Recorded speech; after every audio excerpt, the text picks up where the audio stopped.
Chapter 1 God Level Selection System. Bang! Bang! Open the door, Wang Qianqian, open the door for me. Outside the rental house, Chinyang banged on the door hard. Chinyang, what do you want? Wait for me for a moment. The gasps from inside the rental made Chinyang outside extremely anxious. The joints of his hands turned white from the exertion. The valuable lady's backpack in Chinyang's hand was thrown to the ground. Today is the day when Chinyang gets paid for his part-time job. In order to make Wang Qianqian happy, Chinyang specially bought the bag that Wang Qianqian said she liked last time, wanting to give Wang Qianqian a surprise. But I just came back and didn't expect to hear such a sound. The door was locked from the inside. Even if Chinyang had the key, he couldn't open the door. But from the sounds inside, he knew what had happened without having to think about it. 5 minutes later, Wang Qianqian opened the door. At this time, Wang Qianqian was covered in sweat. She was only wearing an extremely simple pajamas. Her hair was messy and her face was still flushed. When he saw Chinyang, there was no trace of apology on his face, but instead a look of disgust. You're not at work, why are you back now? Wang Qianqian directly questioned Chinyang. What are you doing? Who is inside? Chinyang asked angrily, and at the same time Chinyang was about to rush in. However, before Chinyang could step in, a man wearing only underwear appeared. He was Tao Bin, the president of the student union who was 1 year older than him. Chinyang, you don't go to work at this hour. Do you want to get fired? Tao Bin cursed directly. Tao Bin, what did you do behind my back? Chinyang shouted angrily. What are you doing? Are you a fucking idiot? What were we doing? Were you deaf just now? Couldn't you hear anything? After Tao Bin finished speaking, he hugged Wang Qianqian and started biting her in front of Chinyang. On the other hand, Wang Qianqian not only did not resist at all, but was very accommodating. You fucking beasts. Chinyang clenched his fists and looked at the two of them with anger. Ha, Chinyang, stop being so incompetent and furious here. How can a loser like you be worthy of me? Brother Tao is still mighty and majestic, a real man. Let me tell you one more thing.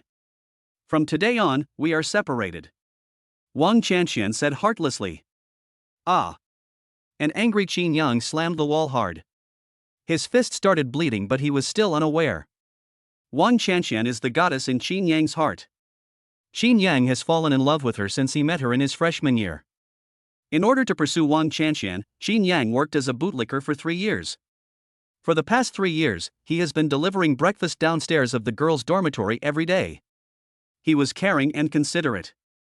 Moreover, because Wang Qianqian liked a certain fruit mobile phone, Chinyang even worked 2 part-time jobs just to give it to Wang Qianqian to make her smile. Later, she not only bought cosmetics and bags for Wang Qianqian, but even helped pay her tuition. In the past 3 years, all the money Chinyang earned from his part-time job was spent on Wang Qianqian, and he didn't even buy a new piece of clothing. Perhaps it was Chinyang's hard work and perseverance that touched Wang Qianqian. A month ago, Wang Qianqian actually agreed to be his girlfriend. This rental house was rented specifically for Wang Qianqian because we were worried that she would not get used to living in school. This was the first time Chinyang truly fell in love with a woman. In order to please Wang Qianqian, Chinyang didn't even mind Wang Qianqian maintaining an ambiguous relationship with other people. I am willing to contribute silently and it doesn't matter if I am a spare tire or a scapegoat. However, after 3 years of hard work and sincere sincerity, all I got in return was a cuckold. Chinyang roared in his heart, why is the world so unfair, always causing sincere people to be insulted and hurt? Is it really true that he is just a bootlicker and ends up with nothing? Get out of here now. Do you want to see Qianqian and I applauding for love? Tao Bin laughed smugly. Bite. Congratulations to the host Chinyang for obtaining the godly rich selection system and being rewarded with a black card worth 0 yuan. The host has the following choices. 1. You can choose to be patient and continue to be a licker, and the reward is 10 million. Option 2. Teach the opponent a lesson, and be rewarded with elementary fighting skills. Just when Chinyang was in despair, simple and clear words appeared directly in front of Chinyang's eyes, like VR glasses. What is the system for selecting super rich people? Chinyang thought to himself. Just when Chinyang was puzzled, a black card suddenly appeared in his hand. See the black card in your hand and the words in front of you. Chinyang, furious, chose to take action directly. In an instant, countless fighting skills appeared in Chinyang's mind. These skills were as if Chinyang had practiced them for countless days and nights, and his body was full of strength. If you don't leave now, I will, Taobin said, and was about to come over to teach Chinyang a lesson. Bang! But before Taobin could finish his words, Chinyang had already taken action. The punch hit Taobin directly in the face, causing blood to ooze out of his mouth and nose, and he looked extremely miserable. This sudden scene made Wang Shanxian, who was standing beside him, stunned.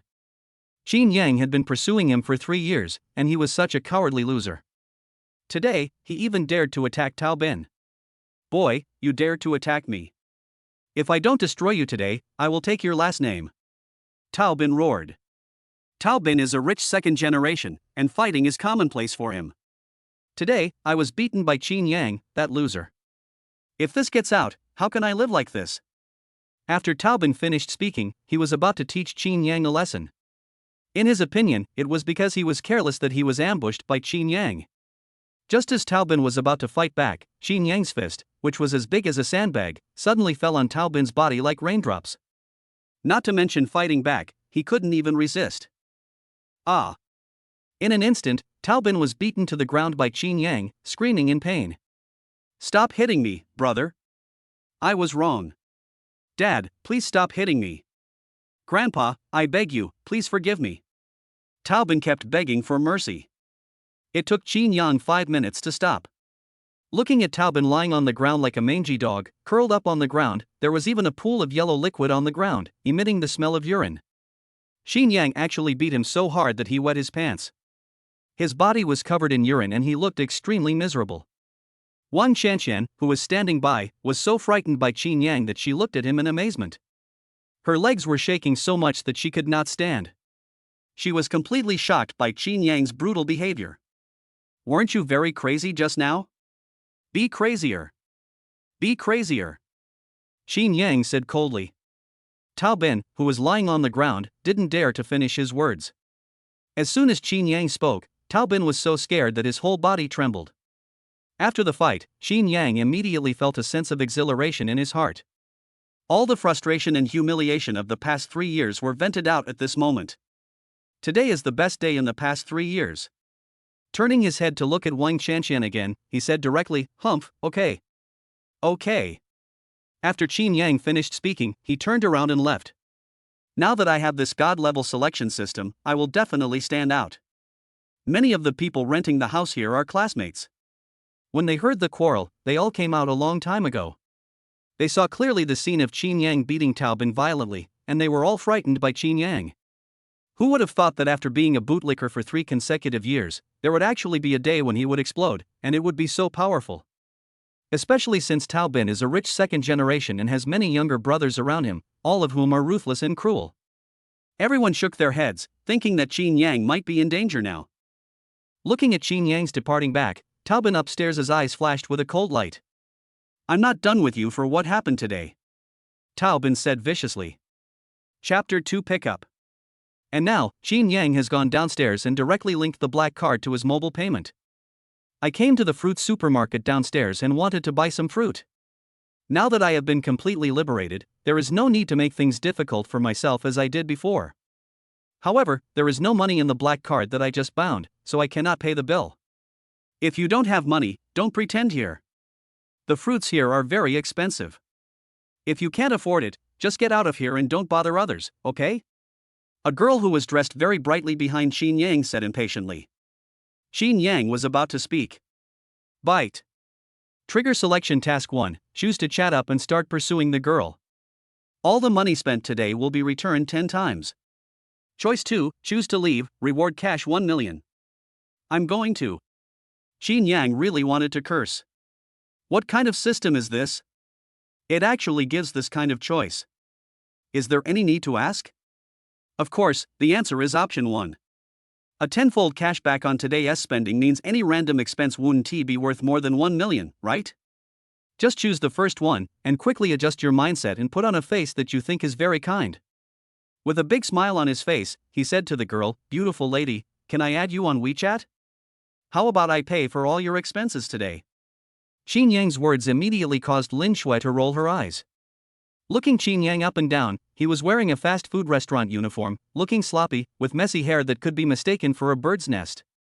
Although he looks quite handsome, his skinny body and deep sunken and bloodshot eyes make him look like an internet cafe god. At first glance, he was a poor fellow with no more than $100 on him.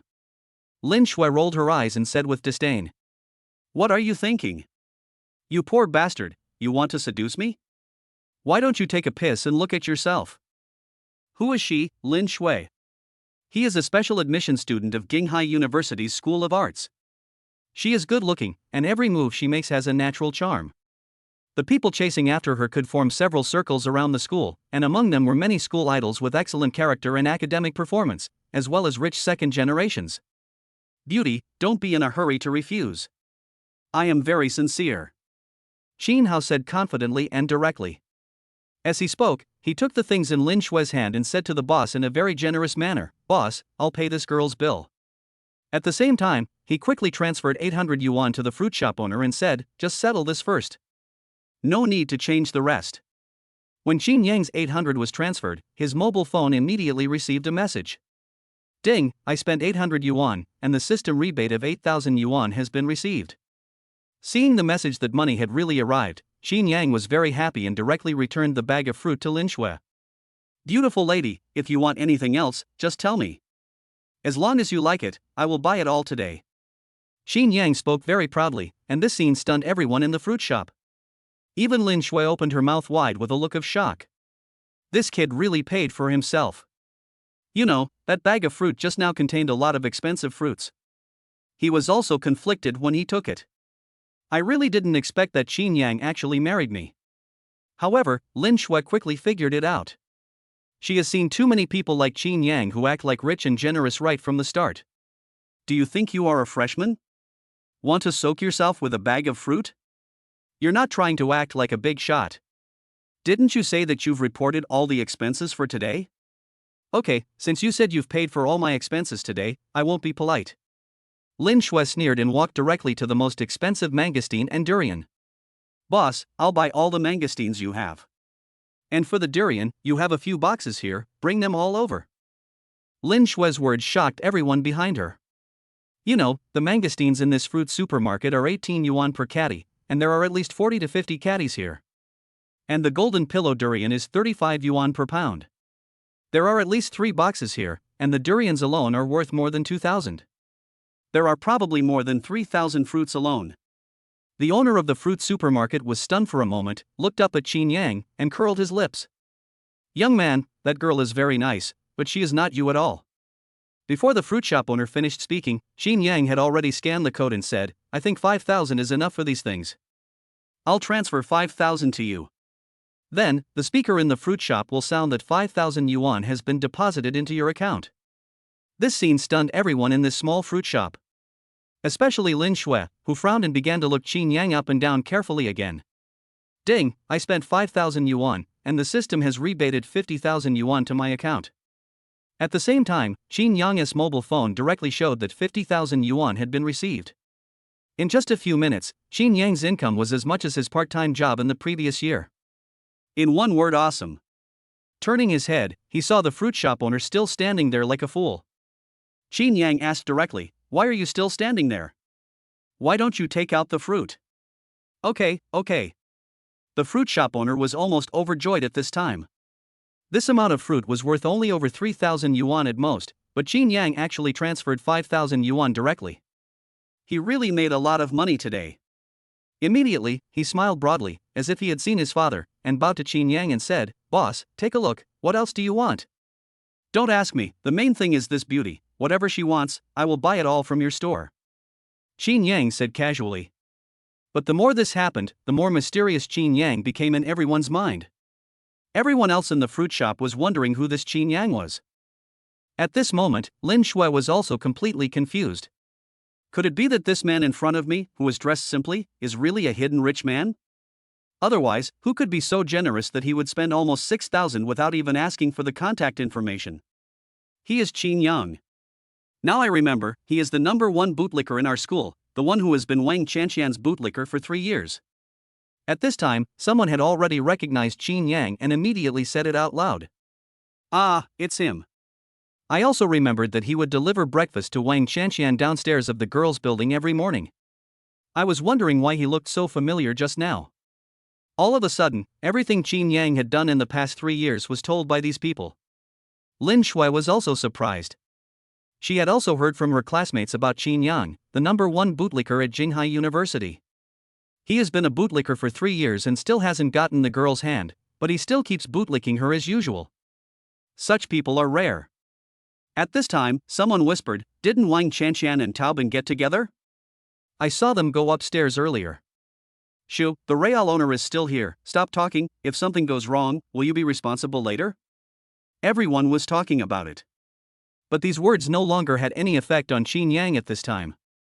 His idea now was to let Lin Shui get the things quickly so that he could spend money. Only by spending more could he earn more, and everything else was just passing by. Chinyang continued with a smile, "Beauty, what else do you want? If this fruit shop doesn't have the fruit you want, how about we go to the New World Mall next door?" When Lin Shui heard Chinyang mention the New World Mall, her eyes suddenly lit up. In Lin Shui's heart, she already regarded Chinyang as a rich man who wanted to take advantage of her in anger after a breakup. "Don't you want to spend money? Lin Shui has plenty of ways." "Are you serious?" Lin Shui sneered. "Of course." Chinyang said calmly. "Okay then, let's go to the New World and take a look. I haven't been to the New World for a long time. Let's share the fruit today." Lin Shui sneered. Chapter 3, New World. The whole audience was stunned for a moment. None of the dozen or so people here expected that Chinyang, who was famous for being a bootlicker, would be so generous. Just to get Lin Shui's cell phone number, he actually spent 6,000 yuan. If this money came from a rich second generation, they would not be shocked. But who is Chinyang? He is a well-known bootlicker. And it was the kind that I hadn't licked in 3 years. Now you are showing off in front of Lin Shui. The key point is that even if you are showing off, Lin Shui will not have any good impression of you. This pretense is a bit low and a bit disappointing. Hearing Lin Shui say that the fruits were divided, Chinyang showed no expression. He still looked at Lin Shui calmly and asked, "Can I add you as a friend now? What's the hurry? Didn't you say you would reimburse all my expenses for today? My name is Lin Shui, and this is just the beginning." After Lin Shui finished speaking, she took a taxi to the New World. In less than 20 minutes, Chinyang and his companion arrived in the New World. Shinsekai can be said to be a very famous luxury store in this area. Chinyang had come here many times to deliver takeout before. But this time he came to consume. This New World Mall has a wide variety of cosmetics from Dior, Chanel, and various other luxury brands. There are all kinds of high-end clothes from Jack Jones, LV, Balenciaga, Gucci, and Givenchy. Any one of them can cost up to 10,000 or 20,000 yuan. Brands like Adidas and Nike have no chance of getting into the market. As soon as she entered the New World, Lin Shui's eyes were attracted by these things. Soon Lin Shui set her eyes on a Dior foundation that was priced at 1,300 yuan. Lin Shui took it in her hand and didn't want to put it down. She had used this foundation before and the effect was simply perfect. It's just that during this period, all the rich people around me left, so I couldn't bear to buy it. Lin Shui even took out her cell phone and kept taking pictures and posting them on WeChat Moments. The camera even jumped directly to Chinyang, which is a typical Aquaman routine. Chinyang had already known all this from Wang Chanshan. But Chinyang doesn't care at all now. He said he came to the New World today just to treat Lin Shui as a tool to make money. "I'm not afraid that Lin Shui doesn't spend money, I'm just afraid that Lin Shui spends little." "Do you like this one?" Chinyang asked. "I like it. I like a lot of the styles here," Lin Shui said directly. Lin Shui didn't hesitate and directly picked out 7 or 8 styles, wanting the salesperson to bring a trial pack so that she could try the color. Lu Feng from the Dior counter noticed Chinyang and the other man since they came in. Seeing Chinyang's tattered and dirty clothes, especially his frizzy hair, he looked like a beggar. Plus, Lin Shui next to her is so pretty and her clothes are so trendy, the two of them just don't match at all. I immediately understood in my heart that Chinyang was a bootlicker. What's more, he is a poor bootlicker who has no money and can only rely on selling his physical strength, which makes me feel a little unhappy. After all, such a bootlicker has no money in his pocket, so how much can he spend? At this time, Chinyang smiled faintly, "Then you can pick whatever you want. At worst, you can just buy them all. It doesn't cost much." Lu Feng, who was standing by, felt even more disdainful when he heard Chinyang's words. The things that Lin Shui picked out were all worth more than 1,000 yuan each, and the few boxes in Lin Shui's hand alone were worth more than 10,000 yuan. They don't have much money, they are just country bumpkins, and they want to act big and powerful without any money. In Lu Feng's opinion, Chinyang was just pretending to be cool. Lu Feng immediately had an idea in his mind. Aren't you pretending? Then I'll let you pretend to be rich. Didn't you say you don't have much money? I bought all of them if I liked them.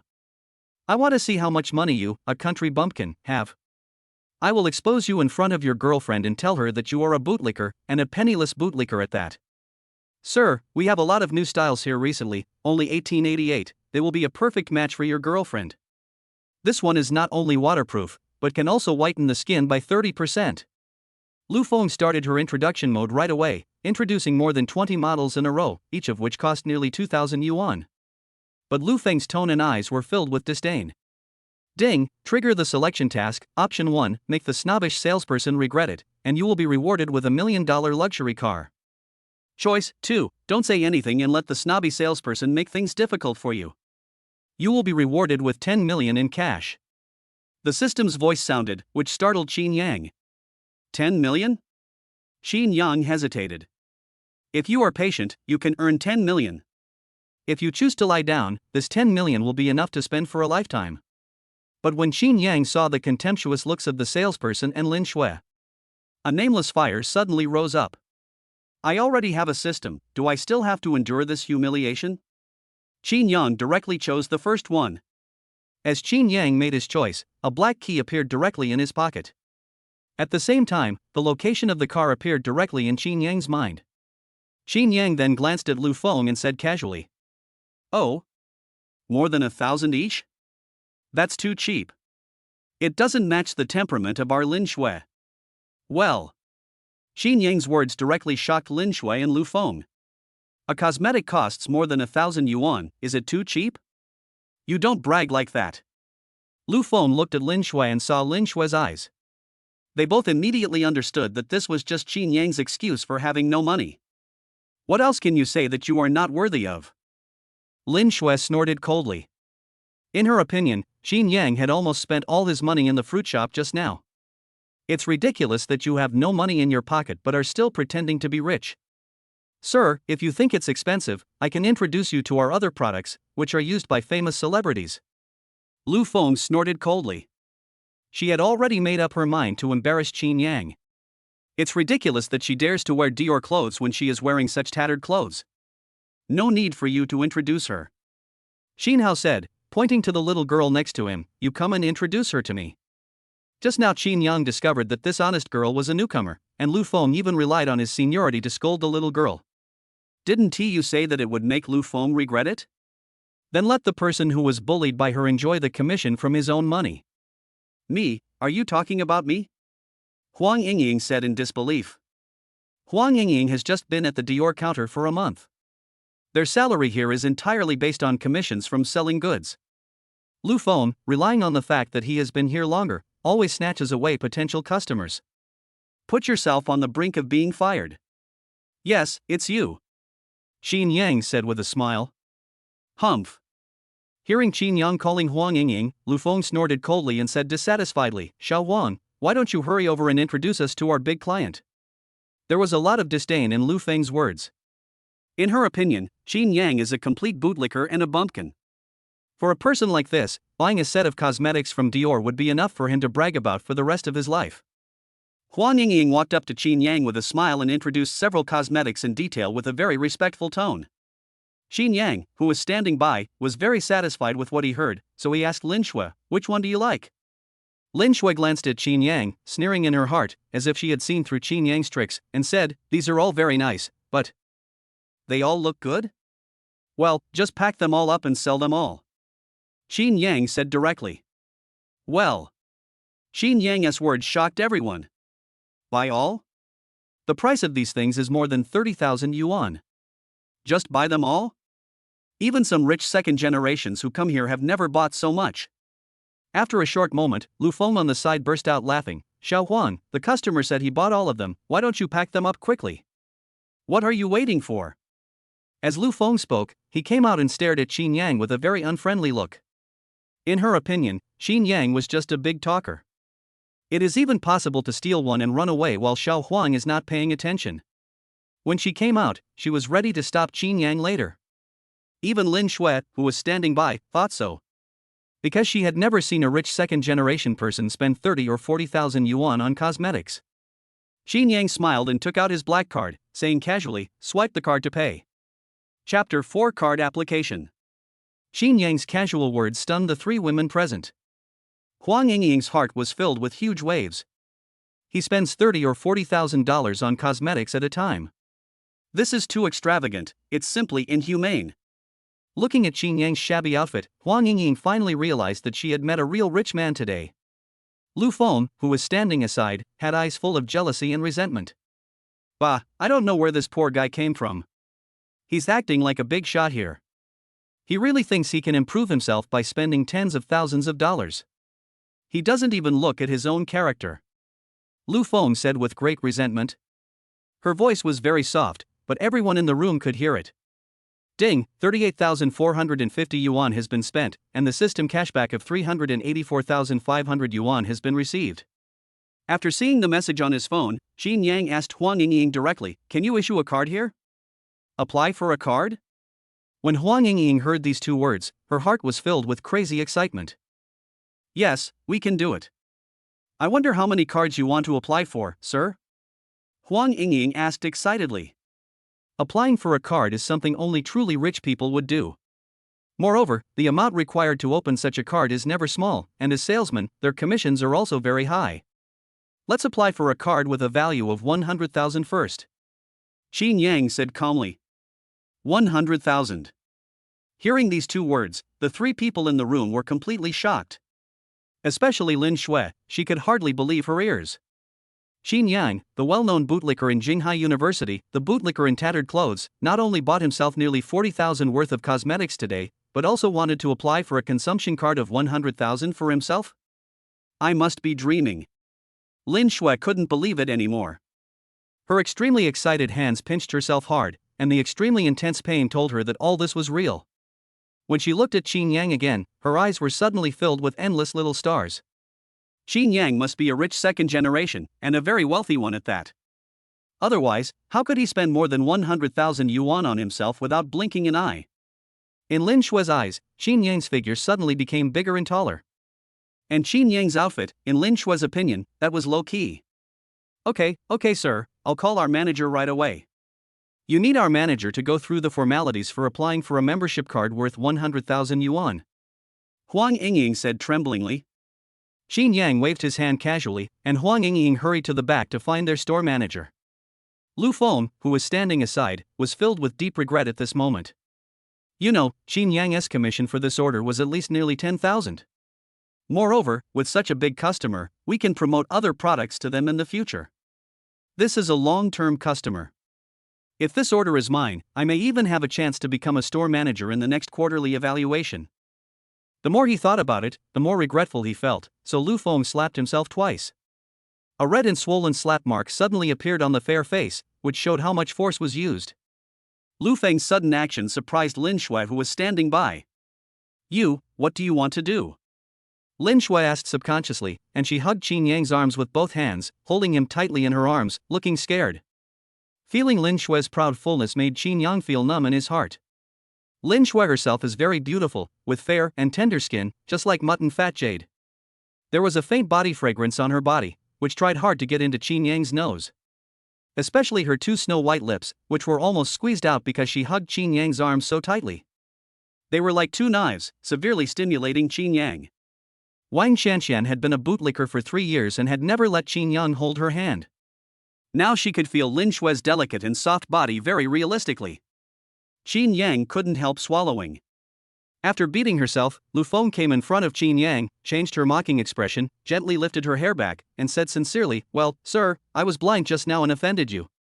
I, Lu Feng, apologize to you." After Lu Feng finished speaking, she wanted to go forward and hold Chinyang's hand. However, before Lu Feng could come over, Lin Shui stood in front of Lu Feng, staring at Lu Feng with her sharp eyes.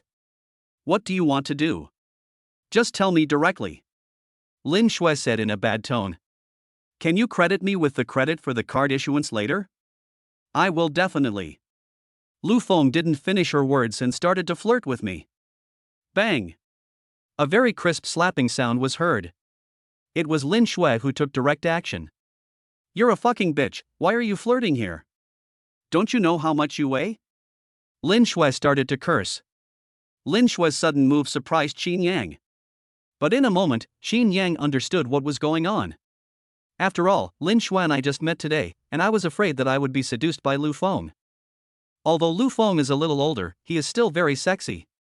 Especially when it comes to seducing men, her methods are even better than Lin Shui's. Lin Shui was scared. What's going on? What's going on? A voice sounded. It was the manager of this Dior Cosmetics store, Manager Wang. Chinyang smiled faintly and recounted what had just happened. Manager Wang's face turned ugly in an instant, and he quickly apologized to Chinyang. I'm sorry, sir, I'm sorry, miss, this is our fault. His attitude was extremely respectful. After all, Chinyang is a big boss now, and he wants to apply for a membership card worth 100,000. After apologizing to Chinyang, he turned around and said directly to Lu Feng, pack up your things, you can go home. How could we at Dior recruit an employee as snobbish as you? Manager Wang's words made Lu Feng fall into an icy cave. Lu Feng was extremely regretful at this moment. Why had he been so obsessed with wanting to ridicule Chinyang? Not only did I lose my performance, but now I have even lost my job. After dealing with Lu Feng, Manager Wang respectfully issued Chinyang a membership card worth 100,000 yuan. When Chinyang gave Lin Shui this membership card worth 100,000, Lin Shui was so excited that she almost died. Her hands no longer cared about Chinyang's torn clothes. She hugged Chinyang's arms tightly with both hands. She felt so intimate that she wished she could hang directly on Chinyang's body. From time to time, he shook Chinyang's arm so that Chinyang could clearly feel the huge and soft pressure. Chinyang, you are so nice to me. Lin Shui said tenderly. These are all trivial matters. Let's go eat now. I'm almost starving. Chinyang said with great enjoyment. Well, okay, Chinyang, what do you want to eat? I'll treat you. Lin Shui said. Let me treat you. How can I let a girl spend money when we go shopping? Chinyang said casually. Chinyang was grumbling in his heart. He finally had a chance to make money, how could he waste it? Just then, two tall and sweet-looking girls came towards them. They were Lin Shui's best friends Li Rou and Xiao Rui. Xiao Xue, why did you come to the New World? Is this your new boyfriend? Li Rou asked, emphasizing especially the word new boyfriend. Chapter 5 Mercedes-Benz G. Yes, this is my boyfriend, Chinyang. Lin Shui smiled happily. At the same time, he hugged Chinyang's arm even harder, as if he was protecting his financial sponsor tightly. Li Rou and Xiao Rui were both surprised when they heard Lin Shui's answer. The two men looked Chinyang up and down, and immediately showed a hint of disdain. The delivery guy's work clothes were dirty and his hair was almost a mess. Li Rou and the others recognized Chinyang. The #1 bootlicker in Jinghai University, he has been appearing downstairs of the girls' dormitory without interruption for 3 years. The key is to lick people like this, but you still can't reach them. How could such a piece of trash catch Lin Shui's eye? Your friend? Chinyang asked directly. Lin Shui nodded sweetly, and gently leaned her head on Chinyang's shoulder. This is my best friend in the dormitory. Ding, trigger the selection task. Option 1, take Lin Shui's friend to dinner, reward for superb driving skills. Choice 2, reject, reward for the sweet talk skill. Well, the skill of sweet talk is so useful. If you choose this skill, can't you flirt with girls at will? But superb driving skills are also good, after all, he just got $1 million luxury car. How can you open this without the technique? After thinking it over again and again, Chinyang directly chose the first one. As Chinyang made his choice, a large number of driving techniques suddenly appeared in his mind. Especially the tingling sensation in my limbs, as if I had driven the car countless times. Chinyang had a feeling that these skills were acquired through countless training. Hello? Chinyang nodded calmly, and then continued, Xiao Xue and I are going to have dinner, how about you guys come too? Well. Li Rou snorted coldly and was about to refuse, but Xiao Rui beside her pulled Li Rou and said, okay, then let's go together. Then he lowered his voice and whispered in Li Rou's ear, let's try to persuade Xiao Xue later. Why waste time on such a poor guy? Let's make things difficult for this kid while we eat. Li Ro smiled immediately and understood Xiao Rui's thoughts. There is a Dingxianglu not far from here. The dishes there are very special. There is also a bar behind the Dingxianglu. After we finish our meal, we can sit inside for a while before leaving. Xiao Rui said. Chinyang had no objection to this and nodded indifferently. Oh, but our car is not out today, so how can we get there? It's still far from here, how about taking a taxi? Xiao Rui said embarrassedly. Oh, it's so inconvenient to take a taxi. We bought so many things, it's not convenient to take a taxi. Li Ro also echoed. It's okay, I have a car. I'll drive there later. Chinyang said lightly. Well. Chinyang's words stunned the three women. Chinyang, you have a car? Lin Shui asked in surprise. When they came to the New World just now, they took a taxi, and Chinyang didn't say he had a car at that time. I parked my car in the New World before, so I didn't drive here. Chinyang said casually. Well. The car is parked in New World? All three of them were a little unconvinced. After all, who would have a car but not drive it and park it in the New World, which is more than 20 kilometers away from school? How inconvenient to use. Let's go to the underground garage. My car is on the first underground floor. Chinyang said and left. Well. Chinyang's words shocked the three women even more. Basement floor? It's not that the garage on the underground floor of New World is only for some leaders of New World Mall to park. Now Chinyang actually said that his car was parked on the basement floor of the New World, which was simply unbelievable. Could it be that Chinyang is still a senior leader of the New World? The three women looked at each other and followed Chinyang. At this moment, strong contempt appeared in Li Ro's eyes. She knew Wang Qianqian and had heard Wang Qianqian talk to her about Chinyang. A complete incompetent, useless, poor guy, a bootlicker. Wang Qianqian also said that she wanted to break up with Chinyang. Now Chinyang is together with Lin Shui again. He must have used some method to confuse Lin Shui. He also said that he had a car parked in the underground parking lot of New World. It's just ridiculous. Li Ro has decided that she must expose Chinyang today no matter what. After all, Lin Shui is her best friend. Chinyang didn't care what the three people behind him were thinking. According to the memory in his mind, Chinyang walked directly to the elevator. Chinyang was also very curious about what kind of car the system rewarded with $1 million value. When he reached the underground garage on the first floor, Chinyang pressed the car key. Bite. Bite. A car horn sounded. The headlights of a golden G-Class suddenly lit up a few times. Get in the car. Chinyang smiled faintly. Then he walked straight to the G-Class and got in. Well. This scene completely shocked Lin Shui and the other two. The extremely domineering body of the car, matched with its golden color, makes this G-Class look even more majestic and domineering. Moreover, the lights above the parking space are very bright, as if they were specially made for this G-Class. The lights are all on the car body. Compared with the surrounding vehicles, Chinyang's car looks like an emperor.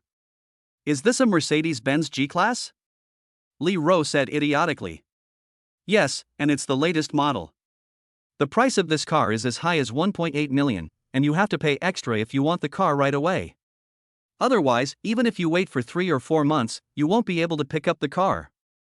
Xiao Rui said on the side. Besides, his car is the most noble gold color. It's not something that can be purchased by simply adding $100,000 or $200,000. Lin Shui whispered. The three of them looked at each other again, and saw extremely shocked looks in each other's eyes. I can hardly believe all this. After all, Chinyang's identity is too famous in school. He could be said to be the most famous figure in Jinghai University, and of course the object of everyone's ridicule.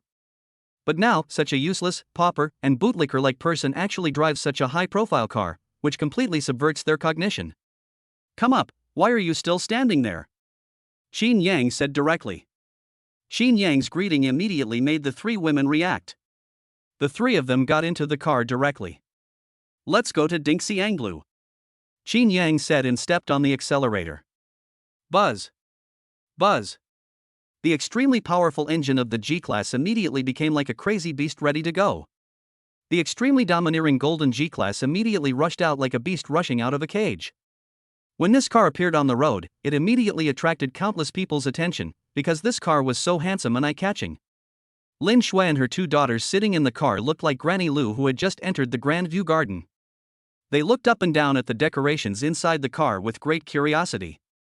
It's simply too luxurious. This is the first time they have made such a luxurious car. Before the three of them had finished admiring the scenery, Chinyang had already driven directly to Dingxianglu. A receptionist came over immediately and bowed to Chinyang with great respect. "We're here. Let's see what you want to eat. It's my treat today," Chinyang said with a smile. Chapter 6, The Supreme Emperor's Room. The three women in the car had not yet recovered from the shock they had just experienced when Chinyang's voice was heard. The three women got off the car reluctantly and looked towards the extremely luxurious Dingxiang Tower. Dingxiang building is 6 stories high and has golden glass curtain walls on the outside. It looks extremely luxurious, especially under the bright lights. As soon as the three women got out of the car, a welcoming doorman came over and bowed to Chinyang and the others respectfully. "Please come in." Chinyang looked very indifferent. He casually handed the car keys to the doorman and walked straight into Dingxianglu. Li Ro looked at Chinyang and snorted coldly. "Keep pretending. This car must be rented. I will definitely expose you today." As she said that, she directly pulled Lin Shui and Xiao Rui to follow. When I entered Dingxianglu, a very beautiful receptionist came over and said politely, "Sir, do you have a reservation? Appointment?" Chinyang shook his head in surprise. He decided to dine at Dingxianglu on a whim. He hadn't made any reservations in advance. Dingxianglu is the largest and most luxurious restaurant in Jinghai. If you want to dine here, of course you have to make a reservation. You know that, don't you? Li Ro said sarcastically. The pretty receptionist nodded immediately and said with a smile, "Yes, we at Dingxianglu rely on reservations, and today the hall is already full. If you don't have a reservation, I'm afraid you will be disappointed today." The pretty receptionist looked very apologetic. Well, this scene made Chinyang stunned for a moment. Is it necessary to make a reservation? If you don't make a reservation, you can't eat? Chinyang asked. Do you think Dingxianglu is a Lanzhou restaurant near the school? There are always seats whenever you want to go there? Li Ro was full of disdain, and was about to pull Lin Shui away, while reminding her, "Lin Shui, you have to open your eyes wide and don't be fooled. I heard that your private room doesn't require a reservation?"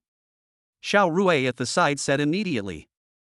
Yes, the receptionist said immediately after hearing Xiao Rui's words. She walked directly to the counter, took out a gold-plated menu and continued, "If you want a private room, our Dingxianglu Supreme Emperor room is still available. Would you like it? But the cost of this private room is a bit high." The Supreme Emperor's room? This name sounds very high-end and it must cost a lot of money. Chinyang immediately became happy when he thought about spending money. Only if you spend more can you earn more. Okay, then let's go to the Supreme Emperor's room, Chinyang said, and walked straight in. Well, this moment, everyone present was stunned. You know, the minimum consumption for the Supreme Emperor is very high. Ever since their Dingxianglu opened, very few people have been eating there. Even if someone made a reservation, it would be used by some top leaders in Jinghai City to receive distinguished guests. Even the bosses of some big groups and companies don't go there. The pretty receptionist swallowed her saliva immediately and said doubtfully, "Sir, the minimum consumption for this private room is 200,000, and that doesn't include other service fees and the surcharge for some special dishes." Starting from 200,000? The three women behind were stunned for a moment. Although they have seen some scenes, the minimum consumption of 200,000 is something they dare not even think about. Unexpectedly, Chinyang waved his hand and said calmly, 200,000? It's not much. For our Lin Shui, it's worth it even if it costs hundreds of thousands more. Do I need to pay a deposit? Chinyang said, and took out the black card and handed it to the beautiful receptionist. Chinyang's casual look was simply unbelievable. Everyone in the hall looked at Chinyang and his group. Who is Lin Shui? This is amazing. I don't know, maybe she's the daughter of that group. Everyone was talking and guessing who Lin Shui was. At this time, the receptionist had already transferred the money and took out a red scarf and put it on Lin Shui. At the same time, in the hall of several hundred square meters, more than a dozen spotlights were lit, all focused on Lin Shui. A large amount of dry ice mist suddenly appeared around the walls, instantly turning the hall into a paradise on earth. Everyone in the hall immediately put down their work and bowed to Lin Shui. The receptionist bowed 90 degrees with great respect, motioning Lin Shui to follow her. As Chinyang and his group moved, the dozen or so spotlights also followed their figures. They also went upstairs using a special staircase that was covered with red carpets. This scene is exactly like a visit to the princess. Even on the second floor, the fighting continued. From time to time, people came out to see who could go to the Supreme Emperor's room and Ding Xianglu. This extremely shocking scene stunned Lin Shui and the other three. This was the first time they had seen such a scene since they were born. Although it only lasted for a dozen seconds, it was enough to leave a deep impression in their hearts. Li Rou and Xiao Rui looked at Lin Shui with eyes full of envy and jealousy. They couldn't wait to replace Lin Shui. At this time, Lin Shui's face was full of shyness, and she hugged Chinyang's arms tightly with both hands. That proud and soft tenderness pressed tightly on Chinyang's body. Lin Shui knew that all this today was because of Chinyang, which allowed her to enjoy the treatment like a princess. In contrast, Chinyang was very casual. Ding, after spending 200,000 yuan, the system has returned 2 million yuan to the account. The system prompt sounded. Chinyang was very happy when he saw the 2 million yuan in his account. Especially feeling Lin Shui's softness made Chinyang's body and mind instantly extremely excited. When Chinyang looked at Lin Shui's bright big eyes kept blinking, as if she had countless words she wanted to say to Chinyang. She was so moved that her body even kept twisting so that Chinyang could feel it more vividly. The meaning in those eyes needs no further explanation. Chinyang chuckled. It seems that money is still the most effective way to woo women. When the receptionist brought the dead Chinyang to the 6th floor of Dingshan Tower, the Supreme Emperor's room, there were already service staff waiting inside, and they all bowed respectfully to Chinyang and others. As Chinyang and his friends sat down, the waiters started serving the dishes without any instructions. The large round table, which was 3 meters wide, was soon filled with all kinds of delicacies. Every time a dish is served, the waiter will explain why it is so precious. In just over 10 minutes, Lin Shui, Li Rou, and others were amazed.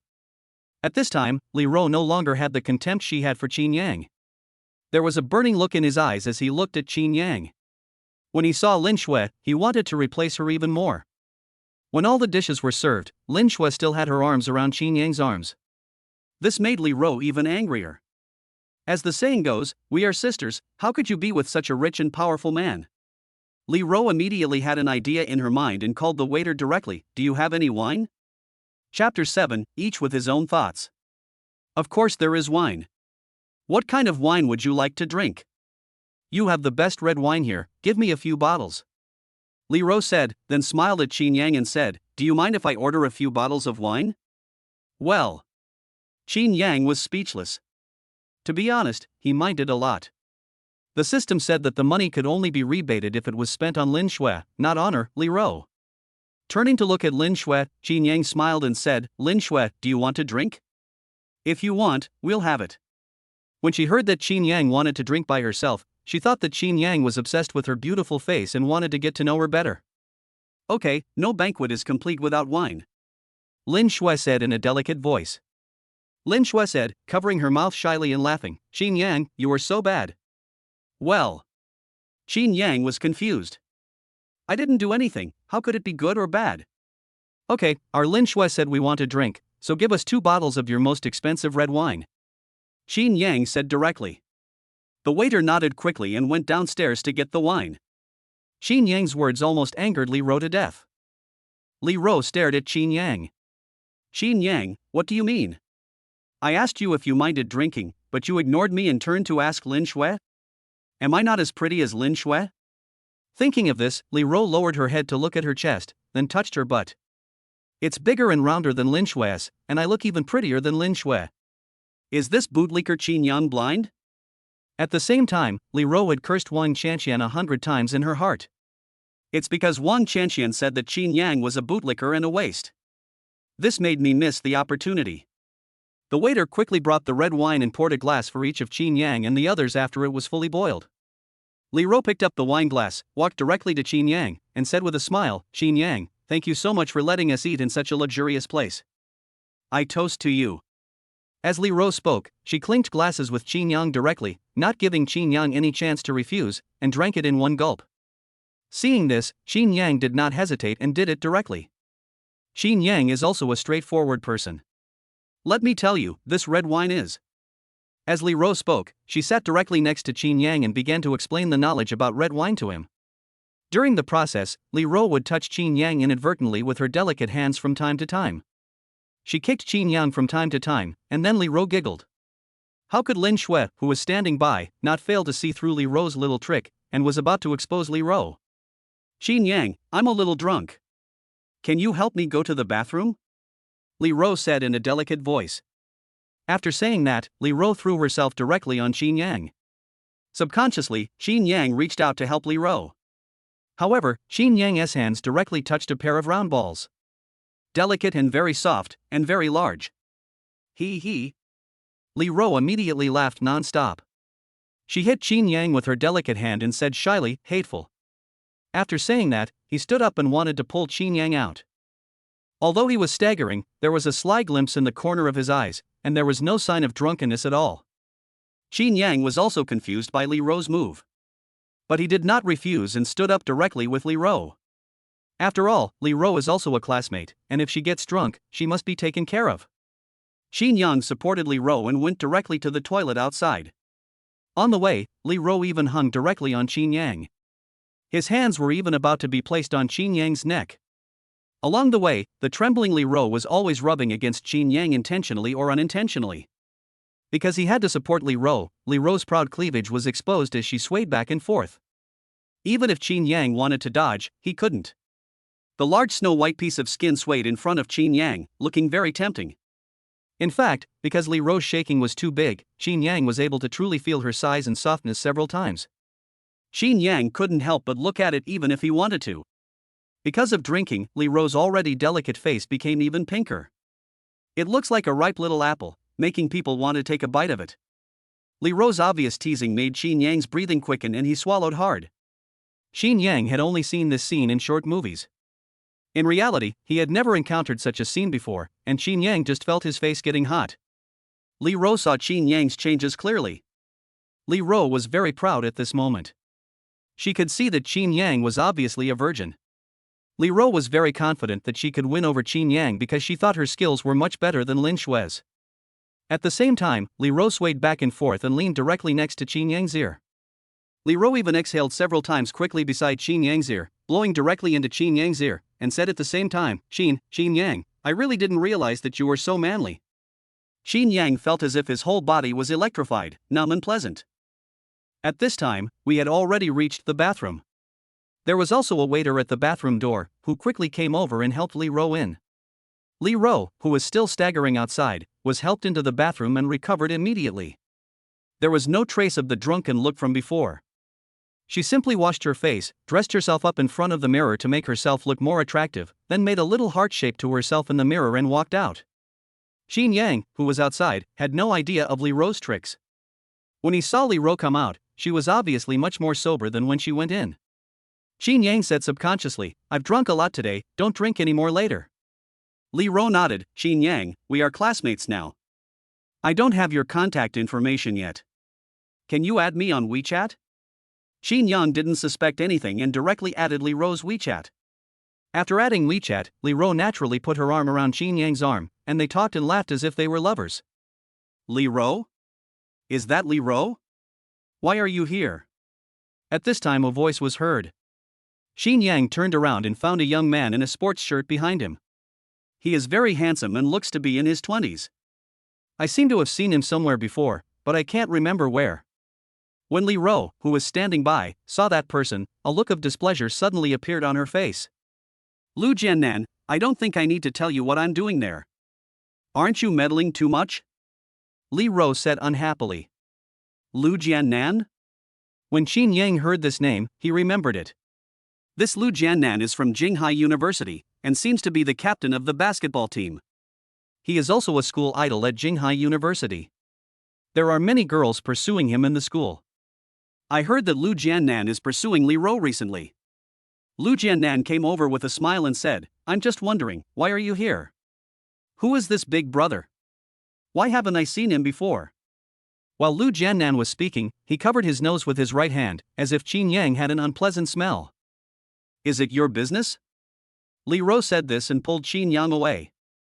She was a little scared now, fearing that Lu Jiannan would say something unpleasant. After all, she had just made a little progress with Chinyang, and it couldn't be ruined because of Lu Jiannan. Lu Jiannan stood in front of him, looked at Chinyang and said with a smile, "Since we are all classmates, it is fate that we met. Let's eat together? Don't you think so, classmate?" Chinyang was about to speak. Bite. Trigger selection task 1, choose to accept, and be rewarded with superb tricks. Option 2, choose to refuse and be rewarded with excellent wine tasting knowledge. Chapter 8 Li Rou's Pursuer. The system's prompt made Chinyang feel a little embarrassed. Both options are good, especially the wine tasting option. If I choose it, I can tell Lin Shui and the others about the wine I tasted later. However, the superb cheating skills are even more enviable. Just when Chinyang was in a dilemma, Lu Jiannan smiled and hooked his arm around Chinyang's neck, saying like a good friend, "Brother, promise me that I will open your eyes later. If you hang out with me in the future, I promise that you will have the best food and the best drinks." Chinyang was immediately unhappy. Acting smart in front of yourself? I'm going to give you a little knife in the butt soon, it will really open your eyes. Okay, let's go together. Chinyang agreed. At the same time, a huge amount of information appeared directly in Chinyang's head. A series of cheating tricks such as cutting cards, hiding cards, sweating, etc. appeared. The vast amount of knowledge made Chinyang shake his head slightly, and the next moment he turned into a seasoned con man. At the same time, Chinyang also understood why the boss in the dormitory always won when playing cards. When Lu Jiannan heard Chinyang agree, he immediately showed a proud look, looked at Li Rou, and said, "Xiao Rou, see, this brother has agreed, let's go together. It just so happens that I have booked a private room in this Dingxi Anglu. It's a supreme private room, and the minimum consumption is at least 80,000 yuan. Lu Jiannan said this proudly, and the look he gave Li Rou became extremely arrogant. Chinyang snorted coldly, "Well, your name is Jiannan, right? We also opened a private room here, why don't you come over to our side?" Jiannan. Bitch man. Li Rou, who was standing by, chuckled and said, "He is such a jerk." Lu Jiannan understood the double meaning in Li Rou's words and his expression immediately turned ugly. Lu Jiannan said with an unhappy expression, "Your private room? It's not the hall downstairs, right? I'm not bragging, the Australian lobsters in my private room are all 7 feet long, and the bluefin tuna are all carefully selected." At this time, the door of a private room was pushed open, and 3 young men came out. When they saw Lu Jiannan, their faces were full of flattery. These 3 people were Lu Jiannan's lackeys. "Brother Nan, where have you been? You haven't come back for such a long time. We are still waiting for you to open the champagne." At the same time, the 3 lackeys also saw Li Rou. These people knew Li Rou and also knew that Lu Jiannan was pursuing Li Rou. Lu Jiannan also said that if he got tired of playing, he could let them try something new. When they saw Li Rou's curvy figure, it was so perfect that they all burst into laughter. "Sister-in-law, you and brother Nan are really destined to meet each other here. What is fate? That's called great fate. Isn't this just a meeting of people who are thousands of miles apart? He. Sister-in-law, brother Nan just ordered some champagne. I heard that a bottle costs 40,000 to 50,000 yuan. Let's drink some together." Lu Jiannan's 3 lackeys immediately tried their best to invite him, with the aim of creating opportunities for Lu Jiannan. "Besides, you want me to go to such a private room? It's a joke." Li Rou's face suddenly showed a trace of impatience. While speaking, she hugged Chinyang's arm and said delicately, "Chinyang, let's go back. There is a bottle of 1982 Lafite in our private room. It has already been awakened. It would be a waste if we don't drink it." After Li Rou finished speaking, she looked at Lu Jiannan provocatively, and then, in the surprised eyes of Lu Jiannan and others, she hung on Chinyang and twisted her way directly to the Supreme Emperor's room. Well. This scene made Lu Jiannan and others stunned. Who was that guy just now? He was wearing such tattered clothes, but he could make Li Rou lick his ass like that? I don't know, but I think I've seen that person there. I remember that the boy seemed to be called Chinyang, and he was a junior student. He was quite famous, how could you not know him? A younger brother named Ian Urban said directly. Ian Urban's words immediately attracted Lu Jiannan's attention. Lu Jiannan asked directly and sternly, "Who is that man? How dare he steal my girl? Let me show you how I will deal with him." Ian Urban didn't dare to keep the secret, and said directly, "Brother Nan, isn't there a very famous bootlicker in our Jinghai University? I think his name is Chinyang. He has been a bootlicker downstairs of the girls' dormitory for 3 consecutive years, pursuing a girl." Ian Urban's words immediately left an impression on Lu Jiannan. He and Tao Bin were acquainted. A few days ago, Tao Bin boasted about having hooked up with a girl who was not only hot but also very addictive. The key point is that this girl has a boyfriend who has been a bootlicker for 3 years, and Tao Bin is even living with that girl in the bootlicker's house. At that time, Tao Bin mentioned that cowardly bootlicker, and it seemed that his name was Chinyang. Just now Li Ro also called the man Chinyang. At this time, Lu Jiannan was almost furious. The girl that he pursued but couldn't get was defeated by a loser who had been a bootlicker for 3 years. And it seemed that Chinyang didn't have any intention, and it was Li Ro who took the initiative. Lu Jiannan felt as if his face had been slapped mercilessly and fatally by someone, and he dodged it 180 times. "My face is burning with pain. If this gets out, I actually lost to a dog. Do I still have any shame?" This drove Lu Jiannan crazy. That's why Li Ro took the initiative to pursue Chinyang. "Even if I am really thin and small, I cannot lose face. Come on, let's have a good fight with this bootlicker who has been my bootlicker for 3 years." Lu Jiannan said hatefully. However, when Ian Urban and the others followed Lu Jiannan to Chinyang's private room, Lu Jiannan's eyes widened as if he had seen a ghost. Lu Jiannan stared at the words on the door, his mouth stammering, "To Supreme Emperor, Emperor." Ian Urban on the side said nonchalantly, "What's wrong with the Emperor? In front of our brother Nan, he is destined to kneel down and sing conquer." Ian Urban said this and went straight to push the door of the private room. Lu Jiannan, who was standing by, was almost scared to death, but it was too late to stop it. The door has been pushed open. Lu Jiannan suddenly fell to the ground in fright. You know, the Supreme Imperial Room in Dingxiang Tower is not accessible to ordinary people. The minimum consumption alone can reach 200,000, and other fees are not included. Another most important point is that the guest of the Supreme Emperor is the most important guest of Dingxianglu. If you dare to disturb the guests of the Supreme Emperor, Dingxianglu will let you know its true strength. If you are not careful, someone may die. It's over, it's over. I'm dead today. Lu Jiannan murmured in despair. His body couldn't stop shaking. Just when Lu Jiannan was in despair, Chinyang's voice rang out, "Hey, why don't you come in? Why are you sitting on the ground? Get up quickly." Chinyang's words almost pissed Lu Jiannan off to death. He looked up at Chinyang fiercely. He had already made a plan in his mind. "Just wait and see how I'm going to deal with you today." Chapter 9. Where did the water stains on the ground come from? Chinyang had no idea what Lu Jiannan was thinking. But even if he knew, Chinyang wouldn't care, because Chinyang is now a man with a system.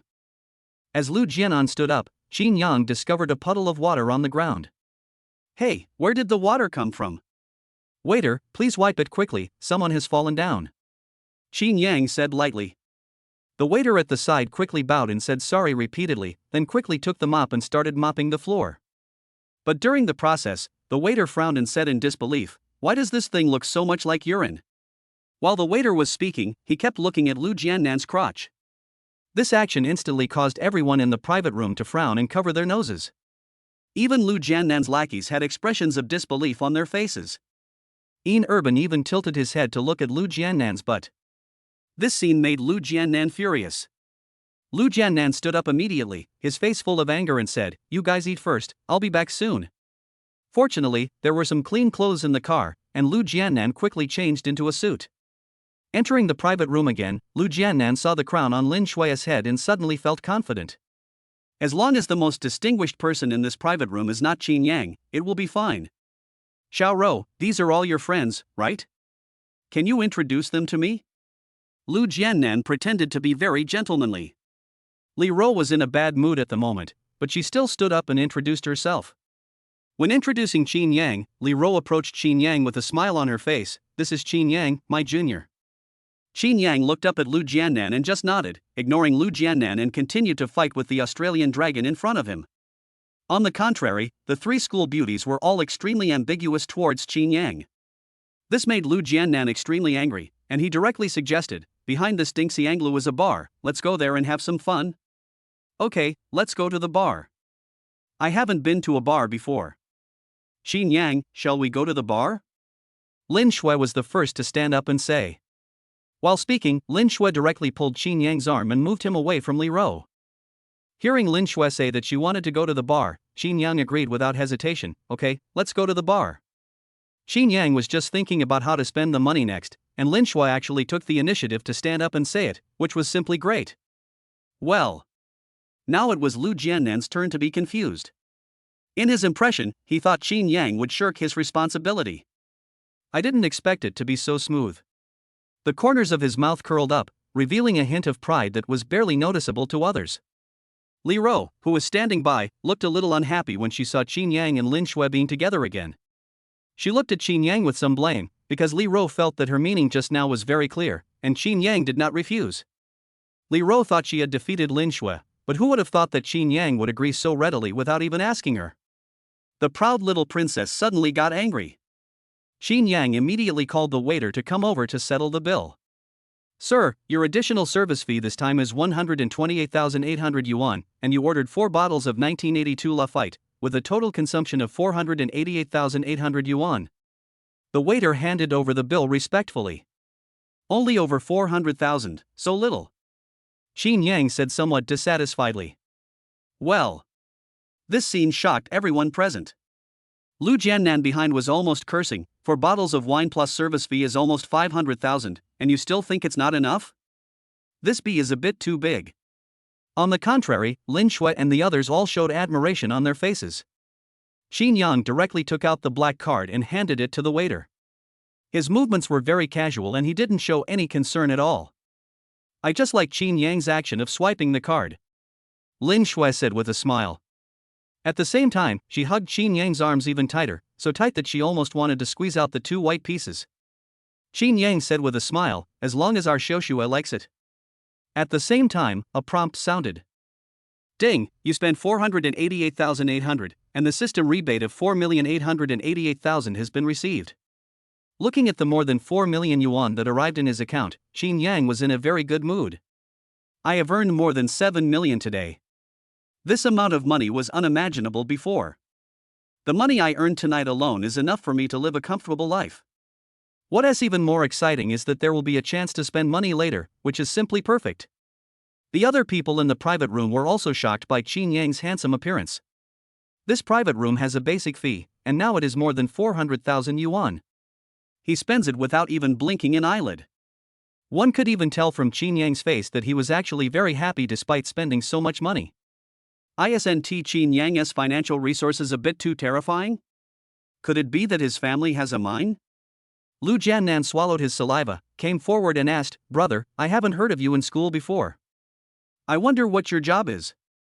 Chinyang knew that Lu Jiannan was trying to get him to reveal his true colors, so he just smiled and said, My hometown was demolished, and I just transferred the money to me today. After saying that, he directly invited Lin Shui to go to the bar. Demolition households? Lu Jiannan suddenly felt confident. Now that we know that Chinyang is a demolition resident, there is nothing to worry about. The bar is his home ground. As long as he goes to the bar, Lu Jiannan is confident that he has many ways to make Chinyang look bad and make Li Ro obey him. Oh, no wonder brother is so generous and spends money without blinking an eye. Lu Jiannan laughed. Having said that, he called his younger brothers and walked towards the bar. Nitsi Bar is less than 200 meters away from Dingxianglu. When Chinyang and his friends came in, the bar was already very lively. A large number of beautiful women and handsome men are constantly shaking their bodies. The deafening music and the constantly flashing lights can instantly excite the nerves of young people. As soon as Chinyang and his friends came in, a waiter came over and asked, Do you want a booth or a table? Chinyang didn't waste any words and said directly, The more expensive one, the better. Hearing Chinyang say this, the waiter was secretly happy. It seemed that there would be another big spender today. Okay, today we have prepared the best booth for you guys, please follow me. The waiter took Chinyang and others directly to the booth. Brother, would you like something to drink? The waiter asked. Any recommendations? Chinyang asked. The waiter looked Chinyang up and down. He was wearing takeout clothes and didn't look like a rich man. He was not tall, rich and handsome at all. But the other people in his group were all handsome men and beautiful women. It seemed that Chinyang was being fooled by these people. As a waiter who is also a member of the lower class, he still cares about Chinyang from the bottom of his heart. "Brother, we have ice blue roses, Bloody Mary, whiskey." The waiter was very conscientious and recommended cheaper wines, so even if Chinyang was ripped off, he wouldn't spend too much. "Are these things expensive?" Chinyang asked. For a moment, everyone looked at each other, and they all realized that this was Chinyang's first time here.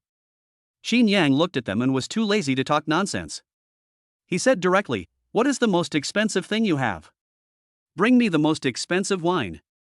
Chapter 10 Yako Bar. Well. Chinyang's words confused everyone present. The waiter was even more stunned, but he quickly reacted and began to patiently introduce Chinyang. "Brother, our emperor set is spade ace gold, color gold, pink gold, green gold, purple gold, white gold, 6 colors of 11 pieces each. The total price is 540,000. There is also a grand triple set, which includes ace of spades gold, platinum, and green gold. There are 2 of each of the 3 colors, and the total is about 110,000. Are you sure you want an imperial suit?" the waiter asked respectfully. Although he appeared calm on the surface, his shaking hands had already betrayed him. No matter which suit Chinyang wanted, his commission today would not be less. "It's the emperor's suit. Swipe the card." Chinyang handed the card over directly. "No matter how much money you give us, Xiao Shuehua, it's worth it," Chinyang said with a smile, without any hesitation. "Did you really order the emperor's set?" The people in the booth were shocked by Chinyang again. Instead, Lin Shui grabbed Chinyang and said, "Let's not order the emperor's set today. We have spent so much today. Chinyang, if you want to spend money, just order the supreme set at most. I'm afraid we can't even finish drinking the self-esteem condoms here." As Lin Shui spoke, she said directly to the waiter, "Just a big 3 yuan supreme set will do. If it's not enough, we can order more later." Lin Shui's action made Li Ro and others dumbfounded, as if they were meeting Lin Shui for the first time. After all, they are close friends with Lin Shui, and Lin Shui has never saved money for the rich men who pursue her. How come when it comes to Chinyang, she is actually thinking about saving money for Chinyang? Chinyang didn't care, but said helplessly, "Well, since Xiaoshui has spoken, let's go with the big 3 elements supreme set first." After a moment of confusion, the waiter took the POS machine and swiped the card. "Ding, you spent 110,000, the system rebate 1.1 million, has been received." The system prompt sounded. Chinyang felt it was a pity that such a good opportunity was wasted. At this time, Lin Shui quietly leaned close to Chinyang's ear and said in a sweet voice, "Chinyang, don't waste any more money today. I am very satisfied today." Because Lin Shui was so close, Chinyang could feel Lin Shui's wetness and warmth. Especially the hot air exhaled by Lin Shui when she spoke blew directly on Chinyang's earlobe, making Chinyang feel numb and electric. "That feels so good. Ha, I'm willing to give this little money to Xiao Shuehua. As long as Xiao Shui is happy, I'd be willing to give you 10 times more," Chinyang said casually. "But deep down I was thinking, the more money I spend, the better. You feel you have made a profit, and I have not suffered any loss. In this wave, you thought you were on the 10th floor, but actually I was in the atmosphere." Hearing Chinyang's words, Lin Shui suddenly felt warm in her heart, and her body naturally leaned on Chinyang's shoulder. She even said delicately, "Chinyang, I am satisfied that you have this heart. After all, we still have a lot of things to do in the future. I don't care about this moment." Lin Shui's heart was now somewhat moved. Although she had met many wealthy men, they said that as long as Lin Shui was happy, they didn't care how much money they spent. But every time Lin Shui spent more than 10,000 or 20,000 yuan, those people would make a move on her. Some even wanted to force themselves on her. Whenever Lin Shui refused, she would be accused of being pretentious. Only Chinyang. In less than a day, Chinyang had spent almost 1 million on himself. Up to now, Chinyang has remained like a gentleman and has not done anything out of line. In her heart, Lin Shui has actually already agreed with Chinyang.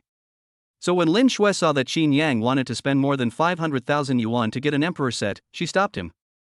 Just at this moment, the music in the entire bar stopped abruptly. A handsome host appeared in the center of the stage and shouted loudly, "Welcome our distinguished guest, who ordered a set of the grand 3 yuan supreme set." The warmest applause from the audience is for our most expensive guest. More than a dozen spotlights shone directly on the booth where Chinyang and his group were sitting. More than a dozen hot beauties with hot bodies and bunny ears appeared, each holding a bottle of red wine and twisting their bodies as they carried it to the booth. Because of the host's shouting, the whole audience suddenly burst into extremely warm applause and whistles. There were even 2 burly waiters who came over, ready to take orders at any time like bodyguards. Chinyang and his group instantly became the focus of the entire audience. It's really impressive. Some of the young ladies who frequented the bar suddenly had stars in their eyes, and they couldn't wait to rush to Chinyang's booth to meet this group of rich people. However, when they saw 3 stunning beauties sitting in the booth, they gave up the idea. The way the 2 girls, Li Ro and Xiao Rui, looked at Chinyang also changed. After all, they can see Chinyang's financial strength clearly. They all wanted to pull Chinyang over and spend money on themselves. This made Lu Jiannan, who was standing by, immediately unhappy. Originally, I came to the bar to embarrass Chinyang, but how come Chinyang ended up showing off? It's really infuriating. It seems like it's time to show off my unique skills. Chinyang, let's play dice? Lu Jiannan said. The others looked at Chinyang. After all, they often came to the bar and were experts at playing dice. Lin Shui also noticed that Lu Jiannan wanted to get Chinyang drinking, and was about to stop him. Okay, I don't care. Chinyang shrugged. Lin Shui pulled Chinyang and whispered, they want to force you to drink. Chinyang smiled faintly, it's okay, I just haven't drunk enough, otherwise I wouldn't be able to dance, I have to play something with you guys. Yes, brother Chinyang is right. Come, let's just play around. Lu Jiannan said with a sly grin. At Lu Jiannan's suggestion, several people started playing dice. Chinyang also took a few sips of wine. Chinyang felt that no matter whether it was the tens of thousands of wines in this bar or the hundreds of thousands of wines in Dingxianglu, they were not as good as the classic Red Bull and White Bull. After thinking about it, he understood, whether it was Dingxianglu or this Meatsy bar. The spotlights, beauties, and a service attitude that is almost like that of an emperor can instantly give people a great sense of status. To put it bluntly, it is vanity. How many people in this world can get rid of this vanity? Even I am not a saint and am not immune to worldly mistakes. Chinyang shook his head and threw away these messy thoughts. Go ahead and start rolling the dice with them. Chinyang, I always win when I play with these girls. I can't drink, so it's boring. Why don't we have some fun together? Lu Jiannan laughed. Chinyang sneered and looked up at Lu Jiannan. This is where things start to happen. Chinyang sneered. Wanting to play with him was like lighting a lantern in a cesspool seeking death. Okay, let's play, but I don't know how to play, so don't bully me. Chinyang said lightly. Chapter 11 Playing Dice. Lu Jiannan immediately laughed, how is that possible? We are just doing this for fun. But I was already very happy in my heart, it's easy to bully you just because you don't know how to play dice. He sat down directly opposite Chinyang. Chinyang, didn't you say you have never played it? Let me explain it to you first. Lu Jiannan laughed and began to explain the rules to Chinyang. The one on our dice can become any number from 1 to 6. This is called boujie. There is also a way to call for fasting at the beginning of the game, which means that 1 point can only be 1 point, and it is not universal. After I call out a number, you can only call out a number higher than mine. For example, if I call out 3 2s, you can only call out 4 2s, or 3 3s, or even 4 3s. If you think the total of the two of us is not that much, you can call for a fly. That means open. If it is not, I lose and I drink. If I have, or more than this number, then you lose and you drink. After explaining the rules to Chinyang, he took the dice cup, shook it gently, and said, 4 5s. Then when I opened it directly, there were 2 1s, 2 5s, and 1 6 inside. Lu Jiannan chuckled and said, did you see that? If you say fly, you lose. You have to drink. Chinyang pretended to be confused and nodded. In fact, Chinyang already knew this way of playing. And when Lu Jiannan shook the dice, he knew Lu Jiannan's points. After all, the system provides superb cheating techniques, and these tricks are too easy for Chinyang. Chinyang took the dice, imitated Lu Jiannan, shook it casually, and then opened it. The points that suddenly appeared inside were extremely messy, but he still nodded and said, okay, I understand. Then shall we start? Lu Jiannan couldn't wait any longer. Especially when he saw Chinyang's clumsy appearance and the messy numbers in the dice cup, he felt so happy in his heart. Lu Jiannan took the dice cup directly, shook it casually a few times, and said without even looking at it, 2 2s. Chinyang pretended not to know, looked at the dice in front of him, shook it like Lu Jiannan, and said directly, 5 2s. Well. Everyone present was stunned and looked at Chinyang with wide eyes. Isn't Chinyang too brave to shout so loudly right away? Don't you know that Lu Jiannan is nicknamed the Little Prince of the Bar, and he can get whatever he wants? Lin Shui, who was standing by, quietly pulled Chinyang down and said with concern, Chinyang, don't shout so loudly when you come up. If Lu Jiannan flies away and you don't, you will have to drink. Chinyang smiled faintly. Everyone is happy, isn't it just for fun? There is no feeling of caring at all. Brother, you are so straightforward. In that case, I'll open the dice for you. Lu Jiannan burst into laughter and took away his dice cup. There was only a 2 in it. Brother, I'm sorry, I only have 1. It seems you have to drink. Lu Jiannan said unscrupulously.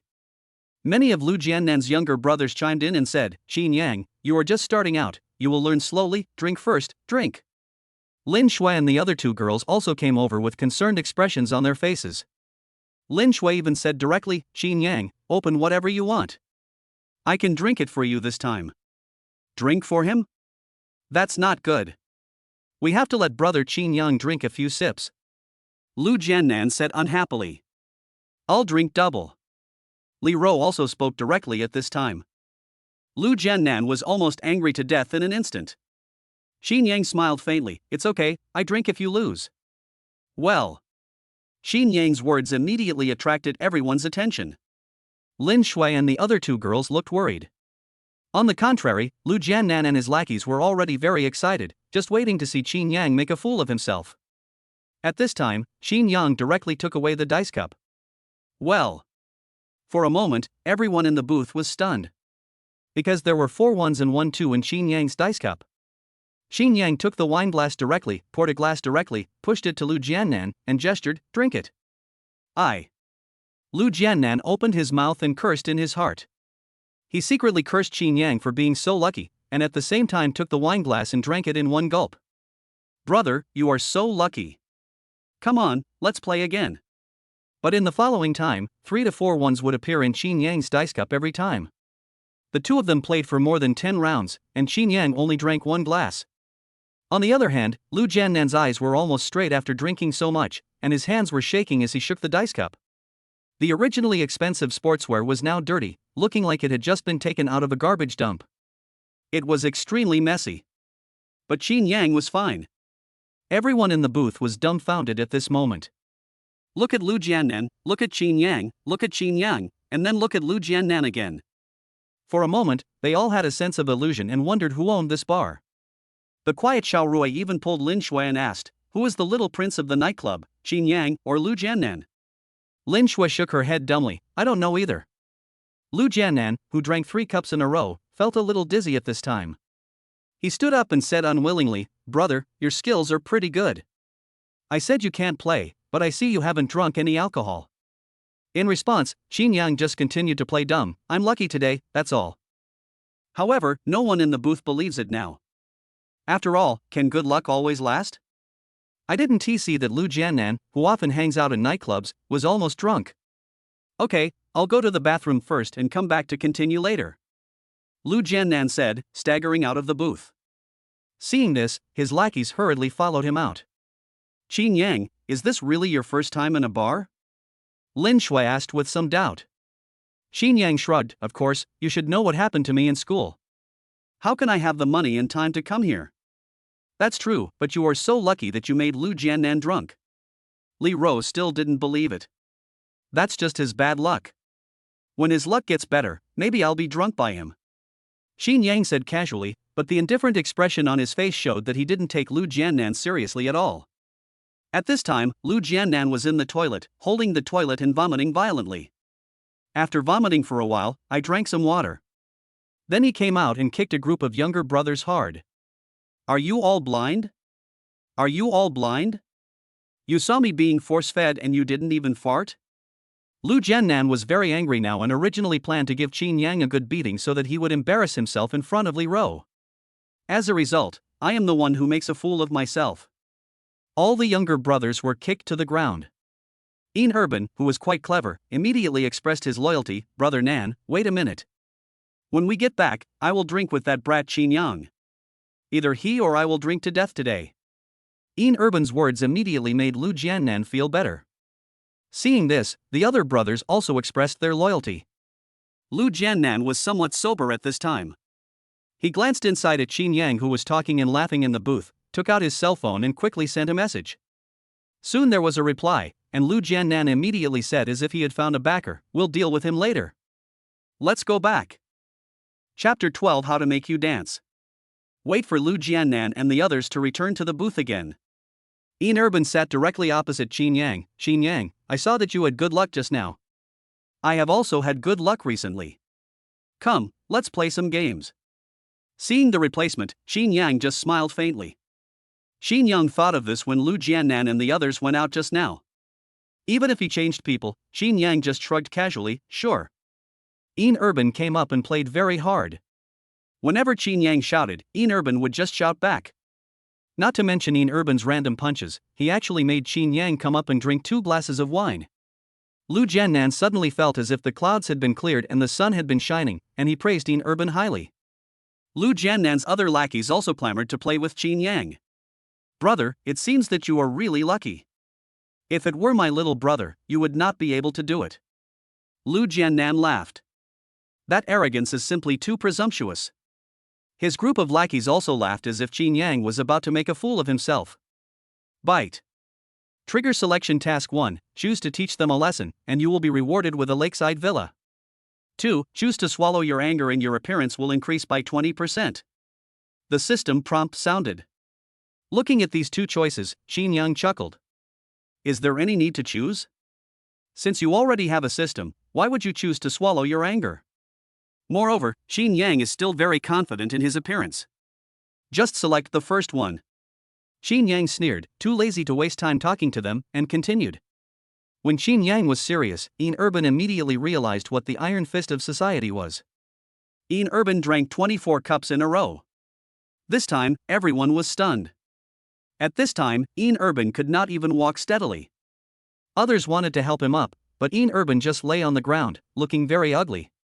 Seeing his younger brothers like this, Lu Jiannan's face became very gloomy and he directly winked at the other younger brothers. "Chinyang, do you mind if I play with you for a while?" Other younger brothers came over and started a round-robin battle. How could Chinyang care? He just smiled faintly and said, "I don't care. Play dice and continue." However, these people are no match for Chinyang. When playing with them, Chinyang didn't use any cheating tricks at all. He could easily know their points just by listening to the sounds. To play with Chinyang, all you can do is drink all the time. Soon, another little brother was drunk and fell to the ground, lying on the side like a dead dog. This scene made Lu Jiannan even more unhappy. He kept sending messages on his mobile phone, urging the other party to hurry up. Just when all the drinks on the table were gone, a pretty woman in dark blue overalls came over with a fruit plate. The way she walked and the amount of twisting she made were even greater than those of the models on the catwalk. She twisted her body in coordination with the lighting, perfectly showing off her seductive succubus-like figure. It's simply a living goblin. "Hello everyone, I'm the manager of Meatsy Bar, my name is Lu Siley. Come over here and give you a fruit plate." Lu Siley greeted with a smile. After saying that, he put the fruit plate in his hand on the table and slowly stood up. As Lu Siley stood up, she was aiming at Chinyang. Her snow-white and plump breasts were so clear that they could not be covered by the work shirt at all. The distance was so close that they were almost touching Chinyang's face.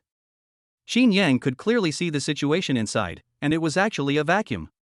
As Lu Siley walked, the situation inside became more obvious. It was simply a fatal temptation. Moreover, Chinyang could clearly feel the temperature emanating from the snow-white surface. Chinyang's blood boiled immediately. After all, Chinyang is a virgin and can't stand the enchanting teasing of Lu Siley. The body reacted unnaturally. This scene could not escape Lu Siley's eyes.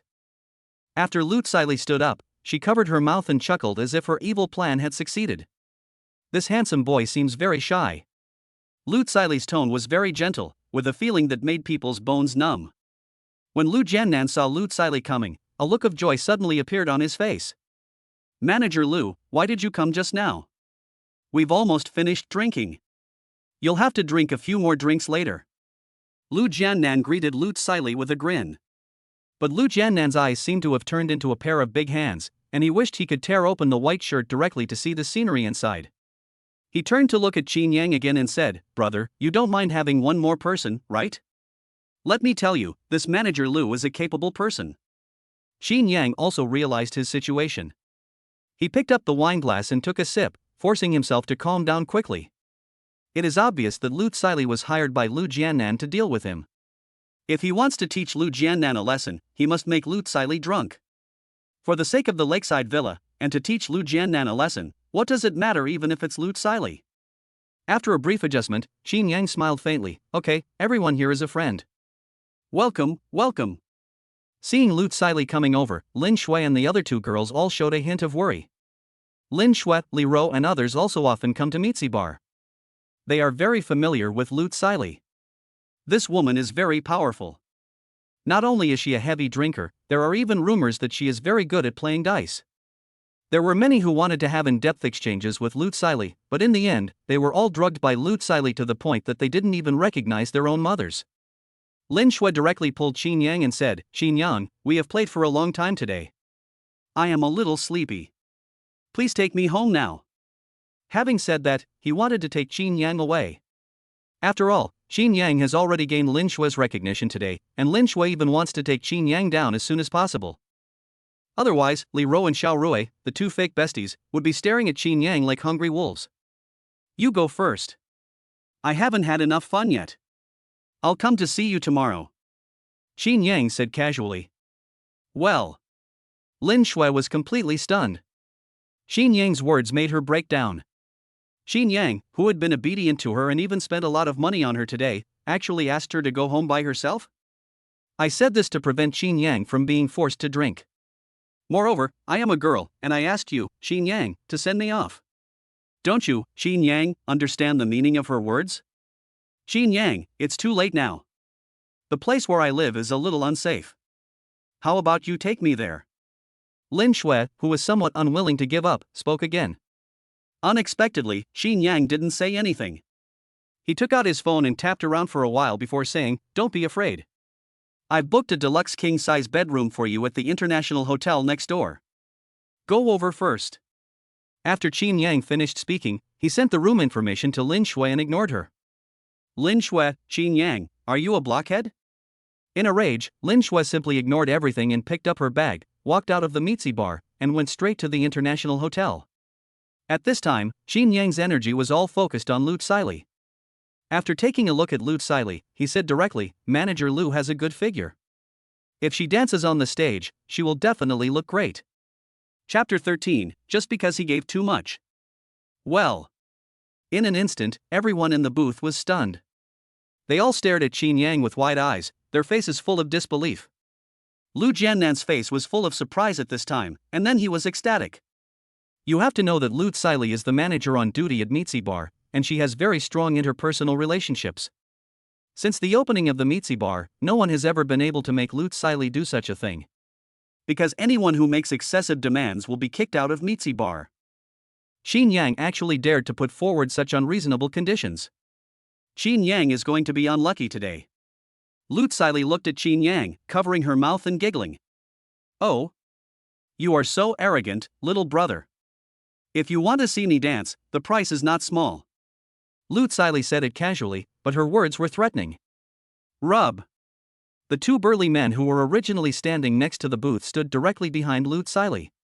He looked at Chinyang with anger on his face, ready to teach Chinyang a lesson at Lu Xili's command. Seeing this, Li Ro and Xiao Rui's hearts were in their throats. Those two big guys are so scary that if they are not careful they will be implicated. Lu Jiannan was extremely excited. He never expected that Lu Xili could deal with Chinyang as soon as she arrived. You have to know that he promised a lot of benefits before he invited the great god Lu Xili. On the contrary, Chinyang asked very naturally, "Oh? The price is not small, which means it is still possible to jump." Chinyang looked Lu Xili up and down and said, "I guess you can get a lot of commission from me buying wine, right? Give me a set of emperor suit." Ha, little brother, you are really funny. You think that just a set of emperor suits? 2 sets of imperial suits. Chinyang directly stretched out 2 fingers. Lu Xili hesitated for a moment, and her tone softened a little. Little brother, do you think that just 2 sets of? 3 sets of emperor suits. Chinyang didn't waste any words and continued to increase the bet. Well. For a moment, Lu Xili was stunned. Even the well-informed Lu Xili felt a little dry in the mouth. Little brother, I didn't expect you to be so generous, but I'm not. 4 sets. Well. Lu Xili's heart seemed to be tightened. She opened her mouth and wanted to say something. 5 sets. Chinyang spoke again. Base. Lu Xili stood up and took off her coat, smiling. Little brother, you are so annoying. How did you know that I want to dance today? She turned to the 2 burly men and chuckled. What are you standing there for? Hurry up and serve our handsome young man some wine. Lu Xili said this very straightforwardly and went onto the center stage. Immediately turn on a very exciting song and start dancing.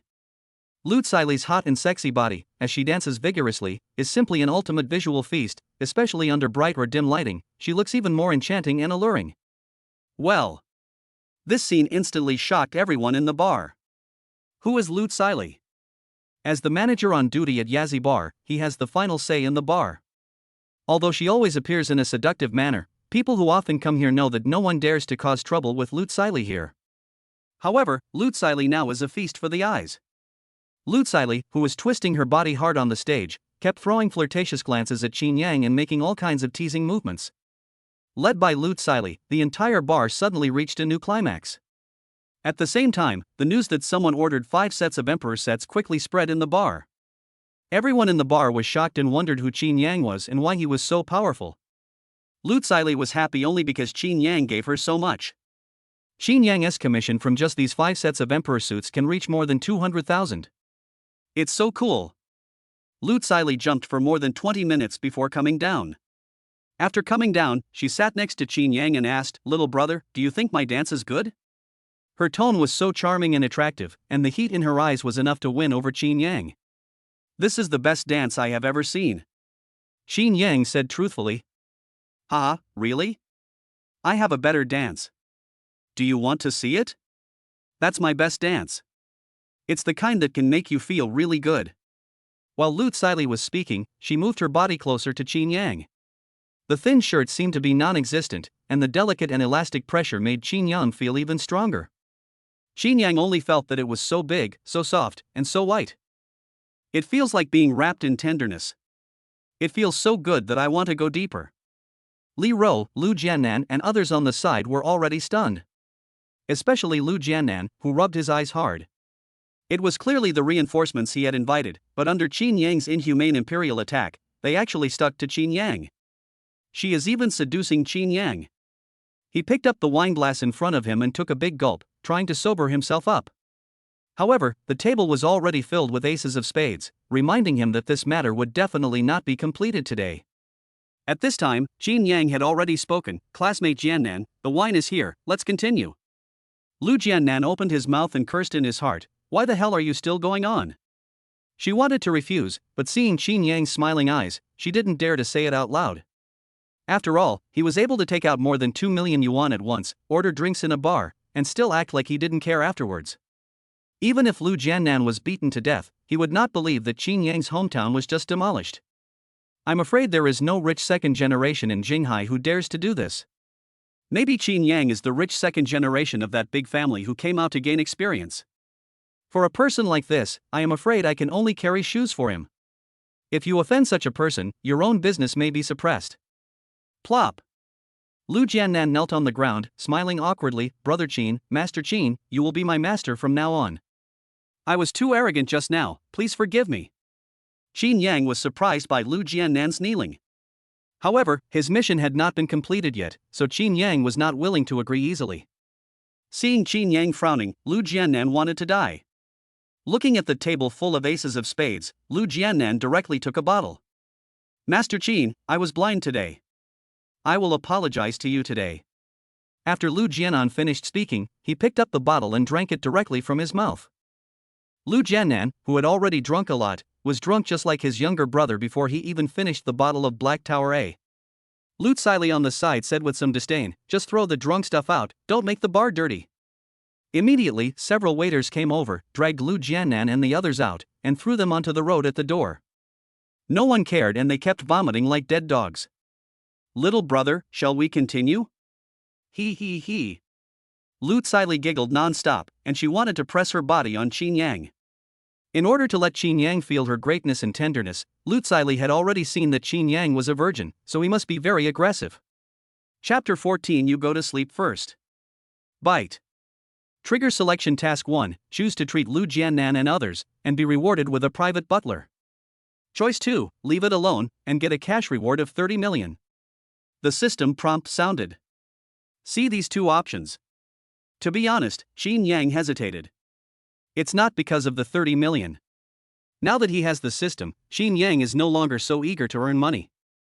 Otherwise, he wouldn't have spent more than 2 million to let the arrogant Lu Tsilei go on stage to dance. After all, there is no system cashback for this 2 million. It was entirely because of the behavior of Lu Jiannan and the others just now that made Chinyang uncomfortable. Moreover, many people who come and go will probably be fine if I don't take care of them. But on second thought, they are classmates after all, and it would be inappropriate if an accident really happened. Chinyang directly chose the first one. Looking at Lu Tsilei, who wished she could sit on his lap, Chinyang gently pushed her away. Lu Jiannan and the others are my classmates after all. They drank so much, so I still have to control them. Chinyang wanted to go out after he finished speaking. However, Lu Tsilei grabbed him and looked at Chinyang with a shy and somewhat resentful expression on her face. Little brother, they will be fine. At worst, I can ask someone to send them back later. Don't you really want to see my sisters dance? That's something my sister rarely lets people see. While speaking, he lightly bit his fiery red lips, and coupled with the swaying of Lu Tsilei's body, it was simply extremely tempting. To be honest, Chinyang was already moved at this moment. Because this kind of mature sister is too tempting to him. Mr. Chin, I am your personal butler Ali. What can I do for you? A clear and sharp voice sounded behind Chinyang. This directly diverted Chinyang's attention. Chinyang turned his head and saw a young man in a black suit. He is 1.75 meters tall and as straight as a javelin. There was no expression on his resolute face. Although he was wearing a suit, his triangular figure was perfect. Short flat head, very handsome. When Chinyang saw Ali, he immediately understood that this was the personal butler assigned to him by the system. They are absolutely loyal to themselves and have high plasticity and growth potential. To be honest, Chinyang was very satisfied when he saw Ali at this moment. I'm going to call an ambulance now, you take these two beauties back. After Chinyang finished giving the order, he turned to look at Lu Tsilei and smiled apologetically. Manager Lu, I definitely can't agree to your request today. I have to go see my classmates first. Lu Tsilei's eyes were almost popping out of her head at this moment. Chinyang actually has a personal butler? This is simply amazing. How could she let such a person go easily? In the end, she pestered Chinyang and added his WeChat, and only then did she watch Chinyang leave with great reluctance. At the entrance of Mitzi Bar, Chinyang looked at Lu Jiannan and others lying on the ground. At this moment, they were like dead dogs, lying on one side with their legs spread out. There are many cockroaches around them. There were even rats coming out from the trash can nearby, crawling all over Lu Jiannan and the others. If no one takes care of them overnight, it would be normal for them to be short of things the next day. At this time, the car from the 120 emergency center arrived. Chinyang followed the 120 ambulance to the hospital. When the emergency doctor saw 4 drunk men lying like dead dogs, he gave them a careful examination. The nurse was called over immediately for treatment because Lu Jiannan's throat was blocked by vomit.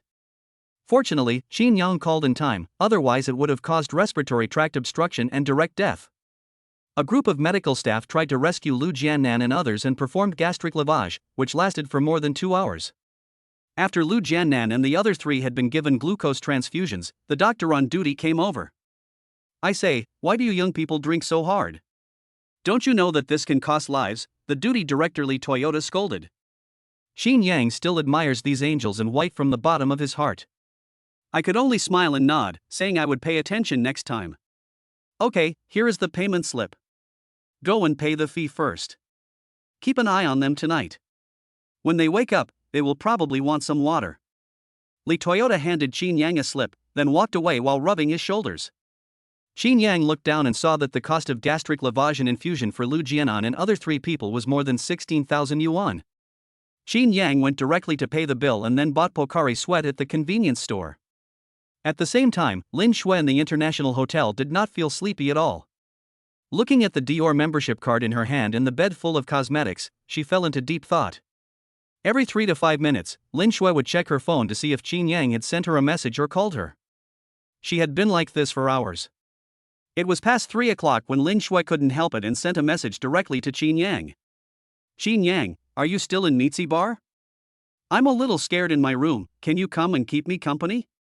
After sending the message, she even sent Chinyang a photo of herself in pajamas. Lin Shui looked at the photos, which she thought were very beautiful and even had obvious meanings, and thought to herself, Chinyang should be able to understand me, right? After all, it was the late night, and she was able to invite Chinyang over, and even had this half-hidden and half-visible photo of herself. The only thing she could do was to tell him to come and go to bed. Chinyang, who had just bought water in the hospital, took out his mobile phone and found that Lin Shui had sent him a message. Especially Lin Shui's absolutely beautiful and even suggestive photos, he could only smile helplessly. He replied directly, "You go to sleep first." Then I put my phone in my pocket and stopped looking at it. The moment Lin Shui's cell phone rang, she quickly opened it to check. "You go to sleep first." Looking at these 4 words, Lin Shui was stunned. "Chinyang, are you a fool? Can't you see that I am like this?" "Ah!" Lin Shui screamed hysterically and waved her hands continuously. She was almost pissed off by Chinyang. I gave such an obvious hint, but Chinyang actually replied with these 4 words. This was the first time I had taken such initiative, but the result was like this. After being angry for a long time, I sent a message to Chinyang again, but Chinyang didn't reply. This made Lin Shui feel lost all of a sudden. She walked to the mirror and looked at her body. It was very good and big. Doesn't Chinyang like it? Then he threw himself heavily on the bed. Lin Shui was already prepared. Didn't you, Chinyang, ignore me? Then I will let you know what is meant by being as soft as silk. Lin Shui made up her mind secretly and kept thinking about the tactics she was going to use. I gradually fell asleep in a daze. At this time, Lu Jiannan was in the hospital. Although he had his stomach washed, he still had a strong burning sensation in his stomach, which made him feel thirsty. Water, is there any water? I want to drink some water. Lu Jiannan shouted weakly. Hearing the voice, Chinyang directly unscrewed a bottle of Pocari Sweat and handed it to Lu Jiannan. Lu Jiannan took the water in a daze, but when he saw that it was Chinyang, he was immediately shocked. He even stuttered and shouted, Mr. Chin, I was wrong, please forgive me. Chapter 15. Are there many people named Chinyang? Forgive you? Chinyang was surprised. He didn't know what Lu Jiannan meant and looked at him in confusion. Lu Jiannan thought that Chinyang didn't want to forgive him. I almost wanted to kneel down and beg Chinyang. Don't move. At this time, the voice of Li Fengtian, the director of the emergency department, came. He walked over quickly and pushed Lu Jiannan back. He said to Chinyang with an unhappy face, I asked you to watch them. Why didn't you stop them when they moved? He drank a lot of alcohol and has difficulty moving. It would be dangerous if he went down rashly. How can you be his friend? While blaming Chinyang, he comforted Lu Jiannan and gave him a basic examination. After finding that Lu Jiannan was no longer in serious condition, he continued to say to Lu Jiannan, young man, you should drink less next time. If your friend hadn't called you in time today, I'm afraid you would be in danger. Well. Lu Jiannan was petrified again. The confused brain became even more confused. Shake it hard and force yourself to wake up quickly. After the emergency department director Li Toyota finished speaking, Lu Jiannan confirmed that it was really Chinyang who saved him. The look in his eyes when he looked at Chinyang immediately became one of great respect. He wanted to bully others by taking advantage of his power and was even more aggressive towards Chinyang. But Chinyang not only did not care, he also called an ambulance to save himself and even paid the medical expenses directly. This is a huge favor. After Li Toyota left, Lu Jiannan's eyes were already filled with tears. Mr. Chin, I was blind today. You saved me regardless of past grudges. From now on, you are my big brother. If you need anything, just tell me. I, Lu Jiannan, will definitely follow your lead. Lu Jiannan spoke with passion and from the bottom of his heart. Chinyang smiled faintly, don't be so reserved, we are classmates after all. From now on, just call me Chinyang. Don't call me Master Chin. It makes me sound so old. Okay, lie down and rest. Chinyang's words made Lu Jiannan so excited that he cried and nodded heavily. Lu Jiannan's younger brothers also woke up one after another and asked for water to drink. Chinyang handed the water to everyone with a smile, and Ian Urban and others were also dumbfounded. They didn't expect that it was Chinyang who was taking care of them. Lu Jiannan recounted what had just happened, and his younger brothers like Ian Urban also called him Brother Chin. They all expressed their loyalty to Chinyang. In response, Chinyang just smiled and did not refuse. After Lu Jiannan and the others had completely calmed down, Chinyang bought them some millet porridge. Looking at the time, it was almost 5 o'clock, so Chinyang took a taxi directly to school. At this time, there were already students at Jinghai University getting up early to do morning exercises. Chinyang went straight back to the dormitory. Chinyang felt a little tired after not sleeping for a whole day and night. As soon as I lay down on the bed, I fell asleep immediately. Chinyang, you're back? I don't know how long I slept when an anxious shout was heard, and then someone woke Chinyang up. Chinyang opened his eyes and found that the person who woke him up was the dormitory leader Tian Hu. Boss, what's up? I just laid down, what do you want? Chinyang asked, rubbing his eyes. Chinyang, did you break up with Wang Chanshan? And even beat Tao Bin? Tian Hu asked anxiously. Although he had the system, he had gone through the ordeal with Lin Shui and Li Rou that night. But when I heard the 3 words Wang Chanshan, I couldn't help feeling uncomfortable. After all, I have been pursuing Wang Chanshan for 3 years and have been her bootlicker for 3 years. It would be a lie to say that I have no feelings for her. However, Chinyang still made himself recover quickly and said directly, yes, how did you know? Hey, Chinyang, just break up if you want to.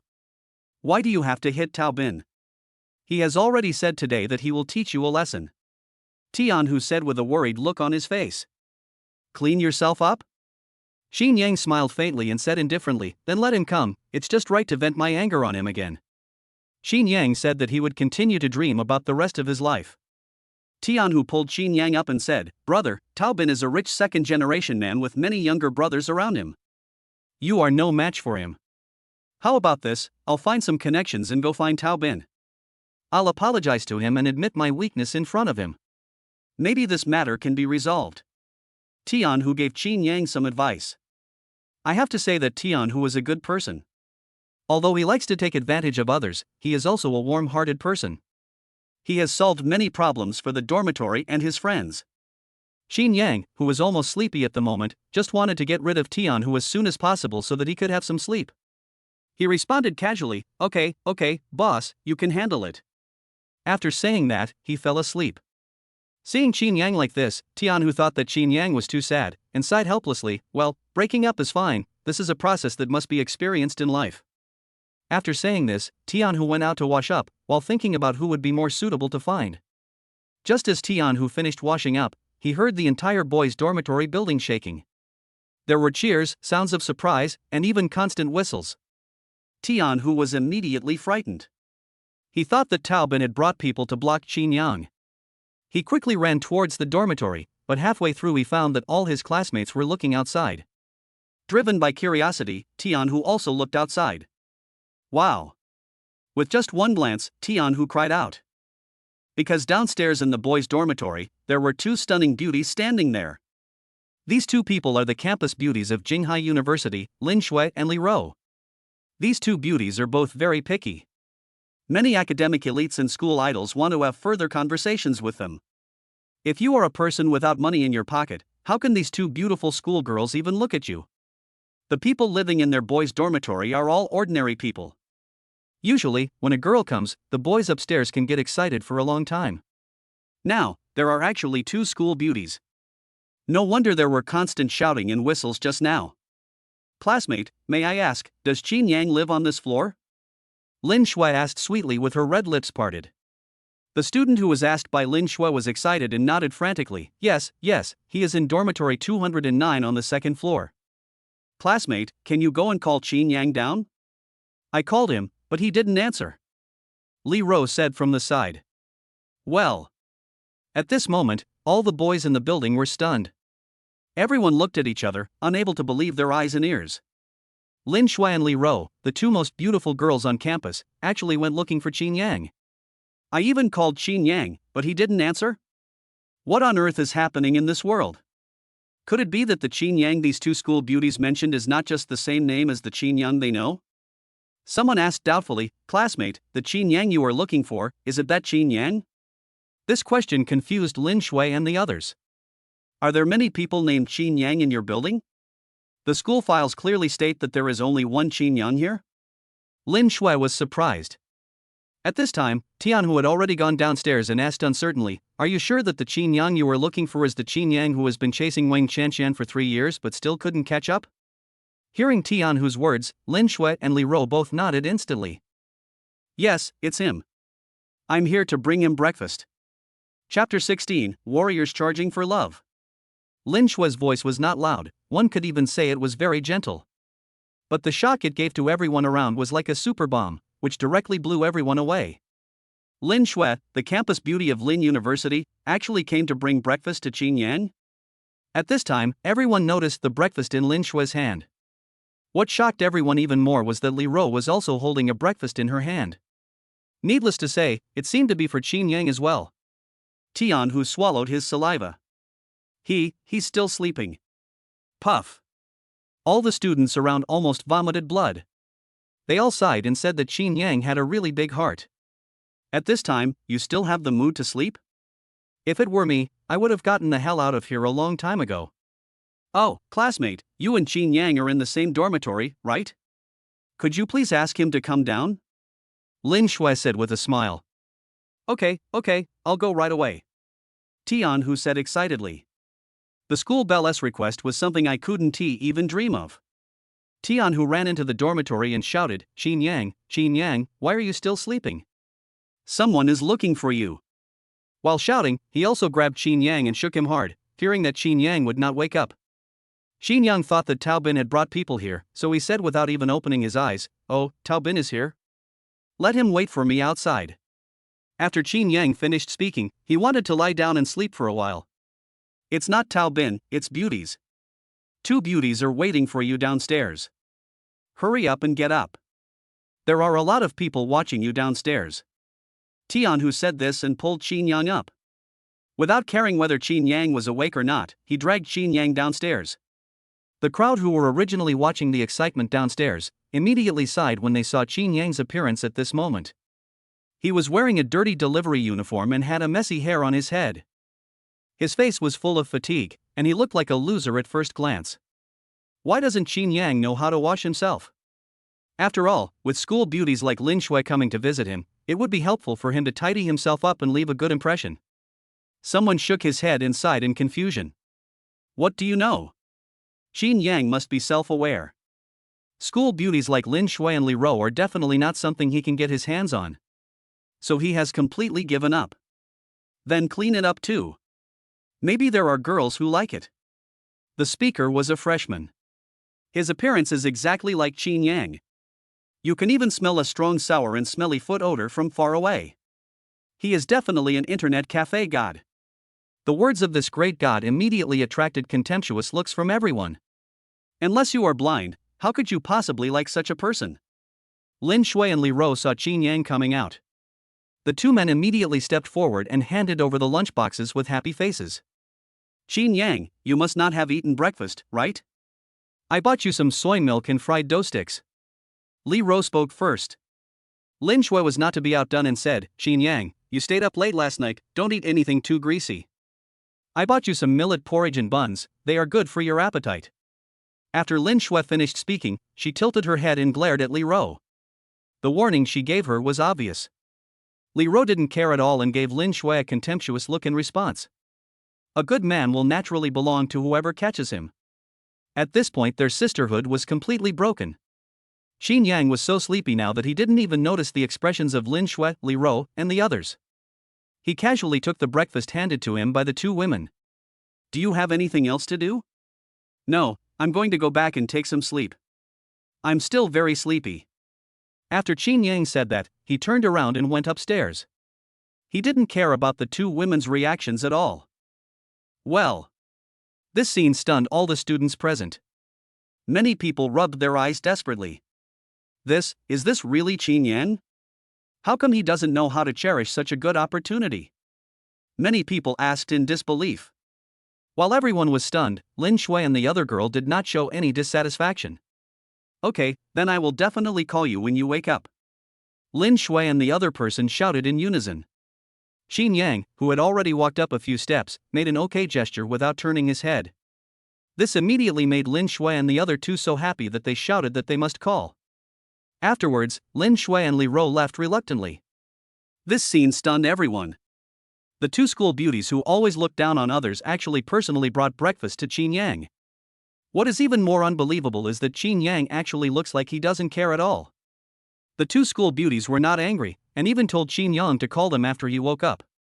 Can anyone tell me what is going on? God, please tell me how Chinyang did it. I want to do it too.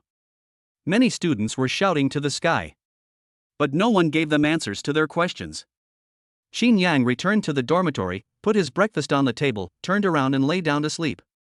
Tianhu, who followed Chinyang in, was completely dumbfounded. I wanted to call Chinyang to talk about what was going on. However, this time, no matter how Tianhu shouted, Chinyang simply ignored him. In the end, Tianhu could only go out with some disappointment. There were already quite a few people outside the door, asking Tianhu what was going on.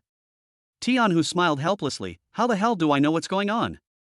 The news that Chinyang, a bootlicker, could actually win the favor of two campus beauties, who even personally delivered breakfast to Chinyang, quickly spread throughout Qinghai University. The university's confession wall, forum, were also dominated by this matter. Chinyang, who was already very famous, became even more famous now. However, this time, they were no longer scolding Chinyang, but instead were discussing what had happened. Some were even curious and asked Wang Qianqian directly, Qianqian, aren't you in a relationship with Chinyang? What's going on? Wang Qianqian was also stunned when she heard the news. How would she know what happened? I could only smile awkwardly and couldn't answer. Then Wang Qianqian called Li Ro directly. After all, they knew each other. Seeing that it was Wang Qianqian's call, Li Ro was immediately unhappy and shouted directly, how dare you ask me? Wang Qianqian, if you hadn't slandered Chinyang, maybe Chinyang would have liked me. After Li Ro finished speaking, she hung up the phone. Wang Qianqian was stunned. At the same time, someone brought up the fact that Chinyang had been licking Wang Qianqian for 3 years, but Wang Qianqian not only cheated on him with Tao Bin, but also cheated on him with Tao Bin. At this moment, Chinyang became a warrior charging for love. In an instant, Wang Qianqian and Tao Bin were scolded badly. Some people even called Wang Qianqian and Tao Bin directly to scold them. In the end, Wang Qianqian was scolded so much that she didn't dare to answer the phone anymore. Tao Bin, who was standing by, was also so angry that his face turned blue. Covering her face, whose swelling had subsided, with her hands, she almost hated Chinyang in her heart. Everything that happened today was caused by Chinyang. Tao Bin, who was furious, called several of his lackeys directly. Xiao Lu, call my brothers. I want to vent my anger today. Xiao Lu on the other end of the phone agreed immediately and brought a dozen people to wait for Tao Bin downstairs of Chinyang building. Seeing that all his younger brothers had arrived, Tao Bin suddenly felt confident. He took people directly to the second floor. Bang! He kicked open the door of Chinyang's dormitory and said, Chinyang, get the hell out of here. Chapter 17 Lessons. Chinyang, who was sleeping, suddenly woke up. When he sat up, he found that it was Tao Bin. Although Tao Bin was wearing a hat at this time, it could not hide the bruises on his face and around his eyes. Seeing Chinyang, Tao Bin became even angrier. The bruises on his face made him afraid to go out and have fun all day. There was even more abuse on the forum and the confession wall. All this was because of Chinyang. Instinctively, Tao Bin thought that all this was caused by Chinyang. Xiao Lu, who was standing by, saw that his boss was angry. In order to show off, he immediately stood up and pointed at Chinyang angrily. Chinyang, why don't you get over here quickly? Apologize to my big brother, maybe my big brother can make your punishment lighter today. Chinyang sneered immediately. In the past, I would have been scared facing Tao Bin and a dozen other people. Even facing threats, he had to apologize to the other party and beg Tao Bin to forgive him. But now, in his eyes, people like Tao Bin are nothing more than little karami who can be punched. Bite. Trigger Selection Task 1, choose to teach Tao Bin and others a lesson, reward for superb fighting skills. Choice 2, choose to be tolerant, apologize to the other party, and be rewarded with a graduation defense paper guaranteed to pass in one try. The system prompt sounded. See this selection. Chinyang sneered and directly chose the first option.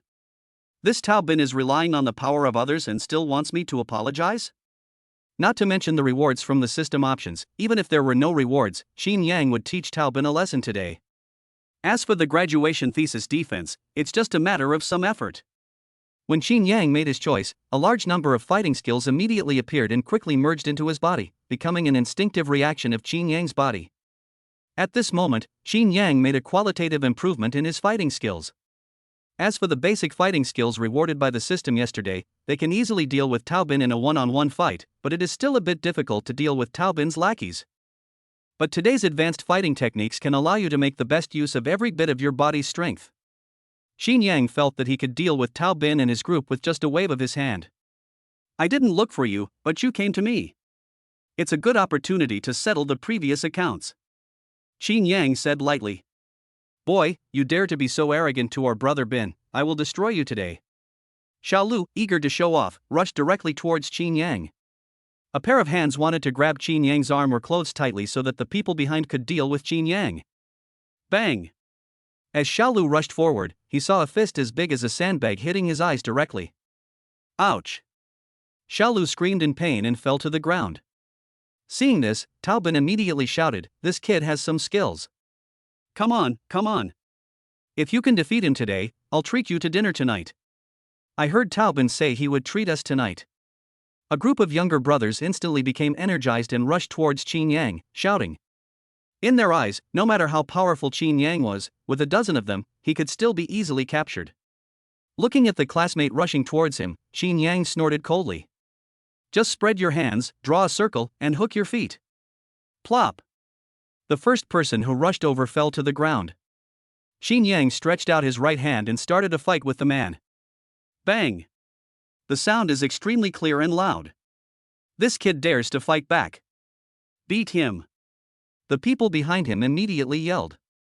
However, their bodies have long been drained by alcohol and sex. Chinyang swung his big palm quickly and started a big fight. Plop! Snap! Snap! Plop! Ouch! Ouch! Snap! Snap! In less than a minute, all of Taobin's minions were put down by Chinyang, and each of them was slapped at least several times on the face. They lay on the floor of the small dormitory, covering their faces and wailing. There was even one who had swollen face on both sides from being slapped so many times, and the pain was so excruciating that he started crying. Well, Taobin was so shocked when he saw Chinyang's bravery. You can't do that to me. If you dare to do that to me, I will never forgive you. Taobin kept threatening, but his body kept retreating towards the door out of fear. He wants to run. When Taobin walked out of the dormitory door, he immediately turned around and ran. Chinyang is too powerful, and I am no match for him at all. Brother Bin? It's really you. I was just looking for you. At this time, a voice sounded and directly stopped Taobin. Taobin didn't even know the person who stopped him. He was in no mood to talk to him. His mind was completely focused on escaping. However, he wanted to run, but the other person obviously wouldn't let him. He grabbed Taobin and said in a flattering tone, Brother Bin, it's a good thing you're here. Brother Bin, please don't be angry with us brothers for my sake. Having said that, he pulled Taobin back. The person who spoke was Tian Hu. Today he had made an agreement with a senior student to ask that senior student to find Taobin and ask Taobin to let Chinyang go. I just looked around but didn't see Taobin. Now that I see Taobin, I naturally want to talk things out as soon as possible. Let me go, let me go. Taobin shouted in fear, almost crying. However, he was not as strong as Tian Hu, and was dragged back to the dormitory by Tian Hu. When Taobin came in again, he had already greeted Tian Hu's family 100 times in his heart. When Tian Hu saw this scene in the dormitory, he was stunned. Chinyang, this is? Tian Hu asked in surprise. Chinyang smiled faintly, Boss, thank you. After Chinyang finished speaking, he pulled Taobin over and punched him in the face. Bang! Bang! After 2 slaps, slap marks immediately appeared on Taobin's face, which had just subsided. Knowing that he could not escape, Taobin stared at Chinyang fiercely. Chinyang, if you dare to hit me, I will make you regret it. Still threatening me? Chinyang sneered. Bang!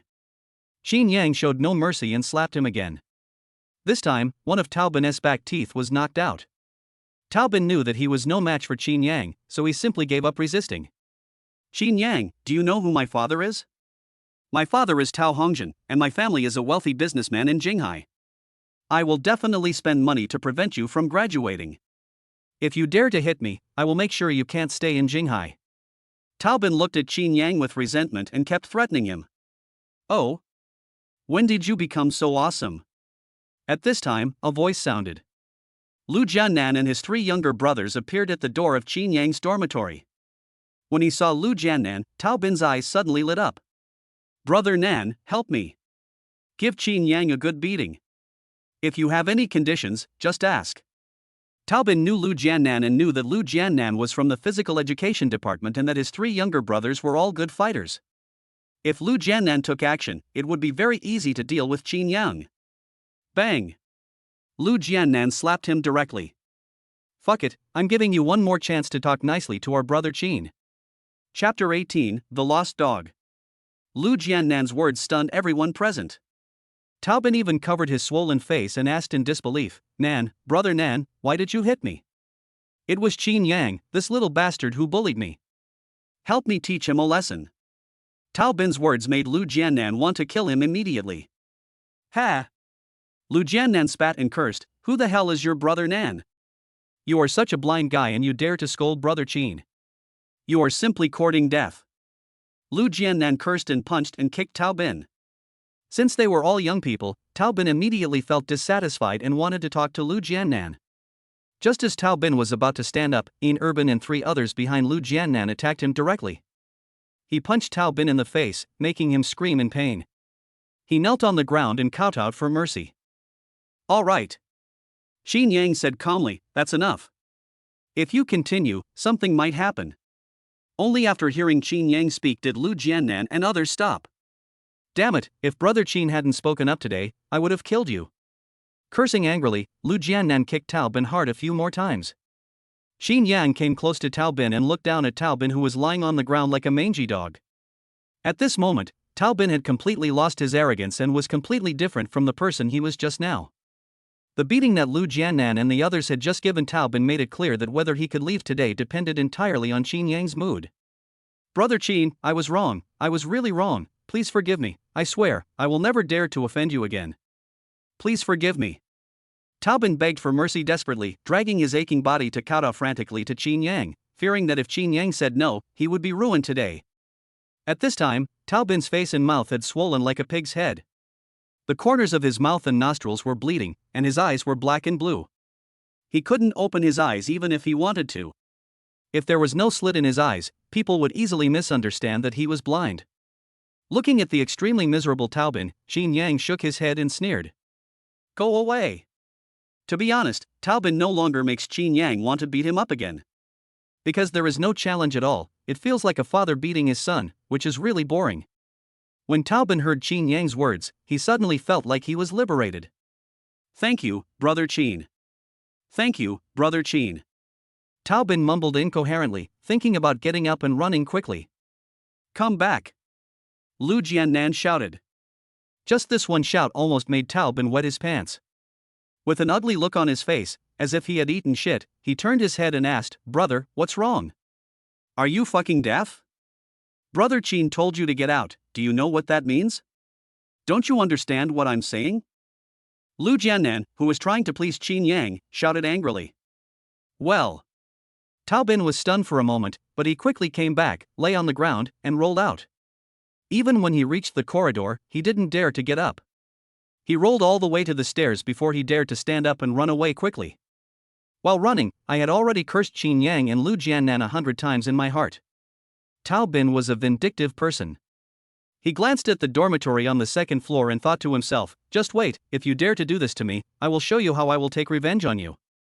At this time, Chinyang on the 2nd floor just shook his head and smiled. Chinyang did not stop Lu Jiannan's flattering behavior. Then he kicked Xiaolu and the others lying on the ground and said, "You guys get out of here too." The people who had been grimacing and wailing just now stopped shouting in an instant. After looking at Chinyang, he rolled out of the dormitory without hesitation. Only after he rolled to the stairs did he dare to stand up and run quickly. This scene shocked everyone in the building. Who is Tao Bin?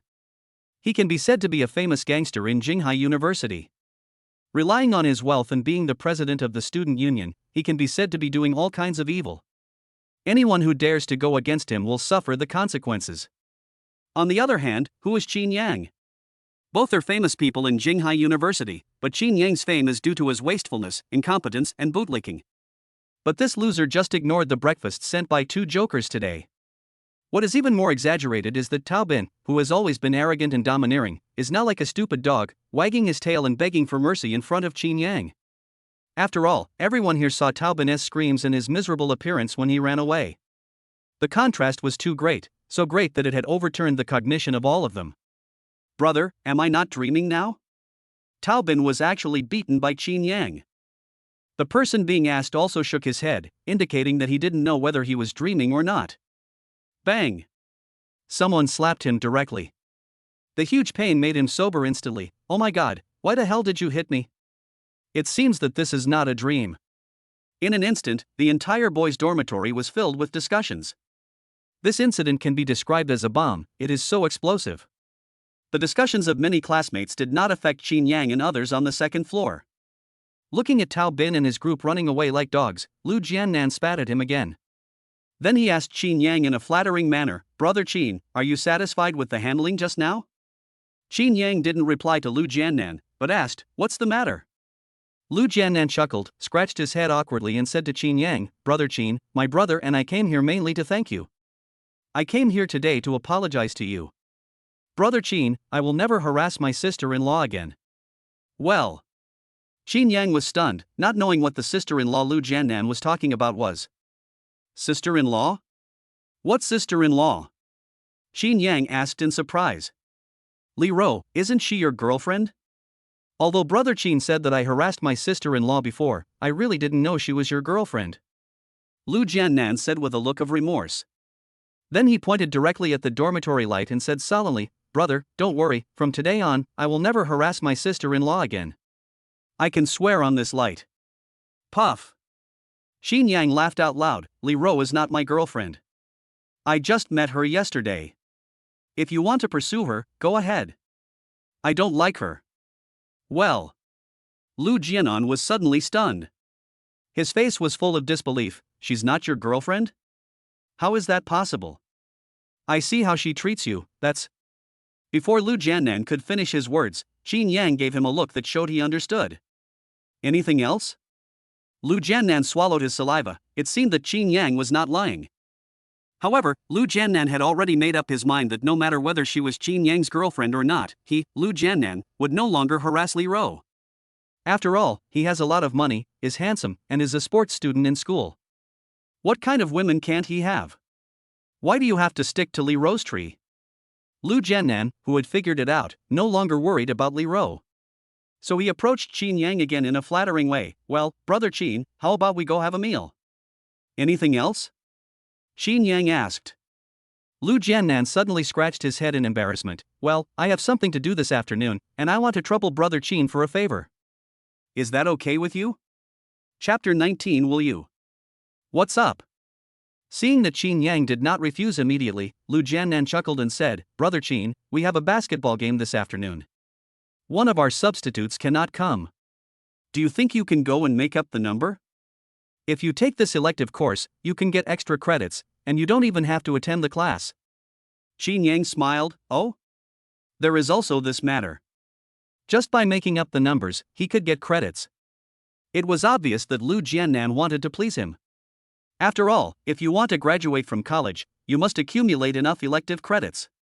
I have been busy with part-time jobs for the past 3 years, so I have not taken any elective courses, and the credit gap is quite large.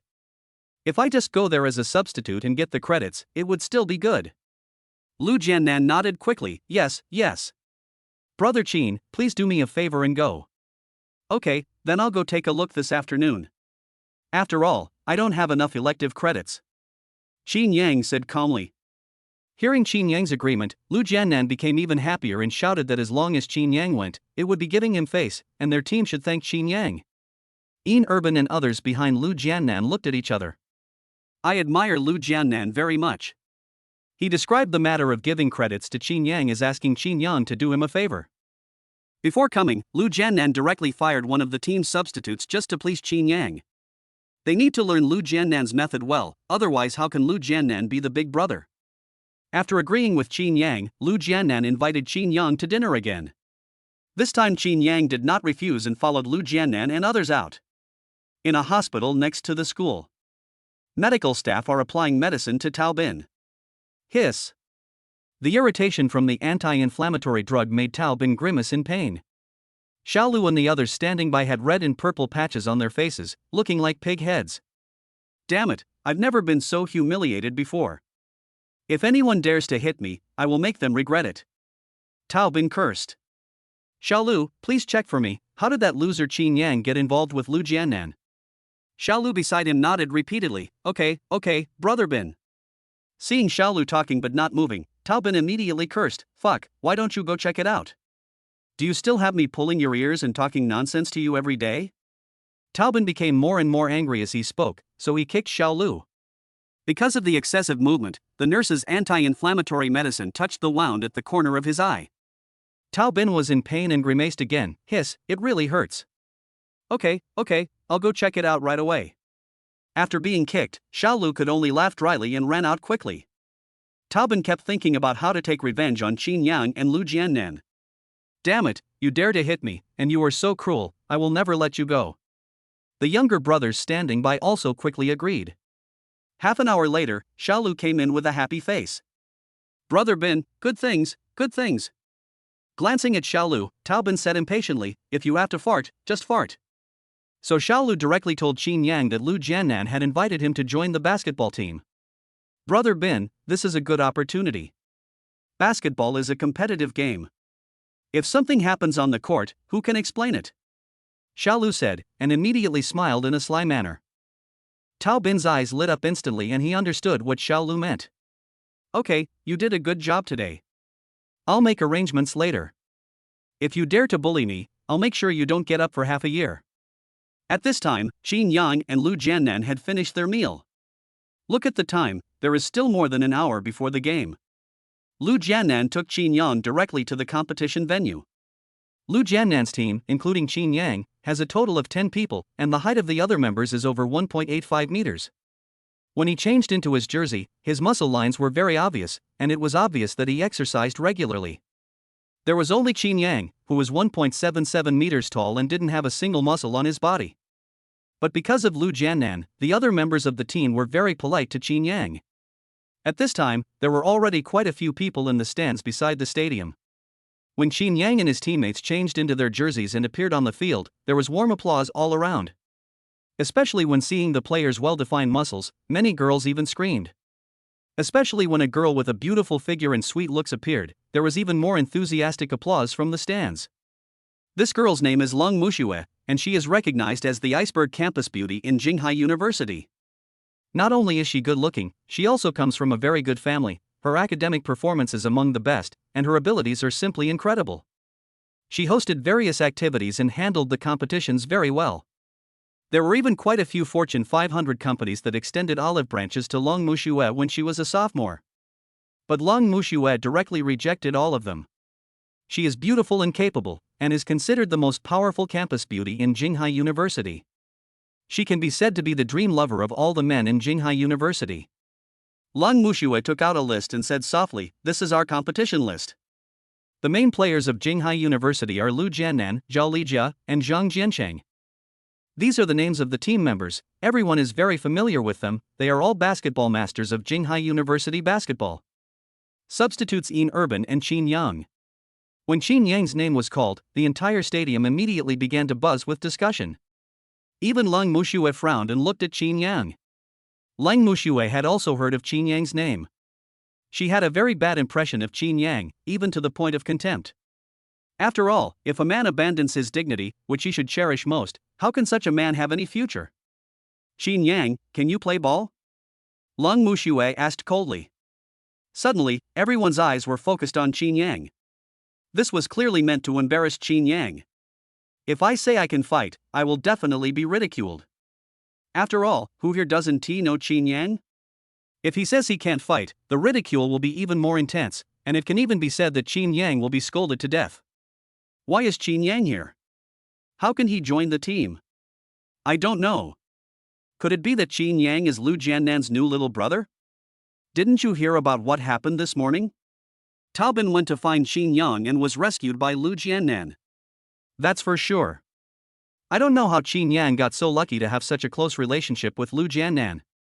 The people in the stands immediately showed disdain. Chinyang, Muxue is asking you a question. Do you know how to play basketball? If you are not dumb or deaf, just say something. A clear voice was heard, and it turned out to be Wang Chanshan. At this time, Wang Chanshan's eyes were red, as if she saw an enemy, and she wanted to eat Chinyang. She already knew that Taobin had been beaten.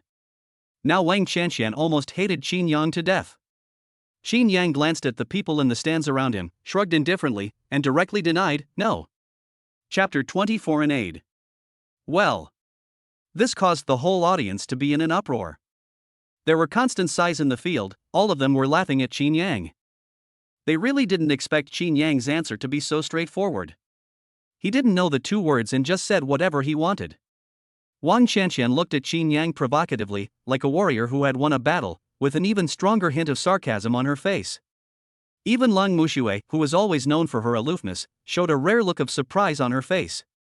She didn't expect Chinyang to say it so straightforwardly and not care. It doesn't matter if Chinyang is here, as long as we are here, right? Lu Jiannan hurried over and said. As if he had found his main battlefield, Lu Jiannan said confidently, besides, the people we are fighting against are from the normal university. You don't think we can't beat them, do you? Lu Jiannan's words immediately made the people in the stands around him shut up. After all, Lu Jiannan is still very strong. However, there were still many people looking at Chinyang with jealous eyes. Soon people from the normal university arrived and the competition began. The first half was just as Lu Jiannan said, basically a crushing victory. Even Zhao Lijia, Zhang Jiansheng and others did not take action. Lu Jiannan alone can crush the whole audience, and Lu Jiannan has also become the focus of attention of the two universities. Whenever Lu Jiannan scored a goal, he would ignite the entire stadium and receive admiring glances from countless beauties. Lu Jiannan is really strong. He can even develop into a professional player. Of course, he's talented, good at offense and defense, he's an all-around player. There is endless praise for Lu Jiannan. The first half ended quickly and the score reached a terrifying 43-16. Brother Chin, how is it? It's okay, right? Lu Jiannan said to Chinyang in a boastful manner. Chinyang smiled and nodded. To be honest, Lu Jiannan is indeed very strong in basketball. Just as the halftime break was about to end, 7 or 8 people came in one after another. The leader turned out to be Taobin, who was beaten in the morning. Taobin actually sat directly on the stands of the normal university and chatted enthusiastically with the people from the normal university. Something is wrong. Chinyang frowned. Lu Jiannan and others looked over and shouted, "Oh my god, what the hell is this?" Suddenly, everyone's eyes turned to the people who had just arrived. I saw 4 black people coming in. Each of these black people was over 2 meters tall, and all were wearing the school team uniform of the normal university. What's going on with them? Those black people are not from normal university. Fuck. This is cheating at the normal university. I know those people. They are all international students. The one in the front is called Hans. He has played in professional competitions. And the guy behind him named Jack is even stronger than Hans. How shameless. They actually hired foreign players who have played in professional games. For a moment, everyone's face became extremely solemn. At this time, Taobin came over with the black people. Coming in front of Chinyang and the others, he sneered and said, "I'm not afraid to tell you that I was the one who brought Hans and the others here. If you admit your mistakes now, I will consider forgiving you." At the same time, he looked at Chinyang with great contempt, "But Chinyang, you must kowtow to me in front of everyone, otherwise, humph." His attitude was extremely arrogant and he didn't take Lu Jiannan and others seriously at all. Bite. Trigger the selection task. 1. Choose to frustrate the opponent's basketball team, teach them what it means to play basketball, and be rewarded with the basketball skills of world stars. 2. Choose to apologize to the other party and be rewarded with a beautiful secretary, a cool and aloof secretary of school beauty level. The system prompt sounded. Seeing the system's choice, Chinyang didn't even hesitate. Just select the first one. Isn't Tao been looking for external aid? Today we are playing with foreign players. As for the beautiful secretary, I don't need her now. With Chinyang's choice, a large number of basketball skills emerged in Chinyang's mind. Even his body became stronger, and some movements were deeply imprinted in Chinyang's mind.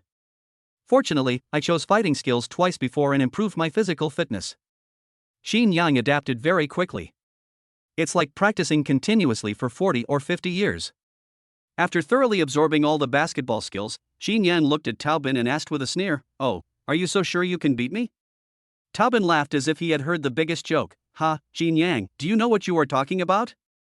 You are a piece of shit. Do you know the basic rules of basketball? Do you think you can beat me? I'm going to beat you to death today. Let me tell you, if you don't apologize, everyone on the basketball team will have a hard time today." The threat in Tao Bin's words was obvious. Everyone looked unhappy, and those who had been full of confidence suddenly sighed. However, due to Tao Bin's past ruthlessness, no one dared to refute him. "Bullshit, Tao Bin, you are a traitor and a traitor." The hot-blooded basketball players all wanted to take action. Hans, who was behind Tao Bin, came forward directly. Tao Bin spent a lot of money to hire them, with the purpose of teaching Chinyang and others a lesson. Of course, we have to protect Tao Bin, our financial sponsor, at this moment. Hans looked at Chinyang and others with great contempt, and even gestured at Chinyang's height with his hands, mocking Chinyang for being a shorty. There's no point in saying more. Let's see how crazy you guys are going to be later. Tao Bin laughed and walked directly to the normal university, whispering a few words to the teacher in charge. At this time, the team leader from the normal university stepped forward. "Let me explain, Hans and the others are transfer students from our school, so this doesn't count as hiring outside help." Well. Everyone was stunned by Tao Bin and his team's actions. How could one be so shameless? However, having said this, the judges and referees were speechless and secretly cursed Tao Bin and the people from the normal university for being shameless. Lu Jiannan's face also turned a little ugly. Today I had planned to let Chinyang lie down and earn credits, but who would have thought that Tao Bin would be a traitor? I'm afraid it will be difficult to get the credits today, and Chinyang was even ridiculed. "Brother Chin, he's asking for foreign aid, so let's do the same. I know a few with good skills, and they can arrive in half an hour at most." Lu Jianan said as he was about to call for foreign aid. Chinyang shook his head. "The normal university will not give us half an hour. Hans and his team are not that strong either. I will play in the second half. We will defeat them fair and square with our true strength today." Well. For a moment, everyone was stunned. Chinyang actually said that he would defeat Hans and the others directly? Chinyang's words shocked them. Brother Chin is right. Didn't Hans play in professional competitions? Let's fight him today. Brother Chin, I'll go first. You'll take over when I can't do it anymore. Lu Jiannan echoed. But I was already prepared to lose. He would not let Chinyang play. After all, Hans and his group were hired by Tao Bin to deal with Chinyang. Once Chinyang comes on the court, something unexpected will definitely happen today. After all kinds of dirty tricks on the basketball court are common. Yes, let's fight them. Do they really think we are afraid of them? If we can defeat them, we will be proud of ourselves when we go out. Chapter 21 Fierce Confrontation. All of a sudden, the morale of the team members, which had just dropped, rose again, and they were all ready to fight with Hans and his team. The words of Lu Jiannan and others were instantly recognized by many students of Jinghai University. They all stood up to cheer for Lu Jiannan and the others. The morale of Lu Jiannan and others who came on the field soared again. Brother Chin, Brother Nan, and the others are now in high spirits. We might be able to win today. Ian Urban said excitedly on the side. They are bound to lose. It will be difficult for Lu Jiannan and his team to score points after they come on the court. Chinyang said calmly. Can't get any points?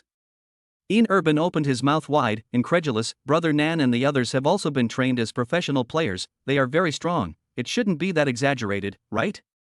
Chinyang pointed at Hans, the leader, and said, Hans is too strong. Lu Jiannan and the others can't stop him alone. Moreover, the overall strength of the opponents is stronger than theirs. Well. Ian Urban was completely dumbfounded. He was very excited just now and never expected that Chinyang would say this. Hearing Chinyang's words, Long Mushui on the side said with some dissatisfaction, Chinyang, didn't Lu Jiannan and the others come forward for you? It's inappropriate for you to say that. What did I say have anything to do with you? Chinyang asked back. Well. Long Mushui was stunned. No one in Jinghai University had ever spoken to her like this. Long Mushui was so angry that she couldn't speak. She pointed at Chinyang and said, You. Wang Xianxian, who was standing by, came over and grabbed Lang Mushui. Senior Lang, why are you bothering with this kind of trash? He is a useless person who can't do anything. He is just saying this to attract attention. Wang Xianxian's words were instantly recognized by the people around her. After all, Chinyang has a reputation as a bootlicker, and everyone in Jinghai University knows about it. Originally, because of Lin Shui and Li Ro's delivery of meals, my impression of Chinyang changed a little. But now it seems that Chinyang is not only a troublemaking waste, but also very jealous. In response, Chinyang just smiled faintly and ignored Long Mushui and the others. At this time, the players from both sides have entered the field. On the Jinghai University side, Lu Jiannan is still the forward. As soon as he got into position, he found that the person facing him was Hans, who was a head taller than Lu Jiannan. As the referee blew the whistle, the basketball was thrown high into the air. Lu Jiannan jumped up immediately and tried to grab the ball. However, before Lu Jiannan's hand touched the ball, Hans jumped and controlled the ball towards part.B. After Jack got the ball, he immediately launched an offensive, rushed directly to the backboard, and quickly passed the midfield. Lu Jiannan quickly caught up, and Zhao Lijia on the side tried to stop Jack. It's just that Jack was too fast and too agile. With a slight dodgement, he actually knocked Zhao Lijia down. Jack passed the ball quickly, Hans jumped, caught the basketball and shot directly. Bang! The basketball drew a beautiful parabola and fell into the basket very accurately. Wow! Cheers from the normal university were instantly heard outside the stadium. On the other hand, Jinghai University became completely silent. Don't be discouraged. This is just the beginning. They may not win. We still have the advantage in the score. Lu Jiannan encouraged everyone. Then he quickly controlled the ball and started charging towards the normal university. Lu Jiannan's skills are still very impressive. Dribbling at high speed, Lu Jiannan was like a loach, and the two black men from the normal university couldn't stop him. Only when he was almost at the three-point line did he have to stop. It's not that Lu Jiannan didn't want to attack again, because Hans and Jack were already blocking his way. These two people seemed to have become an insurmountable wall, preventing Lu Jiannan from attacking again. Fuck it, let's fight. Lu Jiannan cursed in his heart, then rushed directly towards Jack. It seems that Brother Nan is going to exert his strength. I'm afraid no one can withstand Brother Nan's strength. Ian Urban shouted happily. Jack on the opposite side sneered and also rushed towards Lu Jiannan. Just when the two were about to collide, Lu Jiannan made a beautiful turn and directly passed Jack. Lu Jiannan was ecstatic. All this was within his plan. Lu Jiannan jumped up and shot instantly. However, just as the ball was about to touch the backboard, a big hand appeared and stopped the basketball in mid-air. It was Hans. Just when the goal was about to be scored, Hans extinguished the slightest hope of scoring. Hans rushed over with the ball, made a few quick moves, and then made a beautiful turn and dunk. Bang! Normal University scored again. Applause from the Normal University rang out again outside the venue. Brother Nan, pass the ball, they are too fast, said Zhou Lijia from behind. Lu Jiannan nodded. He had never felt so cowardly before and swore in his heart that he would get revenge today. After kicking off again, Zhao Lijia found helplessly that the defense of the Normal University was so strong that he didn't even have a chance to shoot. In desperation, he had to pass the ball to Zhang Jiansheng. Zhang Jiansheng had just taken 2 steps dribbling the ball when Jack caught up with him like a swift cheetah. Fuck, are they still human? Zhang Jiansheng cursed and could only pass the ball to Lu Jiannan. However, the ball passed by Zhang Jiansheng has not yet reached Lu Jiannan's hands. Suddenly a black shadow flashed by quickly. Before Lu Jiannan could react, the ball was already in Han's hands and he quickly rushed towards the backboard of Jinghai University. "Stop him, hold him!" Lu Jiannan yelled. Han smiled contemptuously. "You are really weak. Then, just stand still and throw the ball." Bang! Hit the basket directly from outside the three-point line. Normal University scored again, and these 3 goals took less than 2 minutes. "Damn it!" Lu Jiannan roared again. "I have never felt so embarrassed since I came to college." As time went on, the Normal University scored quickly. The score is already 43-46. Looking at the score, Lu Jiannan's eyes were already red. He was really anxious. As the main players, Zhao Lijia and Zhang Jiancheng also cooperated desperately. After all, after so many years of cooperation, the 3 of them still have a tacit understanding and can understand each other's meaning with just a glance. The 3 began to pass the ball quickly forward. The ball didn't stay in their hands for more than 5 seconds.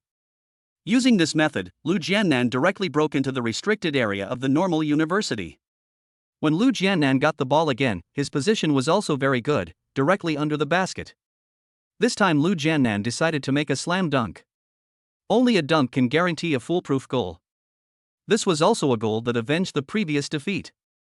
Lu Jiannan jumped directly, looking at the ball in his hand, which was getting closer and closer to the basket and was about to score. All the students of Jinghai University have stood up and are praying that Lu Jiannan can score a point. Bang! A crisp voice rang out.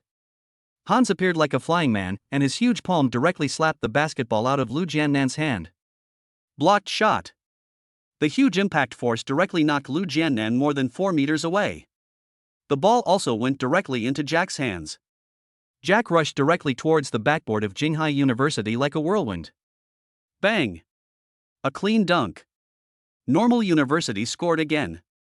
If they continue, Lu Jiannan and the others will definitely lose. Chinyang said calmly. But his words once again caused everyone at Jinghai University to glare at Chinyang. "Chinyang, what do you mean?"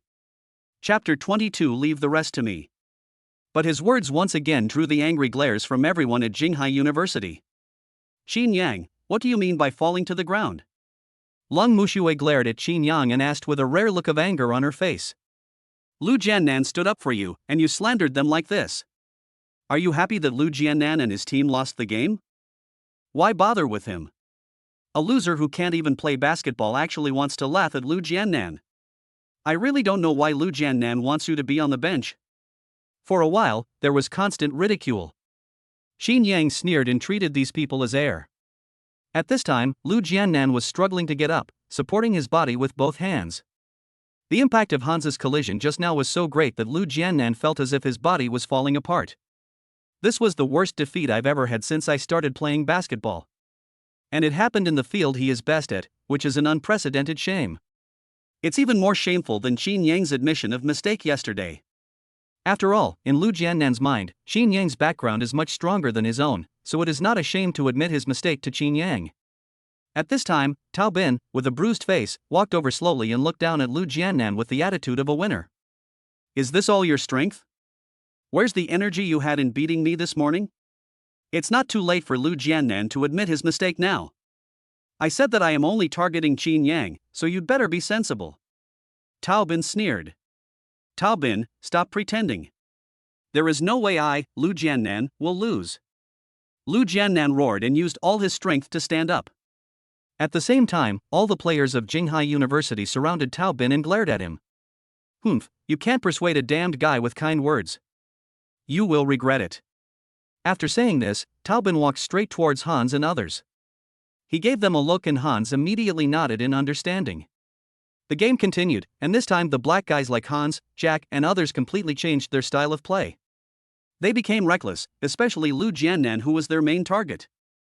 Zhao Lijia and others also tried their best to score a goal, and the game suddenly became more intense and cruel. Outside the court, Chinyang said directly to Yin Urban, "Go and tell Lu Jiannan not to be so stubborn. If he continues, he might get hurt." "Brother Chin, is there no hope for Brother Nan and the others?" Yin Urban asked doubtfully. "We don't have enough physical strength anymore. Lu Jiannan and the others are bound to lose." Chinyang said calmly. Chinyang's words once again aroused dissatisfaction among Lung Muxue and others.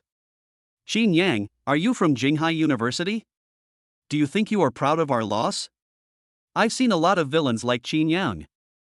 I don't know what Lu Jiannan was thinking to bring such a person into the substitute team. He can't do anything except talking. He's just garbage. For a time, Chinyang became the target of public criticism. It seemed as if Jinghai University's loss was all caused by Chinyang. I'm just telling the truth. Looking at the score on the field, and the condition of Lu Jiannan and the others, I'm afraid they won't be able to hold on until the end of the game. Chinyang said lightly. Chinyang's words were true. After all, the score was already 42-75. Moreover, the running range of Lu Jiannan and others on the field was much lower than before. Humph, Chinyang, you are just a person who can only make sarcastic remarks. What qualifications do you have to comment on Lu Jiannan and others here? And even if Lu Jiannan and his team lose, it's still an honorable defeat.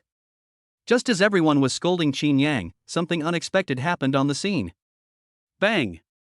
Lu Jiannan was knocked out by Jack again. After falling to the ground, he was bleeding from his mouth and nose. This immediately attracted everyone's attention. At this time, Zhao Lijia, Zhang Jiansheng, and others stepped forward.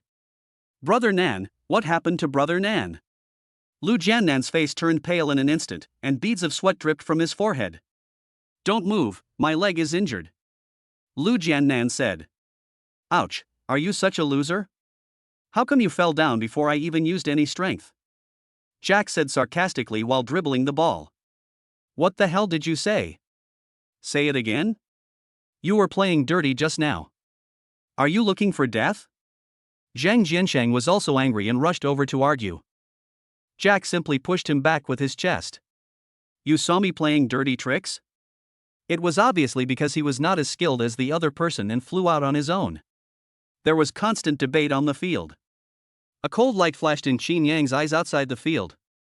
He saw everything that Jack, Hans, and the others did just now. It was as if he was going to beat Lu Jiannan to death. Chinyang came in directly. Lu Jiannan, you are injured. Let me take over next. Brother Chin, why don't we admit defeat? Hiss. Lu Jiannan was grimacing in pain.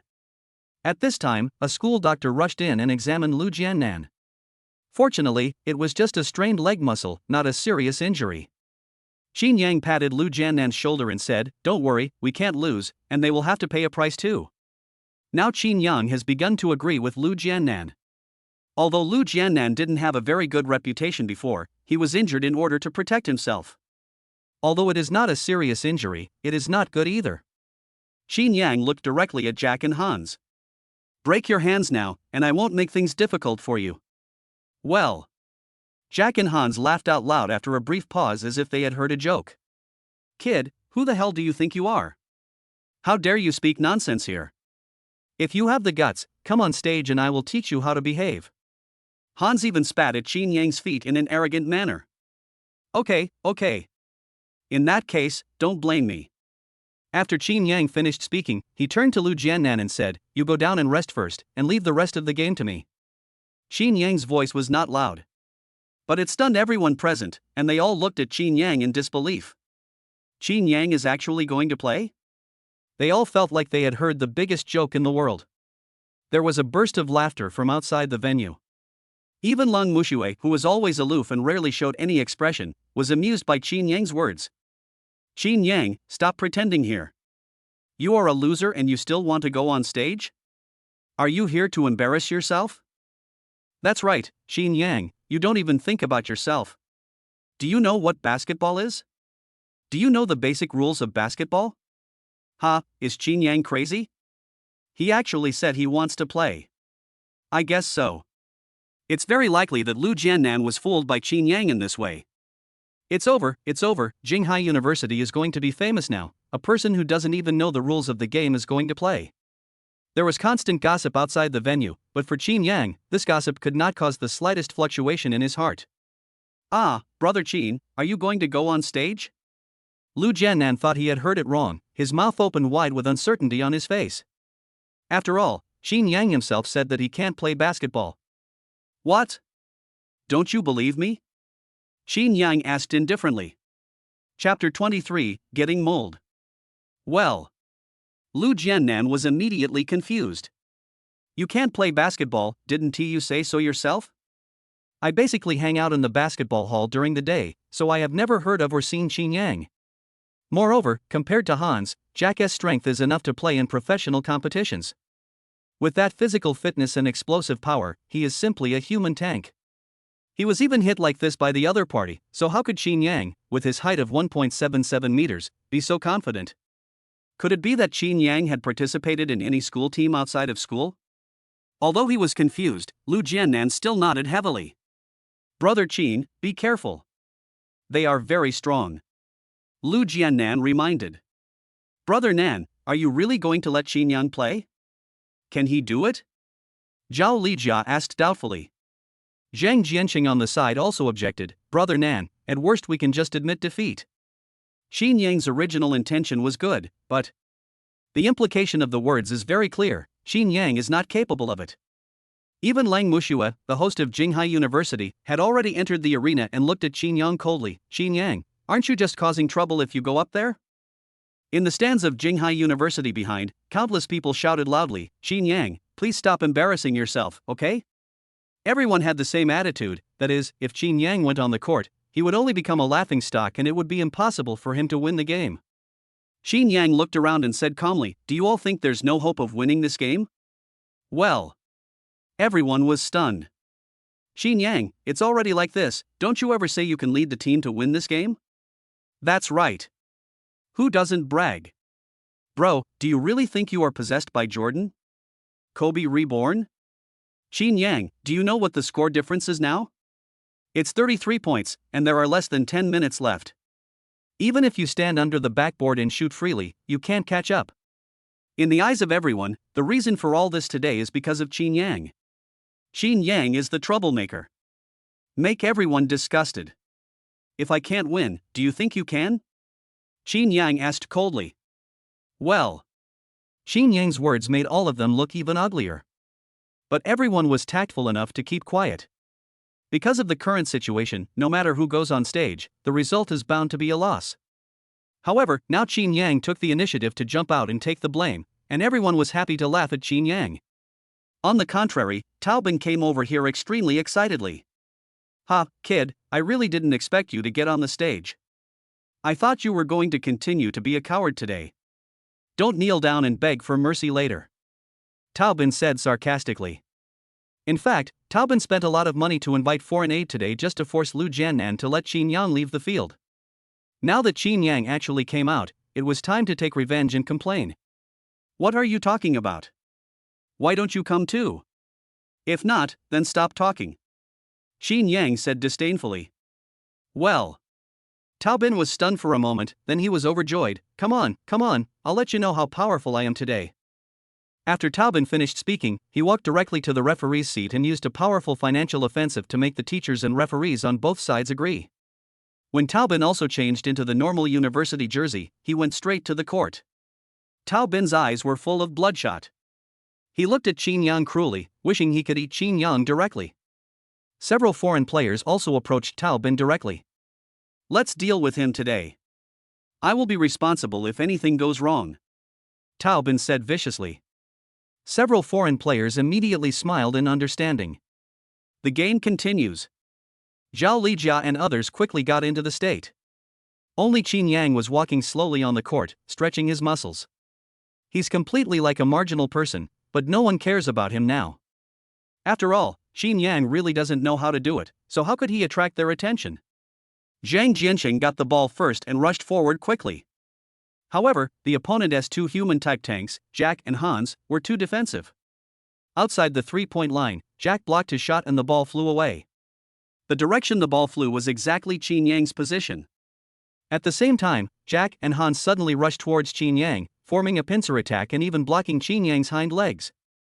Chinyang caught the ball directly, then looked coldly at the two people rushing towards him, dribbling the ball with one hand, not caring at all. It's over. Chinyang is going to be unlucky today. It's just bad luck. He brought all this upon himself. Yes, he deserves it. If it weren't for him, our Jinghai University wouldn't be facing this situation today. Many people just looked at him coldly and didn't care about Chinyang's life or death at all. Jack and Hans were extremely fast and arrived in front of Chinyang in the blink of an eye. The two looked at each other and rushed towards Chinyang at an accelerated speed. Bang! Bang! Two dull thumping sounds were heard in succession. Jack and Hans flew more than 2 meters away and then fell heavily to the ground. Chinyang, who was supposed to fly away, was actually fine.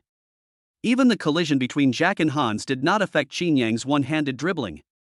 Well, this scene stunned everyone outside the venue. Chinyang is actually okay? Is it my eyes that are blurry? I saw Jack and Hans being knocked out? Everyone outside the venue opened their mouths wide, with expressions of disbelief on their faces. I was hit by 2 human-shaped tanks, but I'm fine? This is somewhat subverting everyone's cognition. No, I think Hans and Jack were attacking Chinyang from both sides just now. The impact of Jack and Hans must have cancelled each other out. Yes, that's for sure. It seems that Chinyang is lucky, but he must be suffering under the attack of 2 humanoid tanks. It is possible that Tao Bin did this to him on purpose. This statement was instantly recognized by everyone. After all, how could Chinyang, a dog who delivered takeout every day, resist the impact of 2 people at the same time? If you say this to others, no one will believe it. Among all the people in the audience, only Jack and Hans felt a little frightened.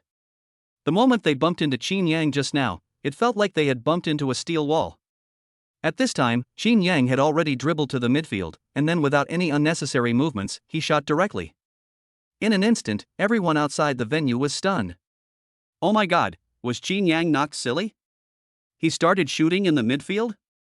Tao Bin on the field also laughed. Don't worry about him, this rookie, I want to see how he scores a goal. The others didn't move either, they all watched Chinyang shoot. After all, the distance is too far, and Chinyang is still a rookie who has never played basketball. How could he possibly make that shot? At such a long distance, if you don't have professional training, even if you shoot, you probably won't be able to touch the backboard.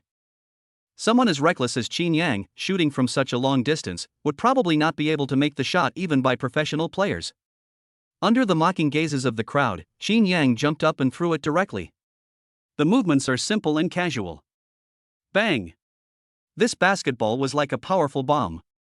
It crossed half of the court and hit the inner ring of the basket with incredible accuracy. Chapter 24. Why did you fall down before I even tried?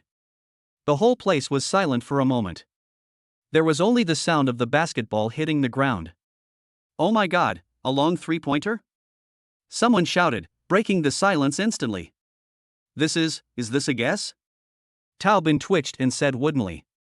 Tao Bin's words were instantly recognized by everyone, and they all thought that this was Chinyang's. Damn it, even this can be fooled, what shitty luck. Someone cursed. Chinyang on the field shook his arms casually and said casually, it feels okay. At this time, the basketball had rolled to his feet again. Chinyang bent down to pick up the ball, patted it twice casually, and this time shot again with one hand. Whoosh! The basketball flew out again like a cannonball. Bang! With a loud bang, the basketball hit the inner frame again and scored another goal. Oh my god! How come they come in? The whole audience exclaimed again. Then everyone looked at Chinyang as if he were a ghost. Is this still a human? How much arm strength does this require? This can't be true. This can't be true. How can Chinyang have such great arm strength? Someone said in horror. But soon someone looked at me with contempt. Chinyang shot 2 balls in a row, both of which were empty. Are you doubting his arm strength now? Are we focusing on the wrong point? I think he was just guessing. He just had good luck. Do you really believe that someone can score goals all the time? It's a joke. Tao Bin said with disdain. This statement was instantly agreed upon by everyone, who all thought that Chinyang was just lucky. At this time, Long Mushue's eyes changed when she looked at Chinyang. She didn't believe what Tao Bin said. After all, who could be so lucky to shoot 2 long 3-pointers from such a long distance? At this time, the ball rolled towards Chinyang again. Seeing Chinyang trying to pick up the ball again, Tao Bin immediately yelled, "Stop him. Don't let him shoot again." At this time, everyone realized that Chinyang had scored 6 points directly with these 2 moves. If Chinyang were to pitch again, what if he got extremely lucky and hit the ball again? The players from the normal university also reacted immediately. go straight forward to grab the ball. Hans's face turned even livid. He was still holding a grudge against Chinyang for knocking him flying. Boy, you're pretending in front of me? I'll make you regret it today. After saying that, Hans didn't think anymore and rushed directly towards Chinyang. Brother Chin, get out of the way. Get out of the way. Lu Jiannan in the stands saw Hans' intention and shouted directly. But Chinyang didn't even dodge, and even crashed directly into Hans. Bang! Chinyang collided with Hans again. This blow directly knocked Hans away. Then he fell heavily to the ground, with a look of discomfort on his face. Chinyang took control of the ball again and rushed forward. This scene shocked everyone. After all, Hans and Jack were able to offset Chinyang just now, and it can also be said that Chinyang was fine because of the offsetting force of the two black men. But this scene now stunned everyone. Stop him, Jack, stop him. Tao Bin shouted from behind. Jack didn't bother to think too much and rushed towards Chinyang. Chinyang smiled and threw the ball in his hand directly to Tao Bin. Tao Bin caught the ball subconsciously. He was still wondering why Chinyang passed the ball to him. At this time, Chinyang rushed over like a gust of wind. Bang! Before Tao Bin could react, he was knocked away by Chinyang. And the ball fell into Chinyang's hands. Chinyang dribbled twice and shot again. Bang! Another hollow ball. I think I've learned it. It's my first time playing and it still feels very simple. Chinyang said casually. Puff. Chinyang's words made everyone on the field vomit blood. So this is really Chinyang's first time playing basketball? Chinyang was simply mocking everyone present. First time playing? Tao Bin, who struggled to his feet, felt even more angry. Hold him back. Even if he wants to win, there's not enough time. Just hold him back. Tao Bin roared. Others who reacted quickly adjusted their playing styles. There are less than 7 minutes left. With a huge score advantage in hand, Chinyang will definitely not win as long as he defends tightly. Jack quickly picked up the ball and started dribbling. Hans, who was standing aside, was also on high alert, ready to attack Chinyang at any time. And then Chinyang directly changed his playing style. His body has been strengthened several times and he also possesses the skills of a world-class star. Chinyang directly transformed into the Little Prince of Whirlwind. Chinyang always appears at the most incredible angles, making it impossible for Jack and others to defend against him. Then it's about bumping into people, stealing the ball, and then shooting. Chinyang was like a real train. Everyone who was hit by Chinyang would fly 1 or 2 meters away. Everyone present couldn't help but ask. Chinyang is 1.77 meters tall. Where did he get the explosive power to fall to the ground? How come Jack and Hans, who are 2 meters tall, look like paper in front of him? Moreover, Chinyang's goal-scoring efficiency was too high and it was impossible to stop him. It took less than 3 minutes to tie the score. Tao Bin, Hans and Jack had no idea how many times they had fallen. Fuck, is this guy even a human being? Jack said with a grin, rubbing his shoulders. Fight him, he's alone. If you defeat him, the others won't be a problem for you. Tao Bin roared. Black people like Jack and Hans naturally thought of this. Several people began to take turns trying to rush into Chinyang. Chinyang just smiled faintly. It was time to vent Lu Jiannan's anger. At this time, Zhao Lijia passed the ball to Chinyang again. Jack immediately went crazy and rushed towards Chinyang, trying to snatch the basketball from Chinyang's hand. Chinyang didn't tolerate him either. It was this Jack who had injured Lu Jiannan just now. Chinyang also rushed towards a few while dribbling the ball. Bang! The two collided again. Ah! Jack screamed and flew more than 3 meters away. My ribs are broken. Jack screamed in pain. Well. Now everyone opened their mouths in shock. Chinyang actually broke Hans' ribs? This is simply incredible. Ouch, are you such a loser? How come you fell down before I even used any strength? Chinyang repeated to Jack what he had just said to Lu Jiannan. Hans and a group of other black people surrounded Chinyang and wanted to fight him. Zhao Lijia and others also quickly surrounded them. At this time, the referee blew the whistle, and all the referees came in to separate the two groups. You are using dirty tricks, kid. Hans said viciously. You fucking thought I was playing dirty tricks on you? It was obvious that he was not as skilled as the other person and flew out on his own. Chinyang once again said this to the other party. This instantly pissed off the group of black people. Hans pointed directly at Chinyang and roared angrily, Okay, you are brave, I want to see if you are really that hard. At this time, the school doctor came and carried Jack away. After discussion, the final game continued. Hans stared at Chinyang with his eyes fixed, and said viciously, Boy, the next period of time is your final struggle. Now you can pray that the god of death will not befall you. Chapter 25 Are you sick?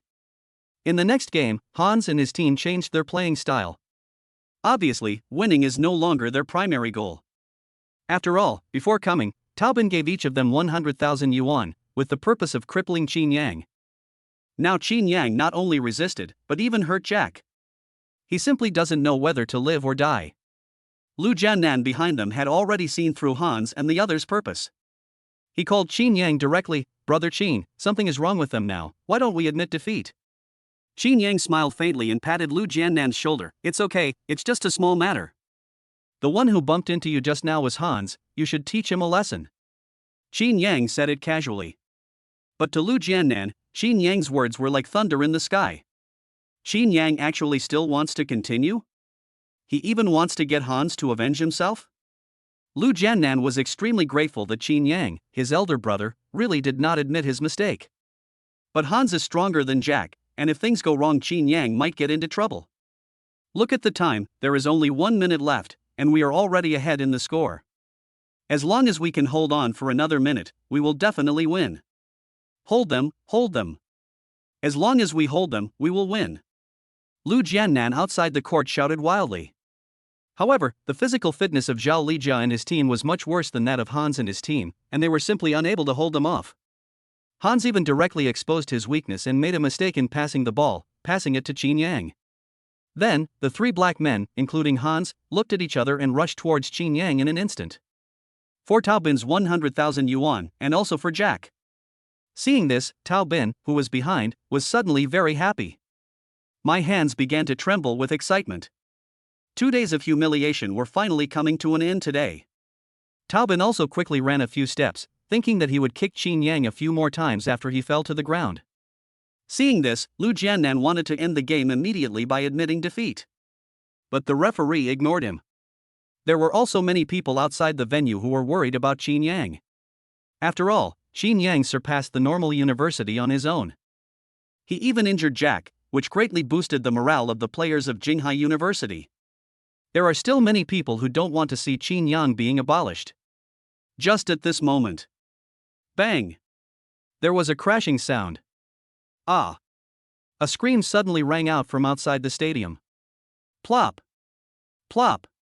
Plop! I saw 2 figures flying out, and they were the 2 black men from Hans' group. On the other hand, Hans just lay down at Chinyang's feet and couldn't get up. Taobin, who was behind, was knocked to the ground by the flying black man. On the other hand, Chinyang was still dribbling the ball as if nothing had happened.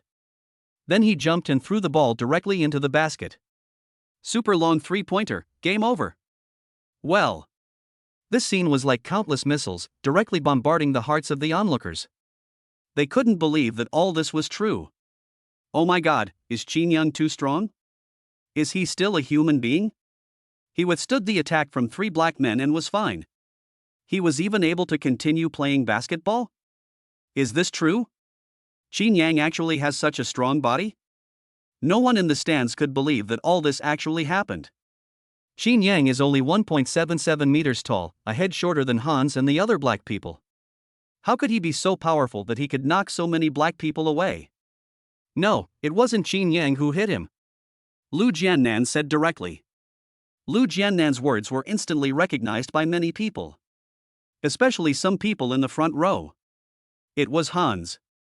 It was the angle on my end. I just saw that it was Hans who hit me. I saw it very clearly from this angle just now. When those 2 people collided with him, Chinyang dodged directly. At this time, several referees also saw clearly through slow motion that Chinyang actually dodged when Hans was about to hit him. At the same time, the referee projected the previous scene directly onto the big screen. Oh my god, Chinyang is the real little prince of Whirlwind. So awesome. Yeah, he was able to dodge in such a small space. That was a pincer attack from 3 people. It should be said that Chinyang's reaction was amazing. Hans and the other 3 were running so fast, but they didn't hit Chinyang. Instead, they hit themselves. Don't they deserve it? For a moment, everyone was amazed at Chinyang's reaction speed and reaction ability. Chinyang is simply invincible. With his explosive power, shooting accuracy, and physical strength, he will definitely have no problem playing in professional games. Ah, help me. My ribs are broken. Help me. Suddenly a cry for help was heard. It's Tao Bin. At this moment, everyone woke up from their shock. Tao Bin, Hans and the others were still lying on the field. The school doctor rushed over to check. Good man, both black men had different injuries. Tao Bin and Hans both had broken ribs, and Hans even fell into a coma due to a head injury from the collision. Save me first. It hurts so much. Tao Bin shouted loudly. It's just that his horrible face, with a black man pressing on him, is both tragic and a little funny. There was no longer the arrogance and domineering attitude he had shown when facing Chinyang just now. There were only cries of pain. The school doctor quickly sent all of them to the hospital. After all, their injuries were too serious to be treated by the school doctor. After the school doctor carried Tao Bin and the other 5 people away, Lu Jiannan rushed in directly and cheered loudly, "We won, we won." They even joined forces with everyone to lift Chinyang up and throw him into the air to celebrate. The whole audience burst into warm applause and cheers. At this time, Lung Muxue also came over, and the look in her eyes when she looked at Chinyang became a little strange. Chinyang's name is known to everyone in Jinghai University. Trash, pauper, and bootlicker for 3 years. Just through this game, Lung Muxue discovered that there was something different about Chinyang. This also made Leng Muxue develop a strong interest in Chinyang and she wanted to get to know him better. Chinyang, you are very good. I didn't expect you to actually win. Leng Muxue said in a cold tone. Well, is there something? Chinyang asked back. Since you won the game for Jinghai University and won honor for the school, I'll give you a chance. I can promise to treat me to a meal. Leng Muxue said calmly again. Oh my god, what's going on? Even Leng Muxue agreed to have dinner with Chinyang? Hit me, I am not dreaming. When has Leng Muxue ever fed a man? Chinyang must be able to brag about having dinner with Leng Muxue for a whole year, right? All the male students present were instantly shocked. Many boys who admired Leng Muxue heard the sound of their own heartbreaking. Bite. Trigger the selection task. 1. Choose to agree with Leng Muxue and get a cash reward of 30 million. 2. Choose to refuse and be rewarded with advanced medical rescue knowledge. Seeing the system prompt, the 30 million is eye-catching. But Chinyang couldn't stand Leng Muxue's condescending attitude. Chinyang directly chose to refuse. Give me a chance and treat you to a meal? Are you sick? Chapter 26 Driver, Villa. Well. The whole place fell silent in an instant. All the boys looked at Chinyang. There was an expression in their eyes as if they were looking at fools. After a while, the huge stadium was filled with discussions again. Chinyang actually said Leng Muxue is sick? Did I hear it right? Chinyang actually rejected Leng Muxue? Oh my god, please tell me, is this true? Chinyang actually said that Leng Muxue is sick? For a moment, everyone couldn't believe their ears. Leng Muxue is the most beautiful campus beauty at Jinghai University. She has a strong family background and is good-looking. Most importantly, Leng Muxue is not as materialistic as Lin Shui and Li Ro. It can be said that Leng Muxue is the white moonlight in the hearts of all the boys in Jinghai University. Countless academic geniuses, school idols, and wealthy second generations with money and power don't even have the chance to have a meal with Chinyang. Now Chinyang actually refused directly. Some even said that Leng Muxue was sick. This is simply infuriating. Even the usually arrogant Leng Muxue was dumbfounded. She stared at Chinyang blankly and asked uncertainly, are you talking to me? Nonsense, there are only 2 of us here. If I don't tell you, how can I tell the ghost? Do you have anything else to say? If not, just move aside and don't block the road. After Chinyang finished speaking, he pushed Leng Muxue away and walked out. Well. Chinyang's actions shocked everyone. He actually pushed Leng Muxue away. When Lu Jiannan, who was standing behind, saw this scene, he was so shocked that he dared not speak. Oh my god, Brother Chin is my idol. He's so awesome. With an exclamation, Lu Jiannan chased after him. His younger brothers also came out with him. You, Chinyang, you bastard. Lang Muxue, who was so angry that her chest was about to explode, uttered a swear word for the first time in a rare incident. His puffy chest rose and fell continuously. The already turbulent tenderness suddenly became even more intense, and the fair and tender little face turned red. Oh my god, what's going on? Lang Muxue is actually angry. Could it be that Lang Muxue likes Chinyang? No way, no way. There was constant discussion. Seeing this, Lang Muxue snorted coldly and left. Gone. Lu Jiannan and others who followed Chinyang out looked back from time to time. Brother Chin, you are really my idol. You actually said that Lang Muxue is sick. You are simply invincible. Not only is he invincible, he is simply the best in Jinghai University. All the younger brothers sighed. This is not flattery on their part, but a sincere admiration for Chinyang's real thoughts. What? Lang Muxue wants me to treat her to a meal, do I have to agree? This is a joke. Chinyang said indifferently. I'm not familiar with her, and we don't have that kind of friendship. If I had the time, I'd rather have a meal with you. Chinyang said truthfully. Well. Chinyang's words moved Lu Jiannan and the others to tears. This is really treating them as one's own people. Let us change the perspective. If Lang Muxue gave them a chance, let them treat Lang Muxue to a meal. No one in this group would refuse. By the way, Lu Jiannan, are you okay? Let me check you out. Chinyang said lightly. Brother Chin, can you still check? I should be fine. Lu Jiannan answered, but still came over and let Chinyang check.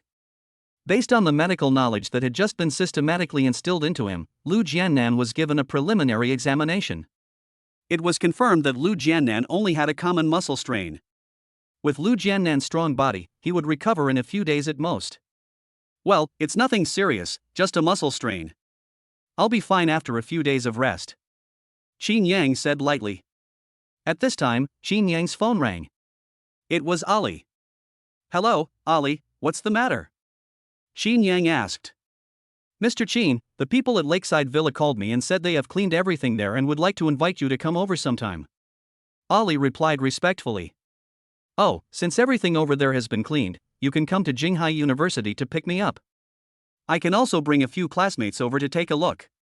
Chinyang said lightly. After hanging up the phone, Lu Jiannan asked curiously, Brother Chin, what can I do for you? It's okay. The Lakeside Villa has been prepared. My driver will be here soon. I would like to invite you to go over and play. Do you have time now? Chinyang asked with a smile. This time, everyone was shocked again. Villa? Driver? They all knew what these two words meant. Even if they put it together, they can understand it. But when these two words were used on Chinyang, the shock they brought to them was simply unparalleled. Because Chinyang is a poor man, he has been promoted to a junior high school student at Jinghai University for 3 years. Although Chinyang spent a lot of money at Mitzi Bar yesterday. But in their opinion, this was all because of Chinyang's impulsiveness and the mentality of a poor man who suddenly became rich. But today Chinyang actually said he had a driver. There are also villas. This is simply a bit subverting their cognition. Lu Jiannan was the first to realize it. After all, based on his understanding last night, Lu Jiannan had already determined that Chinyang's identity was not simple. Now that Chinyang said this, Lu Jiannan became even more convinced. At this time, a golden Mercedes-Benz G stopped directly in front of the school gate. This super cool and stylish G-Class instantly attracted many people's attention. Many people coming and going looked at the golden G-Class with envy and jealousy in their eyes. Oh my god, this G-Class is purely imported, it must be expensive. Besides, you are an outsider when you say that. The imported G-Class is not important, what is important is the color of the car. G-Class is usually black or white. Other colors must be booked 6 months in advance. So awesome? Half a year in advance? Doesn't that mean I have to pay more for it? Raise the price? Even if you raise the price, it will probably be hard to buy. This special color, if you don't have connections, you won't be able to get the car for half a year even if you raise the price. Oh my god, so awesome? I wonder which rich kid drives this awesome G-Class. The crowd continued to talk. At this time, Chinyang, Lu Jiannan and others had already arrived at the school gate. Okay, the car is here, let's go. Chinyang said lightly. As he spoke, Chinyang led everyone directly towards the Mercedes-Benz G-Class. At this time, Ali in the car also drove to Chinyang. Ali got out quickly and respectfully opened the back door. Mr. Chin, please come in. This scene once again shocked Lu Jiannan and the others. Just now Chinyang said that he has a villa and a full-time driver. There was still some disbelief in the hearts of the people. But now, a brand new and particularly cool Mercedes-Benz G-Class was parked in front of everyone. What is even more exaggerated is that a very handsome young man used honorifics to Chinyang and asked Chinyang to get in the car. The key point is that Chinyang got into the car without any humility. That manner, that attitude, that look, it doesn't seem like he's pretending at all. Lu Jiannan and the others were all as if petrified, finding it hard to believe that this was real. Chinyang, who had already gotten into the car, looked at Lu Jiannan and the others who were standing outside the car, and did not get in. Why are you still standing there? Come up directly. Chinyang said with a smile. Chapter 27. You are harming him. Chinyang's humble words immediately brought everyone back to their senses. Okay. Everyone agreed very stiffly. Then everyone got in the car. But after getting on the car, everyone, including Lu Jiannan, was very reserved. But the way they looked around completely exposed their curiosity to get to the bottom of the matter. After all, this is an extended version of the Mercedes-Benz G. The brown decoration and extremely exquisite interior all show the luxury of this car and the nobility of its owner. At this time, Chinyang took out drinks from the car refrigerator and handed them to everyone. You just finished the game, drink some Pocari Sweat to replenish your body's electrolytes. There is no need to be so restrained in the car.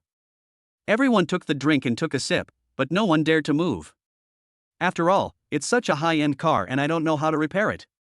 It would be terrible if I broke it. Brother Chin, your extended version of the G-Class must cost at least 2 million, right? Lu Jiannan asked cautiously. 2 million? Chinyang was stunned for a moment, then smiled and said, I don't know the exact amount. This was given to me by someone else. Well, a gift? Now Lu Jiannan is even more convinced that Chinyang's identity is not simple. After all, there are only a few cars of this type in the entire Dinghai. Just gave it to Chinyang? Lu Jiannan was somewhat skeptical. But seeing that Chinyang didn't say anything more, he didn't dare to ask any more. But Lu Jiannan had no idea that what Chinyang said was indeed the truth. Because the car itself is given as a gift, it's just the system. The car started and Ali drove directly to the lakeside villa. At this time, Long Mushue, who was about to leave the school gate, glanced at the golden G-Class. He immediately asked in confusion, Huh? Why did the person in that car just now look like Chinyang to me? Next to her is her best friend Wang Yuan. Wang Yuan immediately laughed and said, Mushue, what's wrong with you? You just got angry with Chinyang, and everyone looks like Chinyang to you?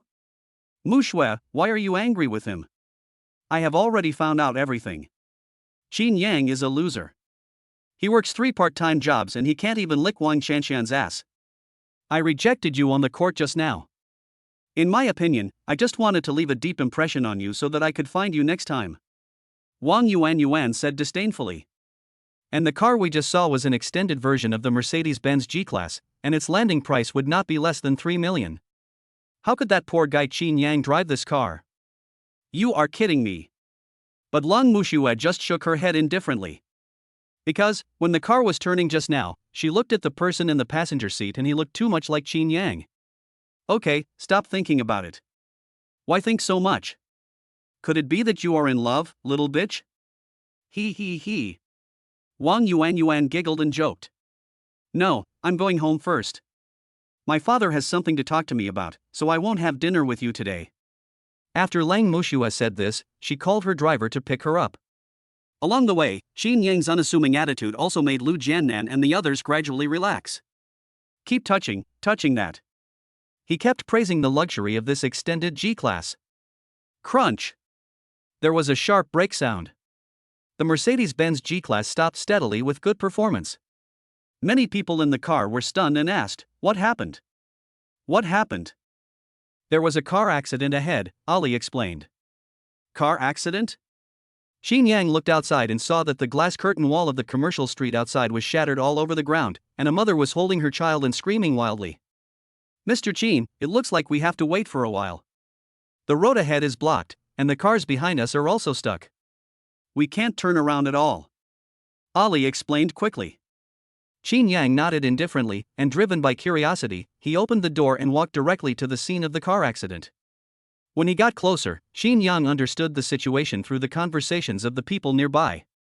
It turned out that a car was trying to avoid an old lady who ran a red light, so it turned the steering wheel too hard and hit the glass curtain wall directly.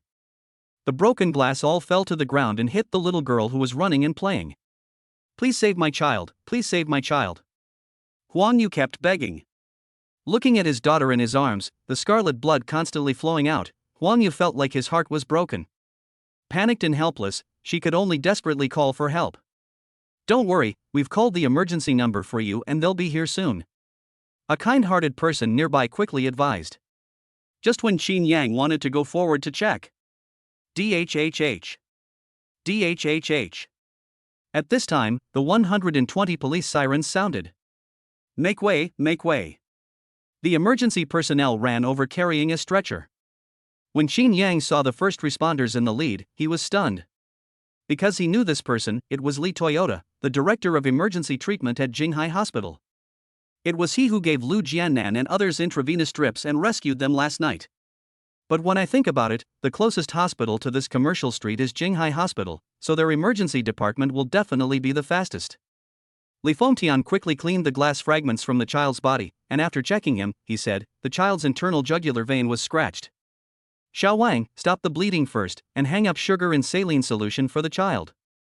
Send him to a hospital for emergency treatment. As he spoke, Li Toyota took a piece of clean gauze and put it on the child's neck.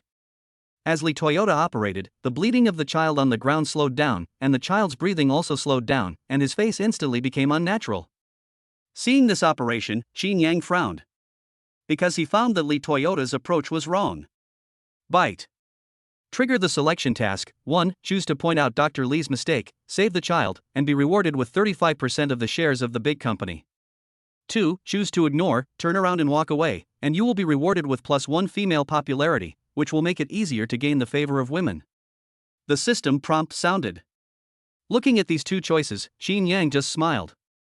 Although the second option is not bad, it cannot compare to saving a life. Moreover, the girl on the ground looked only 7 or 8 years old, and her best years of youth had not yet begun. Chinyang directly chose the first one. The system then directly transmitted the company's share situation to Chinyang's mind. But Chinyang now had no time to check, so he just walked forward. Dr. Li, it's wrong for you to do this. You are harming him. Chinyang said directly. Well. Chinyang's words stunned everyone present. They all looked at Chinyang, wondering what he meant. Li Toyota, who was busy rescuing the child, turned his head and found that it was Chinyang. He still had some impression of Chinyang. After all, he had just met him last night. His brows immediately frowned. Boy, do you know what you are saying? Li Toyota asked dissatisfiedly. The young nurses on the side also looked up, and when they saw Chinyang, they all showed unhappy expressions on their faces. Are you a student from that medical school? How dare you question Dr. Li? Dr. Li has been in the emergency room for 7 or 8 years. What kind of patients has he not rescued and seen? Do you have the right to talk nonsense here? A hot-tempered nurse directly questioned Chinyang. Chinyang was too lazy to talk nonsense. He just bent down, picked up Li Toyota's hand and moved it up 1 centimeter. Chapter 28 Tension Pneumothorax. What the hell? The hot-tempered nurse was shocked to see that Chinyang dared to touch Li Toyota's hand. He grabbed Chinyang's clothes while yelling and cursing, and was about to attack him. Stop! Li Toyota shouted, and his face turned a little ugly. As he spoke, he turned his head and looked at the child on the ground, only to see the child take a deep breath. His face, which had originally turned a little purple, was recovering rapidly, and even his breathing became even. Only then did Li Toyota slowly exhale. Director, he was sabotaging the rescue. The young nurse was almost crying in anxiety, but she let go obediently. Li Toyota ignored the nurse and turned to Chinyang to thank him politely. Thank you, little brother. Thank you for saving this child. Well. Lee Toyota's words stunned everyone present. Lee Toyota, the emergency director with 7 or 8 years of emergency experience, actually thanked a young man in his early 20s. For a moment, everyone was confused. It was my negligence, Lee Toyota said, and then continued to explain to the nurse, there is a certain difference between the carotid arteries of adults and children. I was careless just now and covered the child's trachea according to the rescue size for adults. If it weren't for this little brother, I'm afraid this child would have died in my hands. When Lee Toyota said this, he bowed heavily to Chinyang in salute. He developed a strong interest in Chinyang. After all, being able to see his mistakes at a glance required a lot of vision. Lee Toyota's attitude surprised everyone. The eyes looking at Chinyang turned into admiration and self-blame. After all, when Chinyang attacked Lee Toyota just now, many people wanted to teach Chinyang a lesson. But in the blink of an eye, it was discovered that it was Chinyang who saved the child. At this time, a nurse was already giving the child N4 and was about to lift the little girl onto a stretcher and send her to the hospital for emergency treatment. Wait. Chinyang spoke again to stop him. As he said this, he opened the little girl's arms and his expression immediately became serious. Seeing Chinyang like this, even Lee Toyota's heart became nervous. Young man, what's wrong? Lee Toyota asked hurriedly. His expression also became very solemn. After all, human lives are at stake now, and Chinyang corrected his mistake with just one sentence and saved the child's life. Now seeing Chinyang's expression, Lee Toyota had to observe him carefully again. I just looked for a long time and didn't find anything unusual. The other medical staff around were also looking at Chinyang with nervousness on their faces. Is there any other problem? But looking at the child's breathing, complexion, and heartbeat, there seems to be no major problem? Xiao Lu, the assisting nurse, said directly. Xiao Lu's words were also recognized by Lee Toyota. At this point he couldn't see anything wrong. Chinyang shook his head directly. No, look at the meridians in this child's left arm, the beating is obviously faster and expanding. This is obviously caused by increased intrathoracic pressure. Chinyang's voice was firm and his expression was serious. However, Chinyang's words made everyone around him a little dumbfounded. They looked at each other and then shook their heads, indicating that they didn't know what Chinyang meant. Lee Toyota took a closer look and then shouted, no, the child's chest is still rising and falling, which means he is still breathing. There is no way that the intrathoracic pressure is increased. It's impossible, impossible. Hearing Lee Toyota's denial, Chinyang took direct action and tore the child's clothes off. Pointing to the child's left lung, he said, the left lung is injured and a tension pneumothorax has formed. Well. This scene made Lee Toyota stunned. How could it be? How could it be like this? Lee Toyota murmured in a daze. Doctor, what's going on? Please save my child, I beg you. Huang Yu, who was standing by, saw the look on Lee Toyota's face, the emergency director, and immediately cried and begged. What is tension pneumothorax? A young nurse asked in confusion. Li Fengtian quickly adjusted his mentality and explained, tension pneumothorax is a fire flap formed at the site of trachea, bronchus, or lung damage. With each breath, gas enters the chest cavity, accumulates and increases, and cannot be discharged. This causes the pressure in the chest cavity to increase and become higher than outside. If the air pressure in the chest cavity is not discharged in time, the child will probably die on the way. In this case, the only way to save the patient is to exhaust the air, but there is no equipment in the ambulance right now. Lee Toyota sighed and said. After finishing speaking, Lin Toyota's eyes turned towards Chinyang with great respect. Chinyang is simply amazing. The symptoms were discovered just through simple observation. I have been working in the emergency room for 7 or 8 years. Just looking at his calmness and careful observation, Lin Toyota feels inferior to him. I really didn't know that Chinyang was a top student in that medical school. Huang Yu was stunned for a moment. Lee Toyota said so many medical terms that she didn't understand, but she understood the last sentence, her daughter's life was in danger. Doctor, please save my daughter, she is only 7 years old. Please, as long as you save my daughter, I, Huang Yu, will definitely repay you. Huang Yu cried heartbrokenly. Knocking madly. Get up first. It's useless to kowtow now. Don't delay the treatment. Chinyang said calmly, quickly reviewing the rescue methods in his mind. Do you have any idea? Lee Toyota asked. After a brief thought, an idea suddenly came to his mind. now give him a drainage operation to expel the air from the child's body. Well. Chinyang's words stunned everyone present. In this shabby and extremely messy place, Chinyang actually said he wanted to perform surgery? The key point is that Lin Toyota just said that there are no instruments for surgery now. Li Toyota opened his mouth wide, his face full of shock. We can't do it now. We don't have all the equipment in the ambulance, and we haven't done color ultrasound on the child, so we can't determine the exact location. What you're doing is percussion. It would be very dangerous to rashly perform surgery, Li Toyota quickly reminded. Chinyang ignored Li Toyota and calmed himself down quickly. After observing it again and combining it with the advanced rescue techniques in his mind, he suddenly came up with an idea. Don't worry, I'm sure the child will be fine today. Chinyang said. Well. Everyone around, including Li Toyota, was dumbfounded.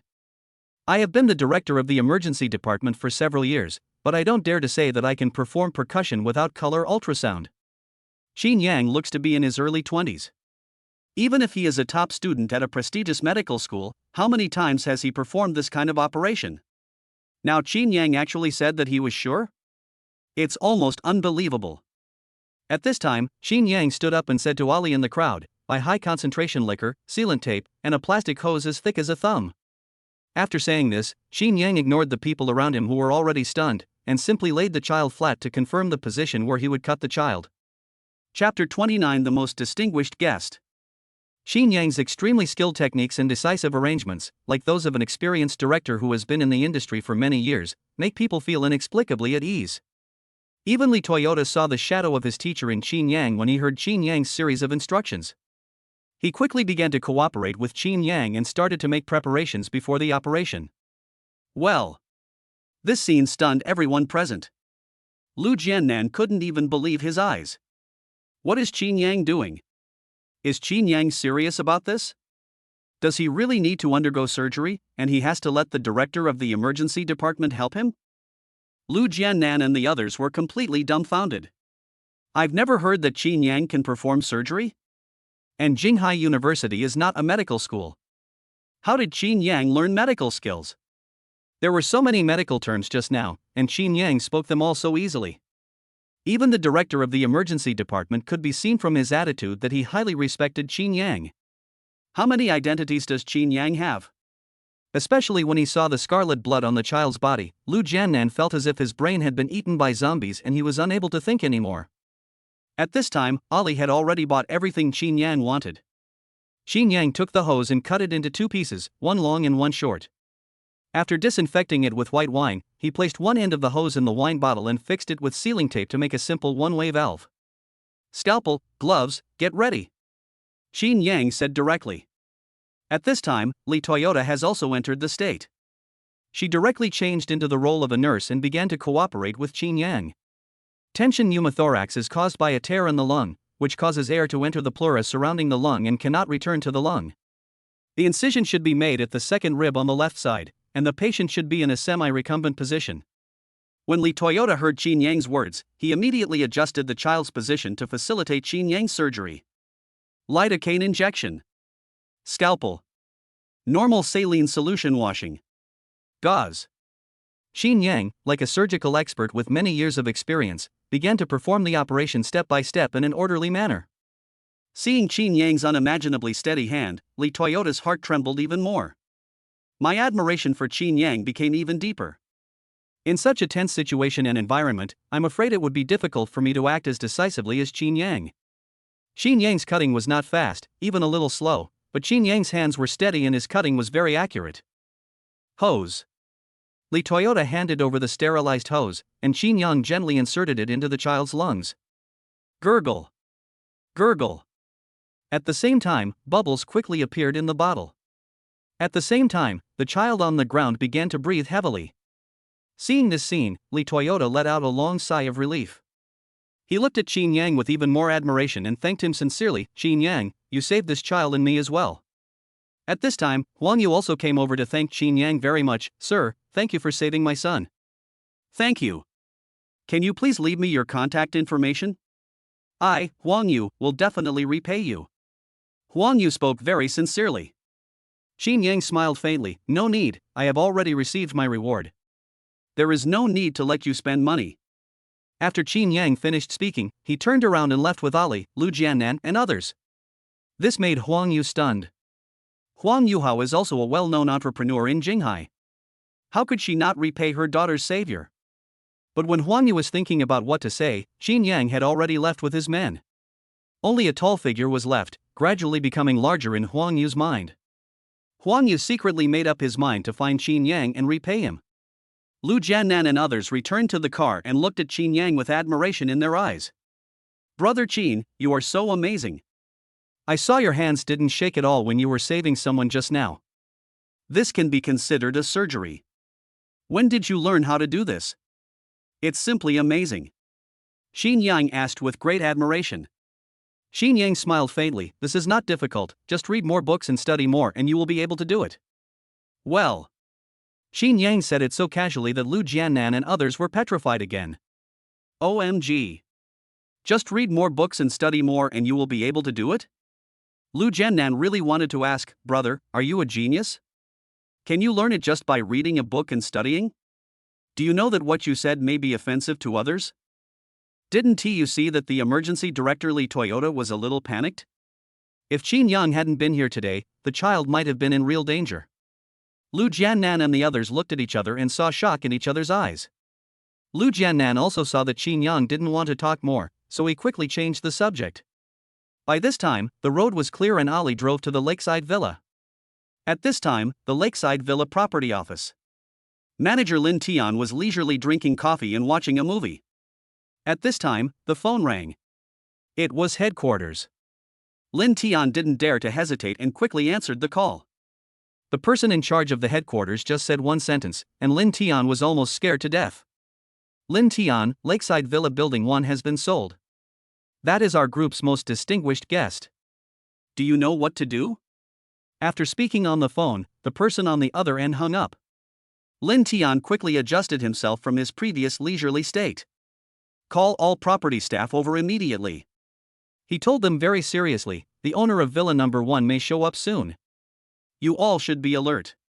He is an important guest personally appointed by the head of the group. Wow! The whole audience was in an uproar. You should know that their lakeside villa has been built for more than 3 years.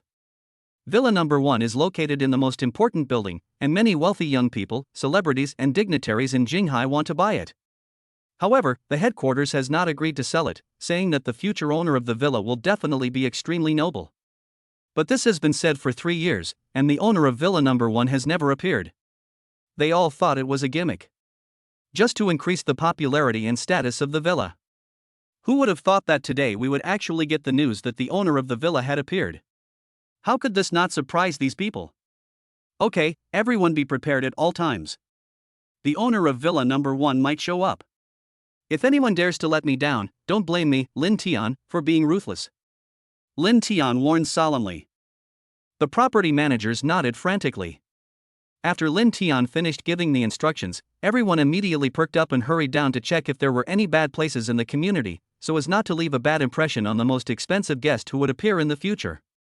Lin Tian even went to the main gate in person to start guarding the door, for fear that someone below might not do something right.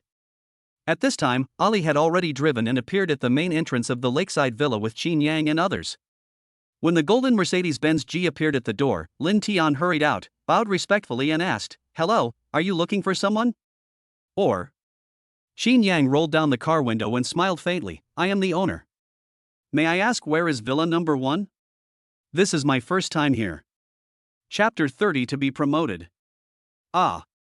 Lin Tian felt cold and sweat began to appear on his forehead. He really didn't expect that the owner of Villa Number 1 would show up as soon as the headquarters made the call. Without time to think, Lin Tian quickly bowed and saluted, "Dear owner, welcome home. I am the manager of the property here, my name is Lin Tian, I will take you there right away." After saying that, he trotted ahead to lead the way, turning back to bow to Chinyang from time to time, with what Lin Tian considered to be the most handsome smile on his face. "Wow, Brother Chin, the property management of your community is so considerate. I heard before that the property management staff at Lakeside Villa is very powerful. This is obviously a rumor they made up." Lu Jiannan sighed sincerely. Chinyang was also surprised. Because he had read a lot of news, many property managers of these high-end villas were the kind of people who look down on others. Some even rely on the strong background of the property management to boss the owners around, and some even assault them. Unexpectedly, the property of this lakeside villa is so good, especially the manager, who even took it to me personally.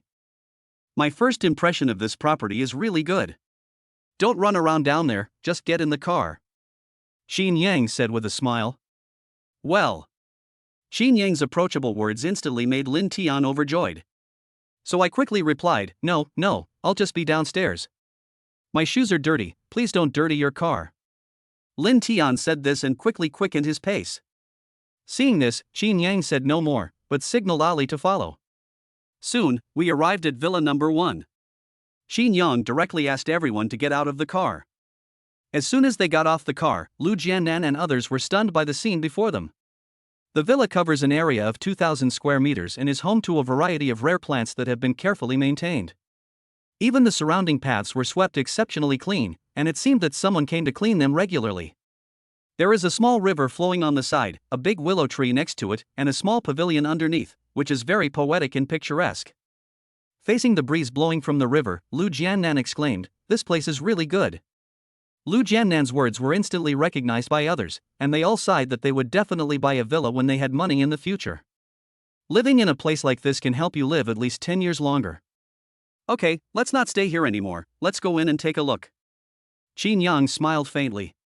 To be honest, Chinyang was very satisfied with the villa. I just don't know what the decoration inside is like, after all, it's his first time here. Lin Tian, who was standing by, heard Chinyang's words and quickly handed over the key with both hands respectfully. Dear owner, this is your key. Then, Lin Tian began to introduce the interior decoration to Chinyang. The extremely luxurious decoration inside made Lu Jiannan, who was quite worldly wise, smack his lips in amazement. So cool. So luxurious. Look at that white jade railing. Look at the tables, chairs, and benches made of rosewood. And the imported leather sofas showed them the luxury of the decoration here. Lu Jiannan and the others were completely dumbfounded. At this time, Lin Tian had already given a general introduction to the whole thing. Before leaving, he respectfully handed over his business card. Mr. Chin, no matter what you require, you can call me. I, Lin Tian, will definitely serve you as soon as possible. After Lin Tian finished speaking, he bowed to Chinyang again and then walked out of the villa backwards. Brother Chin, I heard that the property management of the lakeside villa is very powerful. He is so respectful to you. Is it because you have some special status? Lu Jiannan asked. Well. Chinyang was stunned by Lu Jiannan's question. Special identity? Chinyang thought about it carefully in his brain, and finally could only shake his head helplessly. I told you last time that I made some money from the demolition of my hometown. I just bought this house to live in. It's nothing special. Chinyang said casually, then looked at the extremely empty villa and continued, besides, this place is too far from school, and I don't plan to come back often. Well. Chinyang's words almost choked Lu Jiannan and others to death. Just bought it and lived in it for a while. Brother, are you so casual? You just do it casually, but it really costs billions. Also, because it's far from school, I don't plan to live here for a long time. Brother, you are simply wasting God's gift. Such a nice villa is definitely a great way to pick up girls. If you take a picture of this house, I'm afraid there will be few girls in the entire Jinghai University who will not throw themselves into his arms. Looking at Chinyang again, he was even a little dissatisfied with the house and said, the decoration is okay, but the space is too big and too empty. I don't like it very much. Hearing this, Lu Jiannan almost wanted to kowtow to Chinyang. I was shouting in my heart, brother, you are my real brother, please don't be so Versailles. See if you like it here, you can come and live together on Saturday or when you have time. Chinyang said with a faint smile. Really, brother Chin, are you serious? Can we live here? Lu Jiannan couldn't believe his ears. This villa would cost at least tens of millions, but Chinyang casually told them to come. This is simply inhumane. Brother Chin, you will be my real brother from now on. As long as you give the order and let me beat the dog, I will never stick to the chicken. Lu Jiannan and others immediately expressed their loyalty. Chinyang just smiled faintly in response. Looking at this extremely spacious villa and the praises from Lu Jiannan and others. Thinking back to 2 days ago, I was still a useless person who could be stepped on by anyone. All this is because of the existence of the system. Although these things can improve your appearance now, you still need to improve yourself in terms of knowledge and perspective, and the most important thing is to have your own career. If the system disappears one day, everything we have now will probably become a bubble. But if you have your own career and experience, with the large number of connections accumulated, even if the system disappears, my life will not be miserable. But right now, I still have no idea about future investments, so I can only find someone who is relatively knowledgeable about it to learn more about it. Thinking of this, Chinyang suddenly remembered that when he saved the little girl just now, he seemed to have obtained shares in a company. At that time, I was in a hurry to save people, so I didn't think much about it. When Chinyang thought about it carefully, a piece of information appeared in his mind. His 35% stake belongs to a film and television company called Mingyu. You also need to sign a share confirmation agreement before you can get the shares. While he was deep in thought, Chinyang's cell phone rang. "Hello, are you Mr. Chin?" a sweet voice sounded. "It's me, who are you?" Chinyang asked back. Hearing Chinyang's confirmation, the other end of the phone immediately became more respectful. "Dear Mr. Chin, I am a partner of Mingyu Film and Television Company. When do you have time to come to the company with your ID card? Here is a document that requires your confirmation." Chapter 31. I seem to know him. So fast? Chinyang muttered, then said, "Okay, send me the company's location and I'll go there tomorrow." The person on the other end of the phone agreed immediately and sent Chinyang a location as soon as he hung up. "Brother Chin, is there anything wrong?" Lu Jiannan asked from the side. "It's okay. I just set up a small company and I have to go through some formalities tomorrow." Chinyang said casually, and at the same time greeted everyone. "You must be hungry too. Think about what you want to eat, let's go eat." Everyone was immediately happy and wanted Chinyang to treat them. "Brother Chin, you are really good at hiding it. You haven't revealed anything about such a big mansion. Brother Chin is my role model. Not only does he have a mansion, but he also started a company before he even graduated. You're simply amazing. I have to let Brother Chin spend some money today." Everyone immediately started to cheer and shout. In response, Chinyang just smiled and said, "This house was just bought, and the company was just set up, so I didn't tell you before." However, Lu Jiannan and the others did not believe Chinyang's words. Such a luxurious house, was it just bought? Look at the decoration of this house. Not to mention anything else, the big chandelier at the entrance is 10 meters high, and there is also a huge swimming pool on the rooftop. Even for these renovations, the construction period will not be less than 1 year. Lu Jiannan has already confirmed in his heart that Chinyang's identity is not simple. The level of decoration is too luxurious. At this time, Ali had already driven the car over, and everyone got in and drove towards the city. Lin Tian was still on duty at the entrance of the community when Chinyang's car drove out. Lin Tian bowed to Chinyang again. The smile on his face made people who didn't know the truth think that Lin Tian had some special hobby. Watching Chinyang's car go away, Lin Tiankai slowly put away his smile and thought about what he had done wrong just now. Next time I see Chinyang, I must correct my behavior. At the same time, he also planned to move his office to this gate so that he could serve Chinyang the first time when Chinyang came. "Manager Lin, whose car was this just now? Why are you so respectful?" A voice directly interrupted Lin Tian's thoughts. Turning around, Lin Tian recognized him. It was Lung Mushue who had just returned home. Lin Tian's attitude immediately became perfunctory. "It's Miss Lung. The man just now is the owner of Villa Number 1. He just brought his friends here today." Lin Tian replied casually. Speaking of which, Lin Tian also has a certain status. In the entire Lakeside Villa area, there are no more than 5 people who can receive special care from Lin Tian. The owner of Villa Number 1? Long Mushue was stunned. This lakeside villa is the most famous villa area in Jinghai, and Villa Number 1 is the best building among them. Many people wanted to buy it back then, and her father wanted to pay a premium for it. The answer I got was that Villa Number 1 already had an owner. However, in all these years, the owner of Villa Number 1 has never appeared. Lang Mushue looked outside again, and the golden Mercedes-Benz G left a deep impression on her. It was the one she saw in front of the gate of Jinghai University. At that time, she could vaguely see Chinyang's figure in the car. But later my best friend said that someone like Chinyang would never be able to ride in that car in his life. Oh, what's the master's last name? I seem to have seen him somewhere. Long Mushue asked subconsciously. I heard Lung Mushue say that she seemed to have seen Chinyang. Base. Lin Tian immediately straightened up and put on a flattering smile. Miss Lin knows that Mr. Chin? Of 55. Mr. Chin? Long Mushue was stunned again. Same surname as Chinyang? Could it really be Chinyang? Lang Mushue did not answer Lin Tian's question, but asked, Oh, Mr. Chin? I don't know his full name? I don't know if he is the same Mr. Chin I know. Of 55. Lin Tian is also considered a veteran. At this time, he could already see that Long Mushue was trying to trick him. His face immediately turned cold. He actually wanted to find out about Mr. Chin. It was simply wishful thinking. Miss Lang, you know the rules of our community, don't you? It is forbidden to pry into other people's affairs. After Lin Tian finished speaking, he ignored Lang Mushue. Lin Tian's cold words made Lang Mushue's pretty face feel embarrassed. I quickly said sorry and went home. But on the way, he muttered in confusion, could it really be Chinyang? Isn't he a poor bootlicker? How can he live in the lakeside villa? And become the owner of Villa Number 1? However, no one could answer Lang Mushue's doubts. At this time, Chinyang took Lu Jiannan and others to a steamed seafood restaurant. Had a good meal.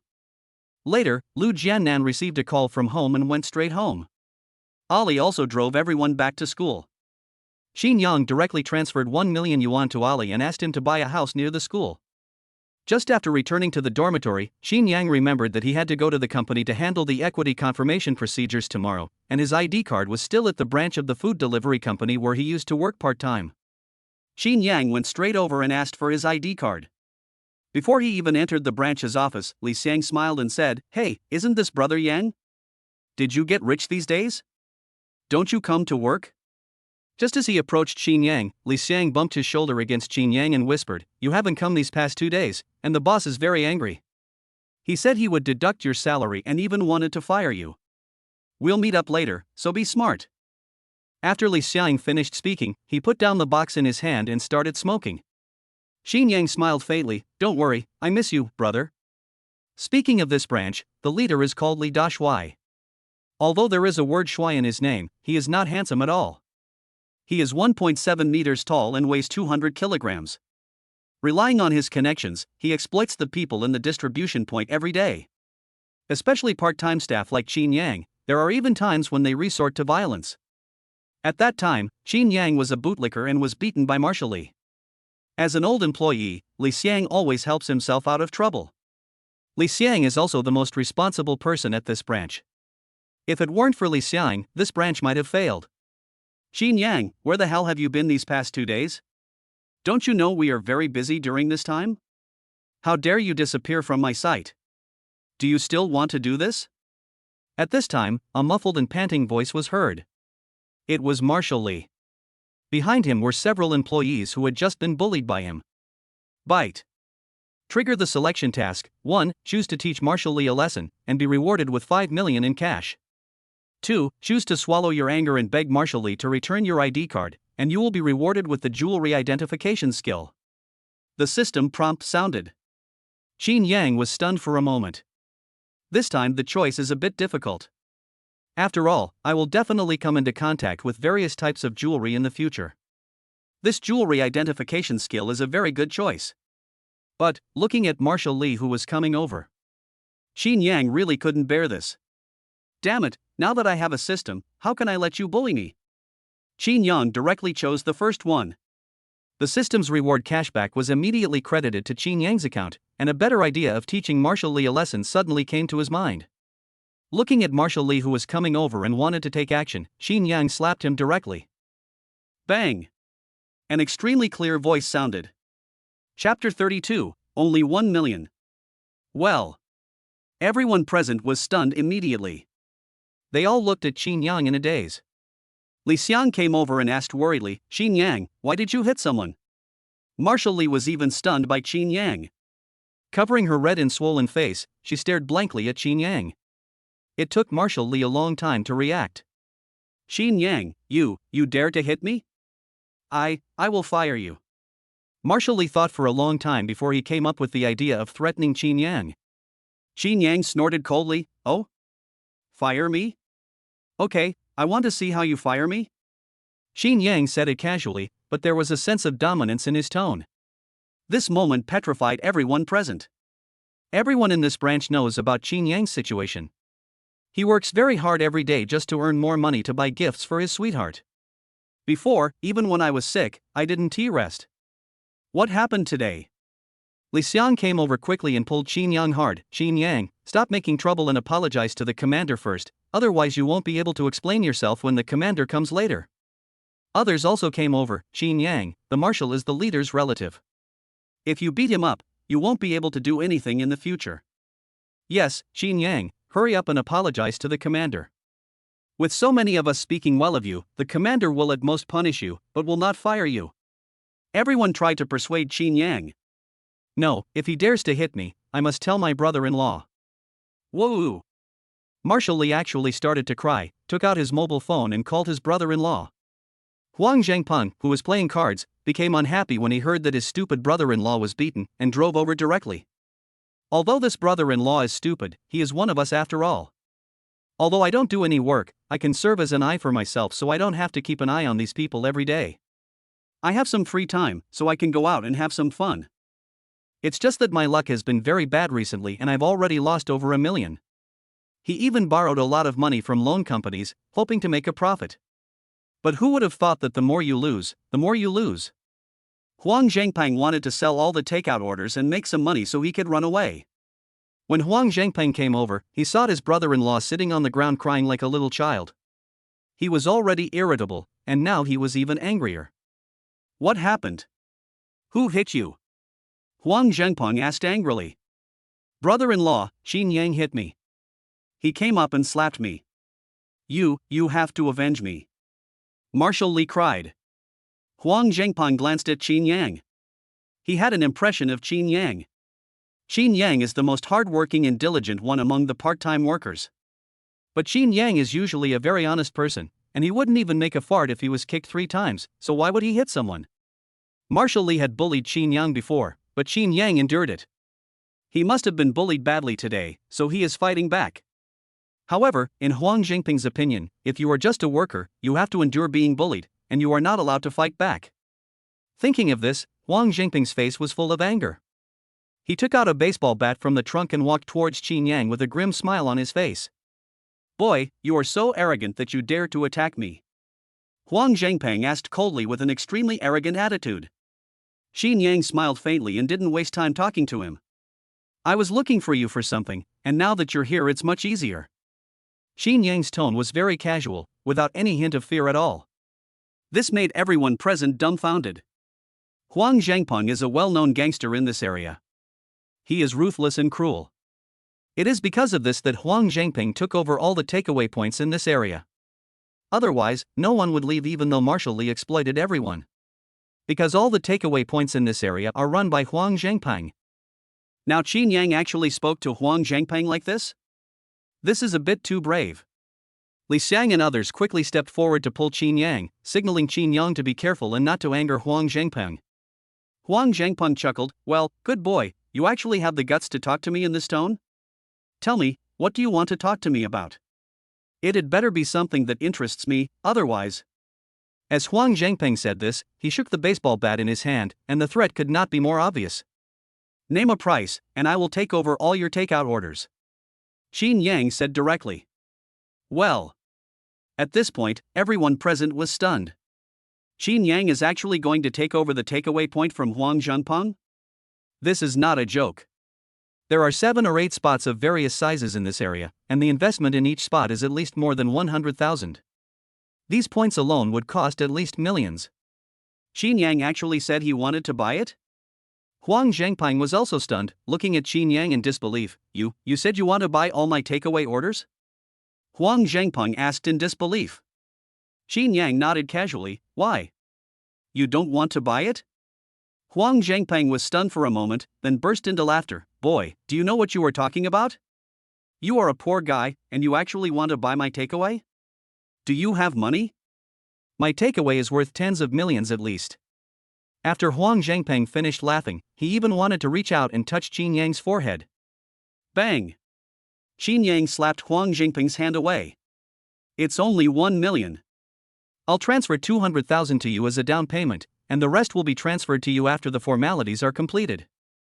Chinyang said as he operated directly on his mobile phone. Ding, the bank received 200,000 yuan, and your account balance is 200,000 yuan. A mechanical female voice sounded, shocking everyone present. Huang Zhangpeng was so nervous that he swallowed his saliva and quickly took out his mobile phone to check. When he found out that 200,000 yuan had really arrived in his account, he was so excited that he could hardly believe it. With this 1 million, I can run away with the money overnight and live a happy life in another city. He looked up at Chinyang again, and his eyes were as if he was looking at the god of wealth. There was no longer any hint of ridicule or sarcasm in his expression. Chinyang, no. Brother Chin. Bang! Huang Zhangpeng slapped himself on the face and said with a flattering smile, Mr. Chin, please come in, please come in. He bowed respectfully and invited Chinyang into the office. When passing by Marshal Li, because Marshal Li was blocking the road, he kicked Marshal Li to the ground. Damn it, you have no eyesight. Didn't you see Master Chin was coming over? Why don't you get out of here? While yelling and cursing, he kicked Marshal Li a few more times. After entering the office, Huang Zhangpeng quickly and respectfully took out Chinyang's ID card, and quickly called the law firm he knew to directly handle the transfer procedures. It took 2 hours until everything was done. Chinyang directly became the manager of this takeaway point. Huang Zhangpeng was so happy when he looked at the 1 million yuan in his mobile phone. Now that he has money, he will definitely run away first. Looking at Chinyang, he felt more intimate with him than seeing his own father. Mr. Chin, from now on all 7 takeaway points are yours, so I won't bother you anymore. Huang Zhangpeng laughed in a frivolous way and walked away without looking back, leaving everyone confused and at a loss as to what to do. Chapter 33, Work Hard. Huang Zhangpeng's action made Marshal Li, who was full of expectations, dumbfounded. Marshal Li saw clearly the conversation between Huang Zhangpeng and Chinyang, as well as the handover. Seeing Huang Zhangpeng walking out without even paying any attention to him, Marshal Li felt as if he was abandoned. He quickly stepped forward and hugged Huang Zhangpeng's thigh. Brother-in-law, you can't just ignore me. Brother-in-law, if you leave, what should I do? I have made things difficult for Chinyang, and if you leave, Chinyang will make things difficult for me too. The more Marshal Li spoke, the more excited he cried. If Chinyang were to use the same methods that he had used to make things difficult for me before, I would not even dare to imagine the consequences. Bang! Huang Zhangpeng kicked him directly, cursing, "Get out of my way." At this time, Marshal Li had already regarded Huang Zhangpeng as his last savior, so how could he let go easily? She hugged Huang Zhangpeng's thighs tightly, begging him not to abandon her. Huang Zhangpeng, who was trying to escape in a hurry, beat Marshal Li violently in a rage, and beat Li Dashuai into a miserable state. In the end, if someone hadn't held him back, I would have wanted to beat him to death. After Huang Zhangpeng left, Marshal Li looked at Chinyang, who was sorting out documents in the office that originally belonged to him. Thinking of all the methods he had used, Marshal Li didn't even dare to ask Chinyang for help. He dragged his injured body and left crying. It was like a dramatic scene that completely shocked Li Xiang and others. Only then did they realize that the people in charge of these takeout points had really changed. After looking at each other, everyone entered the office again. Chinyang, who was sorting out the information, looked up at Li Xiang and smiled faintly. Brother Xiang, you are here. I just happened to have something to tell you. Well. Chinyang's words, "I miss you brother," made Li Xiang a little unresponsive. It was only when someone bumped into Li Xiang that he came to his senses. His mouth was dry, and he swallowed his saliva, and said awkwardly, "Chinyang, no, brother Chin, you are polite. You are the brother, you are our brother. Just tell me what you need." Seeing this, Chinyang smiled faintly, raised his hand to signal them to sit down, and said lightly, "Brother, don't be polite to me. You helped me before. I bought these points today, and I need your help." Li Xiang's heart was suddenly startled.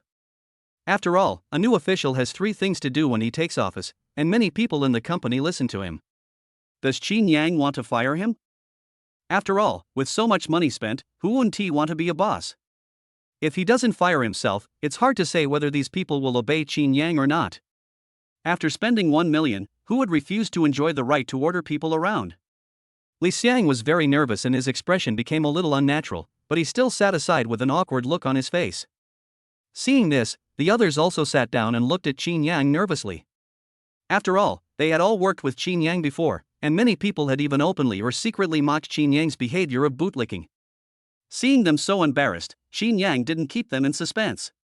He smiled faintly and said, "Brother Xiang, you are more familiar with the situation in the spot and the surrounding area than I am. Although I got these points, I don't have time to manage them. I want you to help me manage them. How about this? Everyone's welfare benefits must not be reduced. You can write a new charter with specific details and let me take a look at it later."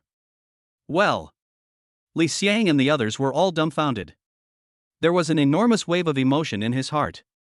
From what Chinyang said, did he also want to be a hands-off boss? Chinyang, you said you want me to manage these points? Li Xiang asked in disbelief. Chinyang nodded, yes, after all, I still have to go to school, and I have other companies to manage. I'm afraid I don't have time to manage you. Chinyang said, and stood up and handed the information that was originally ordered outside to Li Xiang. Take a look at these things, and mark down any that need improvement. Brother Xiang, I still believe in your ability. Your current salary is the same as before for Marshal Li. If your performance is good, we will increase your salary. What do you think? Li Xiang was completely dumbfounded at this time. Is he treated the same as Marshal Li? You have to know that Marshal Li was able to become a leader because he was Huang Jingping's brother-in-law. You can earn more than 10,000 yuan even if you do nothing all day. If I arrange all these things myself, I will still have plenty of time to deliver the takeaway. In that case, it is not impossible to earn 20,000 yuan a month, and the pressure on the family will be much less. Moreover, these brothers will not be as embarrassed as before. Li Xiang's heart was extremely excited at this moment. My lips couldn't help but tremble, and my eyes were red. I wanted to say something thank you, but I didn't know how to say it. Seeing this, Chinyang smiled faintly, patted Li Xiang on the shoulder and said, "Work hard, this won't be your end." After Chinyang finished speaking, he nodded and smiled at the dumbfounded people around him, then left. Li Xiang and the others left in the room were once again petrified. Base. Li Xiang immediately stood up, followed out with excitement on his face, and nodded behind Chinyang. The others were also excited and wanted to kowtow to Chinyang. After all, those who can stick with Huang Zhengping must have their own problems at home. Chinyang waved his hand, told them to get busy, and went back to school. Looking at Chinyang's disappearing back, Li Xiang could no longer hold back the tears in his eyes. He looked back at the people behind him, and cried with trembling lips, "Brothers, Chinyang is giving us a way to survive, we must work harder." Everyone nodded excitedly. On the way back to school, Chinyang bought a lot of fruits and snacks and brought them back to the dormitory. When he returned to the dormitory, Tian, who was writing something, and even two of his brothers who often hung out in internet cafes were there. When Tian Hu saw Chinyang, his eyes widened instantly, and he spoke with some sluggishness, "Chinyang, you're back?" Chinyang smiled and handed the fruits and snacks to Tian Hu. "You're back, come and eat some fruit." Everyone else was stunned when they saw this. "Lao Qin, are you not celebrating? Buying so many fruits? Even durian and sugar apple?" The second brother Wang Peng said in surprise. The fourth brother, Hua Xiao, also joked, "Yeah, Lao Qin, are you lending money to the brothers to buy fruit? This is a big favor." He joked, but did not come over to get it. The fourth brother, Hua Xiao, even repacked the fruit and whispered, "Brother, we all know that you were dumped by Wang Shanshan, but you still have to live your life in the future. Yeah, these things cost at least 200, so hurry up and leave." Wang Peng also came over to comfort him, "Brother, everyone has been dumped before. The past is the past. There is no need to retaliate." The words of his roommate made Chinyang feel warm inside. To be honest, my brothers in the dormitory have been very caring towards me over the past 3 years, and have advised me to break up with Wang Shanshan many times. Bite. Trigger the selection task. 1. Choose to help the brothers in the dormitory change, and you will be rewarded with a barley script. 2. Choose to refuse and be rewarded for excellent acting skills. Chapter 34 God. The system prompt sounded. Chinyang was a little surprised. After all, the brothers in the dormitory are very nice to me, just like family. I am capable now, and even without the system's rewards, I have thought about helping them. Now that the system has given a hint, I must help them even more. Especially the two internet cafe masters Wang Peng and Guo Xiao. When Chinyang made his choice, a complete script suddenly appeared in his mind. However, Chinyang put the script aside and waited for another chance to come. Don't worry, brothers. I'm fine now. When I come back from taking a shower, I have something to tell you. Chinyang smiled faintly and continued, it's good news. There was a confidence in his tone, which was extremely powerful. Wang Peng and Guo Xiao were immediately stunned. It was the first time that they felt such strong self-confidence in Chinyang. It seemed as if Chinyang was different from the Chinyang they knew. Well. Chinyang's words stunned both Wang Peng and Guo Xiao. The two of them spent every day going between the internet cafe and the dormitory. Over the past 3 years, many teachers don't recognize them. So the two of them didn't know what happened to Chinyang. Tianhu on the side said directly, okay, eat, the current Chinyang is different from before. Now you have to call Chinyang a god. After Tianhu finished speaking, he took the fruit, picked up a durian, broke it open with his bare hands, and began to devour it. Tianhu's words made Guo Xiao and Wang Peng dumbfounded. The two looked at each other. Boss, Chinyang is a god? Wang Peng asked directly with doubt. Guo Xiao even burst out laughing and said in disbelief, Boss, did you drink too much yesterday and are still not sober? After saying that, he looked at Chinyang, who was still dressed the same as before. He was still wearing his work clothes as a delivery man, although his face wasn't as dirty as before. He also looks more energetic than the two internet cafe masters, and even a little handsome. Although Chinyang's confidence just now made them look sideways. But it really has nothing to do with God. Is Chinyang going to join us too? Become a big shot in the internet cafe? He. Guo Xiao said jokingly. You guys, all you do is play games online every day. You don't read the school forum, right? If you had taken a look at the school's love confession wall, you wouldn't have said this. Tianhu admonished them with some disappointment. Take a look at the school's confession wall and the school's forum, and you will know even if you only take a glance at it. After Tianhu finished speaking, he no longer paid attention to the internet cafe master and began to struggle with the durian in his hand. Well. Wang Peng and Guo Xiao were completely dumbfounded. School confession wall? School forum? They looked at each other and saw confusion in each other's eyes. After all, those who can become famous in the forum before confessing their love are all capable people. Chinyang had been famous before, but that was because of his dog-licking behavior, which made him famous after being scolded in the forum. Isn't it just that Wang Chanshan dumped Chinyang? Just for this matter, is it worth going to these two places? Looking at Chinyang just smiled faintly and had no intention of explaining. He took his clothes and went to take a shower. The two were completely confused and quickly opened the school forum to take a look.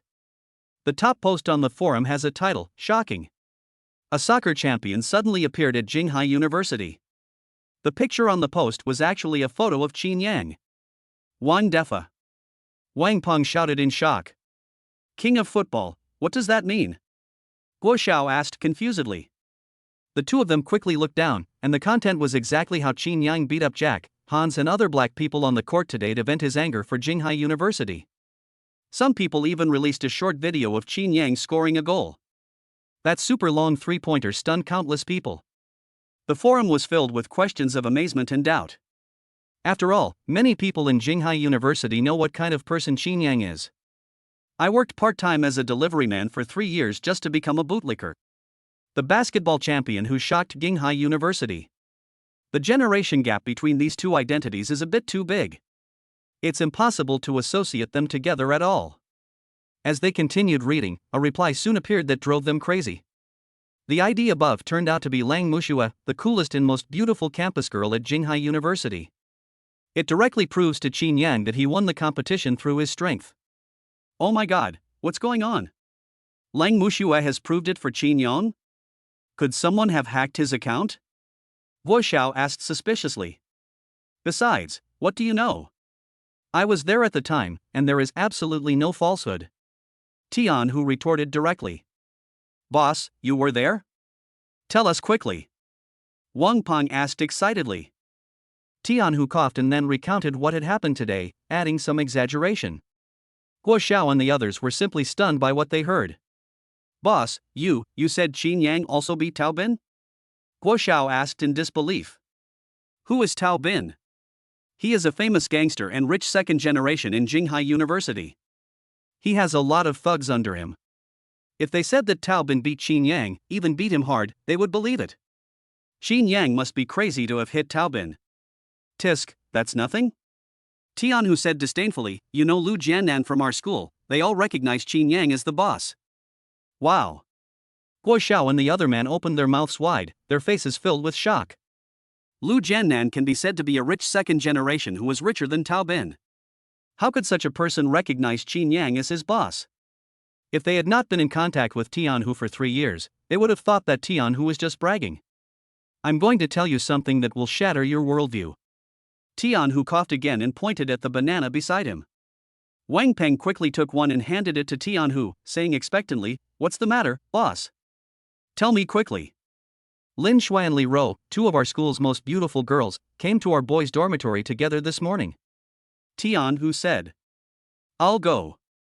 Really? How is that possible? Guo Xiao and the other person both showed expressions of extreme shock. Tianhu didn't waste any time and directly took out his mobile phone and took out the photos. They were the photos of Lin Shui and Li Ro when they came here in the morning. That extremely charming face and the clothes that are enough to make people drunk. Wang Peng and the others instantly secreted a large amount of hormones and even had a reaction. Wang Peng slapped his thigh heavily. Oh my, I shouldn't have stayed up all night yesterday. As a result, I missed such a great opportunity. Damn it. Damn it. Guo Xiao's face was also full of regret that he missed the chance to meet the campus beauty. Both of them wailed in pity. Do you know who they are here for? Tianhu asked mysteriously. Guo Xiao and the other person looked at each other again. Guo Xiao asked uncertainly, is it because of Chinyang? Wang Peng was just about to scold Guo Xiao for being so blind. 2 campus beauties came here for Chinyang? It's just ridiculous. That's right, you are smart this time. Tianhu had an expression that showed that he was a teachable child. In an instant, Guo Xiao and the other man were petrified again. At this time, Chinyang had already pushed the door open and saw Guo Xiao and the others like this. He asked with a smile, what are you talking about? Why are you so happy? Chapter 35 Famous Films. Oh my god. Are you back? God, why did you go take a bath yourself? Next time, let me take a bath for you. Wang Peng and Guo Xiao came over immediately, their eyes sparkling with countless little stars. He simply regarded Chinyang as his most admired idol. His attitude was extremely exaggerated, and he even wanted to support Chinyang. Their actions completely stunned Chinyang. He knocked away Wang Peng's hand that was about to help him hold the basin and asked, what are you crazy about? Tianhu at the side said nonchalantly, isn't it because of their admiration for you? I told them about you, and this is how it turned out. Chinyang was speechless for a moment. Those are just trivial matters. Is it necessary to exaggerate like this? Chinyang's words immediately stunned Su Sei and the other 2. Then they all glared at Chinyang, pretending to be very angry and said, Yang Shen, what you said is simply not human. Beat up Tao Bin, take Lu Jiannan as your younger brother, and beat up those black people in basketball. What's even more terrifying is that 2 big jokes are delivering food to you. You know these things, if they happened to anyone, it would have shocked the entire Jinghai University. Now they are all happening to you, and you actually said it was a small matter. Your Versailles is really making me mad. Where is justice? Where is justice? Wang Peng howled loudly. Wang Peng's words were also recognized by the other 2 people, who all blamed Chinyang and left them with no way to survive. Chinyang suddenly felt speechless. But he still smiled and said, those are just small matters. Now I have something I want to ask you. In an instant, Tianhu, Wang Peng and the others stopped making a fuss. They all sat opposite Chinyang, looking at him nervously and seriously. Okay, stop being so reserved.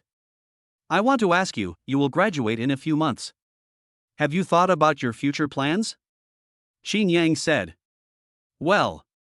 Chinyang's words stunned the 3 of them. After the 3 of them looked at each other, they all shook their heads immediately, and the energy they had just shown on their faces was gone. Jinghai University is neither a 985 nor a 211. Moreover, they studied the most challenging majors and have been muddling through these 3 years. I never thought about future development. The most they can do is deliver food, or find a job in a company or a construction site and do the most basic work. As for the salary, it's not even as good as those old seniors who haven't even graduated from high school. How about this, you guys take a good rest today and come with me to visit a company tomorrow? Chinyang said directly. Going to a company tomorrow? Are they going to introduce us to jobs? Tianhu asked in surprise. Chinyang nodded. Chinyang nodded. Tianhu and the other two immediately surrounded him, their faces full of eagerness. Which company is Chinyang going to tomorrow? What can we do with our Tianking major? What are the salaries there? Can the company keep us? How do you know this company? Are there any beautiful ladies in the company? The three people's rapid-fire questions left Chinyang speechless. How would he know the situation of this company? The system just gave me shares in Mingyu Film and Television and a general situation. Chinyang didn't know the specific situation of the company. Chinyang just smiled faintly and said, I'm not very clear about the specific situation. If you have nothing to do, why don't you come with me to take a look? Maybe there will be a chance. Listen to what Chinyang said. Tianhu and the other two looked at each other again. Okay, I'll go. Tianhu spoke first. Wang Ping and the other person immediately agreed. After all, they have been living in a daze for the past 3 years. Now that Chinyang has found a company, he is still thinking about them. This is simply treating him and others as brothers. Well, you guys go take a good bath first, and then we'll go over together tomorrow. Chinyang said with a smile. Tianhu and the other two nodded immediately. Soon the three of them came back after washing, and they looked like they had regained some of the vitality that young people should have. That night, Tianhu and the other two were very excited. I was fantasizing about what tomorrow would be like and what questions the interviewer would ask. Only Chinyang lay on the bed and fell asleep. I am very tired after the whole day today. When Chinyang woke up again, it was around 6 o'clock the next day. He woke up Tianhu and the other two, washed up, and then went out. What Chinyang didn't know was that not long after they left, Lin Shui and Li Rou, the two campus beauties from Jinghai University, appeared again downstairs of the boys' dormitory. This once again caused shock in the entire boys' dormitory. However, no matter how these two super beautiful campus beauties shouted, no one came out of Chinyang's dormitory. Other boys told Lin Shui and the others that Chinyang and the others had gone out early in the morning. This left Lin Shui and Li Rou dumbfounded. The two glared at each other and turned away. I couldn't help but wonder what Chinyang was doing so early. At this time, Chinyang took his roommates to have breakfast, and Ali also came over. When Chinyang took them into the golden Mercedes-Benz G, Tianhu and others were stunned. Wang Ping swallowed his saliva and said, Is this the legendary tool for picking up girls, the Mercedes-Benz G-Class? As he spoke, his hands touched the car body in disbelief. What kind of artifact for picking up girls? It's just a means of transportation. You will have one in the future. Chinyang said with a smile. Then he asked a few people to get in the car and went directly to the famous film and television company.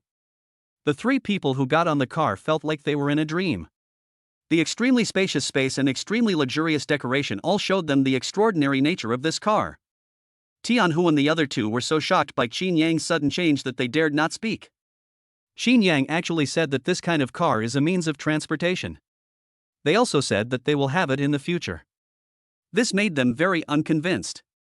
Tianhu even murmured in his heart that he might not be able to earn enough money to buy this car in his lifetime. Ali drives quite fast, but there are still a lot of cars in Jinghai City. By the time they arrived at Mingyu Film and Television, it was already past 9 o'clock. At this time in the Mingyu Film and Television office, the entire management team had worried looks on their faces. Mr. Wei, didn't you say that the new shareholder would come today? It's almost 9 o'clock and no one called. Is he not coming? Then what about my money? Yen Yong asked dissatisfiedly. Wei Gang glanced at Yen Yong and said unhappily, How should I know? If you can't wait any longer, just call him. Otherwise, shut up. I tell you, forget it if you want to get money from me. Yen Yong was also full of anger and wanted to retort to Wei Gang, but he saw that Wei Gang was about to explode. He just snorted coldly, turned his head and said nothing more. This famous film and television company was founded by the two of them and has made many films. The result was that they were all in dire straits, and both of them even owed a lot of foreign debts. Even the office rent has been delayed for more than 10 days between the two. The two had quarreled many times over compensation. but there was no result. "Mr. Wei, there's a man named Chinyang outside who wants to see you.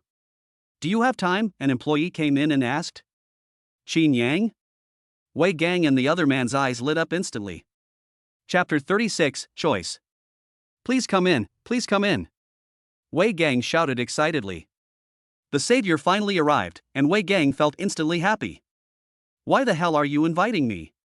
Let's go together." Yen Yong immediately shouted in dissatisfaction. After saying this, Yen Yong stood up and went out to greet them.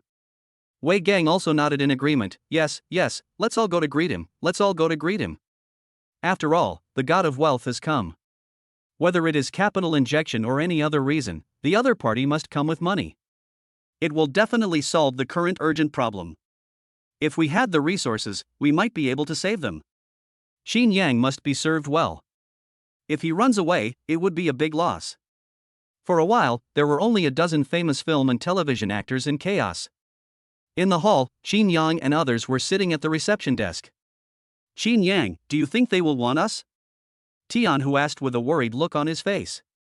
"That's right, brother Yang. We can't do anything and we don't understand anything. Don't just wait and brush us off." Wang Pang was also very unconfident. After all, they are all professionals in Tiankang. Moreover, I have spent these 3 years in internet cafes and have no work experience. In this situation, how can anyone take notice of me? At this moment, they were extremely regretful in their hearts. They regretted that they should have learned from Chinyang. Even if it was just delivering takeout, that was also work experience, right? It's okay, it shouldn't be wiped off. Chinyang comforted with a faint smile. But Chinyang's comfort did not make them feel at ease. Instead, as time went by, the hearts of the three of them were in their throats. At this time, the elevator door on the side opened. Wei Gang, Yen Yong, and other famous and outstanding personnel all came over. This grand scene made Tianhu and the other two stunned. The three of them were wondering at the same time, does the interview require so many people? But the next scene left them dumbfounded again. Wei Gang had a flattering smile on his face. He ran a few steps and came to Chinyang. He shook hands and said, "Hello, hello. Is this Mr. Chin? Welcome, welcome." Yen Yong also hurried over. "Boss Chin, you are really promising at a young age.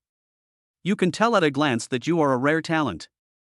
The people behind them were all smiling and applauding. "Welcome, President Chin, welcome, President Chin."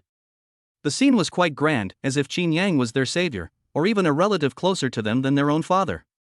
Well, Tianhu and the other two were completely dumbfounded. Chinyang. Mr. Chin? Are they really talking about Chinyang? Could this be a mistake?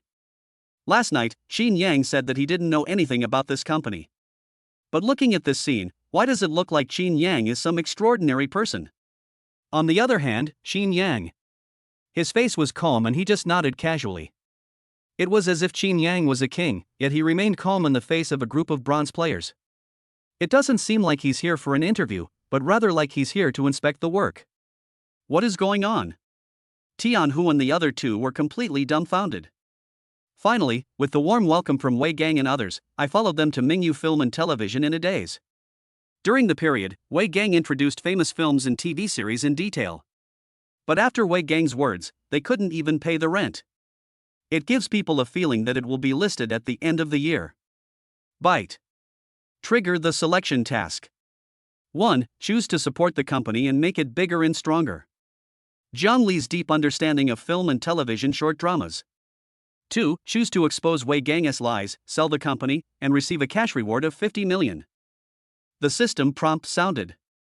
Chinyang was stunned. 50 million? This is the biggest cash reward I have given myself since I got the system. If you choose option 2, you just need to sell the company and get the 50 million. Even if the system disappears immediately, he will have no worries about food and clothing for the rest of his life. Even if you just lie down and earn interest in the bank, you can live a comfortable life.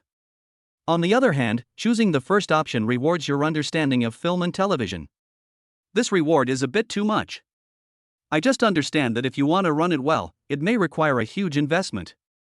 Film and television can even be said to be extremely metaphysical. I've heard on the news that many famous directors and stars worked hard, even taking on huge debts, to create works, but ended up losing money entirely. Those who are unlucky may never be able to turn their lives around. For a moment, Chinyang found it difficult to make a choice. Looking at the three brothers behind him, they were looking at him with confusion and even expectation on their faces. Chinyang knew that they had a lot of questions to ask him. But now I don't understand anything. Let us take a look at the famous film and television company mentioned by Wei Gang. Including the two bosses, there are only a dozen people. Although they looked enthusiastic, there was no eager gleam in their eyes. Chinyang immediately understood that this film and television company was probably on the verge of bankruptcy. Chinyang, do you think we can be hired? Guo Xiao asked with some concern.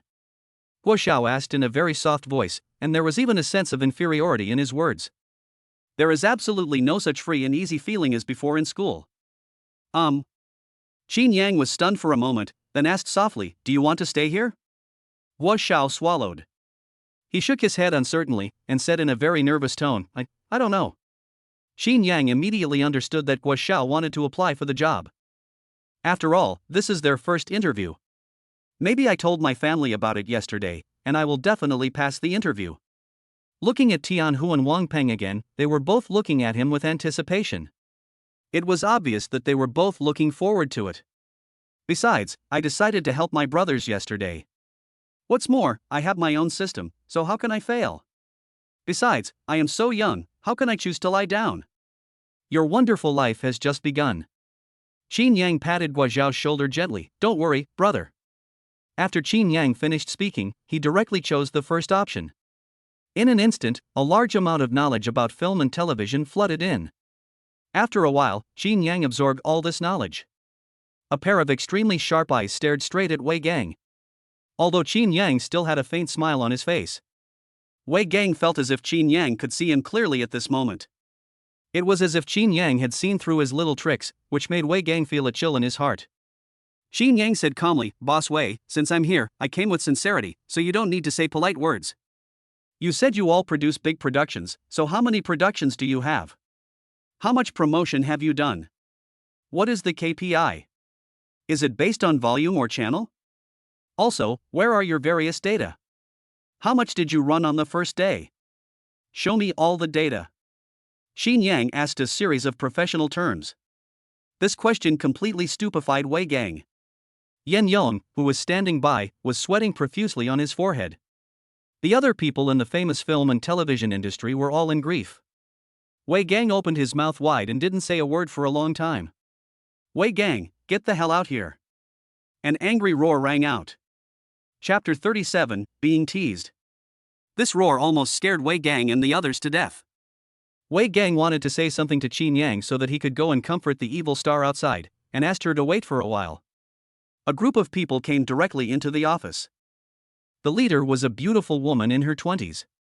She has a hot and tall figure, and she sways with every step she walks, showing her natural charm perfectly.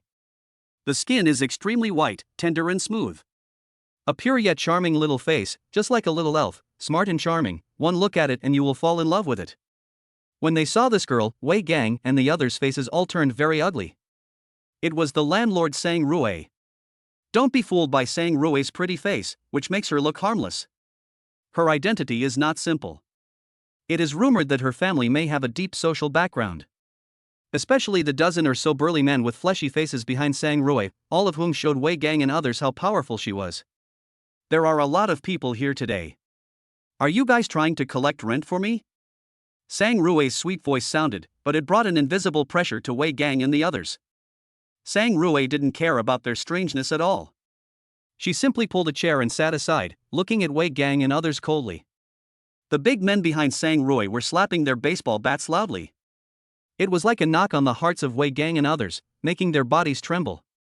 Wei Gang stood up quickly with an unpleasant look on his face, walked up to Sang Rue, and said respectfully, Boss Sang, we are in a meeting right now. Can you wait a moment? Wait? You've been owing rent for almost a month. What? Do you want to put it off any longer? Sang Rue said impatiently. As Sang Rue finished her words, the big men behind Sang Rue immediately stepped forward. They started to ransack the house without caring about anything else. The computer host, monitor, and camera all had to be moved away at once. These things are the lives of Wei Gang and others. Seeing this, Wei Gang and the others all wanted to stop it. Immediately, a man with tattoos came over and smashed a computer monitor with a baseball bat in his hand. Bang! The broken glass fragments flew everywhere, and Wei Gang was so scared that he stepped back and dared not to stop him. Seeing this, Sang Rui snorted coldly. Seeing this scene, Tianhu and others also understood that what Wei Gang had just said was all bragging. They couldn't even pay the rent, so the landlord came and kicked them out. Tianhu and others were very depressed. At this time they also realized that this was a company that was about to go bankrupt. Their interview today is definitely doomed. Bite. Trigger selection task. 1. Choose to help pay the rent, reward company prestige plus 10. 2. Choose no matter, and you will be rewarded with 3 million in cash.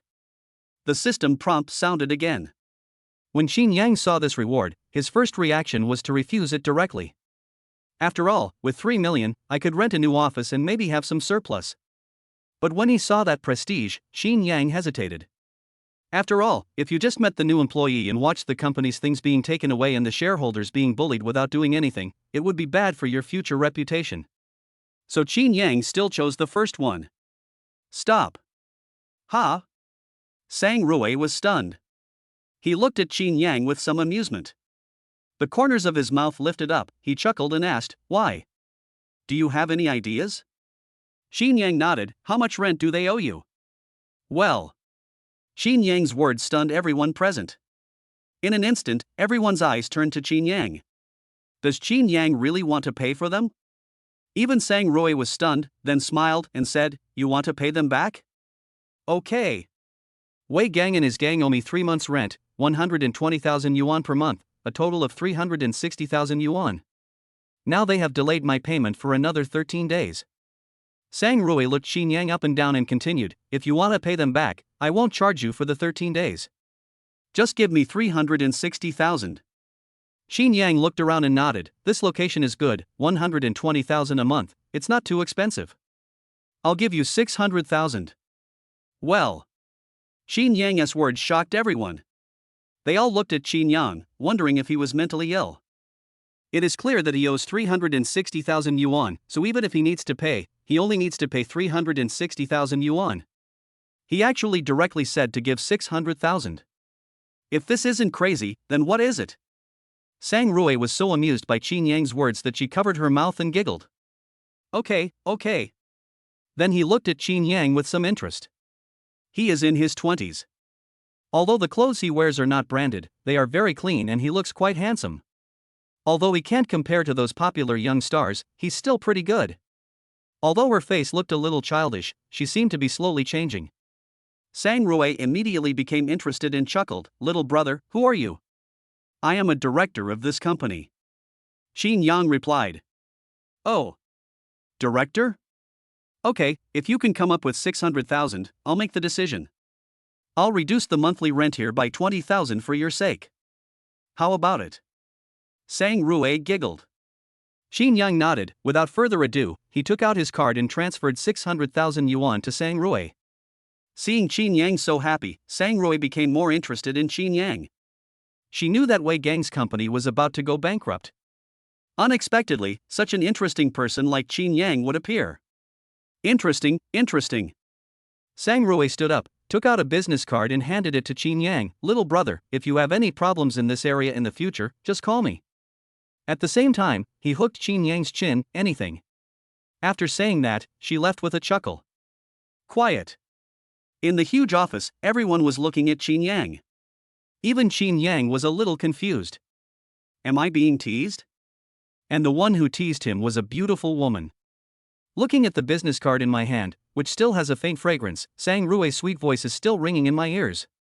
You can ask her for anything. Everything she said, including what? Wei Gang and others were petrified. They knew very well who Sang Rui was. That's a very powerful woman. Now this woman actually took the initiative to reduce the rent, and even teased Chinyang before leaving. This is simply incredible. You know, when they were negotiating the price, they spent a lot of time arguing but couldn't get it down even a penny. Now that Chinyang has stepped forward, he has reduced the price by 20,000 yuan per month. Chinyang is simply amazing. Especially Chinyang actually took out 600,000 yuan directly. It was like taking out some pocket money casually. No. The kind that doesn't care about it more than pocket money. Could it be that Chinyang is the rich second generation of some group? But this shouldn't be the case. At the beginning, the entire Jinghai group was trying to attract investment and run projects. But I have sorted out the information of many rich second generations in Jinghai. Don't even mention the rich second generation if you have the surname Chin. There is not even a person with the surname Chin in this generation. It's simply too rich. Could it be that Chinyang has some hidden identity?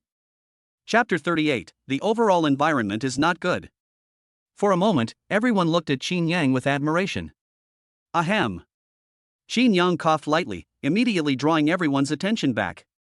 Okay, the rent has been settled. Now let's talk about your previous works. Chinyang said lightly. Everyone in the office nodded immediately and looked at Chinyang again with eyes full of respect. Even Wei Gang and Yen Yong were on high alert. Yen Yong directly took out the previous script and handed it to Chinyang respectfully. Chinyang took it and looked at it casually, frowning. With such a work, it's no wonder that the company went bankrupt. Hearing Chinyang's words, a trace of anger suddenly appeared on Yen Yong's face. If Chinyang had not just been generous and directly solved the company's problems, he would have been angry with Chinyang. The scripts that were shown to Chinyang were all created with great effort. Now that Chinyang said that the reason for the failure was his work, how could Yen Yong not be anxious? The more Chinyang looked at it, the more he shook his head, and his expression turned unsightly.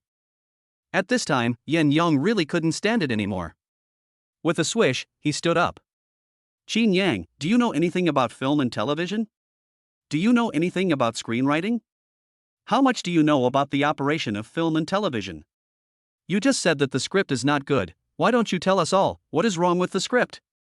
Let me tell you, I spent many days and nights writing these works. You are a layman who knows nothing, and you come here and say this is not good, that is not good. If I were in your place, I would say the same thing.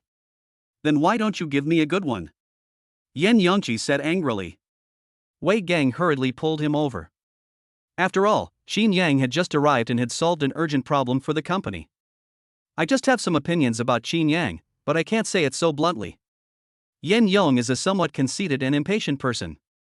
Chinyang came up and said that the script was not good. How could Yen Yong accept that? At the same time, other people in the office were also somewhat dissatisfied with Chinyang. If it weren't for the prestige they had just gained, they would have jumped up and accused Chinyang. After all, they had all heard of Yen Yong's talent. There are even many people who come to Mingyu Film and Television just because of Yen Yong's reputation, and they want to learn from Yen Yong's experience. That's right, Mr. Chin, please tell us what's wrong with this script. That's right, let's learn from President Chin. Maybe we'll become famous someday. Other celebrities followed suit. Chinyang smiled faintly and looked up at Yen Yong. Did you write this script? Yen Yong snorted coldly. Wei Gang, who was standing by, tried to smooth things over. Boss Chin, I'm afraid you don't know much about this. Boss Yen has been in the film and television industry for more than a decade, and he has produced some short dramas that were a small hit before. It's just that the overall market environment has been bad in the past 2 years, so the data of the works is not good. We are all sitting together, that's fate. Fate. Wei Gang said this with an awkward smile. At the same time, he nudged Yen Yong with his elbow. But Yen Yong didn't appreciate it at all. He ignored Wei Gang and continued to glare at Chinyang. Chinyang sneered and threw the script in his hand directly on the table. You just said the overall environment is not good? Then let me ask you, is this the year when short dramas explode? In April alone, 2 phenomenal short dramas were released, with daily sales exceeding 50 million. Is this what you call a bad environment? Do you mean historical themes are bad, or urban themes are bad?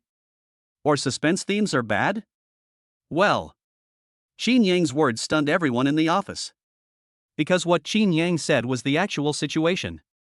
But these things are only known by professionals. How did Chinyang know? And this data is so accurate? Isn't he a fool who knows nothing? After those short dramas became popular, they also wanted to follow suit, but they only filmed one and spent a lot of money, but it ended up being a dismal failure. Chinyang glanced at everyone and continued, Humph, you can't accept that your own stuff is not good, and you don't want to admit it. You always complain about the bad environment. The overall environment is not good. Is it the channel environment that is bad? Or is it the publicity and promotion environment that is bad? With so many self-media channels, public accounts, and mini programs, how much operating costs do you invest in them? If the data is bleak, it means the overall environment is bad. Why is the overall environment bad? Is it prepared for you? Short-sighted. Chinyang's words were like a giant palm falling from the sky. He slapped Yen Yong and others hard in the face. Smack them in the heart. Yen Yong and others felt a burning pain on their faces. Yen Yong wanted to open his mouth to say something. But the dismal data left him speechless. For a moment, everyone lowered their heads and dared not look at Chinyang again. This scene even more shocked Tianhu and the other two behind them. The three of them looked Chinyang up and down carefully, as if they were meeting him for the first time. Because the names Chinyang mentioned were the first time they heard them. Although they didn't understand the meaning, the bosses were all stunned by Chinyang's training. It can be seen that what Chinyang said is right. But how did Chinyang know these things? For a moment, the whole office fell silent again. Seeing this, Chinyang sighed helplessly. He took a pen and made some changes to Yen Yong's original script. It took more than 10 minutes. Chinyang directly threw the revised part of the script to Yen Yong. Look at what I changed. Originally, Yen Yong was still very dissatisfied with Chinyang. But Chinyang's words made it impossible for him to refute. In addition, Chinyang had just taken out 600,000 yuan to help the company solve its urgent needs. At this time, Chinyang handed over the script, and Yen Yong felt something strange in his heart. You, a young boy, just scolded me for a long time, and you actually changed my script. Then I'll have to point out your faults. I can't write a great script, but who can't find fault with it?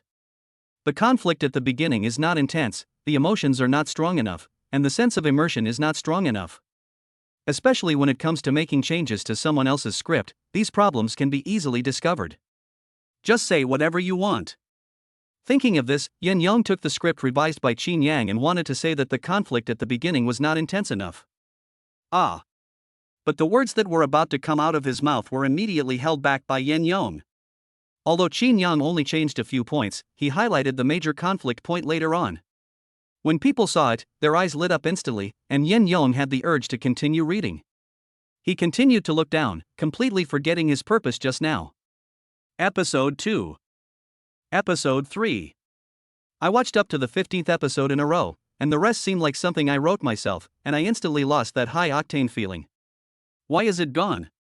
Yen Yong, still unsatisfied, looked up and asked. This feels like my pants have been taken off and you do this to me? Chinyang smiled faintly and asked, what difference did you see? Chapter 39. Still a student. Chinyang asked this question. Yen Yong suddenly remembered that it was his own script that Chinyang had just revised. Yen Yong was immediately dumbfounded. Yen Yong scratched his head and immediately felt embarrassed. I was just focusing on how good the new script was, and it made me feel great. I didn't notice at all that it was different from my original script. Wei Gang and others also noticed something strange about Yen Yong, and instantly all their eyes turned to the script in Yen Yong's hand. Wei Gang took it and read it directly. After reading it, I immediately shouted, awesome. If it's changed like this script might be really awesome.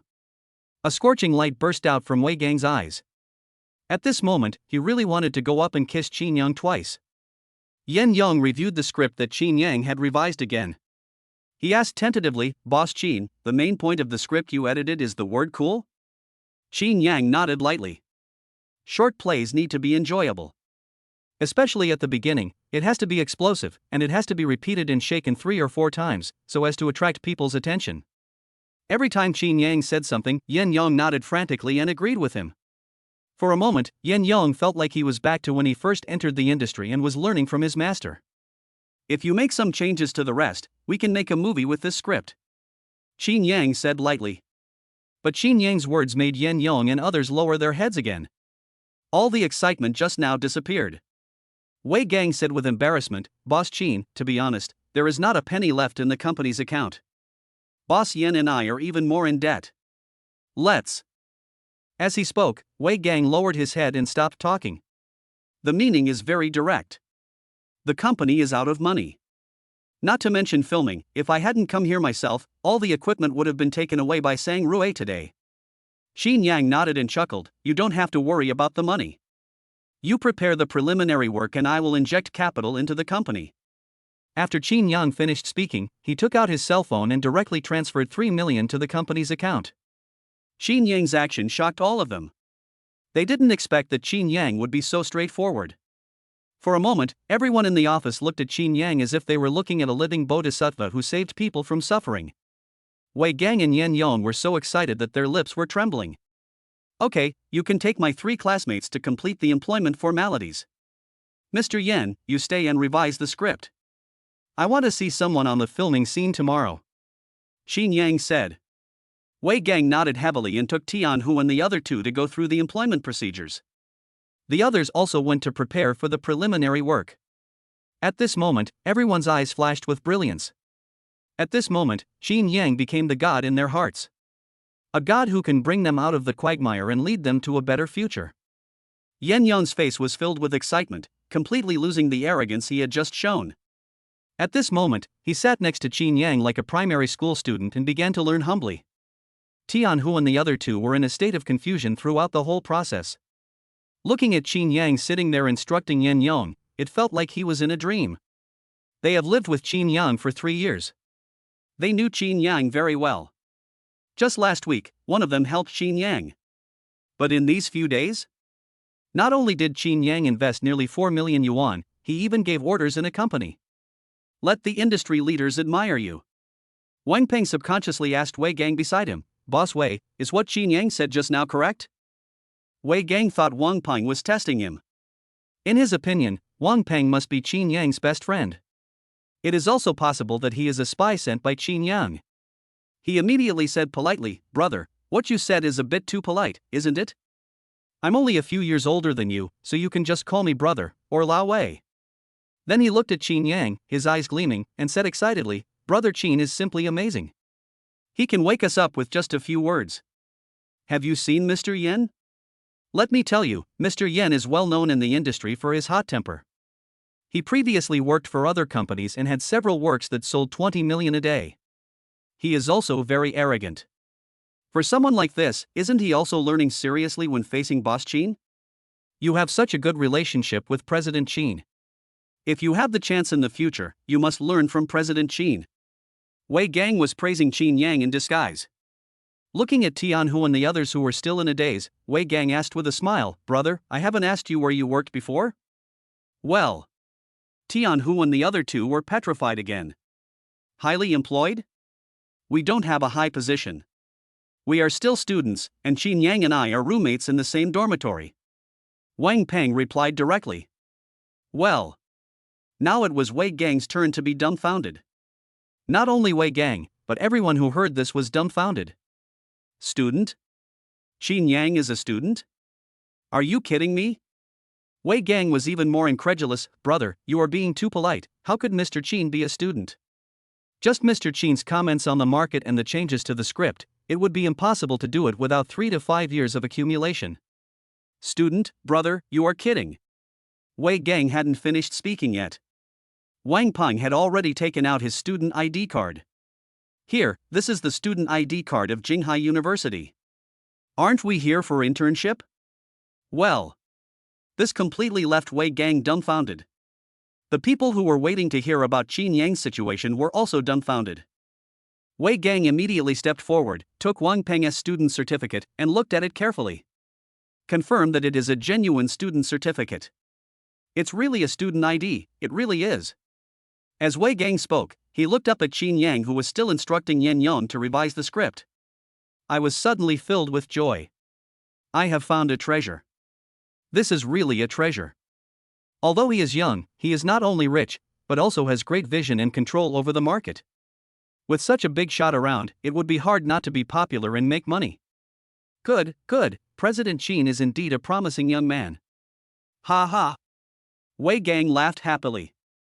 He turned around and shouted to the employees, Brothers, cheer up and work hard. I promise you that as long as we follow Boss Chin, we brothers will have a good life. Everyone followed suit and shouted. They also have great confidence in Chinyang. After all, he subsequently invested nearly 4 million yuan, and he also had such great insight and foresight into the market. If you work with someone like this, how can the treatment be bad? In an instant, everyone started working as if they were injected with chicken blood. At this time, Chinyang was revising the script from beginning to end with Yen Yong. Although Chinyang had a mature script in his mind that could even become a big hit. However, if we use the resources of current famous film and television resources to shoot, it is impossible to maximize the utilization. Just at this moment, Chinyang's phone rang. "Chinyang, can you please help me?" A girl's cry rang out. Chapter 40, Lin Shui asks for help. It turned out to be Lin Shui, begging in a crying voice. The sound on the other end of the phone was jumbled and I had no idea what was going on. "What's wrong?" Chinyang asked. But Lin Shui was crying so hard and in a disorderly manner that it was impossible to hear what she said at all. Seeing this, Chinyang said directly, "Where are you? Send me the location and I'll be there right away." After saying that, he hung up the phone. Soon, Lin Shui sent the location, which turned out to be Jinghai People's Hospital. Chinyang explained something to Yen Yong and others, then asked Ali to drive directly to the hospital. There are really a lot of patients in Jinghai People's Hospital. There were even fake beds in the corridor when Chinyang found Lin Shui. Lin Shui was sitting outside the operating room, crying like a tearful person. Next to Lin Shui, there was a beautiful woman standing. She is only a few years older than Lin Shui and looks very similar to Lin Shui, so she should be Lin Shui's sister. She was also crying like a tearful person and was constantly making phone calls to borrow money. When Lin Shui saw Chinyang, she rushed over crying as if she had found a savior. She hugged Chinyang and cried non-stop. Before Chinyang could ask what was going on, the operating room door opened a crack, and a doctor came out and said directly, "The patient's condition is very critical and requires further surgery." "Has the 100,000 yuan surgery fee not been paid yet? Are you going to do the surgery or not? If not, we will kick the patient out later." The doctor said this unhappily and went straight into the operating room without looking back. 100,000. Lin Shui felt as if the sky was falling. She had just paid 50,000 yuan for hospitalization, so how could she have another 100,000 yuan? This 100,000 could cost Lin Shui her life. Lin Shui cried helplessly. "Lin Shui, what's wrong with you? Who needs surgery?" Chinyang asked. It took a while for Lin Shui to stop crying. "My mother suddenly fainted just now. When she came to the hospital, she was told that she had acute pancreatitis and adhesions. She needed surgery immediately. But I have no money on me. Chinyang, please help me. Can you lend me 100,000 yuan?" Lin Shui looked at Chinyang with her big eyes eagerly. "Chinyang, as long as you lend me money, I will do anything you ask me to do. Please. Please save my mother." Lin Shui said this and started crying again. Bite. Trigger the selection task. 1. Choose to refuse help and be rewarded with a secretary. 2. Choose to help Lin Shui and pay all medical expenses and receive a cash reward of 8 million.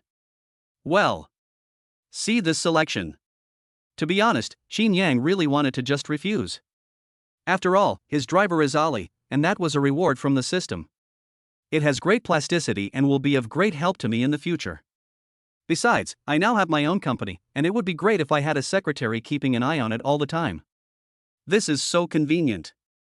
However, seeing Lin Shui's pleading eyes, Chinyang sighed. Directly chose to help Lin Shui. Ding, the system reward cash of 8 million has arrived. Xiao Shui, get up quickly. It's just 100,000 yuan. Don't be sad. Let's go and pay the money now. Chinyang comforted her. Chinyang's words were like a ray of light in the darkness for the Lin Shui sisters. Since her mother was admitted to the hospital, she urgently needed 100,000 yuan for surgery. The two sisters were talking on the phone, but their close sisters, friends, and boyfriends all said they were busy. Chinyang was the only one who came over and said he could take the money. Is it true? Can you lend it to me? Sister Lin Shui said in disbelief. Where is the payment window? Pay first and we'll talk about other things later. Chinyang said simply. It's at the window over there. I'll take you there. Lin Shui said, deeply moved. After saying that, he took Chinyang to the payment office. Chinyang didn't waste any words and took out his card directly, pay 500,000 first. Well. Chinyang's casual voice was not loud, but it directly shocked everyone at the hospital's payment counter. Oh my god, who is this? He comes here and pays 500,000 for hospitalization? I don't know. This guy is probably here to show off. Who will pay 500,000 directly? Even the doctor who charged the fee was a little confused. In her more than 10 years of working in the industry, she has never seen such an arrogant person. To pay the hospital bill, I paid 500,000 yuan directly. This is truly inhumane. Lin Shui, who was standing by, just stared at Chinyang stupidly, and for a moment she was a little unsure about her ears. Chinyang actually paid 500,000 yuan for himself. I'm afraid I won't be able to use it all up even when my mother is discharged from the hospital. So he quickly pulled the corner of Chinyang's clothes and whispered, Chinyang, you don't need so much money. Chinyang smiled faintly and comforted her, it's okay, auntie, you will feel more at ease if you have more money. At the same time, Chinyang had already entered the password directly. 500,000 paid. When Chinyang handed the payment slip to Lin Shui felt like she was in a dream. Chinyang, a junior whom he looked down upon. The two of them could only be said to have met once, but he actually took out 500,000 without hesitation when he was in the most difficult time. When I thought about the group of friends I knew before, when they heard that I wanted to borrow 100,000 yuan, they all hung up the phone. Comparing herself with Chinyang at this moment, Lin Shui's feelings towards Chinyang became even deeper. Mr. Chin? Why are you here too? Suddenly, an extremely sweet voice sounded. Chinyang turned around and saw that it was the mother of the little girl he rescued yesterday, Huang Yu. At this time, Huang Yu was wearing a blue long skirt, and as the breeze blew, her hot figure was perfectly outlined. The white and tender skin is soft and elastic. Her round cheeks are rosy, just like ripe apples. When people see it, they will have the urge to take a bite. As Huang Yu approached, a faint yet very elegant fragrance wafted into his nose. Huang Yu's noble temperament instantly rises, and she looks like a complete queen. It was simply a beautiful landscape that attracted the attention of countless men around. The sound of swallowing saliva was endless. It's just so beautiful.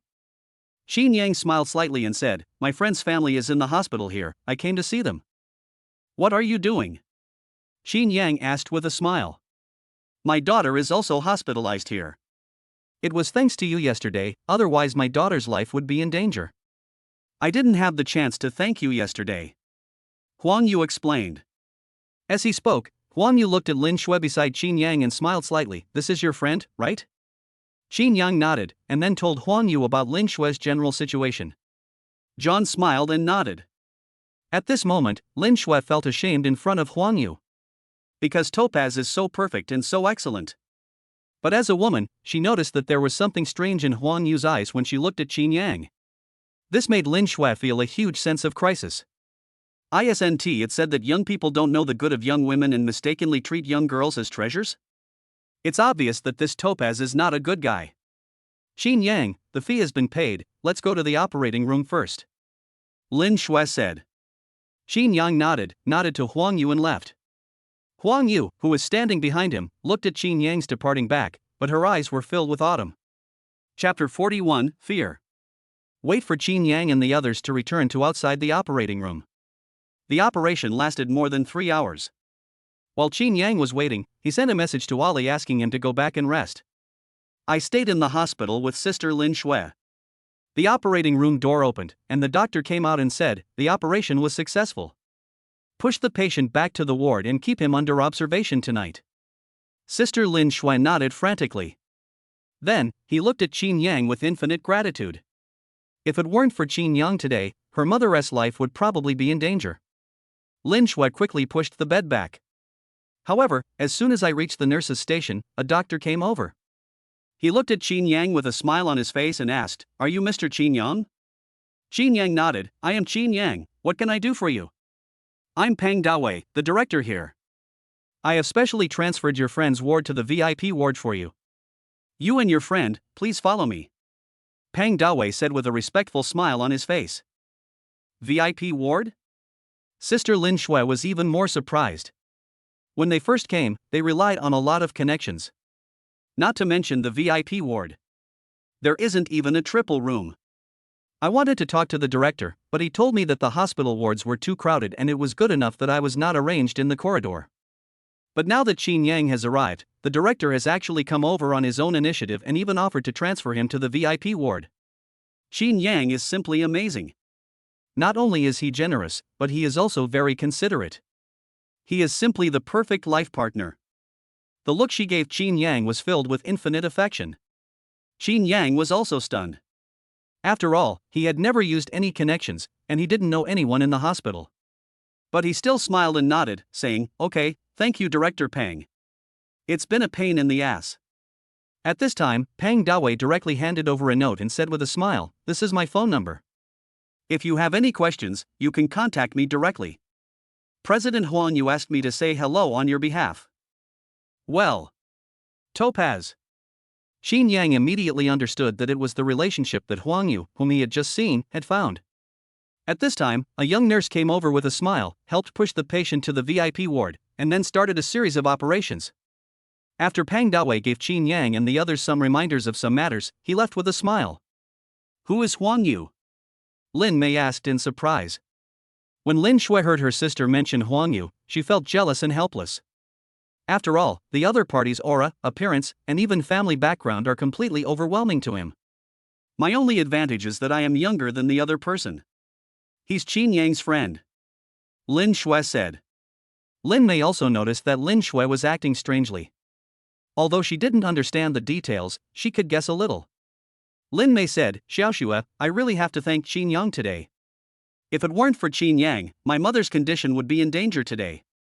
Lin Shui nodded, and then the two sisters thanked Chinyang again. Finally, Lin Shui wanted to open her mouth several times. After all, she had just said that if Chinyang could help her, she would agree to all of Chinyang's requests. "The only thing I can show off now is myself. Xiaoxue, it's getting late. You should send Chinyang back first. I can stay here alone tonight," Lin Mei said. "Sister, Lin Shui wanted to say something, but in the end, she didn't say anything. He turned to Chinyang and thanked him. "Thank you, Chinyang. It's so late, you haven't eaten yet, right? Let's go eat together." Chinyang smiled faintly. "It's okay, I'll just go out and have a bite to eat later. You should just take care of your mother." No, my sister is here," Lin Shui said, and pulled Chinyang up and walked out. Feeling Lin Shui's soft and boneless little hand, an extremely delicate feeling came over him, so smooth and so soft. A sentence suddenly appeared in Chinyang's mind: "Women are indeed made of water." After taking a quick bite of the meal, Chinyang wanted to say goodbye to Lin Shui. "Chinyang, can you take me home? It's so late, I'm a little scared," Lin Shui said in a low voice. "Fear." Chinyang looked at his watch and it was already past 1 a.m. There are indeed very few cars on the road. Moreover, even if you want to take a taxi, it is not easy to get one, and you don't know who you will meet. "Okay," Chinyang said. Chinyang sent Lin Shui home directly. Fortunately, Lin Shui's home was not far from the hospital. The two walked for more than 30 minutes and arrived. Lin Shui's home is very cozy, especially Lin Shui's room, where all kinds of cartoons and two-dimensional colorful pictures cover the entire wall. "I really didn't realize that you are such an anime fan," Chinyang said with a smile. Lin Shui hummed softly, and a barely perceptible blush suddenly appeared on her cheeks. Chinyang sat for a while, then stood up and said, "I brought you back, so I'll leave first." Lin Shui immediately stepped forward and grabbed Chinyang's big hand. That rough but warm big hand gave Lin Shui a sense of security she had never felt before. "Chinyang, can you please not leave? I'm a little scared to be alone," Lin Shui begged. Well. Lin Shui's behavior made Chinyang feel a little embarrassed for a moment. After all, he had never spent the night alone in a room with a girl. "Chinyang, please, I'm really scared," Lin Shui begged again. "Okay then," Chinyang said helplessly. Lin Shui was very happy to see Chinyang stay. At the same time, there was a slight palpitation in my heart. "Chinyang, you've been busy all day and must be tired. Go take a shower," Lin Shui said softly. While speaking, Lin Shui's lively little eyes kept staring at Chinyang. But he felt that his behavior was wrong and wanted to dodge, but he also wanted to keep an eye on Chinyang to see what he meant. I felt so nervous that my heart was in my throat. Chinyang didn't think much about it, just nodded and said, "Well, I sweated a lot today. My whole body is a little sticky. I'll go take a shower first." Well. Lin Shui suddenly felt a little stupid. He really went to take a shower. Is he coming soon? After all, I just said it myself. Should I be more reserved? It's better to be half-hearted. Many short clips from the movie suddenly appeared in Lin Shui's mind, and her face turned red. Where is the bathroom? Which towel should I use? Chinyang's question interrupted Lin Shui's daydreaming. Lin Shui blushed and quickly got a towel for Chinyang. The sound of running water came from the bathroom, which made Lin Shui's heart beat faster. Soon, Chinyang came out after washing. I'll go wash too. Lin Shui murmured softly. Chinyang nodded, a little confused. Lin Shui just wanted to take a shower, so why would she tell him that? So Chinyang just lay down on the sofa and started looking at his phone. After a while, the bathroom door opened. Lin Shui poked out her little head like a little rabbit, looking at Chinyang, who was lying on the sofa and playing with his mobile phone. Chinyang. Lin Shui called softly. Chinyang looked up. Huh?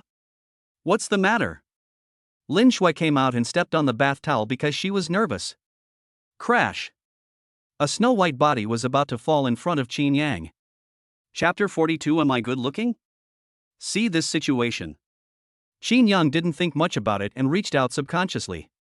He hugged Lin Shui directly. The tender, smooth and elastic feeling came instantly, and Chinyang only felt that an invisible but huge power suddenly emerged in his body. The body also reacted instinctively. Ah! Lin Shui screamed immediately. She quickly covered her proud breasts with her hands. However, because Lin Shui's body was too hot, her small hands could not cover it all. The snow-white skin was clearly displayed in front of Chinyang. A kind of elusive beauty, with endless temptation, grabbed Chinyang's heart. Chinyang felt hot all over, and his face was flushed. Ahem. Chinyang coughed lightly to ease the embarrassment. Lin Shui, are you okay? Chinyang asked, and quickly picked up the bath towel that fell aside and put it on Lin Shui again. Lin Shui also cared about the dirtiness and quickly wrapped herself in a bath towel. Aye. Lin Shui wanted to get up and quickly go to the room to change clothes. Oops. Lin Shui, who had just stood up, fell down again. The towel fell to the ground again. Her white, perfect body was completely exposed in front of Chinyang. To be honest, Chinyang was playing with his phone and didn't see it clearly just now. Now, she simply opened the door wide, as if she was afraid that Chinyang couldn't see it. Chinyang just looked at it openly and with appreciation. Lin Shui is truly worthy of being the campus belle of Dinghai University. The figure is simply perfect. The standard S-shaped figure is too perfect with a protruding front and a curved back. Maybe it's because she exercises and works out regularly, so she doesn't have a single bit of fat on her body. White skin and slender thighs, she is so beautiful. Not to mention anything else, Lin Shui's perfect pair of thighs will be the dream legs of countless otakus. In the past, Chinyang would have been able to play with Lin Shui's legs for a whole year. And that white and smooth skin and back are simply a work of art. Because she had just taken a shower, the redness on her face was like the little hands of a succubus, constantly waving at Chinyang. Lin Shui at this moment is simply too perfect. You, don't peek. Lin Shui said coquettishly with a blushing face. Chinyang shrugged and said generously, I didn't peek, I can watch directly. Lin Shui was almost angry to death. You, don't look at it. Turn your head away. Okay. Chinyang was speechless, but still asked with concern, what's wrong with you? Seeing Chinyang turn his head away, Lin Shui felt relieved and said, I twisted my foot, I can't stand up. After Lin Shui finished speaking, she wanted to give herself a massage. Just because of the technique, Lin Shui touched her ankle directly, causing a sharp pain. Ah. Don't move. The more you move now, the more likely it is that problems will arise, Chinyang comforted. Then, what should I do? I can't leave. Whoa! Lin Shui spoke and started to cry. Don't cry, I'll show you later. Chinyang said this, then stood up and went to find a thin quilt. Wrap up Lin Shui's beautiful body that would make anyone want to commit a crime. He carried Lin Shui to the sofa, found some alcohol, and applied it evenly on Lin Shui's injured ankle. He gave him a gentle massage. After all, Chinyang was proficient in medicine. Feeling Lin Shui's little feet that are like works of art. Chinyang's heart was beating fast. This was the first time he had such close contact with a girl. I pursued Wang Qianqian for 3 years and acted like a bootlicker for 3 years, but I didn't even hold her hand. The primordial force in the body is about to erupt. After all, Chinyang is also a man, and a normal man who is full of vigor and has never been out of the mountains. Chinyang, do you also know how to massage? Lin Shui asked with some confusion.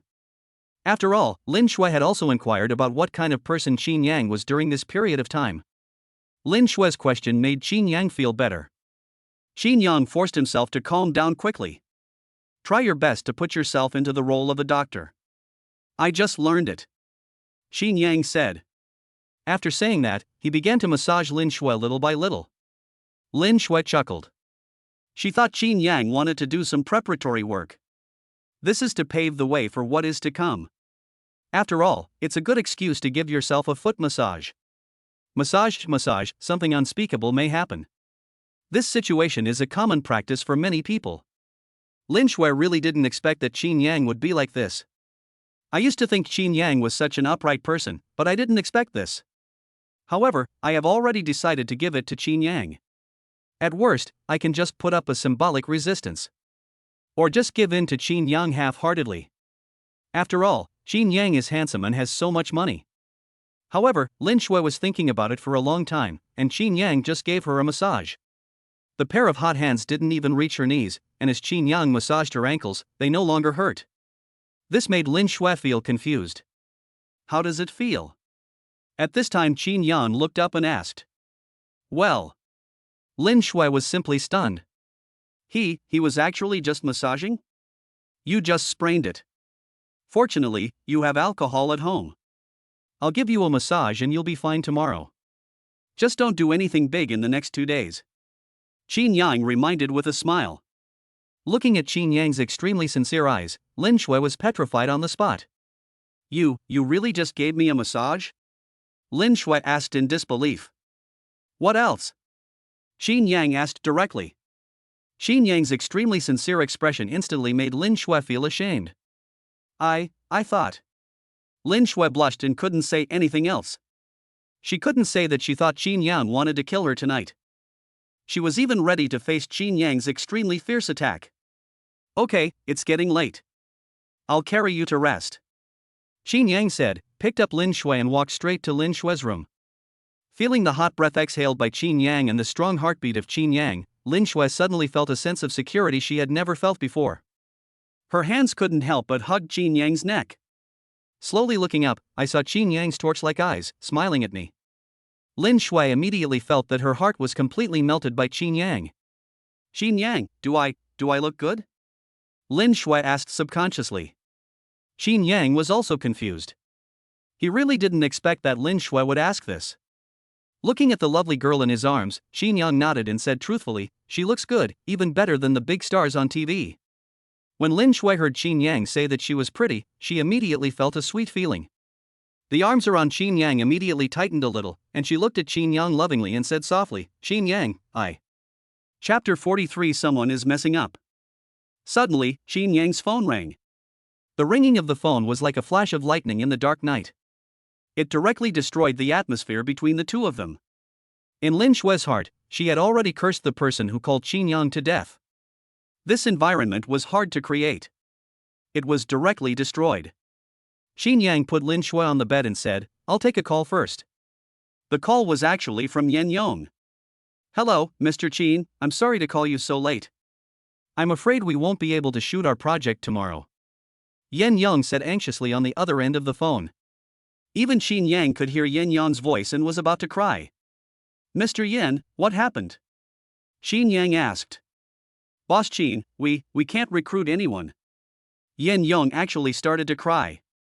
It can be heard that Yen Yong is really sad. Chinyang comforted her again.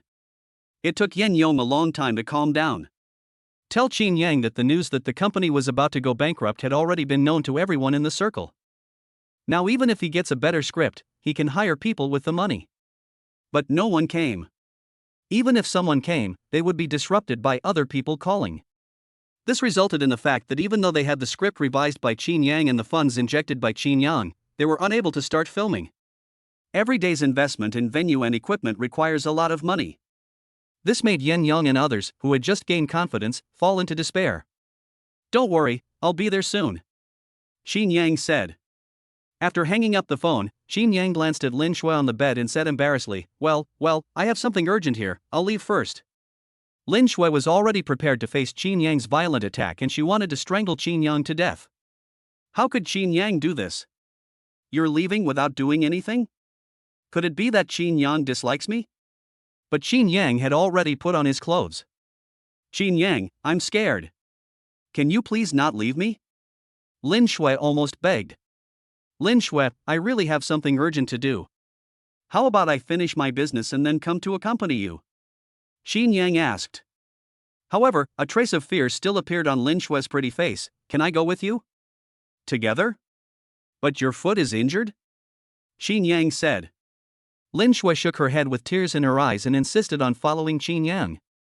Chinyang couldn't resist in the end and had to agree. Chinyang called a taxi and left with Lin Shui on his back. In the car, Lin Shui hugged Chinyang's arms tightly, using her extremely proud softness, trying to pull Chinyang back into the arms of tenderness again. However, Chinyang no longer has the same thoughts as before. "Chinyang, do you dislike that I'm dirty?" Lin Shui asked softly. Chinyang was stunned. "No, why do you think so?" Chinyang asked in surprise. "I've always had a bad reputation in school, but I've never lost my virginity," Lin Shui said seriously. Well. Now it was Chinyang's turn to be confused. He really didn't expect that Lin Shui, the school beauty known for her worship of money, had not been slept with yet. You know, there were many people pursuing her at the beginning. Those people were all rich second generations, school idols and other popular figures. Also, why did Lin Shui suddenly say this to me? I have been without a father since I was a child. My mother raised me and my sister alone. Lin Shui began to slowly tell her story. It turned out that her mother had suffered a lot over the years in order to take care of her sisters. The house they live in requires a monthly mortgage payment of more than 6,000 yuan. Lin Shui has been very sensible since she was a child and knows where her strengths lie. After entering university, she wanted to use her beauty to improve her family's situation. In the past, she would keep 2 of the gifts given to her by the rich second-generation men and school hunks who pursued her, and bought the rest to help her mother pay off the mortgage. But Lin Shui also knew that she couldn't give herself up easily, so she never lost her virginity. Just because of years of hard work, her mother is often sick. She was so exhausted that she was hospitalized today. However, when she was in urgent need of money, none of the friends who had sworn to love her were willing to lend her money. If it weren't for Chinyang, her mother might not be able to have the surgery tonight. Bite. Trigger the selection task. 1. Choose to help Lin Shui, help her find a direction, and be rewarded with 5 million cash. 2. Choose to reject, tell her you are just ordinary friends, and you will be rewarded with 5 million in cash. The system prompt sounded. Well. Seeing this choice made by the system, Chinyang was speechless. This system really gives you choices. Although the rewards are the same, Chinyang is faced with a difficult choice. We must help Lin Shui and help her find her direction. This is not something that can be achieved simply by giving money. But if he refused, as classmates, they had just had such close contact. Chinyang couldn't refuse directly. Chinyang was in a dilemma, but finally decided to help Lin Shui. Ding, the system reward of 5 million cash has arrived. The system prompt sounded, and I got 13 million tonight alone, which was very good. At this time, the car had arrived at the office building of Mingyu Film and Television. Chinyang directly carried Lin Shui down. The hall of Mingyu Film and Television is still brightly lit. Yen Yong and others were like ants on a hot pan, pacing back and forth in the hall. When they saw Chinyang appear, everyone seemed to have found their backbone. Crash! They all came out at once. Mr. Chin, Mr. Chin. Yen Yong was about to say something. Only then did I realize that Chinyang was actually carrying a woman on his back. For a moment, everyone was stunned. They looked at each other and saw shock in each other's eyes. Everyone was wondering who this woman was. It was so late at night, and Chinyang was actually asked to carry her out on his back. Could it be that the two of them are playing some kind of big adventure? Yen Yong was even more nervous. After all, he was the one who called Chinyang just now. Could it be that I had ruined Chinyang's good fortune? Chinyang must blame himself later. But these people were all experienced, and no one asked any questions. They directly welcomed Chinyang into the house. After Chinyang put Lin Shui down, he asked Xian Yenyong, "What's the situation now?" Hearing Chinyang's question, Yenyong and others immediately put away their curiosity. "Boss Chin, the venue, costumes, and props are all ready, but we can't find the person," Yenyong said. "Can't find anyone? Is there such a thing nowadays?" Chinyang asked puzzledly. Yenyong opened his mouth, feeling a little embarrassed. Wei Gang at the side directly replied, "Boss Chin, this is what happened. There is a particularly large crew targeting us right now. Boss Yen had some unpleasant experiences with the boss of their crew before. Now they are very aggressive and are suppressing us everywhere and disrupting our plans." Wei Gang's words made Yen Yong lower his head, his old face full of shame. Well, you can't blame me entirely." But Wei Gang's voice was getting smaller and smaller. "Oh? Someone is messing things up?" Chinyang chuckled and continued, "It's not a big deal. Are there any teams you are familiar with that are about to go bankrupt?" Chapter 44, Arrogance. About to go bankrupt? Wei Gang, Yen Yong, and others were all stunned. I don't know what Chinyang is thinking. But I still sorted out the people in the circle I knew in my mind. Everyone shook their heads, and Wei Gang said, "Boss Chin, short videos are still popular right now. There are only a few companies with slightly worse performance. No one has gone bankrupt. Find the people who are most familiar with you and have a good relationship with you, and call them." Chinyang said directly, and finally added, "Those with better acting skills." "Boss Chin, what do you want to do? Even those who have a good relationship with us have been warned." "I'm afraid they won't come," Yen Yong said dejectedly. "Just fight if I tell you to, and tell them that there is a great fortune for them," Chinyang said. "Extremely rich? Is there such a good thing?" Yen Yong and others all guaranteed that they would definitely be able to attract a lot of people. They all took out their cell phones and called their friends in the circle. This scene stunned Lin Shui, who was sitting next to them.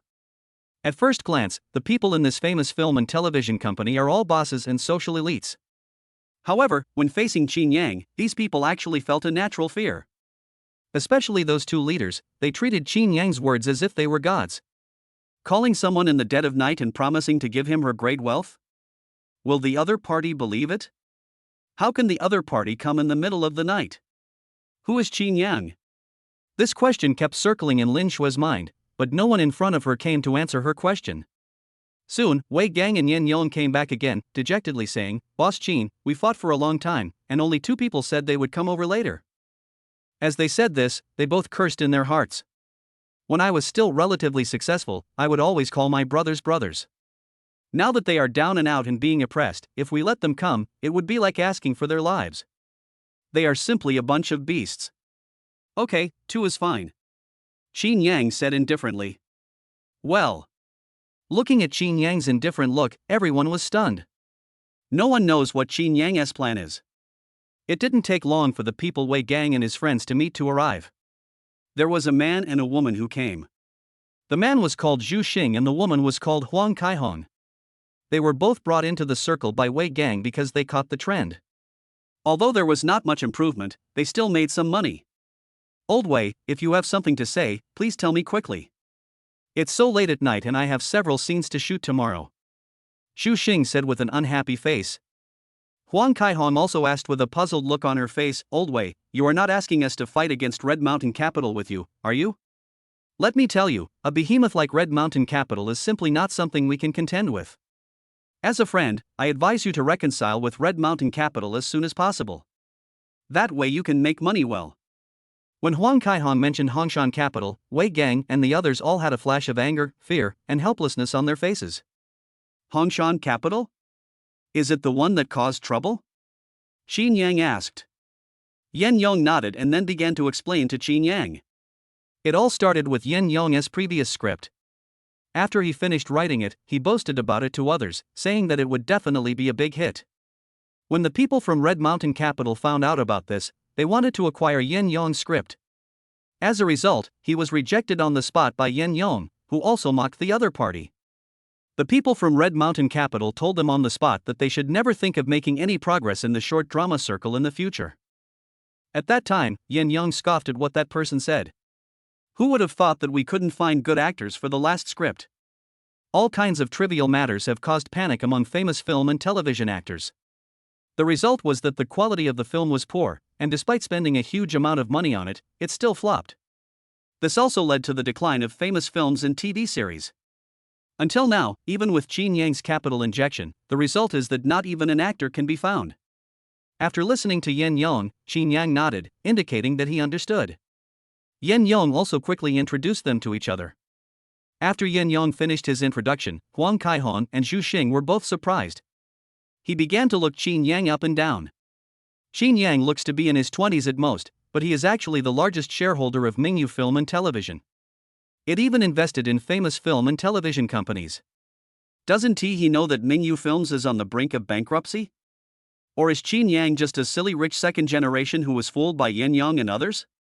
Regardless of the situation, they have already determined in their hearts that Chinyang's brain is not very smart. Otherwise, why would you invest in a film and television company that is about to go bankrupt? After a few pleasantries, Chinyang spoke directly. We, Mingyu, have a script now and would like you to participate. Chinyang's words stunned everyone in the room. Yen Yang and the others would never have thought that Chinyang was so direct and would just say it out loud. Huang Kaihong and Zhu Xing were both filled with shock. At the same time, he was more certain in his heart that Chinyang was a guy who knew nothing. I haven't learned any of the subtleties in business. After a short moment, Huang Kaihong smiled and said, Little brother, I don't understand what you mean by letting us participate. Hearing Huang Kaihong's question, Zhu Xing also asked with a puzzled look on his face, Yes, how do you participate? And what about the people from Red Mountain Capital? What will you do? I'm telling you, Red Mountain Capital won't work. Even if you tell me mountains of gold and silver, it's useless. Chinyang smiled faintly and said, There are two ways to participate. One is that we write the script, invest together, and film it together. There is another option, which is that I provide the script and the money, and you film the script according to my ideas. For these two methods, the dividends will naturally be different. The first one. Ha ha ha. Before Chinyang finished speaking, Zhu Xing burst into laughter. Who are you, kid? You're talking so arrogantly. How come your script is so awesome? How come your script can become a hit? There are two ways to do it. Are you obsessed with money, kid? Zhu Xing mocked Chinyang, then turned around and asked Xiang Yenyong, Boss Yen, is this guy your relative? Why does he talk like you? He is so arrogant at such a young age. Doesn't he know how Mingyu Film and Television ended up like this? After Zhu Xing finished speaking, he stood up and left. He didn't care about Yen Yang and the others' face at all. In Zhu Xing's opinion, both Yen Yang and now Chinyang suffer from cerebral palsy. They start by talking about how great their script is, as if it's bound to be a hit. Wasn't it because of Yen Yang's arrogance that he angered the people at Red Mountain Capital and caused the company to go bankrupt? It is even more so with Chinyang now. He has nothing, but he comes up with an air of superiority. It was as if his script was bound to be a hit, and he even had a plan for how to distribute it. In Zhu Xing's opinion, it was wishful thinking for a company that couldn't even find actors to become popular. You still say you want to give us extraordinary wealth? You can get this extraordinary wealth yourselves. I don't have this blessing. Zhu Xing said angrily and left without looking back. Chinyang was not annoyed and looked at Huang Kaihong. Boss Huang, what are your plans? Chapter 45, Final. Huang Kaihong smiled faintly and looked Chinyang up and down again. Because she felt a sense of confidence from Chinyang. That confidence seemed to be the aura of a natural king. Mr. Chin, are you so confident in your script? Huang Kaihong asked with a smile. After all, Huang Kaihong doesn't think that the young man who can convince the arrogant Yen Yang is a fool. Chinyang smiled faintly and asked Yen Yang to take out the script and hand it to Huang Kaihong. Huang Kaihong was stunned. After all, their new media short drama can be said to be just a beginning, a new idea. Anyone who has been in this industry can steal most of the essence of the script just by watching the beginning. Chinyang actually gave the script to himself? Is this appropriate? Huang Kaihong asked with a smile. Chinyang smiled and nodded, just take a look. It's not too late to make a decision after you finish reading it. The confidence and calmness in his tone immediately conquered Huang Kaihong. This was the first time Huang Kaihong met someone like Chinyang. While admiring Chinyang in her heart, Huang Kaihong opened the script. After just a brief glance, Huang Kaihong was deeply attracted by the script in her hands. I was deeply shocked by the script in front of me. Huang Kaihong watched 10 episodes in a row before she stopped. He looked at Chinyang in disbelief and asked, Is this your script? Chinyang smiled faintly and asked, how about this script? Huang Kaihong took a deep breath, and when she looked at the script in her hand, her eyes began to sparkle. How can this be a script? This is clearly a mountain of gold. Just watching those 10 episodes, I couldn't help but be blown away by the beginning. There are at least 2 twists in each episode. The overall framework is also very amazing. With such a script, even a newly established company can make a lot of money if they get it. Mr. Chin, you are really willing to let us participate in such a good script? Huang Kaihong asked in disbelief. At the same time, he was very glad that he was not as impatient as Zhu Xing, otherwise he would have missed this huge wealth. Chinyang smiled faintly and said casually, of course, otherwise it wouldn't be so late, and I would ask President Yen to invite you over. Okay, I'll participate. It doesn't matter how President Qin divides it. I'll listen to President Qin. Huang Kaihong said straightforwardly. Huang Saihong's face was filled with great joy.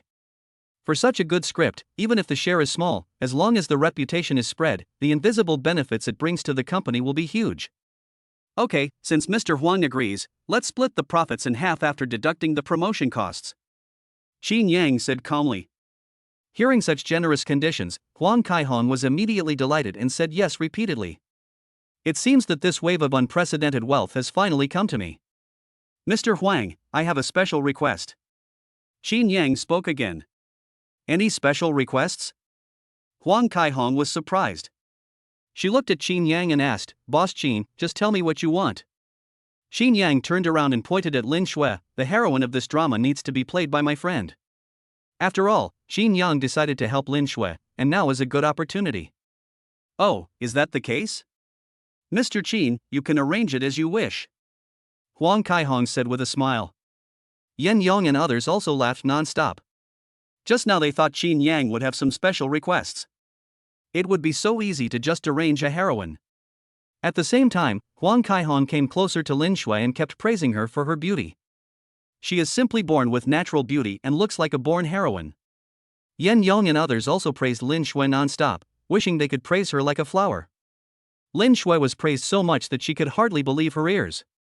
Although Lin Shui thought that he had seen the world, but in the words of Huang Kaihong, Yen Yong, and others, Lin Shui has become the most beautiful and best girl in heaven and earth. Lin Shui was so praised that she could hardly believe her ears. In the end, she couldn't help but secretly glance at Chinyang. Lin Shui knew that the reason she was treated like this was entirely because of Chinyang. He was even more shocked and wondered who Chinyang was. Why are these social elites so respectful to Chinyang? Isn't Chinyang the bootlicker in school? In just such a short period of time, people's views of him have been completely overturned. Since everything here has been settled, Huang Kaihong no longer hesitated. She called her team overnight and asked all her people to come over.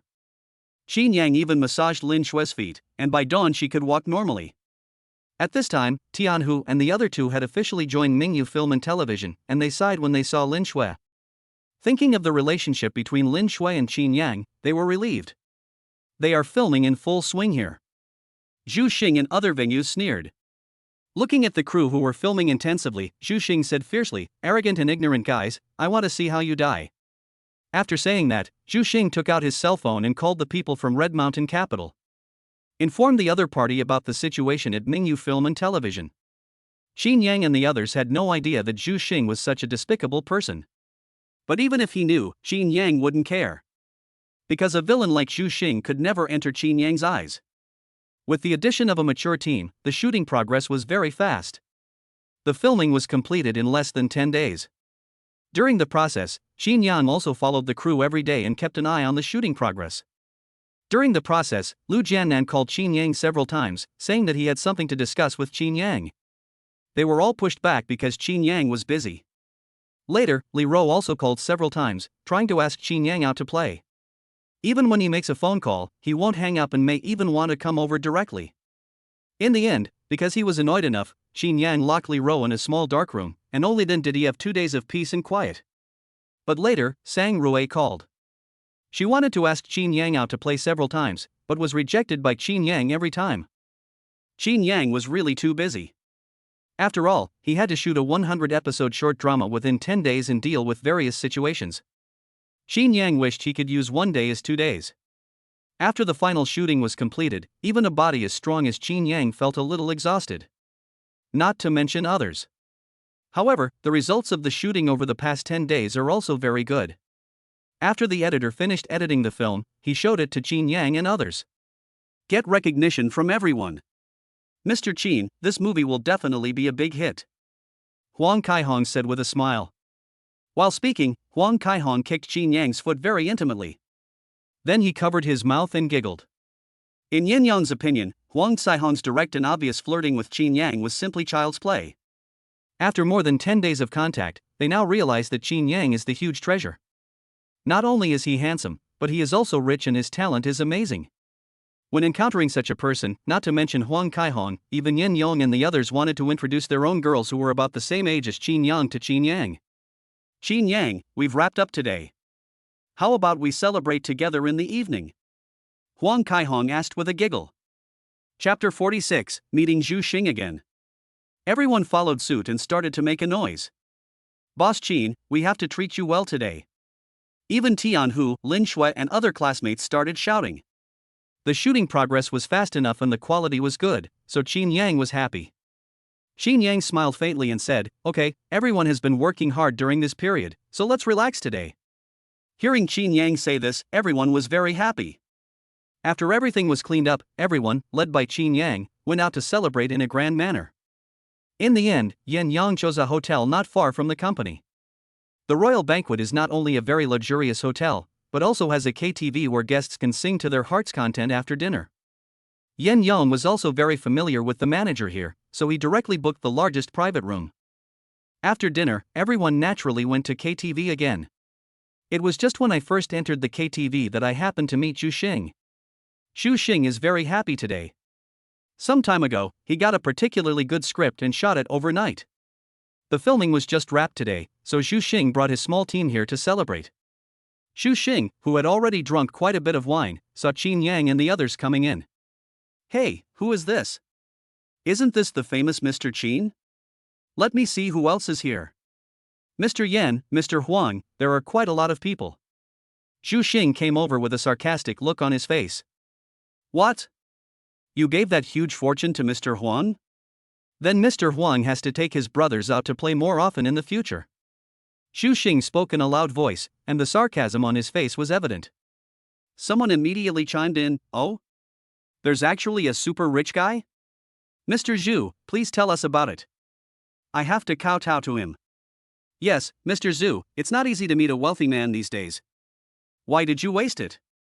When Zhu Xing heard the words "great wealth and honor," he almost laughed to the point of being unable to straighten his back. It's ridiculous that there are still people who dare to talk about giving others wealth these days. Speaking of unprecedented wealth, Zhu Xing believed that the script he obtained at a low price was the real unprecedented wealth. Several bigwigs have seen the film he shot, and they all said that Zhu Xing's film is simply a phenomenal film. Once the promotion is launched, the daily sales will definitely be 40 to 50 million. Following behind Zhu Xing were some of his younger brothers. Zhu Xing also told this group of people about Yin Yang's midnight phone call a few days ago. At that time, these people started to curse at him. A young man who was ignorant of the immensity of the world, who is about to go bankrupt and whose company can't even find people to do filming, still says he wants to make others rich. It's simply laughable. So when Zhu Xing talked about Patian's wealth and honor, the younger brothers behind him started to ridicule him crazily. He looked at Yin Yong, Huang Kaihong, and others as if they were fools. When Huang Kaihong heard Zhu Xing's rude words, she immediately stepped forward and said unhappily, "Zhu Xing, have you drunk so much alcohol that you have become a dog?" Zhu Xing curled his lips and said disdainfully, "What? Mr. Huang wants to be the old cow eating the young grass? He's already protecting her before anything happens? I'm telling you, if you follow such an arrogant person, you won't be able to eat shit as fast as hot shit." Bang! A crisp slap was heard. Huang Kaihong slapped Zhu Xing directly on the face, which made Zhu Xing stunned. He stared at Huang Kaihong in a daze. You hit me? When Xu Xing's younger brothers saw their boss being beaten by a woman, they immediately started cursing. Damn it, you ignorant thing, you actually dared to hit our boss. Go. Whoosh. All those people rushed forward, wanting to teach Huang Kaihong, Chinyang, and others a lesson. This scared Yen Yong and others. After all, there are some martial artists among Xu Xing's gang, and all of them are skilled in kung fu. If we fight with this group of people, we will definitely suffer. Yen Yong shouted desperately, but Xu Xing's gang of brothers didn't care. The more Yen Yong shouted, the more excited they became. Bang! Plop! A very loud slap was heard, and then a figure flew out. Everyone was stunned and didn't know what was going on. Ouch, my arm seems to be broken, help me, help me. A miserable cry was heard, immediately attracting everyone's attention. The person who flew out was actually the martial artist who was rushing in the front. It's the guy called Chinyang. He just attacked Lao Lu when he wasn't paying attention. Teach him a lesson for me. Whoever defeats him will be the male lead in my next drama. Xu Xing shouted frantically. Xu Xing's words were like igniting a powder keg. Short dramas are so popular nowadays. If you can become the male lead in a short drama, you will have a great chance of becoming famous. That's much stronger than those martial artists. In an instant, all these drunk martial artists rushed forward screaming as if they were given an injection of chicken blood. Just to teach that guy named Chinyang a lesson. This completely frightened Yen Yong and others. Huang Kaihong felt extremely regretful and blamed herself secretly. Why couldn't she control herself after drinking a little bit of wine? Huang Kaihong wanted to pull Chinyang and run away quickly, as long as they could get away from here. They are all shooting short dramas, so who doesn't have a few powerful martial artists under his command? Only Huang Kaihong's hand hasn't reached Chinyang yet. Chinyang actually rushed forward directly. Plop! Ouch! Ouch, it hurts so much. After a burst of shouting, Xu Xing's martial arts brothers all lay or crouched on the ground, wailing in pain. This scene shocked everyone present. Chinyang is too powerful, so powerful that it is beyond their understanding. This is truly a real-life Superman. Oh my god, is Chinyang so powerful? Tianhu, who had lived with him for 3 years, opened his eyes wide and asked with doubt on his face. Wang Peng even pinched Tianhu, causing Tianhu to scream, "It's true, it's true. It's not a dream." Chinyang ignored the stunned crowd, and walked past the martial artists lying on the ground and wailing, and came to Xu Xing. "Boss Xu, you're going too far." Chinyang snorted coldly and raised his hand as if to hit him. Plop! Xu Xing actually knelt down in front of Chinyang. "Boss Chin." "No, Master Chin, it's my fault. I drank too much horse urine just now, and I was blinded by lard for a moment. Master Chin, you are a great man and don't bear grudges. Just treat me like a fart and let me go." Xu Xing begged desperately, and even raised his hand to slap himself in the face. And he hit her very hard. After just a few hits, his face was swollen. Looking at Xu Xing, who was kneeling on the ground, begging frantically while begging continuously. Chinyang shook his head and said helplessly, "Why are you doing this? Get out of here." To Xu Xing, Chinyang's words "get lost" sounded like the sound of nature, and he quickly ran away, crawling. As for those martial artists who were defeated by Chinyang because of him, Xu Xing didn't care. As soon as he left the imperial banquet, Xu Xing, who had just been pleading, immediately showed a ferocious face. "Boy, let me avenge you. Today I will let you know how powerful I am." Chapter 47, Tit for Tat. At this time, Huang Kaihong and others were already shocked. They never expected that Chinyang was so skilled. None of the martial artists under Xu Xing could withstand a single move from Chinyang. In the end, the arrogant Xu Xing even left in disgrace. No! It should have rolled away. "Boss Chin, your skills are simply invincible," Yen Yong exclaimed. "That's right, Mr. Chin, with your skills, no martial artist in our crew can compare to you," Huang Kaihong and others praised. Chinyang just smiled faintly. "This is nothing. Don't let the unpleasantness here disturb everyone's interest. Let's go to the private room." Everyone nodded. But the look in his eyes when he looked at Chinyang had completely changed. To be honest, everyone was shocked by Chinyang's generosity and ruthlessness. Now, Chinyang actually has such skills, which no one expected. Chinyang directly called the waiter and ordered a lot of wine, fruit plates, and snacks. The welcoming waiters were also very respectful to Chinyang. Chinyang's skills just now had completely conquered them. After entering the private room, everyone had a great time, especially the girls like Huang Kaihong and Lin Shui, who sang very hard. Huang Kaihong even frequently flirted with Chinyang. After all, for a big shot like Chinyang, as long as he can go further, the benefits he will get will be huge. There were even several times when Huang Kaihong wanted to pull Chinyang to sing and dance. She even used her hot body to rub Chinyang intentionally or unintentionally, and after rubbing, she covered her mouth and giggled. That charming look, under the dim lighting in the KTV, is even more captivating. Yen Yong and others are relatively good, I have seen a lot of them. However, Tianhu, Wang Peng and others were also overwhelmed by the charm exuded by Huang Kaihong that they couldn't help swallowing their saliva. It's just because this woman Huang Kaihong is simply too charming and seductive. Lin Shui, who was standing by, couldn't bear to watch it any longer. After all, in her mind, Chinyang is her classmate. The two of them had physical contact, and even showed their entire bodies to Chinyang. Chinyang even paid for his mother's medical expenses and almost had sex with her. Now that Huang Kaihong is seducing Chinyang like this, Lin Shui feels like her husband has been snatched away by someone else. So Lin Shui didn't care about anything else, she took off her coat, revealing her proud plumpness, and sat next to Chinyang. She would lift her hair from time to time, and even block the wine for Chinyang, and even blow deep air into Chinyang's ear intentionally or unintentionally. Chinyang felt like he was being electrocuted from time to time, and he even thought about getting up and leaving. But Lin Shui seemed to be hanging on Chinyang. She wished that wherever Chinyang went, she would follow him and never leave. Lin Shui's method of teasing is no worse than Huang Caihong's. She even took advantage of her familiarity with Chinyang and rubbed her fair, elastic and smooth skin on Chinyang's hands and arms again and again. Even in the end, Chinyang reacted.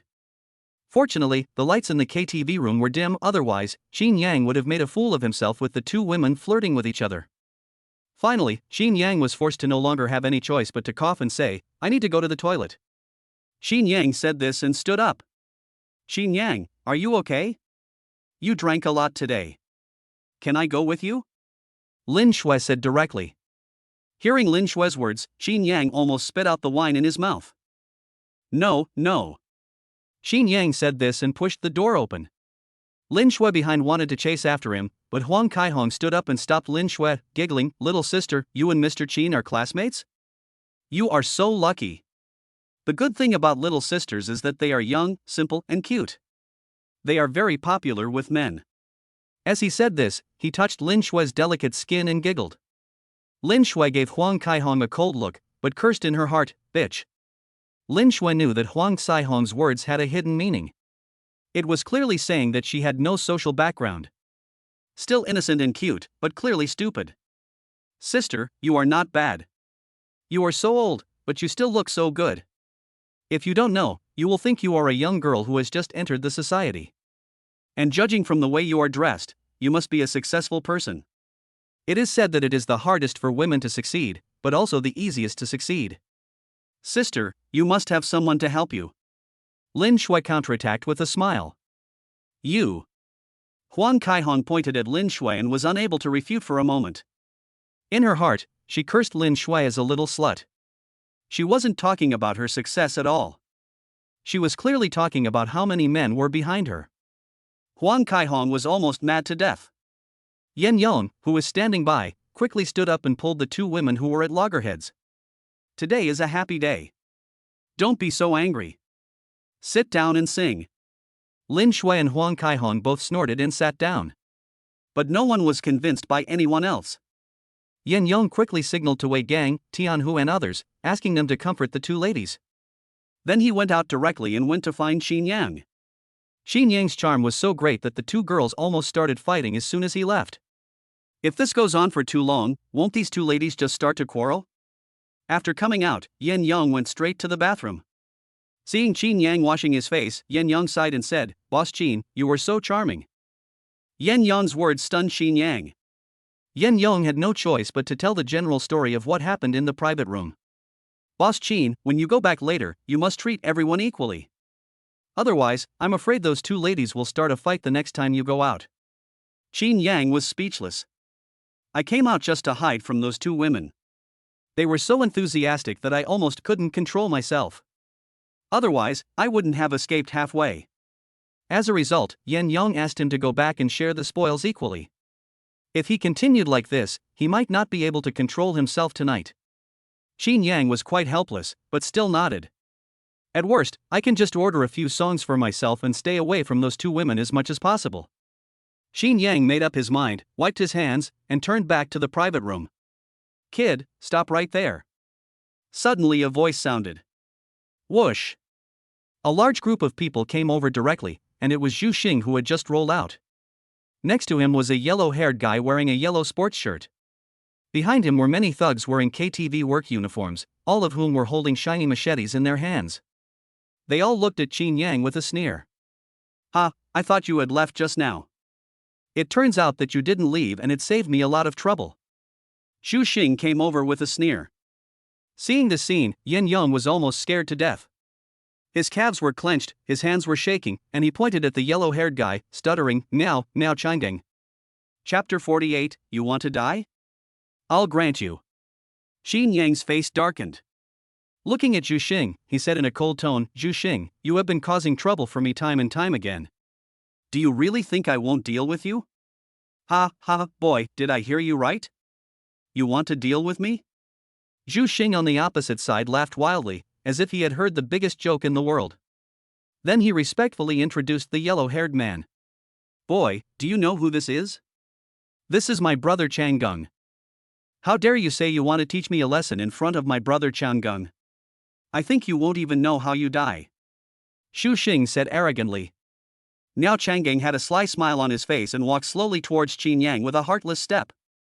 Seeing Miao Changgang coming over, Yen Yong fell to his knees on the ground. He even kept pulling Chinyang. Boss Chin, Miao Changgang is very powerful. We can't beat him. Let's beg for mercy from him, say a few nice words, and maybe we can get through this today if we bleed a little. Yen Yong spoke tremblingly, with fear in his words. The noise outside attracted many people from the private rooms to come out. But when they saw Miao Changgang, they were all frightened and quickly shrank back. Why is this evil star here? I wonder who is going to be unlucky today. Yes. Miao Changgang doesn't come here usually, but today this evil star is here, so this matter must be serious.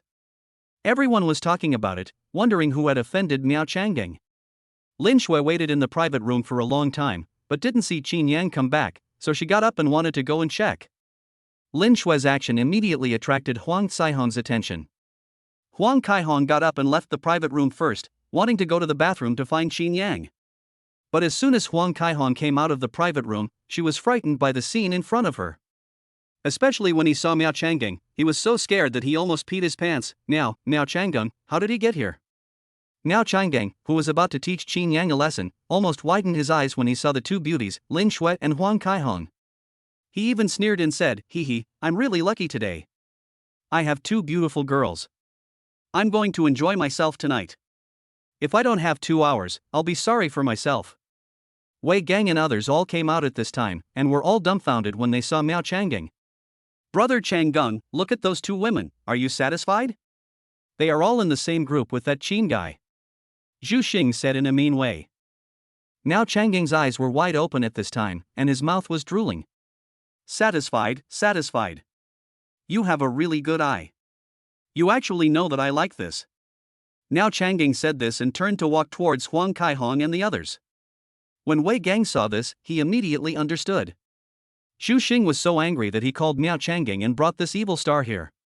Wei Gang knelt down with a plop, then crawled a few times and walked to Miao Changgang. Brother Changgang, please show mercy. I, Wei Gang, am willing to give you 1 million yuan as a gift. Miao Changgang kicked Wei Gang to the ground and said, fuck you, are you worthy enough to ask for money in front of me? After Miao Changgang finished speaking, he turned his gaze directly to Lin Shui and Huang Caihong. The two women were immediately frightened and screamed. This scene immediately made Miao Changgang burst into laughter, and also caused his men to laugh. Chinyang frowned at Miao Changgang's arrogant and overbearing behavior, and asked Xiang Yenyong, is this yellow-haired guy awesome? He's more than just awesome, he's simply amazing. Yen Yong quickly introduced him to Chinyang. Miao Changgang spent a lot of money to book this KTV. With the support of the Imperial Banquet, Miao Changgang has no bottom line in doing things.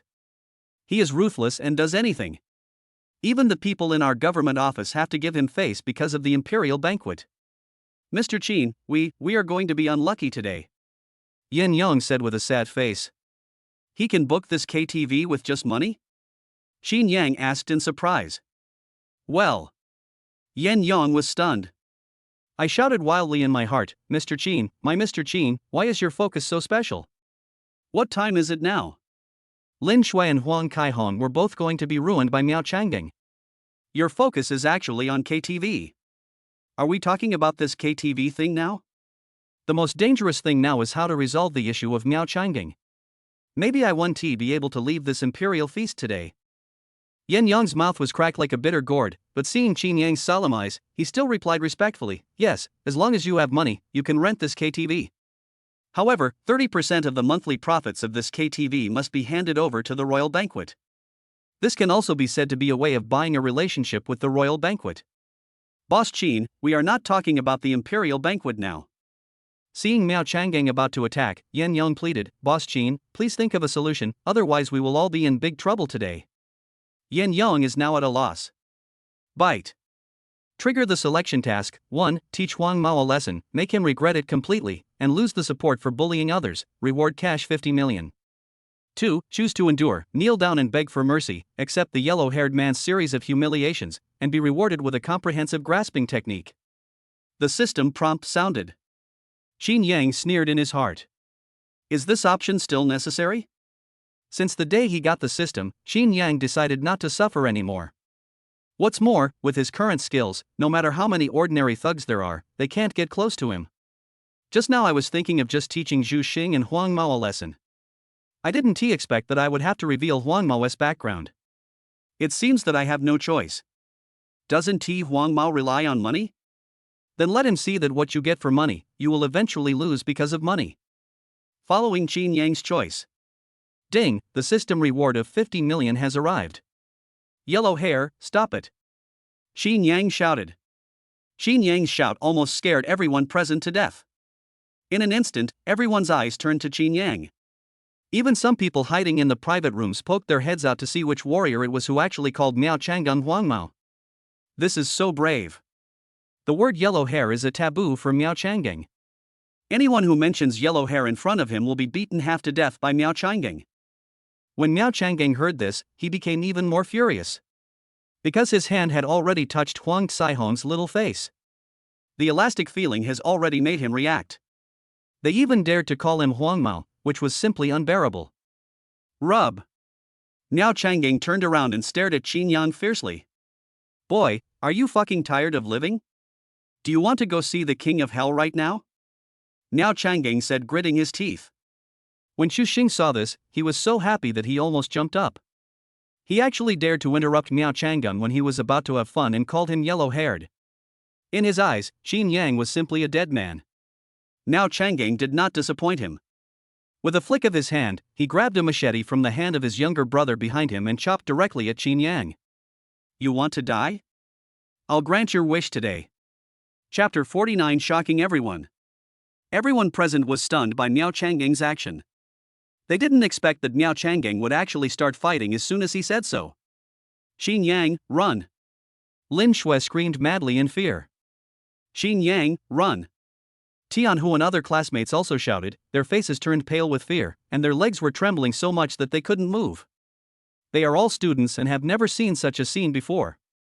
Yen Yong and the others were so frightened that they couldn't say a word. They had always heard that Miao Changgang was cruel and ruthless before, but they didn't feel much about it. Now Miao Changgang actually took action directly, especially with his ruthless look. It was as if he wanted to kill Chinyang. Yen Yong and the others felt a surge of despair in their hearts at the same time. It's over, Chinyang might die here today. Bang! A crisp and loud slapping sound suddenly rang out. Everyone present opened their mouths wide in an instant, looking at the unbelievable scene in disbelief. Chinyang actually took action and slapped Miao Changgang in the face. The force was so great that Miao Changgang was knocked down. Chinyang's action shocked everyone. Chinyang. Yen Yong wanted to die at this moment. How dare you hit the temple chief? This completely overturned their impression of Chinyang. Just now they told Chinyang about Miao Changgang's identity and background. They even wanted to find someone to use their connections to see if Miao Changgang could spare Chinyang and themselves for the sake of their acquaintance. But Chinyang's slap completely blocked this road. Everyone's face now looked as if their father had died. Everyone had a miserable face and couldn't utter a word. What scared them even more was that after the beating, Chinyang still looked as if he didn't care. It was as if he had done something very simple, so small that it could not arouse any interest in Chinyang. This will really cause hatred. Yen Yong was so anxious that he almost cried. I couldn't help but shout in my heart, Grandpa Chin, no, ancestor, can I call you ancestor?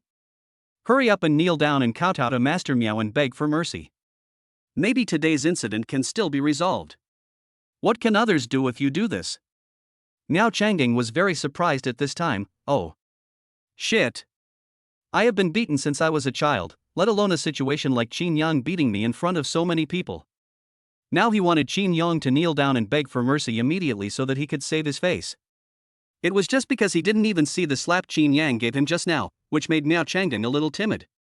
At this time, one of Miao Changgang's younger brothers shouted, this brat actually dared to attack Master Miao, he deserves to die. Go ahead, help young Master Miao vent his anger. Cripple this kid and see how he can act so arrogantly. Go ahead, help young Master Miao vent his anger. Miao Changgang's younger brothers roared in anger, and each of them looked like a ferocious monster. They drew their machetes and wanted to vent their anger on Miao Changgang. Hearing what these younger brothers said, Miao Changgang sneered. I was probably careless just now and didn't dodge. That was why Chinyang attacked him by surprise. Otherwise, how could he have been slapped in the face by Chinyang? When Miao Changgang thought about being slapped in the face by Chinyang in public, he wished he could kill Chinyang with his own hands. After all, it was more refreshing to kill an enemy with one's own hands. Wait, let me do it. Miao Changgang shouted through gritted teeth. After finishing speaking, Miao Changgang walked towards Chinyang, his triangular eyes bursting with murderous intent. Seeing Miao Changgang's expression, Chinyang asked in a cold tone, are you sure you still want to do it? I heard that Chinyang dared to question me. And he acted like he was teaching a servant a lesson. Miao Changgang roared, fuck you, you dare to fight with me, your grandfather? I'll fucking kill you. After saying that, he stood up, swung the machete, and chopped at Chinyang again. This time Miao Changgang used a lot of strength.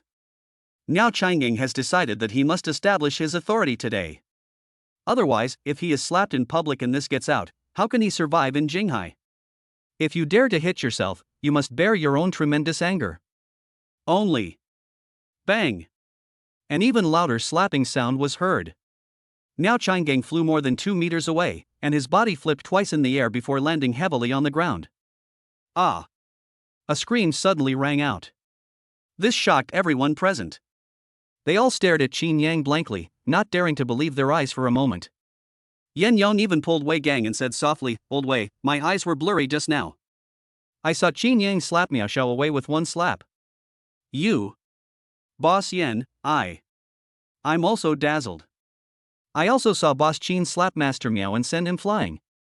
After they finished speaking, they immediately looked at each other. They both saw incredible shock in each other's eyes. The people standing aside were left speechless by the conversation between the two. It's not just your eyes that are dazzled. Chinyang really did slap Miao Changgang and send him flying.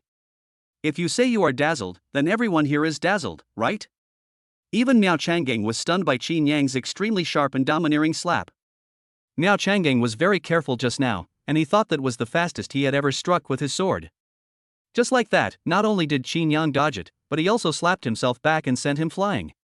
Miao Changgang touched his swollen face and for a moment couldn't believe that all this was true. He actually beat Miao Xiao again? Am I dreaming? He actually dared to hit Master Miao? Miao Changgang's younger brothers all opened their mouths wide and murmured in disbelief. In the impression of this group of hooligans, Miao Changgang has always been the one beating and bullying others. Being beaten twice in a row, his face was swollen. This situation is simply unheard of. Fuck it, what are you all standing there for? Come on, come together, and kill him. Miao Changgang roared. He no longer cared whether he could take revenge himself. Miao Changgang had only one thought in his mind, which was to kill Chinyang. I can only vent my anger by hacking the person to death and making him look like a human being.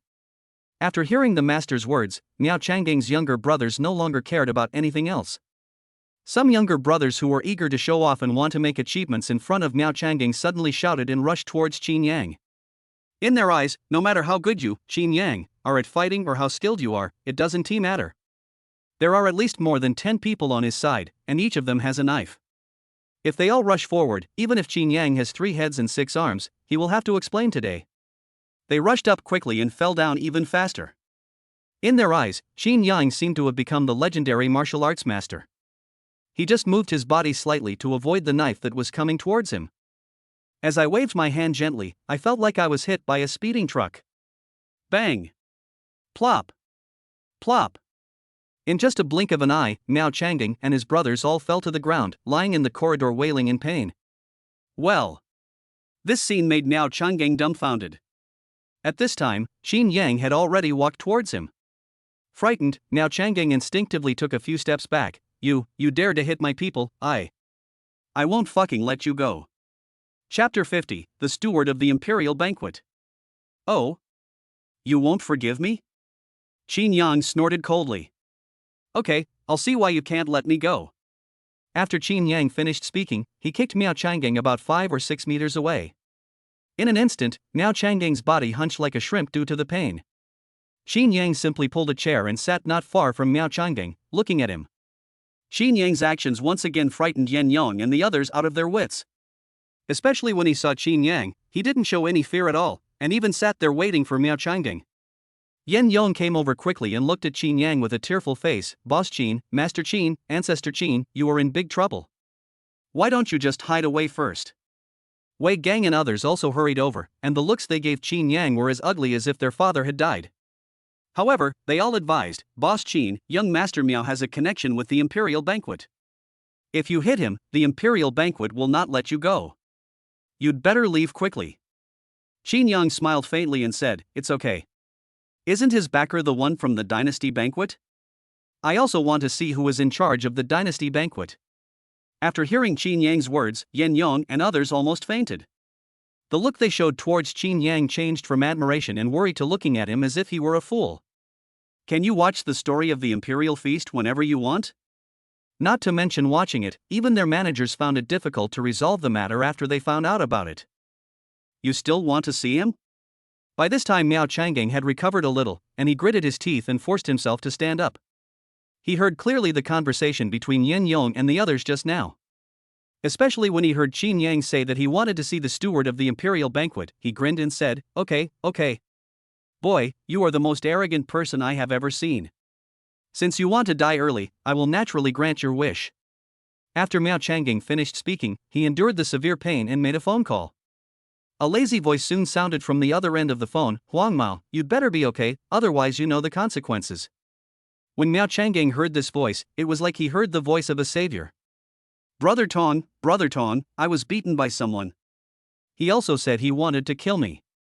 Miao Changang burst into tears, like a child weighing more than 200 pounds. Unexpectedly, the person on the other end of the phone didn't care whether Miao Changang lived or died, and said impatiently, is that all? You called me just for this, I think you really want to die. Having said that, he was about to hang up the phone. Brother Tong, that guy beat me up in the KTV. He just said he wanted to see you, the manager of the royal feast. He was too arrogant. Miao Changang hurriedly explained, and finally, fearing that the other party would ignore him, he added, this kid just spoke rudely and said bad things about our imperial feast. The person on the other end of the phone heard that Miao Changang was beaten in the KTV. He stood up in an instant, his tone suddenly turned cold. What? I beat you in my territory? Who the hell is so arrogant? Fuck it, I'm going to destroy him right now. At the same time, there was a sound of something being smashed from the other end of the phone, and then the phone was hung up. After putting away the phone, the crying look just now disappeared instantly. Miao Changang forced himself to stand up, looking at Chinyang and the others arrogantly. Boy, aren't you arrogant? You want to see the manager of the imperial feast? I'll grant your wish. Ha ha ha. Yen Yong and the others had completely given up struggling at this point, and all collapsed on the ground, completely desperate. He kept muttering, it's over. It's over. It's completely over now. There was no luster on his face at all, and at first glance, he looked like a dead person. Miao Changang was very proud at this time. It has been a long time since I have shown my authority, and even a small figure like Chinyang dares to attack me. I'm going to borrow Chinyang today to establish my authority and let everyone in Jinghai see it. What will be the consequences of those who dare to offend me? Miao Changgang was just about to say a few harsh words to get back his face. Chinyang looked up at him and just moved his butt slightly. Plop. Miao Changgang just sat on the ground. To be honest, he was scared. He was really afraid that this ignorant young man Chinyang would beat him up again before his backers arrived. Under the current circumstances, it is more comfortable to sit on the ground. Seeing this, Chinyang did not stand up to teach Miao Changgang a lesson, but just snorted coldly. At this time, the door of the corridor far away from the KTV was opened. Rub. Rub. 5 or 6 dark-skinned men with scars on their faces came in one after another. Behind these people, there was a handsome young man in a black suit. It's just that this young man's eyes had more white than black. When he looked at me, my whole body trembled unconsciously, as if I was being stared at by a ferocious beast. When he saw the young man, Miao Changgang, who had been sitting on the ground and had a face full of fear, stood up immediately with a look of joy on his face. But her face looked like that of an actor, and he forced a few tears out of it. Her mouth was trembling, and she cried as if she had seen her real father. Brother Tong, you are finally here, you have to make the decision for me. Sang Tong, it's really Sang Tong, he really came. Yen Yang said stutteringly. He wanted to ask Sang Tong for help, but his body was too frightened to move. Especially when I saw Sang Tong's beast-like eyes, my mind suddenly remembered what people had said about Sang Tong's cruelty and the fate of those who offended him. Yen Yang felt as if his heart had been hit hard and he fainted. Wei Gang and others rushed over to pinch the Rinzhong point and performed artificial respiration to save the patient. Yen Yang's words immediately attracted everyone's attention. Especially Sang Tong, he was very satisfied with the result that he could scare someone to death just by showing up. The corners of his mouth turned up. With a hint of pride and a hint of playfulness, he said with a smile, I want to see who is so bold that he dares to beat up Huang Mao here. After saying this, Sang Tong looked at everyone in the room with disdain, like a supreme king. When he saw Chinyang sitting on the chair, a hint of unhappiness suddenly appeared on his face. When Chinyang saw me, he was not afraid at all and was even looking me over. This made Santon feel insulted. It was you who beat up the yellow-haired guy? You are so arrogant, have you thought about how you are going to die? Sang Tong asked in a cold tone. Chinyang stood up and looked Sang Tong up and down again. He is just a simple young man, not much older than me. He has the temperament of a gangster, especially the arrogance when he opens his mouth and closes his mouth, just like Tao Bin and Miao Changgang. Are you the manager of the Imperial Banquet? Chinyang asked directly. Oh my god. What an awesome boy. Do you know who I am? You are not afraid of me? Sang Tong said in surprise. Then he immediately became interested in Chinyang. I haven't seen this kind of person in Jinghai City for a long time. I'm the manager here. From the sound of your voice, you sound very awesome. Who are you? Sang Tong asked. Chinyang smiled faintly. I'm not awesome, but you look awesome. Can we find a place to talk alone? Chapter 51 I want you to be my backer. Chinyang's words made Sang Tong stunned. Then he burst into laughter. Ha ha ha, you are brave enough. I just wonder if you dare to come to my office to talk? After Sang Tong finished speaking, he looked at Chinyang with contempt. After saying the word office, Wei Gang, who was pinching Yen Yang's philtrum, suddenly shuddered. He quickly and quietly pulled the corner of Chinyang's clothes. Boss Chin, you can't go, you can't go. Sang Tong was immediately unhappy. Fuck you, you dare to interrupt me when I'm talking? You're looking for death. As soon as Sang Tong spoke, a short and strong man behind him came over and wanted to beat Wei Gang. However, before he could make a move, Chinyang had already made his move. He grabbed the man's arm with a bang. Why are you going to take action before we even discuss the matter? The short strong man frowned and wanted to teach Chinyang a lesson. However, he felt as if his hand was firmly controlled by a pair of pliers, making him unable to move at all. The short strong man was suddenly surprised. Eh? Sang Tong also noticed something strange and immediately looked up to Chinyang. This short and strong man is called Jinwu, and he is a powerful general under his command. A dozen or so ordinary people are no match for him, but Chinyang can actually prevent Jinwu from hurting anyone. Okay. Boy, I was wrong and underestimated you. Sang Tong was also very surprised, but still said, Jinwoo, don't do it here. Hearing what Sang Tong said, Jinwoo snorted coldly and stood up. Chinyang also smiled faintly, grabbed Jinwoo's hand and let go. Then he gently patted Wei Gang's shoulder and said, Don't worry, President Wei. I'm here, nothing will happen. After comforting Wei Gang, Chinyang looked up at Sang Tongdao and said, Okay, I'll go to your office and take a look. Good boy, I didn't expect you to be so brave. Come on if you are not afraid of death. After saying that, Sang Tong turned around and left. Chinyang followed directly. Miao Changgang also wanted to follow, but he was about to leave. But someone came over and said to Miao Changgang in a cold tone, You'd better not move, otherwise I can't guarantee your safety. I am Huang Mao, but Miao Changgang wanted to explain. However, that person simply didn't listen to his nonsense. He stared at Miao Changgang with a pair of cold eyes, as if he was looking at a dead person. Let Miao Changgang hold back the rest of his words. He glared fiercely at Chinyang, who had already left, and cursed Chinyang in his heart. At this time, Chinyang had already followed Sang Tong into Sang Tong's private elevator. The elevator goes directly to the top floor of the KTV, which is Sang Tong's office. After the elevator door opened, Santon entered the office. At the same time, he looked at Chinyang very provocatively. Chinyang smiled faintly, without any hesitation, he strode in. However, when Chinyang just stepped into the office, call! A sound of urgent wind was heard. A fist as big as a sandbag hit Chinyang's back of the head. It was Jinwoo who took action. Jinwoo attacked with such hatred that it seemed as if he wanted to take Chinyang's life with this blow. Chinyang just smiled faintly. When he agreed to come to Sang Tong's office, he had already thought that they would do this. Chinyang's head flickered slightly, and his body leaned back, his shoulders slightly exerting force to push back. Bang! Plop! Crash! Chinyang leaned lightly and knocked Jinwoo away, causing him to spit out blood. Iron Mountain backing? Jinwoo shouted immediately. Jinwoo's words immediately made everyone in the room perk up.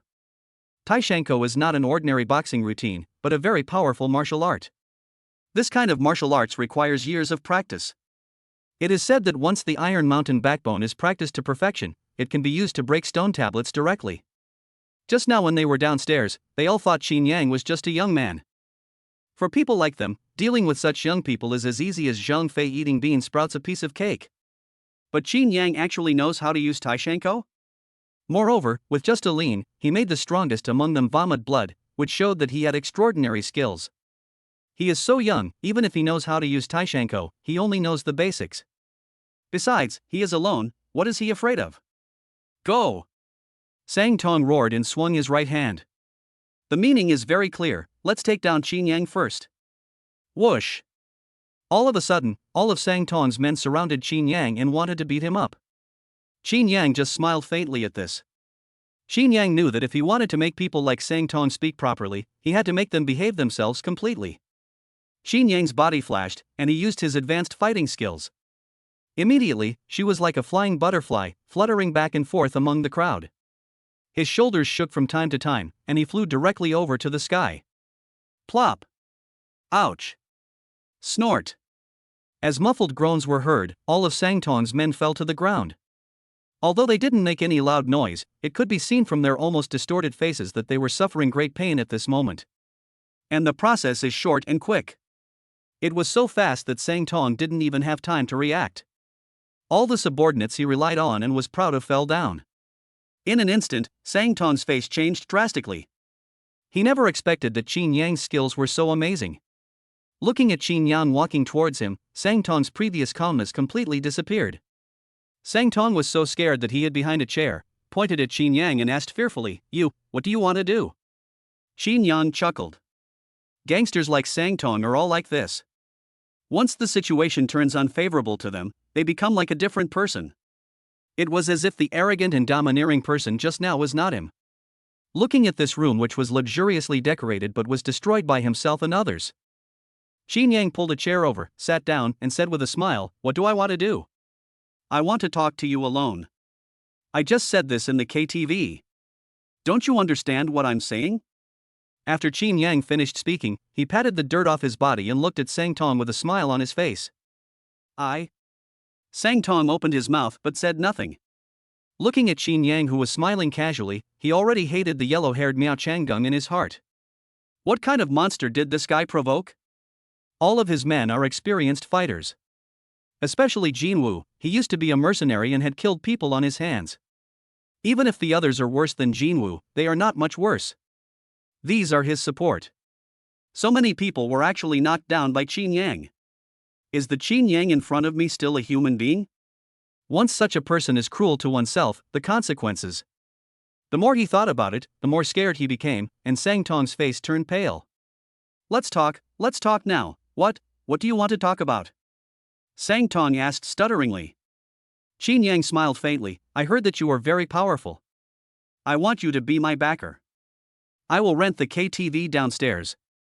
As for the rent, just tell me what you want. Well. Sang Tong was simply dumbfounded. He scratched his ears hard and asked doubtfully, what did you just say? Chapter 52, Signing of Agreement. I want you to be my backer. Chinyang said again. When Sang Tong heard Chinyang's confirmation again, his mouth opened wide, his face full of shock. Brother, you want me to be your backer? It's no problem for someone like you to be my backer, but you actually want me to be your backer? Are you sure you're not kidding? It's not that Sang Tong didn't believe it, it's just that Chinyang's words were a little hard to believe. With Chinyang's skills, he can almost walk sideways in Jinghai. As long as Chinyang doesn't do anything too extreme, no one in Jinghai should dare to offend him. For a person like this, why should I serve as his backer? I heard that your dynasty banquet has a rule that we must rent your KTV and hand over a portion of the operating profits. I don't know what the price is here, so I'll give you 30 million first. Chinyang said, casually took out the black card and said, swipe the money first.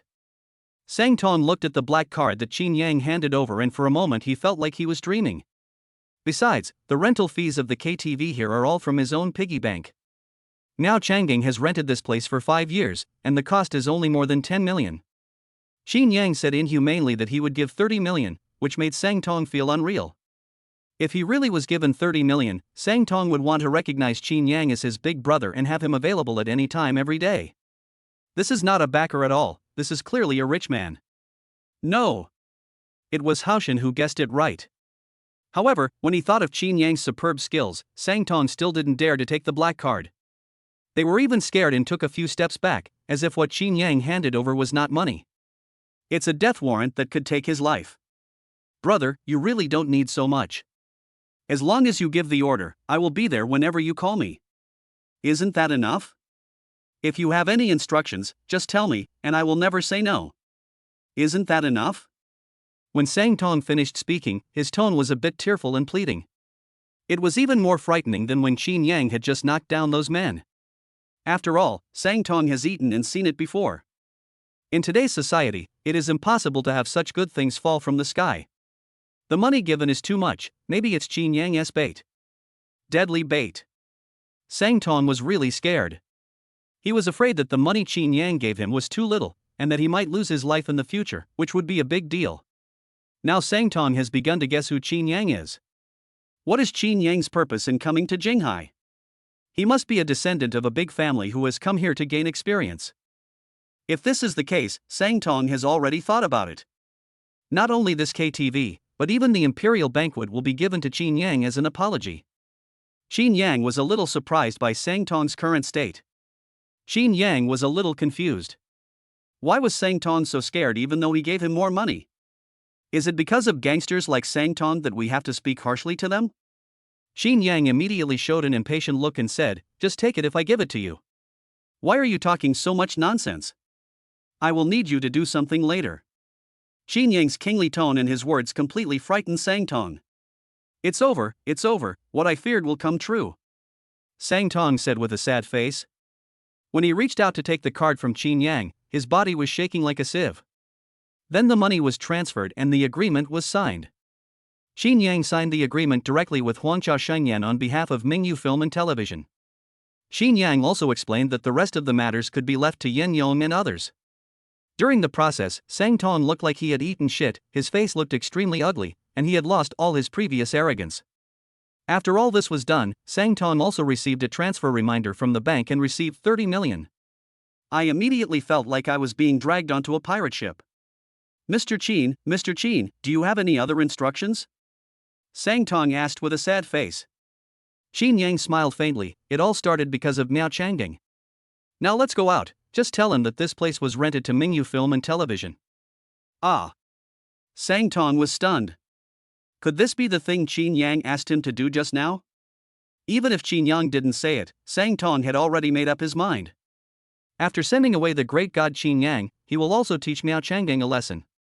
It was because of him that he brought such a great disaster upon himself. If this goes wrong, the Sang family will suffer as well. What? Is it not possible? Chinyang asked. Okay. You are the boss, whatever you say goes. Sang Tong didn't dare to hesitate and quickly spoke respectfully. At this moment, he had automatically become Chinyang's younger brother. Follow Chinyang back to KTV again. The place had already been cleaned by the waiter, but Wei Gang and the others were all huddled in a corner, their faces filled with despair. Miao Changgang looked very proud, as if he was a triumphant king. A few waiters also brought him a coffee table with a few bottles of wine on it. Miao Changgang looked at Lin Shui, Huang Kaihon, and other girls with great interest. His lustful eyes seemed to want to stare into the girl's flesh. I was wondering whether it would be better to use a whip or bring dog tags tonight. At this time, Chinyang, Sang Tong, and others came out of the elevator. When he saw Sang Tong and the others coming out, Chinyang didn't change at all. Miao Changgang was very surprised. Based on his understanding of Sang Tong, no one who had followed Sang Tong into his office could do it so quickly and completely. However, Miao Changgang quickly stood up and walked over to Sang Tong, fawning like a pug. Brother Tong, is everything settled? Looking at Miao Changgang in front of him, Sang Tong was suddenly furious. If it weren't for Sang Tong, how could he have gotten involved with the big devil Chinyang? Just kick. Bang. With one kick, Miao Changgang was kicked 3 or 4 meters away, and he hit the wall heavily. Solved? You still have the nerve to ask me? Sang Tong roared with a ferocious look on his face, and then he went straight to the point of beating Miao Changgang up. He used such great force and struck so ruthlessly that it only took a few blows to leave Miao Changgang with a bruised face. He even started vomiting blood and several of his back teeth were knocked out. Sang Tong's crazy behavior stunned everyone present. How to start the vaccination of Miao Changgang? And he beat him so hard, it looked like he wanted to beat Miao Changgang to death. Isn't Miao Changgang Sang Tong's subordinate? Looking at Miao Changgang, who was begging for mercy miserably, Chinyang coughed lightly and said, "Okay, tell him what happened." "Okay, Mr. Chin." Sang Tong immediately put on a flattering expression. The speed at which his expression changed was simply jaw-dropping. No one knew what Chinyang and Sang Tong were doing. The change in attitude is so great that it is hard to believe. Ahem. Sang Tong coughed lightly and said to Miao Changgang in a condescending manner, "After my long consideration, you, Sang Tong, are no longer eligible to rent my KTV. If you don't want to die, you can get out now." After Sang Tong finished speaking, he turned around and walked to Yen Yong and the others who had already woken up. He immediately put on a smile and said politely, "You are from Mingyu Film and Television, right? I just talked to Mr. Chin and I will rent this bar to you." Chapter 53. Is this true? Sang Tong said, taking out the agreement and handing it to them. "Here is the agreement, take a look." Ah! The whole audience was in an uproar. Everyone couldn't believe their ears. No. Mr. Sang, the KTV here is rented to me, how can you rent it to them? I have signed an agreement with you. Miao Changgang was the first to jump out and oppose. At this time, Miao Changgang's eyes were red and his face was covered in blood. He looked like a ghost that had just crawled out of hell. Miao Changgang was completely anxious and didn't care about Sang Tong's anger.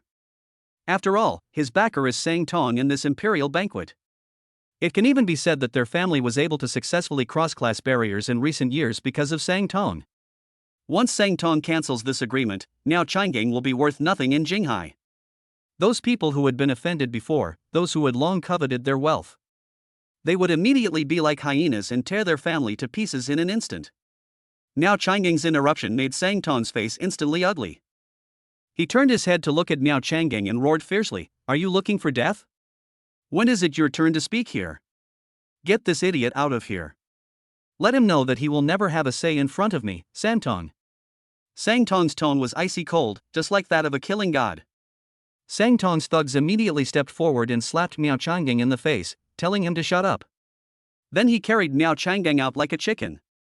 Especially Jinwu, he almost hated Miao Changgang to death. If Miao Changgang hadn't provoked Chinyang, how could they have been beaten up by Chinyang? Especially Chinyang's Iron Mountain leaning move just now, which almost cost him his life. Now you dare to refute Sangtong here? It's simply seeking death. It was not until the moment he was taken away by Jinwu that Miao Changgang suddenly woke up. Here, he had no qualifications to refute Sangtong at all. Brother Sang, no.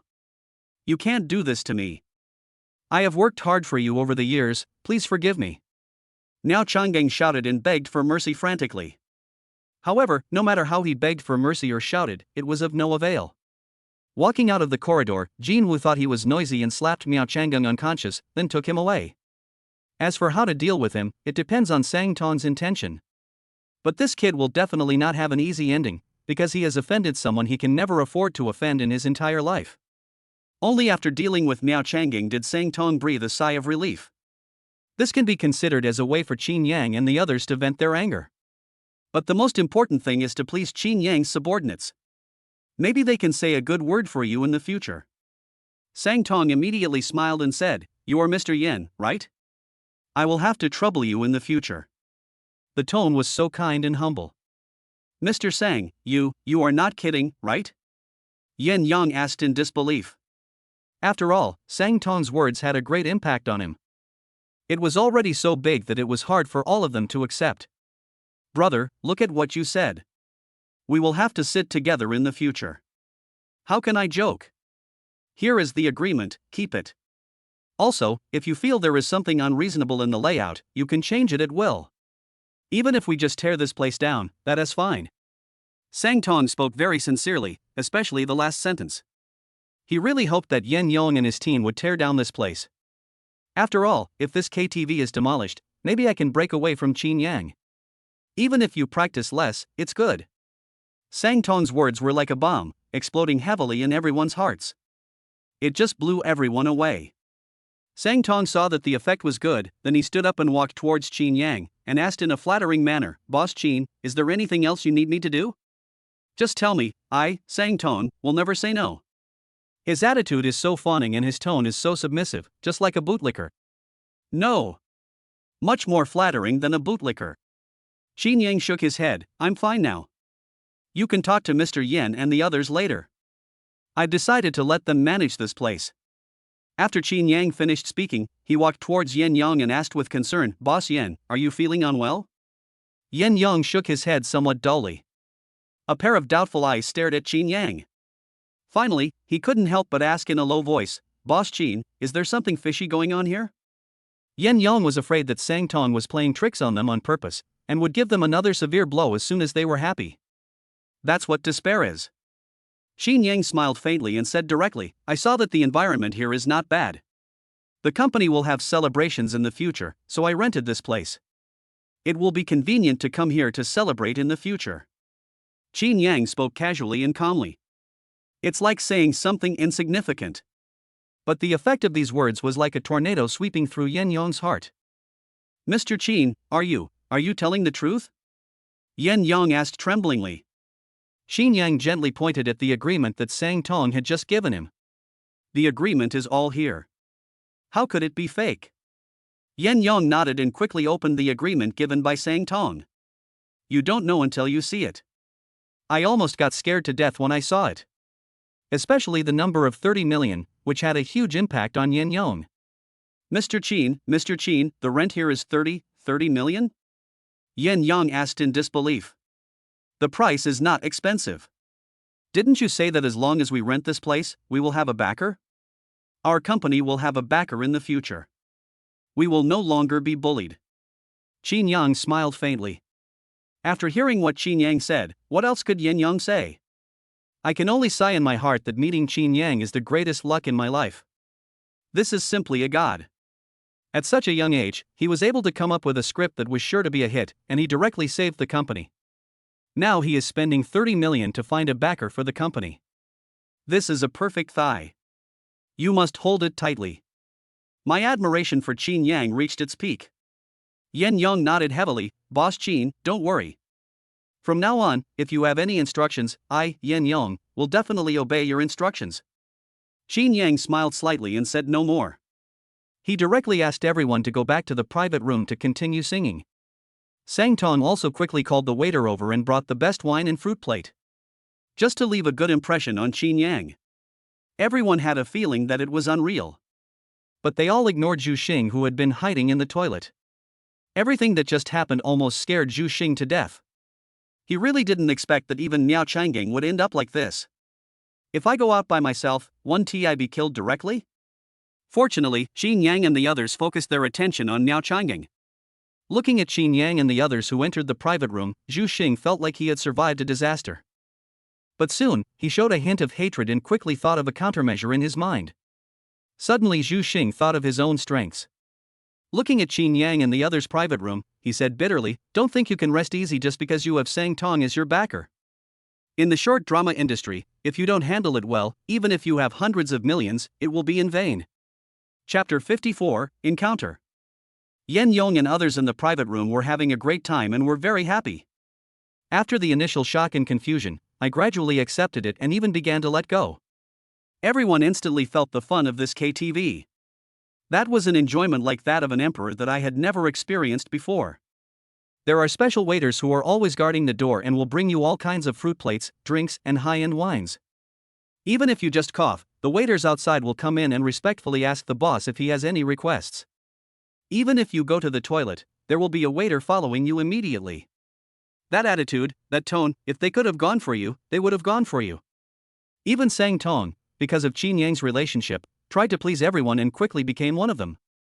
Everyone became even more confused about Chinyang's identity. They couldn't figure out how Chinyang talked with Sang Tong.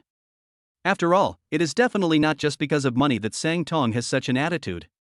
Everyone played until about 12 o'clock, and Chinyang stood up and said to everyone, "You guys play first, I'll go back first."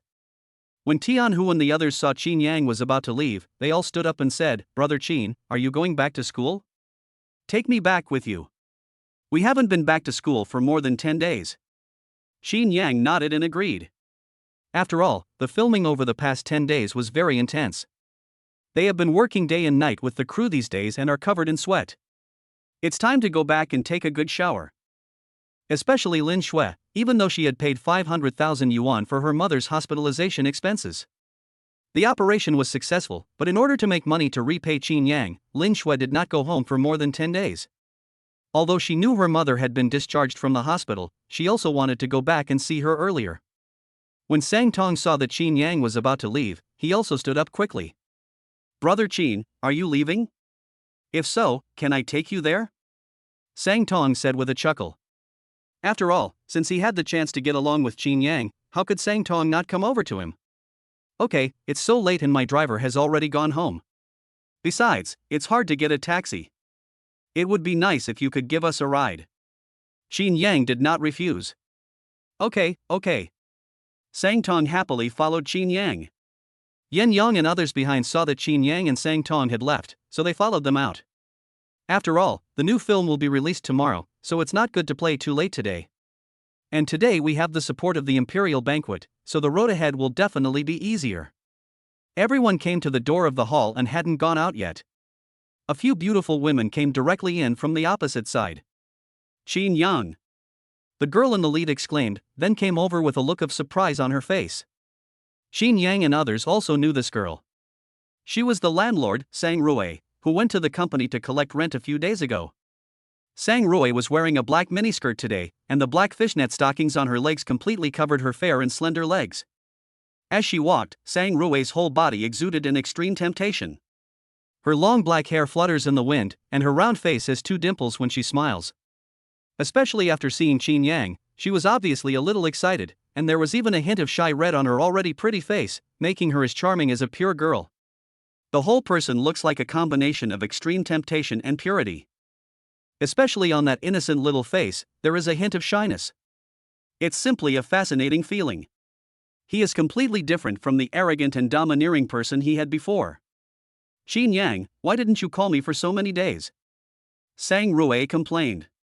Sang Rui took out her cell phone and looked at Chinyang and said, "Give me your phone number today and I'll call you later." Chinyang was also stunned. He didn't expect to see Sang Rui here today. Sang Rui had left me her business card before and asked me to call her. It's just that I don't have the time to shoot during this period. I've been busy with work recently, so I don't have time. Chinyang said with a smile, and then wanted to leave. Sister, do you know Chinyang? Sang Tong on the side asked in surprise. As he said this, he walked up to Sang Rui, looked at her with a puzzled look, and then looked at Chinyang. Especially when I saw the light flashing in my elder sister's eyes, I immediately had some guesses in my mind. My sister likes Chinyang. Stay away. Do I need to report to you that I know Chinyang?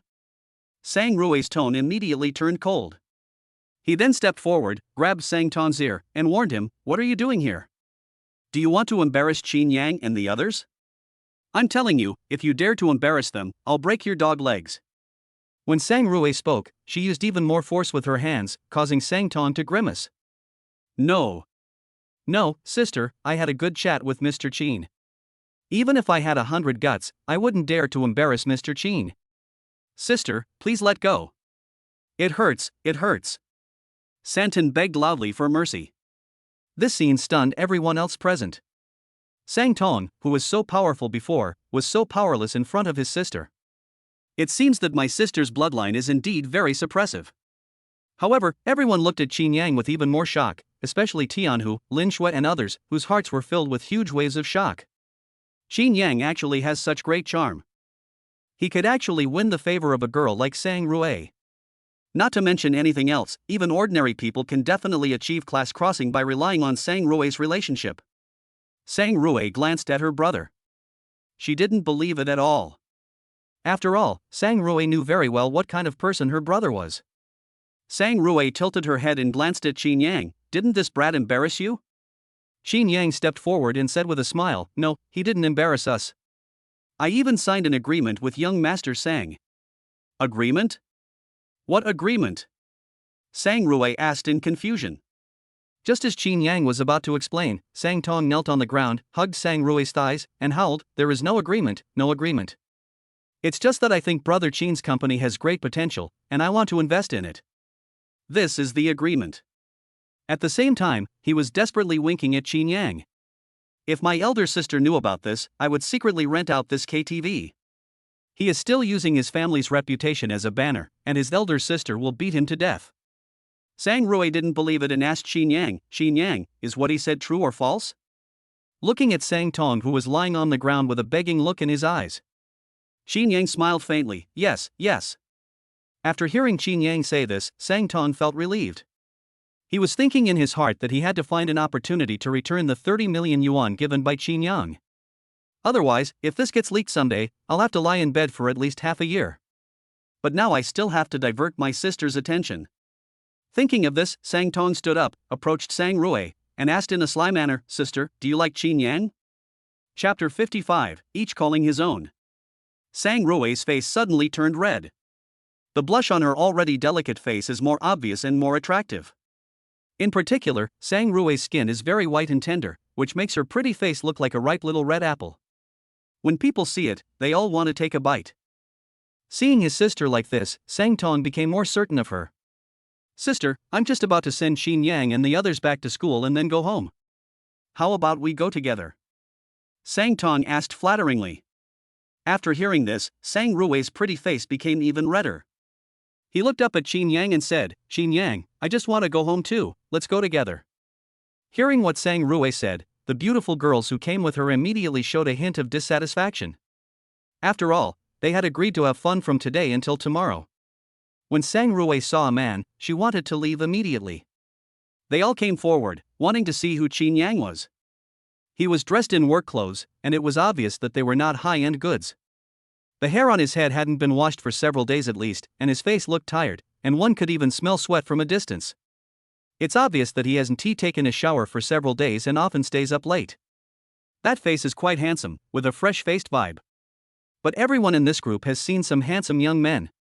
Today's handsome young men no longer have any appeal to them, especially Chinyang's outfit, which they think is really not presentable. Chen Shanshan went straight forward, took Sang Rui's hand, and asked with some dissatisfaction, Xiao Rui, why do you like such a man? Do you want to have sex? If you want to have sex, tell me. I can find any man for you.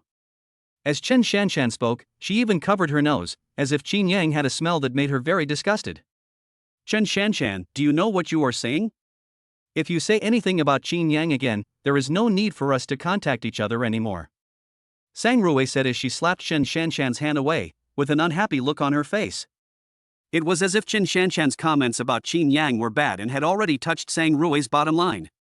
This immediately surprised Chen Shanshan, as they had been best friends for many years. Now Sang Rui is going to break up with me for such a man.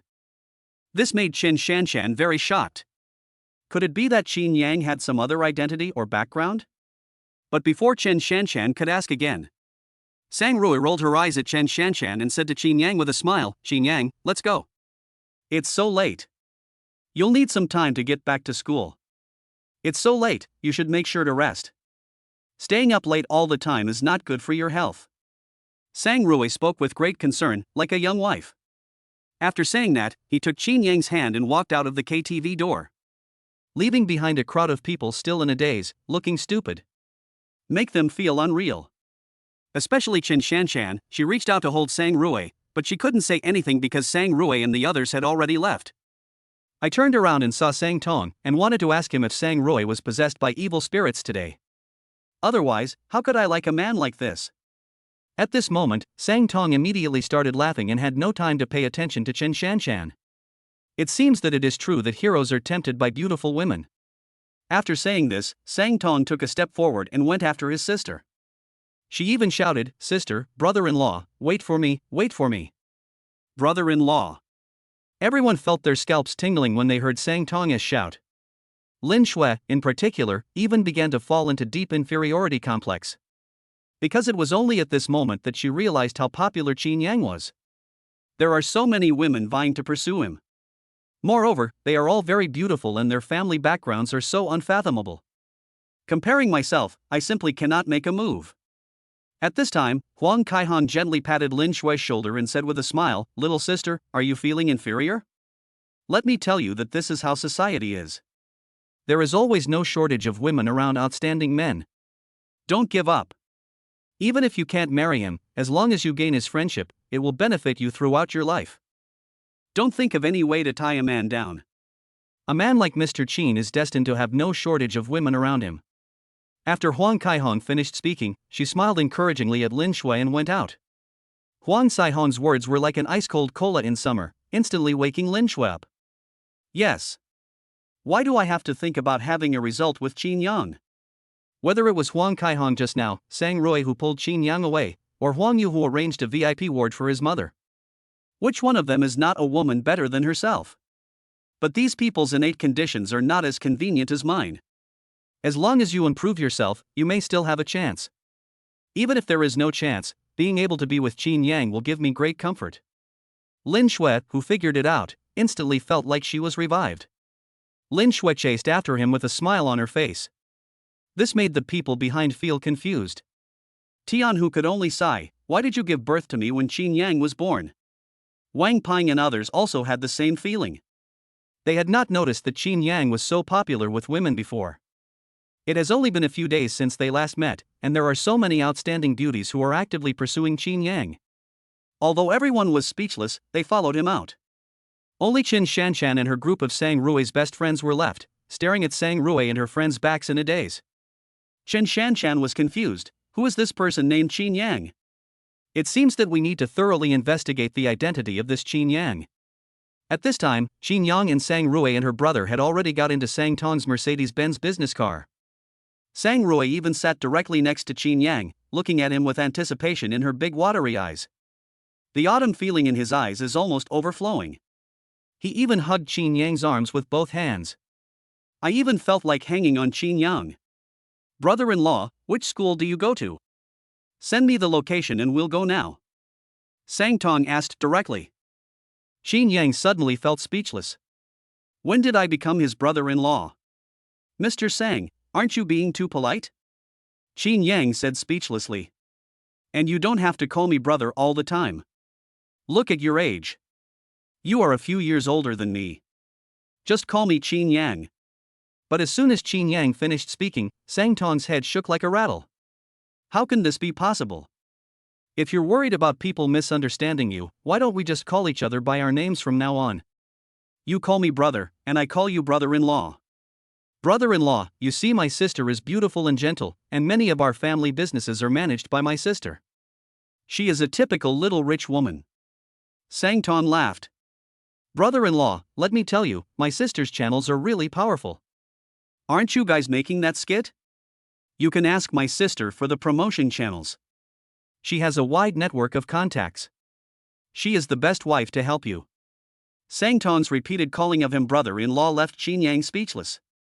Let's drive first. Chapter 56, My brother-in-law bullies me. It was almost 1 o'clock when Chinyang and others returned to the dormitory. At this time, Sang Rui wanted to ask Chinyang to go out for a midnight snack together. It's too late now. Wait 2 days. I'll call you in 2 days. Chinyang said. Okay. Sang Rui's face was full of reluctance, yet she was very helpless. You have to call me. If you don't, I won't let you go so easily next time. Sang Rui held Chinyang's arms with both hands and rocked back and forth. The plumpness and softness gave Chinyang a feeling of oppression yet smoothness. Chinyang almost couldn't bear it. Looking at the tenderness in Sang Rui's eyes, she was like a girlfriend who was just madly in love and was very reluctant to break up with her boyfriend. Chinyang nodded quickly. Okay, I will definitely call you. I will definitely. After saying this, he pulled his hand away with force. Get off the car quickly, as if escaping. To be honest, Chinyang was really a little scared. Sang Rui's passionate and charming eyes made Chinyang feel like he was about to be won over. After waving goodbye to Sang Rui, I hurried back to school. Looking at Chinyang's back, Sang Rui still looked like an infatuated fan. He waited until Chinyang's figure disappeared in the night before turning to look at his younger brother, and his tone suddenly changed. She seemed to have turned into a cold queen, and said in a bad tone, "Why are you still standing there? It's so late, why don't you go home? Do you want to trap me to death?" After saying that, he raised his hand and slapped Sangtong on the head. Sangtong felt as if he had been stunned. But I quickly adjusted my seat and drove home without saying a word. After all, my sister's bloodline suppression is too strong, too strong. On the way, Sangtong saw through the rearview mirror that his sister still had a smile on her face, as if she was recalling the sweet moment with Chinyang. Sangtong was curious for a moment and asked, "Sister, how did you get to know Chinyang? I don't think Chinyang knows you very well." Bang! Sang Rui slapped Sangtong on the head. What do you know, a little brat? This is called romance. I want Chinyang to enjoy the feeling of me chasing him. I want Chinyang to never forget me. At the same time, Sang Rui slightly elaborated on what happened during the rent collection and told it to Sang Tong. Sang Rui still had a sweet and confident smile on her lips as she said, "Chinyang is different from other people. Do you know what the first reaction of ordinary people is when they see me with so many people? It was fear. Not to mention that Mingyu Films owed me rent at the time. I was about to destroy their company." When Sang Tong heard his sister say this, he swallowed his saliva. I thought, is he afraid? Those skilled men under my command couldn't even withstand 2 moves from Chinyang. Even the killer Jin Wu was almost killed by Chinyang. But Sang Tong would never dare to tell his sister about these things. But Chinyang was not afraid at all. He was even very calm. He even paid the rent he owed directly. Although the money is not much, Chinyang has a certain temperament, the kind of temperament that can accomplish great things. I can only see this kind of temperament in people like my dad. Sang Rui said this with a sweet look on her face. I fell in love with him at first sight. I asked someone to go see him, but he was busy filming during this period and didn't call me. Bang! As Sang Rui was speaking, she raised her hand and slapped Sang Tong again. He asked in a stern tone, "Tell me, how did you know Chinyang? You said you invested in their film and television company? How come I didn't know about this? Did you bully him?" Sang Tong was about to cry, and quickly explained, "Sister, what are you talking about? How could I bully my brother-in-law? It's almost like my brother-in-law bullies me." Sang Rui snorted coldly. She didn't believe a word Sang Tong said. She was also very clear about the strength of Sang Tong's subordinates. With them around, how could Chinyang bully Sang Tong? At this time, Chinyang had just returned to the dormitory, and Tianhu and others came over immediately. "Chinyang, why are you so slow? We all arrived more than 10 minutes earlier than you. You left even earlier than us. Wang Peng also said with concern, if you don't come back, we will call the police. Did Sang Tong embarrass you again? No, Sang Tong drives slowly. So I came back slower than you. Okay, let's go to bed. We're tired from filming these days. Chinyang replied with a smile. Seeing that Chinyang was fine, several people went to take a shower. After all, I have been staying up late every day to shoot these days, and I am exhausted both physically and mentally. After taking a shower, everyone fell asleep as soon as their heads touched the bed when they lay down. I slept until 9 o'clock the next day. Bang! Bang! There was a loud knock on the door. All 4 people in the dormitory were woken up by the knock. Who the hell is this? Making a fuss so early in the morning, don't you know that disturbing someone's sleep is like killing their parents? Wang Peng, who was closest to the door, cursed. But he still got up to open the door, having already made up his mind that if someone dared to let her sleep, he would teach him a lesson. You are so. But as soon as the dormitory door was opened, the curse that was about to come out of his mouth was swallowed back. He immediately put on a smile and said respectfully, Brother Nan, why are you here? The person who knocked on the door just now was Lu Jiannan. Wang Peng was still very polite towards Lu Jiannan. After all, Lu Jiannan is a bully in Jinghai University, and no one in the school dares to say anything harsh to him. Lu Jiannan smiled faintly, Brother, is Brother Qin here? Wang Peng nodded quickly and said respectfully, Yes, but he's still sleeping. Should I wake him up for you? As Wang Peng said this, he wanted to call Chinyang. After all, it's better not to offend Lu Jiannan, the school bully. No. I'll just wait for Brother Qin. He must be tired, let him sleep more. Lu Jiannan quickly grabbed Wang Peng. At the same time, he took out a bag of breakfast from behind and handed it to Wang Peng, saying with a smile, Brother, you haven't had breakfast yet? I bought this breakfast especially for you.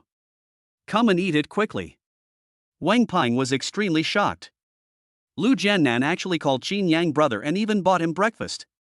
This was obviously done for Chinyang's sake, otherwise why would Lu Jiannan buy breakfast for others?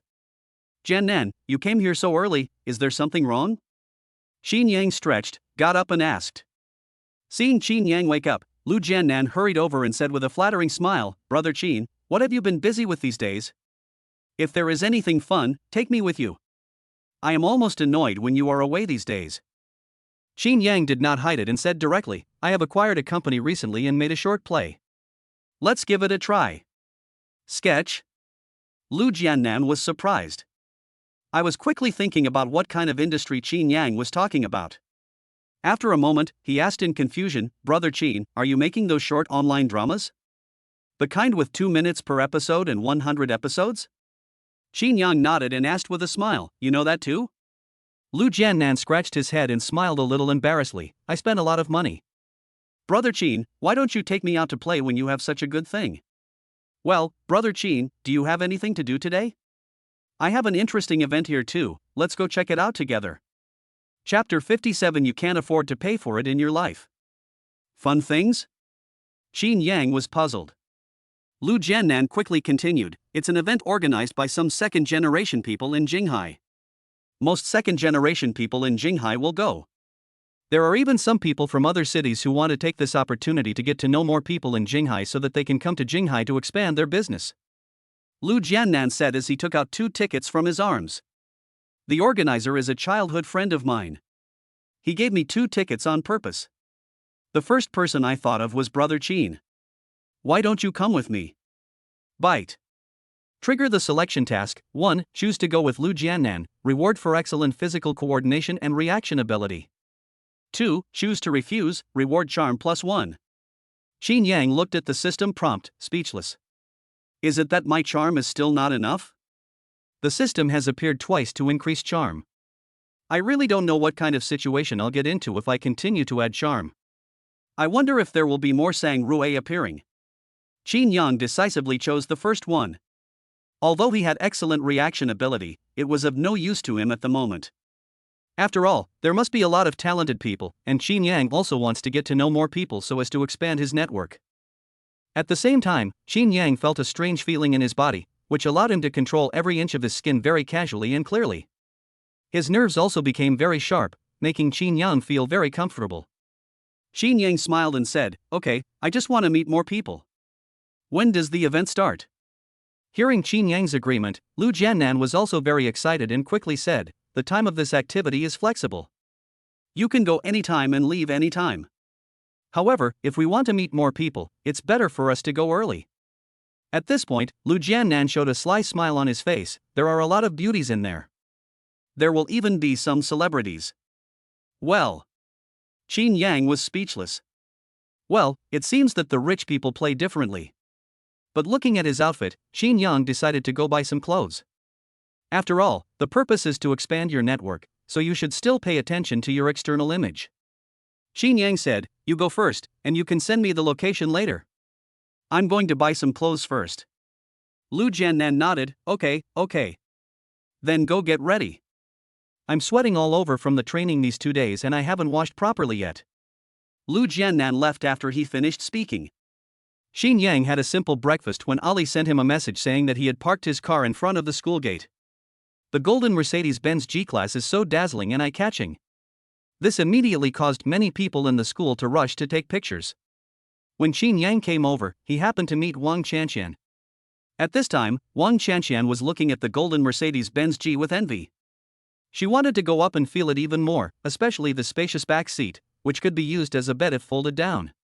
Anyone who can drive this car is definitely not an ordinary person. When Wang Qianqian saw Chinyang, she immediately showed a look of disgust. Especially some time ago, Chinyang actually slapped Taobin in the face on the court. Taobin directly blamed this incident on her, making Wang Qianqian almost hate Chinyang to death. In Wang Qianqian's opinion, a bootlicker like Chinyang deserves to be trampled underfoot. I said a lot of nice things to Taobin these days, which made Taobin no longer angry. I even promised myself that I would take myself to an important party today. While waiting for Taobin to come, he unexpectedly saw Chinyang, and his anger suddenly grew even greater. Especially when Wang Qianqian saw Chinyang walking towards the Mercedes-Benz G, she immediately sneered and said, "Chinyang, do you know what kind of car this is? I'm telling you, Chinyang, if you were a poor fellow like you and damaged a luxury car like this, you wouldn't be able to afford the compensation in your lifetime." Wang Qianqian said this and even spat directly. Seeing this, other students around also quickly moved away from the Mercedes-Benz. "If you get it scratched by mistake, you will be in big trouble." Chinyang looked at Wang Qianqian. He had been her bootlicker for 3 years, but in the end, he was betrayed. Chinyang shook his head indifferently, cursing himself in his heart, wondering why he was so blind to like such a woman. Thinking of this, Chinyang was too lazy to talk nonsense with Wang Qianqian. He walked straight to the back seat of the car and tried to get in. Seeing this, Wang Qianqian sneered, "Chinyang, you have such a fragile glass heart. You are not going to pretend just because I said a few words to you, right? As a classmate, I can tell you that this car is worth at least 1 million yuan, and the people who drive this car are either rich or noble. If you dare to touch this car, be careful that you won't be able to pay for it in your lifetime." Many people at Jinghai University have heard of Chinyang's reputation. It's just that there have been a lot of rumors about him these past 2 days, and some of them are quite outrageous. Some people also say that Chinyang is a hidden rich second generation. However, these things look so magical that many people are a little skeptical. There are also rumors that Chinyang has a dedicated driver who picks him up in a luxury car every day. This is simply a fantasy. If Chinyang was really that capable, he wouldn't have been a bootlicker for 3 years and still failed to catch a woman. There were even kind-hearted classmates who reminded Chinyang, "Chinyang, we are all classmates." Although Qian Xian's words were unpleasant to hear, they were also for your own good. That's right. That car doesn't look cheap. If it gets bumped or scratched, you won't be able to afford the compensation. Chinyang, you'd better stay away from that car. A group of classmates were persuading Chinyang and said that Wang Qianqian was doing this for Chinyang's own good. At the same time, many people who loved to watch the fun came over and stretched their necks to see what was happening. Wang Qianqian was even more proud. She tilted her head to look at Chinyang, as if she wanted to see Chinyang make a fool of himself. At this time, Ali, the driver, had already seen Chinyang coming out. So he got off the car immediately. When Wang Qianqian saw Ali get out of the car, she actually felt a kind of inexplicable expectation. She was expecting Chinyang to be beaten up by the owner of this luxury car. "Chinyang, the owner of the car has already gotten out of the car. You'd better kneel down and beg for mercy." just as Wang Qianqian was still chattering away at Chinyang. Ali bowed 90 degrees and said respectfully, "Mr. Qin, you are here." After saying that, he personally opened the car door for Chinyang and invited Chinyang to get in. Chinyang nodded and got into the car. Ali quickly closed the door, ran to the driver's seat and started the car. Chinyang slowly lowered the car window and said to Wang Qianqian with a smile, "I still want to thank you for caring about me." After Chinyang finished speaking, he closed the car window and drove quickly towards the new world. Only Wang Qianqian and others who were completely dumbfounded were left there. Is that car really Chinyang's? Yes, there is even a driver. Judging from the attitude of the driver just now, he doesn't seem fake. A group of students said in confusion. At this time, an Audi A4 stopped next to Wang Qianqian. It was Tao Bin. "Qianqian, get in the car. I just saw a golden Mercedes-Benz G-Class. It's so cool. Come on, I'll take you to chase it and see which rich young man owns it. Maybe we can even make some friends with him." Chapter 58 Clothes Make the Man. Tao Bin's words almost pissed Wang Qianqian off to death. Wang Qianqian's expression turned even uglier. She sat down on the passenger seat and said, "That car is here to pick up Chinyang." Tao Bin was stunned. "Take Chinyang? The Chinyang who has been your bootlicker for 3 years? You are kidding me, right? How could a poor fellow like him have a car like this to pick him up? After all, the person driving that car must be worth a lot of money. If Chinyang was such a person, how could he have been a bootlicker for 3 years? Just with that Mercedes-Benz G-Class, it wouldn't be easy to find a girlfriend at Jinghai University. Impossible, absolutely impossible. Maybe he rented the car just to show off." Tao Bin said in a decisive tone. Wang Qianqian was also silent.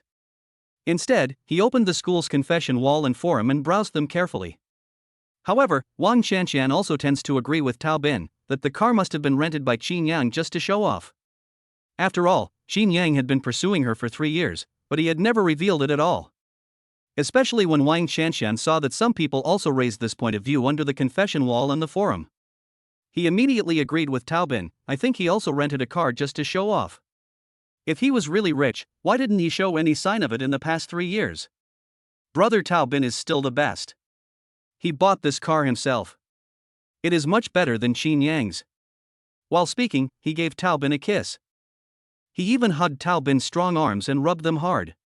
Tao Bin enjoyed Wang Qianqian's flattery very much. He said very proudly, "That's right, don't you see who your brother Bin is? Today I will take you to see the world. The people you meet today are all powerful figures." At the same time, he looked into the distance, with an air of superiority, and said proudly, "Qianqian, you know? Being awesome in school is not awesome. Only when you are awesome in society, you are truly awesome.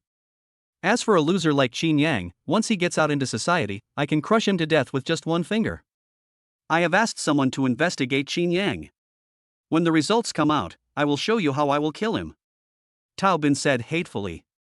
Wang Qianqian nodded frantically. This was also the reason why she committed herself to Tao Bin. Brother Tao Bin is the best. He is about to graduate. Even if there are 100 Chinyangs, they are not as good as brother Tao Bin.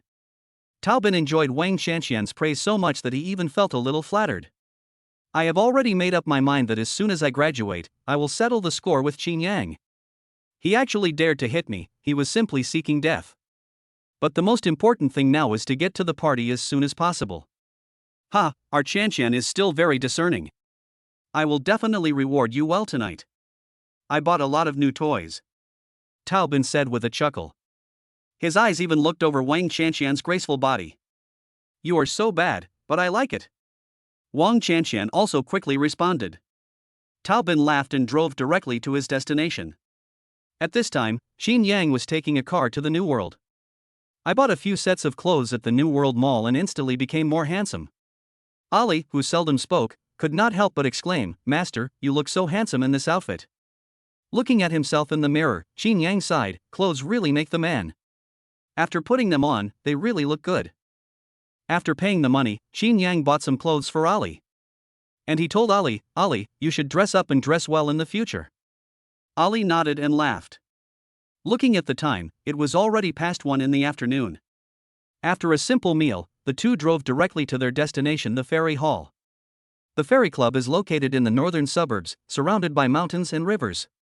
It is a particularly large private club and only accepts people who have made reservations in advance.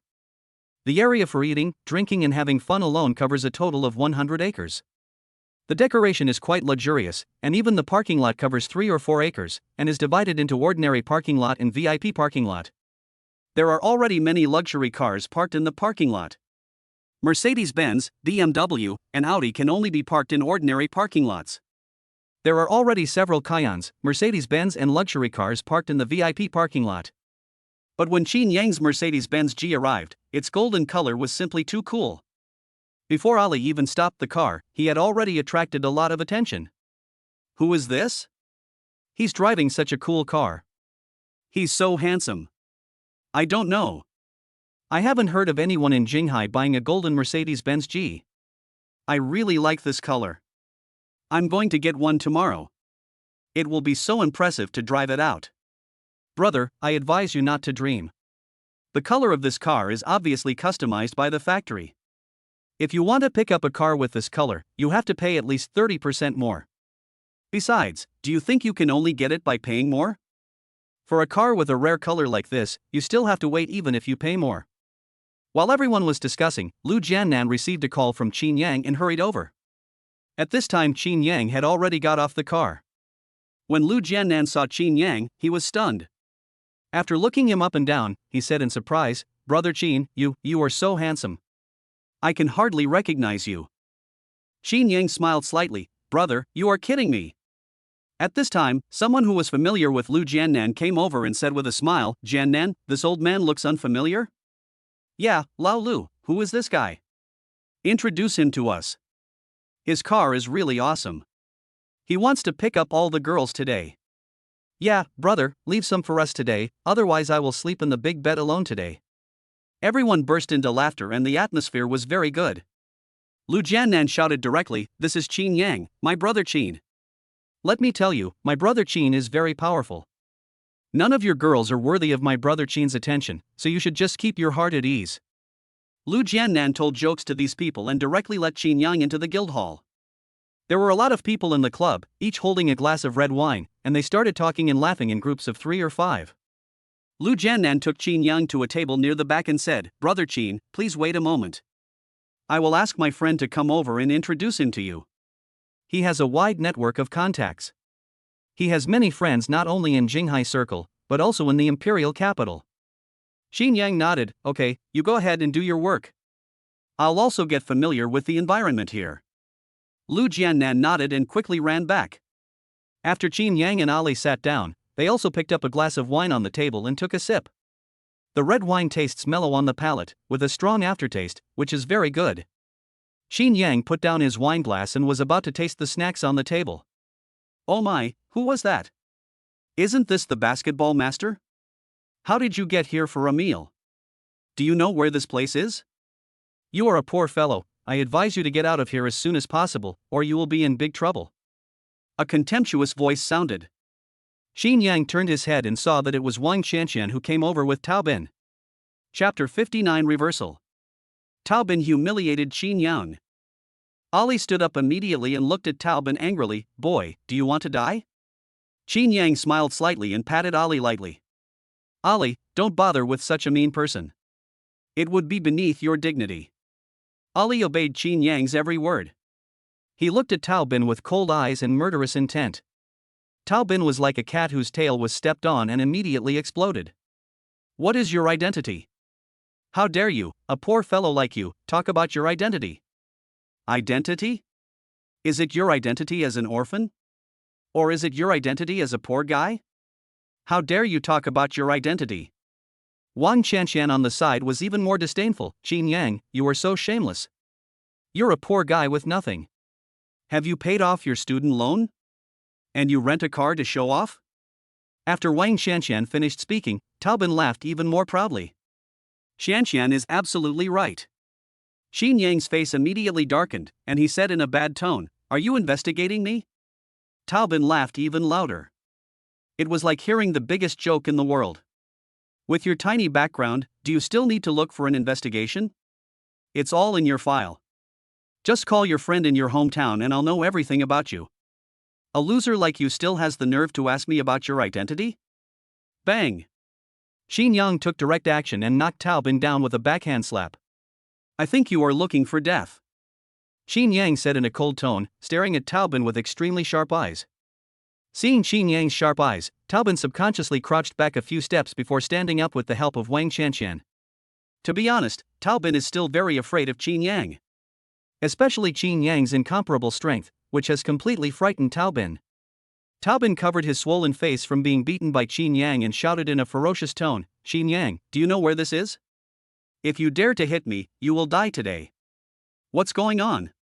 What's going on? At this time, a hoarse and magnetic voice sounded. When Tao Bin heard the voice, he was immediately overjoyed.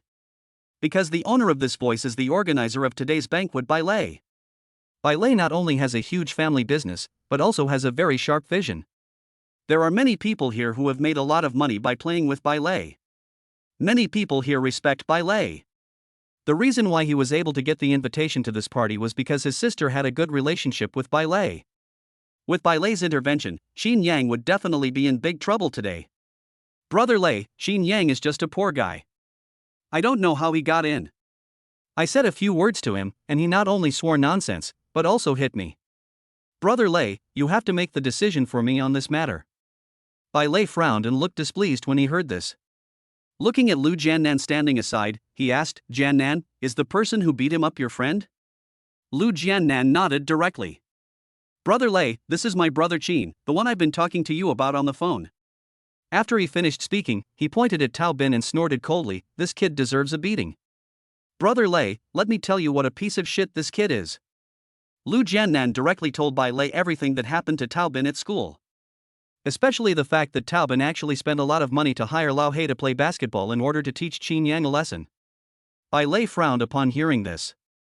The look he gave Tao Bin immediately turned unfriendly. Bai Lei hates people who are disloyal and will betray their own people if they enter his circle. When you see money and become tempted, it is easy to break the rules you set. Tao Bin, if you don't want to be thrown out, just behave yourself. Otherwise, don't blame me for being rude. Bai Lei warned directly. Although I have been pursuing Tao Bin's sister recently, it does not mean that I can have no bottom line when facing Tao Bin. Bai Lei's words left Tao Bin dumbfounded. Pointing at Chinyang, he shouted, Brother Lei, you are actually helping outsiders? Tao Bin wanted to say something else, but when he saw Bai Lei's unfriendly look, he quickly chose to shut up. Get out! Bai Lei shouted, and Tao Bin was so scared that he rolled and crawled away. Tao Bin could never have imagined that Bai Lei would stand on Chinyang's side and actually scold him. After walking away, he looked at Chinyang fiercely and snorted in his heart, boy, this is the circle of the rich second generation. Let's see how I will deal with you in the next link.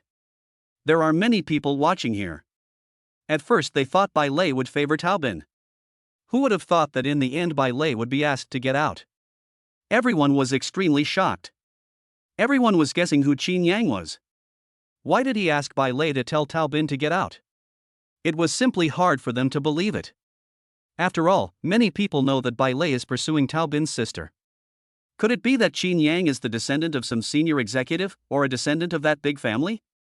At this time, Bai Lei walked towards Chinyang with a smile on his face. Hello, I'm Bai Lei. I often hear Jiannan talking about you these days. Chinyang smiled faintly. Hello, Chinyang. After the two shook hands, Lu Jiannan sat down and started talking about Chinyang's skills in playing dice. His skills are quite amazing, especially in basketball, and he even beat black people like Jack and Hans who can play professional games. Bai Lei also listened with great interest and had a very pleasant conversation with Chinyang. He also said that if he had the chance, he would definitely have a good discussion with Chinyang. Chinyang smiled faintly. Jiannan's exaggeration is a bit exaggerated, but I can still try it if I have the chance. Okay, when I'm done with this busy period, I'll definitely play a game of ball with Brother Chinyang. Bai Lei laughed. Notify stood up and said, Brother Chinyang, you guys drink first. I'll go prepare for the next show. You must participate later. Chinyang smiled and nodded. Okay, you go and get busy first. Bai Lei said goodbye to Chinyang with a smile and then left. But as he left, he looked at Chinyang carefully again. His impression of Chinyang has greatly improved, and he is also very interested in Chinyang. Because in Jinghai City, even some big entrepreneurs would try to please him when they saw him. On the other hand, Chinyang was like an old friend, which made Bai Lei feel very comfortable. Could it be that Chinyang was a member of that big family? Bai Lei shook his head and stopped thinking about it. He started preparing for the next show. As soon as Bai Lei left, Lu Jiannan came over and said, "Brother Qin, you have to perform on stage in the show later. If you can get first place, you can also win a prize." Performing on stage? Chinyang said in surprise, "No need, I don't have any talent, what can I perform? It won't be playing basketball in a suit, right?" Lu Jiannan shook his head and quickly explained, "Brother Qin, I was just joking. You can just play around a bit later. But if you can get first place, it will be a great achievement." Finally, he said with great yearning, "If I can really get first place, it will be really easy to pick up girls." Chinyang was speechless and asked, "You got first place just to pick up girls?" Lu Jiannan was even more surprised and asked back, "What else?" Chinyang was even more speechless. Bite. Trigger the selection task. 1. Choose to go on stage and win at least one first place, reward for super memory. 2. Do not perform on stage, and receive a cash reward of 50 million. Chapter 60, People's words are fearful. The system prompt sounded, leaving Chinyang speechless. Originally, he came here to attend the party just to meet more people and expand his network. But now the system actually has a selection task. And to be honest, Chinyang really wants both options. After careful consideration, Chinyang chose super memory. After all, money can be earned through other methods later. After Chinyang made his choice, he felt his mind become particularly clear. At this time, Lu Jiannan came closer to Chinyang, pointed at a girl not far away and said in a mean way, "Brother Qin, that girl is Fan Yi, a little star who is going to be popular soon. Let's go, she's really pretty, let's go and have a chat with her." Lu Jiannan said this and pulled Chinyang towards Fan Yi. At the same time, there are many people who hold the same purpose. "Old Lu, why do you want to flirt with our Fan Yi today? I'm telling you, just give up on this idea." Someone who had a good relationship with Lu Jiannan teased Lu Jiannan, but after seeing Chinyang, he looked Chinyang up and down. "This brother looks unfamiliar, what's your name?" While speaking, he shook hands with Chinyang with a smile. Chinyang smiled faintly, "Chinyang." Lu Jiannan quickly introduced, "Brother Qin, this guy is called Wu Kuei, nicknamed Skinny Monkey, his family is in the real estate business, his father gave him 100 million, and today he came here to look for a project, he is very capable." After Lu Jiannan introduced Chinyang and the others, he praised Chinyang to Wu Kuei. Especially when it comes to superb skills, one person can defeat more than 10 people. Wu Kuei was stunned, his big eyes were full of shock. "Oh my god, Brother Qin is so fierce? You must teach me when you have the chance. I have liked Kung Fu since I was a child." Chinyang smiled faintly and said generously, "It's all trivial. If you want to learn, you can play together that day." Wu Kuei quickly nodded and agreed. At this time, Taobin came over and heard Lu Jiannan say that Chinyang knocked down more than 10 people. He immediately snorted coldly. Besides, everyone here is a person of status. Only reckless people know how to use force. After saying this, he looked at Chinyang with contempt. Taobin almost hates Chinyang to death now. Today, because of Chinyang, he lost face in front of many people. He had suffered at least several losses in front of Chinyang, and now he wanted to step on Chinyang once. So that I can feel happy for once. Wang Chanqian on the side also snorted coldly and said lightly, "Chinyang is a poor guy. He hasn't bought new clothes for almost 3 years. The clothes you're wearing today look so new. Maybe they're newly bought. The labels aren't even removed yet, right?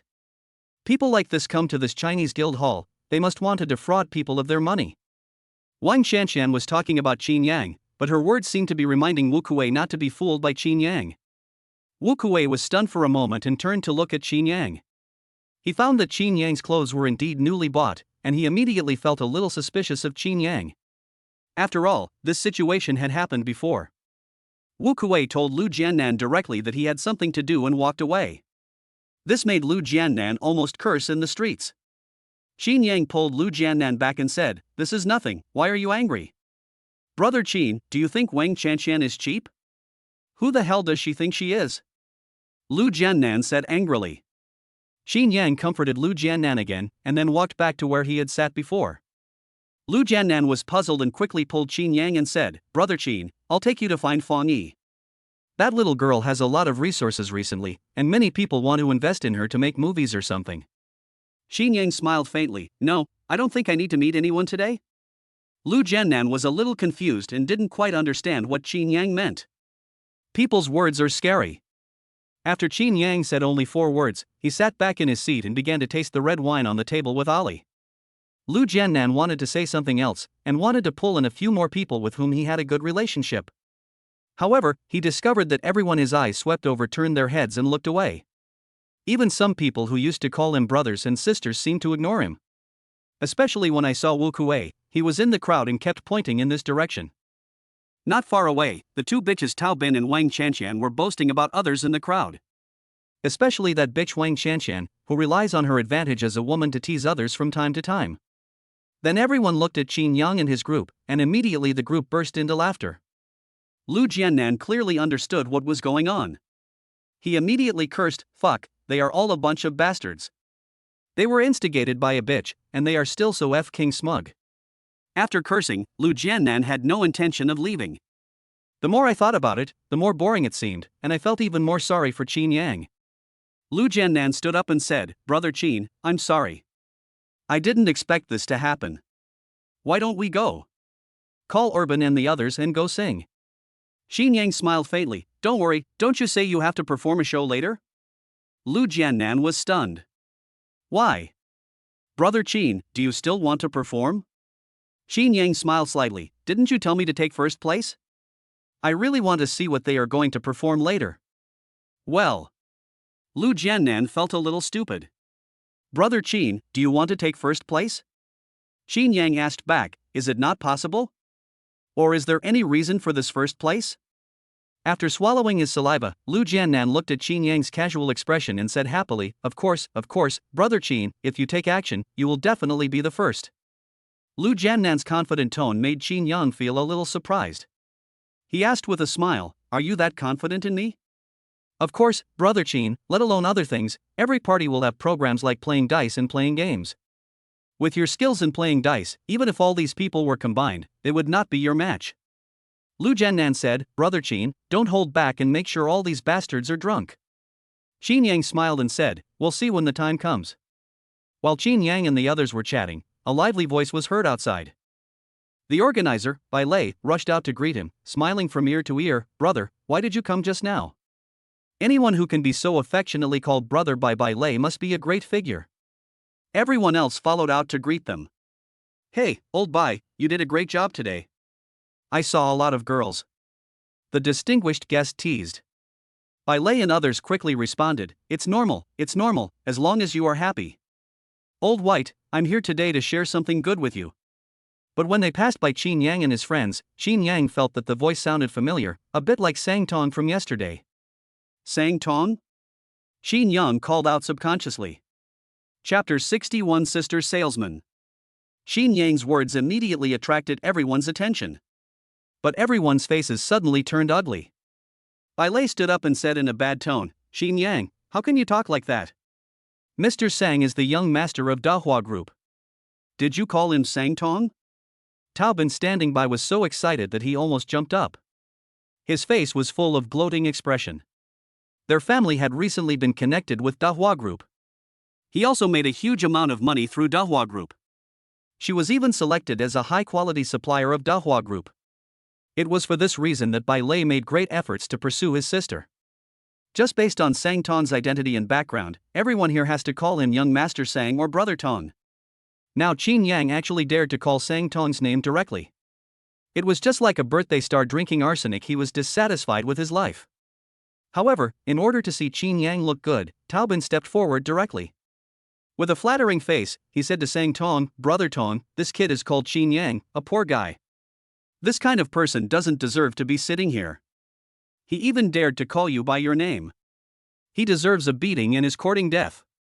Although Tao Bin's words were unpleasant to hear, they were recognized by many people. Especially Bai Lei, because of Lu Jiannan, he didn't say much. At this moment, he was also very dissatisfied with Chinyang. Even Lu Jiannan, who was standing by, looked worried. He whispered in fear, "My dear brother, why did you say that? We are going to be in trouble today." Sang Tong snorted coldly and turned to look at Tao Bin. Who the hell are you? Brother Tong, my name is Tao Bin, my family is Tao Company, Limited, and this month we were named a high-quality supplier by Dahua Group. Bang! Before Tao Bin could finish his words, Sang Tong slapped Tao Bin in the face with his backhand. Tao Bin's face was swollen as a result of the beating. Tao Bin was also a little confused by the beating, and he didn't know how he had offended this evil star. You have the right to speak in front of me? Sang Tong snorted, you are a high-quality supplier. Your contract as a supplier is cancelled directly.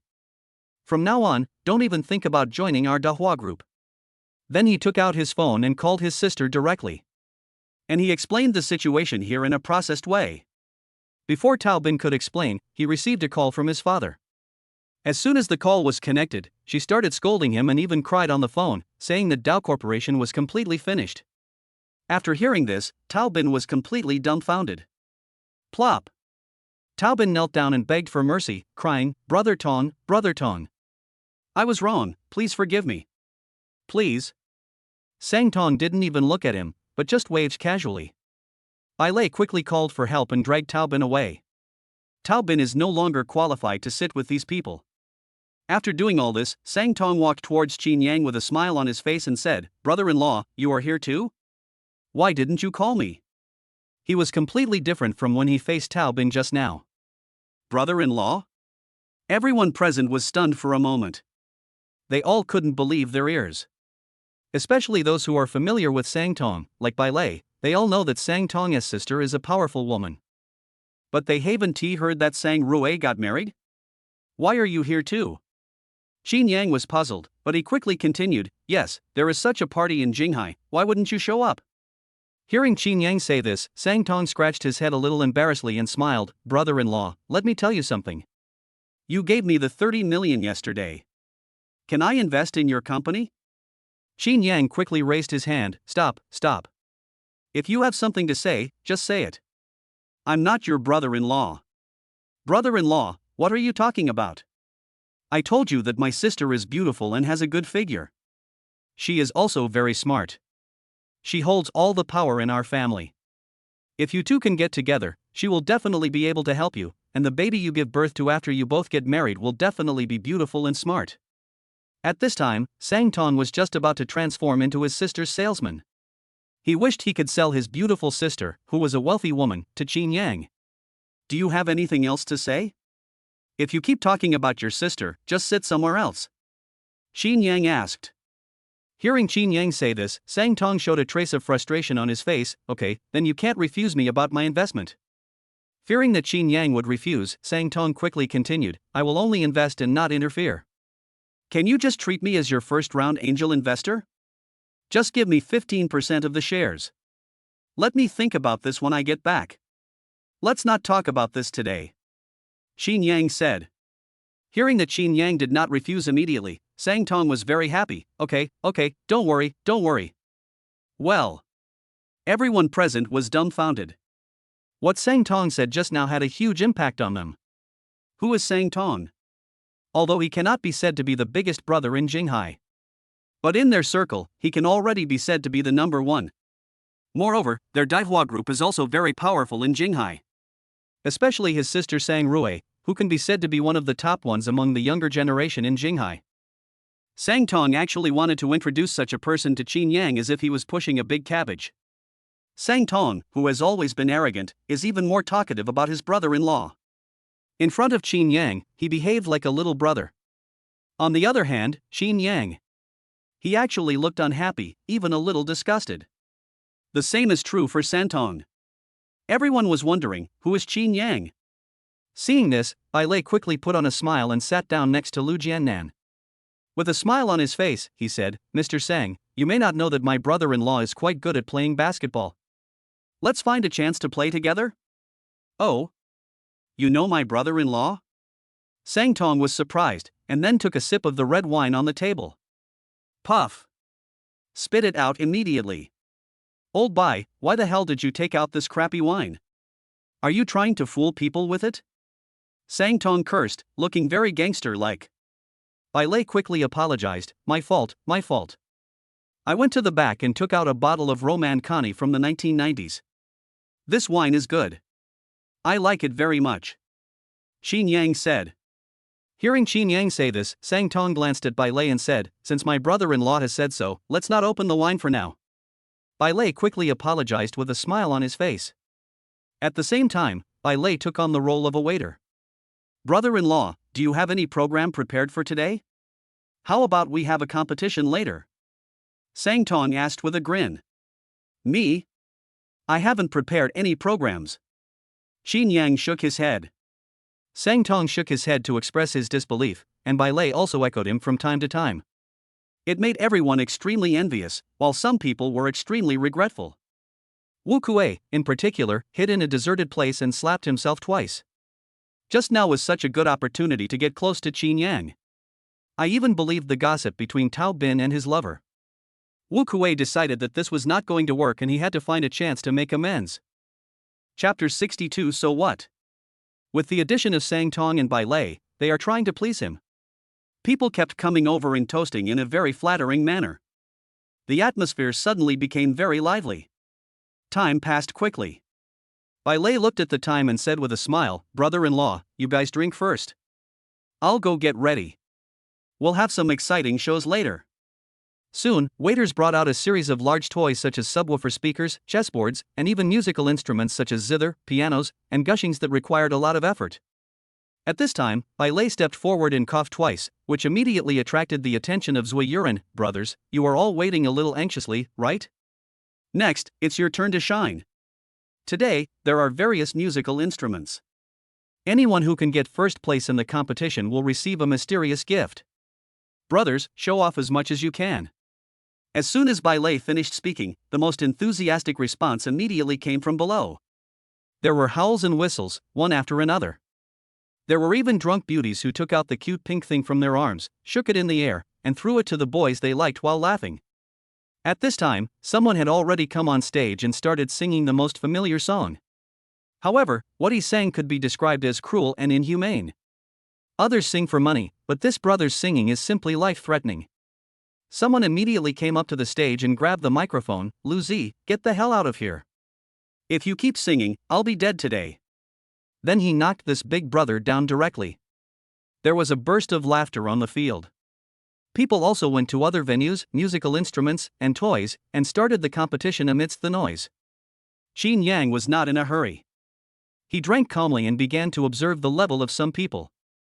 When it comes to Go and arcade games, there are quite a few who are very strong. But the most popular and sought-after aspect is singing. More than a dozen people have gone there, and each of them sang very well.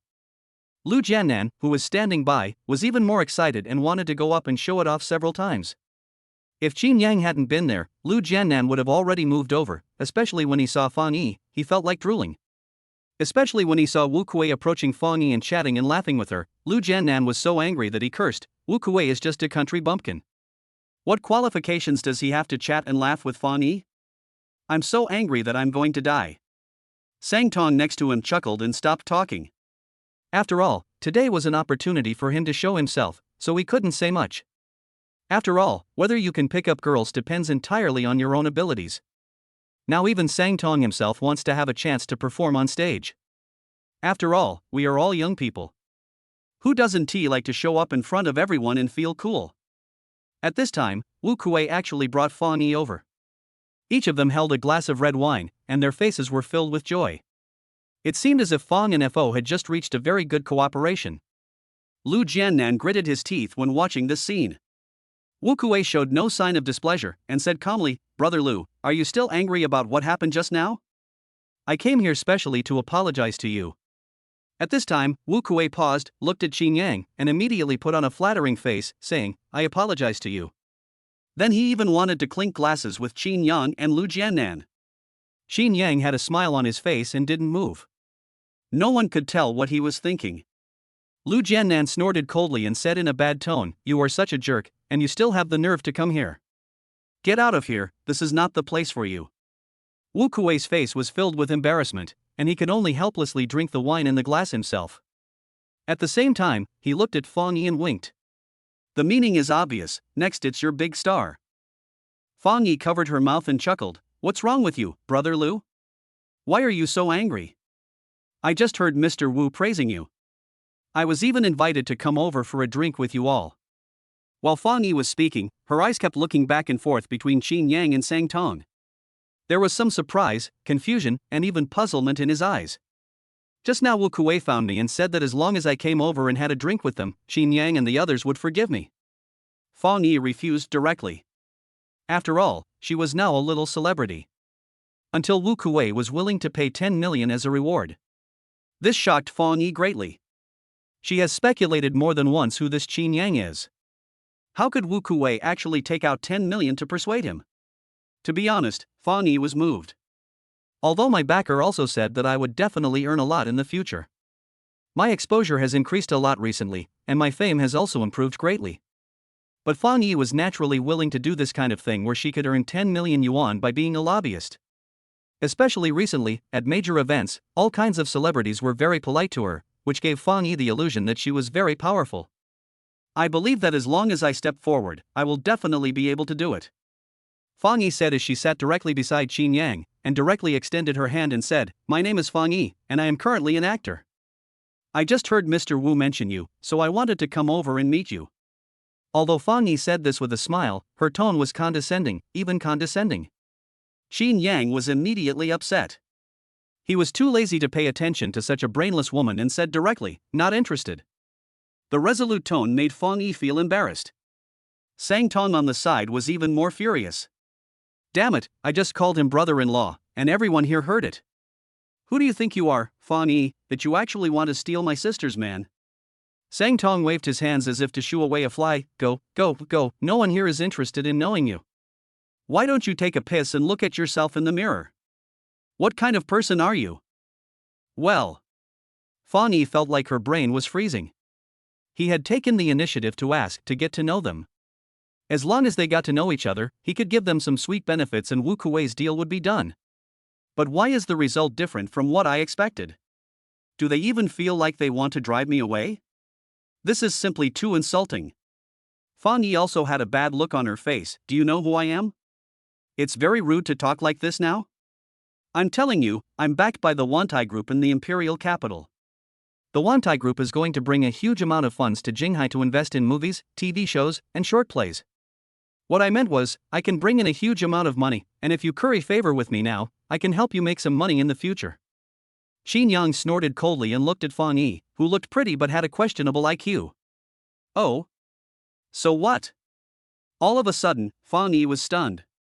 Her big eyes kept blinking and she didn't know what to say for a moment.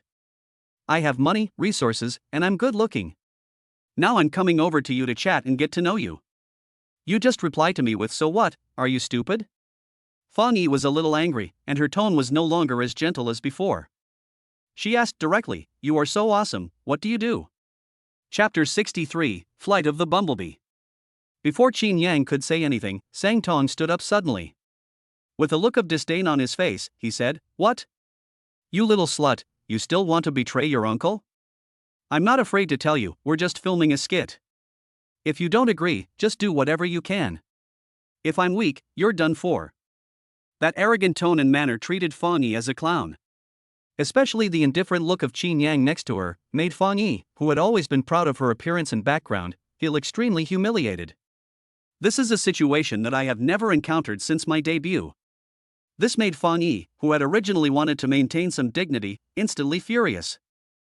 Especially Sang Tong also said that it was a short drama. This made Fang Yi even more contemptuous. The tone of his voice also became very contemptuous. "You speak and act so arrogantly, I thought you were doing something big, but it turns out you were just making a short drama. Tell me, can you guys who make short plays have some potential? Can you come up with something new besides those fast food style pretense? Even a small B-list actor like me is ashamed to stand with you. I think only poor people and fat geeks would make such rubbish, and only such people would watch such rubbish." Fang Yi's attack was like a string of cannonballs. She was attacking crazily. There was a look of deep contempt on his face. Deep down, Fang Yi just doesn't like short plays. When she first debuted, someone approached her to film a short drama, but after seeing the script, Fang Yi, who always had high aspirations, directly refused. Even Fang Yi thought it was a short drama, which lowered the standard of the current film and television industry. Sang Tong was not going to do it anymore. He flipped the table over and came to Fang Yi in one step. "You little slut, if you say another word, I will tear your mouth off." Facing Sang Tong's coercion, Fang Yi was not afraid at all. She even raised her head and said with disdain, "Why do you want to hit me? Everyone, come and see this guy. He can't win an argument with me, but he actually wants to hit a woman. Everyone, come and see what kind of big shot this guy is. He actually hits a woman." Fang Yi's figure was very large and immediately attracted a lot of people's attention. They were all whispering and talking. This sudden outburst made Wu Kuei dumbfounded. I kept shouting "oh shit" in my heart. Wu Kuei tugged at Fang Yi's clothes and said in an even more ferocious tone, "Fang Yi, I asked you to be my lobbyist." Fang Yi was already in a rage now. She shook off Wu Kuei's hand and shouted, "Boss Wu, I really don't know what you are thinking. You said you have 100 million in cash. Aren't you popular wherever you go? You're actually afraid of two people filming skits? Besides, look at him. He's a boss, a big shot that everyone calls brother, and he actually wants to beat a woman in front of everyone. This is simply vulgar. No wonder they can only shoot short dramas. It seems that vulgar people can only shoot vulgar things." After Fang Yi finished speaking, she snorted coldly at Sang Tong. The contempt was evident in his words. Bite. Trigger the selection task. 1. Choose to fight back, embarrass Fang Yi, and be rewarded with top singing skills. 2. Choose to be patient and let Fang Yi smear and attack you at will, and you will be rewarded with a top-notch short script. The system prompt sounded. After just one look, Chinyang chose the first one. Although the second option is also good. But in Chinyang's opinion, he no longer needs it. After all, the previous reward included an understanding of the script, and my future goal will not be just short plays. And this Fang Yi is too arrogant. If you don't teach a lesson to such a person, you would be doing a disservice to your system. At this time, Sang Tong could no longer bear it and cursed, "You are looking for death." At the same time, he reached out to teach Fang Yi a lesson. After all, from childhood to adulthood, only my sister has scolded me like this. Today, I was actually scolded by a second-rate actor I didn't know, and in front of so many people. Sang Tong was so angry that he almost exploded. Bang! Chinyang took action and grabbed Sang Tong's hand. Sang Tong was puzzled. "Brother-in-law, why are you holding me? Let go, I must teach this little slut a lesson today." Chinyang smiled faintly. "Sang Tong, why bother getting angry with someone who doesn't understand anything? As the saying goes, if a dog bites you, would you bite it back? Isn't that disgusting?" Chinyang spoke very casually, but he belittled Fang Yi as a dog. This made Sang Tong laugh. Brother-in-law is right, what he said makes sense. The sounds here attract more people. Even Bai Lei was attracted. He frowned and cursed Fang Yi in his heart for being a fool. This person is a big shot and has become a little famous, but he doesn't even know his last name? Do you know what Sang Tong's background is? Bai Lei was afraid that Sang Tong would have a fit, so he wanted to come over and mediate. However, before Bai Lei could say anything, Fang Yi, who was almost mad at him, said angrily, Okay, you are such a vulgar person, and you dare to scold me? There are so many people here, and there are so many projects. If you are really capable, why not compete? Let everyone see, you who call me a dog, what can you show me? Well. Everyone was stunned, but soon they all showed expectant eyes. There's a good show to watch today. Chinyang shrugged indifferently. Okay, whatever you want to compare, just tell me. Hearing Chinyang say this, Fang Yi smiled with a triumphant smile. Of course it's going to be some elegant and grand music. Chinyang did not refuse. Okay, you can choose whatever you want. Then let's compare the piano. Among the musical instruments here, the piano is the only one that deserves the word elegance. Fang Yi said this and walked straight towards a Steinway piano. The fingers gently press a few times on the piano at random. Immediately, a clear and pleasant melody sounded, and Fang Yi nodded. Steinway music is just nice to listen to. Just these few casual moves by Fang Yi shocked everyone in the audience. As for these people, they were all arranged by their families to learn piano since childhood. But this piano is a little too difficult to learn. However, they could all tell from Fang Yi's casual look that she had a deep attainment in piano. A hint of worry immediately appeared on Sang Tong's face, which had just been somewhat smug. Quietly pulling Chinyang, he whispered, Brother-in-law, this little slut looks like she's got some skills. Let's just let her play first. I'll get someone over right away. Chinyang just shook his head. No need to bother. Well. Sang Tong was stunned and asked, "Brother-in-law, can you play the piano?" This requires at least several years of practice. When Sang Tong was looking worried, Fang Yi had already sat down and was playing with her 10 fingers. A burst of continuous and intensive sounds immediately resounded throughout the guild hall. "Is this Flight of the Bumblebee?" someone shouted immediately. "Oh my god, this is a king bomb right from the start." Chapter 64, I Learned From You. Hear this dense and fast rhythm. An ugly look immediately appeared on Sang Tong's face. Especially Fang Yi's hands, which had left after images on the piano. In an instant, the only sound in the whole venue was the dense and rapid piano sound. When Sang Tong looked at Fang Yi's hands, he felt that they were no longer hands.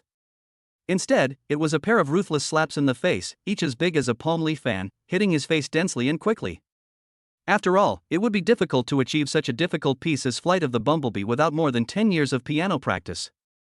As the piano piece came to an end, the audience burst into applause. However, when they saw Sang Tong's face as dark as the bottom of a pot, they all quickly put their hands down. After all, they have been living in Jinghai for many years, and their family businesses are also in Jinghai. If we really offend this devil Sang Tong, it will definitely bring disaster to our family. However, Sang Tong's expression did not improve as the applause faded. On the contrary, it becomes even uglier. Sang Tong felt a burning pain on his face, and his head drooped involuntarily, looking like a complete loser. Fang Yi put his hands down and snorted coldly, with his head held high as if he were a triumphant general. "Is my version of Flight of the Bumblebee okay? This is the result of my 2.5 years of practice. Now, you few uncouth people, who will come up and play a song?" Fang Yi's voice was not loud, but her words seemed to have a kind of magic that made everyone present swallow their saliva. Someone murmured quietly, "Oh my god, it's really not easy to reach this level in just 2.5 years. Yes, piano is something that requires talent. My father forced me to practice for 4 years since I was a child, but I only reached level 4. Young Master Sang is going to lose face now. Who says it's not?"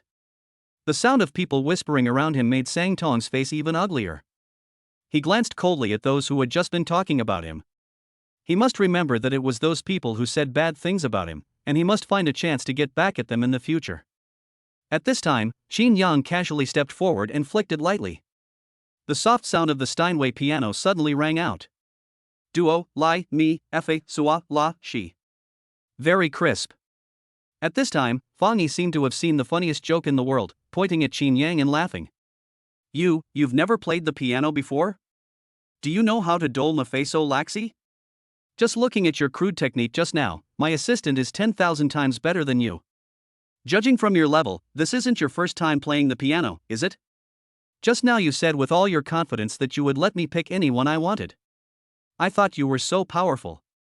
But it turns out you were just this kind of person. Fang Yi kept laughing, but it didn't make Chinyang feel uncomfortable at all. Instead, he said with certainty, "You are right. This is my first time playing the piano. And I learned it after watching you play." After Chinyang finished speaking, he sat directly in front of the piano. Chinyang's words immediately shocked everyone around him. First time playing piano? Aren't you just looking for trouble?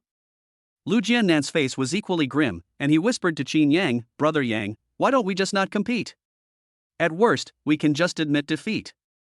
After all, Fang Yi has put in a lot of effort, and Flight of the Bumblebee requires very strong basic skills. Everyone around looked at Chinyang with contempt. Those who were smarter immediately thought of a way to ease the tension with Sang Tong that was to belittle Chinyang. Oh my god, does he really dare to compete? He dares to compete with someone who can play Flight of the Bumblebee when he plays the piano for the first time. He is simply embarrassing young Master Sang. These second generations were all smart people and they immediately realized that this was the best way to divert the target of hatred. They all followed suit. That's right, if it wasn't for Chinyang, why would young Master Sang be like this? Who gave him the courage? Could it be Fish Leong? With his level, my 5-year-old niece is better than him, and he dared to sit down and even embarrassed Master Sang. The noises around gradually grew louder, with some people even clamoring for Chinyang to apologize to Sang Tong. If it weren't for Chinyang, Fang Yi would never have had a conflict with Sang Tong. The laughter from the people around him could not cause any ripples in Chinyang's heart at all. Instead, he relied on his super memory to quickly review all of Fang Yi's actions and key positions in his mind several times. After confirming that there was no problem, Chinyang placed his hands directly on the Steinway piano in front of him. In an instant, a dense and wild sound rang out. Ah!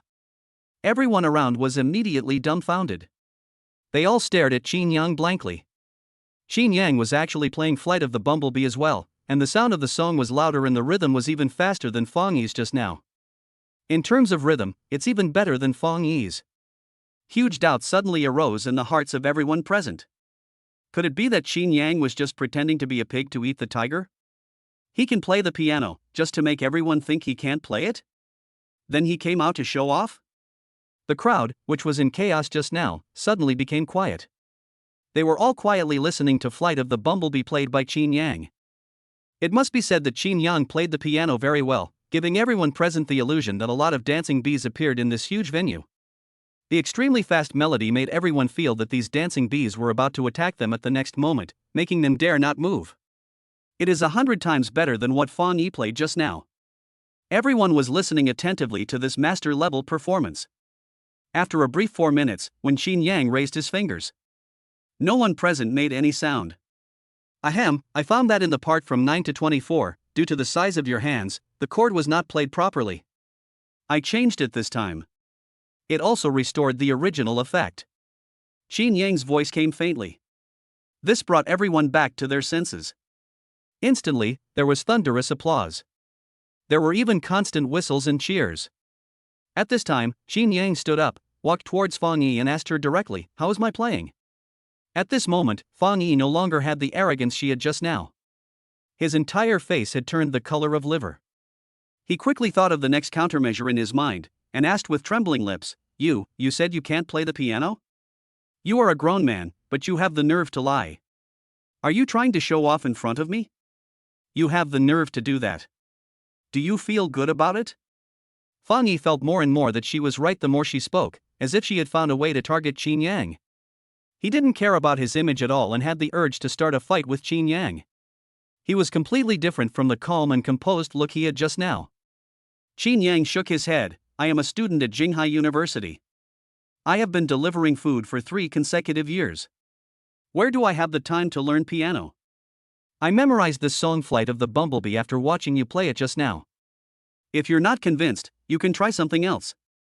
How about that?" Chapter 65, Not Pretending. Chinyang's words were like a bolt from the blue. It directly hit everyone's heart. They all looked at Chinyang in shock. First time playing piano? And you learned it from Fong Yi? Everyone wants to ask, when did Fong Yi teach you? Don't ever say that you can play it just by watching Fong Yi play it once? Then wouldn't you have become a god? No one believed it and they all suspected that Chinyang was deliberately pretending to be a pig and eating the tiger. Sangtong also instantly became excited, jumped high, and shouted, "Oh my god, brother-in-law, you were so awesome." Sangtong even wanted to hug Chinyang and bite him. Go, stop messing around." Chinyang refused directly and ruthlessly. Lu Jiannan on the side also opened his mouth wide, looking at Chinyang with shock on his face. "Yang. Brother Yang, when did you learn to play the piano? Did you spend all the time you spent delivering food during the 3 years in college practicing the piano?" Lu Jiannan asked in shock, but quickly denied what he had just said. "That's not right. The school is saying that you have been a bootlicker for 3 years. Didn't you spend all your money on buying gifts for Wang Chanshan? Where did you get the money to enroll in the class?" Well, everyone's eyes fell on Lu Jiannan again. Looking at Lu Jiannan's sincere and extremely shocked expression, it didn't seem like he was pretending at all. Everyone was extremely shocked. At this time, someone whispered, "Could it be that what Chinyang just said is true? Is this really his first time playing the piano?" Someone immediately retorted, "No way, how can anyone play the piano so well the first time they play it? Flight of the Bumblebee is a level 9 piano piece. With that hand speed and that dense rhythm, if someone doesn't have the talent, even if they practice for 10 years, they won't be able to reach this level." Everyone was even more shocked now. If what Chinyang said was true, then Chinyang was so strong that he was a bit abnormal. "I never learned piano, I just watched someone play it. Will it bounce?" He can even point out where the other party played poorly, which is beyond description. This is perverted. A pervert that is so awesome.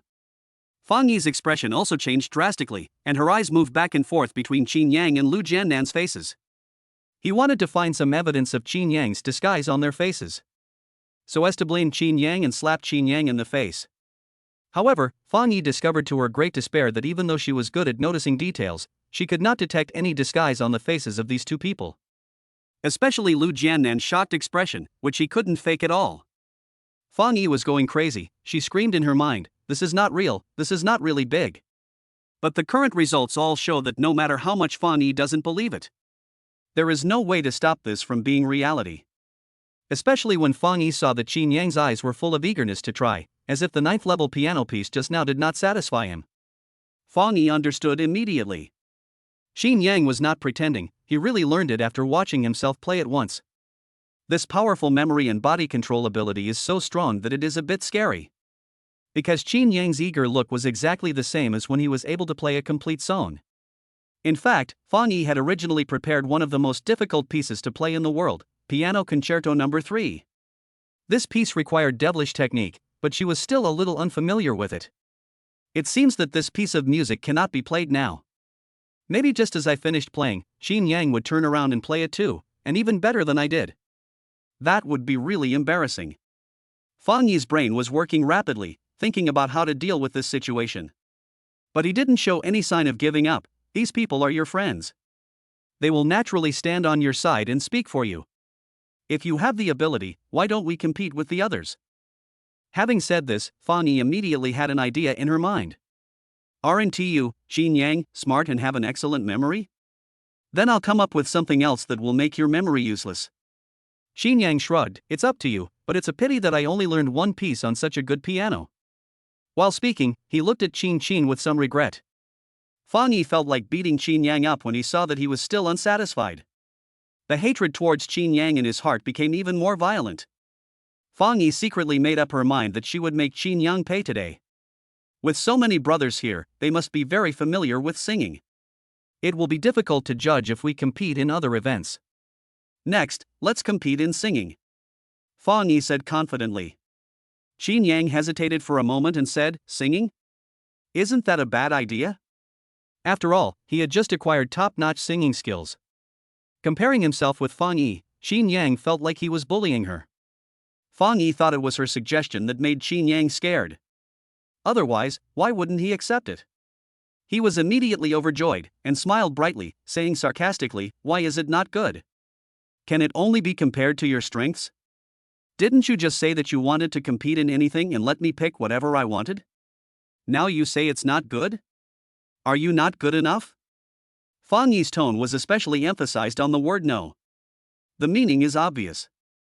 How can a man be told that he can't? Lu Jiannan standing by stood up suddenly. As Chinyang's little fan, how could he tolerate Fang Yi talking about Chinyang? All the good feelings I had towards Fang Yi before were completely gone today. Lu Jiannan glared at Fang Yi. "Who the hell are you saying is incompetent? You're such a slut.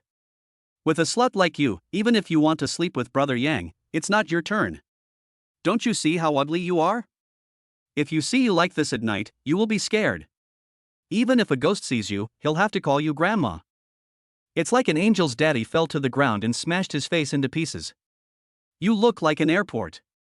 Let alone my brother Yang, I don't even have the slightest interest in you. And you're still talking about our brother Yang.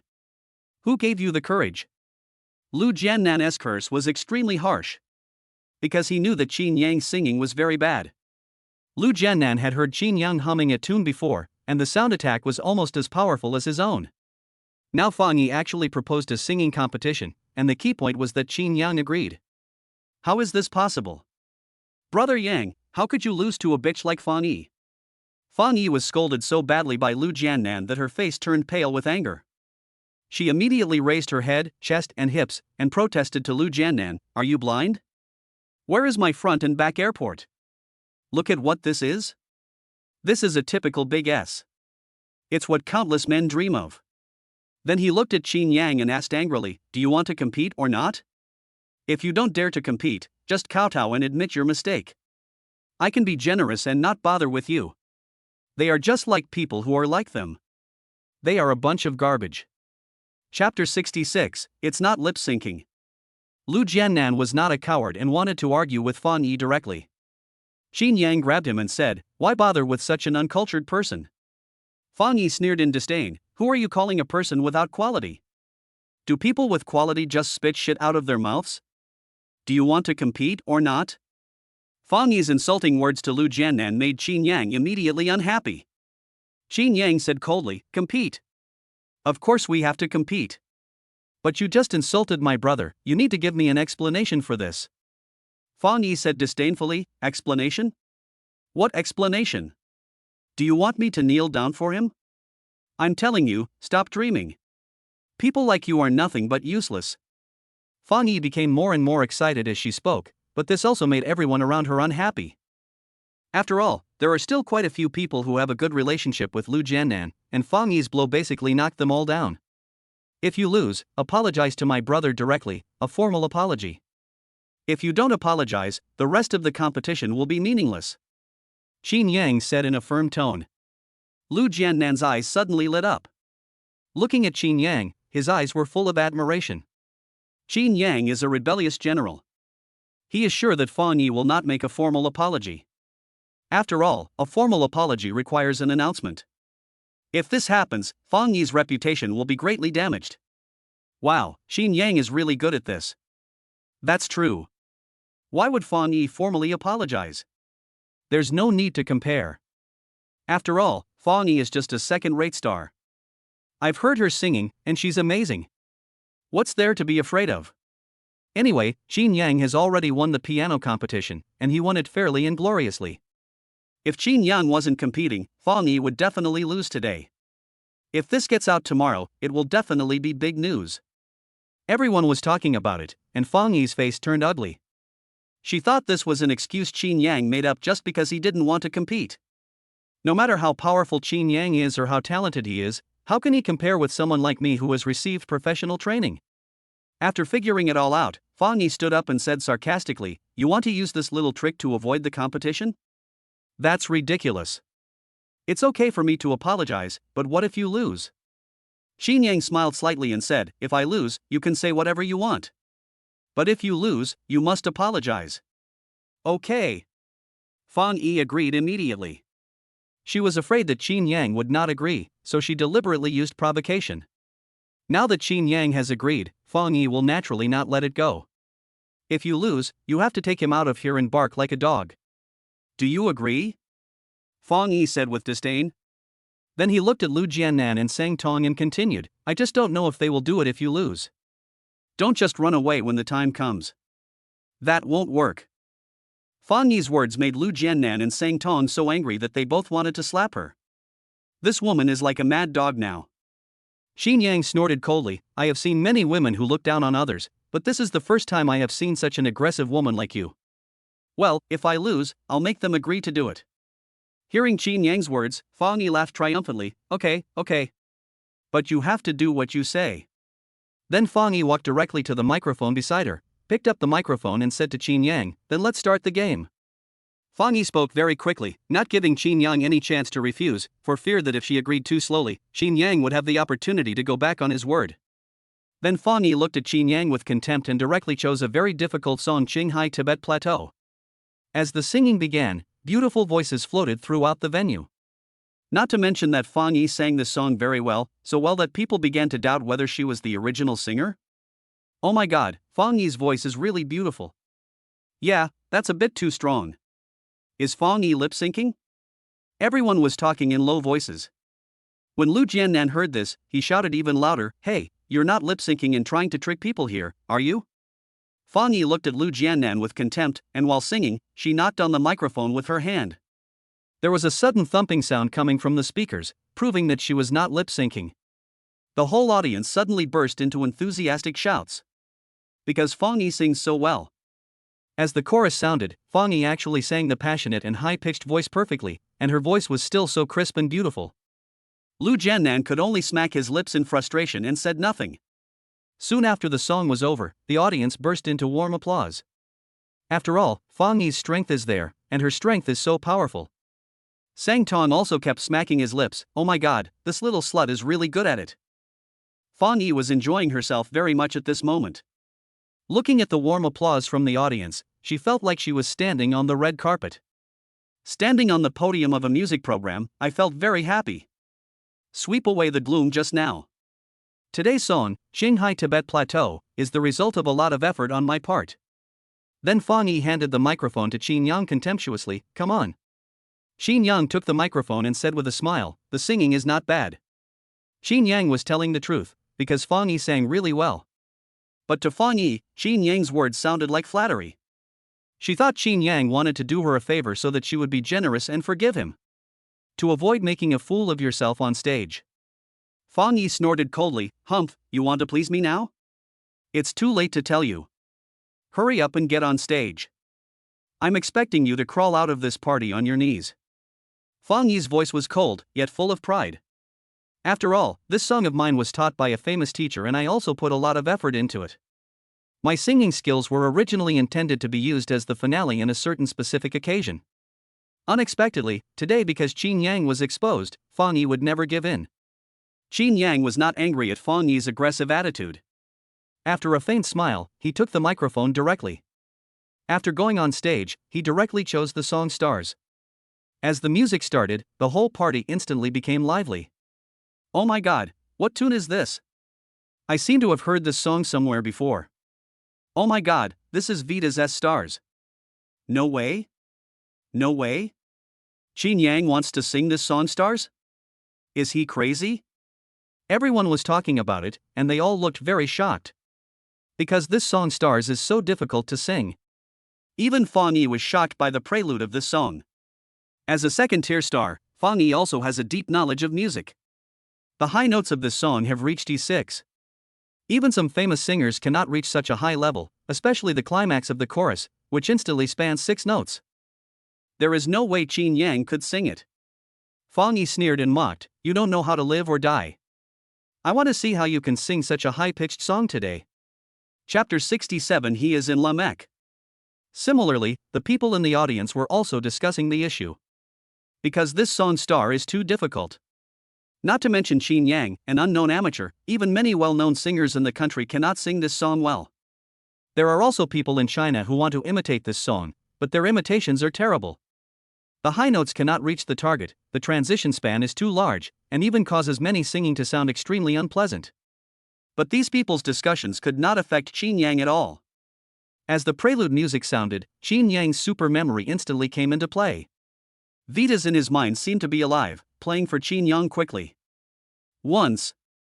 Twice. Chinyang already knew the song by heart. As Chinyang's singing began, the melodious song suddenly rang out in the guild hall. For a moment, everyone was stunned. Is this really sung by Chinyang? That should be the case. After all, judging from his lip shape, it is very similar to the pronunciation of the song.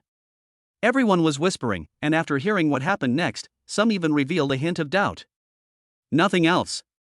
Because Chinyang's singing is so awesome and so good. If you close your eyes, you'll feel like you're standing at Vita's concert. The mixed voices of men and women that were hard to tell whether real or fake, and the fast and pleasant rhythm, seemed to be able to cleanse the soul. Sudden. Chinyang's singing voice became high-pitched, and the wide sound and high pitch that instantly spanned 5 octaves made everyone who were listening attentively in the audience feel goosebumps all over their bodies. Good. I don't know who shouted. It instantly gained everyone's approval, and they didn't know how Chinyang did it. But this does not prevent them from recognizing and admiring what Chinyang can do. As the high-pitched rhythm like the sound of a dolphin sounded, everyone in the audience was immediately shocked. They all could hardly believe their eyes and ears. Can a person who is not a singer really sing like a dolphin? It's incredible. Instantly, there was thunderous applause. The atmosphere reached a climax instantly. Many people couldn't help but start twisting their bodies and dancing to Chinyang's singing.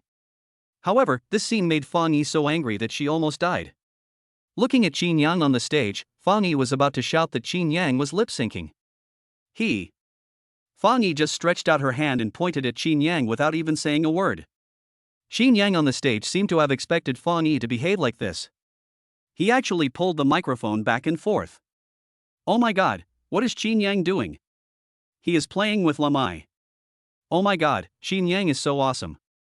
Look, he actually pulled the microphone a full meter away. Master Chinyang, I surrender. Please accept my knee. Instantly, there were endless words of shock in the venue, and many people took out their mobile phones and started recording. They all exclaimed that Chinyang was so awesome. Chinyang's action of Lamai was like a ruthless slap in the face from the sky. It blew hard on Fang Yi's face. At this moment, Fang Yi felt a burning pain on her face. It was not until this moment that Fang Yi realized that Chinyang was really strong. It's so strong that it's absurd, so strong that it's inhumane.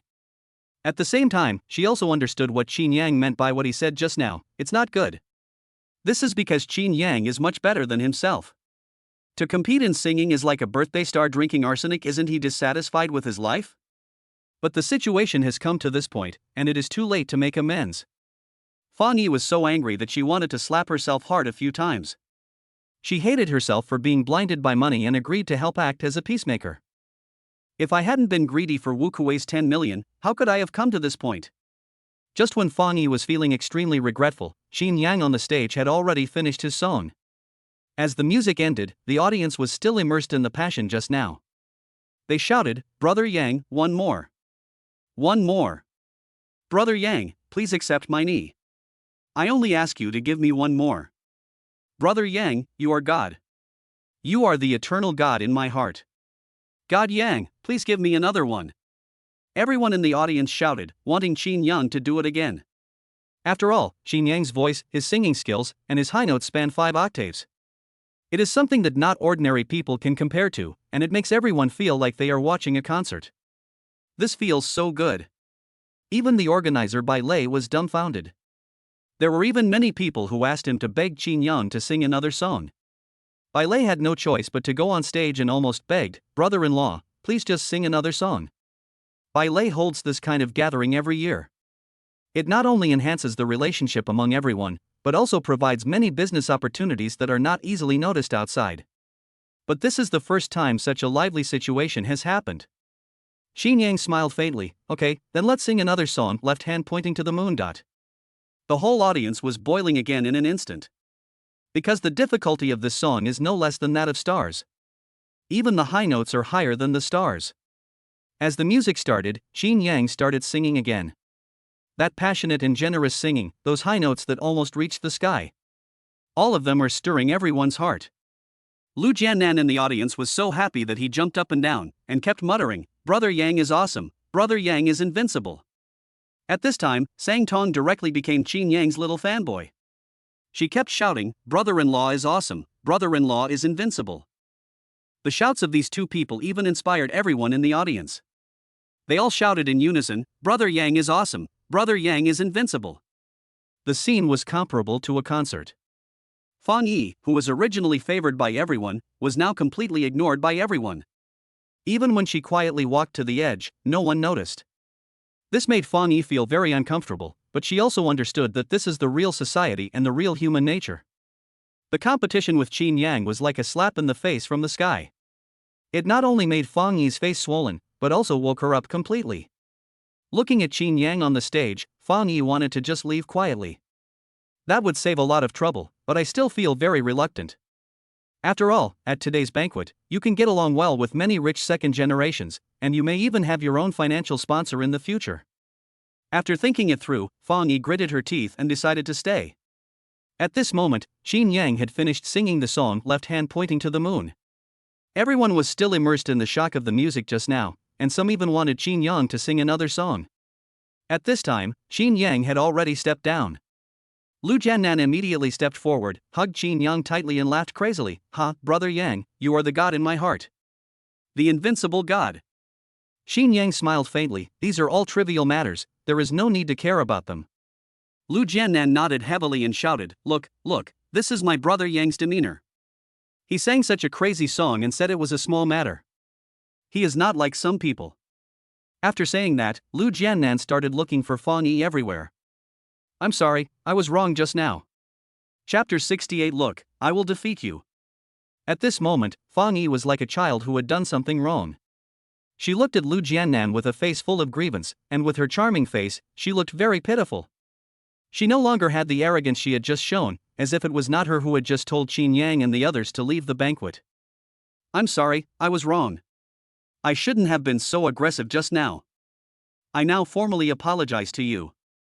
Fang Yi said pitifully. But Lu Jiannan didn't appreciate it at all. He snorted coldly and said, "Aren't you awesome? Why are you like this now? And the formal apology you mentioned, isn't it just a verbal apology? Do you know what kind of attitude you need to make a formal apology? You should make a statement to apologize, that's a formal apology." Well. Fang Yi was stunned for a moment. The feeling of frustration in my heart suddenly rose. After all, I am a star after all. Once it is officially released, it will cause great adverse effects. He glanced at Lu Jiannan and said unhappily, "I'm apologizing to Brother Chinyang. It's not your turn to make irresponsible remarks now." Then she looked at Chinyang again and immediately put on a pitiful look. Even her voice became a clip tone, and she said in a slightly coquettish manner, "Brother Chinyang, I was wrong. I really know I was wrong." He didn't take Lu Jiannan seriously at all. Who knew? Chinyang didn't care, he just said calmly, "My brother's meaning is my meaning. I said you have to apologize to my brother." Well. Fang Yi's face suddenly turned ugly.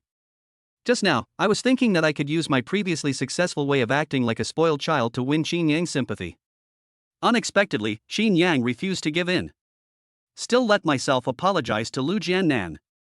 This is simply too much. At this time, Sang Tong also came over and looked at Fang Yi with a playful expression. "Bitch, I advise you to do as you are told. This is not a place where you can go back on your word." Sang Tong's voice was cold and even threatening. After all, it was Fang Yi who wanted to seduce her brother-in-law in the beginning. I was the one who started it, but it was Chinyang who took the initiative to step forward later. Chinyang's action greatly won Sang Tong's approval, and now he truly regarded Chinyang as his brother-in-law. At the same time, I sighed in my heart that my sister has really good taste. At this time, even Bai Lei came over and said with a frosty face, "Fang Yi, you'd better do it. Otherwise, I can't guarantee that you won't be kicked out of Jinghai." Fang Yi snorted coldly, her face full of displeasure. "Humph, isn't it just an apology? I apologize." Fang Yi came over angrily after she finished speaking. In her opinion, Chinyang was a typical successful villain. After Fang Yi left, Bai Lei came over and said with a smile, "Brother-in-law, that annoying guy is gone, we still have to continue to have fun. Just now, many brothers came to me and wanted you to lead them to have some fun together. Do you think it's okay? You just finished singing, and no one else went up to sing." Bai Lei's face was full of embarrassment and his tone was very flattering. After all, someone like Chinyang will definitely achieve unrivaled success in the future. Chinyang was helpless. This isn't a good idea, is it? After all, if I sing alone at such a large gathering, wouldn't I be hated by others? Bai Lei quickly said, No, brother-in-law. How about you sing another song? Just liven up the atmosphere." Chinyang could only nod. "Okay, let's sing another song." Then Chinyang went on stage again and started singing. The entire party venue was suddenly filled with applause, and some people even took out their phones to start recording. The atmosphere reached a climax again. After Chinyang finished singing a song, he left the stage directly. Everyone still had a feeling that they wanted more. Ever since Chinyang stepped down, no one has been to the place where Bai Lei spent hundreds of thousands of dollars to buy singing equipment.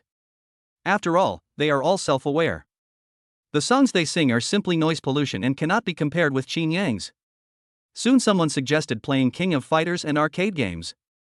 "Brother-in-law, shall we go and play too? I tell you, my Hachiman is absolutely invincible." Sang Tong laughed. His face was full of expectation that Chinyang could play a game. I had put a lot of effort into arcade games back then, and even participated in professional competitions and won prizes. Sang Tong just wanted to torture Chinyang. Arcade? King of Fighters 97? Chinyang asked. Sang Tong nodded frantically, laughing. "It seems that you, brother-in-law, have played it before. Let's go.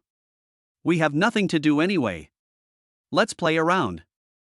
"Okay, I saw others play it a few times when I was a kid. But I haven't played it many times, so you have to go easy on me later," Chinyang said with a smile. Hearing Chinyang say this, Sang Tong laughed even more. "I'm complaining in my heart, I'm playing against you because I know you've never played it before." Soon the two found an idle machine. After selecting the character, start fighting. The result was that Santon defeated 3 opponents at once, and Yashami was invincible. When Sang Tong won, he immediately laughed. Brother-in-law, you really have never played this game before. Let me tell you, this requires operation, awareness, and reaction ability. I'm telling you, the strongest hero here is Yagami. You have to dodge his attacks. There is also the ghost step of the 8 gods.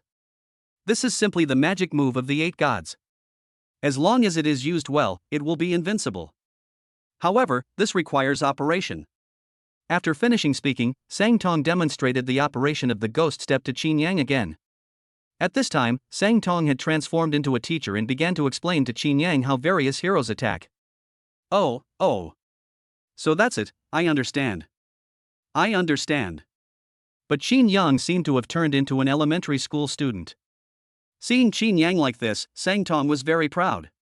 He finally found a game that could defeat Chinyang. Otherwise, won't Chinyang always suppress you in the future? That kind of scene makes me feel uncomfortable just thinking about it. One more? Sang Tong asked in a mean way. Chinyang nodded and the game continued. Sang Tong, who originally wanted to bully Chinyang again, found that Chinyang's operation at this time was like cheating. KO. Just at the moment when Sang Tong was stunned. The 8 gods, whom he was so proud of, actually died at the hands of Chinyang's 8 gods. Especially Chinyang's ghost step, which made Sang Tong unable to move at all, and he was directly caught by Chinyang. Looking at Chinyang, Sang Tong asked doubtfully, "Brother-in-law, are you sure you haven't practiced before? You can't play dumb and use the same method you used on that bitch Fong Yi to deal with me. How can someone play so well in his first try, and even perform ghost steps continuously?" Chinyang smiled and shook his head, saying, "Isn't this what you taught me just now? I can only say that you taught me well." Sang Tong was a little unconvinced. But in order to win another game against Chinyang, Sang Tong directly chose the hidden character the Big Snake. Brother-in-law, look, I will definitely win you this time," Sang Tong said with a sly grin. Chapter 69. I am not your brother-in-law.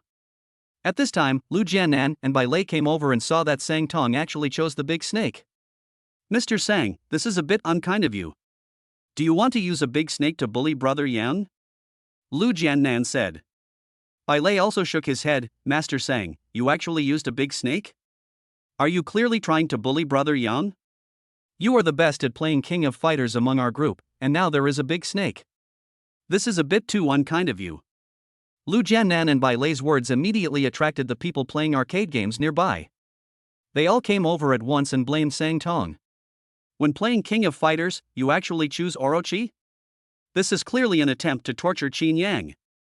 But what Sang Tong did next was even more regrettable. Sang Tong actually chose Crazy Hachiman directly, which is also a hidden character. His attack power is much stronger than ordinary Hachiman, his defense is slightly lower, and his stiffness time is shorter and his speed is faster. Suddenly, the sighs from the people around him became louder. Some people even joked, "Mr. Sang, you are so unkind. A big snake is not enough, but you choose Crazy 8? When the characters were all chosen, Sang Tong sneered at them and said, "What do you know? I'm telling you, no matter who comes today, I have to win this one." Everyone laughed and said, "You chose bug characters like Orochi and Crazy 8, of course you can win. If I lose again, I won't play arcade machines anymore. I'd better go home and play with my woman." The game begins. Originally, everyone thought that Sang Tong would be simple and brutal, but the situation of massacre did not occur at all. Just by using the Big Snake's bug-like skills, he reduced Chinyang's health bar by 1/3. Just when everyone thought that Sang Tong would end the battle with a big move, Chinyang actually caught 8 cups of wine with one ghost step and took away the Big Snake that Sang Tong was proud of. At this moment, everyone watching from behind was dumbfounded. "Oh my god, is this true? Even Master Sang can't defeat the Big Snake," someone shouted. "That shouldn't be the case. Maybe young Master Sang let him go on purpose. Didn't you see that young Master Sang has 2 energies? Yes, it must be Master Sang who wants to use Crazy 8 to end the battle. After all, Yagami is his favorite hero." At this moment, Sang Tong felt as if he had suffered 10,000 points of critical damage. Is this what you call deliberately giving in? This is called being tortured, okay? Sang Tong sighed slightly and could only hope that his crazy trick could accomplish something great. The second round begins. Chinyang jumped forward and instantly started using the ghost step. Ghost step plus A, ghost step plus A. Then, everyone saw that Santan's hero was like being tested by magic. He stood there motionless and was killed by Chinyang's simple and rough ghost step. There was no chance to attack at all, let alone how frustrating it was. I don't want to play anymore. Sang Tong threw the controller away. Then he walked aside, picked up a glass of wine and drank it all in one gulp. This scene also dumbfounded everyone else around. After looking at each other, everyone immediately labeled Chinyang as a cheater in their minds. With this kind of operation, anyone will lose. Chinyang was quite excited, but Sang Tong simply stopped playing. Chinyang turned around and asked the people behind him, "I'm still a little unsatisfied, is there anyone else who can come and play with us?" As soon as Chinyang said this, everyone dispersed. I kept complaining in my heart, isn't it courting death to play with a cheater like you? After everyone left, Chinyang stood up and took a glass of wine to take a sip. At this time, Bai Lei hurried over to smooth things over and said, "Mr. Sang, you just said that you are investing in a short play now? I've heard that the short play market is very good recently, and I happen to have some resources. Can you take me to play?" When he heard Bai Lei talking about business, Sang Tong immediately adjusted himself and said with a smile, "You have to tell my brother-in-law about this." He did it. I just want to invest. Investment? Chinyang was puzzled, and then continued, "I don't need investment at the moment. I didn't reject you yesterday because your sister was here. Also, I'm not your brother-in-law. Just call me by my name next time." When Sang Tong heard Chinyang's refusal, he hugged Chinyang's arm and said with a wronged look on his face, "Brother-in-law, you can't do this. No matter what time it is, you are my brother-in-law. Brother-in-law, you can't just leave me alone. I know that 30 million was given to me by a bastard. I shouldn't have accepted it in the first place, but brother-in-law, you have to take me with you to play." At the end, Sang Tong cried exaggeratedly. But Sang Tong howled for a long time, but he didn't shed a single tear. Well. This scene made Bai Lei and Lu Jiannan dumbfounded. Not brother-in-law? What is going on? This is a bit too much information. Judging from Chinyang's expression, it seems that he doesn't really want to be Sang Tong's brother-in-law. Moreover, when Sang Tong said he wanted to invest 30 million, Chinyang didn't care at all. It's even pushing it outward, that's 30 million. I have never heard of anyone voluntarily withdrawing their investment.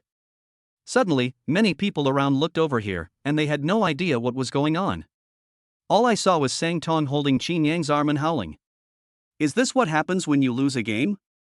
This is a little different from the Sang Tong they had seen before. Some people even doubted whether Sang Tong was the real Sang Tong. Everyone was talking quietly. After all, he is young Master Sang. Isn't he afraid of being embarrassed now? Sang Tong seemed not to care and continued to howl while holding Chinyang's arm. Even Chinyang felt a little bit overwhelmed, and said helplessly, "Stop crying, I promise you that you can invest, but you can't call me brother-in-law anymore." Well. Sang Tong was stunned for a moment, but immediately continued to howl. "After all, when I went out today, my sister issued a task, which was to establish a good relationship with Chinyang. My elder sister said that her happiness for the rest of her life depends on Chinyang. If I don't call him brother-in-law now, wouldn't that mean I haven't accomplished the biggest thing? If you keep howling, don't invest anymore." Chinyang spoke again. Well. Sang Tong stopped crying instantly, his face full of grievance, like a little baby who was angry and compromised. "Okay, brother-in-law." Chinyang glanced at him.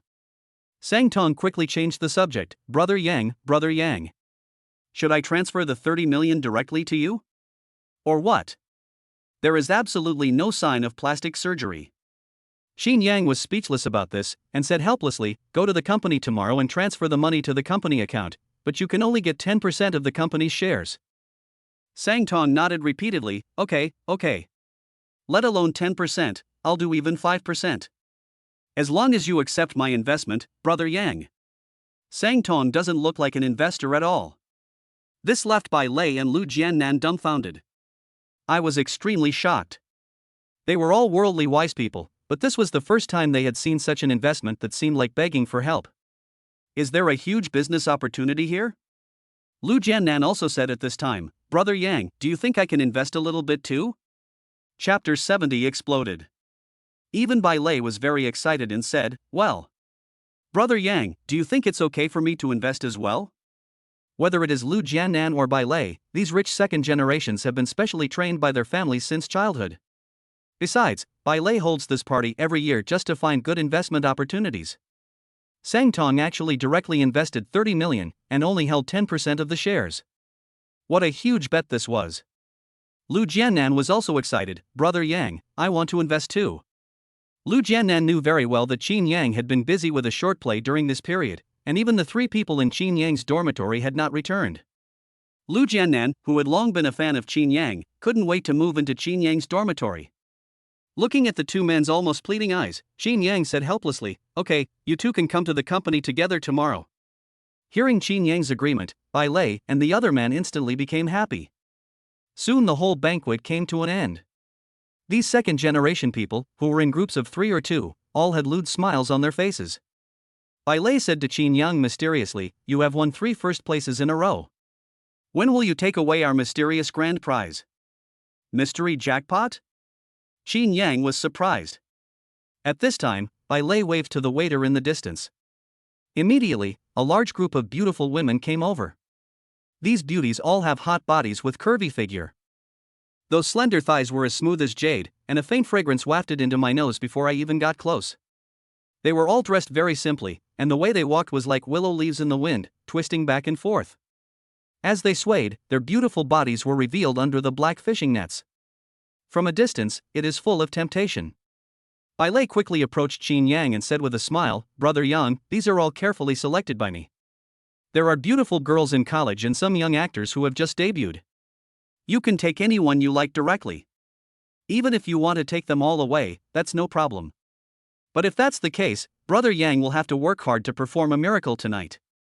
Chinyang's face became a little embarrassed. At the same time, Sang Tong's face turned as dark as a pot. The conflict with Fan Yi just now was because that little slut wanted to seduce her brother-in-law.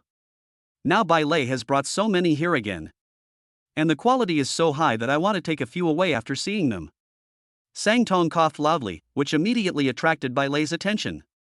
"Mr. Sang, you can pick anyone you like," Bai Lei said proudly. However, Bai Lei's heroic look almost pissed Sang Tong off to death. "Is this just a random choice? Old White, are you fucking mentally ill? Is my brother-in-law that kind of person?" Sang Tong said, waving directly at the women who were about to come over. "So that these sexy and attractive women can leave quickly." However, because it was nighttime and quite far away, the women thought it was their financial sponsor waving at them to welcome them, wanting them to come quickly. A large group of sexy beauties all ran at full speed at once. If the manager had not told them in advance that they must maintain their posture, they would have run over long ago. As Sang Tong was shocked, a large group of beauties came over and bowed and shouted, "Good evening, boss." Well, this almost made Sang Tong angry to death. I dare to drive these women away. If my sister knew about this, she would be so angry that she would tear herself apart. Bai Lei was just about to ask Chinyang what he thought of these. Chinyang's phone rang. Chinyang took a look and saw that it was Yen Yong calling. After the call was connected, Yen Yong's excited voice was immediately heard on the line, "Boss Chin, it's a big deal." "It's a big deal." Chinyang was stunned for a moment, and asked in confusion, "What happened? Please explain it clearly." Okay. Yen Yong quickly adjusted his breathing, then laughed at the phone for a long time before saying, "Boss Chin, our short drama is a big hit. It's been online for less than 24 hours and sales have exceeded 50 million. And this is not an all-channel promotion yet. If it is an all-channel promotion tomorrow, people will definitely buy more. Boss Chin, no matter what you have to do tomorrow, you must cancel it. We have to attend the promotion banquet. Boss Chin, where are you now? Why don't you come to the company so we can celebrate?" Yen Yong said this with great excitement, and even wanted to dance a circle. This short play not only brought the famous film and television industry back to life, but also created an unprecedented success. At the same time, it will also bring huge profits to the company. Yen Yong knew that all this was because of Chinyang. If he was by Chinyang's side at this moment, Yen Yong would definitely hug Chinyang and give him a good kiss. Chinyang's part-time job is awesome. Oh, this has exploded. I understand. It's too late, I won't go to the company, let's talk about it tomorrow. Chinyang said very calmly. Then he hung up the phone. Yen Yong on the other end of the phone was stunned.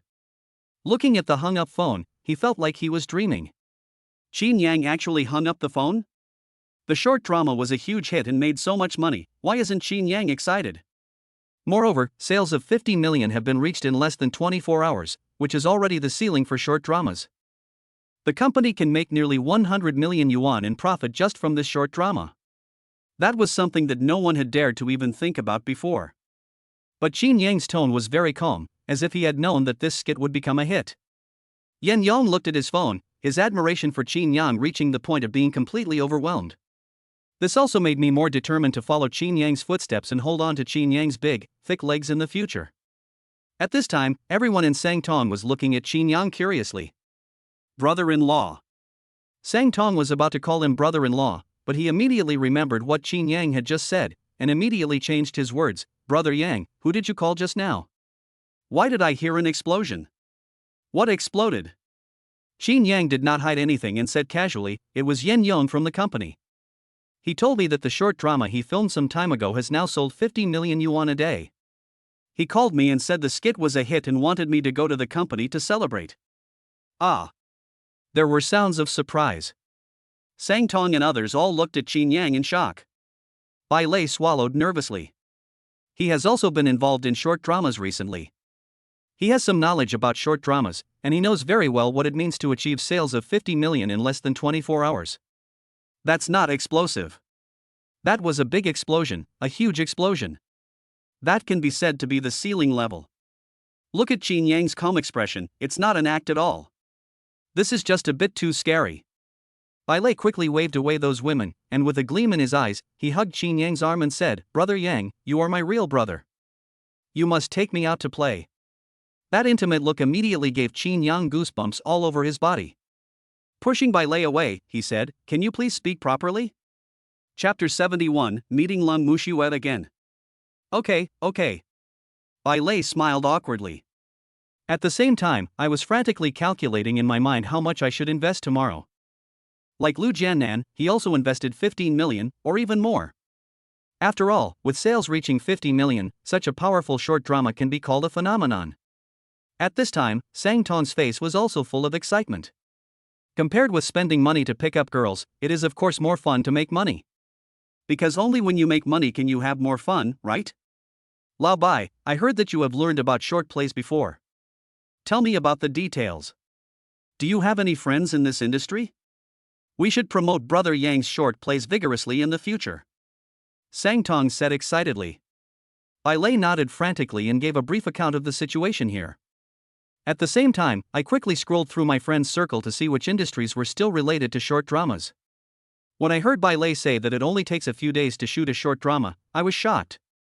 The next step is promotion and channel sales. And the cost is only a few million, at most 15 million to complete.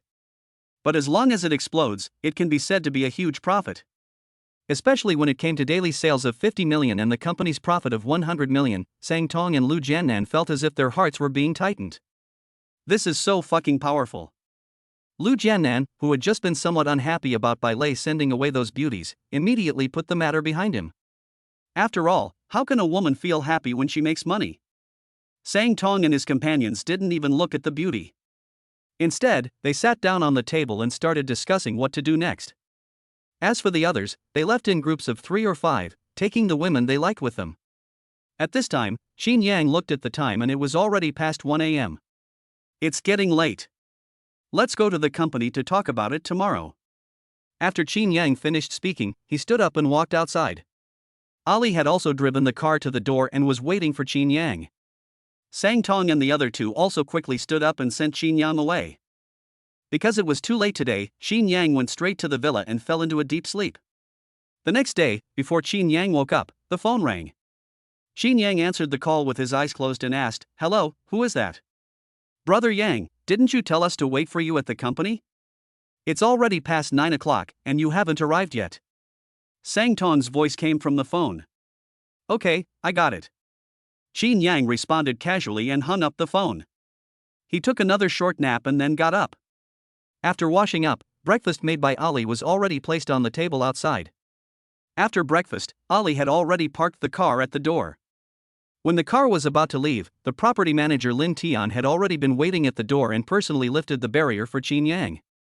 He bowed and greeted Chinyang with a smile on his face. His attitude was so good that it made people wonder if Lin Tian had any plan. At this time, a black Audi stopped at the door. Chinyang? A crisp voice sounded, immediately attracting Chinyang's attention. When I turned around, I saw that the person who called my name was Lang Muxue. Lang Muxue wore a light blue long dress today, which made her already fair skin look even whiter. Her long hair draped over her shoulders gives her a slightly mature yet pure look. The round little face is white and tender, with pure baby fat, which makes people want to pinch it. It looks really beautiful. As the breeze blew, Lang Muxue's figure was revealed. Although it is not very hot, the S-shaped figure is also very delicate. Especially the pair of long and straight thighs, which are clearly visible. A real cute little girl. If the guys at school saw this, they would definitely think of her as their dream lover. I'm afraid I can't help but have sex when I go to bed at night. Chinyang was also stunned, even though he and Lang Muxue were both at Jinghai University. But he and Lang Muxue didn't have much in common. If he had to say that they had any in common, it was only at the school basketball game. Is there something? Chinyang asked. Is it really you? I thought I was seeing things. Lang Muxue actually got out of the car, her face full of surprise. He did not have the aloof and iceberg-like indifference he showed in school. Chinyang nodded calmly. I just came here recently too. Do you have anything to do? No, I have to get busy now. The words were plain, without any hint of flattery. Well. This made Lang Muxue stunned. She stared at Chinyang blankly, her heart full of confusion. Lang Muxue had heard of Chinyang's name before in school, but his reputation was very bad. He has been a bootlicker for 3 years, working part-time as a delivery man to earn money to buy things for the other person. But now, neither the golden Mercedes-Benz G nor the lakeside villa can be owned by a poor person. A trace of disdain immediately arose in his heart towards Chinyang. These past 2 days, some people said on the school's confession wall in the school forum that Chinyang rented a Mercedes-Benz G-Class in order to show off. It seems to be true. Lang Muxue said directly, you said you just moved here? The rent here is not cheap, and it's quite far from the school. Why don't you rent a house near the school? And your car? The rental fee for this day must be over 1,000, right? There is no need for this in school. After all, students should focus on their studies. Renting an apartment or a car is all empty and illusory. It's flashy and not practical. Lang Muxue's tone was very much like a teacher giving a lecture. Chinyang suddenly felt confused. What's the point of you telling me this? Chinyang asked back, and then said impatiently, if you have nothing to do, get out of the way. I'm leaving. Lang Muxue was petrified again. Chinyang's indifferent tone made Lang Muxue unsure for a moment whether Chinyang was really Chinyang. After all, she has good looks and family background. Whether at school or at a social gathering. There will be countless young talents and rich second generations who regard being able to talk to themselves as a symbol of status. Those men were like swarming bees and butterflies, all flocking to her. This is also the reason why I always appear in a cool and aloof attitude. But when he got to Chinyang, he actually ignored him. Even a bit of annoyance. Lang Muxue's big watery eyes stared at Chinyang. Lin Tian had already noticed Chinyang and the others. Lang Muxue said before that she knew Chinyang and greeted Chinyang today. He thought it was just a greeting between friends, and he had already decided in his heart that for Chinyang's sake, he would be more polite when he saw Lang Muxue in the future. But just now Lang Muxue actually said that Chinyang rented the house and the car. He even gave Chinyang a lecture. This frightened Lin Tian so much that he ran out quickly. Mr. Chin, is there anything I can do for you? Lin Tian asked respectfully. At the same time, he looked at Lang Muxue, and his tone suddenly became cold. Miss Lang, you just said that Mr. Chin rented a house? Your words are simply hilarious. Mr. Chin is the most distinguished owner of our lakeside villa. Villa number 1 is Mr. Chin's house. Do you think Villa number 1 can be rented if you have money? It's just ridiculous. Chapter 72 Signing of Contract. After Lin Tian finished speaking, he called someone over and pointed at Lang Muxue, saying, if Miss Lang wants to waste Mr. Chin's time again, you can ask Miss Lang to leave. Just looking at Lin Tian's attitude, when he said please go away, he didn't really mean it. Chinyang is the company's most distinguished guest, and Lin Tian always remembers this sentence. How could he let Chinyang be humiliated by other small property owners in front of him? He simply doesn't take himself seriously. Well. Long Mushue's face turned ugly in an instant. This was the second time she was reprimanded by Lin Tian because of Chinyang. But she still quickly moved aside and watched Chinyang's car leave. I was extremely shocked. Could it be that Chinyang was really a rich second generation? Even Lin Tian, who always looked down on others, complimented Chinyang like this. This somewhat subverted Long Mushue's cognition, and her interest in Chinyang instantly increased. At this time, Chinyang felt quite helpless. My originally good mood was completely ruined by Lang Mushue. Although Lang Mushue did not behave in a cold manner today, her domineering and condescending look made Chinyang very unhappy. Bite. Trigger the selection task. 1. Choose to give Lang Mushue a huge shock, and you will be rewarded with a secret ancient beauty recipe, which can make people 5-10 years younger after long-term use. 2. Choose to refuse. From now on, you will be humble when you see Lang Mushue. You will be rewarded with a 10% increase in your physical strength. The system prompt sound suddenly sounded. This left Chinyang speechless. I just complained about Lang Mushue in my heart. The system actually gave me such a task directly. Looking at these two options alone, the second one is definitely more tempting. After all, his physical strength is already very high now. If it increases by another 10%, Chinyang will feel like he is about to break through his physical limit. By then, no matter what I want to do, I'm afraid few people will be able to stop me. But after thinking about it, Chinyang still chose the first one. After all, we live in a society ruled by law, and heroes use force to break the law. It is better to be a law-abiding citizen. Moreover, Lang Mushue actually mocked me. If I didn't choose to shock her once, wouldn't that be unfair to myself and to the system? Chinyang directly chose the first one.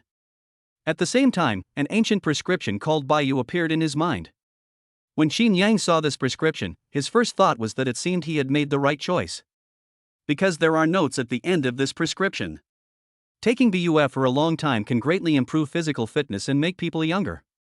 Chinyang was immediately happy. If the system had given such a prompt earlier, he wouldn't have had to worry about it just now.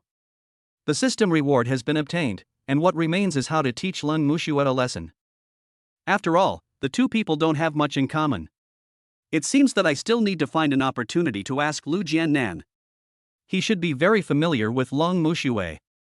At this time, Ali had already driven to the downstairs of the company. Chinyang got out of the car, and at the company gate, Sang Tong, Lu Jiannan, and Bai Lei immediately ran over. Brother Yang, why did you come just now? We were so worried. Sang Tong said anxiously. Because this morning, he specifically asked through his connections, and it would be a good idea for a short drama to achieve daily sales of 50 million. When you get the answer, it will be at the ceiling level, and may even go viral. There are even other derivatives with other added value.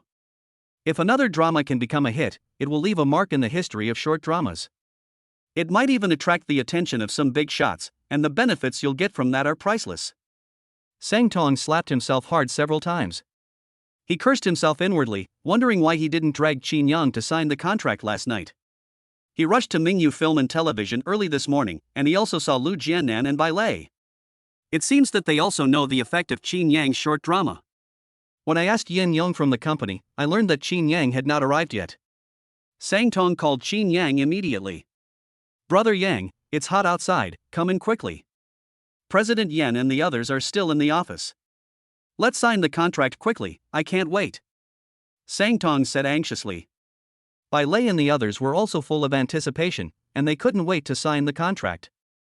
As if afraid that Chinyang would go back on his word.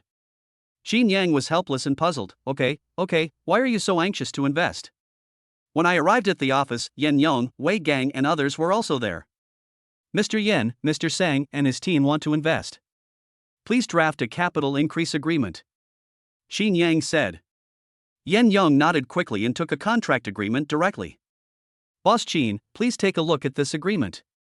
If there is no problem, I will sign it with Sang Xiao and the others. Chinyang was surprised, so fast?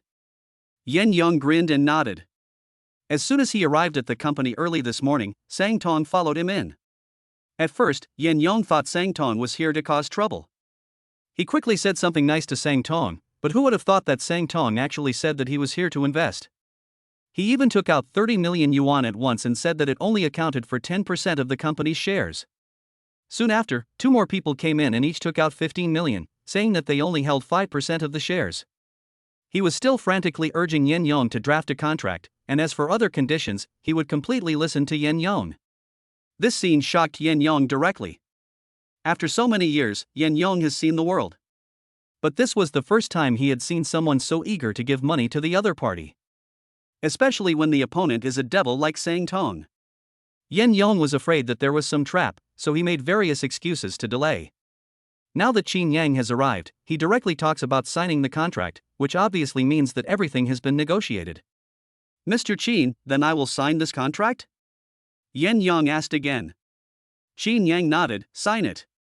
After they inject capital, they can also bring other additional benefits to the group. Chinyang spoke, and Yen Yong nodded quickly. Take the contract and the check for 60 million to complete the remaining procedures. The contract was quickly completed, and with the signing of the contract, Sang Tong and the other two felt relieved. Sang Tong waved his hand and said boldly, I'm happy today. Let's go to the imperial feast for a good meal at noon. Bai Lei and Lu Jiannan also echoed. At this time, Yen Yong was a little embarrassed and said, 3 bosses, I'm afraid it's not possible today. Sang Tong was surprised, why? Don't you even give me this face? After all, I am also a shareholder of the company, okay? Yen Yong quickly explained, the short drama that the company filmed some time ago will be launched on the entire network today. And there will be a Jinghai promotion meeting to be held at Dingxianglu. We are also among the invited guests, so we will go there. There will be many relevant personnel present at the promotion meeting.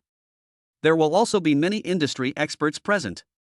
Although our drama has become a hit, we still have to go to events like this to prepare for our next drama. Yen Yong's explanation immediately made Sang Tong and others nod their heads. Okay. Then let's go to Dingxianglu. Sang Tong laughed.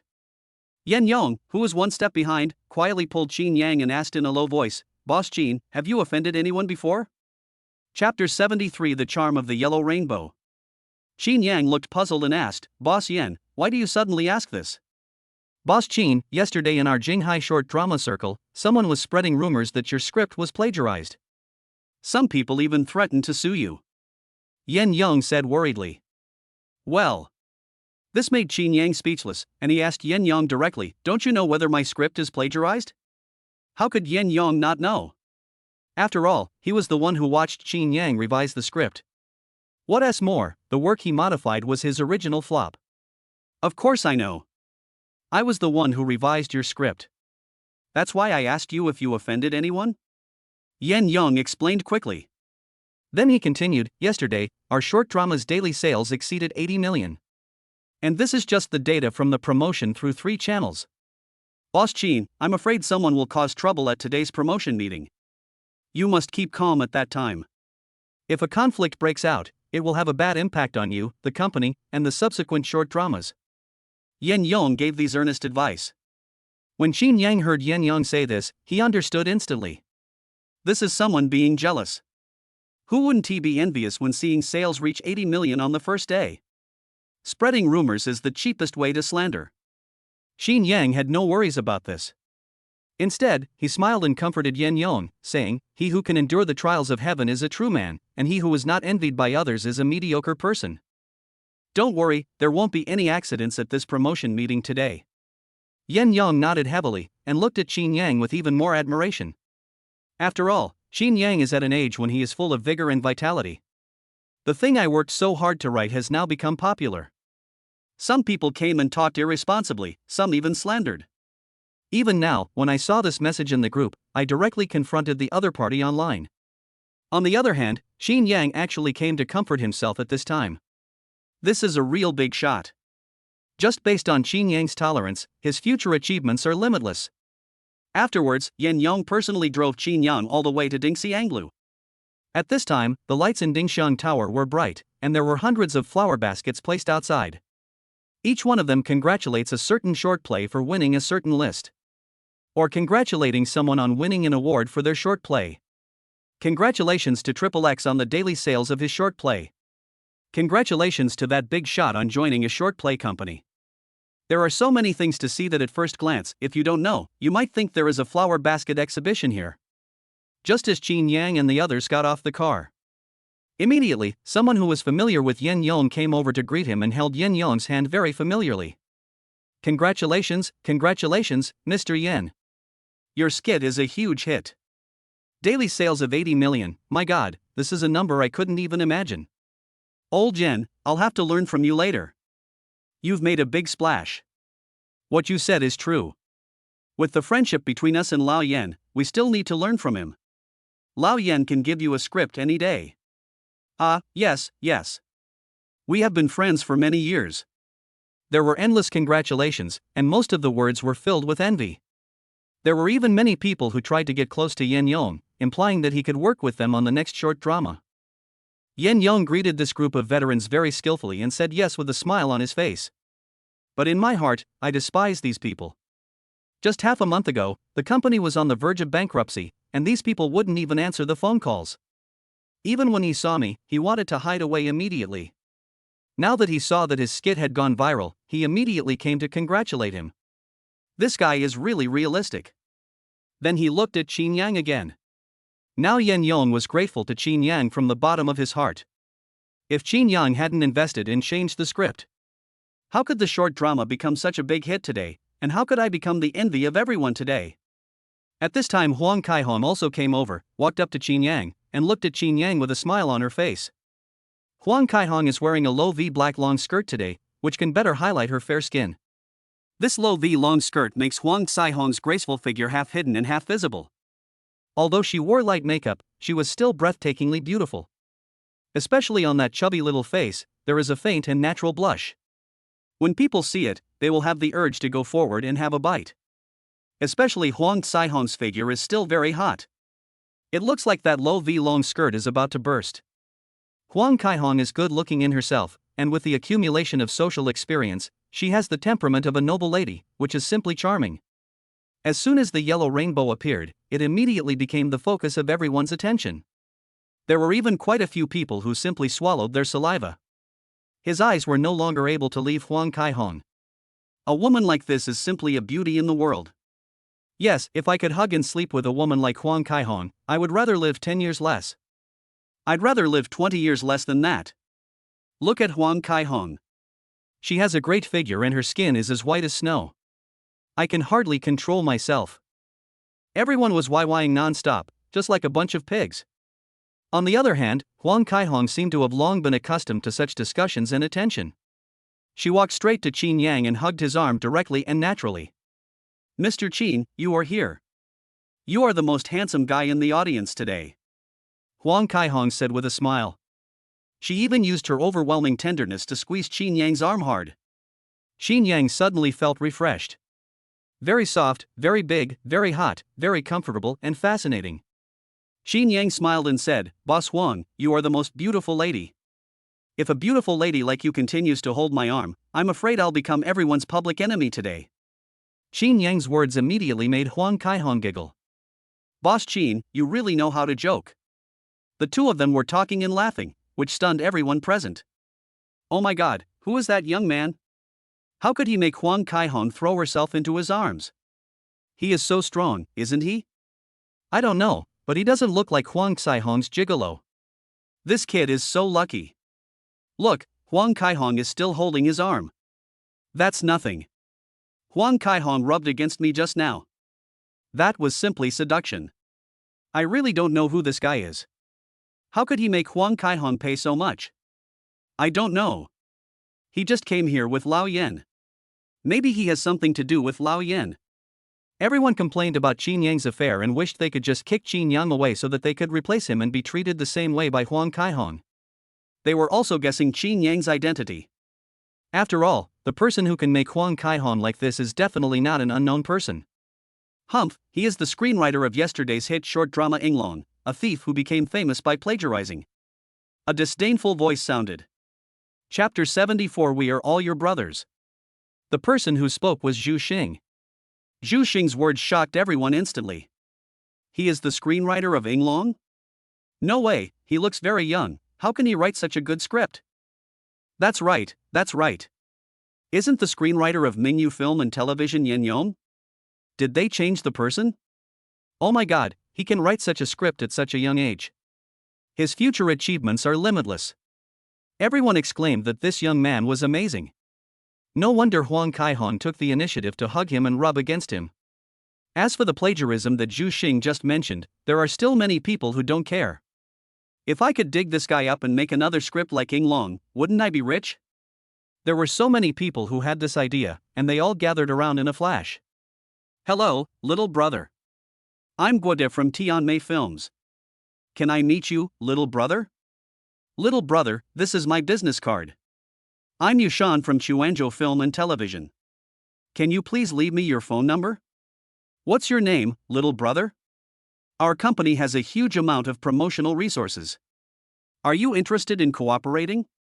At one time, the CEOs of 7 or 8 film and television companies handed out their business cards. He looked at Chinyang with anticipation, hoping to get a reply from Chinyang. He even started poaching employees openly in front of Yen Yong. Even some people who had just been on friendly terms with Yen Yong changed their minds after they understood the situation. She turned around and fawned on Chinyang with a polite and attentive look on her face. He ignored Yen Yong completely, and Yen Yong's face had turned very ugly at this time. This scene directly and vividly demonstrates the profit-first aspect of the business world. Brotherhood? Go to his brother. Yen Yong almost wants to curse. I almost hate these bastards to death. Chinyang smiled faintly at this. Cooperation? Okay, but these external negotiations still need to be discussed with President Yen and President Wei. Chinyang's words shocked everyone. They didn't expect Chinyang to refuse so straightforwardly. At this time, Zhu Xing came over and said with disdain on his face, "Humph, what are you so proud of? Aren't you just a plagiarist who relies on plagiarism? Today he may be ruined." Zhu Xing looked at Chinyang hatefully. If looks could kill, Chinyang would have been killed by Zhu Xing no less than 1,000 times. Well. Everyone looked sideways again, wondering what was going on with Zhu Xing today. In the skit circle, isn't it common to borrow from each other? I didn't see anyone holding on to it? At this time, Chinyang had already understood that the person who spread the news of his plagiarism yesterday was Zhu Xing. However, it is still unknown whether there are other people behind Zhu Xing.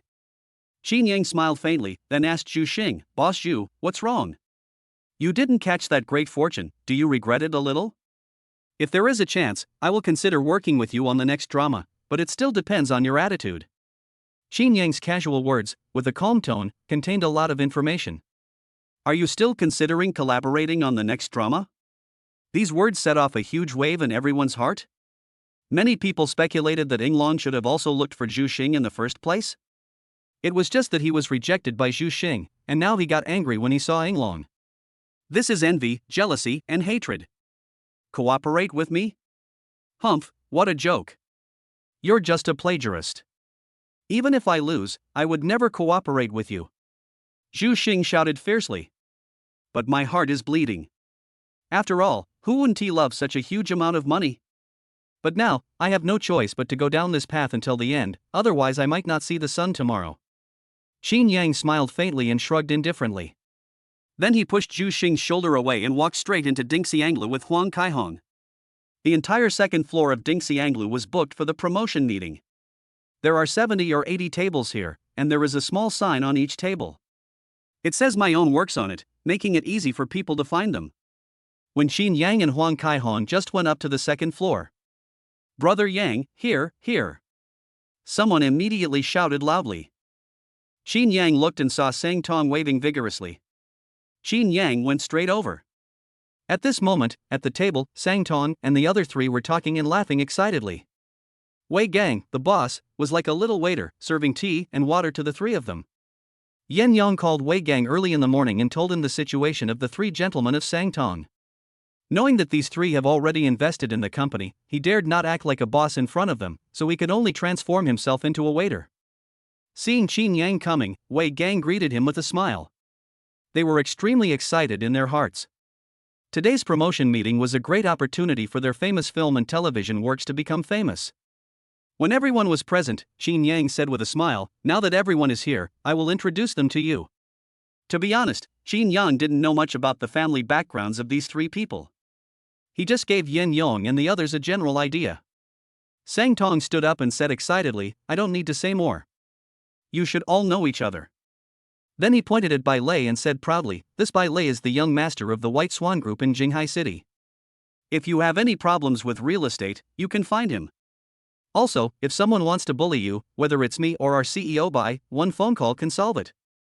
Then he pointed at Lu Jianan and said, this Mr. Lu is the eldest son of Wuhu Mining. He is also very powerful. After Sang Tong finished his proud addition, he turned around and looked at Chinyang flatteringly, brother-in-law. No. Brother Yang, we are all your subordinates. You are our helmsman. The direction you point to is where we will charge. Chinyang smiled faintly and said, okay, I know you are great, sit down quickly. The activity will start soon. Sang Tong quickly nodded and sat down. His obedient look made some people doubt whether he was really Sang Tong. However, Sang Tong's introduction made Yin Yong and others drop their jaws in surprise. You know, any one of these three gentlemen can make Jinghai tremble with just a stomp of his feet. Why are they so respectful to Chinyang, such a person? Could it be that Chinyang is an even more powerful super second generation? That's impossible. After all, Chinyang's classmates, Tianhu and Wang Peng, said in person that Chinyang was just an ordinary college student. In order to pursue a girl, he insisted on delivering takeout for 3 years and did not buy a piece of clothing for himself for 3 consecutive years. I was a bootlicker for 3 years and still got cheated on by that girl. Yen Yong and the other two looked at each other. They both saw shock in each other's eyes. Although they were puzzled and doubtful, no one asked any more questions. There were already a lot of people at the promotion meeting at this time. Those who were familiar with each other greeted each other, exchanged a few words, and then sat in their own chairs. Chinyang? Why are you here? Suddenly a clear voice sounded. It was Lang Muxue, whom I had just met this morning, the most aloof school beauty in Jinghai. Chapter 75, 80 million daily sales. Chinyang was also surprised. Why are you here? Chinyang asked subconsciously.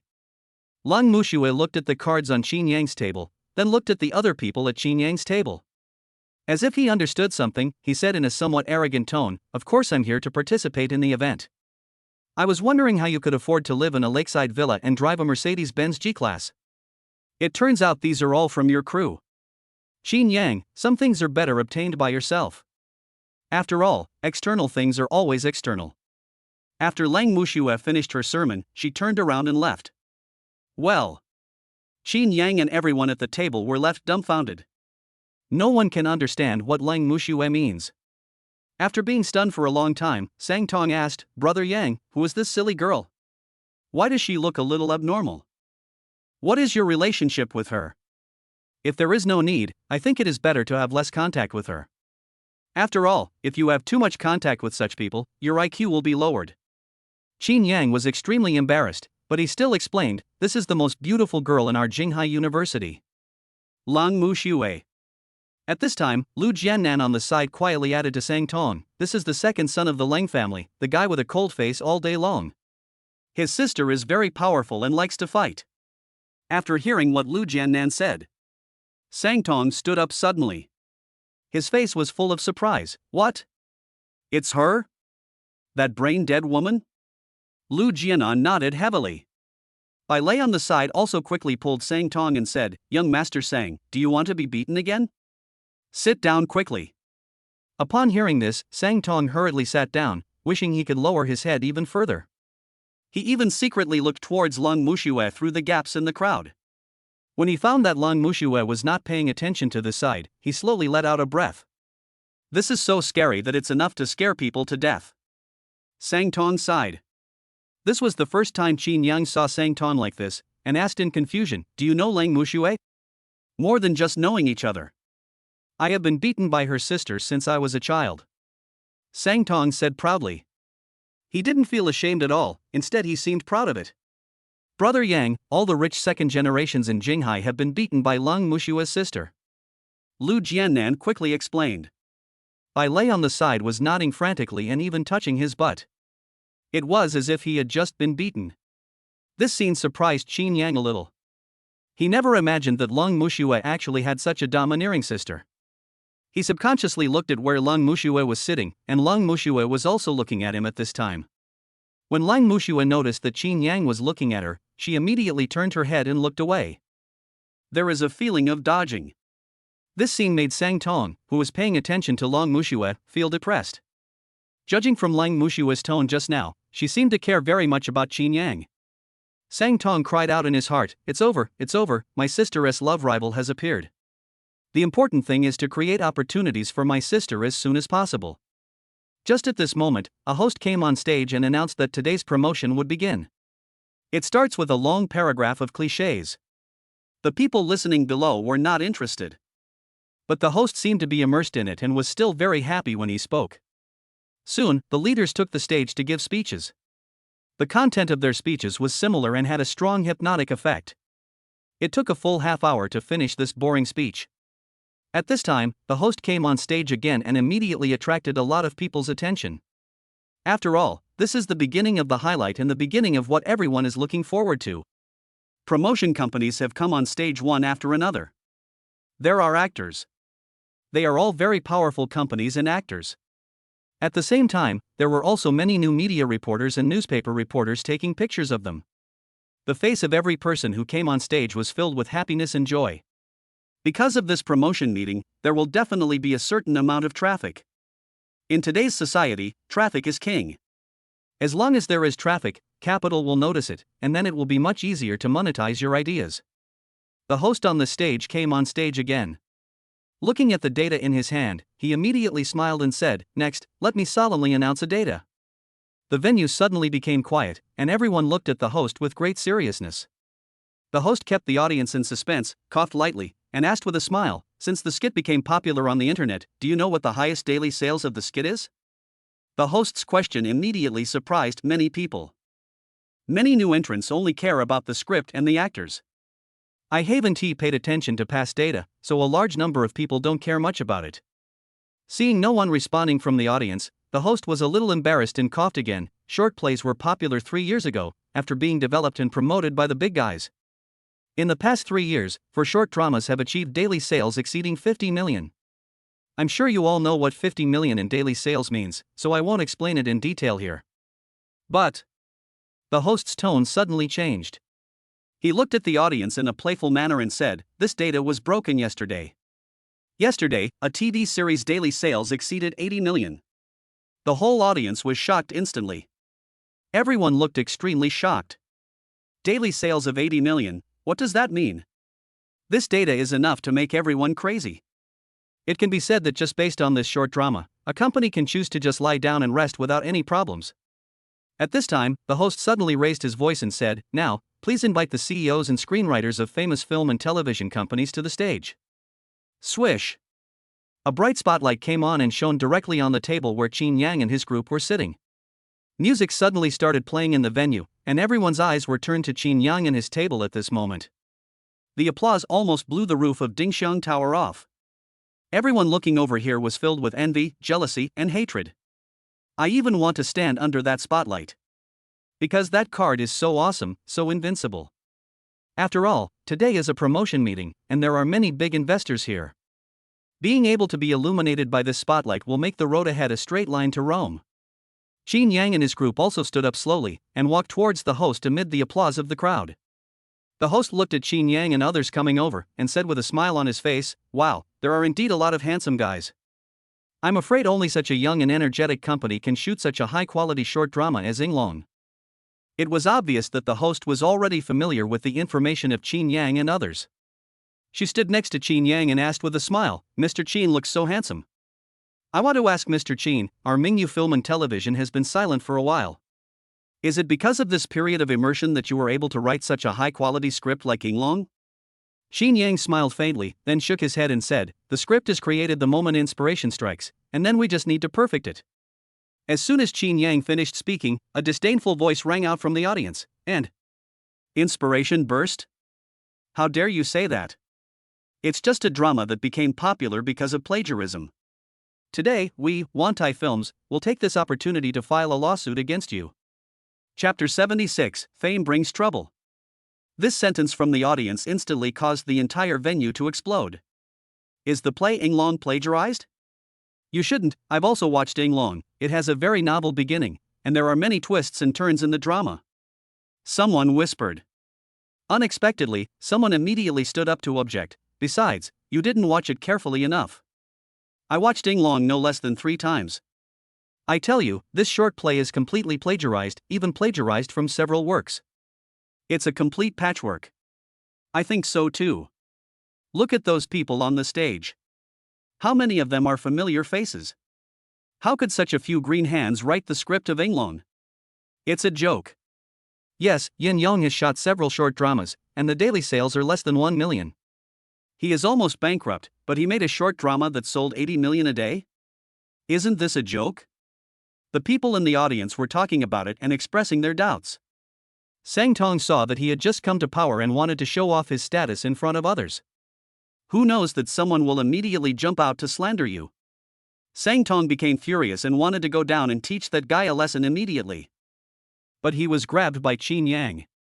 Hold on, I'm here. Chinyang said calmly. Then he looked calmly at the man in the audience who claimed to be from Wantai Film and Television. You accuse me of plagiarism in front of so many people. It seems that you must have solid evidence. Why not take it out and let everyone see it? Chinyang said calmly. There was no sign of unhappiness or impatience on his face. Chinyang's magnanimity alone instantly won him praise from many people. Humph, of course there is evidence, otherwise why would I speak on this occasion? Wan Guoping sneered. He came out straight away, holding a stack of documents in his hand. Wan Guoping stood on the stage, looked at Chinyang with contempt, and snorted coldly, Have you been a screenwriter before? Chinyang smiled and shook his head, his expression still calm. Wan Guoping pressed on, asking again, Have you ever written a novel? Or filmed a similar TV series? Chinyang still shook his head and smiled without saying anything. Hearing that Chinyang had no objection, Wan Guoping felt as if he had one. He grabbed the microphone from the host and shook the information in his hand. He continued, Chinyang is a junior at Jinghai University. He has never participated in any drama series, nor has he written any new media novels. During school, as a bootlicker, I worked part-time for 3 years in order to pursue girls. And Chinyang's classmates are among those present. Instantly, the whole audience was shocked. They didn't expect that Chinyang was still a student. Oh? Mr. Wan, what do you have to say about Chinyang's plagiarism? You are not throwing dirty water on Chinyang because you saw that his drama became a hit? Zhu Xing stood up with a smile. Zhu Xing's words were instantly recognized by many people. After all, this Ing Long is a huge hit now. If conditions permit, there will definitely be more people aspiring to take the exam. After all, if you get on the frontier, you might get some traffic, and with traffic you can become famous. No matter whether it is dark red or bright red, being red is better than not being red.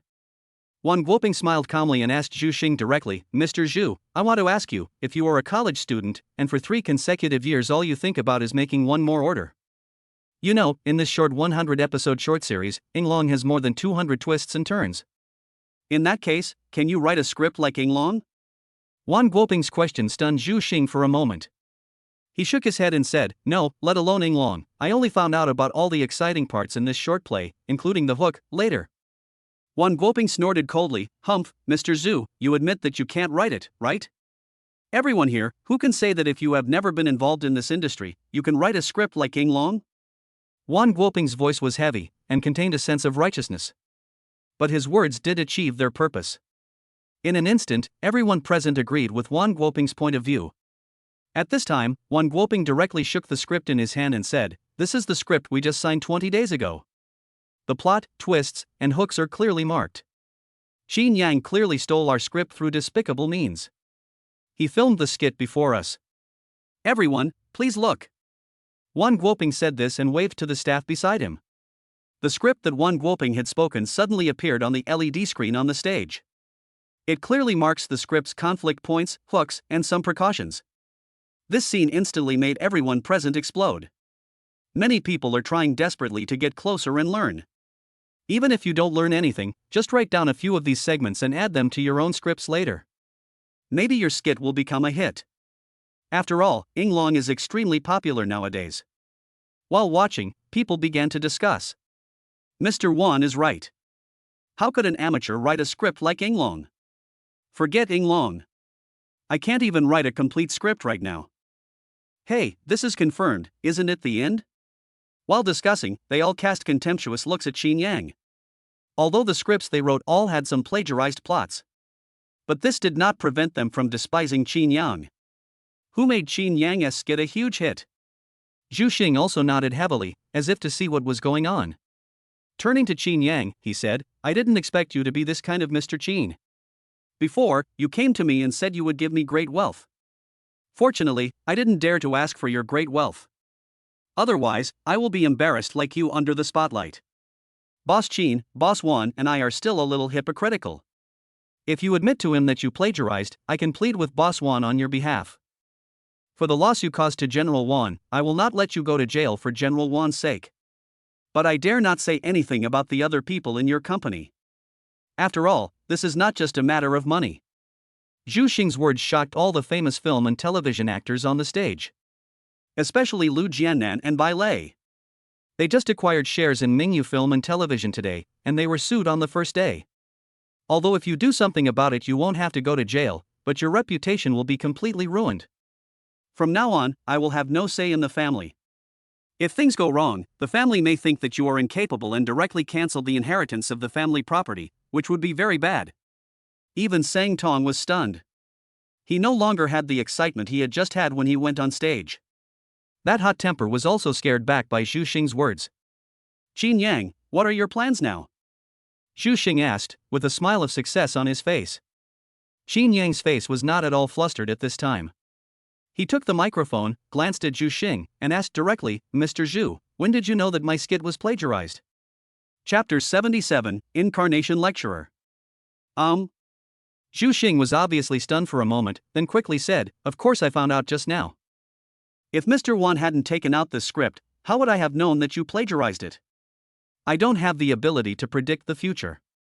Chinyang smiled and nodded, then continued to ask, then when I first came in, why did Mr. Zhu swear that I was a plagiarizing thief? Could it be that President Zhu knew in advance that President Wan would confront me? I believe that when I first entered the venue, many people heard what Mr. Zhu said, right? Chinyang spoke very calmly, but his words had an impact. But it was no less powerful than a nuclear bomb, exploding directly among the crowd. Yes, when I first came in, I did hear Mr. Zhu say that Chinyang was a plagiarizing thief. Yes. I heard it too.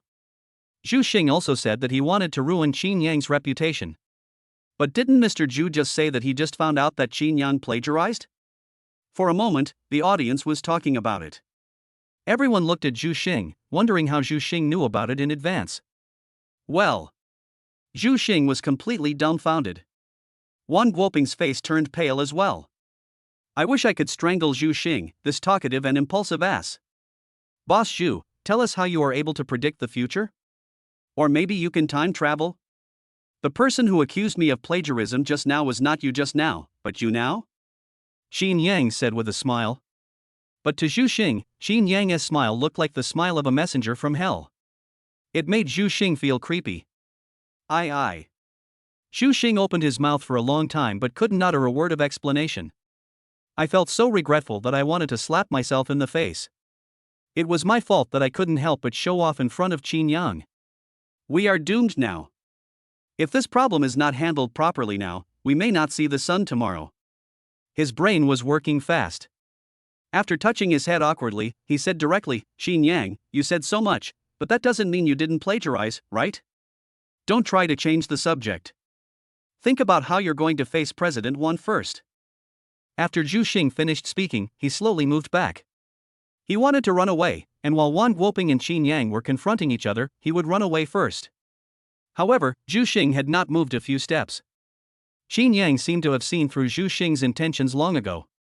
He waved his hand and said, don't let him go. Today's matter is not over yet. Okay. Sang Tong shouted, strode forward, grabbed Zhu Xing by the collar, and pulled Zhu Xing back. Just now, Sang Tong was frightened by Zhu Xing's words. Fortunately, Chinyang saw through his little trick. Otherwise, not only will you suffer a loss today, but you may even face the risk of going to jail. Zhu Xing, who was brought back, was instantly paralyzed with fear. He knew Sang Tong's methods too well. If a devil like Sang Tong wanted to kill me, it would be easier than crushing an ant.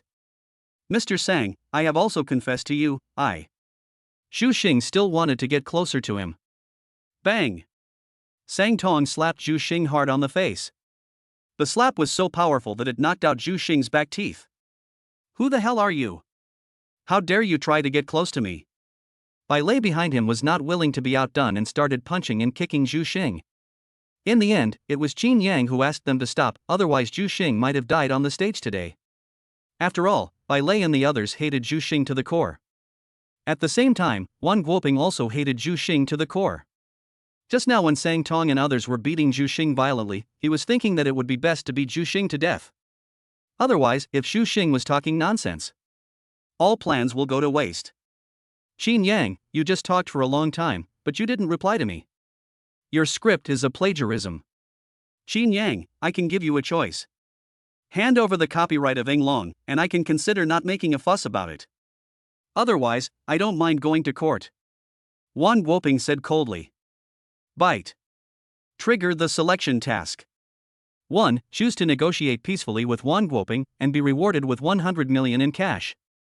2. Choose to refuse, slap Wan Guoping in the face, and be rewarded with superb physical skills. The system prompt sounded. At this time, Chinyang no longer needs to choose. Others have already hit you directly in the face, so of course you have to fight back. Chinyang directly chose to refuse. Then Chinyang walked directly towards Wan Guoping. Choice?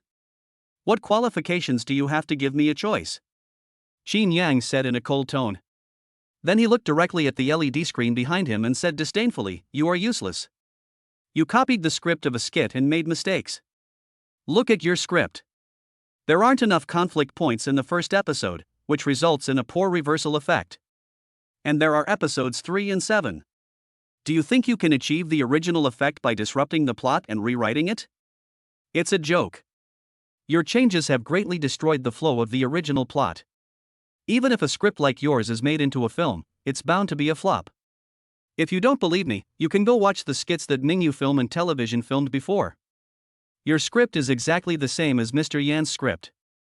At this moment, Chinyang was like a lecturer, pointing out all the shortcomings of the script. At this moment, Wan Guoping's face was extremely ugly. After all, he was a screenwriter by profession, and the script in his hand was hastily produced just for Eng Long, who wanted to frame Chinyang today. So that we can get the copyright of Eng Long. Although there are many unreasonable aspects, there is nothing we can do about it. Who would have thought that Chinyang's understanding of the script was so profound? He even commented on it directly in front of so many people. It looks like they can even change the script on the spot. Wan Guoping's face suddenly turned very ugly. At this time, Chinyang had already reviewed half of the plot of the script, and even suggested how to modify it to achieve better results. At this moment, all the editors at the promotion meeting stood up. They all squeezed forward just to see and hear more clearly. He was afraid that he didn't hear clearly what Chinyang said. Some people even took out their cell phones and started recording. Humph, such a bad script is worthy of being shown off? The plot is old-fashioned, not smooth enough, and even the twists and turns are so abrupt. I plagiarized a script like this? Don't you think it's ridiculous? I'm afraid even those small companies that have just started out would not bother to copy a script that is bound to fail. Chinyang said in a sonorous and powerful voice. Chinyang snorted coldly and said, If you throw such a bad script on the street, even a dog won't even look at it. At this time, Wan Guoping's face turned very ugly and breathing became difficult. His mouth opened, but no words came out. Plop! He fell to the ground and fainted. Chapter 78, Friendship on the Lips, Interests on the Heart. The entire venue was instantly thrown into chaos. An organizer quickly ran onto the stage and began to rescue Wan Guoping, giving him artificial respiration. Everyone struggled for a long time. Ah! Wan Guoping breathed a sigh of relief, feeling that he was alive. But now Wan Guoping felt more miserable than death. Because of today's farce, not only did we fail to obtain Eng Long's copyright, you might even ruin your own reputation. I'm afraid I won't be able to gain a foothold in Jinghai in the future, and I may even lose my position as chief screenwriter in the group. Chinyang, who was standing by, saw him wake up and snorted coldly, You are trying to steal a chicken but end up losing the rice. This is ridiculous. Then he said to Sang Tong, Bai Lei, and the others, ask Xu Xing. He probably participated in the whole process. Oh, okay. Sang Tong and the others immediately said happily. They were almost scared to death just now. If it were them, they would have died here today. Sang Tong dragged Xu Xing over here like a dead dog. I just raised my hand, but haven't waited to hit him yet. Xu Xing immediately shouted, I'll tell you, I'll tell you. I was possessed by the devil and teamed up with Wang Guoping to seize the copyright of Yinglong. Then, Xu Xing told them all their plans like spilling the beans. Ever since the last conflict with Chinyang, Xu Xing has been paying close attention to Chinyang and the others filming. He even secretly sent someone to pretend to be a delivery boy to sneak a peek at part of the script. He immediately found Wang Guoping, trying to frame Chinyang, and even wanted to take over Mingyu Film and Television. Wang Guoping also wanted to enter Jinghai, and the two hit it off immediately. Especially when they saw Yinglong's daily sales data. The two were even more determined to see it through to the end. Once successful, the rewards will be enormous. Especially at the promotion meeting, it can not only make both of them famous and gained huge benefits. It's simply a combination of fame and fortune. But what they never dreamed of was that Chinyang was so powerful. Not only did he easily see through their trap, he was able to comment on the scene and even change the script. Xu Xing recounted the entire incident in detail. I remember now, Wang Guoping's script is the same script written by President Yen a month ago, someone shouted. The people in the audience were also awakened instantly.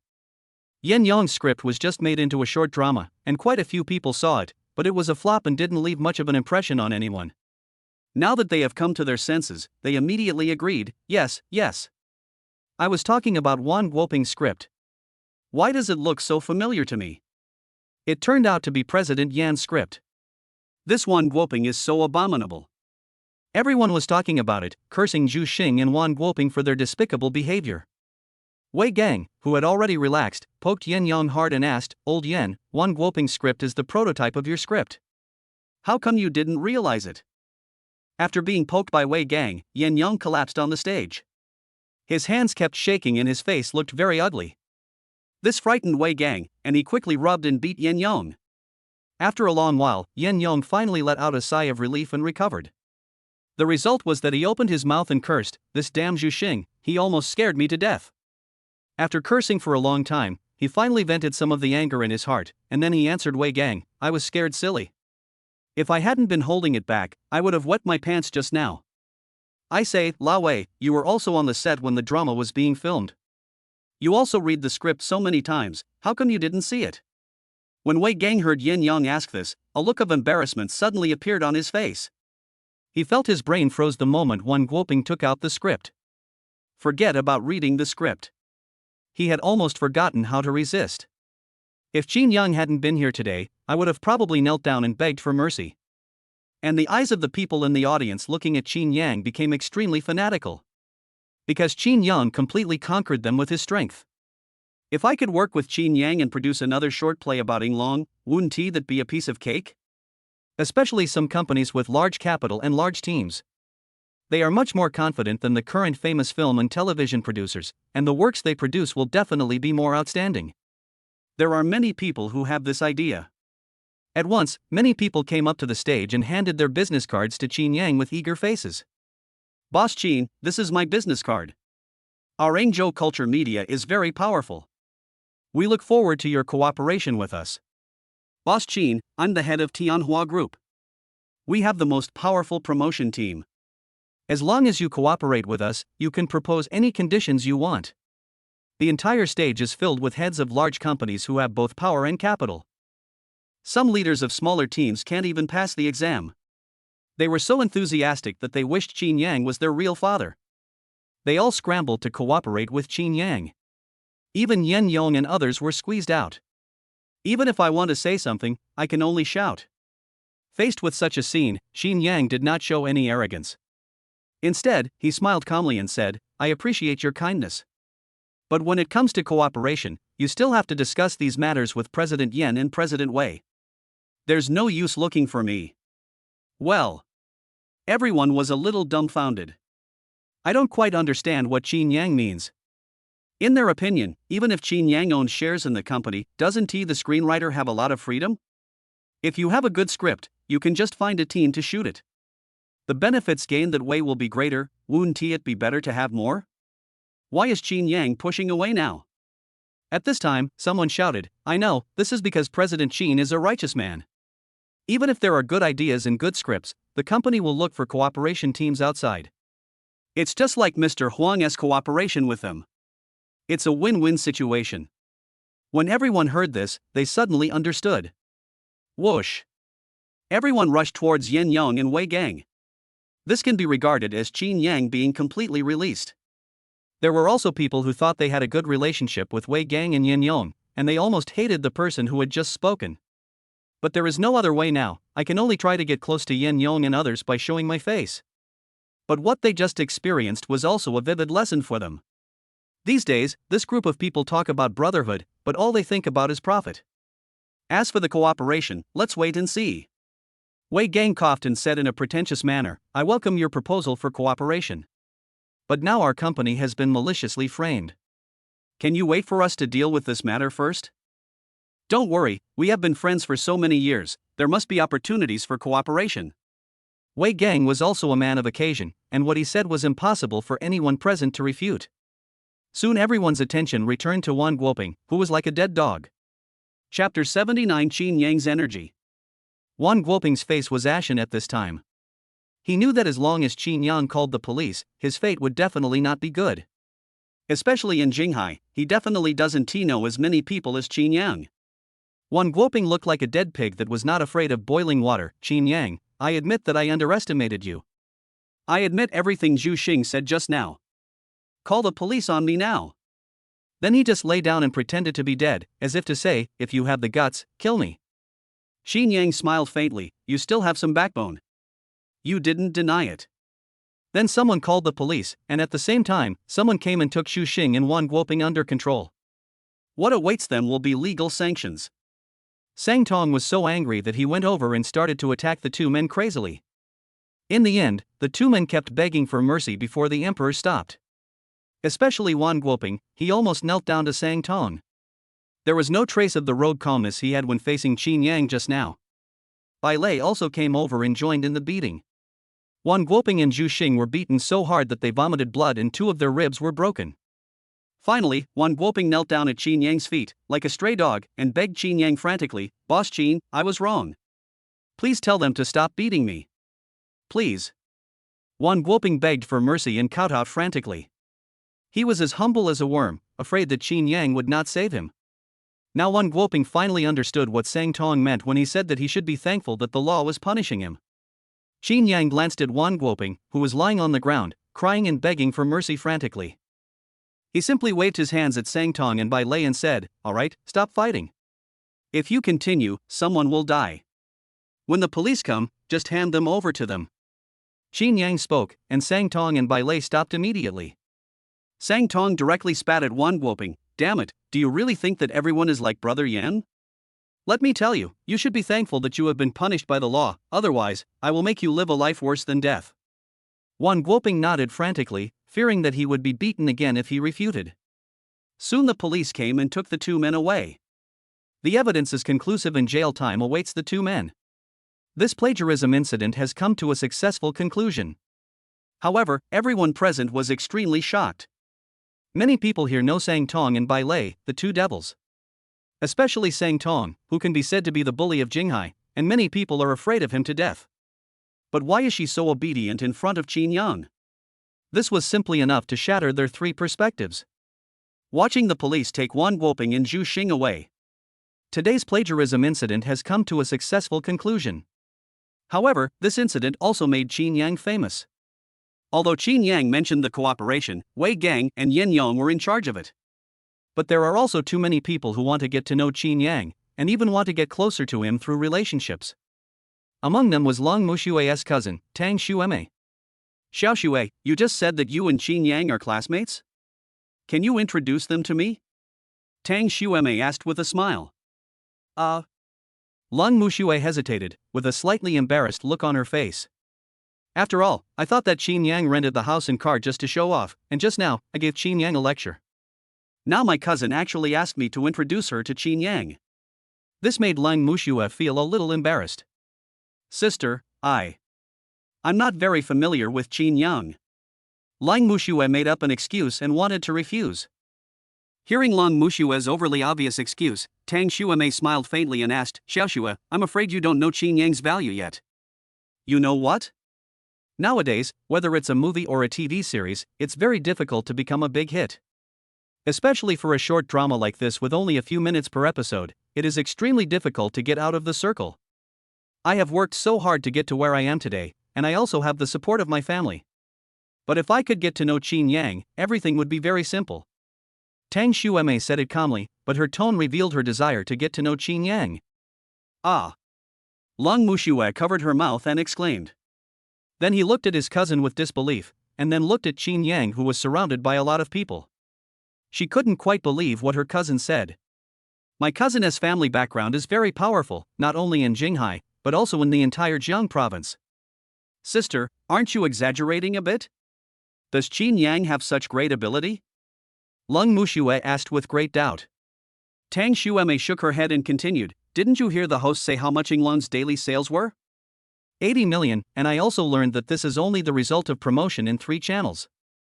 Today, many channel companies have gone to negotiate with them. I'm afraid that today and tomorrow's daily sales will exceed 100 million, and it's not impossible to even hit 200 million. Do you know what it means to have daily sales exceeding 100 million? Lang Mushue shook her head. Her family was in the pharmaceutical industry and knew very little about the entertainment industry. I came to this promotion meeting today just to play with my cousin. If there is an actor with good temperament and potential, Lang Mushue may also consider signing him to endorse her own products. As for what her cousin said, Lang Mushue had never thought about it or considered it.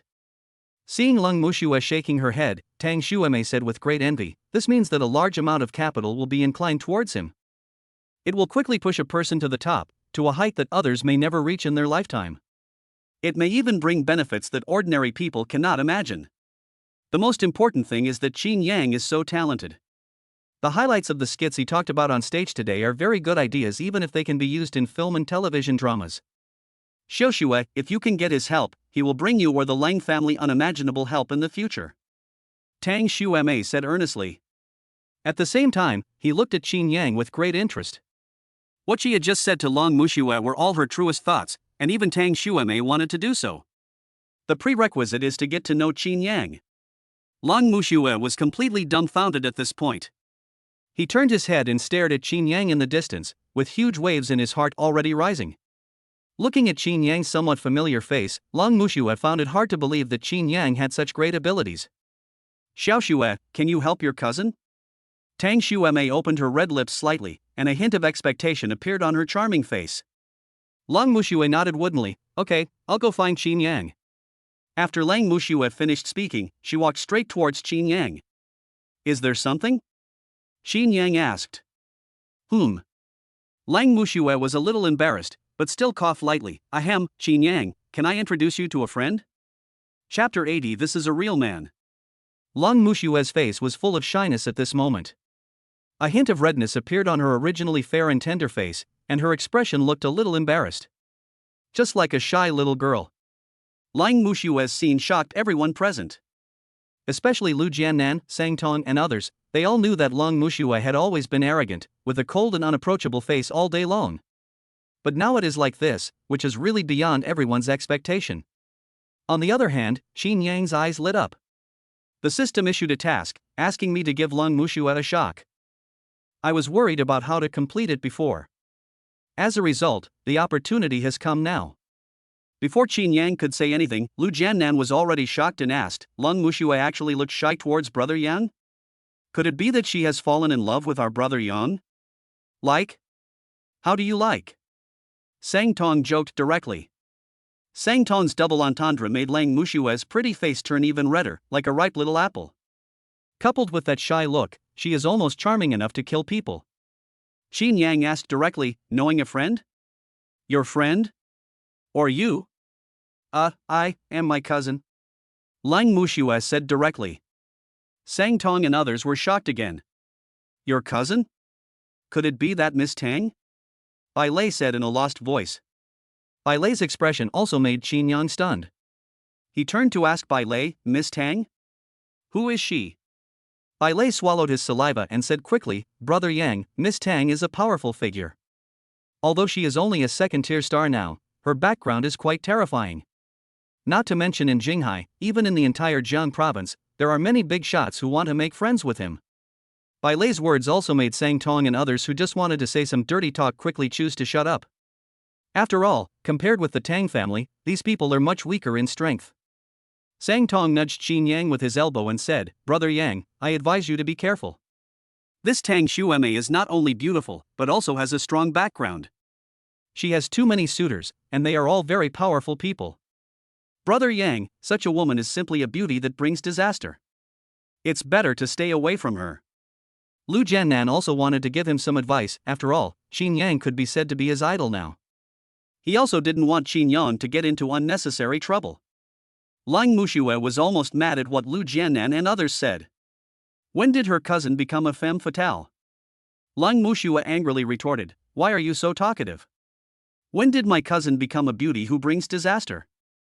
Chinyang, on the contrary, looked at Lang Mushue with great interest. At this moment, Lang Mushue no longer had the aloof look she had at school.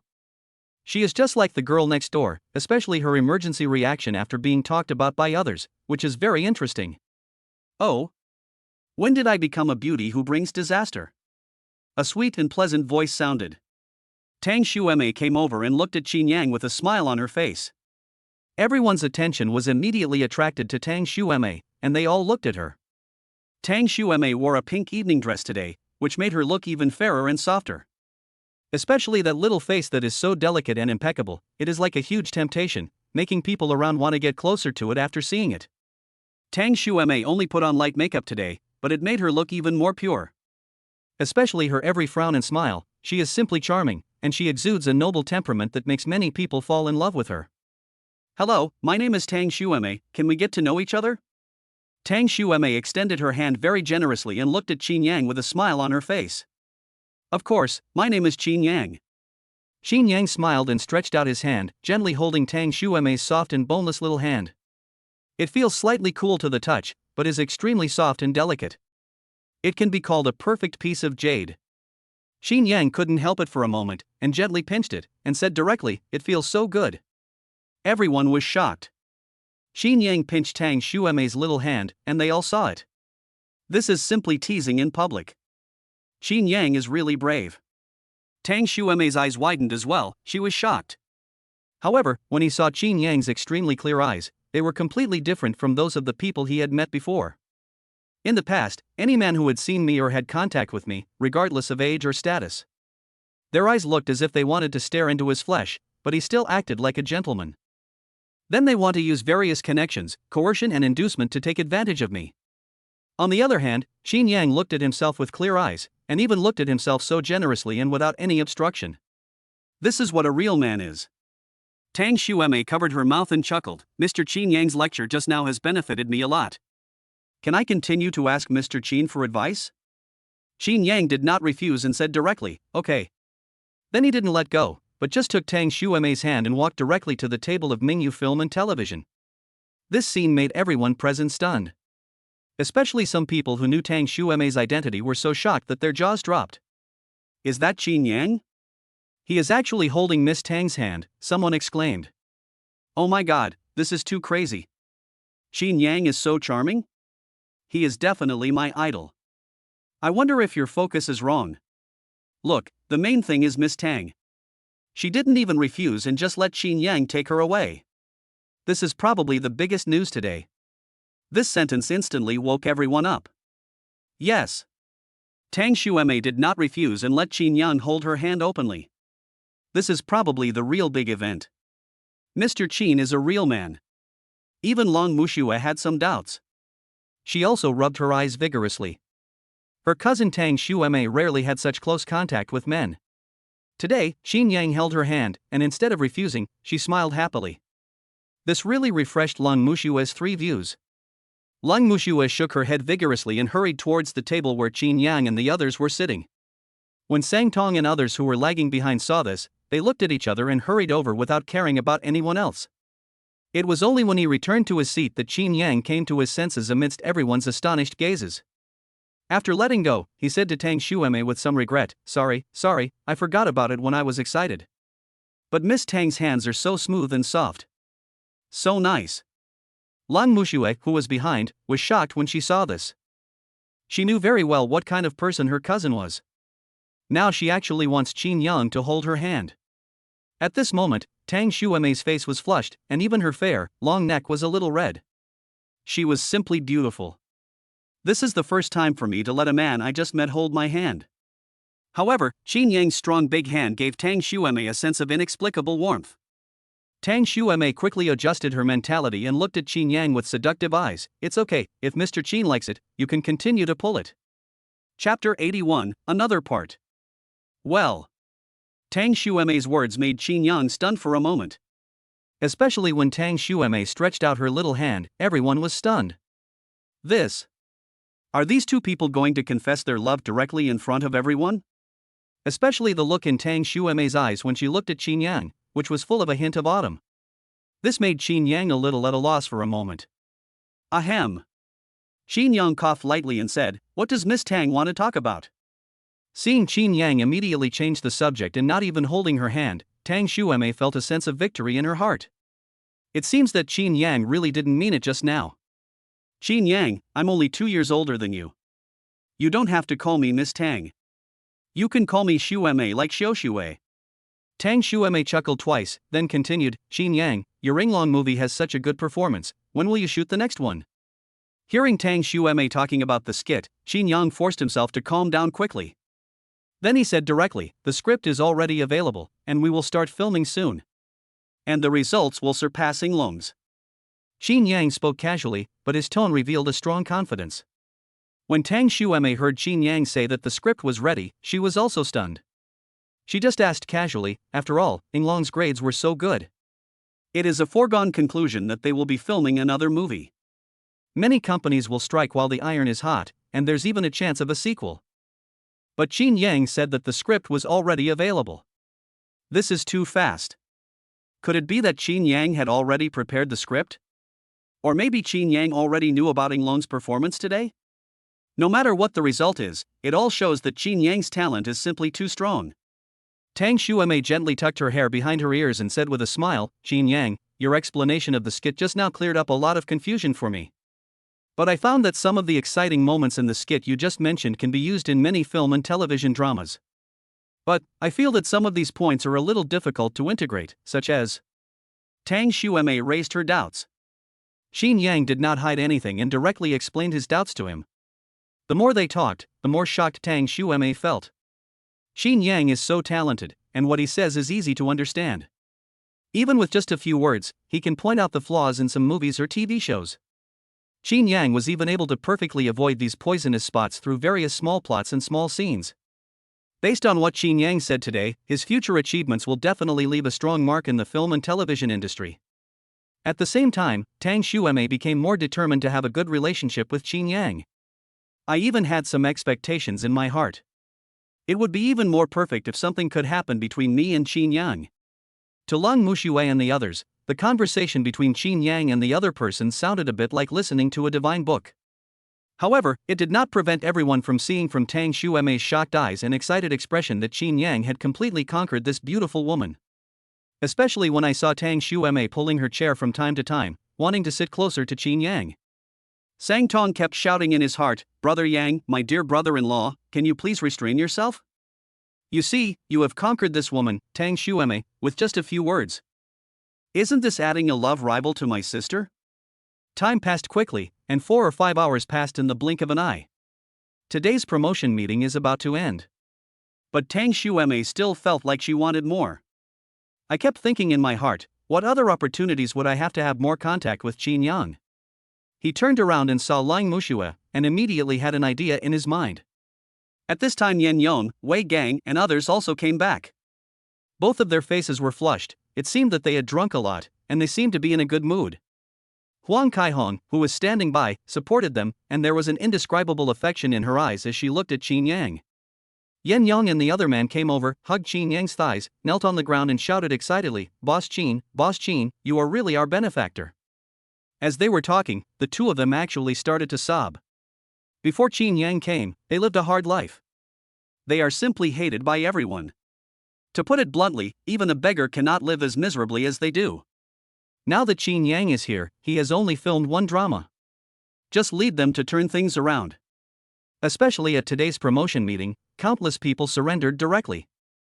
After failing to please Chinyang, he tried to please them directly. He was just short of kneeling down and licking her. Let Yen Yong and his friends experience for once what it feels like to be a big shot. It feels so good. Seeing this, Chinyang smiled, stood up and quickly helped the two men up. Why are you crying? It's just a short play, and you are already like this. If another play explodes in a few days, won't you jump into the river? Hurry up and get some energy. We have to continue the new drama tomorrow. Chinyang's words were more useful to Yen Yong and his men than an imperial edict. It also brought them a huge shock. The two stopped crying immediately, with expressions of disbelief on their faces. Mr. Chin, you said you will continue the new drama tomorrow? Yen Yong asked in disbelief. Chinyang smiled slightly and said, of course. This Long is adapted from Mr. Yan's script. Before the adaptation, I already had a script. It was just that the situation at the time made it inconvenient to come up with any particular script. Now that the time is right, it's natural to come up with another script for filming. Chinyang said as a matter of course, and then continued, the script I prepared before is different from the current routine script. This script will push the company to an unprecedented height. You will be busy from now on. Chinyang's words were spoken casually and calmly. It's like talking about a trivial matter. But his words gave everyone present an incomparable shock. Especially Tang Xueme, she covered her mouth tightly with both hands, and a huge wave of anger rose in her heart. Just now Wan Guoping falsely accused Chinyang of plagiarism, although Chinyang saw through his crime in the end. This was all thanks to Chinyang's talent. After all, the routines of short plays nowadays are almost the same. If you want to talk about plagiarism, it's hard to tell who plagiarized whom. But now Chinyang actually said that he had a new script, which was completely different from the current routine. That is innovation. You should know that innovative routines are the most difficult and also the most difficult to achieve results. Yen Yong and the others were also extremely excited. They nodded frantically and kept saying yes. Wei Gang slapped himself twice, forcing himself to wake up quickly, and assured him directly, Boss Chin, don't worry. The direction you point to is the target of our action. Huang Kaihong and others also quickly agreed and made assurances to Chinyang. Chinyang smiled and nodded, saying, it's getting late, everyone should go back and rest early, we still have to work hard tomorrow. Everyone nodded and then stood up. At this time, Tang Xueme pulled Chinyang and said with a smile, Chinyang, there is a business meeting in Jinghai the day after tomorrow. Do you have time? Chapter 82 Invitation. Tang Xueme's invitation surprised everyone present. Business party? What business party? Sang Tong asked in surprise. As a famous second generation in Jinghai, Sang Tong really likes the hustle and bustle. How come he didn't know that there was a business party in Jinghai? Lung Mushua's beautiful eyes turned and she was very surprised and asked, Cousin, are you talking about the Medicine King Valley negotiation meeting the day after tomorrow? Tang Xueme smiled and said, yes, isn't the Medicine King Valley negotiation conference hosted by your family? I would like to invite Chinyang to go and take a look. Should that be okay? Cousin, those are all people related to the pharmaceutical industry, but Chinyang is not a pharmaceutical-related person at all? It would be fine even if he is just a medical beauty-related person. Lang Mushue said in surprise. After Lang Mushue finished speaking, she felt that there was something wrong with her words, as if she was looking down on Chinyang. He immediately explained to Chinyang, I'm not saying you're bad. It's just that kind of occasion is full of people related to the pharmaceutical industry, and there are many entrepreneurs in it. Among them, there will be many suitors for my cousin. Their methods are much more powerful than Wan Guoping's. My cousin invited you, which will make you the target of public criticism. Lung Mushue said with a worried look on her face. She was afraid that Chinyang would be embarrassed if he went, and that Tang Xueme's presence might cause a lot of trouble. After all, Tang Xueme's suitors are all rich second generations and capitalists. Once targeted by those people, their methods will not be as simple as Wan Guoping and others. putting Chinyang in jail would be the lightest outcome. However, when she turned around and saw Sang Tong, Lang Mushue also had an idea. Chinyang, if you wanna go, you can ask Sang Tong to take you there. I remember that the Sang family has also received an invitation. Lang Mushue said happily. Lang Mushue's words made Sang Tong very embarrassed. He even rubbed his face hard with his hands to ease his embarrassment. Although Sang Tong is the male of the Sang family and the future heir of the Sang family. However, many of the family's properties are controlled by my father and elder sister. Sang Tong is also very aware of his own abilities. He is very confident that he can be a second-generation person who just eats and waits for death and does whatever he wants.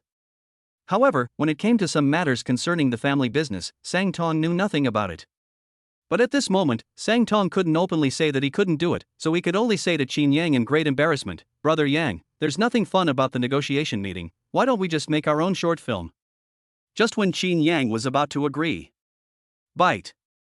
Select tasks appear. 1. Choose to go to the Medicine King Valley negotiation meeting to promote the ancient medicine of Baiyu, which will reward you with super skills and greatly improve your physical fitness. 2. Choose to retreat directly and reject Tang Xuemei's invitation, and be rewarded with antique identification knowledge. The system prompt sounded. Chinyang was speechless. To be honest, Chinyang didn't care too much about Tang Xuemei's invitation. Chinyang was still thinking about whether to go or not. Unexpectedly, a task suddenly appeared in the system. Although the reward for refusing is also very good, knowledge of antique appraisal. If you get this, you can go to Taobao to find bargains later. However, Chinyang also coveted the reward for his superb skills. Although I am quite skilled now, I can even fight against dozens of people at a time without any problem. However, as your network expands, there may be some extreme people who do even more extreme things. There might be a time when you have to face guns again. By then, I won't be able to escape. Thinking of this, Chinyang directly chose the first one. In an instant, a powerful force appeared in the body, quickly improving Chinyang's body. The sudden strengthening of his body made Chinyang feel like he was reborn. Chinyang likes this feeling very much. Okay, I'll go. I also want to see the world. I also have an ancient medicine recipe. I'll see if I can promote it when the time comes. Chinyang said with a smile. Well. Chinyang's words made Sang Tong dumbfounded. He quickly tugged at Chinyang's clothes and whispered, "Brother Yang, let's not go there. There are a lot of bad guys in there. Even I don't dare to act rashly when facing those people." In Sang Tong's opinion, Chinyang was bewitched by Tang Xuemei. After all, how many men could resist a delicate and tender girl like Tang Xuemei? As for what Chinyang said just now that he had an ancient prescription, Sang Tong directly thought that it was a lie from Chinyang. After all, Sang Tong knew something about Chinyang's identity. Ancient medicinal prescriptions are extremely precious. A good ancient prescription can even give birth to a large family. Chinyang smiled and said directly, "We don't need to worry about the skit. I have prepared the script. Just let President Yan and the others take care of it. Pick me up the day after tomorrow and we'll go together." Hearing Chinyang say this, Sang Tong seemed very helpless. He thought quickly of a countermeasure in his mind, but then Sang Tong remembered that his sister had always asked him to create opportunities for her and Chinyang. This opportunity is right here, isn't it? When the time comes, just let my sister go with Chinyang. My sister will definitely be very happy. As for Tang Xuemei, although you, Tang Xuemei, are prettier, more charming, more attractive, and have a stronger family background. However, my sister has a natural advantage. Chinyang's brother-in-law must not be taken away by Tang Xuemei. Okay, I will pick you up then. Sang Tong laughed. At this time, the promotion meeting had completely ended, and Chinyang and his friends followed the crowd out of Dingxianglu. During the process, many people wanted to get close to Chinyang, and Chinyang smiled and responded with a few words. At this time, Yin Yong came over and asked excitedly, "Boss Chin, you just said that the next script has been finalized. If we start shooting in the next 2 days, do you have any recommendations for the male and female protagonists?" Chinyang was slightly stunned. Logically speaking, these things should be decided by Yin Yong and others. The reason why Lin Shui was asked to star in the previous drama was simply because I wanted to help Lin Shui. As for this drama, why did I suddenly ask myself this question? Seeing Chinyang like this, Yin Yong immediately understood and explained, "Boss Chin, many people have expressed their desire to invest in your second script. But behind these bosses, there might be a delicate, beautiful lady or handsome boy who wants a role. Many of these little guys want a role, whether it's a good guy or a bad guy. They all want to participate. Chinyang was surprised. Aren't these canaries and golden monkeys raised by their boss happy staying in luxurious villas every day, eating delicious food and driving sports cars? Why do they all want to act in their own skits? You know, being an actor has a very hard life. Why are they doing this? Chinyang asked. Yen Yong chuckled and explained to Chinyang, Boss Chin, these little guys are all very smart. We have created a hit show. Participating in our drama can greatly increase their exposure. Maybe one day they can become a phoenix. Chinyang immediately smiled knowingly, I do have a candidate, I'll give you an answer later. Chapter 83 Kidnapped. I heard Chinyang say that there was a candidate. Yen Yong nodded frantically and said yes repeatedly. The heroine of Inglong, Li Shui, was chosen by Chinyang. She is beautiful, which adds a lot of points to her appearance. She is also very hardworking and has a very strong ability to understand things. Many things can be greatly improved just by telling her once. It's like he was born for acting. Now that Chinyang said that the male lead had been chosen, Yen Yong was naturally very happy. At this time, Ali had already driven over, and after Chinyang got in the car, Ali was about to drive away. Ali, don't leave so quickly. I have something to tell you. Chinyang said. Ali quickly stopped the car and asked in a very respectful tone, Master, what do you want? Ali, I will choose a role for you to star in the next short play and learn from Mr. Yen and the others. Chinyang said solemnly. Ali obeyed Chinyang's words. After hearing Chinyang's arrangement, he immediately nodded and said, Yes, Master. You don't have to see me off today. You can go with Yen Yong and the others later. I can drive back by myself. Chinyang said. Okay, young master. Ali answered again, then got out of the car quickly and followed Chinyang to find Yen Yong.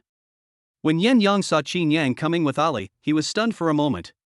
Yen Yong was very familiar with Ali's identity, Chinyang's full-time driver. Yen Yong was a little surprised and said, Mr. Chin, do you want Ali to play the leading role? Chinyang nodded and said, Ali is very adaptable. Let him learn more from you. As for the heroine, I'll give you the result the day after tomorrow. Yen Yong nodded helplessly, okay. Yen Yong was somewhat disappointed that Ali was cast to play the male lead. If an experienced actor had been used, the performance would have been much better. Although Ali looks quite handsome, after having interacted with Ali, he feels that Ali is not quite suitable to be the male lead. Their new media short dramas have very high requirements for the male lead. After all, those scenes of pretending to be cool and getting slapped in the face require not just standing there, but also a series of performances such as tone and movements need to be coordinated. Otherwise, the strength will not be achieved and the effect will be greatly reduced. Chinyang also saw Yen Yong's concerns, patted Yen Yong on the shoulder, and said with a smile, Don't worry, Mr. Yen, Ali will never let you down. Chinyang said so. Yen Yong had no choice but to nod and say, Okay, I'll listen to Mr. Chin. After Chinyang gave some instructions, he drove away. Looking at the time, it was almost 1 o'clock. Chinyang did not return to school, but went straight back to the villa. On the way home, all the street lights on both sides were off. It gets very dark. Chinyang subconsciously turned on the high beam. But the next moment, Chinyang felt that the car had run over something and the front tire was flat. Chinyang sneered in his heart, it seemed that something interesting was going to happen tonight. Originally, Chinyang could drive away directly. With the powerful power of the Mercedes-Benz G-Class, he could directly knock down anyone or anything that dared to stop him. But Chinyang sneered and got out of the car to check. Don't move. If you don't want to die, then get the hell down here. A rough roar was heard. They were 2 burly men, wearing black masks, and their faces could not be seen at all. At the same time, 2 black gun muzzles were pointed directly at Chinyang's back. Chinyang was not annoyed when he saw this. Instead, he asked calmly, Who sent you, Tao Bin? Or Wan Guoping? At the same time, he was very glad that he chose to strengthen his body again. I didn't expect that what I was worried about at that time would come true so soon. Now, with Chinyang's further enhanced skills, it would be easy for him to deal with these 2 ruffians before they opened fire. But Chinyang wanted to know who was so arrogant. He actually hired a killer and held me hostage at gunpoint. How do you know we were sent by them? The burly leader asked subconsciously. Chinyang smiled faintly and said, Aren't they the only two who have a grudge against me? The leading man snorted coldly and said, "Stop talking nonsense. Our boss wants to see you. If you don't want to die, don't talk nonsense. Put it on him." Then he waved to another big man, who took out a black hood and put it directly on Chinyang's head, and also handcuffed Chinyang's hands. Then other people appeared and busily dealt with the aftermath. Chinyang was directly carried into a car, and two big men with guns sandwiched him in the middle of the back seat. Seeing Chinyang being so honest, the rough man who spoke just now snorted coldly. "You are a sensible kid, so you can suffer less. Brother, don't you say this kid is arrogant? And he has good skills, but I think he is a loser. He doesn't even dare to fart in front of us brothers." The leading man cursed directly. "Isn't this bullshit? I'm pointing a gun at you, and you're not being honest? If you're not being honest, I'll just shoot you. Let's see if you're still crazy or not." The big man who was scolded touched his head awkwardly and quickly flattered him. "Big brother is still right, big brother is still right." Because he was scolded, he was angry, but he only dared to vent his anger on Chinyang. He punched Chinyang twice and scolded him. "Damn it, kid, aren't you arrogant? Why don't you be more arrogant?" However, the force of his attack was not as strong as a mosquito bite for Chinyang now. It's just so weak and powerless. But Chinyang still cooperated with him and cried out twice. At the same time, he quickly calculated in his mind how long he had been held hostage. It took more than 40 minutes for the car to stop. The big man in the lead took off the hood on Chinyang's head, and then pushed Chinyang in. It was only at this time that Chinyang began to look around. This was obviously an abandoned warehouse, and there was a strong musty smell coming from the surrounding area. There was a table on the side with cigarettes and alcohol on it. On a large swivel chair opposite the table, a person was lying leisurely, puffing away. "It's a great pleasure to have friends coming from afar. Being able to invite you, Chinyang, to my place is the greatest value of this warehouse." A familiar voice sounded. At the same time, the swivel chair turned, and it turned out that Tao Bin was sitting on it. At this time, Tao Bin's face was almost swollen like a pig's head. Although he had undergone some medical treatment, the effect was not good and the bruises on his face were not completely cleared. It can be seen that he was beaten severely, but I don't know who was so cruel to beat Tao Bin like this. Chinyang was about to speak.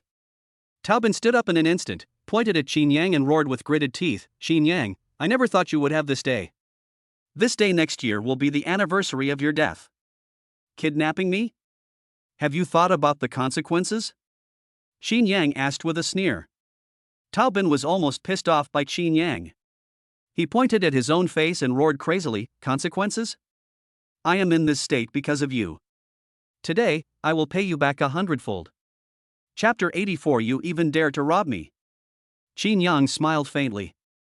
That nonchalant look almost pissed Tao Bin off to death.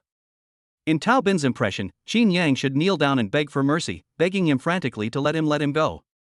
Only Chinyang's begging for mercy before his death could comfort his injured body and mind. But now Chinyang is still laughing, which is not what he wants to see. "Laugh? I'll make you unable to laugh soon. Do you know who I invited this time?" Tao Bin shouted wildly, his swollen face full of hideousness. "I wish I could bite Chinyang to death to vent my hatred." Chinyang shrugged indifferently. As the man was about to die, Chinyang really had no intention of knowing the name of the man. None of Chinyang's actions gave Tao Bin the pleasure he originally wanted. This made Tao Bin feel like he was hitting cotton with his fist. However, Tao Bin quickly adjusted himself, pointing at the big man in the lead, as if showing off. "Let me tell you, his name is Tycoon. They are all wanted criminals, their methods are extremely cruel. I tell you this just to let you know, they work for money. They won't show any mercy. I paid a lot of money to hire the Iron Butcher to deal with you. They have many tricks. I will let them skin you alive later." "Chinyang, aren't you awesome? Don't you have a wide network of contacts? You even made Sang Tong cancel the cooperation with our family." Tao Bin pointed at his swollen face and shouted through gritted teeth, Look, this face was spanked by my dad, it's all because of Li." Tao Bin became more and more excited as he spoke. His swollen face shook up and down as he got more excited, which looked very funny. Even Chinyang was provoked to laugh out loud. Well. Tao Bin was completely stunned. Chinyang's laughter was like a slap from the sky, hitting Tao Bin directly in the face. Tao Bin's face, which was already a little painful, felt even hotter. "Laugh. How dare you laugh at me now? Tao Bin roared. Chinyang waved his hands and said with a smile, sorry, I don't want to laugh, but you look so funny now. I really can't help it. After hearing Chinyang's words, everyone in Tieta looked at Tao Bin and found that Tao Bin's current appearance was really funny. Although they have received professional training and are usually not amused by funny things, it is really too funny now. He. Oh my god, this is really funny. Tai-Tu and his men all laughed as well. This made Tao Bin so angry that he exploded on the spot. Enough! Am I really that funny? Tao Bin roared madly. Tai-Tu and the others quickly covered their mouths. After all, Tao Bin was their employer. In this situation, it was indeed a bit unkind for them to laugh. But the way everyone was trying to hold back their laughter drove Tao Bin crazy. He stared at Chinyang with his small eyes and said viciously, laugh, I'll make you laugh. Deal with him for me. Don't let him die all at once. I'm going to torture him. I'm going to make him wail for a whole day before he dies. Tao Bin gave the order directly. Tai-Tu and others heard Tao Bin's order and carried it out firmly. However, before Tai-Tu and others could take action, Chinyang simply flipped it gently with both hands. The alloy handcuffs were actually opened by Chinyang directly. This astonishing scene stunned everyone present. Tao Bin's face was full of disbelief, and he pointed at Chinyang and wanted to say something. Tai-Tu was even more shocked and was about to pull the trigger to cripple Chinyang.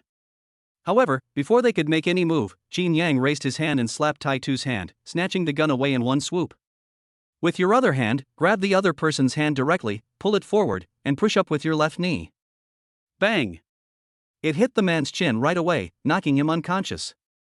The moment the man fell, he pulled the gun out of his waistband.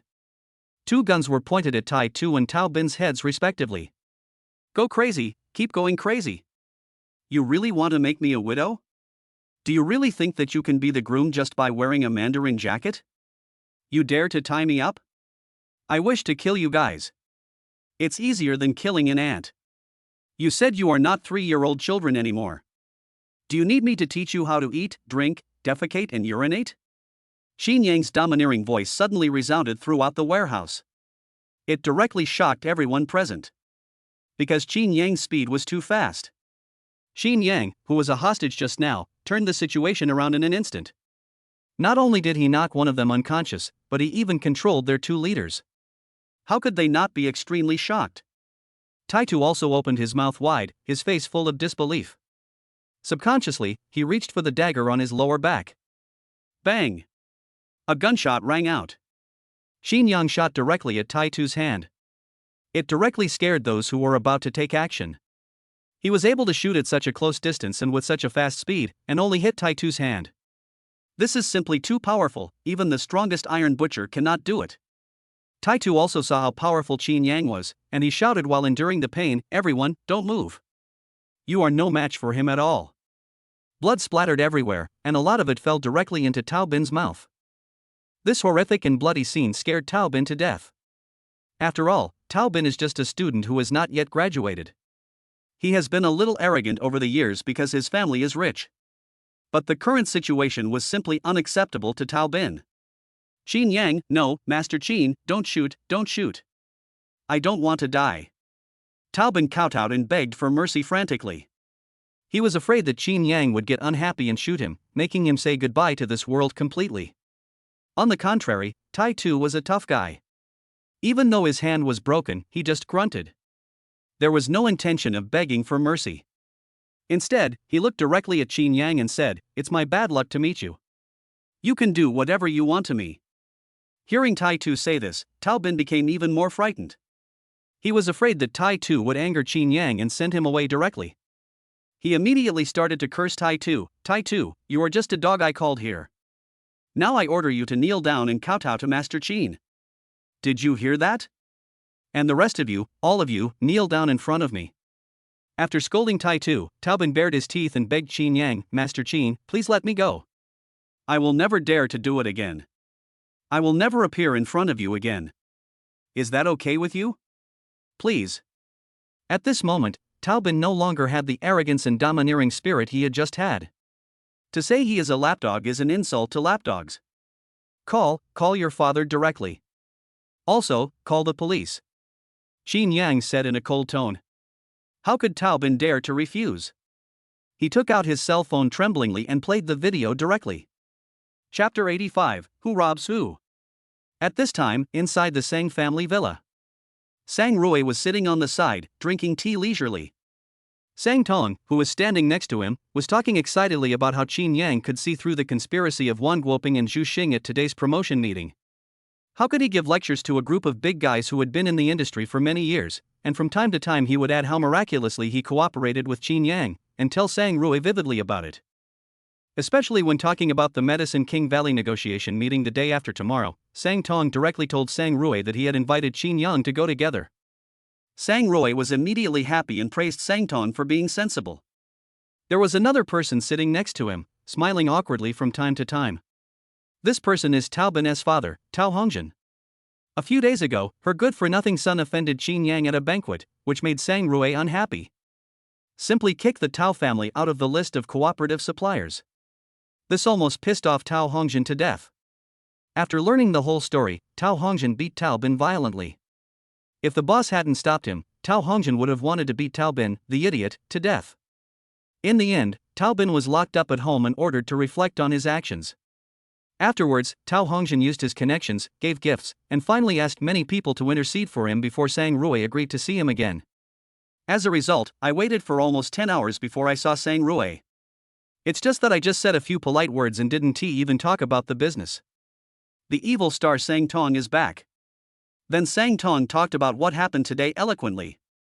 During the process, Tao Hongjin secretly observed many times and found that Sang Rui was very happy every time she talked about how outstanding Chinyang was. Tao Hongjin knew that Sang Rui liked this guy named Chinyang very much. From what Sang said on the phone, it seemed that Sang Rui wanted to pursue Chinyang. Hearing this, Tao Hongjin scolded his stupid son, saying that he was a classmate of Chinyang, so why couldn't he handle the relationship between his classmates well? At this time, Sang Tong pointed at Tao Hongjin with his chin and asked, "Sister, who is this? Why are you coming to our house to discuss business so late at night?" Tao Hongjin quickly stood up respectfully and said humbly, "Hello, Mr. Sang, I am Tao Hongjin, Tao Bin's father." Tao Bin's father? Sang Tong was surprised, then looked at his sister and said, "Sister, why did this old guy come here? Didn't you see that Tao Bin was going crazy at the banquet? People like this should be dealt with properly, otherwise he still thinks he has the final say in Jinghai." Sang Rui waved her hand to stop Sang Tong from complaining, and said, "Well, Mr. Tao asked many people to intercede for him, and I have decided to give him another chance." When Tao Hongjin heard this, he was extremely happy and quickly stood up to thank Sang Rui. He also repeatedly assured that from now on he would discipline Tao Bin well and that what happened at the banquet that day would never happen again. Just as Tao Hongjin was making the promise, his cell phone rang. Tao Hongjin cursed inwardly, who would call me at this late hour? He put his hand in his trouser pocket, without even looking, and hung up. However, what Tao Hongjin did not expect was that as soon as he hung up, the other party called again immediately. This made Tao Hongjin extremely upset. "Okay, Mr. Tao, you'd better answer the phone. Maybe your family is worried about you.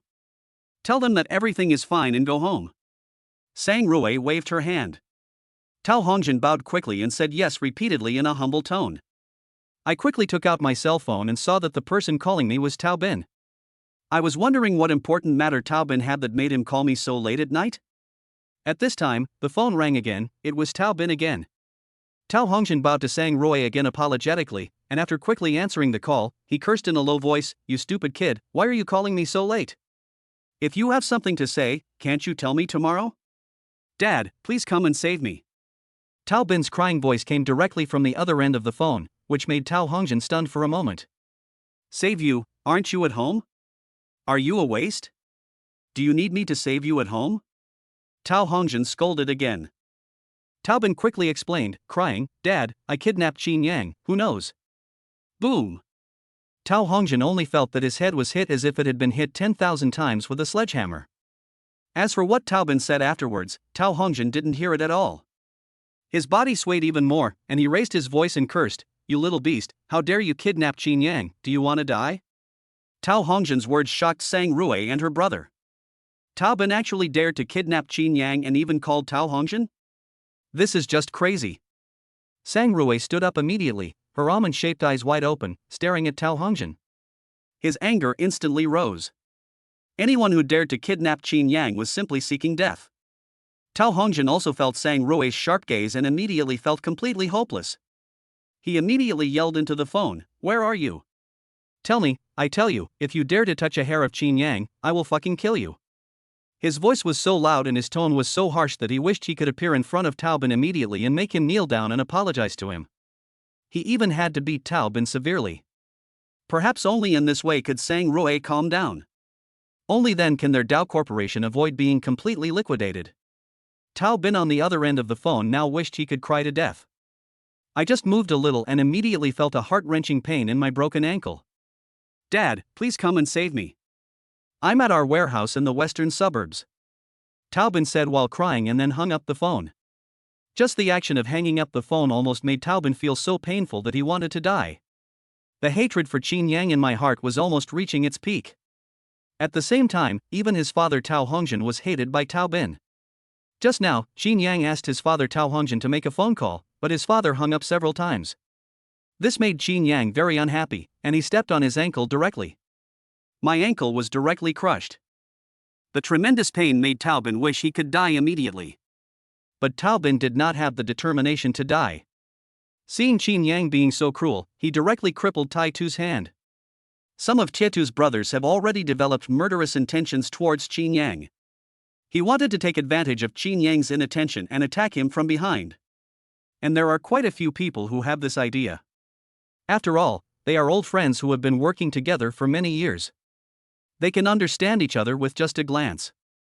However, when they started to move, they had not yet gotten close to Chinyang. It was as if Chinyang had eyes on his back and he didn't even turn his head. He just picked up some gravel on the ground and waved it back casually. Those stones seemed to have eyes. With a sound of breaking through the air, as if a bullet was fired from a gun, it accurately knocked them all down. Plop! Ouch! Ouch! They all fell flat on their faces, with bruises and swollen noses, looking miserable. Everyone looked at Chinyang with shock. This one move alone was enough to shock all of them. Chapter 86 Hidden Selection Task. If you don't want to die, you'd better be honest. Chinyang's cold voice sounded. In fact, Chinyang didn't need to say anything, as everyone, including Tai Tu, had no intention of resisting anymore. Just based on what Chinyang did just now, it was enough to make everyone dare not have any thoughts of resistance. Chinyang simply pulled a chair and sat in this empty warehouse, waiting for Tao Hongjin and others to arrive. Tao Bin, Tai Tu, and Tai Tu's men were all lying or crawling on the ground, wailing in pain. There was blood all over the ground, and the scene was quite horrific and terrifying. 20 minutes later, the sound of sudden brakes was heard outside the warehouse. Chinyang knew that Tao Hongjin and his men had arrived. But Chinyang still sat on the chair and had no intention of getting up at all. On the contrary, Tao Bin on the ground suddenly felt a surge of hope. To Tao Bin, these 20 minutes seemed longer than a century. Especially the piercing pain that came from time to time, tormenting him all the time. "Dad, please save me. Dad, please save me." Tao Bin shouted loudly. Whoosh! More than 50 people came in at once. The leaders are Tao Hongjin, Sang Rue, Sang Ton, and others. Behind them, there are many medical staff and police officers. Just seeing this scene in front of them made everyone stunned. Tao Hongjin rubbed his eyes in disbelief. Because Tao Hongjin saw that his beloved son was lying on the ground with a look of great pain on his face. There were several people lying on the ground in a mess, all groaning. It was obvious that he was seriously injured. In the middle, a young man was scrolling through his phone out of boredom. Tao Hongjin guessed that this young man should be Chinyang. Tao Hongjin's face immediately turned gloomy. Who is robbing whom? No matter how you look at it, it doesn't look like Chinyang has been wronged. On the contrary, my son and his friends are probably seriously injured.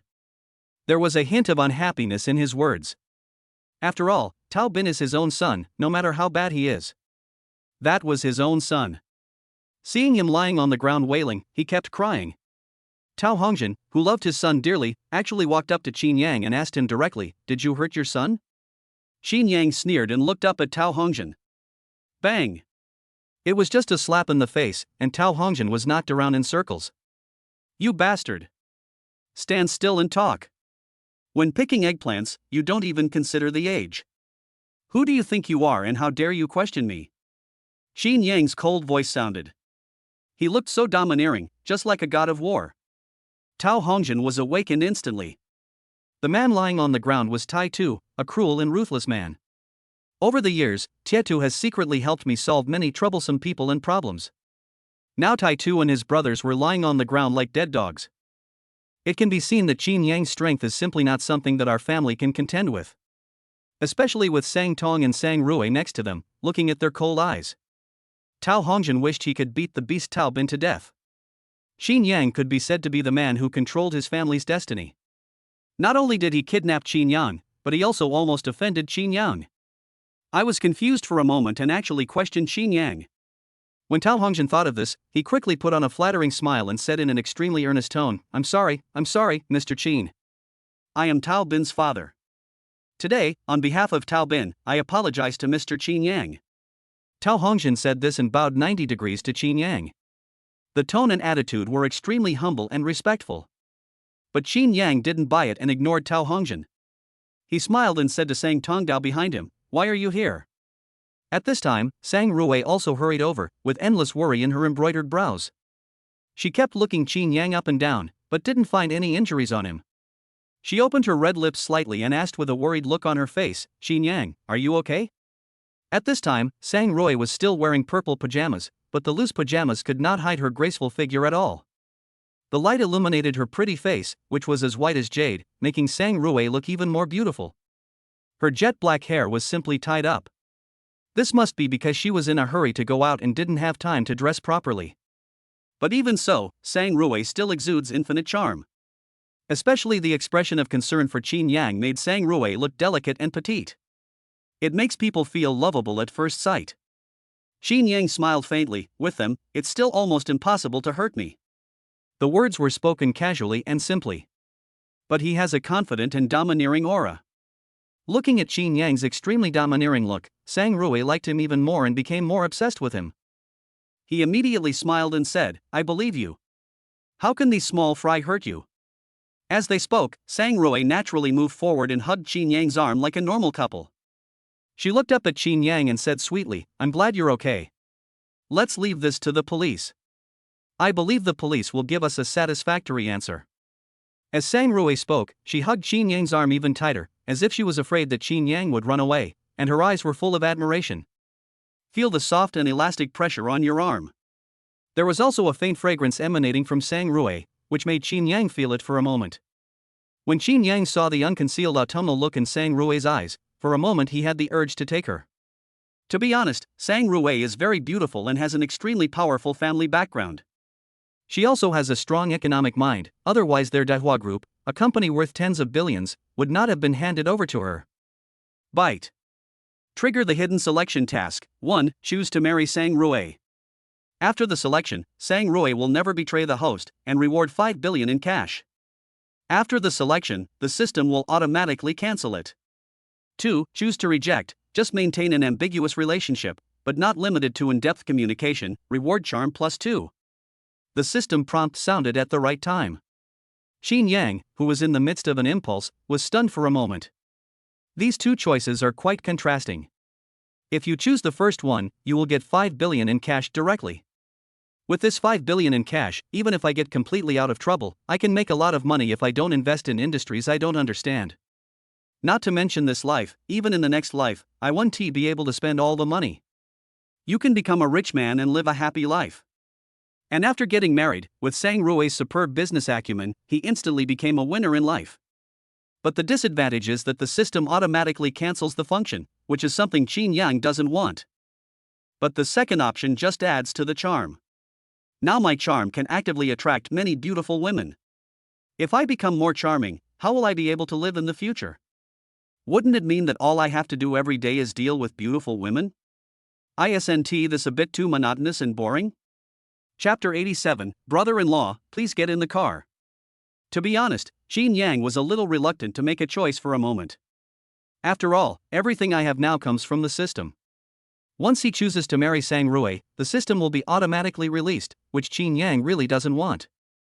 I finally have a system, but I'm afraid my future life will be less exciting. This is what Chinyang doesn't want to see. Although if you choose the second one, there will definitely be many beautiful women pursuing you. It even brings a lot of trouble. But doesn't this bring a lot of fun to your future life? After thinking it through, Chinyang chose the second option and refused directly.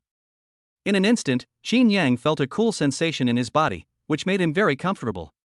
But at this moment, Sang Rui found that there was a strong reluctance and difficulty in choosing in Chinyang's eyes when he looked at her. This made Sang Rui feel a little distressed. She didn't know what difficulties Chinyang had that made Chinyang so reluctant to let go. It was as if in an instant that Sang Rui felt that Chinyang seemed to have become more handsome, better, and more attractive. It even gave Sang Rui the illusion that if she looked at Chinyang a few more times, she would be deeply attracted to him. I wish I could marry Chinyang. Sang Rui couldn't help but reach out and gently touch Chinyang's resolute face, and said intoxicatedly, Chinyang, you are really handsome. So manly. I like you so much. Well. Sang Rui's words almost petrified everyone present. Sang Tong even shouted in his heart, Sister, there are so many people here. No matter how much you like Chinyang, you can't say it in front of so many people. Bodyguard Sang Rui standing by was even more stunned. Who is Sang Rui? She is a powerful woman who manages hundreds of billions of wealth. Although she is only 24 years old, she is known as the cold female president both in Jinghai and in Jiang province. But such a cold and aloof female president is now expressing her love in front of so many people. It just so happened that the person to whom she expressed her love was the first time these people had seen him. Could it be that Chinyang is a more powerful second generation, or some other powerful figure? Chinyang looked at Sang Rui, whose eyes were filled with only himself, and hugged her gently. Very soft, very moist, and very warm. It's cold here and you're not wearing enough. Don't catch a cold. We can talk about it on the way. Chinyang said with a gentle smile. Hearing that Chinyang cared about her, Sang Rui was even happier. She nodded heavily and said softly, Okay, whatever you say is what I will do. Then he followed Chinyang directly to the car. Only the crowd was left standing there in a daze. Sang Tong shook his head vigorously, doubting whether that was his sister just now. Is this the case that if I don't beat myself up for a day, I feel uncomfortable, and if I don't scold myself for a day, I feel like I have less trouble? Sang Tong glanced at the equally dumbfounded bodyguards around him and shouted angrily, What are you looking at? Haven't you ever seen people fall in love? There are so many unfinished tasks here. I'll ask my sister to deduct your wages later. Sang Tong's roar immediately made the petrified bodyguards realize that President Sang's affairs were not something they could gossip about. So I quickly cooperated with the police to clean up the mess. After some questioning, it turned out to be Tycoon, a well-known wanted criminal. The police who came with them said at the time that Chinyang had helped them a lot, and that the police would reward Chinyang later. The Tao family actually dared to collude with wanted criminals to kidnap and extort. Tao Bin will definitely be in prison, and it won't be long. Everything will have to wait until the final judgment results come out. Their Tao family is completely finished. Even if Tao Hongjin has connections, it will be of no use. At this moment, Sang Rui in the car was looking at Chinyang with seductive eyes. Chinyang put his coat on Sang Rui. It's too late. Let the driver take you home first. Staying up late is not good for your health. Chinyang said softly. Feeling Chinyang's care and the warmth from his clothes made Sang Rui's heart even more obsessed with this feeling. Then he nodded heavily and asked the driver to drive directly back to his villa. When Sang Tong came out, he was so angry that he stamped his feet as he watched the car drive away. He even cursed his sister for being a mean person who forgot her brother for the sake of a beautiful woman. This immediately made many people want to laugh, but due to Sang Tong's majesty, they could only cover their mouths and laugh. Sang Tong also saw that the people around him were feeling uncomfortable, so he shouted angrily, What are you laughing at? If you keep laughing, I'll show you how I'll deal with you. 3 communications, powerful. All of a sudden, all the bodyguards around fell silent, and recalled all the sad things they could think of in their lives. After venting his anger, Sang Tong called another person and drove home. Everything here is handled by bodyguards and police. Chinyang just explained what happened when he was taking the statement, and the rest will be left to the bodyguards and the police. When they returned to the Sang family villa, Chinyang and the others had not yet entered the house. Sang Tong, who was behind, would also come, but the look he gave Chinyang and his elder sister was full of resentment. However, Sang Tong's complaining look was simply ignored by the two of them. Chinyang was standing at the door at this time, and smiled at Sang Rui and said, Go back, it's getting late, you should go to bed early. Staying up late is bad for your skin. I'm leaving now. I'll develop a beauty drug that can improve your skin in a better way in a while. Bring it to you first when the time comes. When I heard Chinyang say that there was beauty medicine that could improve the skin, he also asked her to bring it to me as soon as possible. Sang Rui's heart suddenly felt as sweet as if she had eaten honey. She nodded heavily, okay. I'll wait. Then she looked at the time and it was almost 4 o'clock. Sang Rui said with concern, Chinyang, it's so late, don't go back. Our house is big, too. Why don't you stay here and leave tomorrow? Chinyang smiled and shook his head. I need to improve the script so as not to delay the company's filming. I still have to go to school. Hearing that Chinyang was so busy, Sang Rui said with great concern, Chinyang, you should also take care of yourself. So many things happened today, you should also have a good rest. Your health is the foundation of everything. If you can put things aside for a while, don't be so anxious. It's hard to get a taxi at this time. I'll ask someone to take you there. After Sang Rui finished speaking, she looked directly at Sang Tong, who was looking at her resentfully from behind. His tone immediately changed, and he ordered directly, Sang Tong, send Chinyang off first. It's hard to get a taxi so late. Sang Tong was almost mad to death, and shouted in dissatisfaction, Sister, Brother Yang is a human being, so I am not a human being? I'm the same as Brother Yang, I've been staying up all night until now. I'm your brother after all, how can you treat your brother like this? Sang Tong wanted to argue a little more, but he saw Sang Rui's stern look. It seemed that if he said one more word, his sister would turn into a tigress and bite him to death. I had no choice but to hold back what I was about to say. He said helplessly, I'll send it, can't I send it? I'm really impressed by you two. You said you two are thicker and I am thicker, but you want me to drive someone. Although he was dissatisfied, Sang Tong still drove over and said to Chinyang, brother-in-law, please get in the car. Chapter 88, Sang Tong's Self-Knowledge. Sang Tong's resentful eyes and complaining tone made Chinyang feel helpless. He opened the car door, said goodbye to Sang Rui before getting in, and let Sang Tong drive to school. Along the way, Sang Tong kept asking, Brother Yang, do you know some magic trick to make my sister so crazy? Can you teach me too? I also have a girl I like. Brother Yang, just teach me because I'm your brother-in-law. Chinyang felt helpless when asked by Sang Tong. She wanted to ignore Sang Tong, but ended up turning into a nagging old lady. The less Chinyang spoke, the more Sang Tong wanted to know. Even at the end, he started to speak in a clipped voice and kept asking questions. In the end, Chinyang was so annoyed that he couldn't bear it anymore. Do I have to know how to bewitch people? Isn't all this due to my own charm? Chinyang asked directly. Then he casually responded with a few words, don't read those fantasy novels all day long. The skills in those novels don't exist at all. Work hard and improve your abilities. If you accomplish a few things, your charm will increase a lot.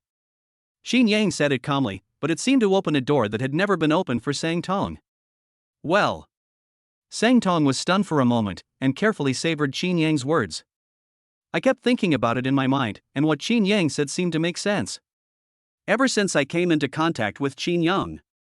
No matter what Chinyang said or did, he always thought long-term. His talent is so outstanding and his wisdom is comparable to that of a Superman.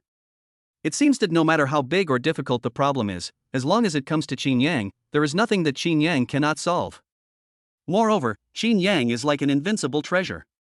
There is nothing Chinyang can't do, as long as you can't think of it. This made Chinyang's words so convincing.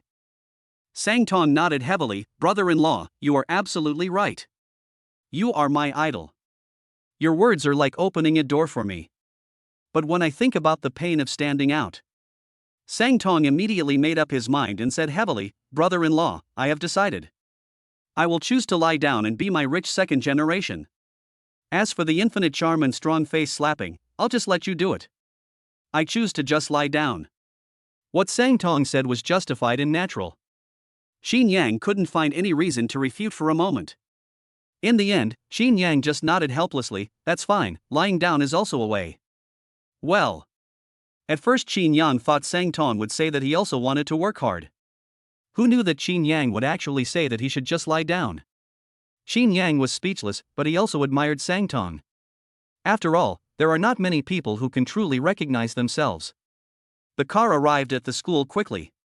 After Chinyang said goodbye to Sang Tong, he returned to the dormitory. When Chinyang returned to the dormitory, he was the only one there. Tianhu and the others had not returned yet.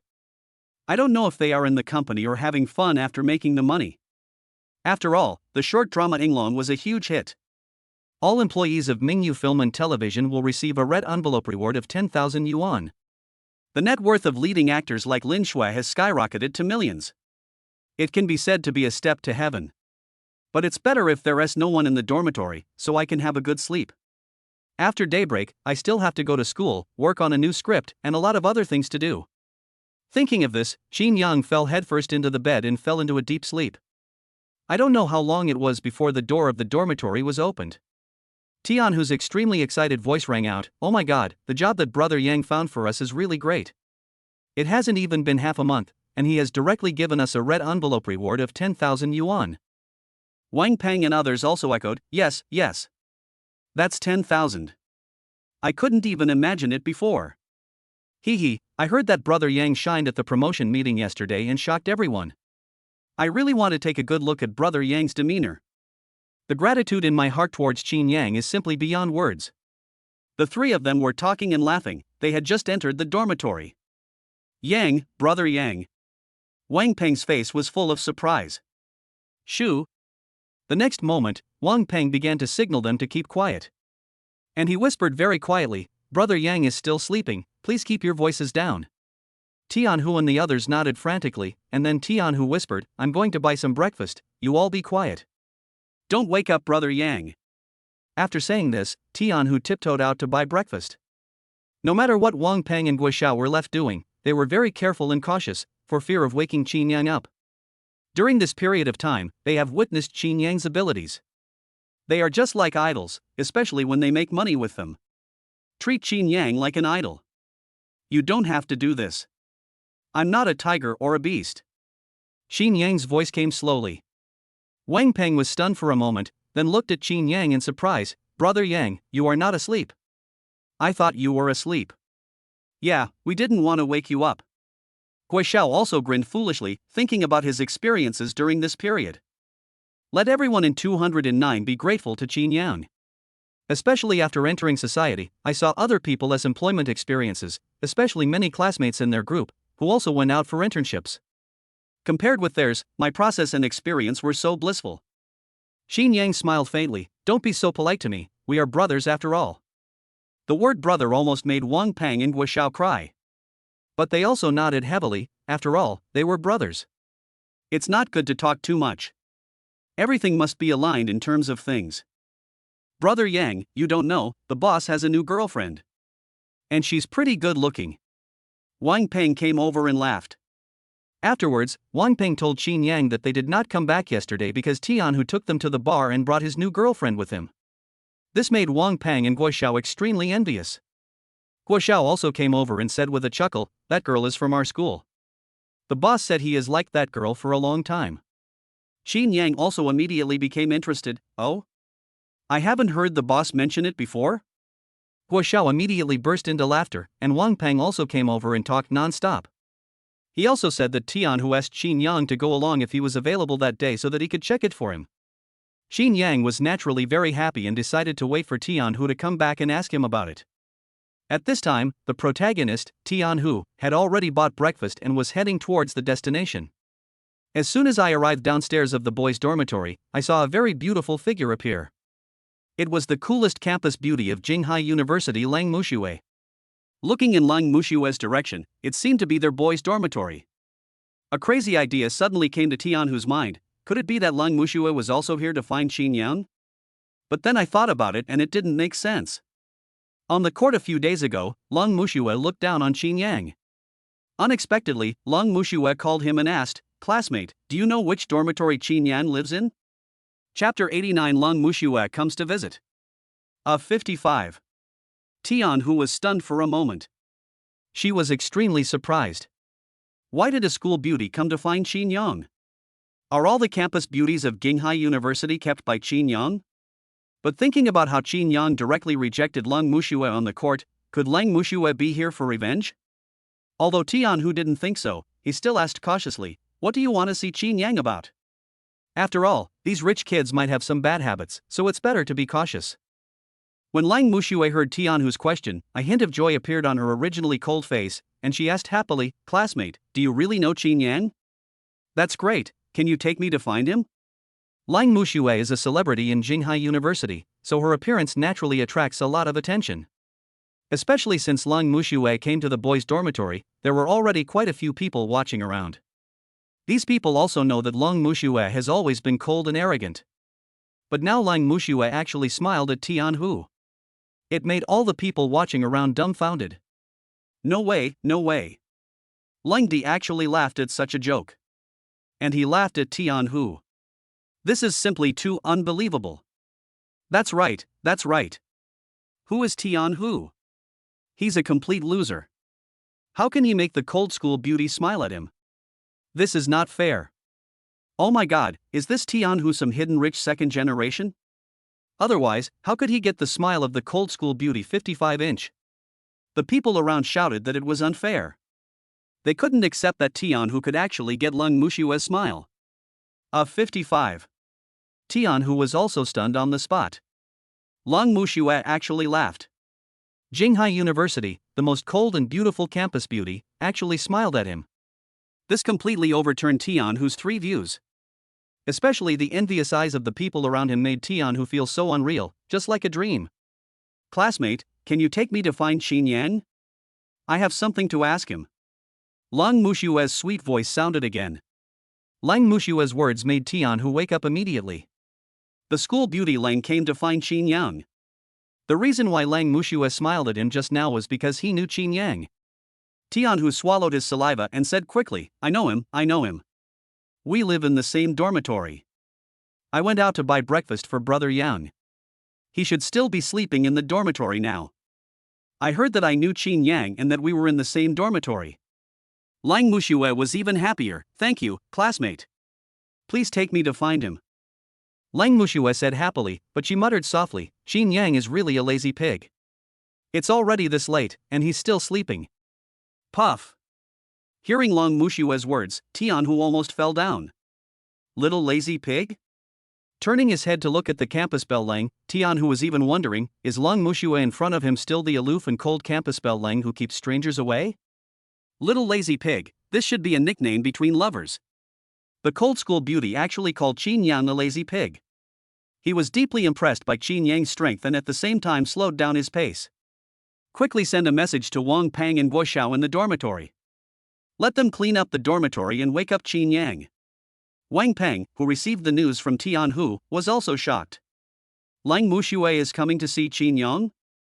Wang Peng's first thought was whether Chinyang had offended Lang Muxue. I have never heard of Lang Muxue taking the initiative to look for any man. While blaming Tianhu in his heart, Wang Peng quickly said to Chinyang, Brother Yang, Lang Muxue is here to see you. Could it be because of what happened on the court last time? Otherwise, why don't you go out for a while before she comes? We'll just say you're not here. Chinyang was surprised. Why did she come to see me so early? At the same time, he patted Wang Peng on the shoulder and said, It's okay, don't worry. A 55. Looking at Chinyang's calm and nonchalant look, Wang Peng admired him very much. The boss is indeed the boss. But he still quickly called Guo Xiao and wanted to clean up the dormitory. But they haven't finished cleaning up yet. The door of the dormitory has been pushed open. At the same time, Tianhu's voice came, Student Lang, this is our dormitory. It's a bit messy inside. However, Tianhu was extremely surprised to find that Lang Muxue didn't seem to care at all. When the dormitory door opened, Lang Muxue's eyes were already locked on Chinyang. He didn't even care about the mess in their dormitory. He ran straight to Chinyang and said happily, Chinyang, are you awake? I went to your house today and found no one was home. I guess you were in the dormitory. The weather is nice today. Do you have time to go out for a walk? The lotus flowers in the school are blooming beautifully. Lang Muxue's words stunned everyone in room 209. It was the first time they saw Lang Muxue like this. Is this still the legendary cold school beauty? Not today, I don't have time. I have a class today, and I have to improve the new script in the afternoon. Chinyang said lightly. Oh my god. Everyone's jaw dropped in shock. Chinyang actually refused directly. This is simply unjust. This is the second time Chinyang rejected Long Muxue. This is simply unbearable. If it were someone else, the cold school beauty would invite him to go for a stroll and see the flowers. Wouldn't this be exciting to death? Looking at Chinyang, with a look of indifference on his face, he refused her and said nothing. He even took the breakfast from Tianhu's hand and ate it heartlessly. If this gets out, Chinyang will become the public enemy of all the boys in Jinghai University. Unexpectedly, Long Muxue was not angry at all. Instead, she nodded in agreement and said, "Oh, no wonder you are so outstanding. It turns out you work so hard every day. I was wrong about you before. Go ahead and get busy." Long Muxue turned around and walked out feeling somewhat disappointed. But as soon as he walked out of the door, he immediately turned back and said, "Then I'll pick you up tomorrow. We can go to the negotiation meeting together. Don't be late." After saying that, Long Muxue left happily. Chinyang didn't change at all, as if Long Muxue's coming and going had nothing to do with him. Tianhu and the others were left with their mouths wide open, faces full of shock. Then Tianhu and others looked at each other and saw the disbelief in each other's eyes. This 55. Is this still the same aloof and cold school beauty? The playful look she showed just now was no different from the girl next door. What shocked them even more was Chinyang. It was as if Chinyang didn't care about Long Muxue at all. Just as they were extremely shocked, the dormitory door was slammed open. Whoosh! A lot of people came in at once. "Tianhu, what does the cold school beauty want to see you about?" That's right, that's right. I just saw her smiling at you. What kind of luck did you have?" Everyone asked with envy. He even felt that he had a good relationship with Tianhu, so he directly took action, put his arm around Tianhu's shoulders, and asked with a grin, "Brother, when did you get together with the beautiful Lang? Come on, tell me, and then teach us a few moves." Seeing the envious eyes of the people around him, Tianhu was speechless and said helplessly, "School beauty Lang is not looking for me, she is looking for Brother Yang." Ah! The whole audience was in an uproar. Chapter 90, Ordinary Boyfriend-Girlfriend Relationship. Tianhu's voice was not loud, but the shocking effect was unparalleled. It petrified all those who had just come in. Chinyang? You said Long Muxue came to find Chinyang, someone asked with great confusion. Tianhu rolled his eyes at him and said, "If I don't look for Chinyang, then am I looking for you? Besides, what a fuss. Let's not talk about Long Muxue. Didn't Lin Shui and Li Ro come to see Brother Yang a few days ago? Long Muxue is here to see Brother Yang now. What's wrong with that? Maybe someday, there will be other women who will come to see Brother Yang." Tianhu said as a matter of course, and then stood up directly, let's go. Brother Yang still has to go to class later. Just kick out all those troublemakers. Everyone was a little confused. They were all kicked out by Tianhu, and they still couldn't adapt. Long Muxue actually came to find Chinyang. Who is Chinyang? That's a joke of Jinghai University. 1. After being a bootlicker for 3 years, he was finally cheated on by Wang Shanshan. It can be said that everyone in Jinghai University knows about this matter. It's only been a few days? Chinyang actually managed to get so many school beauties to come to him. Especially Lin Shui and Li Ro, it seems like they wish they could just throw themselves at Chinyang. Are these people sick? They all rushed to find Chinyang. Someone said in confusion. How could it be? Lin Shui and Li Ro are both smart people, why would they do such a thing? This sentence instantly gained everyone's approval. They all expressed their opinions. At this time, someone jokingly said, "I really don't know what Wang Shanshan would think when she sees this." When they heard someone mention Wang Shanshan, everyone burst into laughter. Because they are all at the bottom of society, none of them likes Wang Shanshan's annoying face. Now they all want to know what Wang Shanshan would think if she knew that Chinyang is so popular. Wang Shanshan. Someone in the crowd read this sentence. It immediately attracted everyone's attention. Wang Shanshan was seen wearing a green long skirt and had black hair. Her hair rose and fell as she walked, and her graceful figure seemed half hidden and half visible. Today, Wang Shanshan wore light makeup, but gave people a quiet and elegant feeling. Very beautiful and very tempting. It made the boys' blood boil. Why is Wang Shanshan here? Someone said subconsciously. Who knows? Is he here to show off his superiority? Superiority? What superiority does she have? To put it bluntly, isn't Wang Chanshan just Tao Bin's plaything? You don't think Tao Bin will really marry her, do you? Now I really want to see how Wang Chanshan would react if she knew that Chinyang was so popular among our school beauties. Hee, don't say it, this is simply the feeling of a completely cool novel. A group of boys laughed non-stop. They all looked down on women like Wang Chanshan. At this time, Wang Chanshan had already walked over and looked up at everyone. She smiled softly, looking a little cute. She asked shyly, "Classmates, do you know if Chinyang is here?" "Well, is Wang Chanshan here to find Chinyang?" Someone immediately laughed and said, "Why, Miss Wang, do you still want to continue PUAing our brother Yang? If your boyfriend Taobin knew about this, he would be so pissed off." Yes, you came to see Chinyang. Taobin knew that you were cheating on him, so he might go find another woman at night. Ha ha ha. In an instant, bursts of laughter rang out from the boys' dormitory. The boys who can live here are just ordinary people. Everyone hates green tea lovers like Wang Chanshan. Now that they can laugh at her, how could they let go of this opportunity? Wang Chanshan's face below turned ugly. Her chest was puffed up with anger, but Wang Chanshan endured it. Although Chinyang had been pursuing her for 3 years, Wang Chanshan didn't know where Chinyang lived. Moreover, this was the first time in 3 years that he had taken the initiative to find Chinyang. If I hadn't gone to look for Taobin early this morning, I would have found out that Taobin had been arrested. After asking in detail, I found out the reason why Taobin wanted to kidnap Chinyang yesterday. Even their Dao Corporation was directly sealed up and was even on the verge of bankruptcy. The reason for all this was Chinyang. This made Wang Chanshan dumbfounded. If Taobin is arrested, all his previous efforts and future path to a wealthy family will be ruined. She would never have thought that Chinyang had such a powerful background. He was extremely surprised, and at the same time, he couldn't help feeling resentful towards Chinyang. Since he had such a strong background, why didn't he tell him earlier?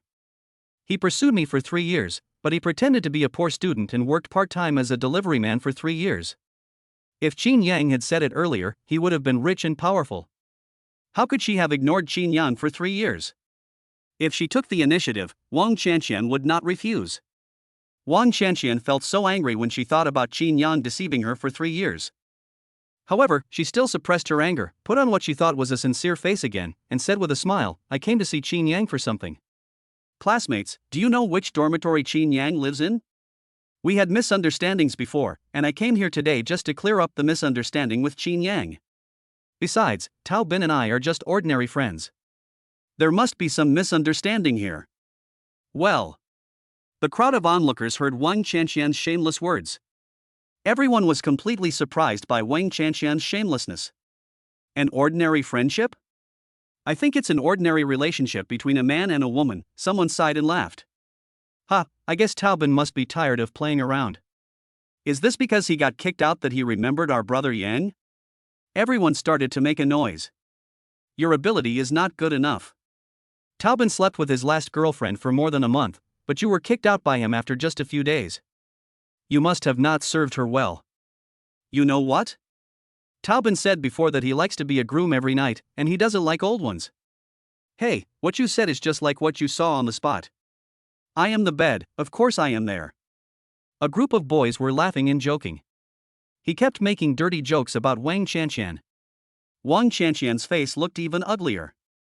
Although what these people said was true, bringing this up now made Wang Chanshan feel like a slap in the face. "Humph, a bunch of bumpkins." Wang Chanshan cursed. He already understood in his heart that it was possible to get this group of people to help him find Chinyang. Wang Chanshan didn't care about anything else. She just stood downstairs of the boys' dormitory and started shouting, "Chinyang, Chinyang. Are you there? If you are, come out for a moment. I have something to talk to you about. Chinyang, can you please come out for a moment? I really have something to tell you. Please come out for a moment." Wang Chanshan's voice was very loud, and even had a slight cry tone. If you don't know, you might think that Wang Chanshan was bullied by Chinyang. Chinyang in the dormitory naturally heard Wang Chanshan's voice.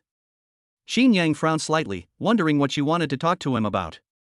Chapter 91, Shameless Woman. To be honest, whenever Wang Chanshan showed him a good attitude, Chinyang would be happy for a long time. If he smiled again, Chinyang would be full of energy for several days. But ever since I found out Wang Qianqian cheated on me, Chinyang has completely given up on Wang Qianqian. Especially during this period of time, after coming into contact with a group of beauties such as Lung Mushui and Sang Rui, Chinyang's mentality has completely changed. Especially Wang Qianqian. After she slandered him many times, Chinyang no longer had the same passion towards her as before. So, when Wang Qianqian called him downstairs, Chinyang felt only a little disgusted. Chinyang didn't want to go down. After all, this woman had nothing to do with him anymore.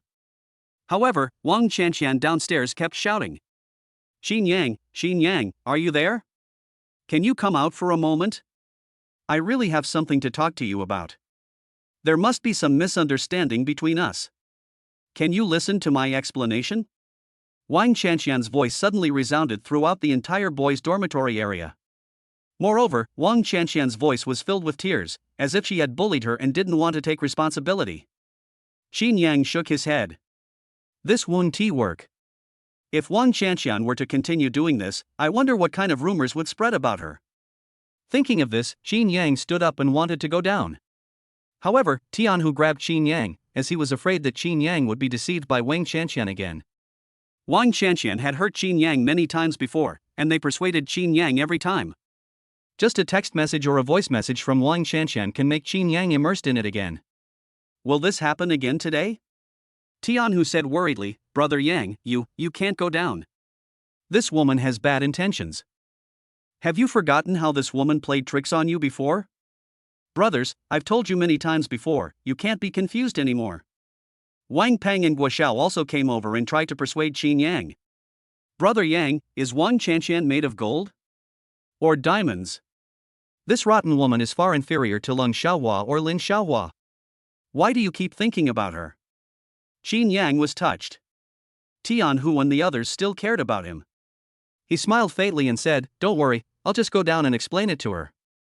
After Chinyang finished speaking, he patted Tianhu and the others on the shoulders, signaling them not to worry. Afterwards, Chinyang walked out of the dormitory directly. Tianhu and others in the room looked at each other, and Tianhu said directly, Let's go together. Wang Peng and Guoxiao also nodded immediately, and then followed Chinyang out together. Downstairs, Wang Qianqian, with tears on her face, saw Chinyang coming out. A hint of pride suddenly appeared at the corner of his mouth, and he secretly rejoiced in his heart. Chinyang, no matter how powerful you are, you still have to bow down at my feet, right? However, she quickly adjusted her mentality and made herself look very pitiful. He ran straight to Chinyang and grabbed his arm. Chinyang, you finally came out. I know I was wrong. I was deceived by Tao Bin before. He is a big liar. Will you please forgive me? During the time we were apart, I realized that you are the one I truly love. Since we broke up, I dream about you every day. I miss you so much that I can't sleep. And I broke up with you because I saw you working so hard delivering food every day. I felt sorry for you, and I thought that as long as Tao Bin introduced me to a job, I would still come to you. Please, forgive me. Wang Qianqian looked at Chinyang affectionately with her seductive eyes. At the same time, she kept shaking Chinyang's arms with her hands, and even wanted to hold Chinyang's arms and rub them back and forth on her proud softness. Wang Qianqian is very confident and has never said that she seduced Chinyang before. Even if I just touch Chinyang lightly, no matter what mistakes I make, Chinyang will forgive me unconditionally. At this time, Wang Qianqian was still confident. After all, that was how Tao Bin was taken down by me in the first place. Oh my god, how could she say such shameless words? Tianhu, who was standing behind, was shocked by Wang Qianqian's words. Did you break up with Chinyang because you saw how hard he was having a hard time? My goodness, this person is really shameless and invincible. Don't say that. Aren't some women like that? They cheat and have countless excuses. They are simply the epitome of shamelessness. Bah! If Chinyang can still accept such a slut, it would be a huge insult. Curses suddenly rang out from the crowd watching the excitement. Because Wang Qianqian simply has no bottom line. Wang Qianqian didn't care about those voices at all. After all, no matter how much these people scold me, it would be enough if Chinyang could forgive me. Wang Qianqian doesn't care about anything else. Chinyang felt the tremendous pressure from Wang Qianqian, with no expression on his face. The next moment, he pulled his arm out. Wang Qianqian, didn't you say at the beginning that I was not worthy of you? Who are you trying to show off to today? Have you forgotten that day you said that I could never compare to Taobin in my life? You're talking about this again now? Don't you find it ridiculous? I came out today not because I can't let you go, but to tell you not to bother me again in the future. Chinyang spoke casually and calmly, with no expression on his face. Well. Chinyang's words left Wang Qianxian dumbfounded. I was shocked. Could it be that my makeup didn't look good today? Or did I let Chinyang take advantage of me just now, and he wants to make things difficult for me? Or is Chinyang testing himself? After all, she cheated on Chinyang, and the news had already spread across the school forum and on the school confession wall? Chinyang is rejecting me like this now, is he trying to save some face? Wang Qianxian had a lot of thoughts in her mind. However, no matter what Chinyang thought or how he looked at it, today's task is to make Chinyang forgive me, no matter what means I use. After all, Chinyang is a powerful rich man, much more powerful than Taobin. Even if people say that he is shameless, he cannot let Chinyang get away. After all, the fact that Chinyang came out to see me proved that Chinyang still couldn't let me go. Thinking of this, Wang Qianxian's tears fell directly, and she choked and said, Chinyang, are you still angry? Will you just forgive me? I will never be inconsiderate of your feelings again. As long as you forgive me, my heart will only belong to you from now on. Chinyang, I can't live without you. I really like you. Please forgive me, okay? Wang Qianxian became more and more excited as she spoke, and the tears on her face flowed freely. If someone who didn't know the situation saw that scene, they would think that Chinyang had cheated on Wang Qianxian and abandoned her. Hey, what are you doing here? A clear and pleasant voice sounded, immediately attracting everyone's attention. Chapter 92, There is a Big Melon. The person who came was Li Ro, the campus beauty of Jinghai University. At this time, Li Ro was wearing white yoga clothes. Her hair was tied directly behind her head. There was sweat on Li Ro's face, and her little face was flushed. She must have just finished exercising. The tight yoga clothes directly outlined Li Ro's perfect figure. The cleavage that was about to appear made all the boys' eyes bulge out. It immediately attracted everyone's attention. Oh my god, this Li University campus beauty is so beautiful. Look at those long legs and fair skin. Oh my god, she is just like my god. She is even more perfect than Sasaki-sensei. Besides, your analogy is sheer nonsense. Teacher Sasaki is not as pretty as our school beauty Li, and Li Ro is much younger than teacher Musi. The onlookers were swallowing saliva heavily. There are even many cases where the body has an instinctive reaction due to lack of control. The look he gave Li Ro was like a hungry wolf seeing fat meat. Li Ro didn't care at all about the words and actions of other people around her. Instead, she looked at Chinyang affectionately, and her hesitant expression directly expressed her longing for him in a delicate way. Chinyang, you are finally back? I miss you so much that I am exhausted. Li's soft and sweet voice drives countless people crazy. Chinyang nodded calmly and asked casually, why are you here? I know you're back and you finished your workout, so I bought you breakfast. Li Ro said, handing the breakfast to Chinyang, saying, eat it while it's hot. I heard you've been very busy lately. Even if you're busy, you have to take good care of yourself. Health is the foundation. Otherwise, you will definitely get sick in the future. Li Ro's caring look stunned everyone around her. They even shouted that they couldn't stand it anymore. After all, they can hardly eat this wave of dog food. Li Ro knew that Chinyang was back, so she dressed herself up like this. This is called being charming. The people around you are just splashed by your overflowing charm. As long as Chinyang is happy seeing it, that's enough. Wang Qianxian also saw the charming Li Ro. She and Li Ro used to be good friends. But Li Ro completely broke up with Chinyang some time ago. He even publicly quarreled with himself many times. Seeing Li Ro's outfit today, Wang Qianxian immediately felt dissatisfied. It is obvious that Li Ro wants to snatch Chinyang away. This is something Wang Qianxian cannot accept. However, before Wang Qianxian could speak, Li Ro had already spoken. Hey, Wang Qianxian, what are you doing here? Are you trying to pester Chinyang? Are you trying to have two relationships at once? No, you're not having two relationships at once. You should be having 3 or 4 relationships at least. Chinyang is a good man, just let him go. Isn't the harm you and Taobin have done to Chinyang enough? You also said that you like to do it with Taobin in the house that Chinyang rented for you. It would be very exciting. You are really going too far, Li Ro said with some indignation, and even directly opened Wang Qianqian's hand. Then Li Ro stood directly between Chinyang and the others. This scene stunned everyone around. Oh my god, this is a big melon. There is a big melon, there is a big melon. I heard that Li Ro and Wang Qianqian have a good relationship. It's because of brother Yang that the two broke up.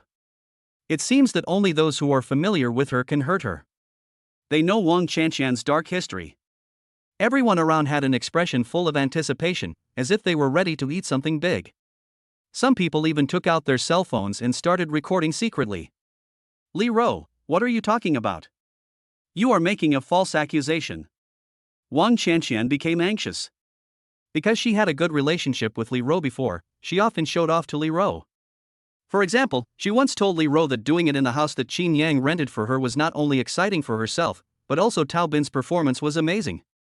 I persisted for 3 minutes. Wang Qianqian had told Li Ro many things in the past. Now that Li Ro said this, she felt guilty. Huh, false accusation? You're such a scumbag, do you need me to frame you? Not only did you cheat on Chinyang and Tao Bin, you even had an affair with a gangster outside the school.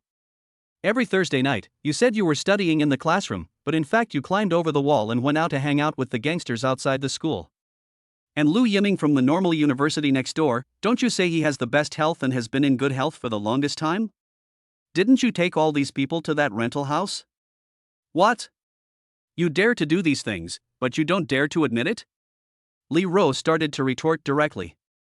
That momentum is simply invincible. I. Wang Qianqian's face changed again and her mouth opened and closed. But I couldn't even utter a word to refute it.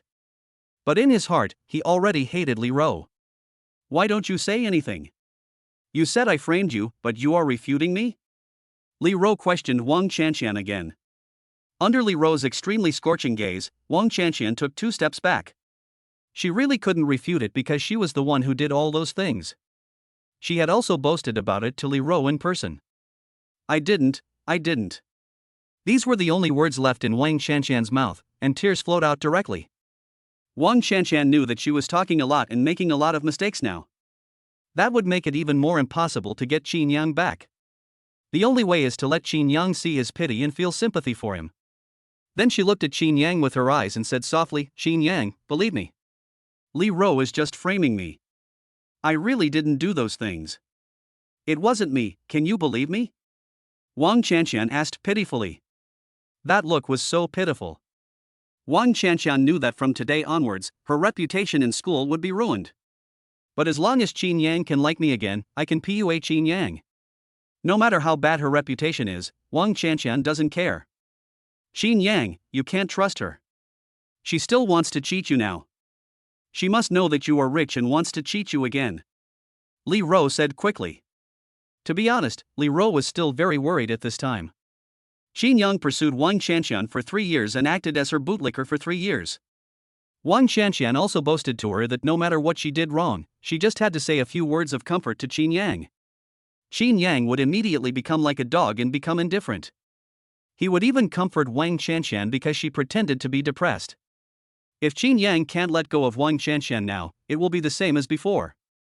It is possible that Wang Qianqian will succeed in her evil plan just like before. For this reason, Li Ro was very worried and looked at Chinyang with great trepidation. Tianhu and others on the side also hurried forward and said with concern, Brother Yang, you must not trust her again. This woman is lying to you. Wang Pang was extremely worried for Chinyang. They now have good jobs because of Chinyang. The future is promising. If Chinyang was fooled by Wang Qianqian again, then Chinyang would be finished. Chapter 93, Wang Qianqian's Result. At this time, Chinyang looked at Wang Qianqian again with a smile on his face. Seeing Chinyang's smiling face, Wang Qianqian was also happy. I was ecstatic and felt a surge of pride in my heart. He even looked at Li Ro, Tianhu, and others provocatively. What's the use of saying more? Didn't Chinyang just forgive me obediently? This is my charm. However, Wang Qianqian did not wipe the tears from her face, but quickly tried to hug Chinyang. Only. Before Wang Qianqian could hug Chinyang, she was blocked by Chinyang. Wang Qianqian was stunned for a moment and asked in a crying voice, Chinyang, what are you doing? Chinyang snorted coldly and asked Wang Qianqian directly, did you call Taobin today? Or did you go to see him? Boom! When Wang Qianqian heard Chinyang's question, she suddenly felt dizzy. A bad feeling suddenly arose in my heart. Chinyang knew? How could he know? Impossible, this is impossible. Wang Qianqian screamed wildly in her heart. But he pretended to be ignorant on his face. Chinyang, I don't understand what you mean. Chinyang smiled faintly and continued, this morning, you went to see Taobin and learned that he wanted to kidnap me, and ended up going to jail. In order to verify the authenticity, you went to Dow Company, Limited and asked their front desk. The front desk replied that the company was going to go bankrupt. At the same time, the person also said that Taobin had offended someone he shouldn't have offended. Do I need to say more about what you and Taobin did? Chinyang spoke slowly and in a very calm tone, as if he was talking about an insignificant matter. However, this news brought great shock to the people around. It is even better than dropping a nuclear bomb in their hearts. Taobin was arrested for kidnapping and even had to go to jail. Even their company is going bankrupt, and the reason for all this is because of Chinyang? Who is Chinyang? This is the question in everyone's mind at the moment. You know, Taobin's family has a lot of connections in Jinghai. Why was he arrested and has to go to jail? For a moment, everyone was talking in low voices. But Wang Qianqian knelt down in front of Chinyang with a plop. With despair on his face, he begged, Chinyang, I was really wrong. I really know I was wrong. Please forgive me. I beg you. I won't dare to do it again next time. Chinyang did not answer Wang Qianqian, but continued to ask, don't you want to know how I know all this you did? Wang Qianqian looked up in confusion. She was also wondering how Chinyang knew that. From the moment you called Taobin, Tao Hongjin has been keeping an eye on you, including when you went to find Taobin, even when you went to Tao Corporation, and even what those people said, they were all told by Tao Hongjin. Chinyang explained with a smile. Then he took out his cell phone and clicked on a message. I immediately remembered Tao Hongjin's prayer, which contained what Wang Qianqian had done today. Later it also mentioned the kidnapping and even blackmailing of Chinyang, all of which was instigated by Wang Qianqian. Finally, Tao Hongjin begged Chinyang to sentence his son instead of having him shot. Tao Hongjin's tone in the message was very humble. These two short sentences directly plunged Wang Qianqian into the abyss. Everyone around was dumbfounded. Kidnapping. Go to jail. Even shot. These words only exist on TV or in novels. Now he appeared among them, and right before their eyes. Everyone was extremely shocked and stared at Chinyang in amazement. Wang Qianqian was also completely frightened. He shook his head frantically, it's not like that, it's not like that, Chinyang, listen to my explanation, it really wasn't me. I didn't instigate Taobin, please believe me, okay? Chinyang shook his head and said calmly, it doesn't matter whether I believe you or not. What matters is how you can make the police believe you. Chinyang raised his head and looked towards the school gate, you don't have much time left. As Chinyang finished his words, sirens sounded at the school gate. To Wang Qianqian, the sound of the sirens sounded like hell calling to her. No, that's not the case. Wang Qianqian shouted in horror. However, Wang Qianqian's shouting did not have any effect. At this time, two policemen came over and asked everyone, classmates, who was Wang Qianqian? Hearing the police's question, everyone's eyes turned to Wang Qianqian, who was shaking like a sieve. Seeing the expressions of the crowd, the two policemen immediately knew what was going on. Then they walked straight up to Wang Qianqian and showed them their ID cards. Hello, we are from the Jinghai City Police Department. We have information that you are involved in a kidnapping case. Please come with us. At this moment, Wang Qianqian was almost scared to death. His face was pale, he kept backing away, waving his hands and shouting frantically, it's not me, it's not me. The kidnapping case has nothing to do with me. However, no matter what Wang Qianqian said, the two policemen simply didn't listen. One of the policemen stepped forward and grabbed Wang Qianqian. Click. He put gloves on her directly and said, whether it's you or not, we'll talk about it when we get back to the bureau. Now come with us. Then he took Wang Qianqian away directly. Chinyang, please save me, please save me. I know I was wrong, please save me, Wang Qianqian's cry for help gradually disappeared. Only the crowd was left stunned. They looked at each other again and again, and for a moment everyone was a little overwhelmed. Because today's melon is too big, so big that it is a little unacceptable. Tao Bin really kidnapped Chinyang.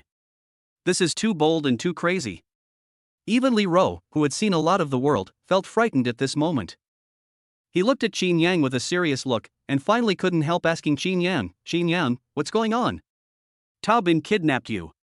Was it really all Wang Qianqian's idea? Chinyang smiled slightly and said casually, the reason why Tao Bin and I are enemies is because of Wang Qianqian. During this period, Tao Bin spent no less than 1 million on Wang Qianqian. Moreover, Tao Bin wanted to show off in front of Wang Qianqian and suppress me, which led to the bankruptcy of Tao Corporation. Do you think that the money of the rich second generation is so easy to spend? Chinyang's question left everyone confused. They didn't understand. Chinyang talked for a long time but didn't say whether the kidnapping was related to Wang Qianqian. Brother Yang? Could it be that your kidnapping has nothing to do with Wang Qianqian? Tian Hu asked directly. Chinyang shook his head and continued, how can it be irrelevant? Even if it is irrelevant, the Tao family will make her relevant. The Tao family is fully capable of pushing the blame of this incident onto Wang Qianqian, thereby reducing Tao Bin's sentence. Well. Chinyang's words completely shattered these people's views. Chinyang, how do you know everything? Are you trying to excuse Wang Qianqian? Li Ro asked in surprise. Chapter 94, Predicting the Future. Chinyang shook his head and said directly, no. Because this is a matter between Wang Qianqian and the Tao family, and the Tao family will use all their strength to push everything onto Wang Qianqian, and even make this matter a reality. Now Tao Bin and his group have already colluded to give their confessions, and are just waiting for Wang Qianqian to be arrested. After Chinyang finished speaking, he looked at Li Ro helplessly. What else do you want from me? Li Ro opened her mouth, with countless words she wanted to say, but she held them back. Originally, Li Ro came to see Chinyang today because she wanted to get closer to Chinyang. Li Ro heard that it was after Lin Shui hooked up with Chinyang that she became the leading female role in a film crew. Moreover, the drama was a huge hit, which not only doubled Lin Shui's net worth, but also earned him a considerable amount of money directly. This made Li Ro both envious and jealous. Li Ro thought she was not much worse than Lin Shui, so she came directly to Chinyang early this morning. I just wanted to ask Chinyang if he could introduce me to a job that plays the leading female role. This sudden incident made Li Ro speechless. Because what happened to Wang Qianqian shocked her so much. It was so big that even Li Ro couldn't accept it. What made Li Ro even more frightened was that if she wasn't careful, she would end up with the same fate as Wang Qianqian. If it's nothing important, then come back to me the day after tomorrow. I have something else to do, so I'll leave first.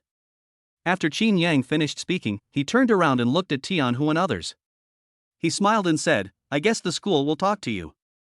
You don't have to worry about anything then. Just tell us what you know. After Chinyang finished speaking, he walked out of the school gate, took a taxi and drove towards the lakeside villa.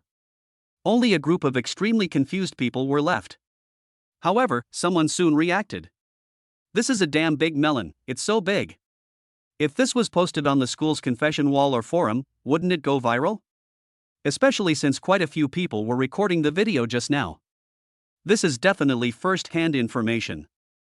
Thinking of this, the group of people hurried back to the dormitory and started posting their love stories in big caps on forums and the school's confession wall. In less than half an hour, the school forum, BBS, and confession wall were all filled with Wang Qianqian's video. There were even people with good literary talent who directly published everything Chinyang had just said. For a moment, the entire Jinghai University exploded. Originally, Chinyang, Wang Qianqian and Tao Bin were all famous figures in the school.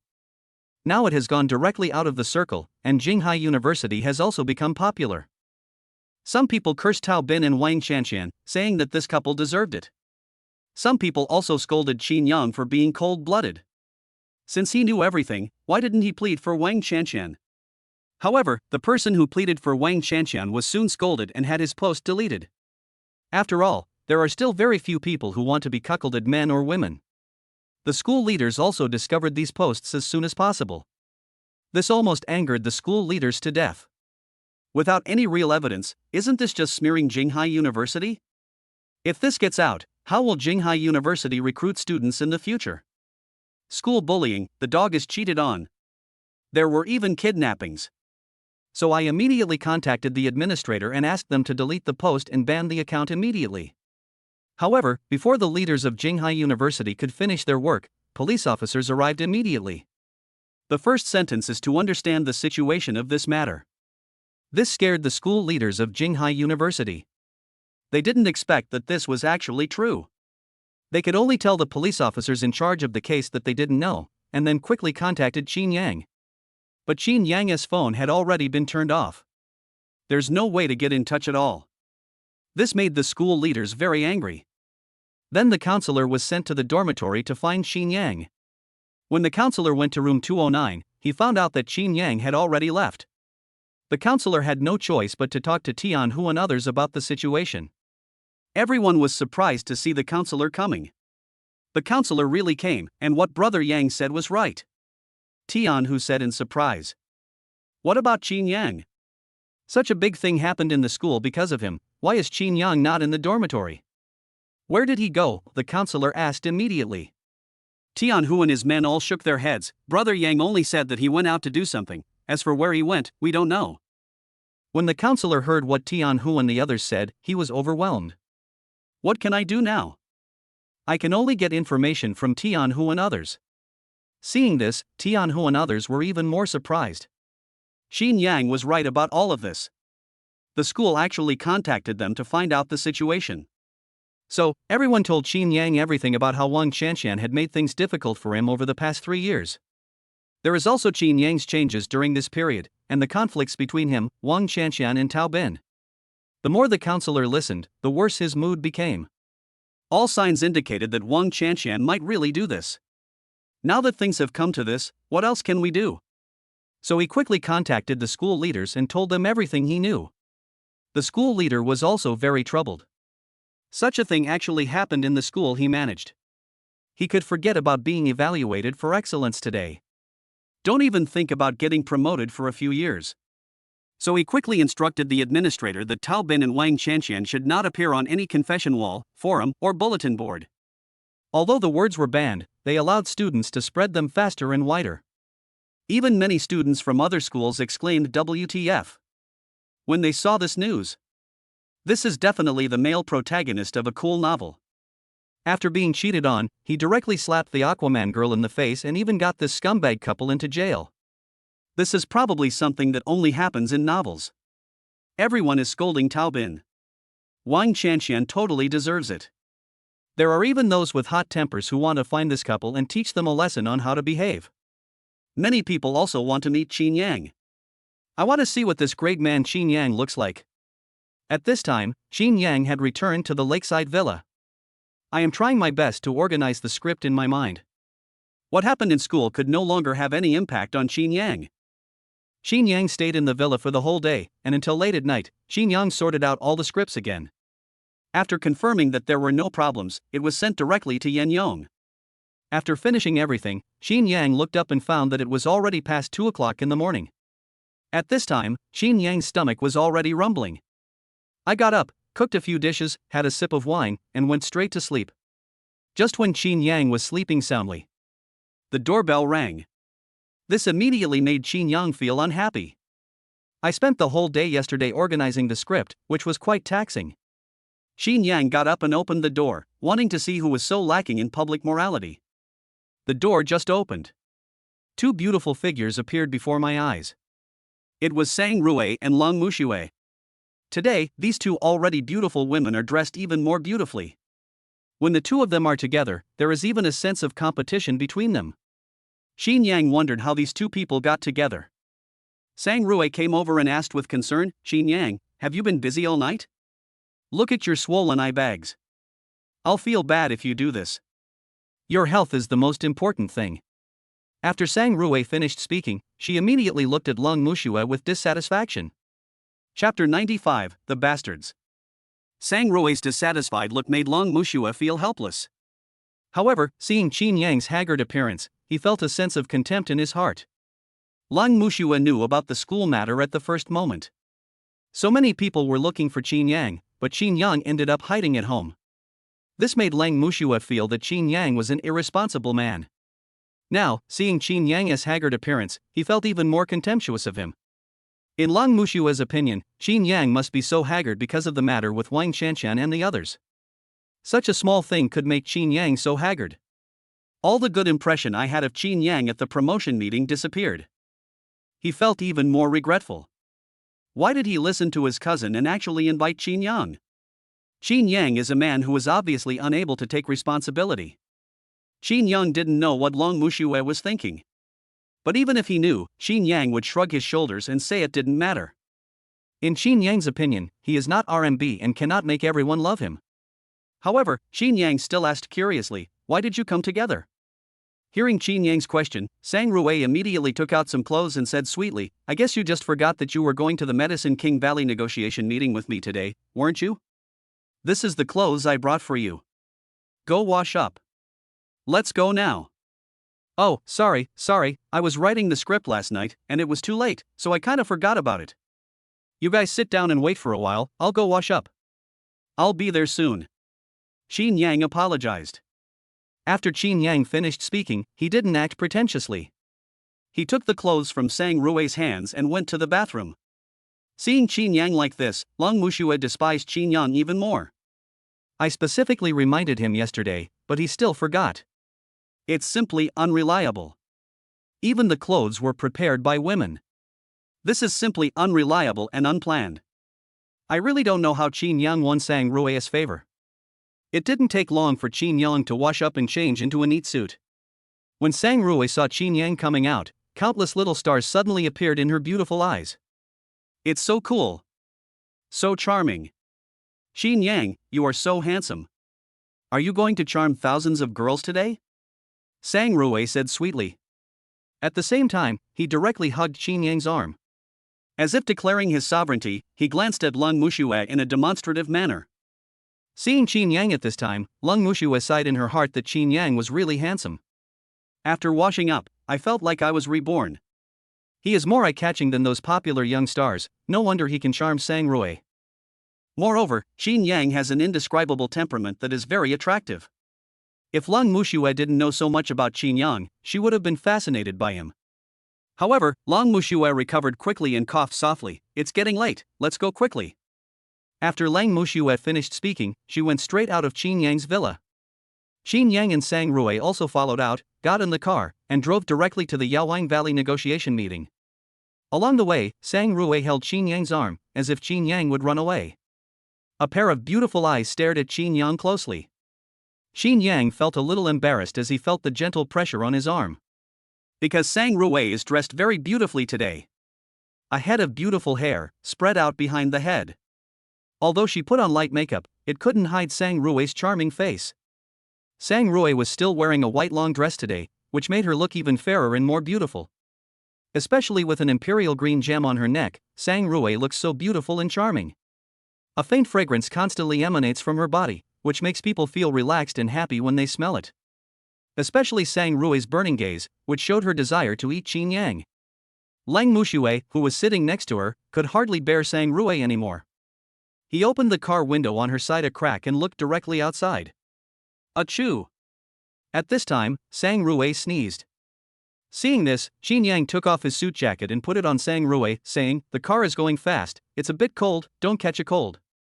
Hearing that Chinyang cared about her, Sang Rue felt even happier. She replied sweetly, "Humph." Then she lay on Chinyang's shoulder and smiled sweetly, "Chinyang, your shoulders are so warm, I like it." Feeling Sang Rue's constant squeezing, Chinyang was almost ready to react. Chinyang quickly changed the subject and asked directly, "How did you find this place?" "Oh, I heard from Yen Yong that you sent him the script at around 2 o'clock yesterday. I guess you didn't sleep well yesterday. So I went to your school early in the morning, and they said you were not in the dormitory yesterday. I happened to see Miss Ling at the door of your dormitory. She said your home is in the lakeside villa. It just so happened that we both had to go to the conference, so we came here together. Chinyang, work cannot be completed in one day. You must take care of your health," Sang Rue said with great concern. Chinyang smiled and nodded, and at the same time, he quickly changed his posture. Otherwise, Sang Rue would have almost touched me. That would be really embarrassing. When Chinyang moved, Sang Rue seemed to notice something. She immediately looked up at Chinyang and started giggling. The rich autumn feeling in my eyes is almost overflowing. Chinyang seemed to be seen through and his face turned red instantly. Sang Rui covered her mouth and giggled, and even said in a sweet voice, "Little rascal." Chinyang was almost unable to sit still in an instant. Seeing Sang Rui and the others like this, Long Mushua in the front seat could hardly hold back. I kept complaining in my mind, there were other people in the car. Can't you guys tone it down a bit? What a pair of bastards. I felt sorry for my cousin. She actually said yesterday that she liked Chinyang a little. What's there to like about such a playboy? If it were me, I would just kick Chinyang and tell him to get out of here as soon as possible. While I was constantly complaining in my heart, I was also praying that the driver would go faster. Better leave these two people quickly. After all, Long Mushua could hardly bear the dog food she ate. The car was driving very fast and it only took 30 minutes to reach the Yaowang Valley negotiation meeting. A security guard saw the approaching car and saluted quickly, then quickly directed the vehicle to stop at the VIP area. Before the car stopped, Long Mushua quickly opened the door. Just jump down. She immediately left the car without looking back. She really couldn't stand these two people anymore. In Long Mushua's opinion, both Sang Rui and Chinyang are examples of shamelessness. If it were me, I would never do such a thing even if I killed myself. Tang Xueme, who had been waiting at the door, saw Lang Mushua and immediately waved happily. "Xiao Xue, you're here? Didn't you say you were going to pick up Chinyang? Where's Chinyang?" When Lang Mushua heard that her cousin was looking for Chinyang, a rare blush suddenly appeared on her face. Without even turning her head, she said directly, "They are behind us. They are simply a couple of bastards." Chapter 96. You don't know how powerful you are. Well. Tang Xueme was stunned. She didn't understand what was going on. Everything was fine yesterday, why did he say Chinyang was a bastard as soon as we met today? Is there someone else around Chinyang? Just when Tang Xueme was wondering, she saw Chinyang getting off the car, and behind Chinyang was a shy and charming woman. As soon as the two men got out of the car, the woman hugged Chinyang's arm. The behavior was unusually intimate. Tang Xueme's face suddenly turned a little ugly. At this moment, she also understood why Long Mushua was angry, and even what the word bastard meant. However, Tang Xueme recovered quickly. Because Tang Xueme understood that a man as outstanding as Chinyang would definitely be surrounded by beautiful women. I am just a latecomer, but since I have appeared, it is still hard to say who Chinyang belongs to. I'm not bad at all. Tang Xueme came over generously and said with a smile, "Hello, Chinyang, we meet again so soon." At the same time, she extended her hand and said to Sang Rui with a smile, "Tang Xueme, Long Mushua's cousin, nice to meet you." Well. Sang Rui was also stunned, but she still shook hands with Tang Xueme gently and said, "Sang Rui. Nice to meet you." Then he looked Tang Xueme up and down. Tang Xueme was wearing a light yellow evening dress today. She exudes a noble and elegant temperament, and her every frown and smile reveals the temperament of a great man. Moreover, Tang Xueme, as a second-tier star, also has outstanding looks. Although her figure is not as hot as mine, it is still a standard curvy figure and very charming. Sang Rui, who has a keen sixth sense, immediately felt a sense of crisis. I immediately understood in my heart, this woman covets Chinyang. The next moment, Sang Rui said with a smile, as if asserting her sovereignty, "Sorry, our Chinyang worked too late yesterday, so he was late." While speaking, she even hugged Chinyang's arm, showing their close intimacy. Tang Xueme was not angry either, she smiled and said, "It's okay, the negotiation meeting hasn't started yet." Then he smiled and led Chinyang and the others in. As soon as Sang Rui appeared, familiar people came over to say hello. Although Sang Rui is not very old, she has participated in such occasions many times. He greeted everyone very easily and then introduced himself to Chinyang. Seeing how intimate Sang Rui and Chinyang were, everyone was shocked. After all, the Sang family has great influence in Jinghai City, and Sang Rui is considered to be one of the best among the second generation of Jinghai. In the past, many people pursued Sang Rui, but they were all rejected by her. Unexpectedly, in this public place today, Sang Rui actually took the initiative to explain Chinyang. Moreover, it was such an intimate behavior that it was obvious at first glance that their relationship was not just an ordinary one. Everyone was guessing Chinyang's identity. "Brother Yang, Brother Yang." Sang Tong ran towards Chinyang excitedly. He ran and shouted very loudly, But as soon as he got close to Chinyang and saw his sister's sharp eyes, Sang Tong immediately lowered his head like a child who had made a mistake. "Sister!" Sang Tong shouted with some fear. The suppression from his sister's bloodline made Sang Tong afraid when he saw Sang Rui. Seeing that Sang Rui didn't scold him, Sang Tong said, "Sister, Dad said you're here. Go to the second floor to find him. It seems like you want to discuss some development agreement." Sang Rui was somewhat disappointed when she heard that her father was not there. Today she specially called her father over just to have him meet Chinyang. "I told my dad before how outstanding Chinyang was, but he didn't believe me. I wanted to show it to my dad today. This is also a disguised way of meeting my parents. But it doesn't matter. Since Chinyang is here, there is no need to worry about not seeing him. Chinyang, you go with Sang Tong first. I'll go to the second floor first," Sang Rui said to Chinyang gently. His eyes were full of apology. It was like he was a different person from when he faced Sang Tong just now. "It's okay, you go and get busy first," Chinyang said with a smile. Sang Rui nodded heavily, and even hugged Chinyang directly, then said with a smile, "Wait for me." Then he went directly to the second floor. Seeing his sister leaving, Sang Tong immediately became like a wild horse that had broken free from its reins and became extremely excited. "Brother Yang, I am here because of you today, otherwise I would not be able to enter this kind of occasion. Come on, I'll get you something to eat first. My sister said you haven't had breakfast yet."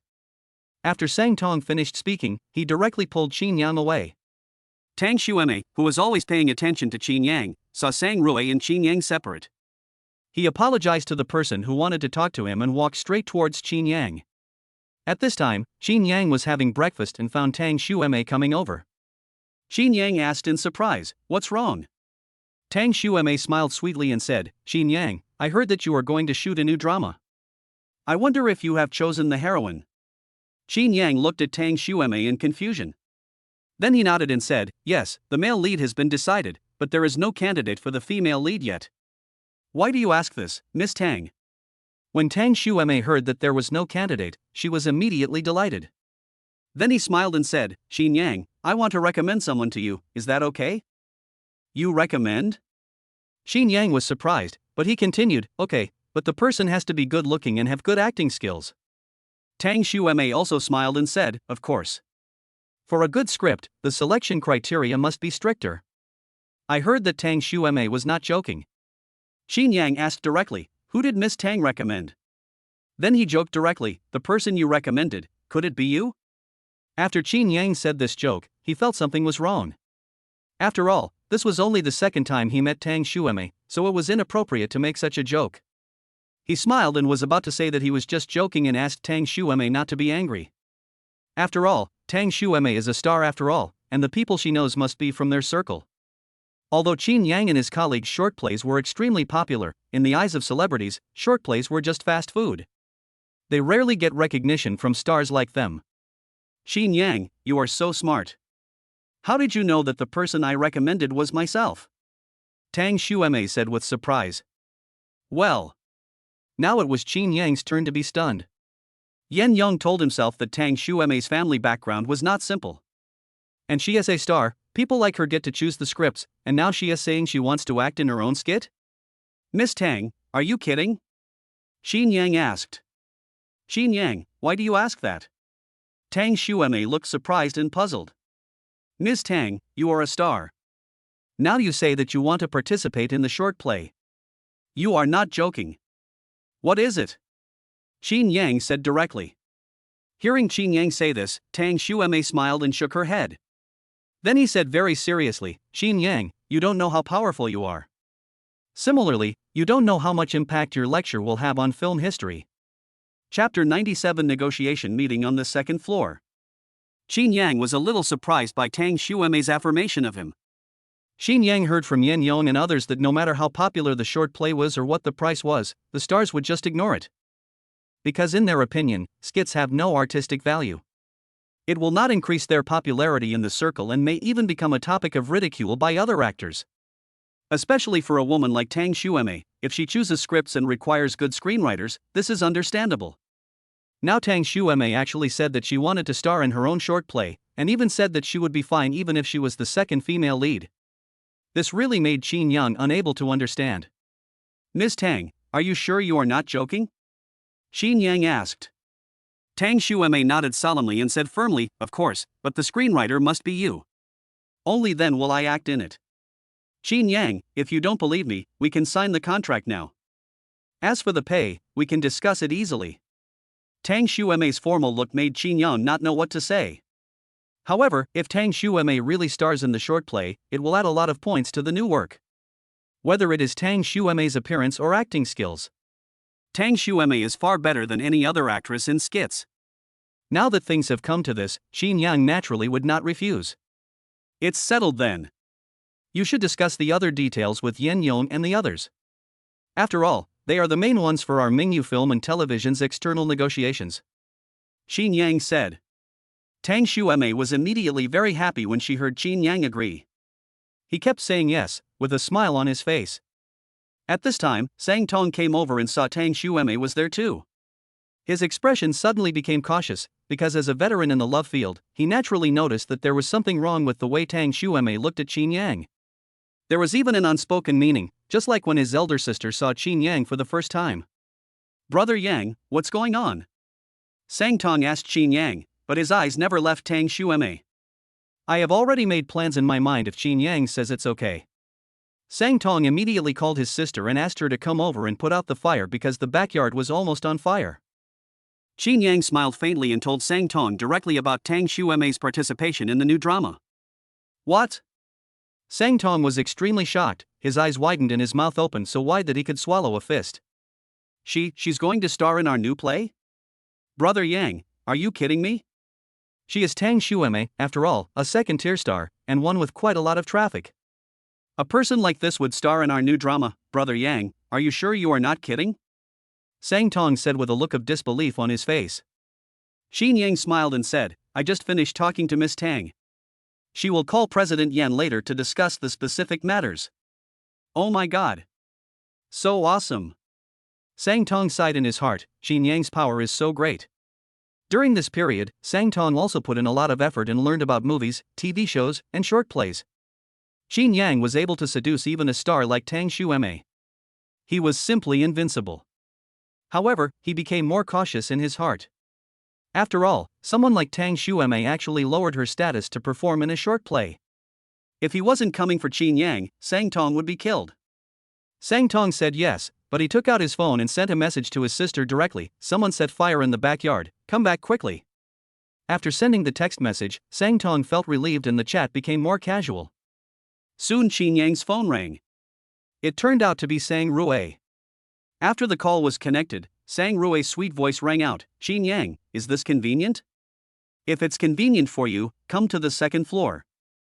I'll introduce you to some people. They are all important figures in this negotiation meeting. It will be of great help to you in the future. How about I come down to pick you up now? Hearing Sang Rue say this. Okay, I'll come to you right away. Chinyang agreed readily. After all, the purpose of coming to the Yaowang Valley negotiation meeting today is to promote the Baiyu ancient medicine. Chinyang then stood up and apologized to Tang Xueme, Miss Tang, I'm sorry, I have something to do here, I will be back when I am done. Tang Xueme smiled slightly and said, Chinyang, you go and get busy first. And don't be so polite to me in the future. We will have many opportunities to cooperate with each other. You can just call me Xueme from now on. That's what my family and friends all call me. After Tang Xueme finished speaking, she smiled sweetly and gently tucked her hair behind her ears. She shows the temperament of a little woman, very beautiful, and gives people a feeling of pity. However, Tang Xueme's pretty face was covered with a blush of shyness. Tang Xueme's little hands were tightly grasping the hem of her skirt under the table. Because of the name Xueme, usually only her family members call her that. He had a lot of guesses in his mind, and he didn't know whether Chinyang understood the meaning of his words. Okay, then I will call you Xueme from now on.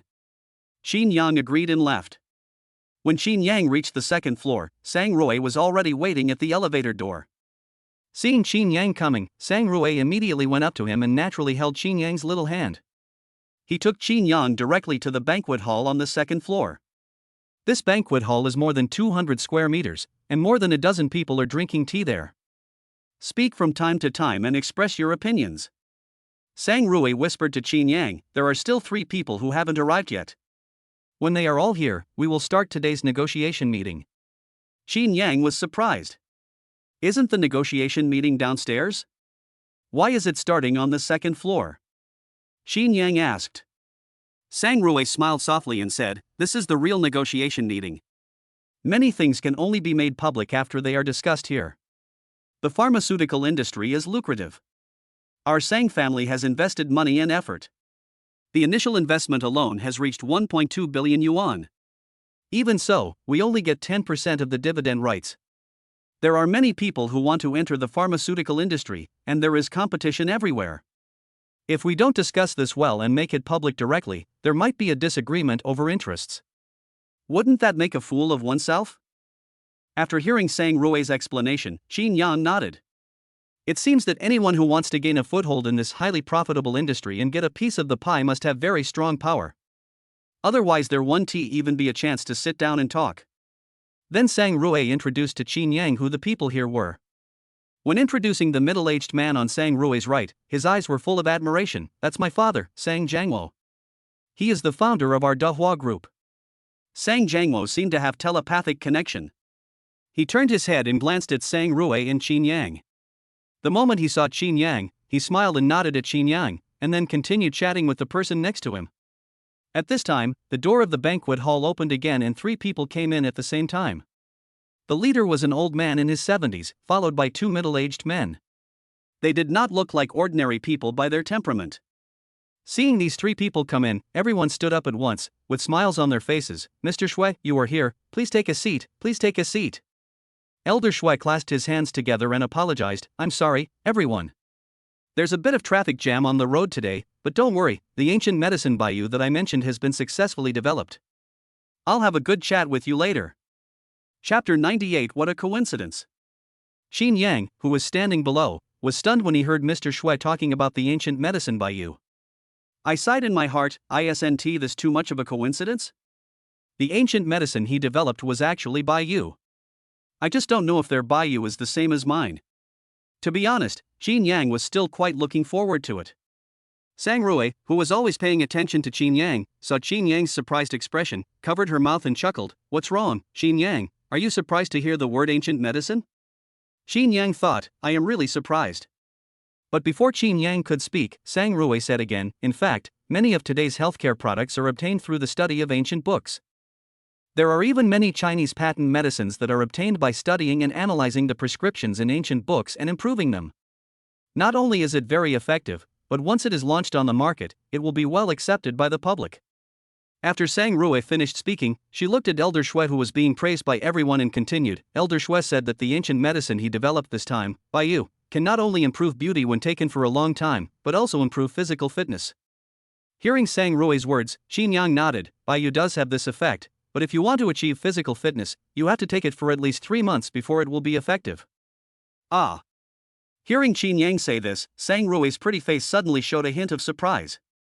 Chinyang, how do you know? Have you heard of Baiyu? Sang Rui asked in surprise. More than just heard of it? I have a ready-made prescription for menstruation. And it is an authentic system product, absolutely high quality. Chinyang complained in his heart, but he said casually, yes, I have heard of it, so I also know something about the efficacy of Baiyu's medicine. Sang Rui looked at Chinyang with great enthusiasm. Sang Rui really wanted to ask Chinyang, what else did Chinyang not know or understand? He just set up a short drama company and directly produced a phenomenal hit.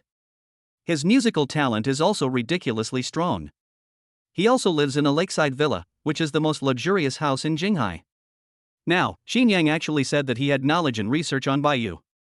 He is so young, handsome, and very skilled. Chinyang is simply invincible. The more Sang Rui looked at Chinyang, the more she liked him. If the occasion did not allow it, Sang Rui would have wanted to hug Chinyang and give him a good kiss. At this time, the negotiation meeting in Yaowan Valley has officially begun. As the provider of the prescription, Mr. Shui spoke first. The crowd applauded enthusiastically, and everyone's face was filled with joy. Elder Shui took the microphone and coughed twice. The successful development of the ancient medicine Baiyu was also supported by all parties. I would also like to thank our government for giving me this opportunity. As an old man, I sincerely thank you all. As for other details, please let our Jiang Province Secretary General Tang Lei tell us. There was warm applause from the audience again. Then Elder Shui handed the microphone to Tang Lei, who took it with a smile and said directly, "The fact that everyone can sit here today is the result of our joint efforts." I won't say those polite words. Let me tell you, according to the evaluation of our experts, if the Bio medicine can be promoted nationwide, the annual profit output value will reach 10 billion in the initial stage. 10 billion. Hearing this shocking number, everyone was stunned. After a moment, there was extremely warm applause. Because these people know that being able to sit here, even just by drinking some soup, can bring huge benefits. What's more, Tang Lei also said that this was only the initial profit. Everyone who was working on it was extremely excited. When Tang Lei saw this situation, he was quite happy. Then, Tang Lei coughed lightly and pressed his hands down gently. The huge banquet hall suddenly became quiet. Tang Lei continued, "With such a huge output value and profit, we definitely need everyone here to work together to make this project a success. This time the Sang family is contributing money and effort. They will take 15% of the dividends, but they will not have the right to operate the business. For all the others who are working on this, how much investment can you make? After the summary, we will discuss the distribution ratio for each of you. In the end, the remaining funds will be supplemented by Wantai Group." After Tang Lei finished speaking, a secretary immediately took out a stack of equity certificates and distributed them to other people. Finally, he took out a 15% equity dividend certificate and handed it to Sang Jiangwo. Everyone who managed to get the equity certificate had an excited look on their face. After all, with this certificate, you can say that you have obtained a guarantee of long-term returns. After all, the dividends from the pharmaceutical industry will get higher and better. Sang Jiangwo was also very excited. After all, this was his first time attending a negotiation meeting. Especially when he saw Tang Lei coming over, Sang Jiangwo couldn't stop smiling. Tang Lei walked up to Sang Jiangwo and handed him a prescription. "Boss Sang, there will be many things in the future that will require your attention. This is the formula of our ancient medicine. Now we need to speed up the production of a batch of sample medicines. I've already told the Lung family and asked them to use it for advertising first." Sang Jiangwo was even more excited at this time and said yes repeatedly. "My hands were shaking when I took the recipe. This is not just a piece of paper. This is a gold nugget worth hundreds of billions. With this formula, their Sang family could even become the leading enterprise in Jinghai City, and even in Jiang Province." Just thinking about all this made Sang Jiangwo feel excited and thrilled. "Secretary Tang, don't worry. I will definitely make this batch of sample medicines in the shortest time possible," Sang Jiangwo assured with a smile. Tang Lei smiled and nodded, then returned to his seat and continued chatting with Mr. Shui. The banquet hall at this moment was like a big market. These big guys who are very powerful in Jiang Province and Jinghai have louder voices than each other. Everyone is discussing how much money they should put up and what share they will eventually get. They even argued over 1 or 2 points until their faces turned red. The most stable one is Sang Jiangwo, and another one is Leng Chang from the Leng family. Because their Leng family was originally the boss of the Jinghai pharmaceutical industry. He is also a relative of Tang Lei. Some time ago, some problems occurred in their Leng family. Tang Lei came forward directly, which is why today's Yaoang Valley negotiation meeting took place. Otherwise, how could Guyao Baiyu, a huge project with an annual profit value of tens of billions, be settled in their Jinghai city? Looking at the shares that everyone was fighting for, Leng Chang just smiled faintly. He picked up the tea beside him and sipped it carefully without any nervousness. The most excited person at this time was Sang Jiangwo. Holding the ancient medicine formula in your hand is like holding the whole world in your hands. I was so happy that I couldn't close my mouth. He greeted Sang Rui directly. "Xiao Rui, come and take a look. You will be in charge of many things in the future." At the same time, he looked at Chinyang with a smile on his face. To be honest, Sang Jiangwo had a good impression of Chinyang. He is young, handsome, and capable. He also greeted Chinyang enthusiastically. "Chinyang, come and take a look." Chinyang came over with a smile. To be honest, he was also very curious about whether there was any difference between Mr. Shui's recipe and his own. Chinyang just took a look and said, "This formula is wrong." Chapter 99, Verbal Criticism. Well. In an instant, the whole place became extremely quiet. Everyone present looked at Chinyang. Everyone is guessing who Chinyang is? How dare you accept Mr. Shui's recipe? At the same time, there were also cautious people who quietly put away the equity certificate. Wait for changes on the field. Sang Jiangwo was almost scared to death by Chinyang's words. His eyes were full of shock, and he looked around and saw that everyone was looking at him. Sang Jiangwo suddenly felt ashamed, and the look in his eyes when he looked at Chinyang became unfriendly. The good impression I had of Chinyang just now disappeared completely. Chinyang, how dare you talk like that? Do you have the qualifications to speak here? Sang Jiangwo said sternly. After teaching Chinyang a lesson, Sang Jiangwo quickly said to those around him with an apologetic look on his face, Sorry, it's my fault. Then he quickly bowed to Mr. Shui and said, He is a subordinate of my company. I originally wanted to bring him here to see the world, but he didn't keep his mouth shut and forgot. Don't blame me, Mr. Shui. I'll kick him out right now to stop him from talking nonsense here. After Sang Jiangwo said this, he bowed to Mr. Shui again with an extremely humble attitude. He almost hated Chinyang to death. I spent a lot of money and attracted many talented people to enter the pharmaceutical industry. To this end, they all gave away a piece of the property they had acquired. Now Chinyang actually dared to say here, in front of so many people, that Mr. Shui's formula was wrong.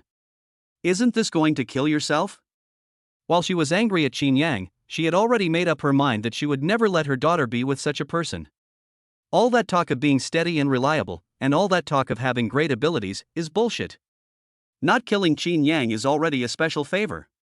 What Sang Jiangwo wants to do most now is to kick Chinyang out as soon as possible. Sang Rui, who was standing by, also had a changed expression at this moment. He looked at Chinyang with disbelief. She didn't understand why Chinyang, who was always steady, would suddenly say this. Sang Rui stood up and quickly pulled Chinyang away. Let his father stay and apologize to everyone present. After this period of time, when everyone had forgotten about the incident, they took Chinyang to apologize to Mr. Shui. Otherwise, it would be difficult for Chinyang to leave the banquet hall. However, Sang Rui and Chinyang had not yet left. Etc. At this time, Mr. Shui spoke and walked over.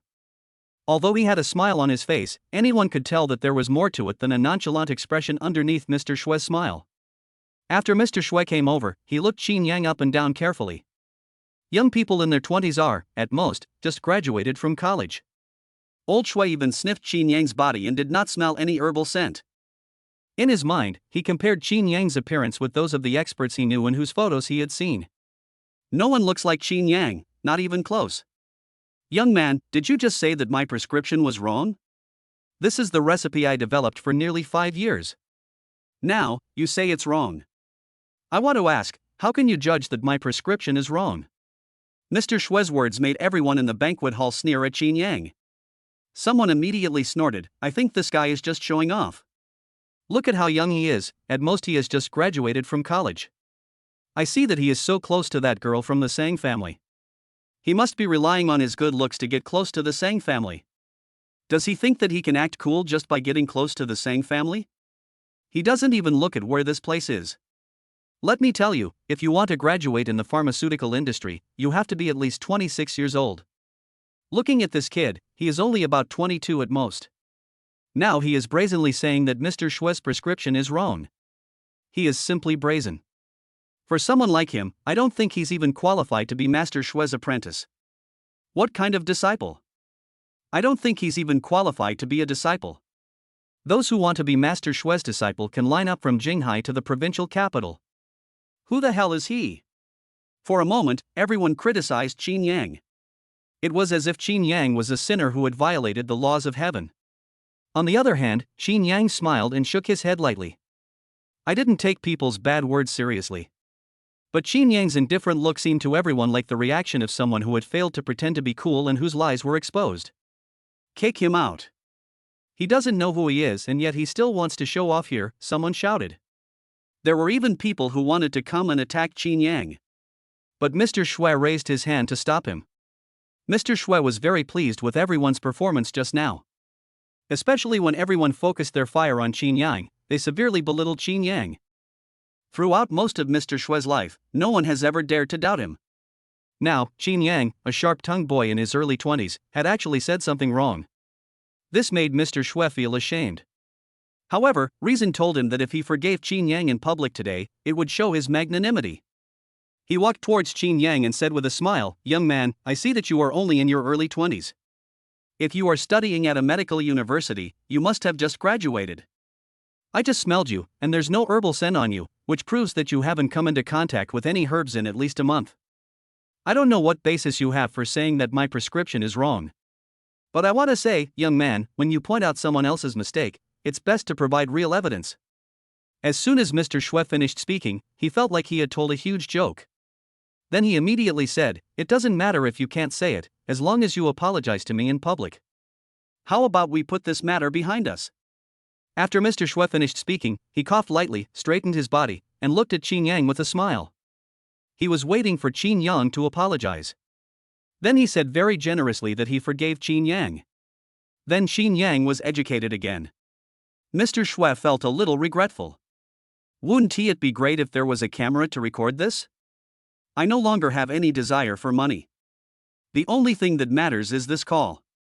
Mr. Xue's eyes were full of smiles, and he was waiting for Chinyang to apologize with great anticipation. "Why don't you apologize quickly? You are lucky today. Mr. Xue actually forgave you directly." The Sang family father and daughter standing by were also extremely happy. He thanked Mr. Xue profusely and kept flattering him. Sang Rui even poked Chinyang directly, signaling him to apologize to Mr. Xue quickly. Bite. Trigger the selection task. 1. Choose to point out the mistakes in Mr. Xue's prescription and help him correct them, so that he can vigorously promote the Baiyu ancient medicine, and be rewarded with 10 ancient medicine prescriptions. 2. Choose to refuse, walk out of the banquet hall directly, and find other ways to promote the ancient medicine of Baiyu. The reward is 800 million in startup funds. The system prompt sounded. Seeing the system options, Chinyang smiled immediately. To be honest, especially seeing that second option. After all, with that 800 million in cash, he could start a new business. It only takes 3 or 4 months to produce the real ancient medicine for blocking the moon, which will directly slap these people in the face. I really don't know how many of these people would have avoided bankruptcy in 3 months if I hadn't pointed out the mistakes in the current prescription. Chapter 100, 180-degree change in attitude. However, seeing Sang Rui's concerned look, Chinyang directly chose the first one. After all, the Sang family has already invested 1.5 billion yuan. Sang Rui just said that this directly drained away 60% of their family's cash flow from the property. If this huge investment goes down the drain, the Sang family will go bankrupt. Whether it is Sang Tong or Sang Rui, they are very attentive to themselves. Chinyang doesn't want to see the Sang family go bankrupt. As Chinyang made his choice, 10 ancient prescriptions suddenly appeared in his mind. Each article can be compared with Guyaobayu, and 2 of them are even more precious than Guyaobayu. It even comes with improved and alternative drugs and a wealth of pharmacological knowledge. It was as if he was afraid that Chinyang would not be able to collect all the ancient medicine. Mr. Xue, who was standing opposite Chinyang, actually smiled when he saw Chinyang. I thought Chinyang's self-esteem was getting in the way and he was too embarrassed to apologize to me. Then he said in an elder's tone, "Young man, after all, I am much older than you. I can even be your grandfather. As someone who has been through this, young man, I advise you to always be careful in everything you do." Before Mr. Xue finished speaking, Chinyang had already spoken. "There are 18 antidotes in your formula. You just said that you have been researching this ancient recipe for 5 years. Is this the result of your research? It's absolutely ridiculous. If you put this drug on the market, I'm afraid people will die soon. By then, not only will your reputation be ruined." Chinyang then looked at the people around him with a burning gaze and sneered, "And you, not only will you face bankruptcy, you will even have to bear a huge amount of compensation. The first word is a bomb." Chinyang's voice was not loud, but his eyes were like a burning sun. For a moment, no one dared to look directly at it. When Chinyang looked at Mr. Xue again, Mr. Xue was also panicked. 18 anti-reactions? How can there be 18 anti-reactions? I have studied them all. While Mr. Xue was speaking, he quickly snatched the prescription from Sang Jiangwo's hand. Look it over carefully from head to toe. Nothing found. Looking at Chinyang, when he met Chinyang's gaze, Mr. Xue felt like he was an apprentice facing his master. This made Mr. Xue very nervous. He quickly lowered his head and studied it carefully again. But the result was that I found nothing. Tang Lei, the Secretary General, also noticed something strange about Mr. Shui and hurried over. When Chinyang questioned Mr. Shui just now, he did not show up because he believed in Mr. Shui. After all, Chinyang was too young, so young that when Tang Lei came in, he simply ignored Chinyang's existence. When Chinyang mentioned the problem with Mr. Shui's prescription, Tang Lei also sneered. But now, Mr. Shui was actually shocked by Chinyang's words. That's right. I was just shocked. This made Tang Lei panic. After all, the Ancient Medicine by You project was the source of his money. If there are any problems with this project, not only the Leng family will be in trouble. Even I am probably to blame. Even his own career was gone.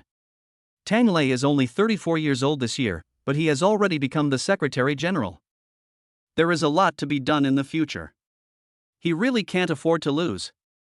Young man, since you know this, why not tell us? It will also help us realize our mistakes, right? I believe that if you point out the mistakes in this prescription, everyone here will agree with what you did just now. Tang Lei said with a smile, giving people a very peaceful feeling. Moreover, Tang Lei's tone of voice was very gentle. However, nothing substantial was mentioned. Chinyang snorted coldly and asked directly, "Why should I say it? These are all your mistakes. Bankruptcy is also a problem you have to face. What does it have to do with me? I still remember how aggressive you all were just now. Why do you want to learn the ability to argue like in crosstalk? Joke." Chinyang's words were like a slap in the face falling from the sky. It blew heavily on the faces of those people just now. Let them all feel the burning pain on their faces. This was the first time that these people were scolded by a young man. The kind that can't even be refuted. Everyone looked at each other and saw that each other was angry and unwilling, but more of it was helplessness and embarrassment. If this prescription really has huge flaws as Chinyang said, and Mr. Shui is unable to fix it, today's Yaowang Valley negotiation meeting will be a joke. They even have to face huge losses. They really can't afford to lose this person, nor can they afford such a loss. My dear friend, this is all my fault. Please give me some advice. I, Shui Rengyuan, will give you 50 million in cash as a thank you gift. I will also apologize to you solemnly. At this time, Mr. Shui's tone also changed. It no longer had the condescending tone as if he were speaking to an elder. He even called Chinyang little friend and even used honorifics to address Chinyang. But Chinyang didn't buy it at all and just laughed. "Ha, Mr. Shui, don't you think it's ridiculous? You said you'd give me 50 million as a thank you gift for an ancient medicinal recipe with an annual output value of 10 billion yuan. I want to ask you, how can you open your mouth so meaningfully?" Well. Chinyang's words stumped Mr. Shui. I. He opened his mouth for a long time but couldn't say a word. His old face turned red. Tang Lei, who was standing aside, brightened up his eyes after hearing Chinyang's words. Because he found that Chinyang did not refuse consciously. This means there is room for negotiation. As long as there is something to talk about, it's easy to talk about. Ha, my friend, don't blame me, don't blame me. Tang Lei quickly stepped out to smooth things over, and then continued, "I'm afraid you don't know that the reward that Mr. Shui received for providing this prescription was 50 million. That's why Mr. Shui offered to give you 50 million. I can make the decision on today's matter. My friend, if you have any requests, feel free to ask. After all, we are all sitting here to discuss these matters." Tang Lei's words immediately made all the experienced people wake up. Immediately followed suit. Chinyang was too lazy to care about it. He said directly, "For this drug, you give 5% of the operating rights to the Sang family, and I will negotiate my fees directly with the Sang family." When Tang Lei heard there was a chance, he immediately agreed. He quickly told his secretary to bring the contract and signed it right away. To Sang Jiangwo, Chinyang's words were like a fortune falling from the sky. And it was the kind so big that he couldn't refuse. Before, the Sang family directly invested 1.5 billion, but only got 15% of the dividend rights, and they didn't even dare to think about the dividend rights. Dividends are very different from business operations. After all, how much to buy, what the price is, and whether there is any promotion are all decided by the operator. It is simply impossible to conduct substantive nuclear inspections. Now, because of Chinyang, he actually got 5% of the operating rights directly. Sang Jiangwo's heart was so excited that it almost jumped out. I even had the urge to slap myself in the face. Why was I so mean as to say something like Chinyang? Seeing that the Sang family had already signed the agreement, Chinyang took the prescription and said to Elder Shui, "Look at the third ingredient, astragalus, and the eighth and ninth ingredients. Is there anything wrong with it?" Chapter 101, The Correct Formula. Mr. Shui looked at the prescription again.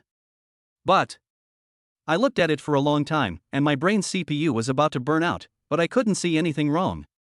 He raised his head again and looked at Chinyang in confusion. A pair of eyes, both empty. No thoughts. When Chinyang saw him like this, he knew that Mr. Shui couldn't see it at all. I might as well not test him and just say it directly. Astragalus is sweet and warm in nature, but it is also a tonic. If it is boiled together with the eighth and ninth herbs, the effects of the two herbs will be neutralized, and the 18 counter effects will occur at the same time.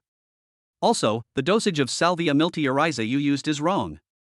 Modern Salvia miltiariza is mainly cultivated artificially, and it can't achieve the effect of wild Salvia miltiariza at all. Add to that the 18 anti-drug effects, and your medicine is no longer a tonic, but a poison. If you follow your prescription and take it for a long time, someone will experience hair loss, fainting, and panic in just over a month. Chinyang's words made everyone around him gasp. All of them showed fear. They didn't expect that the situation would be so serious. Unexpectedly, Chinyang spoke again. "If someone has poor kidneys, they may even suffer from renal failure and die." In an instant, the whole audience was in an uproar. They don't understand what the 18 anti-reactions are, and what drugs are ineffective, nor do they want to understand. But Chinyang's last sentence was death. But it made everyone present tremble with fear. If it is really as Chinyang said, how can this be a project worth tens of billions? This is clearly an abyss that will lead them to death without a burial place. However, everyone still had some doubts. After all, Chinyang was still too young, and what he said was a bit too scary, making it hard for everyone to believe it for a while. So everyone turned their eyes to Mr. Shui, in the hope that Mr. Shui can refute Chinyang. After all, it took Mr. Shui a lot of effort to get this prescription. However, when everyone looked at Mr. Shui, who had just been calm and composed like an elder, now looked pale. Seeing Mr. Shui like this, everyone understood that what Chinyang said was right. At this moment, everyone was panicked. After all, this is a project with an annual profit value of tens of billions. It turns out. Especially Sang Jiangwo, his face was pale at this time. After all, among this group of people, the Sang family has invested the most, having already thrown in 200 million yuan. If this prescription doesn't work, wouldn't the 200 million be wasted? Everyone looked at Chinyang eagerly, their faces full of anticipation. Mr. Shui was sweating profusely, and asked respectfully, "Mr. Chin, please give me some advice, Mr. Chin. Otherwise, such a large project is enough to affect the economy of the entire Jiang province. Please help, sir." After Mr. Shui finished speaking, he bowed directly to Chinyang. His attitude was extremely respectful, without any trace of the arrogance he had just shown. Just like a primary school student who has done something wrong. Chinyang did not act arrogantly. He just smiled slightly and helped Mr. Shui up. "I have already negotiated the terms with you all, so I can't let this project fall through." After hearing Chinyang's words, everyone felt relieved for a moment. Especially Sang Jiangwo, his eyes were so excited that he wanted to go up and hug Chinyang to express his gratitude. He made up his mind that no one could snatch away such an outstanding son-in-law like Chinyang. It's simply amazing. After Chinyang comforted Elder Shui, he continued to ask, "Elder Shui, how did you get this ancient medicine? Wasn't it stated on the prescription when I got it? As for the astragalus, you can use a small amount of panelia instead, and that will solve the problem of the 18 anti-reactions. Also, the dosage of danchin you used is completely different from the dosage in the prescription? Is there some misunderstanding here?" When he heard Chinyang's question, Mr. Shui's face suddenly turned red. He bought this ancient medicine formula from a group of tomb robbers. Although many people were found to rescue and repair this recipe. However, because the recipe had been underground for many years, many parts of the bamboo slips recording the recipe had been corroded. The points Chinyang just mentioned were corroded and not recorded. The formula he is showing to everyone now was the one that took Mr. Shui nearly 5 years to figure out. He hesitated for a long time but couldn't say anything. After all, with Mr. Shui's identity, he couldn't tell everyone that he had actually come into contact with tomb robbers. Seeing Mr. Shui like this, Chinyang was too lazy to ask any more questions. He said directly to Sang Rue, "Bring me a pen, and I will write down the formula for you." Sang Rue's eyes lit up and she quickly took the pen. Chinyang took the pen and wrote down the recipe of the ancient medicine by you. Then he handed the correct formula directly to Sang Rue. He said to everyone, "You guys continue your research. I'll go down first. Come to me if you have any questions." Everyone nodded. In the eyes of these big guys, Chinyang has now become a gold mountain. Tang Lei enthusiastically held Chinyang's hand and said excitedly, "Chinyang, you have made a huge contribution to our Jiang province. In the future, we need to communicate more frequently. If it's convenient, could you please leave me your contact information?" Chinyang smiled and nodded, then gave the other party his cell phone number. Chinyang didn't care about Tang Lei's official words. If it weren't for Sang Rue, Chinyang would definitely choose the second one. After exchanging a few words with Tang Lei, he went downstairs directly. Seeing Chinyang's back, Sang Jiangwo was extremely proud. His chest was puffed out. This was the first time he raised his head in the pharmaceutical industry. Only after Chinyang left did Sang Jiangwo cough twice, which immediately attracted everyone's attention. Then he smiled and said, "This young man is very sharp. I will have to give him a good talk later. This is not good." But that tone, that attitude, how could it be possible that he was trying to say anything bad about Chinyang? It's clearly Versailles. Everyone complimented Sang Jiangwo with smiles on their faces. Lang Chang on the side frowned slightly and muttered softly, "Chinyang." This name sounded very familiar to Lang Chang, but for a moment, he couldn't remember where he had heard it. Then Lang Chang suddenly remembered, wasn't Chinyang the name that his daughter told him to add? So I quickly sent a message to Lang Mushue to ask, and soon received a confirmation from Lang Mushue. Lang Mushue also talked about her relationship with Chinyang as classmates. This made Lang Chang happy instantly. Then he smiled and said to Sang Jiangwo, "Boss Sang, you just said he was a subordinate of your company. You have such a capable subordinate, but you need to train him early, otherwise he will be easily poached by others." Hearing Lang Chang say this, Sang Jiangwo sneered and said, "Poach Chinyang? Let me tell you that he is my future son-in-law. Can you poach my son-in-law?" Son-in-law? Everyone present was stunned. Someone subconsciously asked, "Boss Sang, when did your daughter get married? Why haven't I heard about it?" Chapter 102, Their Own Concerns. Get married. Doesn't that mean we can get married anytime? Sang Jiangwo said naturally. At the same time, I was more encouraged. An idea came to my mind that it would be better if Chinyang could marry my daughter as soon as possible. Chinyang only made a slight move, but he had already reached Mr. Shue's limit. With a precious son-in-law like this, what is there to hesitate about? If you act too late, someone might actually try to poach your employees. That would be bad. He quickly told everyone, young people like freedom, so they don't get married. But don't worry, everyone, when they get married, you all have to come and support them. Everyone around congratulated him. He also said that he would definitely give me a big gift when the time comes. Then, Sang Jiangwo quickly changed the subject. After all, it's better to hide your beloved son-in-law. I'm not afraid of thieves stealing, I'm afraid of thieves thinking about it. Lung Chang on the side smiled faintly and looked at Sang Jiangwo with complaints in his heart. What do you mean, son-in-law of the Sang family? Chinyang hasn't even graduated yet. He is also a classmate of my daughter in the same school. If my daughter hadn't sent the message, I would have been deceived by that old man Sang Jiangwo. But now that I know Chinyang's true situation, then you, an old man, can't get away with it. After all, when it comes to love between men and women, who can say for sure? My own daughter is also very outstanding, even not worse than Sang Rue.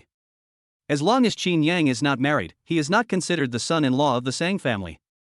Besides, what if we get married?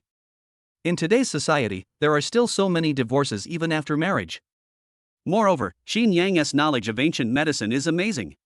And it was so easy to come up with the recipe for Bai Yu. Chinyang must have other recipes for ancient medicines. Thinking of this, Lang Chang said to everyone, "You guys study first, I'm going to the toilet first." When he left, he even gave Tang Lei a wink. Later, Tang Lei followed him out, using the excuse that someone was calling. When he saw Tang Lei, Lang Chang directly told him what Lung Mushue had told him. He told Tang Lei everything and he was also very excited. They all said yes. He even instructed Lung Chang to make sure Lung Mushue had a good relationship with Chinyang. If they really get together, let alone the Leng family. Even if it was him, Tang Lei, he just had a big, thick leg to lean on. However, what Tang Lei didn't know was that his beloved daughter Tang Xuemei had already seen through Chinyang's extraordinariness. He even negotiated the contract for the short play with Chinyang in advance. Lang Chang nodded with a smile, then turned around and called Lang Muxue. Lang Chang did not tell Lang Muxue about Chinyang on the second floor. He just told Lang Muxue that Chinyang was her classmate and she must take good care of Chinyang. Lang Muxue on the other end of the phone was stunned. Dad, why are you suddenly concerned about Chinyang? Did something happen? Lang Molo asked in surprise. Lang Chang denied it straightforwardly. Don't think too much, I just thought that Chinyang was your classmate, and this was his first time attending such an event. As a classmate, isn't it your duty to care about Chinyang and take care of him? Well. Although what her father said was strange, Lang Muxue was unable to refute it for a moment. Got it. Do you have anything else to say? If not, I'll hang up now. Lang Muxue asked directly. Lang Chang wanted to give a few more instructions. Just as he opened his mouth, a busy tone came from the other end of the phone. It turned out that Lang Muxue had died. Looking at the hung-up phone, Lang Chang's face was full of helplessness. Who says Lang Muxue is his precious daughter? But when he thought about it, if his precious daughter could marry Chinyang, then their Leng family would not only be able to cross a class. Even in Jiang province, or even in the imperial capital. The Leng family is one of the most famous ones. Lang Chang had made up his mind and decided to let his daughter invite all her classmates to visit their lakeside villa that day. Just to create opportunities for Chinyang and his daughter. Lang Chang became more and more excited the more he thought about it, and he could not help laughing out loud. At this time, Chinyang, who was the focus of everyone's attention, had returned to the first floor again. When I walked to the Sang family's private table, I found that Tang Xuemei had not left. Even Lang Muxue came. Sang Tong, who would not even move when he saw a woman, now looked at her nose with his eyes and asked her mouth with his nose. He was like an old monk in meditation and didn't dare to talk to Tang Xuemei and the others. It was not until he saw Chinyang coming that Sang Tong seemed to come back to life. She immediately ran over, smiling uglier than crying, and said, "Brother Yang, where have you been? You don't know, the flowers I've been waiting for you are almost withering." That sad look on his face made Chinyang begin to wonder if Sang Tong was bullied. Otherwise, why does it look like this? Sang Tong, what's wrong with you? Chinyang asked. Brother Yang, it's so boring here and I can't go out and play. Sang Tong complained like a nagging woman. Then he looked at Tang Xuemei and said, "But these two women won't leave. They insist on waiting for you to come back. I can't just leave them all here." Ah, Brother Yang, I'm going crazy. I don't even know when this boring negotiation meeting will start. I really don't want to stay here anymore. Sang Tong shouted. It should be soon. Chinyang said casually. Then sit down straight away. When she saw Chinyang coming back, Tang Xuemei's bored look disappeared instantly. With a happy face, he said, "Chinyang, you're back? What have you been doing? What took you so long?" Chinyang did not tell the situation on the second floor, but just mentioned the new script afterwards. Tang Xuemei became even happier when she heard Chinyang talking about the new script. "Chinyang, you are amazing. It has only been a short time and you have already written a new script. Last time you said that the new script is a new theme. Can you tell me about it?" Tang Xuemei's eyes are full of little stars, and her big eyes are blinking, just like a little child, so cute. Chinyang smiled faintly and briefly told Tang Xuemei the main points of the latest script. At the same time, Chinyang also reminded Tang Xuemei of some key points. Tang Xuemei nodded repeatedly. Besides, what is there to pay attention to? Aren't they all just some soap operas? Lang Muxue on the side was very dissatisfied with Chinyang. Especially after the last time, Lang Muxue went to see the movie Inglong on purpose. This made Lang Muxue, who has always been known for being cultured, knowledgeable, and even pursuing good dramas and good movies, almost cursed Chinyang as a liar. Lang Muxue discovered that the entire drama, 100 episodes, did not contain any artistic elements. The whole story is extremely embarrassing, and the plot is full of forced slaps in the face. Lang Muxue really couldn't understand how such a crappy script could be sold for so much money. In addition, just now, her father called and asked her to get closer to Chinyang and even take care of Chinyang. Although he didn't know, Chinyang did it and asked his father to call and give him instructions personally. But this made Lang Mushue hate Chinyang even more. Especially when Chinyang was in the car coming here, he was being so affectionate with Sang Rui. In Lang Mushue's opinion, he is a typical scumbag. Just when Lang Mushue wanted to ridicule Chinyang. Shueme? Why are you here? A low, hoarse voice sounded. Chapter 103, Young Master of Wantai Capital. This low voice immediately attracted the attention of Chinyang and others. He is a tall man with an upright figure and handsome looks. He is 1.85 meters tall and has a strong face, which makes him very handsome. But there was a sense of arrogance and superiority about him. At first sight, Chinyang disliked this person. Looking at the person who came, a hint of displeasure suddenly appeared on Tang Xueme's originally smiling face. Chinyang could even see a hint of disgust on Tang Xueme's face. Sang Tong was surprised and looked incredulous. Wan. Young Master Wan. Then he quickly introduced to Chinyang, this is Wan Jingshan of Wantai Capital, the young master of Wantai Capital and the future heir of Wantai Capital. Not only does he have a huge amount of cash, but he also has connections all over the country.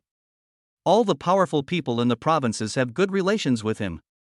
To be honest, Sang Tong was very excited to see Wan Jingshan. He has always wanted to be a person like Wan Jingshan. Wan Jingshan looked at Sang Tong with some displeasure, frowned, and showed a look of disgust on his face. Who are you? Hearing Wan Jingshan asking him, Sang Tong quickly bowed his head and said with a smile on his face, Mr. Wan, I am Sang Tong from the Jinghai Sang family. I met you in Jiang province last year. I even toasted you at that time. Sang Tong spoke very humbly and with a very low attitude. But Wan Jingshan snorted coldly and said impatiently, Sang family? What kind of cats and dogs are you worthy of me remembering? His words were full of disdain. Then he looked at Tang Xueme, and turned back into the gentleman with extraordinary temperament, and said to Tang Xueme, Xueme, you shouldn't run around in this kind of situation. You might meet some bad guys. There are too many bad people these days. It's better to avoid contact with people you don't know. Not only does it waste time, it can also cause unnecessary trouble for yourself. As Wan Jingshan said this, he wanted to pull Tang Xueme away. At the same time, he looked at Chinyang with sharp eyes. When he came over just now, Wan Jingshan saw Chinyang and Tang Xueme talking and laughing. Wan Jingshan even had the illusion that Tang Xueme was actually taking the initiative. This scene made Wan Jingshan feel like his own forbidden area was being invaded. Wan Jingshan snorted coldly and warned Chinyang, boy, I don't know who you are, and I'm too lazy to know who you are. In front of me, Wanjing Mountain, even if you are a dragon, you have to coil up for me, and if you are a tiger, you have to lie down for me. If you dare to say no, I will make sure you never see the sun tomorrow. Wan Jingshan's tone was very arrogant. Bite. Violation selection task 1. Being insulted, choose to teach Wan Jingshan a lesson, and be rewarded with super medical skills. 2. Choose to accept and surrender to Wan Jingshan, and be rewarded with superb driving skills. The system prompt sounded. When Chinyang saw the system's choice, he didn't hesitate for a second. Just choose the first one. When I didn't have a system, I was bullied and felt depressed all day long. Now that we have the system, our skills, money, and courage have all been greatly improved. This is like choosing to give in and endure the humiliation. Isn't this system a waste? After making his choice, Chinyang didn't even take a close look at the reward. He stood up immediately and challenged Wan Jingshan to a duel.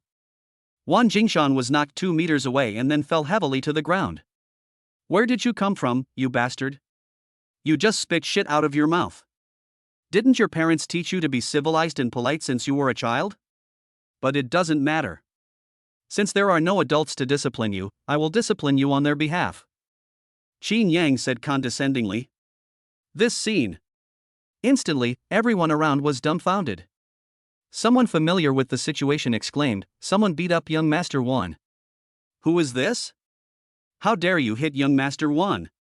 Did the birthday star drink poison because he thinks he's dying too slowly? I don't know him, but today's matter is definitely a big deal. With Master Wan's temper, won't he ruin this negotiation today? I don't know, but there will be a good show to watch today. We'd better stay away. If we are implicated by the furious young Master Wan, we won't even know how we died. Some people also shook their heads and said, it's hard to say. The guy who beat people doesn't look simple. Maybe he is a child of a great family. Someone immediately cast a disdainful look and said, "Who is more powerful than young Master Wan and doesn't have a close relationship with him?" As soon as I heard you say that, I knew you didn't understand Master Wan. The people around were talking and backing away. There was a look of fear on their faces, and they were all afraid of being implicated. At this moment, Sang Tong shouted in his heart, "Damn it! Isn't this the end?"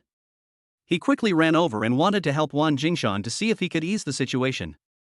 However, just as they reached Wan Jingshan, Sang Tong had not yet spoken.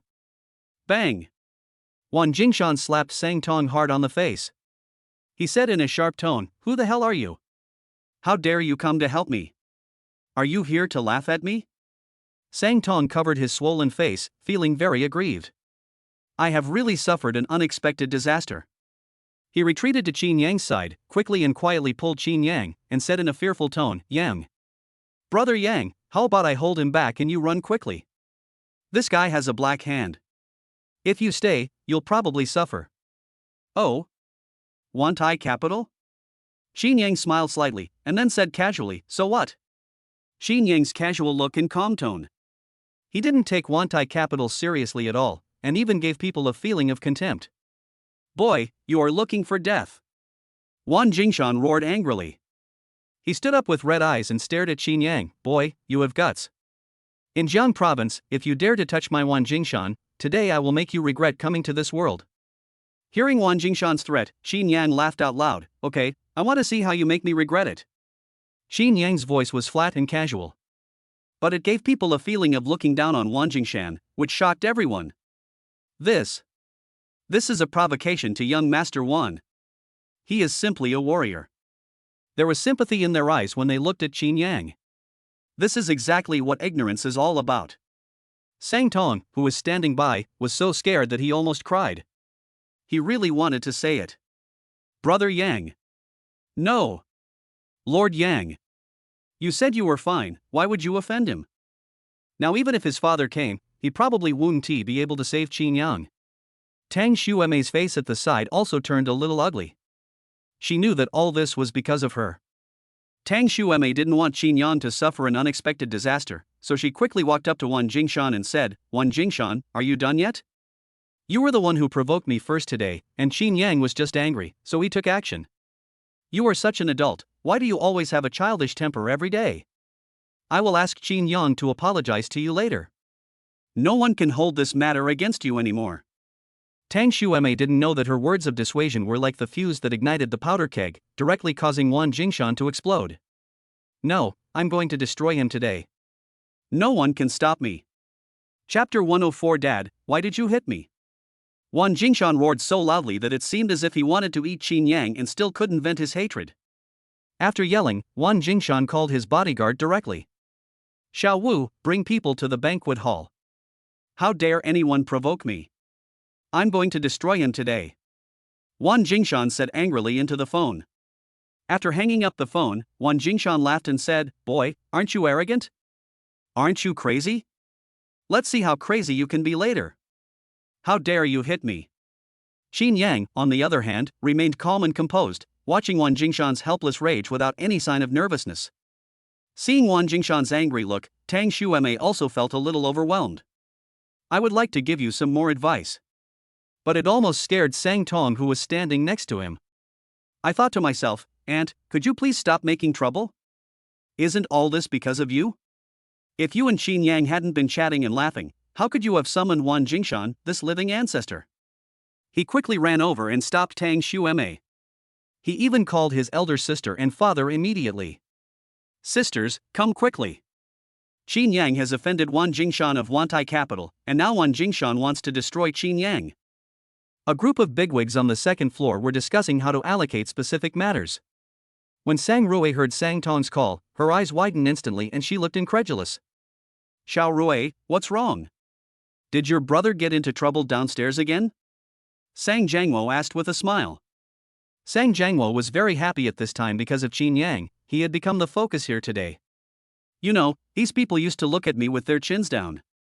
They even laughed at me behind my back, saying that I was just a peasant. Now, I feel like I'm being surrounded by people, like the moon surrounded by stars. Everyone was very flattering of themselves. Even Tang Lei, the Secretary General of Jiang Province, was talking and laughing with him. It's just so polite. Sang Jiangwo knew that all this was because of Chinyang.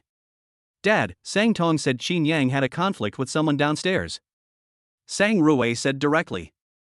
After saying this, he secretly glanced at Wan Lekang of Wantai Capital standing beside him. Then he continued, the other party also said that he wanted to destroy Chinyang directly. Sang Tong couldn't stop it, so he called me and wanted us to go down and help plead for him. Well. Everyone in the audience was stunned for a moment. There is actually someone who wants to destroy Chinyang? This is simply digging into someone's grave. As the organizer of today's negotiation meeting, Lung Chang was the first to step forward and said in a cold voice, I want to see who is so bold today. How dare you attack Chinyang? Wan Lekang from Wantai Capital also responded, let's go and see which youngster is so arrogant. These brats nowadays have absolutely no skills, yet they always try to bully others. I think they deserve to be punished. Wan Lecheng's words are righteous. I have already decided in my heart that I must help Chinyang today. After all, Chinyang has demonstrated his own value. Anyone who can easily pull out an ancient secret medicine recipe must have more than one in his hands. If I can make friends with Chinyang through this incident, then wouldn't it be possible for Wantai Capital to reach a higher level? Wan Lecheng's words immediately received a response from everyone. They all said that they wanted to go down and see who this kid was who dared to be so arrogant. Even Tang Lei frowned and was very unhappy. There are still people who are so arrogant as to cause trouble in broad daylight. It's time to give them a warning, so as to avoid making Chinyang unhappy because of this trivial matter. At this time, Chinyang was still everyone's favorite. How could Chinyang be wronged? So, a group of big guys went downstairs in a mighty manner. At this time, the first floor was already crowded with people. Wan Jingshan was looking at Chinyang with great pride. Behind him were 7 or 8 burly, black-faced bodyguards, each of them staring at Chinyang like a ferocious monster. They were waiting for Wan Jingshan to give the order, and then they would go up and give Chinyang a good beating and get him out of Wan Jingshan's way. Boy, aren't you crazy? Let me see if you can still be crazy. Wan Jingshan said in a cold voice. Sang Tong, who was next to Chinyang, was really scared to death. Although Sang Tong also acted recklessly in Jinghai, he was followed by several bodyguards. However, his bodyguards are no match for those in Wan Jingshan. He had heard that many of Wan Jingshan's bodyguards were former killers. They are all cruel and ruthless people. Now all that Santong can do is pray. Pray to your father and sister to come quickly. Chinyang still faced it with a smile, without any fear. What? Now that your bodyguard is here, do you think you can do anything to me? Chinyang said indifferently. Wan Jingshan was so angry that he laughed. Okay, you are really stubborn, but I don't know if you can stop crying and begging for mercy later. Chinyang shook his head and said, you talk too much nonsense. If you want to do it quickly, so as not to delay the negotiation meeting later. Wan Jingshan seemed to have heard the biggest joke in the world, and laughed loudly. Okay. Since you want to die, don't blame me. Go ahead, break his 4 legs first. Let this kid see blood. As Wan Jingshan finished his words, the bodyguards behind him wanted to rush up and teach Chinyang a lesson. Stop. An extremely majestic voice suddenly sounded. The people who spoke were Tang Lei and others who had just come down. When they saw this group of people coming down, the crowd around them went wild.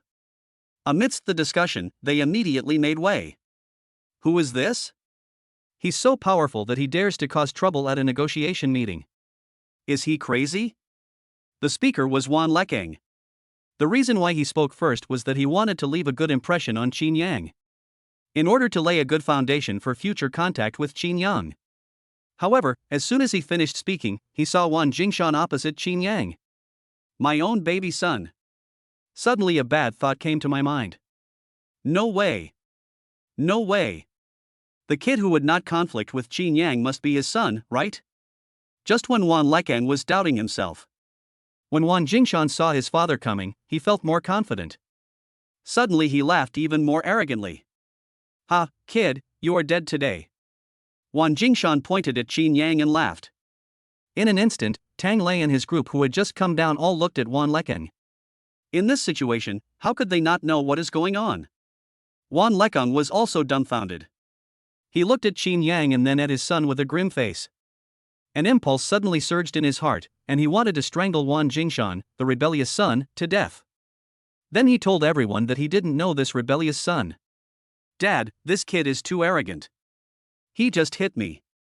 Wan Jingshan immediately turned his head and showed his father his swollen face that was hit by Chinyang. Only. Bang! A crisp and loud slap sounded. It just made everyone dumbfounded. Wan Jingshan was also stunned. He covered his swollen and painful face and asked, "Dad, why did you hit me?" Chapter 105 Break his legs. Wan Lecheng's slap also made everyone around him confused and puzzled. After all, Wan Jingshan is his son. When Wan Lecheng arrived, why did he attack Wan Jingshan directly? As everyone was looking at them in confusion, a scene that shocked them even more appeared. Wan Lecheng walked straight up to Chinyang and said respectfully, "Chinyang, I'm sorry. It's my fault for not disciplining him properly that he became like this. As his father, I sincerely apologize to you here." Wan Lecheng's respectful attitude stunned the people around him. The eyes looking at Chinyang were filled with deep fear. President Wan of Wantai Group actually apologized to a young man? This is incredible. Who is this young man? He actually made President Wan apologize and beat his own precious son. If this gets out, won't everyone be shocked? Everyone was talking and speculating. Look at Chinyang, look at Wan Lecheng, and then look at Wan Jingshan, who was also dumbfounded. Wan Jingshan suddenly felt a burning pain on his face. Especially the looks from everyone, Wan Jingshan felt humiliated, which made him extremely crazy. "Dad!" Wan Jingshan yelled, then pointed at Chinyang, "He bullied me, and now you not only beat me, but also apologize to an outsider. Are you still my dad?" Bang! Wan Lecheng slapped Wan Jingshan hard on the face with his backhand. His strength was so great that he knocked Wan Jingshan down. "I think you are crazy. Do you know what you are saying?" Wan Lecheng asked sternly. Then he waved his hand and said to the bodyguards, "Wan Jingshan got drunk and made trouble. Not only did he disrupt the Yaowang Valley negotiation meeting, he also offended Mr. Chin. You broke one of his legs and then locked him up at home for a month without letting him go out." Wan Lecheng said sternly. Wan Jingshan's bodyguards were also dumbfounded. Mr. Wan was so cruel that he not only broke his own son's leg, but also put him in solitary confinement for a month. Such punishment is simply too severe. The people around were all extremely surprised. These people don't understand why Wan Lecheng would treat his son like this. This couldn't be the case that Mr. Wan discovered that his son was not his biological son. I guess they'll find an excuse, punish you, and then make you disappear from the world? The people around were talking in low voices. Wan Jingshan just stood there in a daze, hardly able to believe his ears. Just when Wan Jingshan wanted to say a few words, Wan Lecheng was already furious, and he shouted directly, "Are you deaf? Why don't you drag him out?" Only then did the bodyguards come to their senses. At Wantai capital, Wan Lecheng is the real boss. Now that Wan Lecheng was furious, these bodyguards dared not delay at all. They all walked up to Wan Jingshan, looking a little embarrassed, and said, "Mr. Wan, I'm sorry." After saying that, he dragged Wan Jingshan out like a dead dog. Just when everyone was stunned, a shrill scream suddenly came from outside the door. It was Wan Jingshan's voice, but at the same time as the scream, there was also Wan Jingshan's cursing. However, before Wan Jingshan could finish his curse, his mouth was blocked. At the same time, a bodyguard came in, his hands still stained with blood, and said to Wan Lecheng respectfully, "Mr. Wan, everything has been done. What should we do next?" Seeing the bodyguard like this, Wan Lecheng wanted to strangle him to death. He gritted his teeth and said, "What should we do? Of course we should send him to the hospital? Do I need to teach you this? Did you grow up eating shit?" Wan Lecheng almost hated this brainless bodyguard. Didn't you just want him to disappear as soon as possible by having people get Wan Jingshan out? Chinyang is now everyone's treasure. His short-sighted son has offended Chinyang. Isn't he seeking death? In front of everyone, he broke his son's legs and taught his son a lesson in public. This punishment is severe enough. I'll beg Chinyang for mercy later, and maybe this matter will just pass. Now look what happens. This brainless bodyguard actually comes in and asks. After the bodyguard left, Wan Lecheng immediately put on a smiling face. He walked up to Chinyang and bowed deeply. "Mr. Chin, I apologize to you for my son's impulsiveness. Please don't bother with him, a child. Chinyang smiled slightly and said calmly, Mr. Wan, you are too polite. We are all young people, so it's okay to be a little impulsive. But you still have to control your temper, otherwise you'll suffer. Chinyang spoke calmly, with a smile on his face the whole time. But Chinyang's words were clearly a warning, and Wan Liqing's heart trembled. When looking at Chinyang's eyes, Wan Liqing suddenly felt as if he was swept by a ferocious beast. In an instant, Wan Liqing's hair stood on end. That feeling is really terrible. Wan Liqing nodded frantically and said yes repeatedly that he would discipline his son well when he returned. The scene of Wan Liqing's apology was enough to shatter everyone's three views. The CEO of Wantai Capital actually apologized to a young man. She even broke her son's legs for him. If I hadn't seen it with my own eyes and someone else told me about it, I would definitely think that the other person was bragging. Or maybe you have read too many novels and want to force them into reality. Even made a few jokes. But this shocking scene actually happened. And it happened right before my eyes. For a moment, everyone began to doubt whether this world was a little unreal. At this time, Tang Lei came out and waved away the crowd that was watching. Then he even wanted to invite Chinyang to sit in the back. Chinyang smiled and shook his head, saying, You two can discuss your own business. I don't know anything about management or production. I won't get involved in your affairs. I'm fine here. Seeing this, Tang Lei didn't say much. After laughing, I wanted to leave. At this time, he saw his daughter standing beside him. It's just that my daughter seems to be in a trance now. A pair of big watery eyes stared at Chinyang closely, not knowing what he was thinking. Tang Lei was surprised and went up to wave his hand in front of his daughter. He asked, Girl, what are you looking at? You were so absorbed in it that you didn't even notice me coming? Well. Only then did Tang Xuemei come to her senses. Her pretty face suddenly turned red, and she looked shy. She lowered her head and said softly, Dad, I didn't see anything. However, the look of trying to cover up something that only made it more obvious made Tang Lei stunned for a moment. Then, he turned around and looked from his daughter's perspective. His eyes just happened to see Chinyang. Tang Lei suddenly came to his senses and understood the main reason for the conflict between Wan Jingshan and Chinyang. Is this a happy little joy? Tang Lei was secretly delighted. I just don't know how my daughter knew Chinyang. How is their relationship now? Suddenly a bold idea came to my mind. If my precious daughter could marry Chinyang, wouldn't that pull Chinyang to his side? If that's the case. Tang Lei's eyes suddenly burst into an unprecedented brightness. Chapter 106, First Love. Just do it if you want to. Tang Lei smiled and pulled his daughter over, and began to slowly ask her what had just happened. Tang Xuemei had no idea what her unscrupulous father was thinking. He told Tang Lei exactly what had happened. After Tang Lei heard this, his eyes widened instantly. He looked as if he had never seen his daughter. You said you have known Chinyang for a long time? Tang Lei asked in surprise.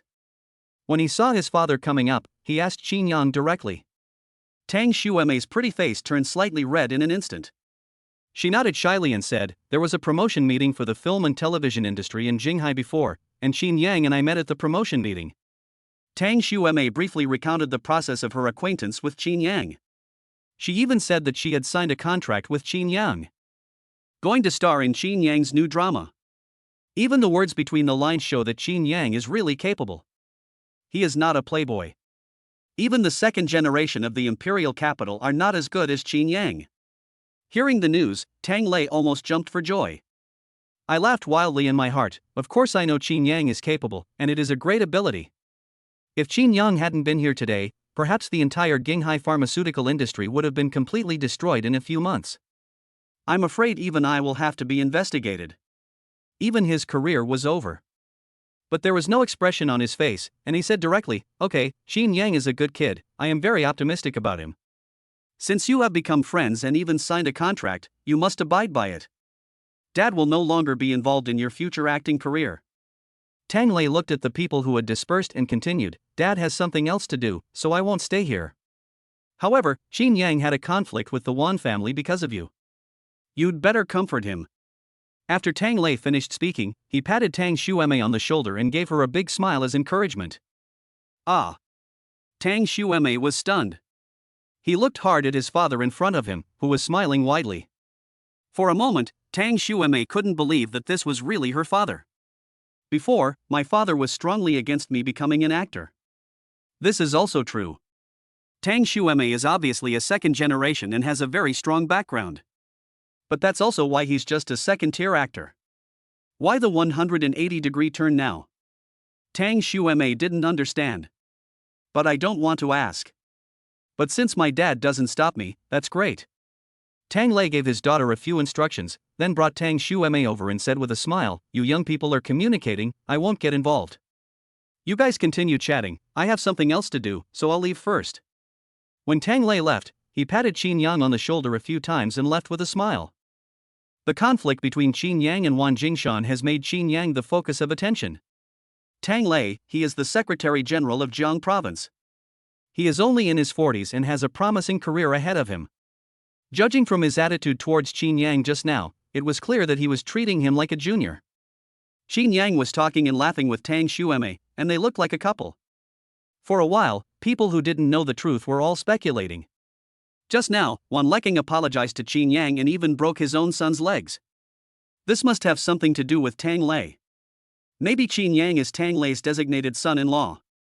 The group of people who had just guessed that Wan Jingshan was not Wan Lecheng's biological son suddenly felt like they had found a new hotspot. After Tang Lei and the others left, Tang Xueme was obviously very happy. The way he speaks also becomes more humorous. The topic has changed from acting to topics covering all corners of the world. He even asked Chinyang for his opinion from time to time, and said that he would find an opportunity to visit Chinyang's school. Chinyang was a little overwhelmed and said directly, "There's nothing good about our school. It's not a 985, let alone a 211. Tang Xueme smiled and said, "I want to go and see what kind of school can train a great screenwriter like you. If I could copy it, I would want to go to your school." At this time, Long Muxue also came back.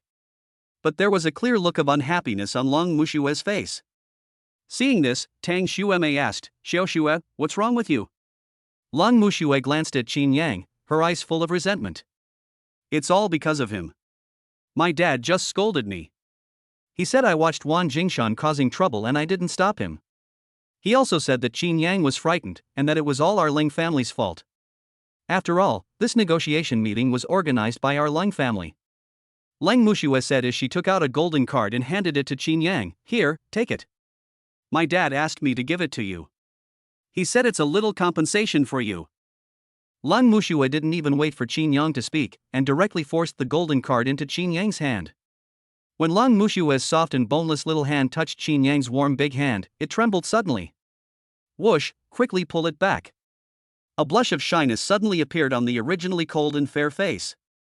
Lang Muxue felt her face burning. She felt as if the moment she touched Chinyang, everyone around her was looking at her. She was like a thief, but the touch of Chinyang just now gave Lang Muxue a feeling like an electric shock. Very cool, very good. It doesn't seem as bad as I imagined. Chinyang saw all of Lang Muxue's strange behavior.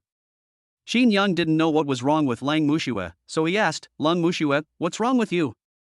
Your face is so red, do you have a fever?" Lang Muxue, who was looking down and thinking about something, must have heard it wrong. She thought it was a sign of horniness. What I did just now was indeed similar. However, it was just a simple test of his own, but Chinyang actually said it out loud.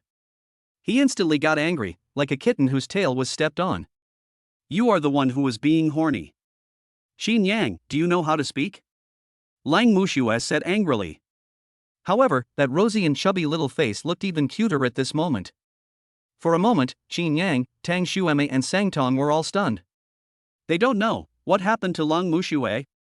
Why are you suddenly targeting Chinyang? As her cousin, Tang Xueme asked directly, "Xiao Xue, what's wrong with you? Chinyang was concerned about you just now, why are you suddenly targeting Chinyang? Did you hear wrongly? Is there some misunderstanding here?" Ah. Lang Muxue was stunned.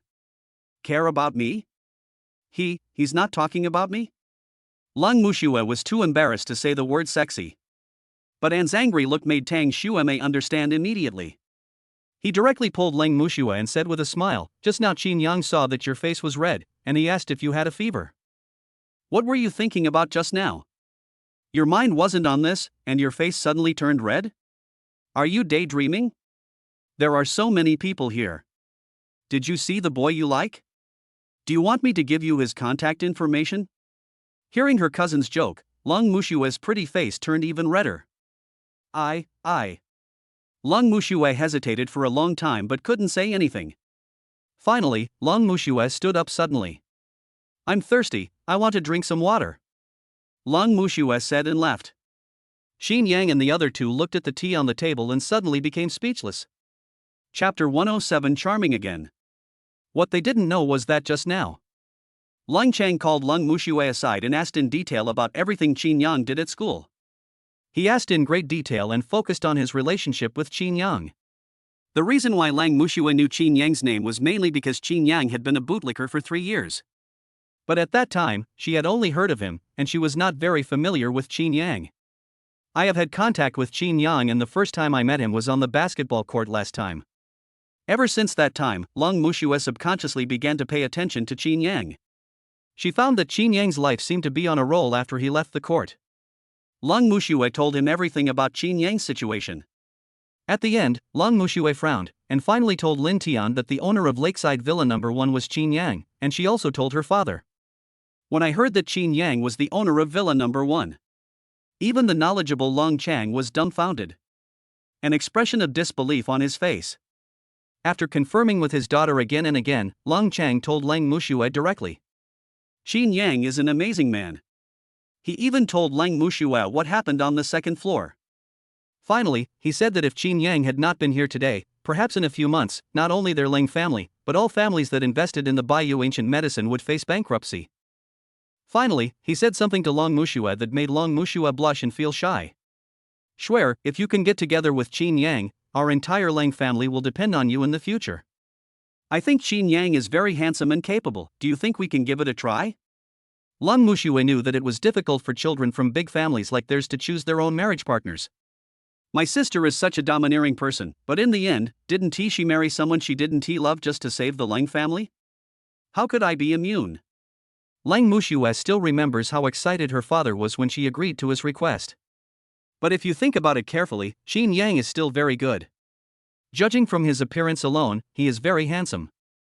I didn't pay attention to it before, but now that I have this idea, I naturally compare Chinyang with others. Chinyang is indeed very handsome. Lang Chang also said that Chinyang could take out Bayou's ancient medicine so casually. And he can also give guidance to Mr. Shui. His knowledge of ancient medicine must be very profound. This made Long Mushue even more excited. Finally, under Lang Chang's encouraging eyes, Long Mushue said that she should give it a try. That's why there was the interaction with Chinyang just now. Long Mushue recalled the feeling of touching Chinyang just now. Her whole body felt like it was electrocuted and her heart was about to jump out. It made Long Mushue feel pretty good. However, because of my own wild imagination, I caused a big mistake. Long Mushue washed her face in the bathroom and forced herself to calm down. However, what made Lang Mushue a little uneasy was that her cousin seemed to be interested in Chinyang as well. Looking at herself in the mirror, Long Mushue was conflicted again for a moment. In the end, I couldn't make up my mind, so I called my sister directly. Just give a brief account of what happened. My sister's laughter came immediately from the other end of the phone. Then, Sister Long Muyun asked, Xiaoxue, have you thought about your future life? Long Mushue was completely confused by her sister's words. She didn't know what her sister meant by asking this question. Long Muyun didn't wait for Lang Mushue to speak, and said again, Xiaoxue, remember, marriage is a lifelong thing. If you meet such an outstanding person, even if it's your sister, you have to fight for her, because happiness can only be achieved by yourself. Xiaoxue, life is short, but it is also long. If you don't want to be unhappy in the future, just go for it boldly. Long Mushue felt as if her worldview had been overturned. After hanging up the phone, Long Mushue couldn't recover for a long time. But when I think about what my sister said and think about it carefully, this is the result. Moreover, Chinyang is indeed very handsome and capable. But when I thought about what Sang Rui and Chinyang did in the car when I came here just now, Long Mushue found it a little hard to accept. But when I think of what my cousin said, an excellent man will definitely be pursued by many women. Long Mushue looked at her figure in the mirror. It has a protruding front and a curved back. It can't be said to be very hot, but it is still very attractive. Maybe Chinyang likes it. With a plan in mind, Long Mushue felt like she had found her goal. Then he walked out of the bathroom with high morale and came back. When she saw Chinyang again, Long Mushue actually had an illusion. Has Chinyang become more handsome? Why does it look more and more pleasing to the eye? I felt a little bit fond of her and my face instantly turned red again. Are you back? Chinyang asked kindly. Then, he pushed the card that Long Mushue had just given him to her and continued, the conflict between Wan Jingshan and me has nothing to do with you directly. I can't take this money, you should take it back. Looking at Long Mushue's red face, Chinyang subconsciously asked, you are not really sick, are you? Why is your face red again? Do you need to see a doctor? Hearing Chinyang's caring words, Long Mushue felt a warm feeling in her heart. He cares about me. Chinyang actually cares about me? Long Mushue shouted wildly in her heart. At the same time, I was extremely confused in my heart. Does Chinyang like me? Did he like me at school? After all, she is the school belle of Jinghai, especially that time on the court. In an instant, Long Mushue's mind began to wander again. After Chinyang asked the question, he found that Long Mushue was in a daze. He didn't answer me, but just stared at me with his big eyes blinking. Is she really having a fever? Chinyang muttered, and without thinking much about it, he reached out and touched Long Mushue's forehead. His body temperature was normal, even cooler than mine because he had just washed his face. I'm not sick, what happened? Chinyang was puzzled. Bang! Long Mushue gently knocked Chinyang's hand away, glanced at him complainingly, and said unhappily, I'm not sick, I was just thinking about something. The language of flowers at this time is like a shy little girl. It's completely different from her previous image of a cool and aloof school beauty. Chinyang was still surprised, wondering if all girls were fickle. Long Mushue pushed the card to Chinyang again and said, here you go, just take it. Why are you afraid that I will sugarcoat you? The money is not much, only 500,000 yuan. It can be considered as an apology for not stopping Wan Jingshan just now. Bite. Trigger the selection task. 1. Choose to accept Long Mushue's kindness, and be rewarded with a heart. 2. Choose to refuse, reward charm plus 5. The system prompt sounded. Chinyang was stunned for a moment. A piece of heart? What? Could it be a large piece of cooked pig heart, or some other kind of heart? Chinyang was puzzled. But seeing the second one adds charm. Chinyang suddenly felt overwhelmed. Although I am quite popular among girls now, there are even girls like Sang Rui who want to push me down. It is because of my ability problem. But it can also be said that it is due to my own charm. And so far, my charm value has not exceeded 5 points. I really don't know what would happen if I added 5 points of charm after rejecting it. Chapter 108, The Contest Between Women. Chinyang didn't hesitate for a moment and directly chose the first one. At the same time, he directly took the card handed over by Long Mushue and said, okay then, I'll take this card. Seeing Chinyang accept it, Long Mushue was naturally very happy. At this time, Sang Rui also came over. Looking at the table at home, there were two beauties who were no less beautiful than himself. He was also talking and laughing with Chinyang, looking like they were very familiar with each other. Then he looked at his younger brother Sang Tong, who was holding a mobile phone and laughing foolishly. He didn't protect his own backyard at all. What's the use of having a brother like this? I'll just deduct his pocket money to teach him a lesson. Sang Tong had no idea that his pocket money was suddenly deducted. What's the name of this beauty? I don't think I've seen her before. Sang Rui asked Tang Xueme with a smile. Then he complained to Chinyang, Chinyang, these are all your friends, right?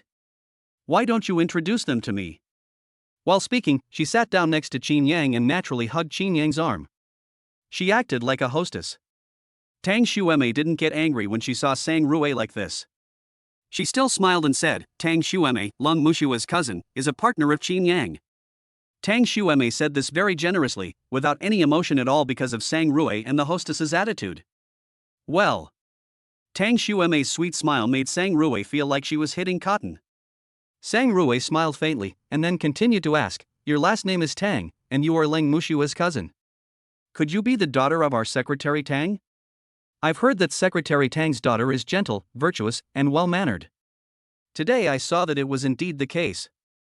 No wonder Wan Jingshan caused trouble in such an occasion just for you. Well. Tang Xueme was stunned. She didn't expect Sang Rui to bring up Wan Jingshan as a topic of conversation. This was obviously referring to her, which brought trouble to Chinyang. Is this a reminder for Chinyang to stay away from him? Tang Xueme's fair and tender face suddenly turned red and became a little embarrassed. At the same time, he looked at Chinyang and found that Chinyang was smiling and not too unhappy. Only then was he relieved, and then he quickly said, "It's my fault today. I didn't expect Wan Jingshan to come. I will pay attention in the future, and this will never happen again." Then he smiled and said to Sang Rui, "Sister, you can tell at first glance that you are a heroine and a strong woman. You are a future business elite. In the future, I will still learn from my sister. Maybe I can help Chinyang. After all, a strong woman like my sister can definitely handle all kinds of situations." Well. Sang Rui's face looked a little unhappy now. Looking at Tang Xueme, he cursed in his heart, "Little goblin, are you saying that I am rough and unfeminine? Still a strong woman? Who is a strong woman? Your whole family is full of strong women." Although she felt dissatisfied, she smiled and hugged Chinyang's arms tighter. "Didn't you say I'm not feminine? Chinyang is mine now, do you want to snatch him away?" "No way." Chinyang looked at the two women at the table who were chatting and laughing. "I feel like there's something weird about them, but I can't really tell what's wrong." But it also made Chinyang feel a sense of tit for tat. At the same time, he felt the pressure coming from Sang Rui's plump cleavage. And the fragrance of Sang Rui is very comfortable. But if this continues, it will be easy to have an instinctive reaction. To be honest, Chinyang felt like leaving here. Only. Chinyang's hand was just about to twitch. But he found that Sang Rui hugged him even tighter. Even because of my own twitching, it seemed that my arm touched Sang Rui's. Sang Rui was talking when she was stunned for a moment. His face turned red instantly. Like a ripe little apple, she looked at Chinyang with a deep autumn look in her eyes. It looked so beautiful and tempting, ready to be picked. Her tone was even softer, and she smiled sweetly, "Chinyang, you." The rest of the words were not spoken, but the shape of the mouth was saying, "You little bad boy." Her breath is as fragrant as orchid and she looks charming and beautiful. Chinyang almost lost control. Chinyang didn't dare to move anymore. He was really afraid that if he moved a few more times, he would touch something he shouldn't touch. By that time, I'm afraid I won't even be able to stand up. Chinyang quickly took out his mobile phone and found a video to divert his attention, so that my excited heart can be immersed in it quickly. Chinyang's actions immediately made Sang Rui giggle. Chinyang and the others' actions also made Tang Xueme look a little strange. However, Tang Xueme did not show any emotion. But the words became much softer. On the contrary, Long Muxue on the side had an unhappy look on her face, staring at Chinyang and Tang Xueme. I kept saying in my heart, "Bastard, bastard. Don't you really care about the occasion?" However, when he saw his cousin Tang Xueme, he suddenly came to his senses. Doesn't this further prove that Chinyang is the perfect man that everyone pursues? It's just that now Sang Rui has the upper hand because she showed up early. After figuring all this out, Long Muxue immediately changed her thinking. She was thinking about how to rescue Chinyang, so that Chinyang can stay away from the clutches of Sang Rui, the big bear girl. However, a smile appeared on his face and he joined Sang Rui and the others in the conversation. At this time, warm applause broke out all around. This is the time when Sang Jiangwo, Leng Chang, and other big guys have distributed the big profits. The Yaowang Valley negotiation meeting for the general public is about to begin. At this time, Sang Rui also let go of the arm that was hugging Chinyang. However, he whispered in Chinyang's ear, "Don't even think about running away." When Sang Rui spoke, her moist yet hot breath made Chinyang feel as if he were electrocuted all over. That feeling is so wonderful. It tastes even better than iced cola in summer. It is even more intoxicating than hot pot in winter. Chinyang felt as if there was a kitten's paw scratching inside him. Looking at Sang Rui again, she looked like a little girl who had done something bad, giggling all the time. The look between her eyebrows as she looked at Chinyang was full of charm, matching this with the evening dress Sang Rui is wearing today. It is a perfect combination of purity and mature style. Pure desire. Cough, cough. A soft cough was heard from the podium. It was Leng Chang who stood on the stage, looked at everyone with a smile, and then said, "Sorry, today's negotiation will be a little later than the scheduled time. But I have good news to announce to you all. After several years of research, our research team has developed a new healthcare product. If you take this health product for a long time, it can not only whiten your skin, but also make you look at least 10 years younger. It can also greatly improve the quality of the human body and keep away diseases. After analysis by a professional team, the market value of this health product could reach at least 10 billion. Crash. The whole audience was instantly boiling with excitement. Lang Chang smiled and raised his hand to signal everyone to be quiet, then said with a smile, "Next, please welcome the developer of the Bayou Ancient Medicine." Lang Chang said this, looking at Chinyang in the audience. Chapter 109, Giving Up Reputation. Instantly, extremely warm applause broke out all around. Lang Mushue, who was sitting next to Chinyang, looked at Chinyang with some excitement. Is Chinyang going to take the stage? You want to show off in front of others before you even graduate? So awesome. Looking at Chinyang, she couldn't help but feel happy for him. At the same time, he compared Chinyang with the rich second generations he knew. Especially Sang Tong, Lu Jiannan, and other guys Lang Mushue is familiar with. Now he is still causing trouble everywhere and trying to pick up girls all day long. Look at Chinyang again. Wow. This is simply amazing. Sang Rui, who was hugging Chinyang, also looked at Chinyang, with stars in her eyes. However, at this moment, Mr. Shui came on stage.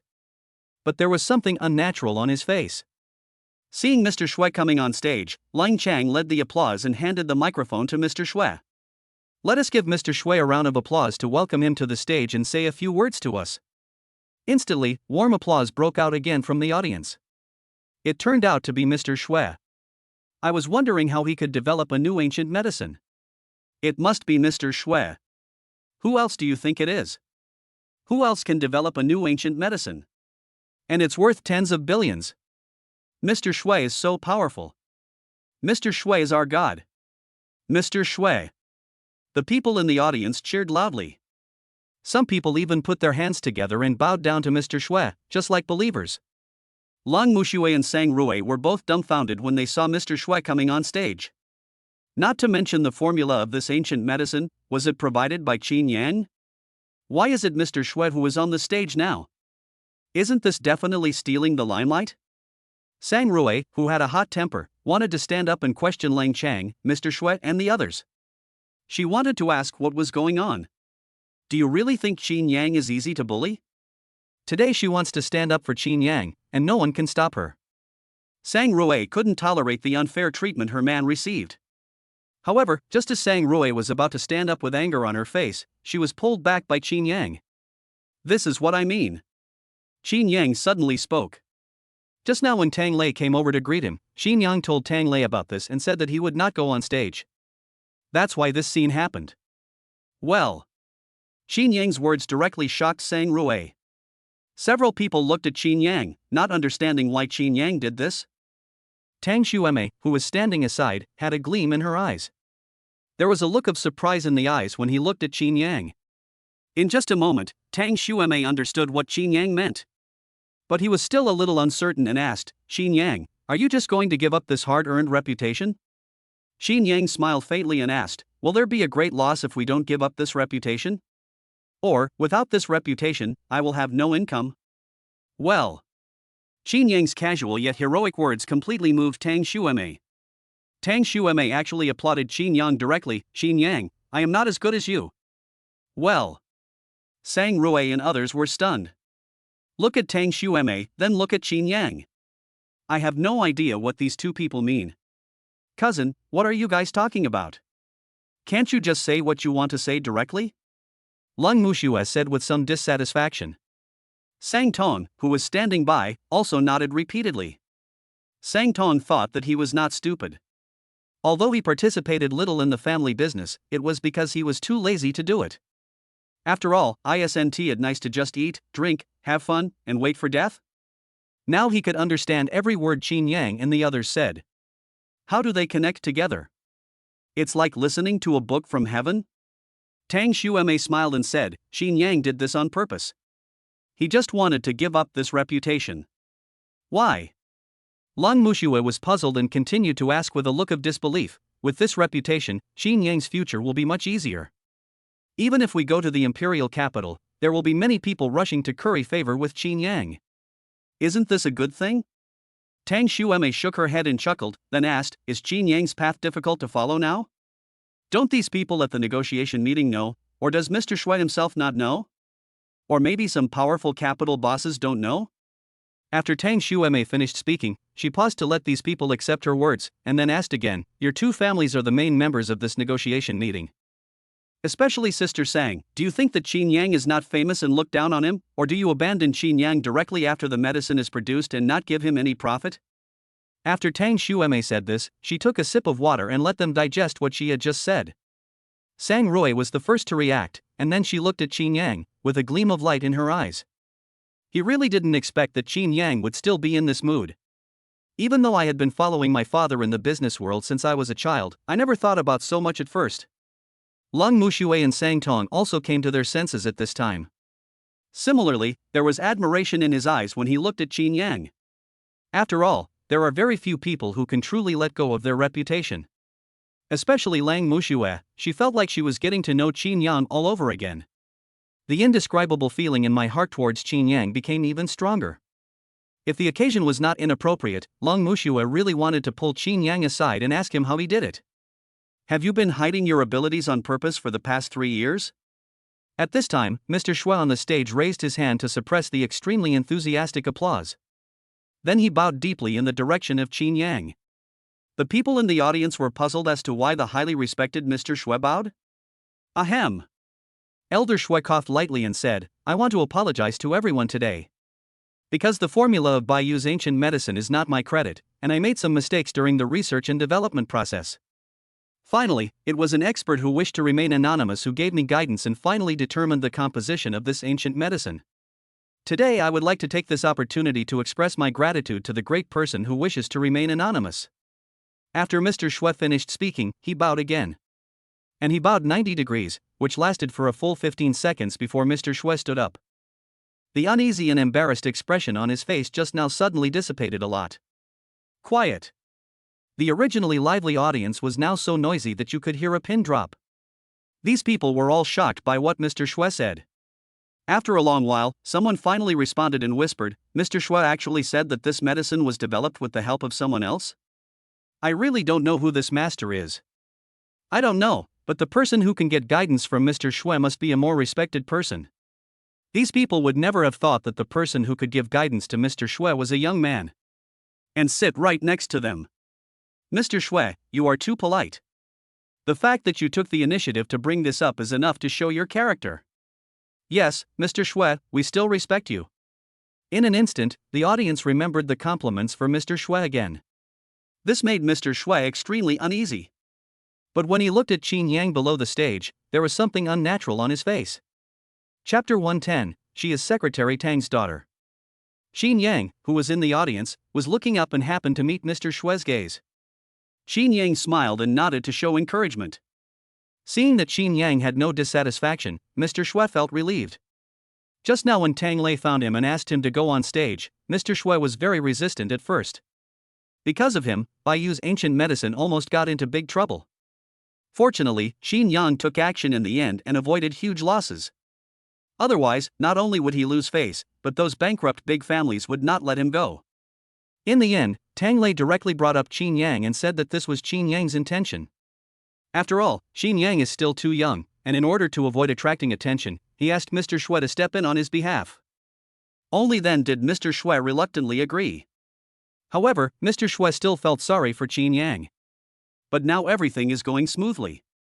The negotiation meeting reached its climax amid warm applause. Finally, it ended with Tang Lei's speech and even the prospect of the future of Baiyu ancient medicine. Finally, the issue that everyone is most concerned about is how to distribute the benefits. Those big guys who had just gone up to the second floor instantly became the objects of everyone's pursuit. Toasting. The compliments keep coming. When it comes to New Year's greetings, they say them with all their might, as if they don't cost any money. I am afraid that if I say less, I will get less when the benefits are distributed in the future. They also know that if these big guys give away even a little bit of money, it would be enough for them to move up a level. The scene was extremely lively, comparable to the morning market at a farmer's market. Sang Rui, Long Muxue and others were unable to sit at the table peacefully at this time. From time to time, people came over to toast them and praise them highly. Helpless, the two men simply stood up, constantly dealing with the people who came to toast him. In the end, in order to curry favor with the Sang family, even Sang Tong was not spared. Just to make a good impression in front of Sang Tong, so that the Sang family can give him a bigger share in the future. The lively scene here did not affect Chinyang. As soon as the food came, Chinyang began to eat and drink. No one came to disturb Chinyang, so he had some peace and quiet. After Chinyang had eaten, he looked at the huge banquet hall. Chinyang wiped his mouth and sent a message to Sang Rui, Long Mushue, and others. He said he had something to do and needed to go, so there was no need to come and see him off. Then, he walked directly to the door. But Chinyang hasn't left yet. A voice sounded, "Boss Chin." "Excuse me." Chinyang took a look and found that it was Wan Leking from Wantai capital. Wan Leking has been staring at Chinyang. He had been waiting here early, and all matters at the negotiation meeting were directly handed over to his deputy. Seeing Chinyang standing up, Wan Leking trotted over. "Is there anything wrong, Mr. Wan?"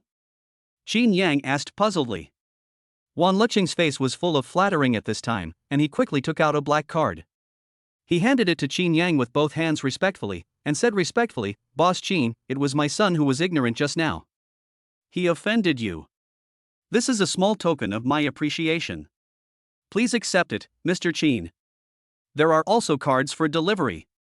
Chinyang looked at the bank card that Wan Leking handed over, and said with a smile, "Mr. Wan, you worry too much. There is no big misunderstanding between your son and me.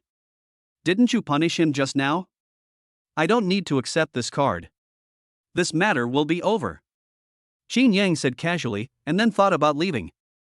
Mr. Chin, please accept this money. Otherwise, I will feel uneasy," Wan Leking said with a smile on his face. However, Wan Leching's smile at this moment was uglier than crying. Wan Leking was really worried if Chinyang didn't accept the money. With that attitude, he almost wanted to kneel down to Chinyang and beg him to accept it. Finally, Chinyang had no choice but to say, "Okay, I'll take the money first." Only after seeing Chinyang accept the bank card did Wan Leking feel truly relieved.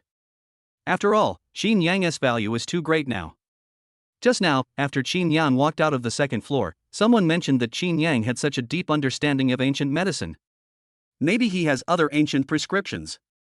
Otherwise, Chinyang wouldn't have taken it out so readily. These words were recognized by everyone almost instantly. Just one portion of the ancient medicine Bayou has a profit value of tens of billions. If there is another one, Wan Leking couldn't imagine how great Chinyang would achieve in the future. But the greater Chinyang's power, the more frightened Wan Leking became. Therefore, he had someone prepare 50 million in cash so that he could give it to Chinyang. Only when Wan Leking heard Chinyang say that he would accept the money did he feel relieved. "Is there anything else?" Chinyang asked with a smile. Wan Leking shook his head quickly and said, "No more, no more. Mr. Chin, you go ahead." Then he quickly and attentively opened the door and respectfully escorted Chinyang out. Just then, Chinyang's cell phone rang. Chinyang took a look and found that it was Lu Jiannan. After the call was connected, Lu Jiannan's happy laughter rang out from the other end of the line, and he asked, "Brother Yang, what are you busy with? Do you have time tonight? How about I take you to a fun place?" "Fun?" Chinyang was surprised and said directly, "If you go to pick up girls, don't take me with you. I still have to go to the company and see the crew." "Of course not to pick up girls," Lu Jiannan replied quickly and awkwardly. The next second, Lu Jiannan's excited voice came over the phone, "Go to the crew? Brother Yang, can you take me with you? I haven't been to a crew yet. Brother Yang, take me one, take me one." Listening to Lu Jiannan acting like a little kid, Chinyang didn't refuse and said with a smile, "Okay, it happens that I don't have a car today, you can come to the negotiation meeting to pick me up." "Brother Yang, are you going to the Yaowang Valley negotiation meeting?" Okay. I'll pick you up right away," Lu Jiannan shouted excitedly. Hang up the phone after a while. Lu Jiannan drove over. Just as Chinyang was about to get in the car, a sweet voice sounded behind him, "Chinyang, where are you going? Can you give me a ride? I want to visit your company."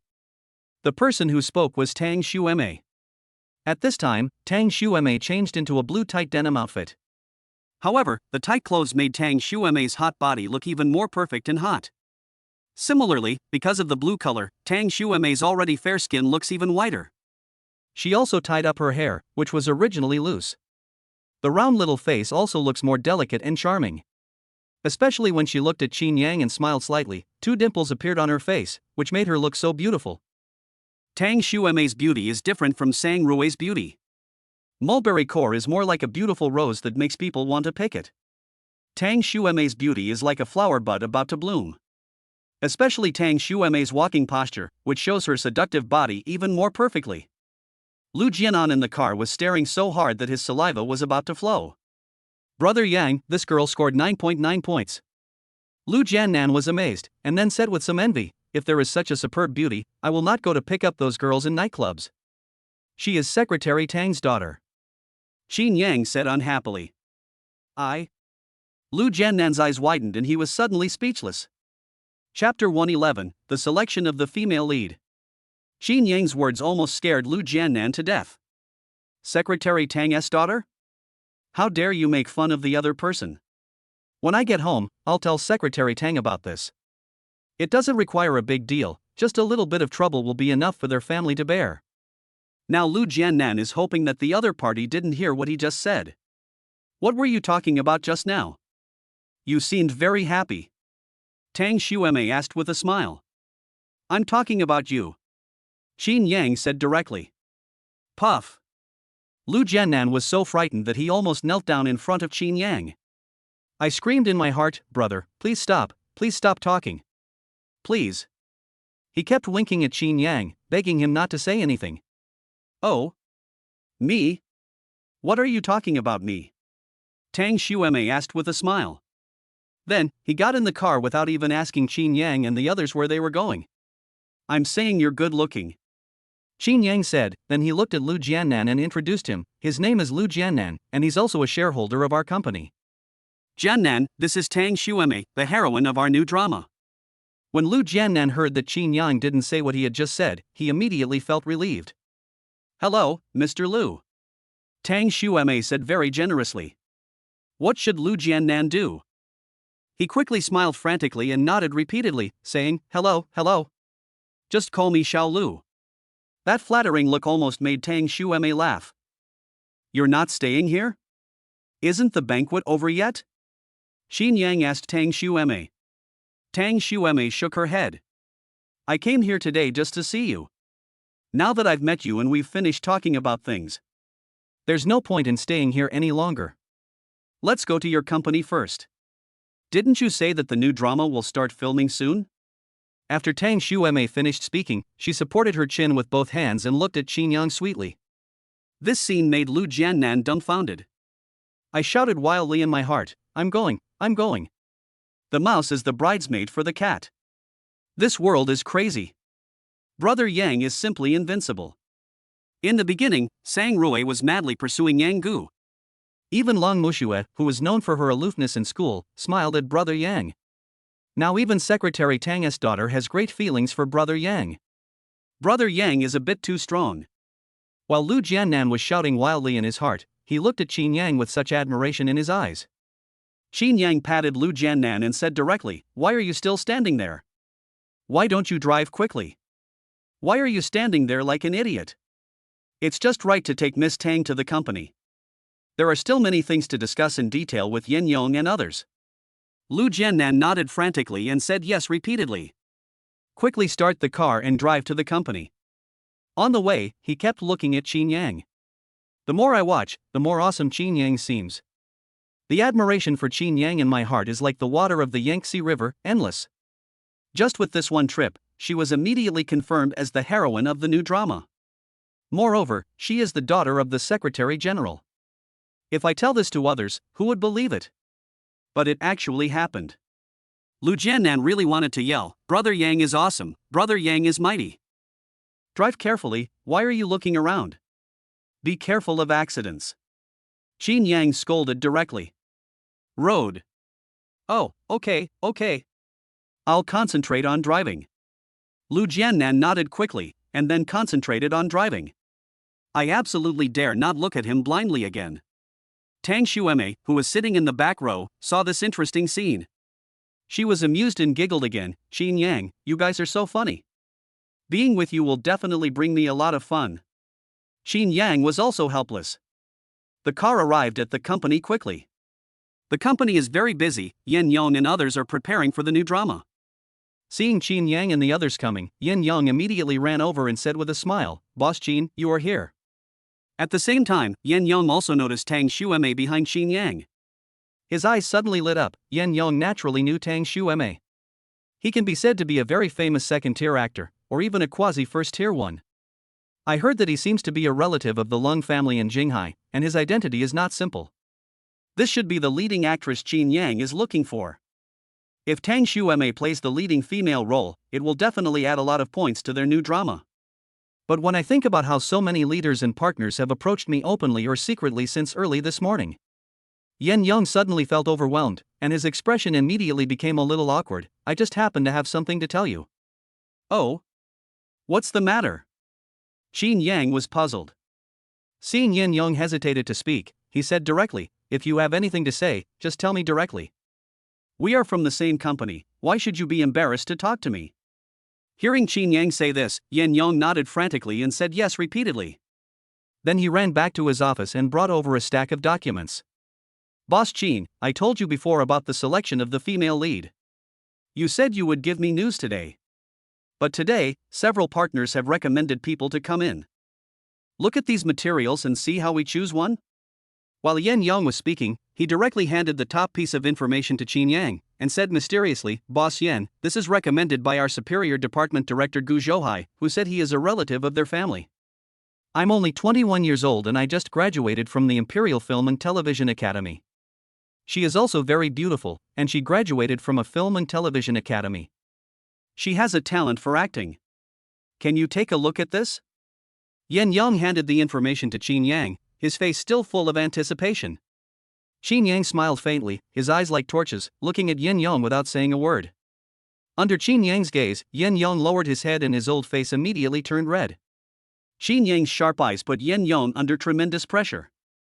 In just a moment, sweat broke out on Yen Yong's forehead.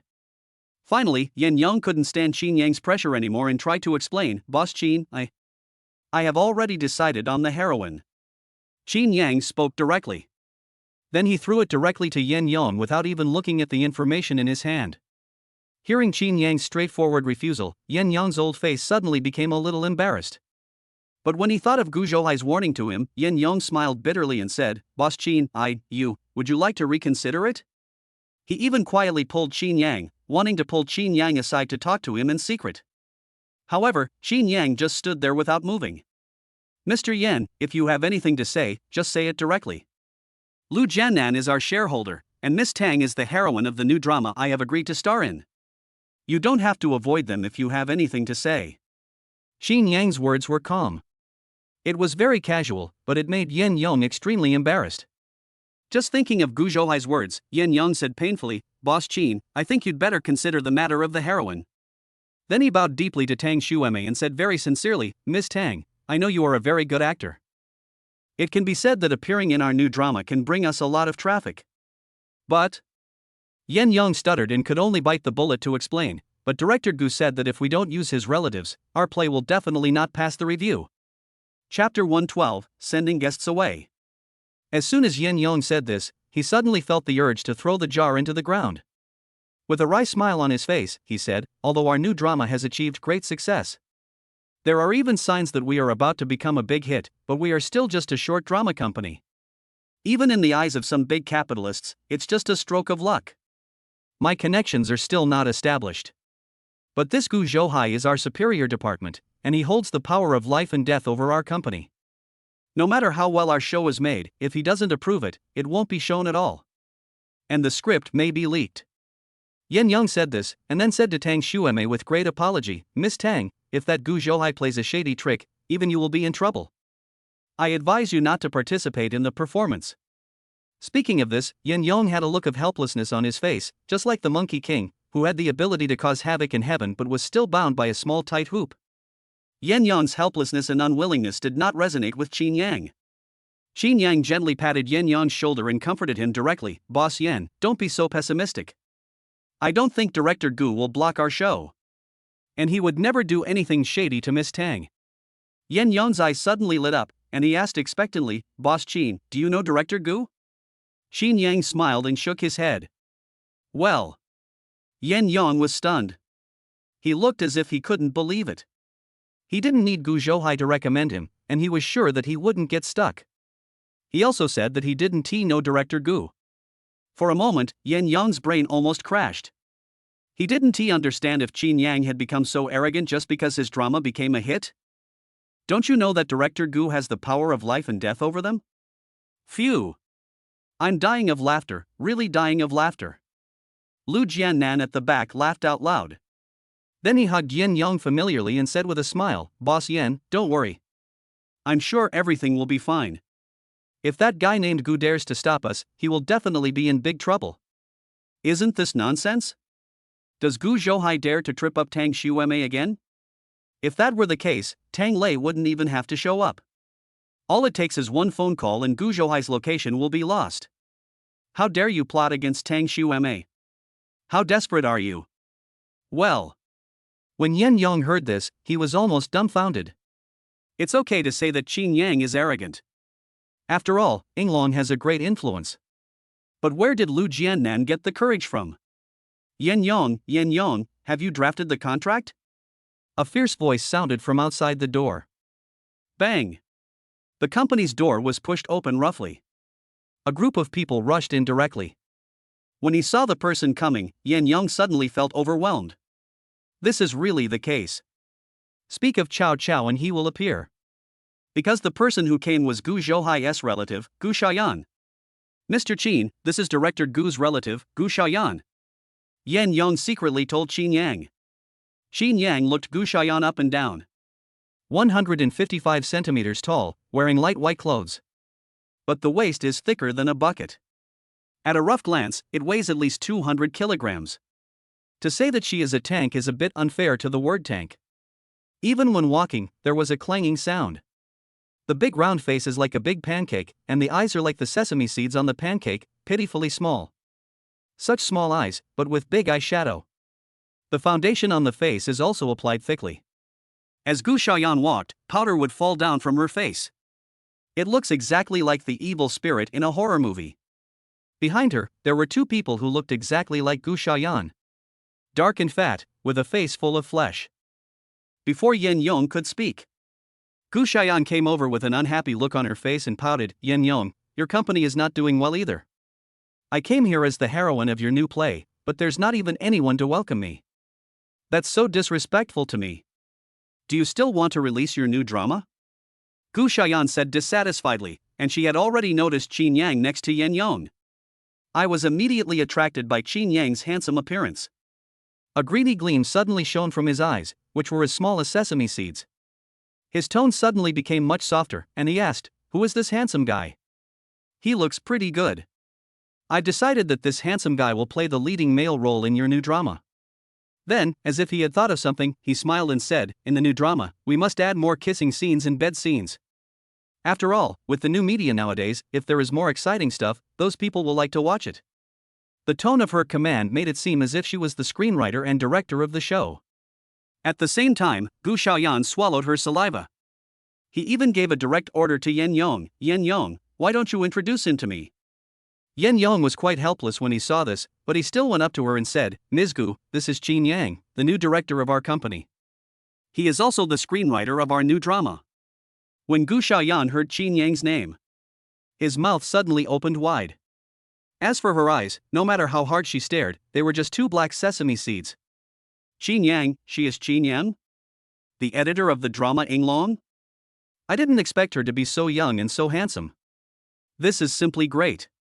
Ha ha ha. Gu Shaoyan burst into laughter instantly. However, as she laughed, the flesh on her face bounced up and down. It's indescribably weird and disharmonious. Gu Shaoyan laughed for a long time, and suddenly felt that she should not scare Chinyang by doing this.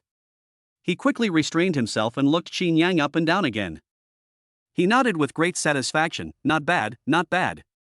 Only a handsome guy like Mr. Chin can write a script like Inglong. While speaking, she actually stretched out her hand, wanting to shake hands with Chinyang, and said with a smile, "Boss Chin, my name is Gu Xiaoyan. I believe that our cooperation this time will bring a different experience to Mr. Chin. Boss Chin, I can assure you that if the two of us act in this new drama, it will definitely be a big hit." It seemed like he was thinking of something else and just kept giggling. This scene made Chinyang stunned.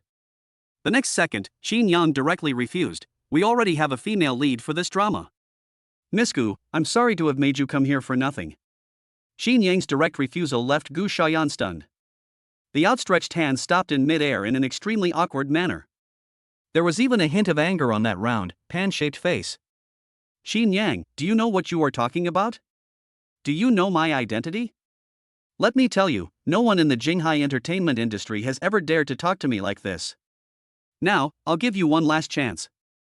Organize your words carefully and say it again." Gu Xiaoyan warned with a grim look on her face. In response, Chinyang just snorted coldly, "Boss Yen, get the guest out." Chapter 113. I like female hooligans. After Chinyang finished speaking, he waved his hand again and blasted out directly. He didn't even give Gu Xiaoyan a chance to talk nonsense. "Chinyang, you bastard." Gu Xiaoyan stomped her feet and shouted. However, as Gu Xiaoyan stomped her feet, Yen Yong felt the entire office shake. If you didn't know, you would have thought it was an earthquake. Since Chinyang has clearly rejected Gu Xiaoyan, Yen Yong knew that no matter how much he said, it would be useless. I could only smile and extend my hand. "Miss Gu, I'm sorry. I hope we can work together again next time." Yen Yong's apology had no effect at all. Gu Xiaoyan now feels humiliated.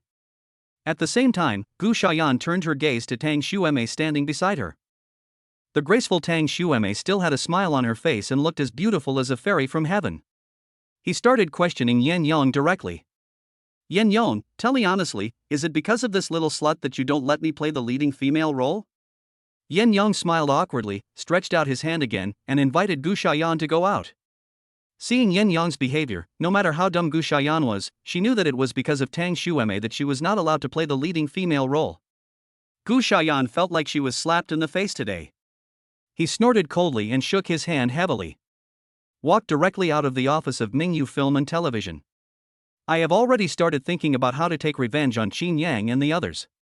But Gu Xiaoyan felt that she had a bad temper in her heart and she couldn't get it out. He had clearly walked 4 or 5 meters away, but he quickly ran back to the gate of Mingyu Film and Television. He jumped up and down and shouted, "Yen Yong, you dare to reject me? No matter how good your drama is, don't even think about showing it. I heard that you invested a lot of money in this drama, so just wait and see and lose money. I will make you lose everything you own. And you, Chinyang, do you really think that you are invincible just because you can write a crappy script? I'm telling you, if I want to do something to you, I can just move my hands. You all just wait for me. As for that vixen, you better pray hard, otherwise, you won't be able to leave Jinghai City safely." Gu Xiaoyan shouted louder and louder, and her entire face became distorted. Chinyang opened the door directly and looked at Gu Xiaoyan with sharp eyes. Gu Xiaoyan instantly felt as if she was being stared at by a ferocious beast. The hairs all over my body immediately stood up, and my back felt like someone had poured a bucket of cold water on it. It made Gu Xiaoyan feel terrified. Pointing directly at Chinyang, trembling all over, what do you want to do? I'm telling you, Gu Zhouhai is my uncle. If you dare to attack me, I will never forgive you." Although Gu Xiaoyan was threatening Chinyang. But that frightened look actually frightened Chinyang quite a bit. "Can't forgive me? If you don't leave now, I won't forgive you first." Chinyang said in a cold voice, "Don't think that just because you are a woman, I can't do anything to you. There are a lot of hooligans on the street who are short of money. They probably wouldn't mind stripping you naked and throwing you out." Well, Gu Xiaoyan was completely frightened. When she thought about being stripped naked and thrown onto the street, Gu Xiaoyan felt like she couldn't face anyone. He pointed at Chinyang tremblingly. He said bitterly, "You are so cruel, just wait, we are not done with this matter today." After leaving behind some harsh words, Gu Xiaoyan ran away. But in my heart, I was thinking about how to take revenge on Chinyang. Oh. Yen Yong let out a helpless sigh. To be honest, he really didn't want to offend Aunt Gu Xiaoyan. Who can blame him for having someone to back him up? Chinyang smiled and said, Boss Yin, stop sighing. Come in quickly and sign the contract with Miss Tang. His face was full of smiles and he didn't care about Gu Xiaoyan's matter at all. What else can Yin Yang do? He sighed again and returned to the office. Negotiate the film remuneration with Tang Shuema. Chinyang didn't understand this kind of thing and didn't want to get too involved. So he got up and walked out of the office. Then he took out his cell phone and called Sang Tong. At this time, Sang Tong drank a lot of wine at the negotiation meeting. He was in a very happy mood, especially since many people toasted him today. He even said words of praise that Sang Tong had never heard since he was a child. Sang Tong was so happy that he almost lost his mind. Whenever someone toasted him, Sang Tong would drink it all up, and in the end he was very successful in getting drunk. Just as Sang Tongyao was happily drinking another glass. At this time, one of his employees came running over with the phone in his hand. Boss Sang, phone. Sang Tong, who was in the crowd, immediately put on a dignified look and said unhappily, Can't you see I'm talking to the CEOs? What important call? Why is it called at this time?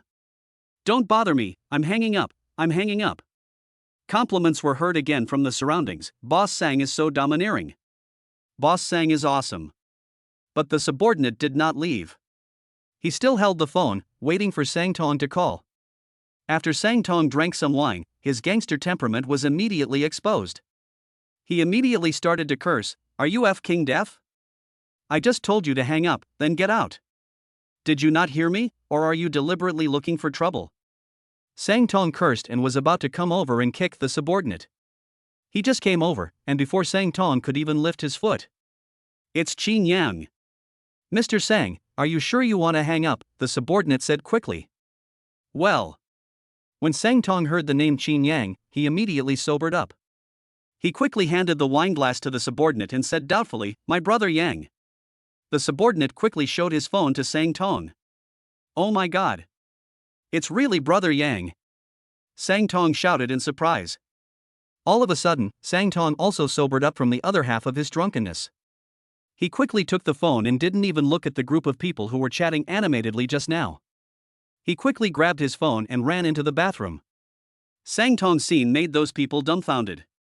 They had long heard of Sang Tong's reputation as a bastard. I heard that he is one of the best among the playboys in Jinghai. It can be said that he is not afraid of anything, neither heaven nor earth. Who is this brother Yang who called Sang Tong? How could Sang Tong be so scared?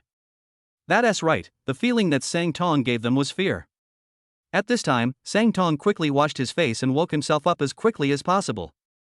After answering the phone, he immediately smiled and said, Brother Yang, aren't you also at the meeting? If you have anything to say, just tell me directly. Why are you calling? I had something to do and left a long time ago. From your tone, I think you drank well today. Chinyang asked with a smile. No, I just drank a little. Sang Tong quickly denied. Chinyang didn't say much, and asked Sang Tong directly, Sang Tong, do you have any female gangsters who are fearless? It's best if you have a big body. Well. Sang Tong was a little confused and stupid. I don't know what Chinyang asked the female gangster to do. Could it be? Sang Tong cleared his throat and asked uncertainly, Brother Yang, have you changed your taste and now like female gangsters? Chapter 114, Caught in the Act. When Chinyang heard Sang Tong's words, he was stunned. Like female gangsters? How did Santon come to this conclusion? Just when Chinyang wanted to talk to Sang Tong about serious matters. Sang Tong had already spoken first, brother-in-law, let me tell you, if you like female gangsters, you can tell my sister directly. When she was little, she was a real bandit and a female hooligan. Don't tell my sister that I told you what I said today. When I was a child, she often took me to the hotel to catch people having affairs. She even threatened some cheating men and asked them for money. My sister even took me to sneak a peek at the women's bathhouse. If I hadn't run fast, I don't think we would have been able to meet each other. When they were in school, all the bullies in their school were her younger brothers. They all submitted to my sister's iron fist. Besides, the things she did when she was a child were even more outrageous than a female gangster. If you like female gangsters, just tell her directly. As for how you play, that's your business. Even if you play extravagantly, I will just pretend I don't know anything. Maybe Santon had drunk a little. although I forced myself to wake up. But his self-control ability is still very poor when he heard Chinyang looking for a female hooligan. She told Chinyang everything about her sister's childhood. Chinyang on the other end of the phone felt speechless. Sang Rui gave him the impression of being bold, generous, and having a strong sense of the underworld. Even the way they do things has a bit of gangster style. But who would have thought that Sang Rui had such a domineering side? Chinyang smiled and sighed in his heart, I didn't expect you to be such a Sang Rui. At this time, Sang Tong was still chattering non-stop, constantly complaining about Sang Rui's childhood. Finally, he said directly, brother-in-law, I don't know why you like female gangsters, but my sister is really a fighting gangster among female gangsters. You also know that my sister likes you, just tell her. I'll find you a theme hotel, and you can go and have fun by yourselves. She is a female gangster, so you play the male gangster. You conquer her completely, make her kneel down and sing conquer to you, and then you two can have fun. Let me tell you, my sister is pretty good looking. Other female hooligans are definitely not as good as my sister. Sang Tong became more and more excited as he spoke, and his words became more and more outspoken. Chinyang on the other end of the phone felt a headache and even wanted to laugh. He could never have imagined that Sang Tong would want to arrange it this way. Chinyang was also very curious. What would happen if Sang Rui heard what Sang Tong said? Cough cough. Chinyang coughed lightly. To ease the urge to laugh, he said directly, I'm looking for a female gangster, not that I like female gangsters. I'm worried that someone will come to the company to cause trouble in the next few days, and the other person is a woman. It's not convenient for me to take action, so I can only find a few female gangsters to come, just in case. Chinyang directly expressed his thoughts. Ah. Sang Tong, who was talking so eloquently just now, was suddenly dumbfounded. Looking at the phone, I began to doubt my life for a moment. After being stunned for more than 10 seconds, he asked uncertainly, Brother Yang, are you sure you called me to find a female gangster, not because you like female gangsters? At the same time, I have already started praying to the gods in my heart. Say I like it, say I like it. Otherwise, what if one day my sister finds out that I was the one who told Chinyang about her embarrassing childhood stories? Then I would have to lie in bed for half a year without being able to move? However, Sang Tong's prayers did not receive the blessing of the gods. Stop talking nonsense. Do you have any subordinates? Chinyang asked directly. At this moment, Sang Tong really wanted to die. But he still answered honestly, yes, yes. I will arrange it now and ask them to come to the company to find you later. After hearing Sang Tong's arrangement, Chinyang was too lazy to talk nonsense with Sang Tong and hung up the phone directly. Oh. Sang Tong sighed. I quickly looked around and luckily there was no one around. No one heard what I just said to Chinyang. What a blessing. However, Sang Tong felt very unhappy when he thought that someone dared to cause trouble in the company. Made a direct call. His tone instantly changed to that of a gangster. Hey, Xiaolu, call your sister and ask them to go to my company. Soon Sang Tong finished the arrangements. I washed my face again and looked at myself in the mirror. He said very seriously, brother, you should drink less in the future. Otherwise, accidents may happen easily. Then he pointed at himself in the mirror and said narcissistically, boy, you are so handsome. After saying this, Sang Tong was about to leave. Only. The next moment, a pair of slender hands grabbed Sang Tong's ears. While twisting it, it made a 180-degree turn. Sang Tong suddenly felt the pain and kept crying out in pain. Sang Tong was instantly furious. How could someone dare to bite his ears? Those who dare to challenge Tai Sui are simply fed up with life. Enduring the severe pain, Sang Tong struggled hard to get out. You are so. Sang Tong turned around and was about to curse. But the next moment, there was a plop. Just kneel down on your knees. His face was filled with fear, and he was screaming in his heart, it's all over, it's all over. Today I, Sang, will pass away. Because the one who was listening to Sang Tong's ears was none other than the fighting gangster among the female gangsters he had just mentioned, his gentle, lovely, beautiful and kind sister. What did you want to say just now? Sang Rui's pretty face turned slightly red, and she asked Sang Tong angrily. Sang Tong's brain was working quickly, and he said quickly, I want to say that you are very beautiful. Sang Rui snorted coldly, just now I heard someone say that I was a female hooligan. I also told others some embarrassing things that only happened to us when we were kids. He even instigated Chinyang to let me kneel down and sing conquer for him. Sang Tong was filled with despair and immediately cried out, "Sister, I was wrong. I won't dare to do it again. Sister, you are my biological sister, please forgive me." Sang Tong cried with such heartbreak that it shocked the heavens and the earth and moved the gods and ghosts to tears. But not a single tear was shed. However, Sang Tong's crying immediately attracted a lot of people to watch. "There are too many people here. If you have anything to say, let's go home and talk about it." Sang Rui snorted coldly. The reincarnation went straight into the banquet hall. Sang Tong on the ground seemed to have been pardoned. With a sudden movement, he stood up. Looking at his sister's receding back, he muttered, "Go home? Do you really think I'm stupid? If I go home, I'll beat you half to death, right? I have a brother-in-law. I got into trouble just now because of him. Now it's time to go to my brother-in-law." After muttering, Sang Tong placed the wine glass directly on the sink. "Slip out directly from the back door of the banquet hall." I secretly took a taxi and went directly to the company. When Sang Tong stood at the door of the company, Chinyang was stunned. He smiled and asked Sang Tong, "Didn't you say you would arrange for someone else to come? Why did you come alone? Are you more powerful than those female gangsters?" Chapter 115. Gu Xiaoyan is back again. Well. Sang Tong was stunned for a moment. Especially when Chinyang talked about female hooligan, his tone emphasized the three words female hooligan. This obviously has a hidden meaning. Cough cough. Sang Tong coughed for a while and his face turned ugly. It took him a long time to recover, and he said with embarrassment, "Brother-in-law, you said that and I can't respond." At the same time, he immediately changed the subject and asked, "But, would you consider the theme hotel I told you about? Let me tell you, my sister didn't refuse." After saying that, he nudged Chinyang's shoulder with his shoulder and raised his eyebrows. Well. Chinyang suddenly became speechless. Chinyang looked at Sang Tong's blushing face with some embarrassment and was a little confused. Why does Sang Tong always want me to sleep with his sister? Now people are even talking about building a theme hotel without any restraint. How afraid is he that his sister won't be able to get married? Cough cough. Chinyang coughed lightly and pushed Sang Tong aside. He asked directly, "Why are you here at the company if you're not at the party?" Hearing Chinyang stop talking, Sang Tong tactfully changed the subject.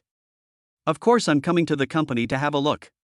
You dare to come to our company to cause trouble and want to suppress us. You are so bold. I want to see if she has 3 heads and 6 arms, or a green face and fangs." Sang Tong said this, took out his cell phone again and dialed a number directly. In order to show off his prowess and to show off in front of Chinyang, he cursed, "Xiaolu, are you fucking ignoring my words? It's been such a long time, why haven't your people come yet? Are you itching for trouble? You deserve to be punished." Xiaolu on the other end of the phone was stunned by Sang Tong's scolding for a moment. But when I heard Sang Tong say he was going to deal with me, his heart immediately rose to his throat. He knew Sang Tong's methods too well. He quickly apologized to Sang Tong, "Brother Tong, don't worry. I'll hurry you up right now, please don't worry." There was a cry in the tone of his voice. Obviously extremely scared. "Fuck it, if you dare to fool me again, you can imagine the consequences yourself." After saying that, Sang Tong hung up the phone rudely.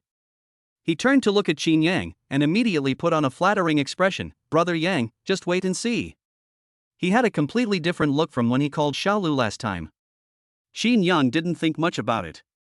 He smiled casually, patted Sang Tong on the shoulder, and went straight back to the office.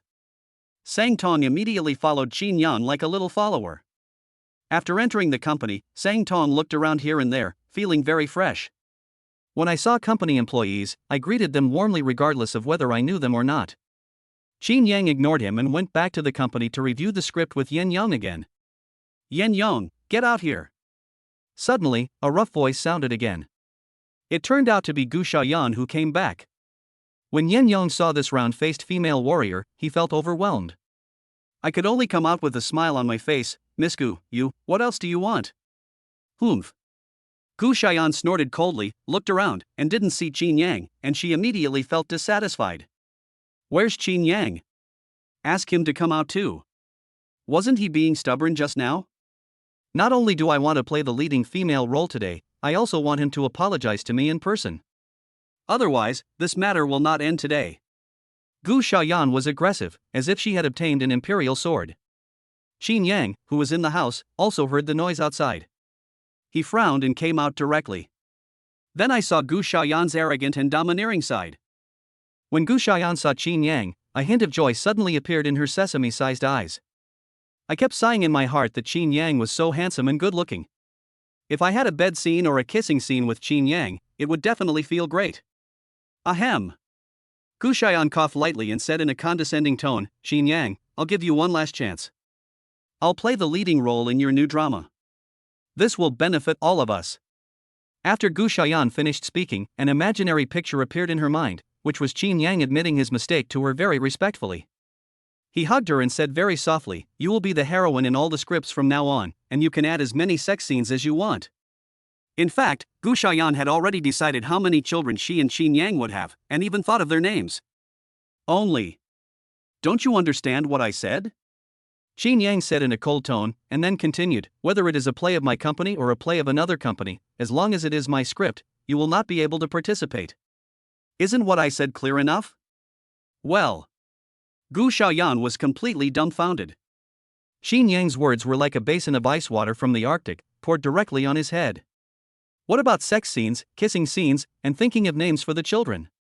It was like broken glass, almost driving Gu Xiaoyan crazy. Ah! Gu Xiaoyan screamed wildly. His hands were spinning in circles like a big windmill, turning rapidly. Just like a madman. It took a long time for Gu Xiaoyan to stop. His eyes were fixed on Chinyang as if he were his blood enemy. Okay, since this is your choice, I'll see how long you can remain tough. Gu Xiaoyan said in a cold tone. Then, he took a stack of documents from his subordinates behind him. Bang! It fell directly on Yenyong's face. After you read this information, I will give you a chance to organize your words and say it again. That tone was extremely arrogant. However, Gu Xiaoyan couldn't scare Chinyang at all. Chinyang just smiled faintly and didn't bother to pay any attention to her. Yenyong, on the other hand, seemed to be frightened. He quickly bent down and picked up the documents that Gu Xiaoyan had thrown at his face. After just a few glances, Yenyong's expression changed drastically. This. I was so scared that I couldn't even utter a complete sentence. Then he looked at Chinyang and handed the information to him with a look of despair. Boss Chin, please take a look. This material turned out to be a joint statement by Gu Zhouhai and channel dealers to boycott famous film and television companies. Seeing Yenyong like this, a look of pride suddenly appeared on Gu Xiaoyan's face. After she went out just now, the more she thought about it, the angrier she became. My uncle controls several major channels and can be said to have complete control over the lives of Yenyong and others. But Chinyang not only rejected me, but also dared to challenge me. In a fit of anger, Gu Xiaoyan went to her uncle Gu Zhouhai crying. She recounted her experiences at Mingyu Film and Television with exaggerated details. Gu Zhouhai was so angry at the time that he immediately asked someone to draft a joint document. They directly warned Mingyu Film and Television that if Chinyang and his team did not let Gu Xiaoyan play the leading female role, they would ban their new drama through all channels. Even if Chinyang and his team managed to shoot it, they can't even think about showing it in the theater or releasing it. After getting the document, Gu Xiaoyan rushed over without stopping. Chapter 116 The Female Hooligan is Coming. Mr. Chin, please take a look at this. Yenyong's face was full of frustration. Handed the document in his hand to Chinyang. Gu Xiaoyan on the opposite side raised her head, looking very proud. She enjoyed Yenyong's frustrated look. She even looked forward to seeing Chinyang's expression when he saw this document. Is it fear? Is it regret? I will still kneel in front of you and beg for your forgiveness. When she thought of Chinyang's various expressions, Gu Xiaoyan's face was full of anticipation. Chinyang took the information and glanced at it casually. Then what? Chinyang asked directly. Chinyang's words made Yenyong and Gu Xiaoyan dumbfounded. 55. They all looked at Chinyang stupidly. I don't quite understand what Chinyang means. Then? What then? Gu Xiaoyan asked subconsciously. Chinyang threw the document casually, just like throwing away waste paper, directly at Gu Xiaoyan's feet. You just want to scare people with this kind of rubbish? Chinyang sneered and shook his head. If you want to make trouble, you'd better bring something heavier next time. Are you bringing out something that is despised by others just for wiping your butt just to embarrass yourself, or what do you want to do? Then Chinyang waved his hand, as if to shoo away a fly, and said, "Boss Yen, it seems that our company needs to recruit a few security guards. It also saves any cats or dogs from coming in and causing trouble." Chinyang's indifferent tone frightened Yen Yong. He wanted to kneel down to Chinyang and shout, Mr. Chin, do you know what you are saying? You are trying to offend the Gu family to death. Gu Zhouhai has a huge amount of resources and channels in his hands. In the entire Jinghai new media circle, doesn't everyone rely on others for their livelihood? Aren't you really afraid of offending such a person? He had just negotiated with Chinyang that this latest short drama would require an investment of at least 30 million. If you offend Gu Zhouhai, not only will the 30 million be wasted. Don't even think about getting into the short drama business anymore. Yen Yong really wanted to ask Chinyang what he was thinking. Chinyang, you will regret this. Gu Xiaoyan was almost going crazy. She really didn't expect that Chinyang would dare to be so arrogant after seeing his uncle's document. This shows that she doesn't take her uncle seriously at all. In the past, let alone taking out this document, relying on my uncle's face, as long as I showed up, basically no one dared to refuse me. Now Chinyang actually dared to treat this document as garbage and threw it away directly. How dare Chinyang do that? At the same time, Gu Xiaoyan completely lost her support. Regret? Chinyang snorted coldly and asked, why should I regret it? Just because of this piece of rubbish? That's just ridiculous. Hearing Chinyang say this, Gu Xiaoyan collapsed immediately. Chinyang, do you dare to reject me? I'm telling you today, from now on, all your company's works will not be shown in theaters. Don't even think about getting in with any of the distributors in Jinghai. Don't you have a huge investment? Aren't you talented? I'm telling you, no matter how talented you are or how well connected you are doomed to bankruptcy and death. Don't even think about having an easy life in Jinghai. 55. Gu Xiaoyan started screaming instantly, and even picked up a chair beside her and smashed the glass door with a bang. Gu Xiaoyan's shout was so loud that it instantly echoed throughout the entire office building. Even people on other floors heard it. Many people who were watching the fun came over to watch. What happened? Why is there such a big commotion? I don't know, but judging from the voice, it should be Gu Xiaoyan. Gu Xiaoyan? What is she doing here? She is simply a jinx. Last time I had a good script, but she relied on her uncle's relationship and insisted on participating in it.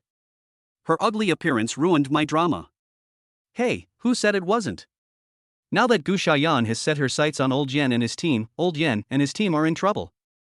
Yes, I heard that Lao Yan and his team just released a phenomenal short drama. Yesterday, I heard Lao Yan say that they want to strike while the iron is hot and continue to release a hit drama. Old Yen and his men are finished now. 55. Many of the big companies in this building are short play companies. So they all know Gu Xiaoyan. Seeing Gu Xiaoyan making trouble in Mingyu Film and Television, everyone knew why Gu Xiaoyan was doing this. Some people feel sorry for Yen Yong and others.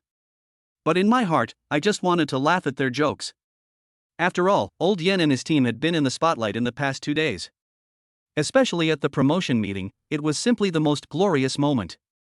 People are like this, they get angry at others, laugh at others, and can't stand others being better than themselves. More and more people gathered in front of Chinyang's company. There was no room left in the corridors on both sides. They all looked up, wanting to see the specific situation inside. Gu Xiaoyan is also a crowd pleaser. When she sees more people around her, she becomes even more aggressive. He even started to insult Chinyang and others. And the more they curse, the more unpleasant it becomes. Chinyang was in the room, looking at Gu Xiaoyan calmly, not caring at all. On the contrary, it was Sang Tong inside who saw that there was really a woman coming to cause trouble. She even dared to insult her future brother-in-law. This is simply intolerable.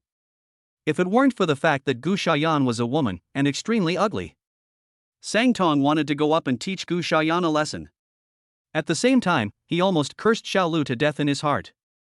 This is too fucking lame. I took out my cell phone and was about to call Xiao Lu again to give him a good scolding when the phone rang. After the call was connected, a muffled voice came from the other end of the line. Brother Tong, it was Brother Six who asked us to come. We saw a woman making trouble at the entrance of your company. Should we clean up that woman? Sang Tong was stunned for a moment, and he began to doubt his ears. The voice on the other end of the phone gave him the impression of a rough and burly man. Sang Tong asked with some doubt, are you 55 women? The one causing the trouble is a woman. It would be inappropriate for a man to deal with her. Hey hey! A silly laugh came from the phone. Brother Tong, just say whether you're going to do it or not. Of course we are women. If you don't believe me, I'll prove it to you later. The muffled voice made Sang Tong feel a pain in his liver. He quickly replied, no, let's deal with that silly girl first. Okay, Brother Tong, just wait and see. After saying that, the person on the other end of the phone hung up. To be honest, Sang Tong was still a little curious. The targets of his previous bullying were all men and beautiful women. For someone like Gu Xiaoyan, he wouldn't go even if he was given money. Because Gu Xiaoyan is too ugly. He was short, fat, and dark, with a face as big as a pancake and a permed afro that stuck out like instant noodles. It can be as ugly as it can be. You slut, are you here to seduce my man again? He hasn't been home for several months. A rough voice came. At the same time, the crowd on the left was separated by people. 3 burly figures, each at least 2 meters tall, appeared. Chapter 117, Catching the Mistress. This rough voice immediately attracted everyone's attention. Everyone discovered that the 3 people who came were all women. Just her sturdy figure made everyone exclaim in admiration, and her appearance was very similar to that of the fierce Zheng Fei, making her a truly heroic woman. However, their words left everyone confused for a moment. Such a heroic woman actually has a husband. I was actually seduced. I don't know what kind of god or man could have such a blessing. Just as everyone was stunned, the 3 female heroes walked straight up to Gu Xiaoyan. Bang! An extremely crisp slapping sound resounded throughout the corridor. You little slut, there are so many men on the street that you can seduce, and you actually dare to seduce my husband, who gave you the courage? The burly female hooligan who was in the lead cursed and beat him. This time, everyone was stunned. Even Gu Xiaoyan was confused and didn't understand how she had seduced her man. Just as Gu Xiaoyan was about to explain, the burly female gangster grabbed her head with both hands and shook it hard. In an instant, Gu Xiaoyan was thrown to the ground like a rolling gourd by the burly female gangster. Then, she rode on Gu Xiaoyan's body and cursed, I asked you to seduce my man, you bastard. I asked you to seduce my man, you slut. Gu Xiaoyan had never suffered such a loss before, so she immediately waved her hands and tried to fight back. She kept calling out to her subordinates, are you all dead? Go ahead. Get her down for me. When Gu Xiaoyan's 2 subordinates heard this, they rushed to help Gu Xiaoyan. But before the 2 men could touch the burly female gangster, the other 2 female gangsters had already taken action. What are you doing? What are you doing? You seduced another man and now you want to fight back? It's like fish looking for fish, shrimps looking for shrimps, and turtles looking for big turtles. You 2 are definitely not good people. While yelling and cursing, he went straight to work and soon knocked the 2 women to the ground. For a moment, the chaotic scene of 6 women made everyone dumbfounded. Especially seeing Gu Xiaoyan, who was only 1 meter tall, being ridden down by a female warrior who was nearly 2 meters tall, like a child, she had no power to resist at all. The expensive clothes on her body were torn into strips by the female warrior, leaving large areas of white exposed. His face was beaten by the female hooligan, and was bruised and swollen, with blood oozing from his mouth and nose. The hair has also become a mess. This is only during the day. If this happened at night, many people would be scared to death. Gu Xiaoyan wanted to resist, but she was no match for the female hooligan. No matter how she made a fuss, it was all in vain. Similarly, Gu Xiaoyan's 2 subordinates were similar to Gu Xiaoyan and their appearances were also extremely miserable. One even cried. Even Gu Xiaoyan began to beg for mercy. But the female warrior riding on her ignored her pleas for mercy and just rode on her, slapping her with her palms like a palm leaf fan. Gu Xiaoyan didn't have any serious injuries, but her body was covered in redness and swelling. It looks scary. This lively scene stunned everyone around, but no one came over to help. Even Chinyang was a little confused. He turned his head to look at Sang Tong and asked, are these the people you are looking for? Sang Tong was startled, nodded blankly, then quickly shook his head and said, I think so. But I didn't expect them to be so powerful. Chinyang also smiled and nodded, don't mention it, these people are indeed very strong. Hearing Chinyang praising him, Sang Tong's confused expression immediately disappeared, and he said very proudly, Brother Yang, you see. People like me are still very useful. Chinyang smiled and nodded. Then what? Sang Tong was stunned. He looked at Chinyang in confusion and asked, "Then, what then?" Chinyang smiled and said, "What should we do with these people after we beat them? Are you just going to ignore them? Are you going to let Gu Xiaoyan cause trouble for them later? Gu Zhouhai has a lot of channels at his disposal, and his power should not be underestimated. It is very likely that he found out that it was you who instructed him to do so. By then, it might even bring you unnecessary trouble." Well. Sang Tong was stunned. No way, as long as you give them money, they will disappear.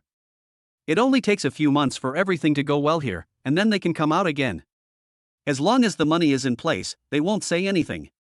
I've always done this before and it never had any problems. Sang Tong said naturally, because he had always done this before and there had never been any problems. Chinyang smiled faintly and said, "Before that, you have never dealt with someone like Gu Xiaoyan. Now, since we are putting on a show, we have to do it completely and not leave any evidence behind, right?" Sang Tong nodded repeatedly and asked hurriedly, "Brother Yang is worthy of being Brother Yang. He is smarter than me. Okay, I agree to do the whole package, but how do you do the whole package?" Chinyang smiled faintly, "Then I'll sacrifice you." Then, he told Sang Tong how to do it. Sang Tong's eyes suddenly became big, and he scratched his head and shook it like a rattle. He refused repeatedly, "No, no, how can you let me do this? I won't do it even if you kill me. Go ahead, you're the best person to go.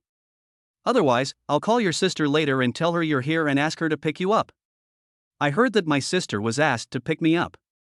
Sang Tong immediately looked bitter. Right now, the person Sang Tong least wants to see is his sister. I just offended my elder sister, and it was an offense to her death. If I meet my elder sister at this time, won't she beat me to death? Okay. You're so cruel, Sang Tong said reluctantly. Then he walked out of the office door, immediately changed his face to look shocked and shouted, get up, what are you doing?" Then he quickly went to pull the female warrior. Sang Tong's action stunned the female warrior. "Brother Tong, what are you doing?" the female warrior asked in surprise. "After all, they are just working for money, and as long as they beat someone up, they can leave. Take the money and live a carefree life for a few months, and when the storm is over, you can still come back. Ro, it's all my fault. Please don't make things difficult for this little girl. This is all because I am too charming. I will pay more attention next time," Sang Tong said helplessly. The female warrior is named Guo Xiaro, and she is quite a capable person. He immediately understood what Sang Tong meant and quickly cooperated. "Brother Tong, as long as you don't contact the vixen anymore, I won't embarrass her." Wei Xiao also spoke with deep affection. It directly shocked everyone around. Originally they thought that it was Lao Yan who hired someone to beat Gu Xiaoyan up on purpose. Unexpectedly, it turned out that the original wife came to catch the mistress? Gu Xiaoyan was also dumbfounded, but she had been bullied and this matter would definitely not end there. He quickly stood up, pointed at Guo Xiao and shouted, "We are not done with this." After saying that, call the police directly. Chapter 118 Perfect Solution. Guo Xiao saw that Gu Xiaoyan was still being stubborn. "You slut, you still dare to be so stubborn? It seems that the lesson I just gave you was not enough." As she said that, Guo Xiao was about to step forward and teach Gu Xiaoyan a lesson again. Seeing this, Gu Xiaoyan quickly ran back. He was afraid of being pinned to the ground and rubbed by this 1.9-meter tall female warrior. At this time, Sang Tong looked at Chinyang with resentment on his face, and then he grabbed Guo Xiao helplessly. Ro, stop making trouble. I know I was wrong. And Xiao Yan just likes me. She is pursuing me madly. But I didn't agree. When Sang Tong said this, he almost wanted to vomit. I was screaming in my heart, these two great guys are not my type. Damn, if this gets out, I like it. After that, I would be too ashamed to face anyone in Jinghai. Guo Xiao immediately acted like a little bird, and said shyly, "Okay, I'll listen to Brother Tong. Brother Tong, you just need to stop associating with her." However, that rough voice and that burly stature stunned everyone here. Many people here know Sang Tong. They also knew that Sang Tong was a big gangster whom they could not afford to offend. However, what happened today shattered their three perspectives. They really didn't expect that Sang Tong actually liked this. This habit is unique. Gu Xiaoyan is quite rich, so why does she like to be a mistress? Yes, he even chased him to the company, and now he was caught by his ex-wife. he even beat him up like that.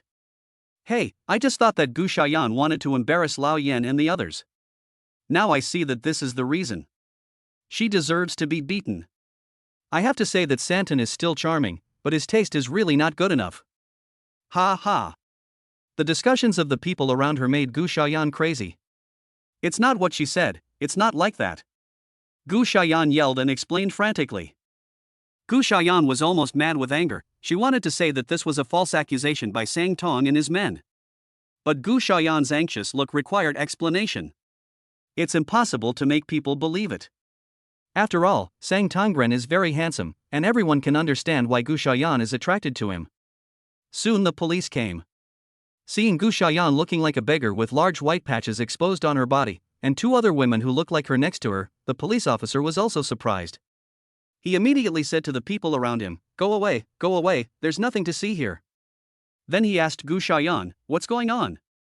Before Gu Xiaoyan could explain, Guoxiero came over and repeated the excuse she had just made. Then he gently pulled Sang Tong's arm, pointed at Gu Xiaoyan and said, she wants to steal my man, and even chased him to his company. It's a good thing I found out today, otherwise, who knows what would happen to this shameless woman. The police officer was also having a headache at this time. From the bottom of their hearts, they support the original wife's practice of catching the mistress and beating her up in the street. After all, mistresses destroy other people's families. When he saw that the male host was Sang Tong, he was quite surprised. As for Sang Tong, all the police officers in this area know him. I really didn't expect that Sang Tong actually had this hobby and liked these two top-notch girls. Afterwards, the police officer gave both parties a verbal education. After dispersing the crowd, he told Guoxiero and the others not to make trouble anymore. Then he just left. This almost pissed off Gu Xiaoyan to death. However, when the police officer asked her just now, Guoxiero insisted that she came here to find Sang Tong. She is here to catch the mistress. Even some people around who didn't know the reason said so. Finally, the police officer made a direct judgment. Gu Xiaoyan was immediately speechless. Looking at the police officers leaving, Gu Xiaoyan almost went crazy. He stared at Chinyang and the others in the company, as well as Sang Tong, who was smiling at him. Okay, you're going against me, right? Gu Xiaoyan gritted her teeth and said with a hateful look, I will make you completely bankrupt. After saying these harsh words, Gu Xiaoyan left with her two subordinates. On the road, you can hear bursts of laughter from time to time. Gu Xiaoyan felt that this laughter was mocking her. Look at myself and my subordinates, each of us is naked. Gu Xiaoyan's hatred for Chinyang became even deeper. He quickly called other subordinates, got a few sets of clothes, and went straight to find his uncle. Gu Xiaoyan had already decided to make Chinyang bankrupt, and he even dared to insult her in public. The entire office building was filled with rumors that Gu Xiaoyan was a mistress and was caught and beaten up by her ex-wife. Even the police came later. It's just that the male protagonist just now was actually Sang Tong, and the female protagonists were Guoxiero and Gu Xiaoyan, two top-notch beauties. There is no one who doesn't want to laugh. Many people even had back pain from laughing so hard. Many people know Sang Tong, but they never expected that he actually likes such top-quality products. It's simply invincible. Similarly, there were also many smart people who realized that this was a play performed by Chinyang and his team. He was even waiting to see Chinyang and the others make a fool of themselves. Didn't Gu Xiaoyan say that she wanted to make Chinyang and the others bankrupt? By then, maybe I could get some benefits from Chinyang and the others. At this time, Sang Tong looked at Chinyang with an unhappy face. Brother-in-law, what happened today has caused me great psychological trauma. You have to compensate me. Chinyang smiled and said, okay. I'll compensate you. Hearing Chinyang say that he would compensate him, Sang Tong immediately smiled, okay, you said it. You can't go back on your word. Chinyang smiled and nodded, as long as the request is not excessive, I will compensate you. Sang Tong's performance just now was quite good. Besides, he has made such a great sacrifice, so it's okay to compensate him. Sang Tong directly transferred money to Guoxiero and the others, and told them, go to the KTV next door to rest. If that woman comes to cause trouble again, I will call you. Guoxiero and the other two smiled and nodded. It was easier to make money today. But there was something else in Guoxiero's eyes when she looked at Sang Tong. Brother Tong, if something like this happens again next time, just come to me. I want to come even if I don't pay you. Sang Tong was shocked by Guoshiro's words and waved his hand quickly. Go, go. Sang Tong's action immediately made everyone in the office laugh so hard that they were laughing. Sang Tong's face was completely covered in black. Guoshiro was somewhat expectant. She was hoping that Gu Xiaoyan could come more often. Everything here has been taken care of. Chinyang and his group returned to the office and began preparing for the filming of the new drama. I was so busy that I worked until about 6 o'clock in the afternoon and didn't even have time to eat. Chinyang ordered takeout for Yen Yong and the others. Lu Jiannan came over and said with a smile, Brother Yang, let's go now. Chinyang then remembered that he had promised Lu Jiannan to attend an event in the evening. Okay, let's go now. Chapter 119, Eating a Lot. Sang Tong immediately became interested and asked directly, Brother Yang, where are you going? Take me with you, take me with you. After Sang Tong finished speaking, he didn't care whether Chinyang agreed or not. Just follow Chinyang. Now Sang Tong wishes he could be tied to Chinyang. After all, I haven't gotten over the hurdle of my elder sister yet. I am only safe with Chinyang. Who knows, my sister might suddenly come and kill me. What if Chinyang wasn't there, wouldn't I be killed on the spot? Looking at Sang Tong's extremely anxious look, Chinyang also knew Sang Tong's difficulties at the moment, so he did not refuse him. Directly said, okay, then you can follow along. Sang Tong was so happy that he almost jumped up high. He followed Chinyang downstairs very eagerly. Lu Jiannan drove and took Chinyang and the others away. On the way, Sang Tong looked excited and asked, Brother, what activities are there tonight? Lu Jiannan drove the car and said with a smile on his face, Brother Tong, do you know Huang Qingfeng in Nanjiao? Hornet? Sang Tong was surprised, then frowned and said, the madman from the southern suburbs? The second generation of Woyang mining? Didn't his father lock him up? Lu Jiannan nodded and explained, yes, that's him, nicknamed Crazy. His father just went to the capital yesterday. This kid is almost going crazy because of his father's imprisonment. Now that his father is in the capital, he has come out directly. This time they called us over to discuss the mining plan for the second half of the year, Lu Jiannan said with a smile. Sang Tong snorted coldly, he agreed on the mining plan? Are you kidding me? Do you really think he is his sister or his father? Does he have that ability? Lu Jiannan also laughed and continued, the mining plan is just an excuse. I heard that he found several boxers from abroad and asked us to go over to watch the boxing match. And this guy is very fond of racing. I heard there will be racing tonight. When he heard about boxing matches and car racing, even Sang Tong instantly became interested. This kind of boxing match organized privately, where every punch hits the flesh, has a pretty explosive effect. There is also racing, which is something that can stimulate the brain even more. Everyone likes these rich second generations. Okay, then today will definitely be interesting. Sang Tong shouted happily, and then said to Chinyang excitedly, Brother Yang, you are so skilled, maybe you can go on stage. Then show your might and let them know how powerful you are. Sang Tong would never forget that his bodyguard Jinwoo was also very skilled. But in front of Chinyang, he was like a child and had no power to fight back at all. Yes, Brother Yang is very skilled. Before, several of us were knocked down very easily by Brother Yang. Lu Jiannan also shouted immediately. Chinyang smiled and shook his head, saying, I can't do that. I've never participated in any underground boxing matches. It's okay for me to watch the excitement. Chinyang's humble words immediately caused Sang Tong and Lu Jiannan to sigh. Brother Yang, you are a little too modest. If you are not good enough, no one in Jinghai can do it. Lu Jiannan couldn't help but complain. Yes, Brother Yang, you were so efficient when you dealt with Jinwoo and the others. Jinwoo and the others were mercenaries, and they even had blood on their hands. Sang Tong also complained. Chinyang smiled faintly, shook his head and said, those are just my little tricks. Lu Jiannan, just drive carefully. After Lu Jiannan and Sang Tong looked at each other, they both knew that Chinyang wanted to keep a low profile. After laughing, neither of them stopped talking. The car quickly got on the highway and drove for more than an hour before reaching the destination. After getting off the car, Chinyang looked around. The place where we stopped was a farmhouse at the foot of the mountain. However, this farmhouse occupies a large area, covering more than 20 acres of land, and its decoration is extremely luxurious. There are two big stone lions at the gate, looking mighty and majestic. There were already many luxury cars such as Mercedes-Benz, Jaguar, and Hummer parked outside the door. At the same time, cars would stop on the spacious road from time to time. He should have been invited by Huang Qingfeng. Hey, isn't this young Master Lu?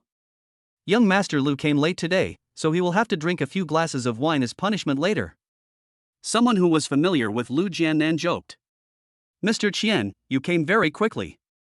We'll have a good drink later. We can put the leftovers in our pockets. Lu Jiannan responded with a laugh. This guy's name is Qian Shueming. His family is in a mining business just like Lu Jiannan's. Sang Tong on the side introduced him to Chinyang. When Qian Shueming saw Sang Tong, he was obviously stunned. He quickly ran over to greet Sang Tong, his attitude a little reserved. When Qian Shueming saw it, he found that Sang Tong was actually very respectful towards Chinyang. I was very surprised. I wondered in my heart, who is Chinyang? Qian Shueming could also feel the strong aura of a superior from Chinyang, which made him even more frightened. He nodded quickly and smiled at Chinyang. Then he asked Lu Jiannan, this old man, I don't know him. Can you introduce him to me? This one? When Lu Jiannan mentioned Chinyang, he immediately said proudly, this is my brother Yang. Brother Yang? Qian Shueming was stunned for a moment, his brain working rapidly. I almost turned my mind upside down and didn't even think of the existence of brother Yang. Not to mention Jinghai City, there is no such thing even in Jian Province or the imperial capital. Qian Shueming thought he had a photographic memory, but he couldn't remember who brother Yang was. Qian Shueming smiled and nodded to Chinyang, but his tone was obviously different from before. Brother Yang, let's go. There are quite a few people here now. Then nothing more was said. Chinyang didn't care about Qian Shueming's obvious changes. He just smiled faintly and then went straight into the farmhouse. Welcome! Two clear and pleasant voices rang out. At the gate of the farmhouse, two female receptionists, each over 1.7 meters tall, said with a smile on their faces. The farmyard was very lively at this time. There were also a lot of people coming, all of them handsome men and beautiful women. There was a burning bonfire on the ground inside, and many people were shouting around it. There are many tables next to the campfire, with all kinds of delicious food on them. As soon as Chinyang and his friends entered, someone greeted Lu Jiannan and Sang Tong. Chinyang and the others went straight to a table. Chinyang didn't eat lunch and was already hungry, and not many people here knew him. Chinyang didn't have any scruples and started eating right away. The same is true for Lu Jiannan and Sang Tong. As a result, a very discordant scene appeared in the entire farmyard, with many people happily singing, dancing and rapping. At the table next to them, three people who looked like starving ghosts were eating heartily. It also immediately attracted a lot of people's attention. When they saw that it was Lu Jiannan and his group, someone immediately snorted in disdain, walked over, and said sarcastically, are these starving ghosts reincarnated? Eating and stuffing themselves like crazy here? Chapter 120, King of Freeloaders. Chinyang and the other two raised their heads and looked at the person who spoke. He is a young man, not even 20 years old, with dyed blonde hair that stands on end, a typical non-mainstream style. He stood there, his body still shaking, with an expression that looked like he deserved a beating. Obviously he's here to cause trouble. Lu Jiannan snorted coldly and cursed, he is the one who does not care about other people's business. He also said to Chinyang, brother Yang, this guy is called Luo Kuan, and he has been stealing our business. He is a good for nothing, you don't have to pay attention to him. When Luo Kuan heard Lu Jiannan scolding him, he immediately became anxious. Looking at Lu Jiannan, he cursed directly, you starving ghost, what kind of occasion is this? With your shameless behavior, brother Huan will kick you out later. What the hell is this Sima thing? After Luo Kuan finished cursing, he glared at Chinyang, snorted with disdain, and said, a bunch of bumpkins. Chinyang glanced at Luo Kuan, then wiped his hands and asked, oh? Is there a rule that prohibits eating here? Or are you afraid that we will finish eating and you will be angry if you can't eat? That's perfect, I'll give you all of this to eat. As he said this, he handed all the bones he had left over to the other person. It's obviously like feeding a dog. Well. Chinyang's seemingly caring action confused everyone. Puff. Lu Jiannan sneered, looked at Chinyang with admiration, and said, brother Yang, you are still the best. You. Luo Kuan was so angry that his mouth trembled. He pointed at Chinyang and shouted, you bastard. Chinyang shrugged and said with concern, "You are really not nice. You are embarrassed to say you are hungry, so I specially left it for you. You're still calling me a bastard. You're so heartless. You're even worse than the stray dog outside my house. At least that stray dog wags its tail when it sees me." After Chinyang finished speaking, he shook his head helplessly and continued eating. Chinyang's words almost made Lu Jiannan laugh so hard that he almost fainted. He even fell off the chair. "Brother Yang is awesome. You are worthy of being my brother Yang." Lu Jiannan's admiration is simply beyond words.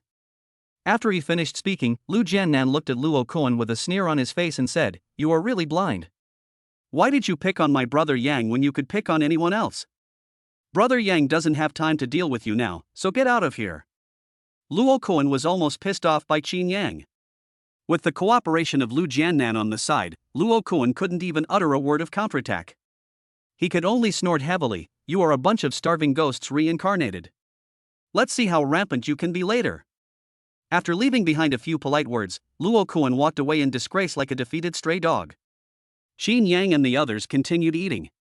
Luo Koan's appearance just now did not affect them. It didn't take long for all three of them to finish their meal and then sit aside and chat. At this time, Lu Jiannan came up to Chinyang and said with a smile, "Brother Yang, you have had contact with the Huang family." Chinyang was stunned for a moment and asked in confusion, "Having contact with the Huang family? How come I don't know?" Lu Jiannan was just about to tell Chinyang. "Brother Jiannan, when did you arrive? Why didn't you even call me?" A hoarse voice sounded, interrupting what Lu Jiannan wanted to say. A strong and handsome man came over. Seeing the person coming, Lu Jiannan quickly stood up, with a smile on his face, and greeted him quickly, "Hello, Brother Feng." Then he introduced Chinyang, "Brother Feng, this is my buddy, Chinyang." "Brother Yang, this is the Brother Feng I told you about, Huang Feng." "Besides, what Brother Feng? Isn't he just a lunatic?" Sang Tong on the side immediately said with some dissatisfaction. Moreover, Sang Tong's voice was very loud, and he didn't care about Huang Feng's feelings at all. Huang Feng was also stunned, and then he saw Sang Tong sitting next to him. There was a hint of surprise and excitement on his face. "Brother Tong, what's the wind that blows you here today?" Hornet laughed and wanted to pull Sang Tong's hand. Go away. I came here with Brother Yang. If it weren't for Brother Yang, I wouldn't bother to come here," Sang Tong said truthfully. "Brother Yang?" Wasp was surprised. Although he and Sang Tong are both second-generation rich people from Beijing and Hai, their circles are a little different. Santon's circle is slightly higher than that of the Hornets. The Hornet tried several times to integrate into the circle of Sang Tong and his group, but was always rejected. "I organized this event today because I wanted to relax. The second thing is that I want to make friends with people in more advanced circles." The Hornets were naturally happy to see Santon coming. "Brother Yang? Which boss is he?" Huang Feng laughed non-stop, and then continued to ask, "It seems that we don't have Brother Yang in Jinghai?" As Huang Feng spoke, he lowered his head and thought for a while. He really didn't expect that Brother Yang was that kind of person. He patted his head awkwardly and said with a smile, "Brother Tong, is it because I have been in solitary confinement recently? Why don't I remember that there is a person named Brother Yang in Jinghai? Besides, you don't even know Brother Yang? That's so low." Sang Tong said, introducing Chinyang directly. "This Chinyang, Brother Yang. He is also my brother-in-law." Sang Tong's introduction simply stunned the Hornet. "Brother Yang? Brother-in-law?" Wasp asked with wide eyes and a look of surprise. Huang Feng knew too well the strength of Sang Tong's sister Sang Rui, who was considered a very powerful woman in Jinghai. Many big families treated Sang Rui as someone else's child. Not to mention Jinghai, even in Jiang province and even in the imperial capital, there are many people pursuing her. But Sang Rui had too high standards and didn't like it at all. Now Sang Tong actually called him brother-in-law himself. How could this not frighten the Wasp? However, when he looked at Chinyang, his brows suddenly frowned. Because Chinyang's clothes were very ordinary, although the clothes were branded, they were not well matched. He is very handsome, but I don't have any impression of Chinyang. But Chinyang has a natural charm that makes people feel close to him at first sight. Is it because Chinyang is handsome? It's like she's her own sister, who keeps shouting about how a man saved her adopted daughter and is very handsome, and she wants to pursue him. If the family hadn't tried to stop her, my dad would have even threatened to put my sister in solitary confinement. My own sister is about to go find someone else. She is simply a lovelorn maniac. Could it be that Sang Rue is also a fangirl like her sister? Look at Chinyang again, he is so handsome and rich. He must have been relying on Sang Rue for support. In my mind, I labeled Chinyang as a gigolo. But out of consideration for Sang Tong's face, he was still very polite. Brother Yang, right? Nice to meet you. After shaking hands with Chinyang, he turned around and smiled at Sang Tong. Brother Tong, you are here today. We have a boxing match coming up soon. I specially invited someone from abroad. Let's try our luck a bit later. Chapter 121. The boxing match begins. Speaking of boxing matches, Sang Tong immediately became interested. But as if he had thought of something, he showed a trace of disdain and said, "Okay, but I don't know how good the boxer you called is. I hope he won't just show off his skills or even fake a fight. That would be boring." Huang Feng burst into laughter. How could it be, Brother Tong? After laughing, he said to Sang Tong mysteriously, "Brother Tong, I'm not the only one who invited people today. Master Yi from the imperial capital is here too. His bodyguards will also be on the field. Do you think Master Yi will allow his bodyguards to fake a fight?" When Sang Tong heard the words Mr. Yi, his lazy look disappeared instantly. He looked at Huang Feng with a surprised face. "Master Yi? Are you talking about the newly rising Master Yi in the imperial capital?" Wasp nodded, as if to say of course. Okay, then today will be interesting." Sang Tong laughed. Then he turned to Chinyang and said, "This young Master Yi is a remarkable man. He is only about 27 or 28 years old today. It took him less than a year to gain a foothold in the imperial capital and even created a considerable industry. This Master Yi is very mysterious, and he gives out information very quickly. Wherever he goes, many people follow him and make money. I never thought that young Master Yi would come to Jinghai. I'm afraid there will be a lot of people who want to curry favor with him." Chinyang nodded without any concern. After all, whether others are powerful or not has nothing to do with you. As long as there is no conflict with himself, Chinyang doesn't like to be in the spotlight. "Brother Tong, let's go and see the boxer I invited." Hornet laughed. Sang Tong nodded, still looking forward to it. He readily agreed and followed Wasp to the backstage. At this time, 7 or 8 people were resting in the backstage lounge. There are tall, strong, muscular men. There were also short men with dark skin and only a mouthful of small white teeth left. They all give people a feeling of keeping strangers away, and their sharp eyes make you know they are quite powerful at first glance. When these people saw the Wasp coming in, they all stood up immediately. They all smiled at the Hornets and were very flattering in their attitudes. The Wasp was very proud at this time. These people who are very famous abroad only need to be paid 1 million yuan each as an appearance fee and they will come here eagerly. When I told them that I won a boxing match, their eyes were so excited that they wished they could follow me all the time. That's the charm of money. After enjoying the respect from these people, Huang Feng said to Sang Tong and the others proudly, "Brother Tong, how is it going?" Sang Tong's eyes stayed on the dark-skinned, short man for a long time. After thinking for a moment, his eyes suddenly widened. "Crazy, that can't be your mercenary Grim Reaper, right? You can even invite him?" Sang Tong asked in great surprise. Seeing Santon like this, the Hornets were even more proud. Hee, of course. Let me tell you, there's something interesting to see today," Huang Feng said, and took Sang Tong and the others out. At this time, a waiter came over and respectfully asked Huang Feng, "Mr. Huang, it's almost 9 o'clock, shall we start?" "Start, of course start." The Wasp laughed. Then he said something to Sang Tong and turned around to make arrangements. After the Wasp left, Sang Tong clicked his tongue and cursed, "This lunatic boy is quite capable. I didn't expect that he could even invite the god of death. I heard from Jinwu that the Grim Reaper has killed more than 10 people. His moves are always lethal. If Jinwu hadn't shown me his photo, I wouldn't have believed that the little guy was the Grim Reaper."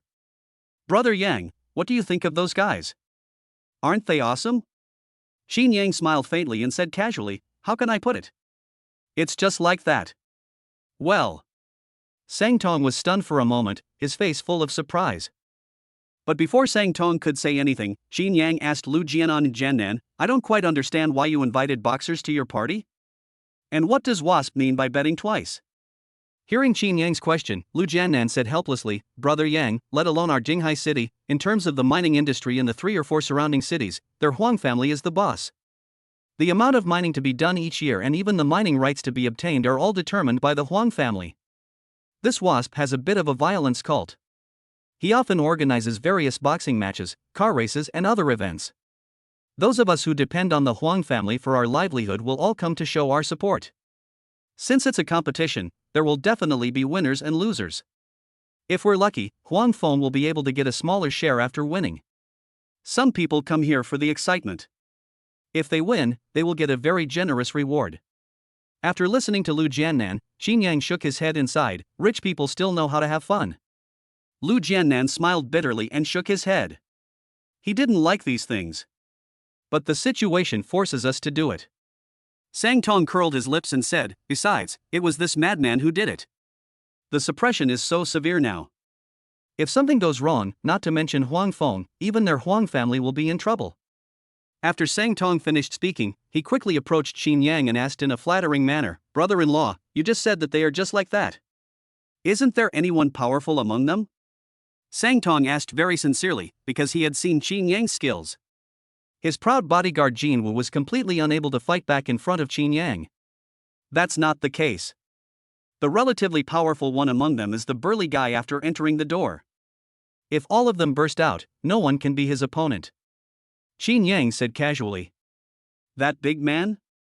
After Sang Tong thought carefully, he immediately had an impression of the big man in his mind. He is about 1.9 meters tall and has well-developed muscles. But he didn't give people the impression that he was very powerful. He always smiled when he looked at people. How could such a person be the most powerful? Chinyang nodded and said, if you guys press him later, you can press him. Sang Tong and Lu Jiannan nodded frantically, deciding to give it a good try later. At this time, deafening music sounded in the farmyard. The hornet even stood on the ring shirtless, shaking his clothes vigorously, shouting excitedly, come on, brothers. The exciting moment is about to come. The people around immediately gathered around. The whistles and shouts were deafening. Everyone must have been waiting anxiously. Now is the moment you've been waiting for. Raise your hands and warmly welcome our mighty and powerful boxers today. Hornet shouted excitedly. The people around immediately responded. Soon, all 8 boxers came on stage. He bowed deeply to everyone. These are our 8 boxers today. Let's give them a warm round of applause. Hornets shouted into the mic. The people around also started to make a noise. After a moment, Wasp raised his hand to suppress the shouting of the crowd.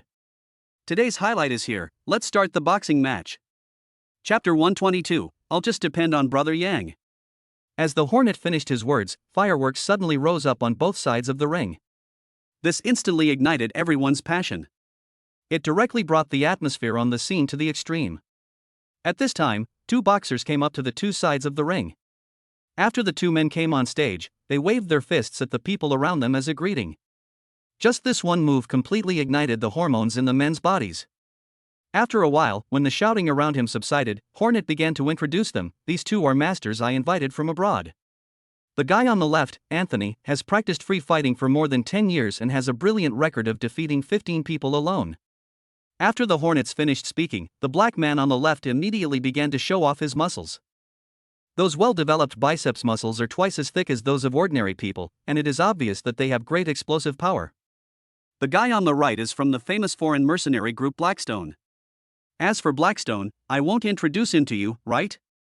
That's enough to overthrow an entire country. The mercenaries in their group have all seen blood on their hands. After Hornet finished speaking, the Blackstone mercenary immediately threw a series of powerful punches. This immediately caused shouts from the men and women around. It took more than a minute before the shouting stopped. The Hornets were very satisfied with this effect. Okay, now you know the situation of these 2 people, let's start betting. I hope you all have great luck today and win every time. Hornet laughed, and then he went down directly. Soon a waiter came over and persuaded everyone around to sit in the surrounding seats. At the same time, people are also starting to ask whether to suppress, who to suppress, and how much to suppress. The enthusiasm of the people around was aroused, and many of them were even drunk. He started to place bets even louder and louder. Brother Yang, Who do you think is better between the two? Sang Tong asked immediately. The one who does free fighting with his left hand. Chinyang said directly. Well. Chinyang's words made Sang Tong and Lu Jiannan stunned. They all thought that Chinyang would say it was the Blackstone mercenary. After all, the reputation of the Blackrock mercenaries is quite famous. Those who can enter Blackstone are the best who have gone through various cruel screenings. Brother Yang, aren't Blackstone's mercenaries good enough? Lu Jiannan asked in surprise. Chinyang shook his head and said calmly, he has internal injuries, and his right arm must have been seriously injured and has not fully recovered yet. Damn, Brother Yang is awesome. He can even see that. After sighing, Sang Tong directly bet 500,000 to bet on Anthony, who came from a free fighting background. Lu Jiannan did not hesitate and also bet 500,000. The waiter finished the count quickly. At this time, the wasp on the stage smiled and directly announced the start of the game. In the ring, Anthony took the lead in attacking. His fist, which was like a sandbag, immediately hit the mercenary like raindrops. The mercenaries dodged slowly. From time to time, he would take advantage of Anthony's attacking opportunities to attack, and his attacks were fast and fierce. It hit Anthony's body with a bang. Directly disrupt Anthony's offensive rhythm and beat Anthony back. Anthony's face would occasionally show a grin. Every time this happens, there will be shouts and whistles from the audience. They should all be the mercenaries. Every time Anthony was hit, Sang Tong and Lu Jiannan felt a pang in their hearts, as if they were the ones being hit. The two of them tested each other back and forth for 7 or 8 minutes, but there was still no obvious fight, and they looked very anxious. The mercenary is going to lose. Chinyang suddenly said. Well. Chinyang's words stunned Lu Jiannan and Sang Tong. Because just now, Anthony was punched by the mercenary again, and he was knocked back several steps. But why did Chinyang say that the mercenaries were going to lose? Brother Yang, they haven't officially started the fight yet, and it seems that Anthony is at a disadvantage. Lu Jiannan said directly. Santon on the side also nodded quickly. Anthony on the court had already been hit by at least 7 or 8 punches. Moreover, they are losing ground and are clearly at a disadvantage. Why did Chinyang say that the mercenaries were going to lose? Brother-in-law, you are not seeing things, are you? That mercenary is? Bang! Before Sang Tong could finish his words, something unexpected happened on the ring. Blackstone's mercenaries saw that Anthony was defeated step by step, and even when he was retreating, the goal was wide open. He attacked immediately, but he didn't know that these were all flaws that Anthony deliberately exposed. At the same time as the mercenary swung his fist, his goal was also wide open. Anthony raised the corner of his mouth and threw a punch, hitting the mercenary's chin hard. The punch was so powerful that it knocked the mercenary more than 2 meters away, hitting the cable on the ring heavily, then bounced back and hit the ground heavily. There was an immediate bang. Then. That's all. The mercenary was knocked unconscious by Anthony's punch. Ah. Below the ring, everyone who had been excited just now were shocked by the result of Anthony's punch. They all showed expressions of disbelief and suspicion. Oh my God, is this true or false? That mercenary was so powerful just now, how come he was suddenly knocked unconscious? This is a bit unrealistic, how come it suddenly changed? Many people were shouting and yelling. Many people even rushed to the edge of the ring and cursed at the fallen mercenaries. Hurry up and get up, you useless bastard. I've placed a big bet on you. Soon a waiter came over and persuaded these people to leave. A doctor also came on stage immediately to give first aid to the mercenary.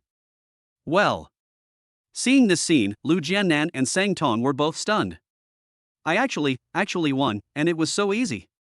Sang Tong said in disbelief. Then, he looked at Chinyang with eager eyes and asked, Brother-in-law, how do you know that the mercenary will lose? Quick, Brother Yang, that mercenary was in the upper hand just now, how come he was defeated suddenly? Lu Jiannan also hurried over and asked. The two looked at Chinyang with burning eyes, expecting Chinyang to speak. Chinyang smiled faintly and said, I just said that the mercenary was injured. During the match just now, Anthony clearly felt that the strength of the mercenary's punches was getting weaker and weaker. He probably guessed that the mercenary was injured, so he deliberately created a flaw to let the mercenary attack so that he could win the game directly. Well. Hearing Chinyang's words, Sang Tong and the others were stunned. I sighed in my heart, Chinyang is simply too amazing. This analysis is simply amazing.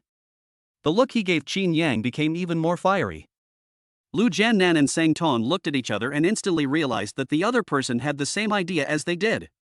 The two men chuckled and said in unison, "We're relying on Brother Yang today." Chapter 123 Super Perception. Sang Tong and Lu Jiannan both had very loud voices. It immediately attracted a lot of people's attention. This immediately caused a wave of dissatisfied snorts. In the first match just now, 90% of the people bet on the BlackRock mercenaries. After all, mercenaries have experienced real battlefields, especially those from BlackRock, who all crawled out of a pile of dead bodies. Therefore, there are many people who are holding mercenaries. But now, they lost so easily, without even a decent and fierce confrontation.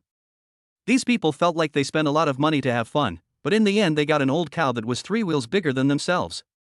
This feeling of vomiting blood made many people crazy. A group of people are extremely annoyed. As a result, the excited voices of Sang Tong and Lu Jiannan were heard. This made everyone want to beat them up. Especially Luo Kuan, who was sitting next to Lu Jiannan, snorted coldly and said disdainfully, "Isn't it just a stroke of luck that I bet on the right round? What's there to be proud of? Do you have the ability to win a game? You're so proud of yourself just because you won a bet. How many lifetimes have you never seen money?" Luo Kuan's sarcastic voice was loud and he showed no restraint at all. It also instantly gained recognition from many people around. They looked at Lu Jiannan and the others with contempt. But in his heart he kept sighing that Lu Jiannan was so lucky. After all, so many of them bet wrong, so why can you, Lu Jiannan, be the one to bet right? Why? Why? Hearing Luo Kuan's voice, Lu Jiannan snorted coldly and said directly, "Why, you don't accept it? I'm just lucky. I just won. I'm going to win again later to piss you off to death." Piss you off to death. After Lu Jiannan finished speaking, he waved the chips that the waiter had just brought to him. Luo Kuan and the people around him were almost pissed off. "Humph, you are a person who has never seen the world. Look how proud he is. He just won one round. If you don't know him, you would think he won it. Why are you showing off? If you have the ability, you should get all the numbers right. Only if you get all the numbers right can you show off. You still want to bet all in? You are dreaming. Ha ha ha." The people around him all spoke out their contempt for Lu Jiannan, and there were also bursts of laughter. Luo Kuan even laughed at him directly. "Him? If he bets all the numbers right, I'll make him stand upside down and eat shit." After all, in this kind of boxing match, it is basically impossible to win all the bets. Because these boxers are masters hired by the Hornets at high prices. Moreover, none of these people know each other, and I'm afraid even Wasp can't be sure who will win in the confrontation between these people. Just relying on Lu Jiannan? It would be a fantasy for him to win all the bets. Lu Jiannan sneered and said to Luo Kuan directly, "Luo, you said you were the one who stood upside down and ate shit. A man should be a man. When you spit, it will hit the ground and you should not lick it back yourself." Luo Kuan drank a lot of wine today, and many of his words were said under the influence of alcohol. Now that Lu Jiannan was so excited, he was drunk and shouted, "Lu Jiannan, if you can really hit all the bets today, I will stand on my head and eat shit. What if you don't hit it?" Lu Jiannan chuckled and then glanced at Chinyang. Bite. Trigger the selection task. 1. Help Lu Jiannan win the bet, reward super perception. 2. Choose to refuse, watch Lu Jiannan being humiliated, and be rewarded with 100 million yuan in cash. Seeing the system prompt, Chinyang smiled immediately. This choice came at a very timely moment. But even if there was no system, he would definitely help Lu Jiannan. After making the choice, Chinyang suddenly felt that everything around him seemed to have undergone an unknown change. It's like I can sense a lot of things myself. The comments, doubts, and even contempt of people around you are all visible to you. This is a bit like a super radar, but the effect is still good. Then he gave Lu Jiannan a reassuring look, and when he saw Chinyang's encouraging look, he immediately felt relieved. I thought to myself, Brother Yang is by my side, so even if I want to lose, I can't. I lost, you can do whatever you want. Lu Jiannan shouted directly. Luo Kuan chuckled, I won't let you do anything else. If you lose, just kneel down and call me master 3 times. In the future, you must stay away from me when you see me in any occasion. Do you dare to win such a bet? Lu Jiannan laughed and said, why should I be afraid of this? There are so many people here today, and we all be standing up. I'm going to make a bet with you today. As Lu Jiannan finished speaking, bursts of sneers suddenly rang out from the surroundings. After all, it is too difficult to hit all the bets. Lu Jiannan is clearly asking for humiliation. Okay, this kind of bet is interesting. Hee, I can't wait any longer. I don't know whether I'm going to see someone eating shit while standing upside down or someone kneeling down and calling me master. Are you out of your mind? You're standing upside down and eating shit. You don't really think Lu Jiannan can get all the numbers right, do you? That's right, I heard about it. Today, not only the masters invited by young Master Huang, but also other big guys will be here. Are there others? Then isn't it really hard to say whether we'll win or lose today? It seems like Lu Jiannan is set to call me master.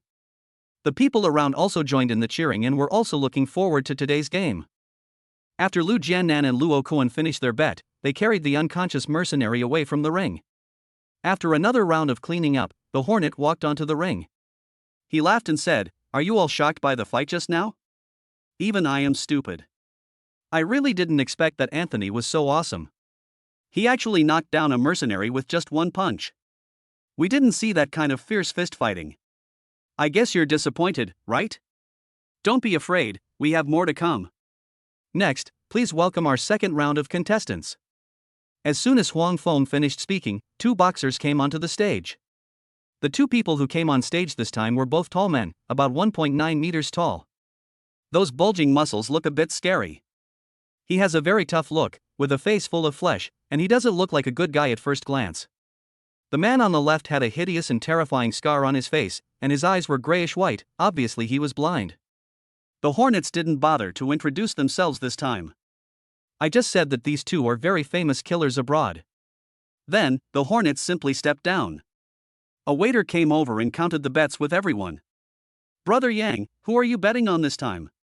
Lu Jiannan asked. Chinyang only took a glance and said directly, "The one with a blind eye will be very cruel." Lu Jiannan didn't even hesitate. "I bet 1 million right away." Luo Kuan, who was standing by, also heard Chinyang's words and burst out laughing. "Oh my god, Lu Jiannan, you're not really going to listen to this guy, are you? He's so awesome, does he think he's a god? Whoever he says wins, wins. Why not look for the right owner for the goods?" They didn't even look at what the two men above looked like, but chose a half-blind man. Chapter 124, Performance? Competition? Luo Kuan mocked Lu Jiannan and Chinyang. Finally, he chuckled and said, "That's good too. I'll be waiting for someone to call me grandpa later." When Lu Jiannan heard that Luo Kuan actually laughed at Chinyang, he immediately became angry. Just as he was about to get up and teach Luo Kuan a lesson, he was grabbed by Chinyang, who was standing beside him.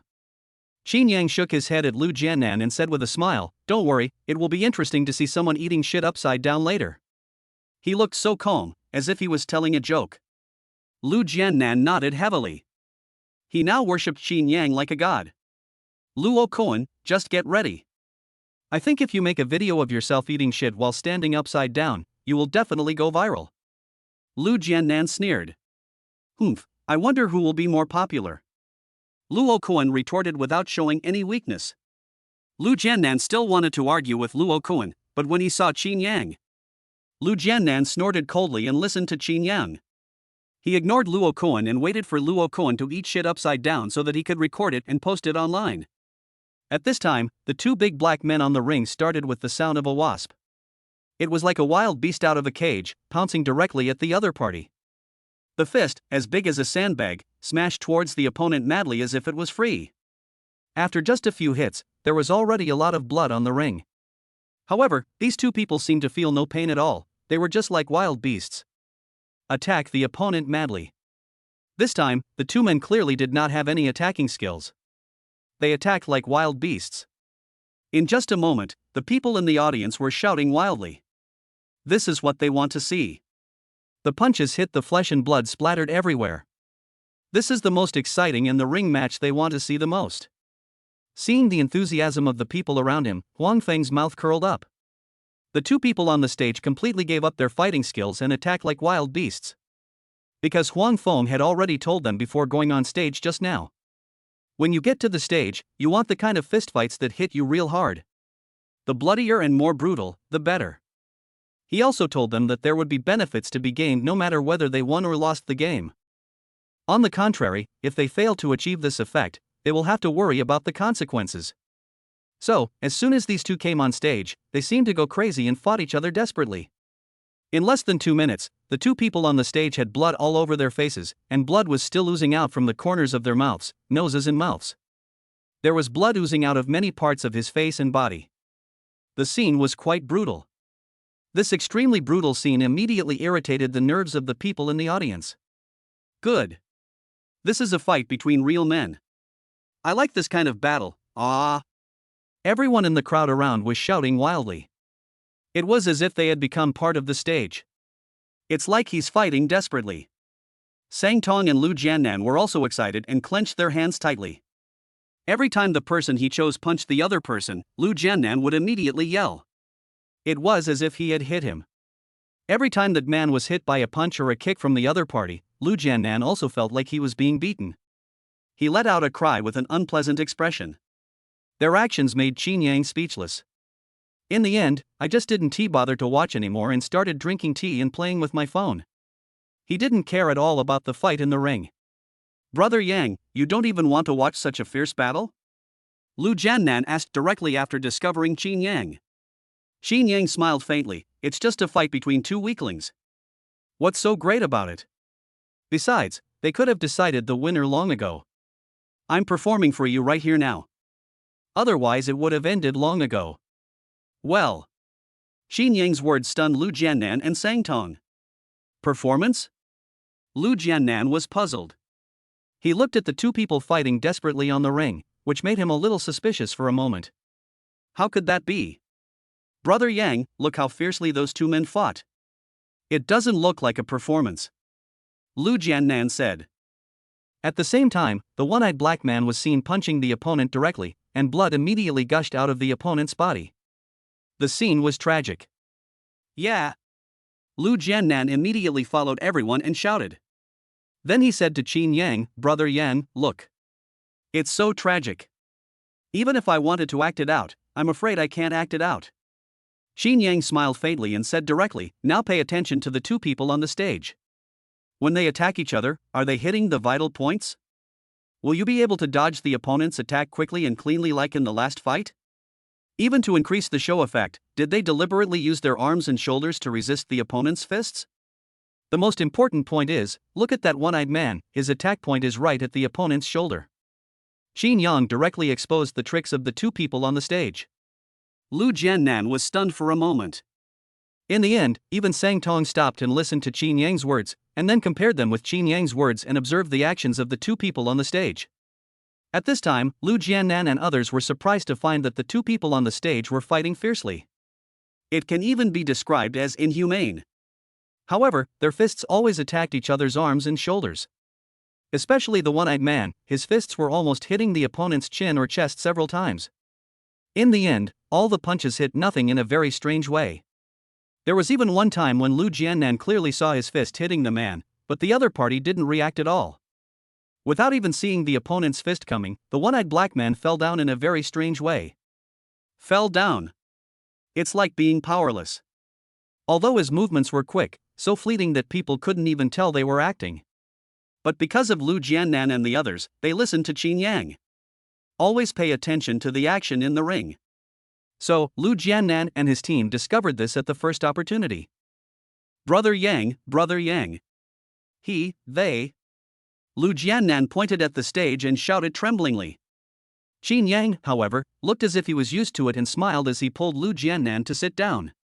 If you want an exciting boxing match, today's boxing match is a good one. If you want to see a real boxing match, you can look forward to the next match. But don't say it out loud.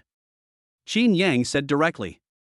After Chinyang finished speaking, he looked at the almost crazy people around him and laughed again. Don't you all like a fist-to-flesh match? This kind of fist-fighting match is great. Let's not disturb other people's passion. Lu Jiannan nodded frantically. He secretly regretted in his heart that he had actually doubted Brother Yang just now. It's just damn right. And I almost told what happened just now. If you do this, you will definitely offend Huang Feng. I still have to thank Chinyang. However, now that he knew the tricks in the ring, Lu Jiannan immediately lost interest and, like Chinyang, sat there drinking tea boredly. Hey, what's going on? Seeing that the one-eyed guy is about to lose, is he ready to admit defeat? He. A discordant voice appeared. Chapter 125, Winning Without Any Suspense. The person who spoke was Luo Kuan. At this moment, Luo Kuan's face was full of excitement, as if he was a general returning from a triumphant victory. He looked down at Lu Jiannan with an arrogant and domineering look.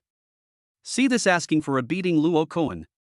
Lu Jiannan snorted coldly and cursed, idiot. In Lu Jiannan's opinion, Luo Kuan is a complete idiot. Not only do you dare to question Chinyang, but you also talk nonsense here. It's like walking into a toilet with a lantern looking for death. Who are you calling a fool? Luo Kuan suddenly became anxious.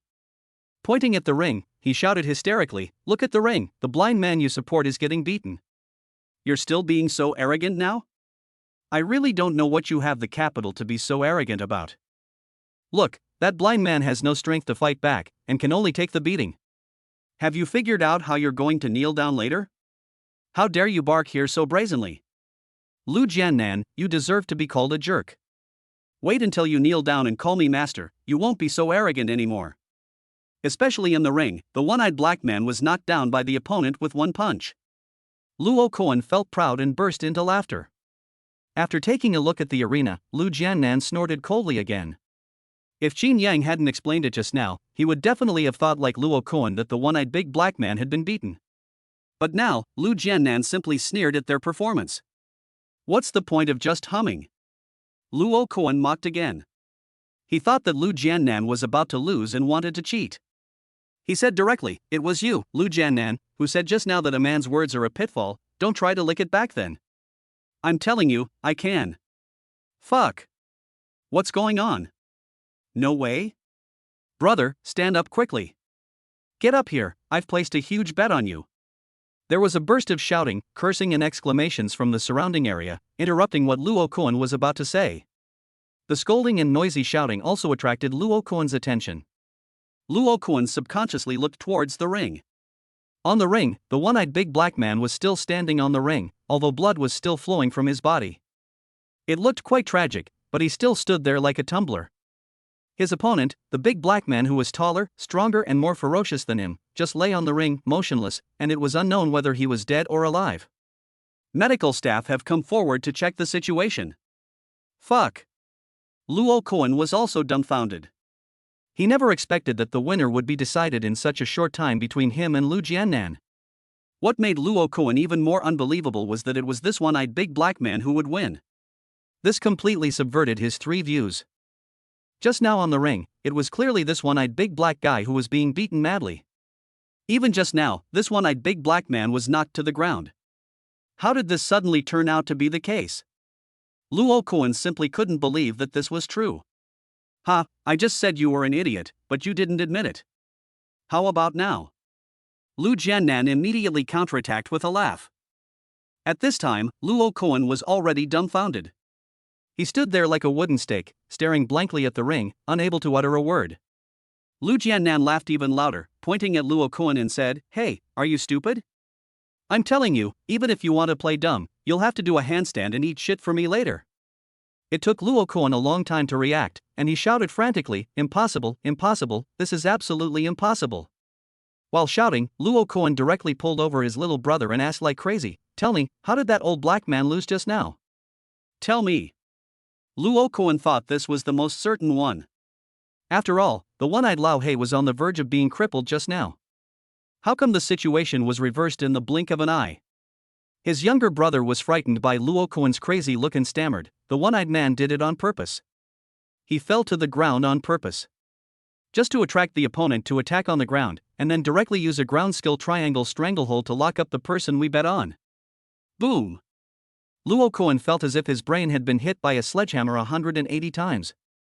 He knocked Luo Kuan unconscious on the spot. It took Luo Kuan a long time to recover. He gritted his teeth and cursed, what a waste. Then he didn't even look at Lu Jiannan and sat back in his seat angrily. How could Lu Jiannan let him leave happily? He shouted at Luo Kuan from a distance, hey, Luo Kuan, Luo Kuan. Idiot. "Hey, idiot." The sound was so loud that it immediately attracted a lot of people's attention. Luo Koan was so angry that he almost exploded. He stood up and walked towards the toilet at the corner without even looking at Lu Jiannan.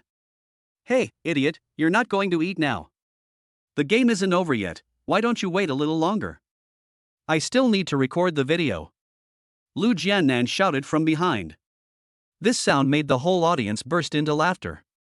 These people also knew about the bet between him and Luo Koan. Luo Koan, who was walking away, almost fell down due to anger. However, he ignored Lu Jiannan and went straight to the toilet.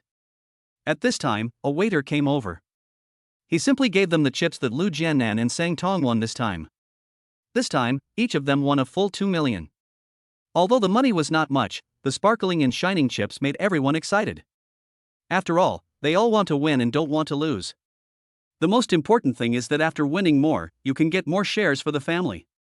That's the big deal. At this time, Huang Feng also came over and said with a smile on his face, "Good luck." Lu Jiannan quickly stood up and said with a smile on his face, "It's just luck, just luck."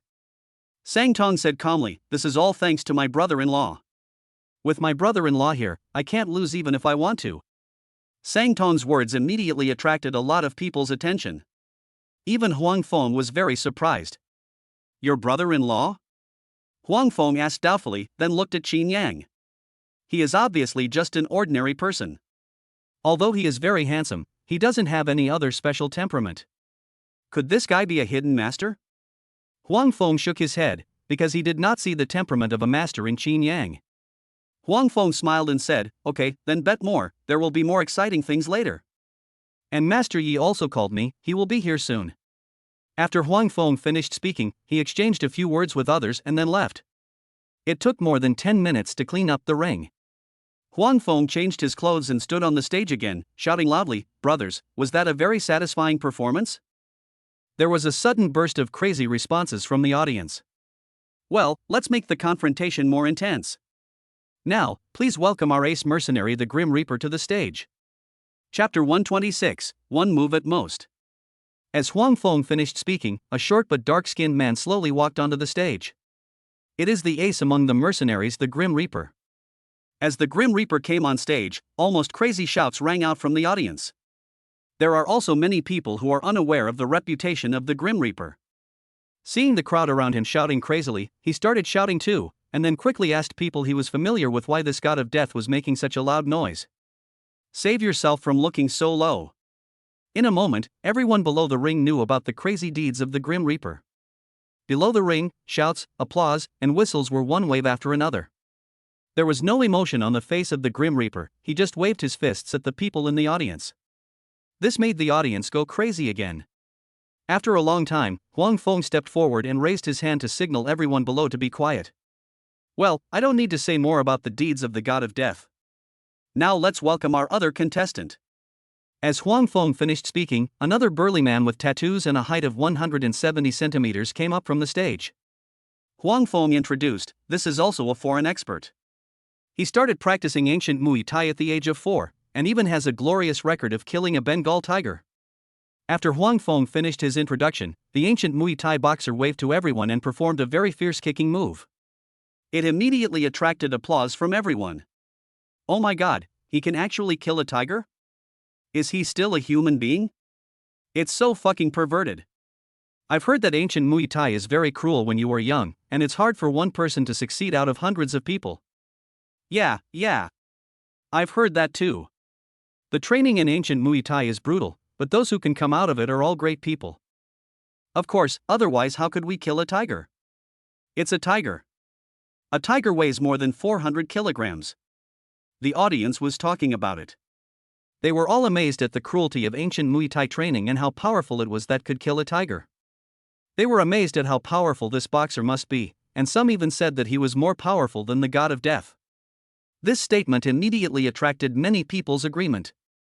At this moment, Huang Feng laughed and clapped his hands. Behind the ring, a picture appeared on a 9-square-meter screen. In the picture, there is a strong Bengal tiger, walking leisurely in the jungle. The camera suddenly shook, and a figure rushed directly towards the Bengal tiger. And this figure is none other than this ancient Muay Thai boxer. I saw that this ancient Muay Thai boxer was very agile. He immediately rode on the tiger's back and started fighting with it. The tiger jumped even more frantically, trying to throw the man off its back. But this ancient Muay Thai boxer seemed to be growing on the back of a tiger, and no matter how the tiger tossed him, he just wouldn't get off. Even the tiger's attempt to lean against a tree was cleverly avoided by the boxer. At the same time, the ancient Muay Thai boxer's fists fell crazily on the tiger's head as if they were free. Although it is a video recording, it also has sound. The tiger's roars remind everyone at all times that it is the king of beasts. What is terrifying is that the king of beasts couldn't even hurt this ancient Muay Thai boxer. This went on for more than 10 minutes. The tiger, which weighed at least 300 or 400 pounds, fell to the ground with a bang. The limbs began to twitch continuously. After a while, a noisy sound was heard in the video screen. Several people appeared, speaking in foreign languages, and began to slaughter the tiger on the spot. The scene was simply bloody. This ancient Muay Thai boxer even posed a few times in front of the camera. At this moment, the picture suddenly stopped. It was just that extremely shocking scene that made everyone unable to calm down for a long time. After all, it is a tiger. He was actually beaten to death by this ancient Muay Thai boxer. And he did it with his bare hands, which was a bit too explosive. At this time, Huang Feng returned to the ring again and laughed. In order to prevent people from accusing me of exaggerating, I made this video for everyone to see. I hope you like it. Boom! There was a deafening shout from the audience. That's awesome. That's absolutely awesome. Oh my god, this guy is simply a god. Taking on a tiger alone, is this still a human being? I prefer the tiger slaughtering scene. That's the real reward. There were all kinds of vile words coming from the audience, and this ancient Muay Thai boxer instantly gained a lot of fans. Okay, as long as everyone likes it, let's start betting. Huang Feng said and went straight to the stage. At the same time, a waiter began to count everyone. Lu Jiannan and Sang Tong were also very excited at this time. Especially the movements of this ancient Muay Thai boxer just now were simply too fast and too agile. They also have high regard for this ancient Muay Thai boxer. Brother Yang, let's bet on this ancient Muay Thai boxer this time. He is simply awesome. Lu Jiannan said excitedly. Of course. Being able to fight a tiger alone and kill it is simply beyond the scope of human beings. If you don't choose him, you must be crazy. Sang Tong also laughed. Chinyang shook his head and smiled faintly. Tigers are not human beings. Let's suppress the god of death this time. Well. Chinyang's words immediately stunned Sang Tong and Lu Jiannan. Still choose death? The most that the Grim Reaper has done is assassinate people, even though he is an ace mercenary. But how can it be compared with that ancient Muay Thai boxer? Brother-in-law, there won't be any mistakes this time, right? That ancient Muay Thai boxer was really powerful. Sang Tong asked directly. It's up to you, just use Lu Jiannan as the god of death. Chinyang said directly. After all, the system just asked itself to help Lu Jiannan win. He didn't say anything about helping Sang Tong win. As for who Sang Tong would defeat, Chinyang didn't care. Well. Chinyang's words stunned the two of them. Sang Tong opened his mouth and wanted to make a few excuses. As Chinyang's die-hard fan, Lu Jiannan didn't even hesitate and directly bet 3 million. He even said directly and confidently, I am brother Chinyang. Lu Jiannan's behavior made Sang Tong look a little embarrassed. Okay, I'll suppress the god of death too. Sang Tong said helplessly at last. To be honest, Sang Tong still wanted to defeat the ancient Muay Thai boxer in his heart. After all, someone who can beat a tiger alone is beyond the scope of ordinary people. But now that Chinyang has said so, I can't play against Chinyang, right? In the end, Sang Tong also bet 3 million on death. Look at the stage, the Grim Reaper and the ancient Muay Thai boxer, both of them are sitting in opposite corners with their eyes closed. Lu Jiannan asked, Brother Yang, how long do you think it will take for the Grim Reaper to win? Chinyang just glanced at it, smiled and stretched out a finger. 1 hour? Lu Jiannan was extremely surprised. No way, it will take that long? Chinyang smiled faintly and said, 1 move at most.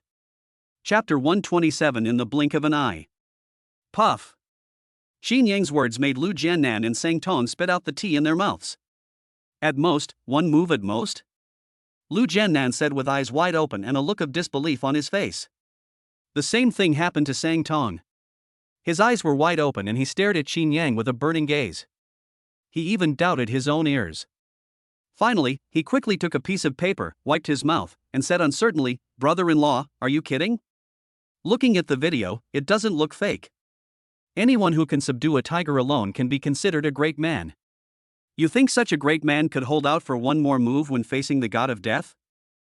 Chinyang smiled, took a sip of tea, and said directly, "Beasts will always be beasts.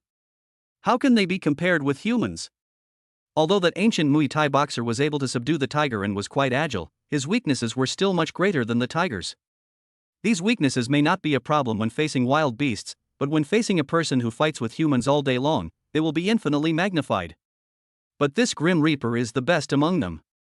When that ancient Muay Thai boxer faced the Grim Reaper, he was like a 3-year-old child facing an adult.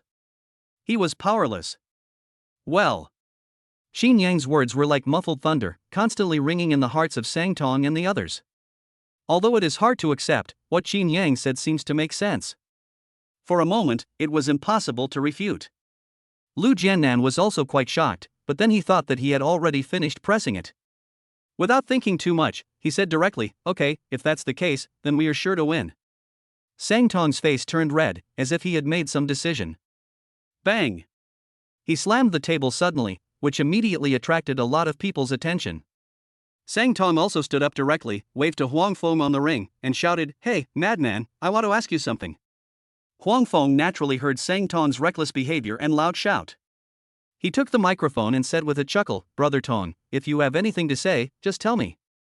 Sangtong didn't hesitate and asked directly, "Madman, I want to bet on someone else, is that okay?" "I'll bet 2 million.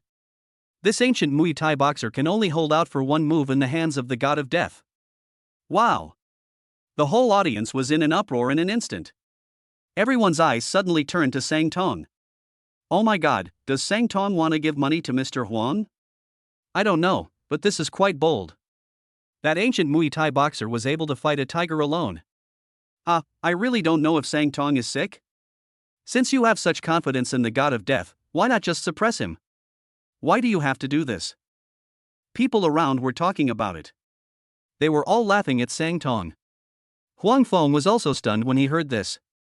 My brain was racing, wondering why Sangtong was so stressed. But he still chuckled twice and said directly, "Okay, since Brother Tong has such ideas and is so optimistic about the god of death. Since you bet 2 million, I can't be stingy. As long as you win, I will pay you 3 to 1. Well. When everyone on the field heard Huang Feng say 3 to 1, they laughed even more crazily. Look, even young Master Huang said he would pay him 3 times as much as he deserves, but he still thinks he can win? Haha, what do you know?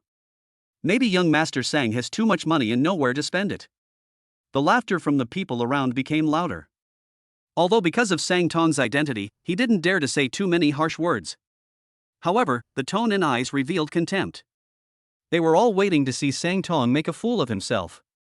At this moment, an idea suddenly flashed through Huang Feng's mind, maybe it could add more excitement. Thinking of this, Huang Feng chuckled and said, "Since Brother Tong has set an example for us all, let's play another round. Just let these two fight each other and see if they can finish the fight within 2 minutes." After Hornet finished speaking, he immediately went downstairs to arrange for the waiters to conduct a statistics with these people. The Grim Reaper on the stage also heard what Sangtong and the others said. The god of death, who had been resting with his eyes closed, was also a little surprised. He didn't expect that Sangtong was so confident in himself. He actually said in public that he could defeat the ancient Muay Thai boxer with just one move. His eyes, as sharp as a knife, looked at Sangtong as if he was looking at a fellow human. After observing him carefully for a long time, he did not find any signs of cultivation on Sangtong. But how could such a person have such great confidence in himself? At this time, the waiter counted again.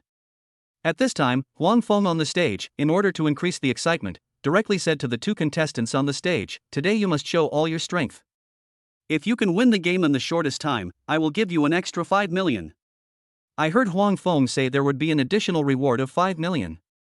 Whether it was the Grim Reaper or the ancient Muay Thai boxer, their eyes widened and their pupils dilated instantly. They were thrilled and excited. You know, when they came this time, even if they won, the reward was only 1 million. Now Huang Feng directly took out 5 million. How could they not be excited and their hearts not be pounding? There was a fierce aura in the eyes of the Grim Reaper and the ancient Muay Thai boxer. The urge to tear the other person to pieces. Seeing the state of these two, Huang Feng became even more excited, so he directly took the microphone and shouted, "Okay, let's continue the game. Let's wait and see who will have the last laugh." As Huang Feng finished speaking, the Grim Reaper and the ancient Muay Thai boxer instantly stood up and rushed towards each other.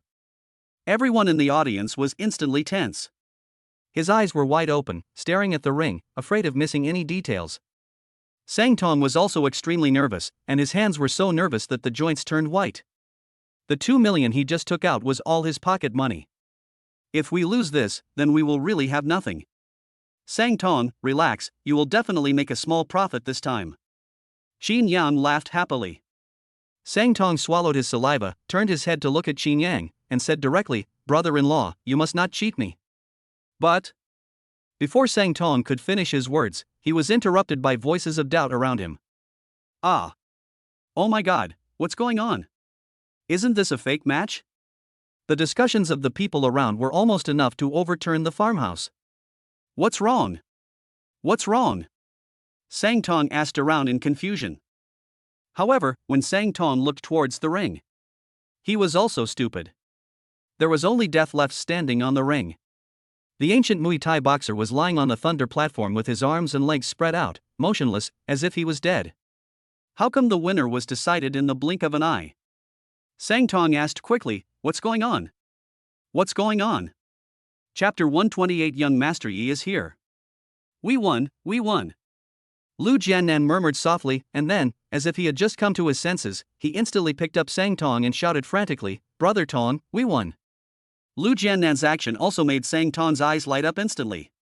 What happened? I didn't see it just now. Tell me quickly, tell me quickly. Sang Tong was almost dying of anxiety. He just turned his head just now, but how come the winner was decided on the ring? This made Sang Tong feel like he had missed out on 100 million. Lu Jiannan was also extremely excited at this time. He quickly drank a sip of water and told Sang Tong, "Just now, these two people rushed directly at each other, and the god of death was like a flash of lightning, punching the other person in the heart." Then Lu Jiannan stopped talking. Sang Tong was so anxious that he almost cursed. Then what? Then what? Lu Jiannan was stunned and asked in confusion, "What then? You didn't say that the Grim Reaper punched the other person in the heart, and then what? What happened next?" Sang Tong asked anxiously. Lu Jiannan shook his head directly, "And then? There is no then."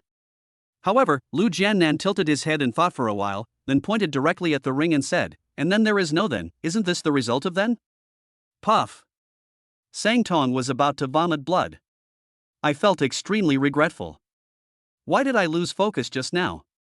Why do you want to talk to Chinyang? Now, I didn't see the most exciting scene. At this moment, everyone was in disbelief. Only Chinyang still looked calm and continued to drink water nonchalantly. He already knew about this result. After all, the god of death crawled out from a pile of dead bodies.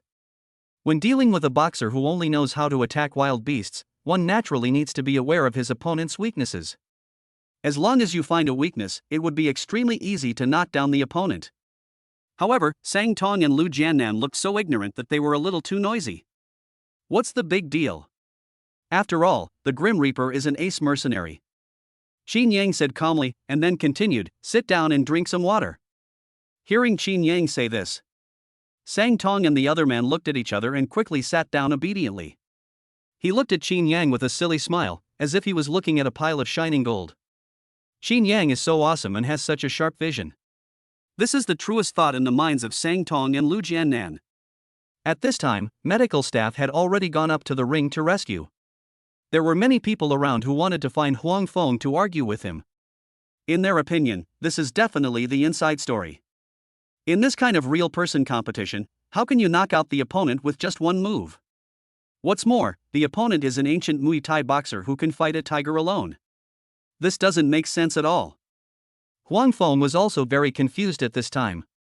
He had never expected this to happen. It was beyond his expectations. Huang Feng was in a bad mood. There were many people near Chinyang and his group who heard what Chinyang said just now. The looks directed at Chinyang at this moment were filled with confusion and deep fear. Although they don't know why Chinyang is so powerful and can guess so accurately, this does not prevent them from suspecting that Chinyang might be a master. Even the top masters. Luo Kuan, who was standing aside, almost wanted to die. His face, which had been red from excitement, had now turned the color of liver. He would look at Lu Jiannan from time to time. I've already started to regret it. Why couldn't he stand the stimulation at that time? He made a bet with Lu Jiannan and said he would eat shit while standing upside down. Now that Chinyang, a great master, is here, isn't it certain that he will win? How about finding a chance to peace secretly? At this moment, the Grim Reaper on the ring suddenly jumped down and walked straight towards Sang Tong and the others in the astonished eyes of everyone. How do you know that I can defeat him with one move? Death asked Sang Tong puzzledly. The voice of the god of death was deep and murderous. This made Sang Tong, who thought he had seen the world and experienced big occasions, feel cold all over. Looking at the cold eyes of the Grim Reaper, Sang Tong didn't know what to say. After all, this is the trump card among mercenaries. If you fail to handle it properly and provoke this guy to take action, that would be bad. Sang Tong was speechless for a moment. Chinyang smiled faintly, patted Sang Tong directly, stood up, looked at the god of death with a smile, and said, "This is what I told him." Well. Death was stunned for a moment. When he began to look at Chinyang, his body instinctively felt an unprecedented sense of danger. It was as if he dared to take another step, he would face death. Rub. The Grim Reaper took a big step back, putting a large distance between himself and Chinyang. The chilling feeling that sent a chill down Death's spine finally disappeared. After looking Chinyang up and down, the Grim Reaper did not find any signs of training on Chinyang's body. His muscles were not very developed, and there were no signs of exercise between his legs. Even on those slender hands, there were no calluses. On his slightly immature face, there was a confident smile that only a strong person could have. All of these things reveal the simplicity and ordinariness in one's bones. But, how could such an ordinary person make him feel threatened by death? The Grim Reaper was doubtful, but he was sure that his feeling was correct. On the battlefield, I relied on this feeling to escape death many times. But he still couldn't see how powerful Chinyang was. The Grim Reaper could only nod to ease his embarrassment, and then said, "You are amazing." After saying this, the Grim Reaper simply turned around and left, leaving everyone standing there in a daze. What is this Grim Reaper going to do? I don't know. This god of death rarely communicates with people. Did he come down here just to say you are awesome? Who knows? We can't figure out the brains of people like them, so let's not waste our time trying to guess. Everyone complained. However, at this time, everyone looked at Chinyang with fear in their eyes. After all, getting the approval of the god of death is not an easy thing. Luo Kuan's face looked even uglier. He had already made up his mind. I must find an opportunity to pee later. Are you really going to let me eat shit while standing upside down? Don't even think about doing such a thing. Just thinking about it made Luo Kuan feel nauseous and want to vomit. Just when Luo Kuan was looking for an opportunity. "Madman, you are so lively here. What's so fun?" A clear and loud voice sounded, immediately attracting everyone's attention. Huang Feng was even more surprised when he heard this. Rub. He jumped off the stage and strode towards the direction of the sound. Master Yi, why did you come just now?" The smile on Huang Feng's face was almost like a peony flower. That attentive behavior was even more affectionate than meeting his biological father. Because the person who came was young Master Yi from the imperial capital Yi Qingfan. Huang Feng, with a smile on his face, introduced to everyone directly, "Let me introduce to everyone, this is Master Yi from the imperial capital. Everyone, welcome him." Chapter 129 Provocation. Everyone around heard that the person coming was Yi Xiao. In an instant, everyone's face was filled with happiness and joy. "Hello, Mr. Yi. Master Yi is so handsome. He is the most handsome guy I have ever seen. Mr. Yi is indeed handsome and elegant. He looks better than many movie stars. Besides, what you said, those movie stars are not even worthy of carrying young Master Yi's shoes." The man who just said that Yi Xiao was more handsome than a movie star suddenly changed his expression. He slapped himself in the face, and then quickly said, yes, look at me, I can't even talk after drinking a little. How can those people compare with Yi Xiao? These people didn't care whether Yi Xiao knew them or not, they just kept praising him. Try your best to flatter. just to make myself familiar with him and lay a good foundation for the next meeting. Facing these people's flattery, Yi Qingfan just smiled faintly. The corners of his mouth were raised, and there was a strong disdain and even a little disgust in his eyes. Huang Feng on the side was also paying attention to Yi Qingfan's expression all the time. When seeing Yi Qingfan's expression at this moment, he immediately took action, pushed everyone aside, and said, "Young Master Yi, you must be very tired after the journey. Sit down first. Sit down first and we will talk later." Since Huang Feng said so, others had no choice but to give up. Many people who did not move forward immediately felt extremely regretful. Why did I run a step slower just now? I didn't even show my face in front of Master Yi. If I talk about this later, won't people scold me? I didn't cherish such a good opportunity. Huang Feng didn't bother to care about what these people thought. Yi Qingfan was directly moved to a table at the front of the arena. This position is the best, and you can see all the actions on the ring more clearly. Crazy, I was outside just now and heard that it was quite lively here. Tell me, what fun things are going on? Yi Qingfan asked with a smile.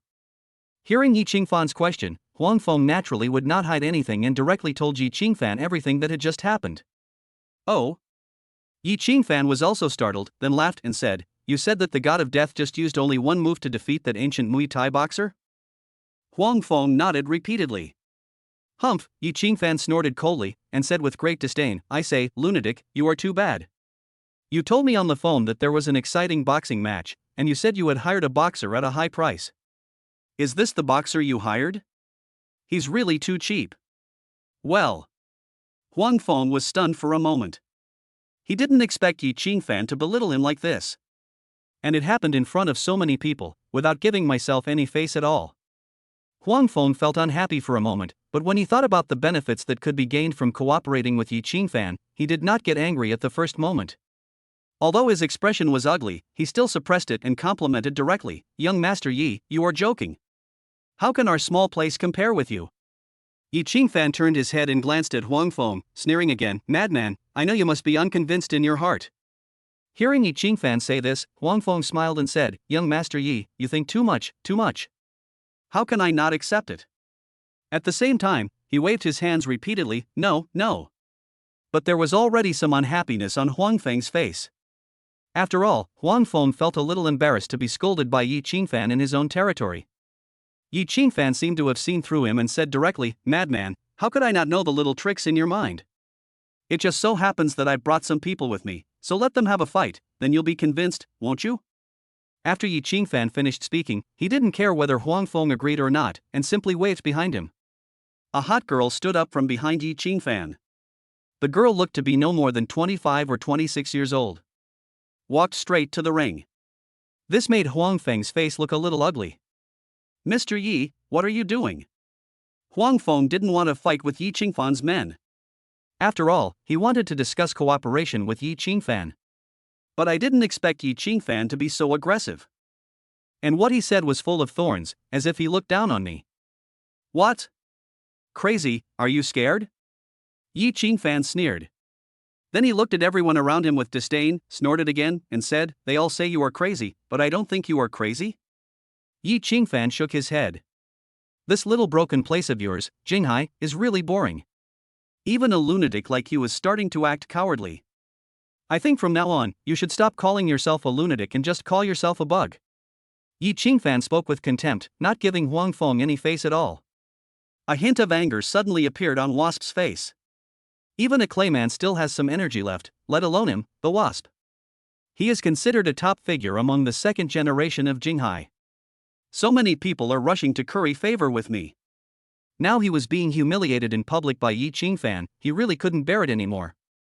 "Yi Qingfan, are you going a little too far? I invited you here because I think highly of you, but I didn't expect you to be so ungrateful. Do you know whose territory this is?" Wasp warned coldly. Yi Qingfan laughed and asked, "Whose territory is this? You're not going to tell me this is your territory, are you? Don't you see what kind of character you have? Do you have the capital to be so arrogant in front of me, Yi Qingfan?" As Yi Qingfan's voice fell. "Rub. Rub." 3 people stood up behind Yi Qingfan again, each of them looking at the people around them with murderous intent on their faces. That look was as if he was looking at a group of ants. Just waiting for Yi Qingfan's order, he would immediately take action to teach the wasp a lesson. Ha, you are awesome, Yi Qingfan, I really didn't expect you to be so arrogant. Huang Feng laughed at this time. Everyone in this farmhouse is his. He really didn't expect that Yi Qingfan would be so arrogant. He had just been ridiculed by Yi Qingfan, and now he actually dared to provoke me. Huang Feng has decided to teach Yi Qingfan a lesson. Tell him that in his own territory, he has the final say on who falls. Yi Qingfan, don't you want to compete? Then compete. Do you really think I'm afraid of you? Huang Feng sneered. The respect he had for Yi Qingfan just now was completely gone. He didn't know why Yi Qingfan dared to provoke him right away. But now, he was too lazy to know. Isn't it just a ring match? He has another trump card. After Huang Feng finished speaking, he was too lazy to stay any longer. He walked straight towards the god of death, and after whispering to him for a while, a gleam of light suddenly flashed in the eyes of the god of death. Those sharp eyes looked directly at Yi Qingfan's beautiful subordinate on the stage, as if a hungry wolf smelled delicious food. Everyone around was just thinking about currying favor with Yi Qingfan. At this time, everyone's face was full of embarrassment. They looked at each other and quietly retreated. This Yi Qingfan is simply too arrogant. Not to mention them, he even didn't take the wasps seriously. How could people like them be looked at differently by Yi Qingfan? The ring competition continues. This made Luo Kuan, who was standing nearby and trying to escape by peeing, very happy. Hee, I never thought there would be such a thing. Let's see how you, Lu Jiannan, will suppress it this time? Chapter 130 Huge Changes. At this time, Lu Jiannan and Sang Tong were also a little confused. I don't know what Yi Qingfan is going crazy about. These second-generation people will not act like this when facing other second-generation people, as long as they do not have deep hatred. What's more, Huang Feng's family is very powerful. Not to mention in Jinghai, even in Jiang province, he can be counted. Yi Qingfan, this is too much. This is simply not the way people like them deal with things. What's more, it was obvious that Yi Qingfan came to Jinghai at the invitation of Huang Feng. Brother Tong, what do you think about this matter? Lu Jiannan asked. Sang Tong shook his head. How would I know? I don't even know this Yi Qingfan. On the contrary, Chinyang, who was drinking tea, was stunned. Because of his super hearing, he heard Yi Qingfan mention his name and Sang Tong's name to the person behind him. Is this coming for me? However, Chinyang had no impression of Yi Qingfan at all. Sang Tong saw Chinyang's expression change slightly, and he came over and asked, Brother-in-law, what's wrong? This Yi Qingfan is coming for you and me. Chinyang said lightly. Puff. Chinyang's words almost made Sang Tong spit out the tea in his mouth. His eyes were wide open, his face full of disbelief. His eyes immediately became quite cautious. Brother-in-law, are you kidding me? Although he had never dealt with Yi Qingfan, he had heard of some of Yi Qingfan's deeds. Very impressive, very cool. To be honest, after hearing about some of Yi Qingfan's deeds, Sang Tong still didn't want to provoke him. Chinyang took a sip of tea and said calmly, he and his men just asked you and my name.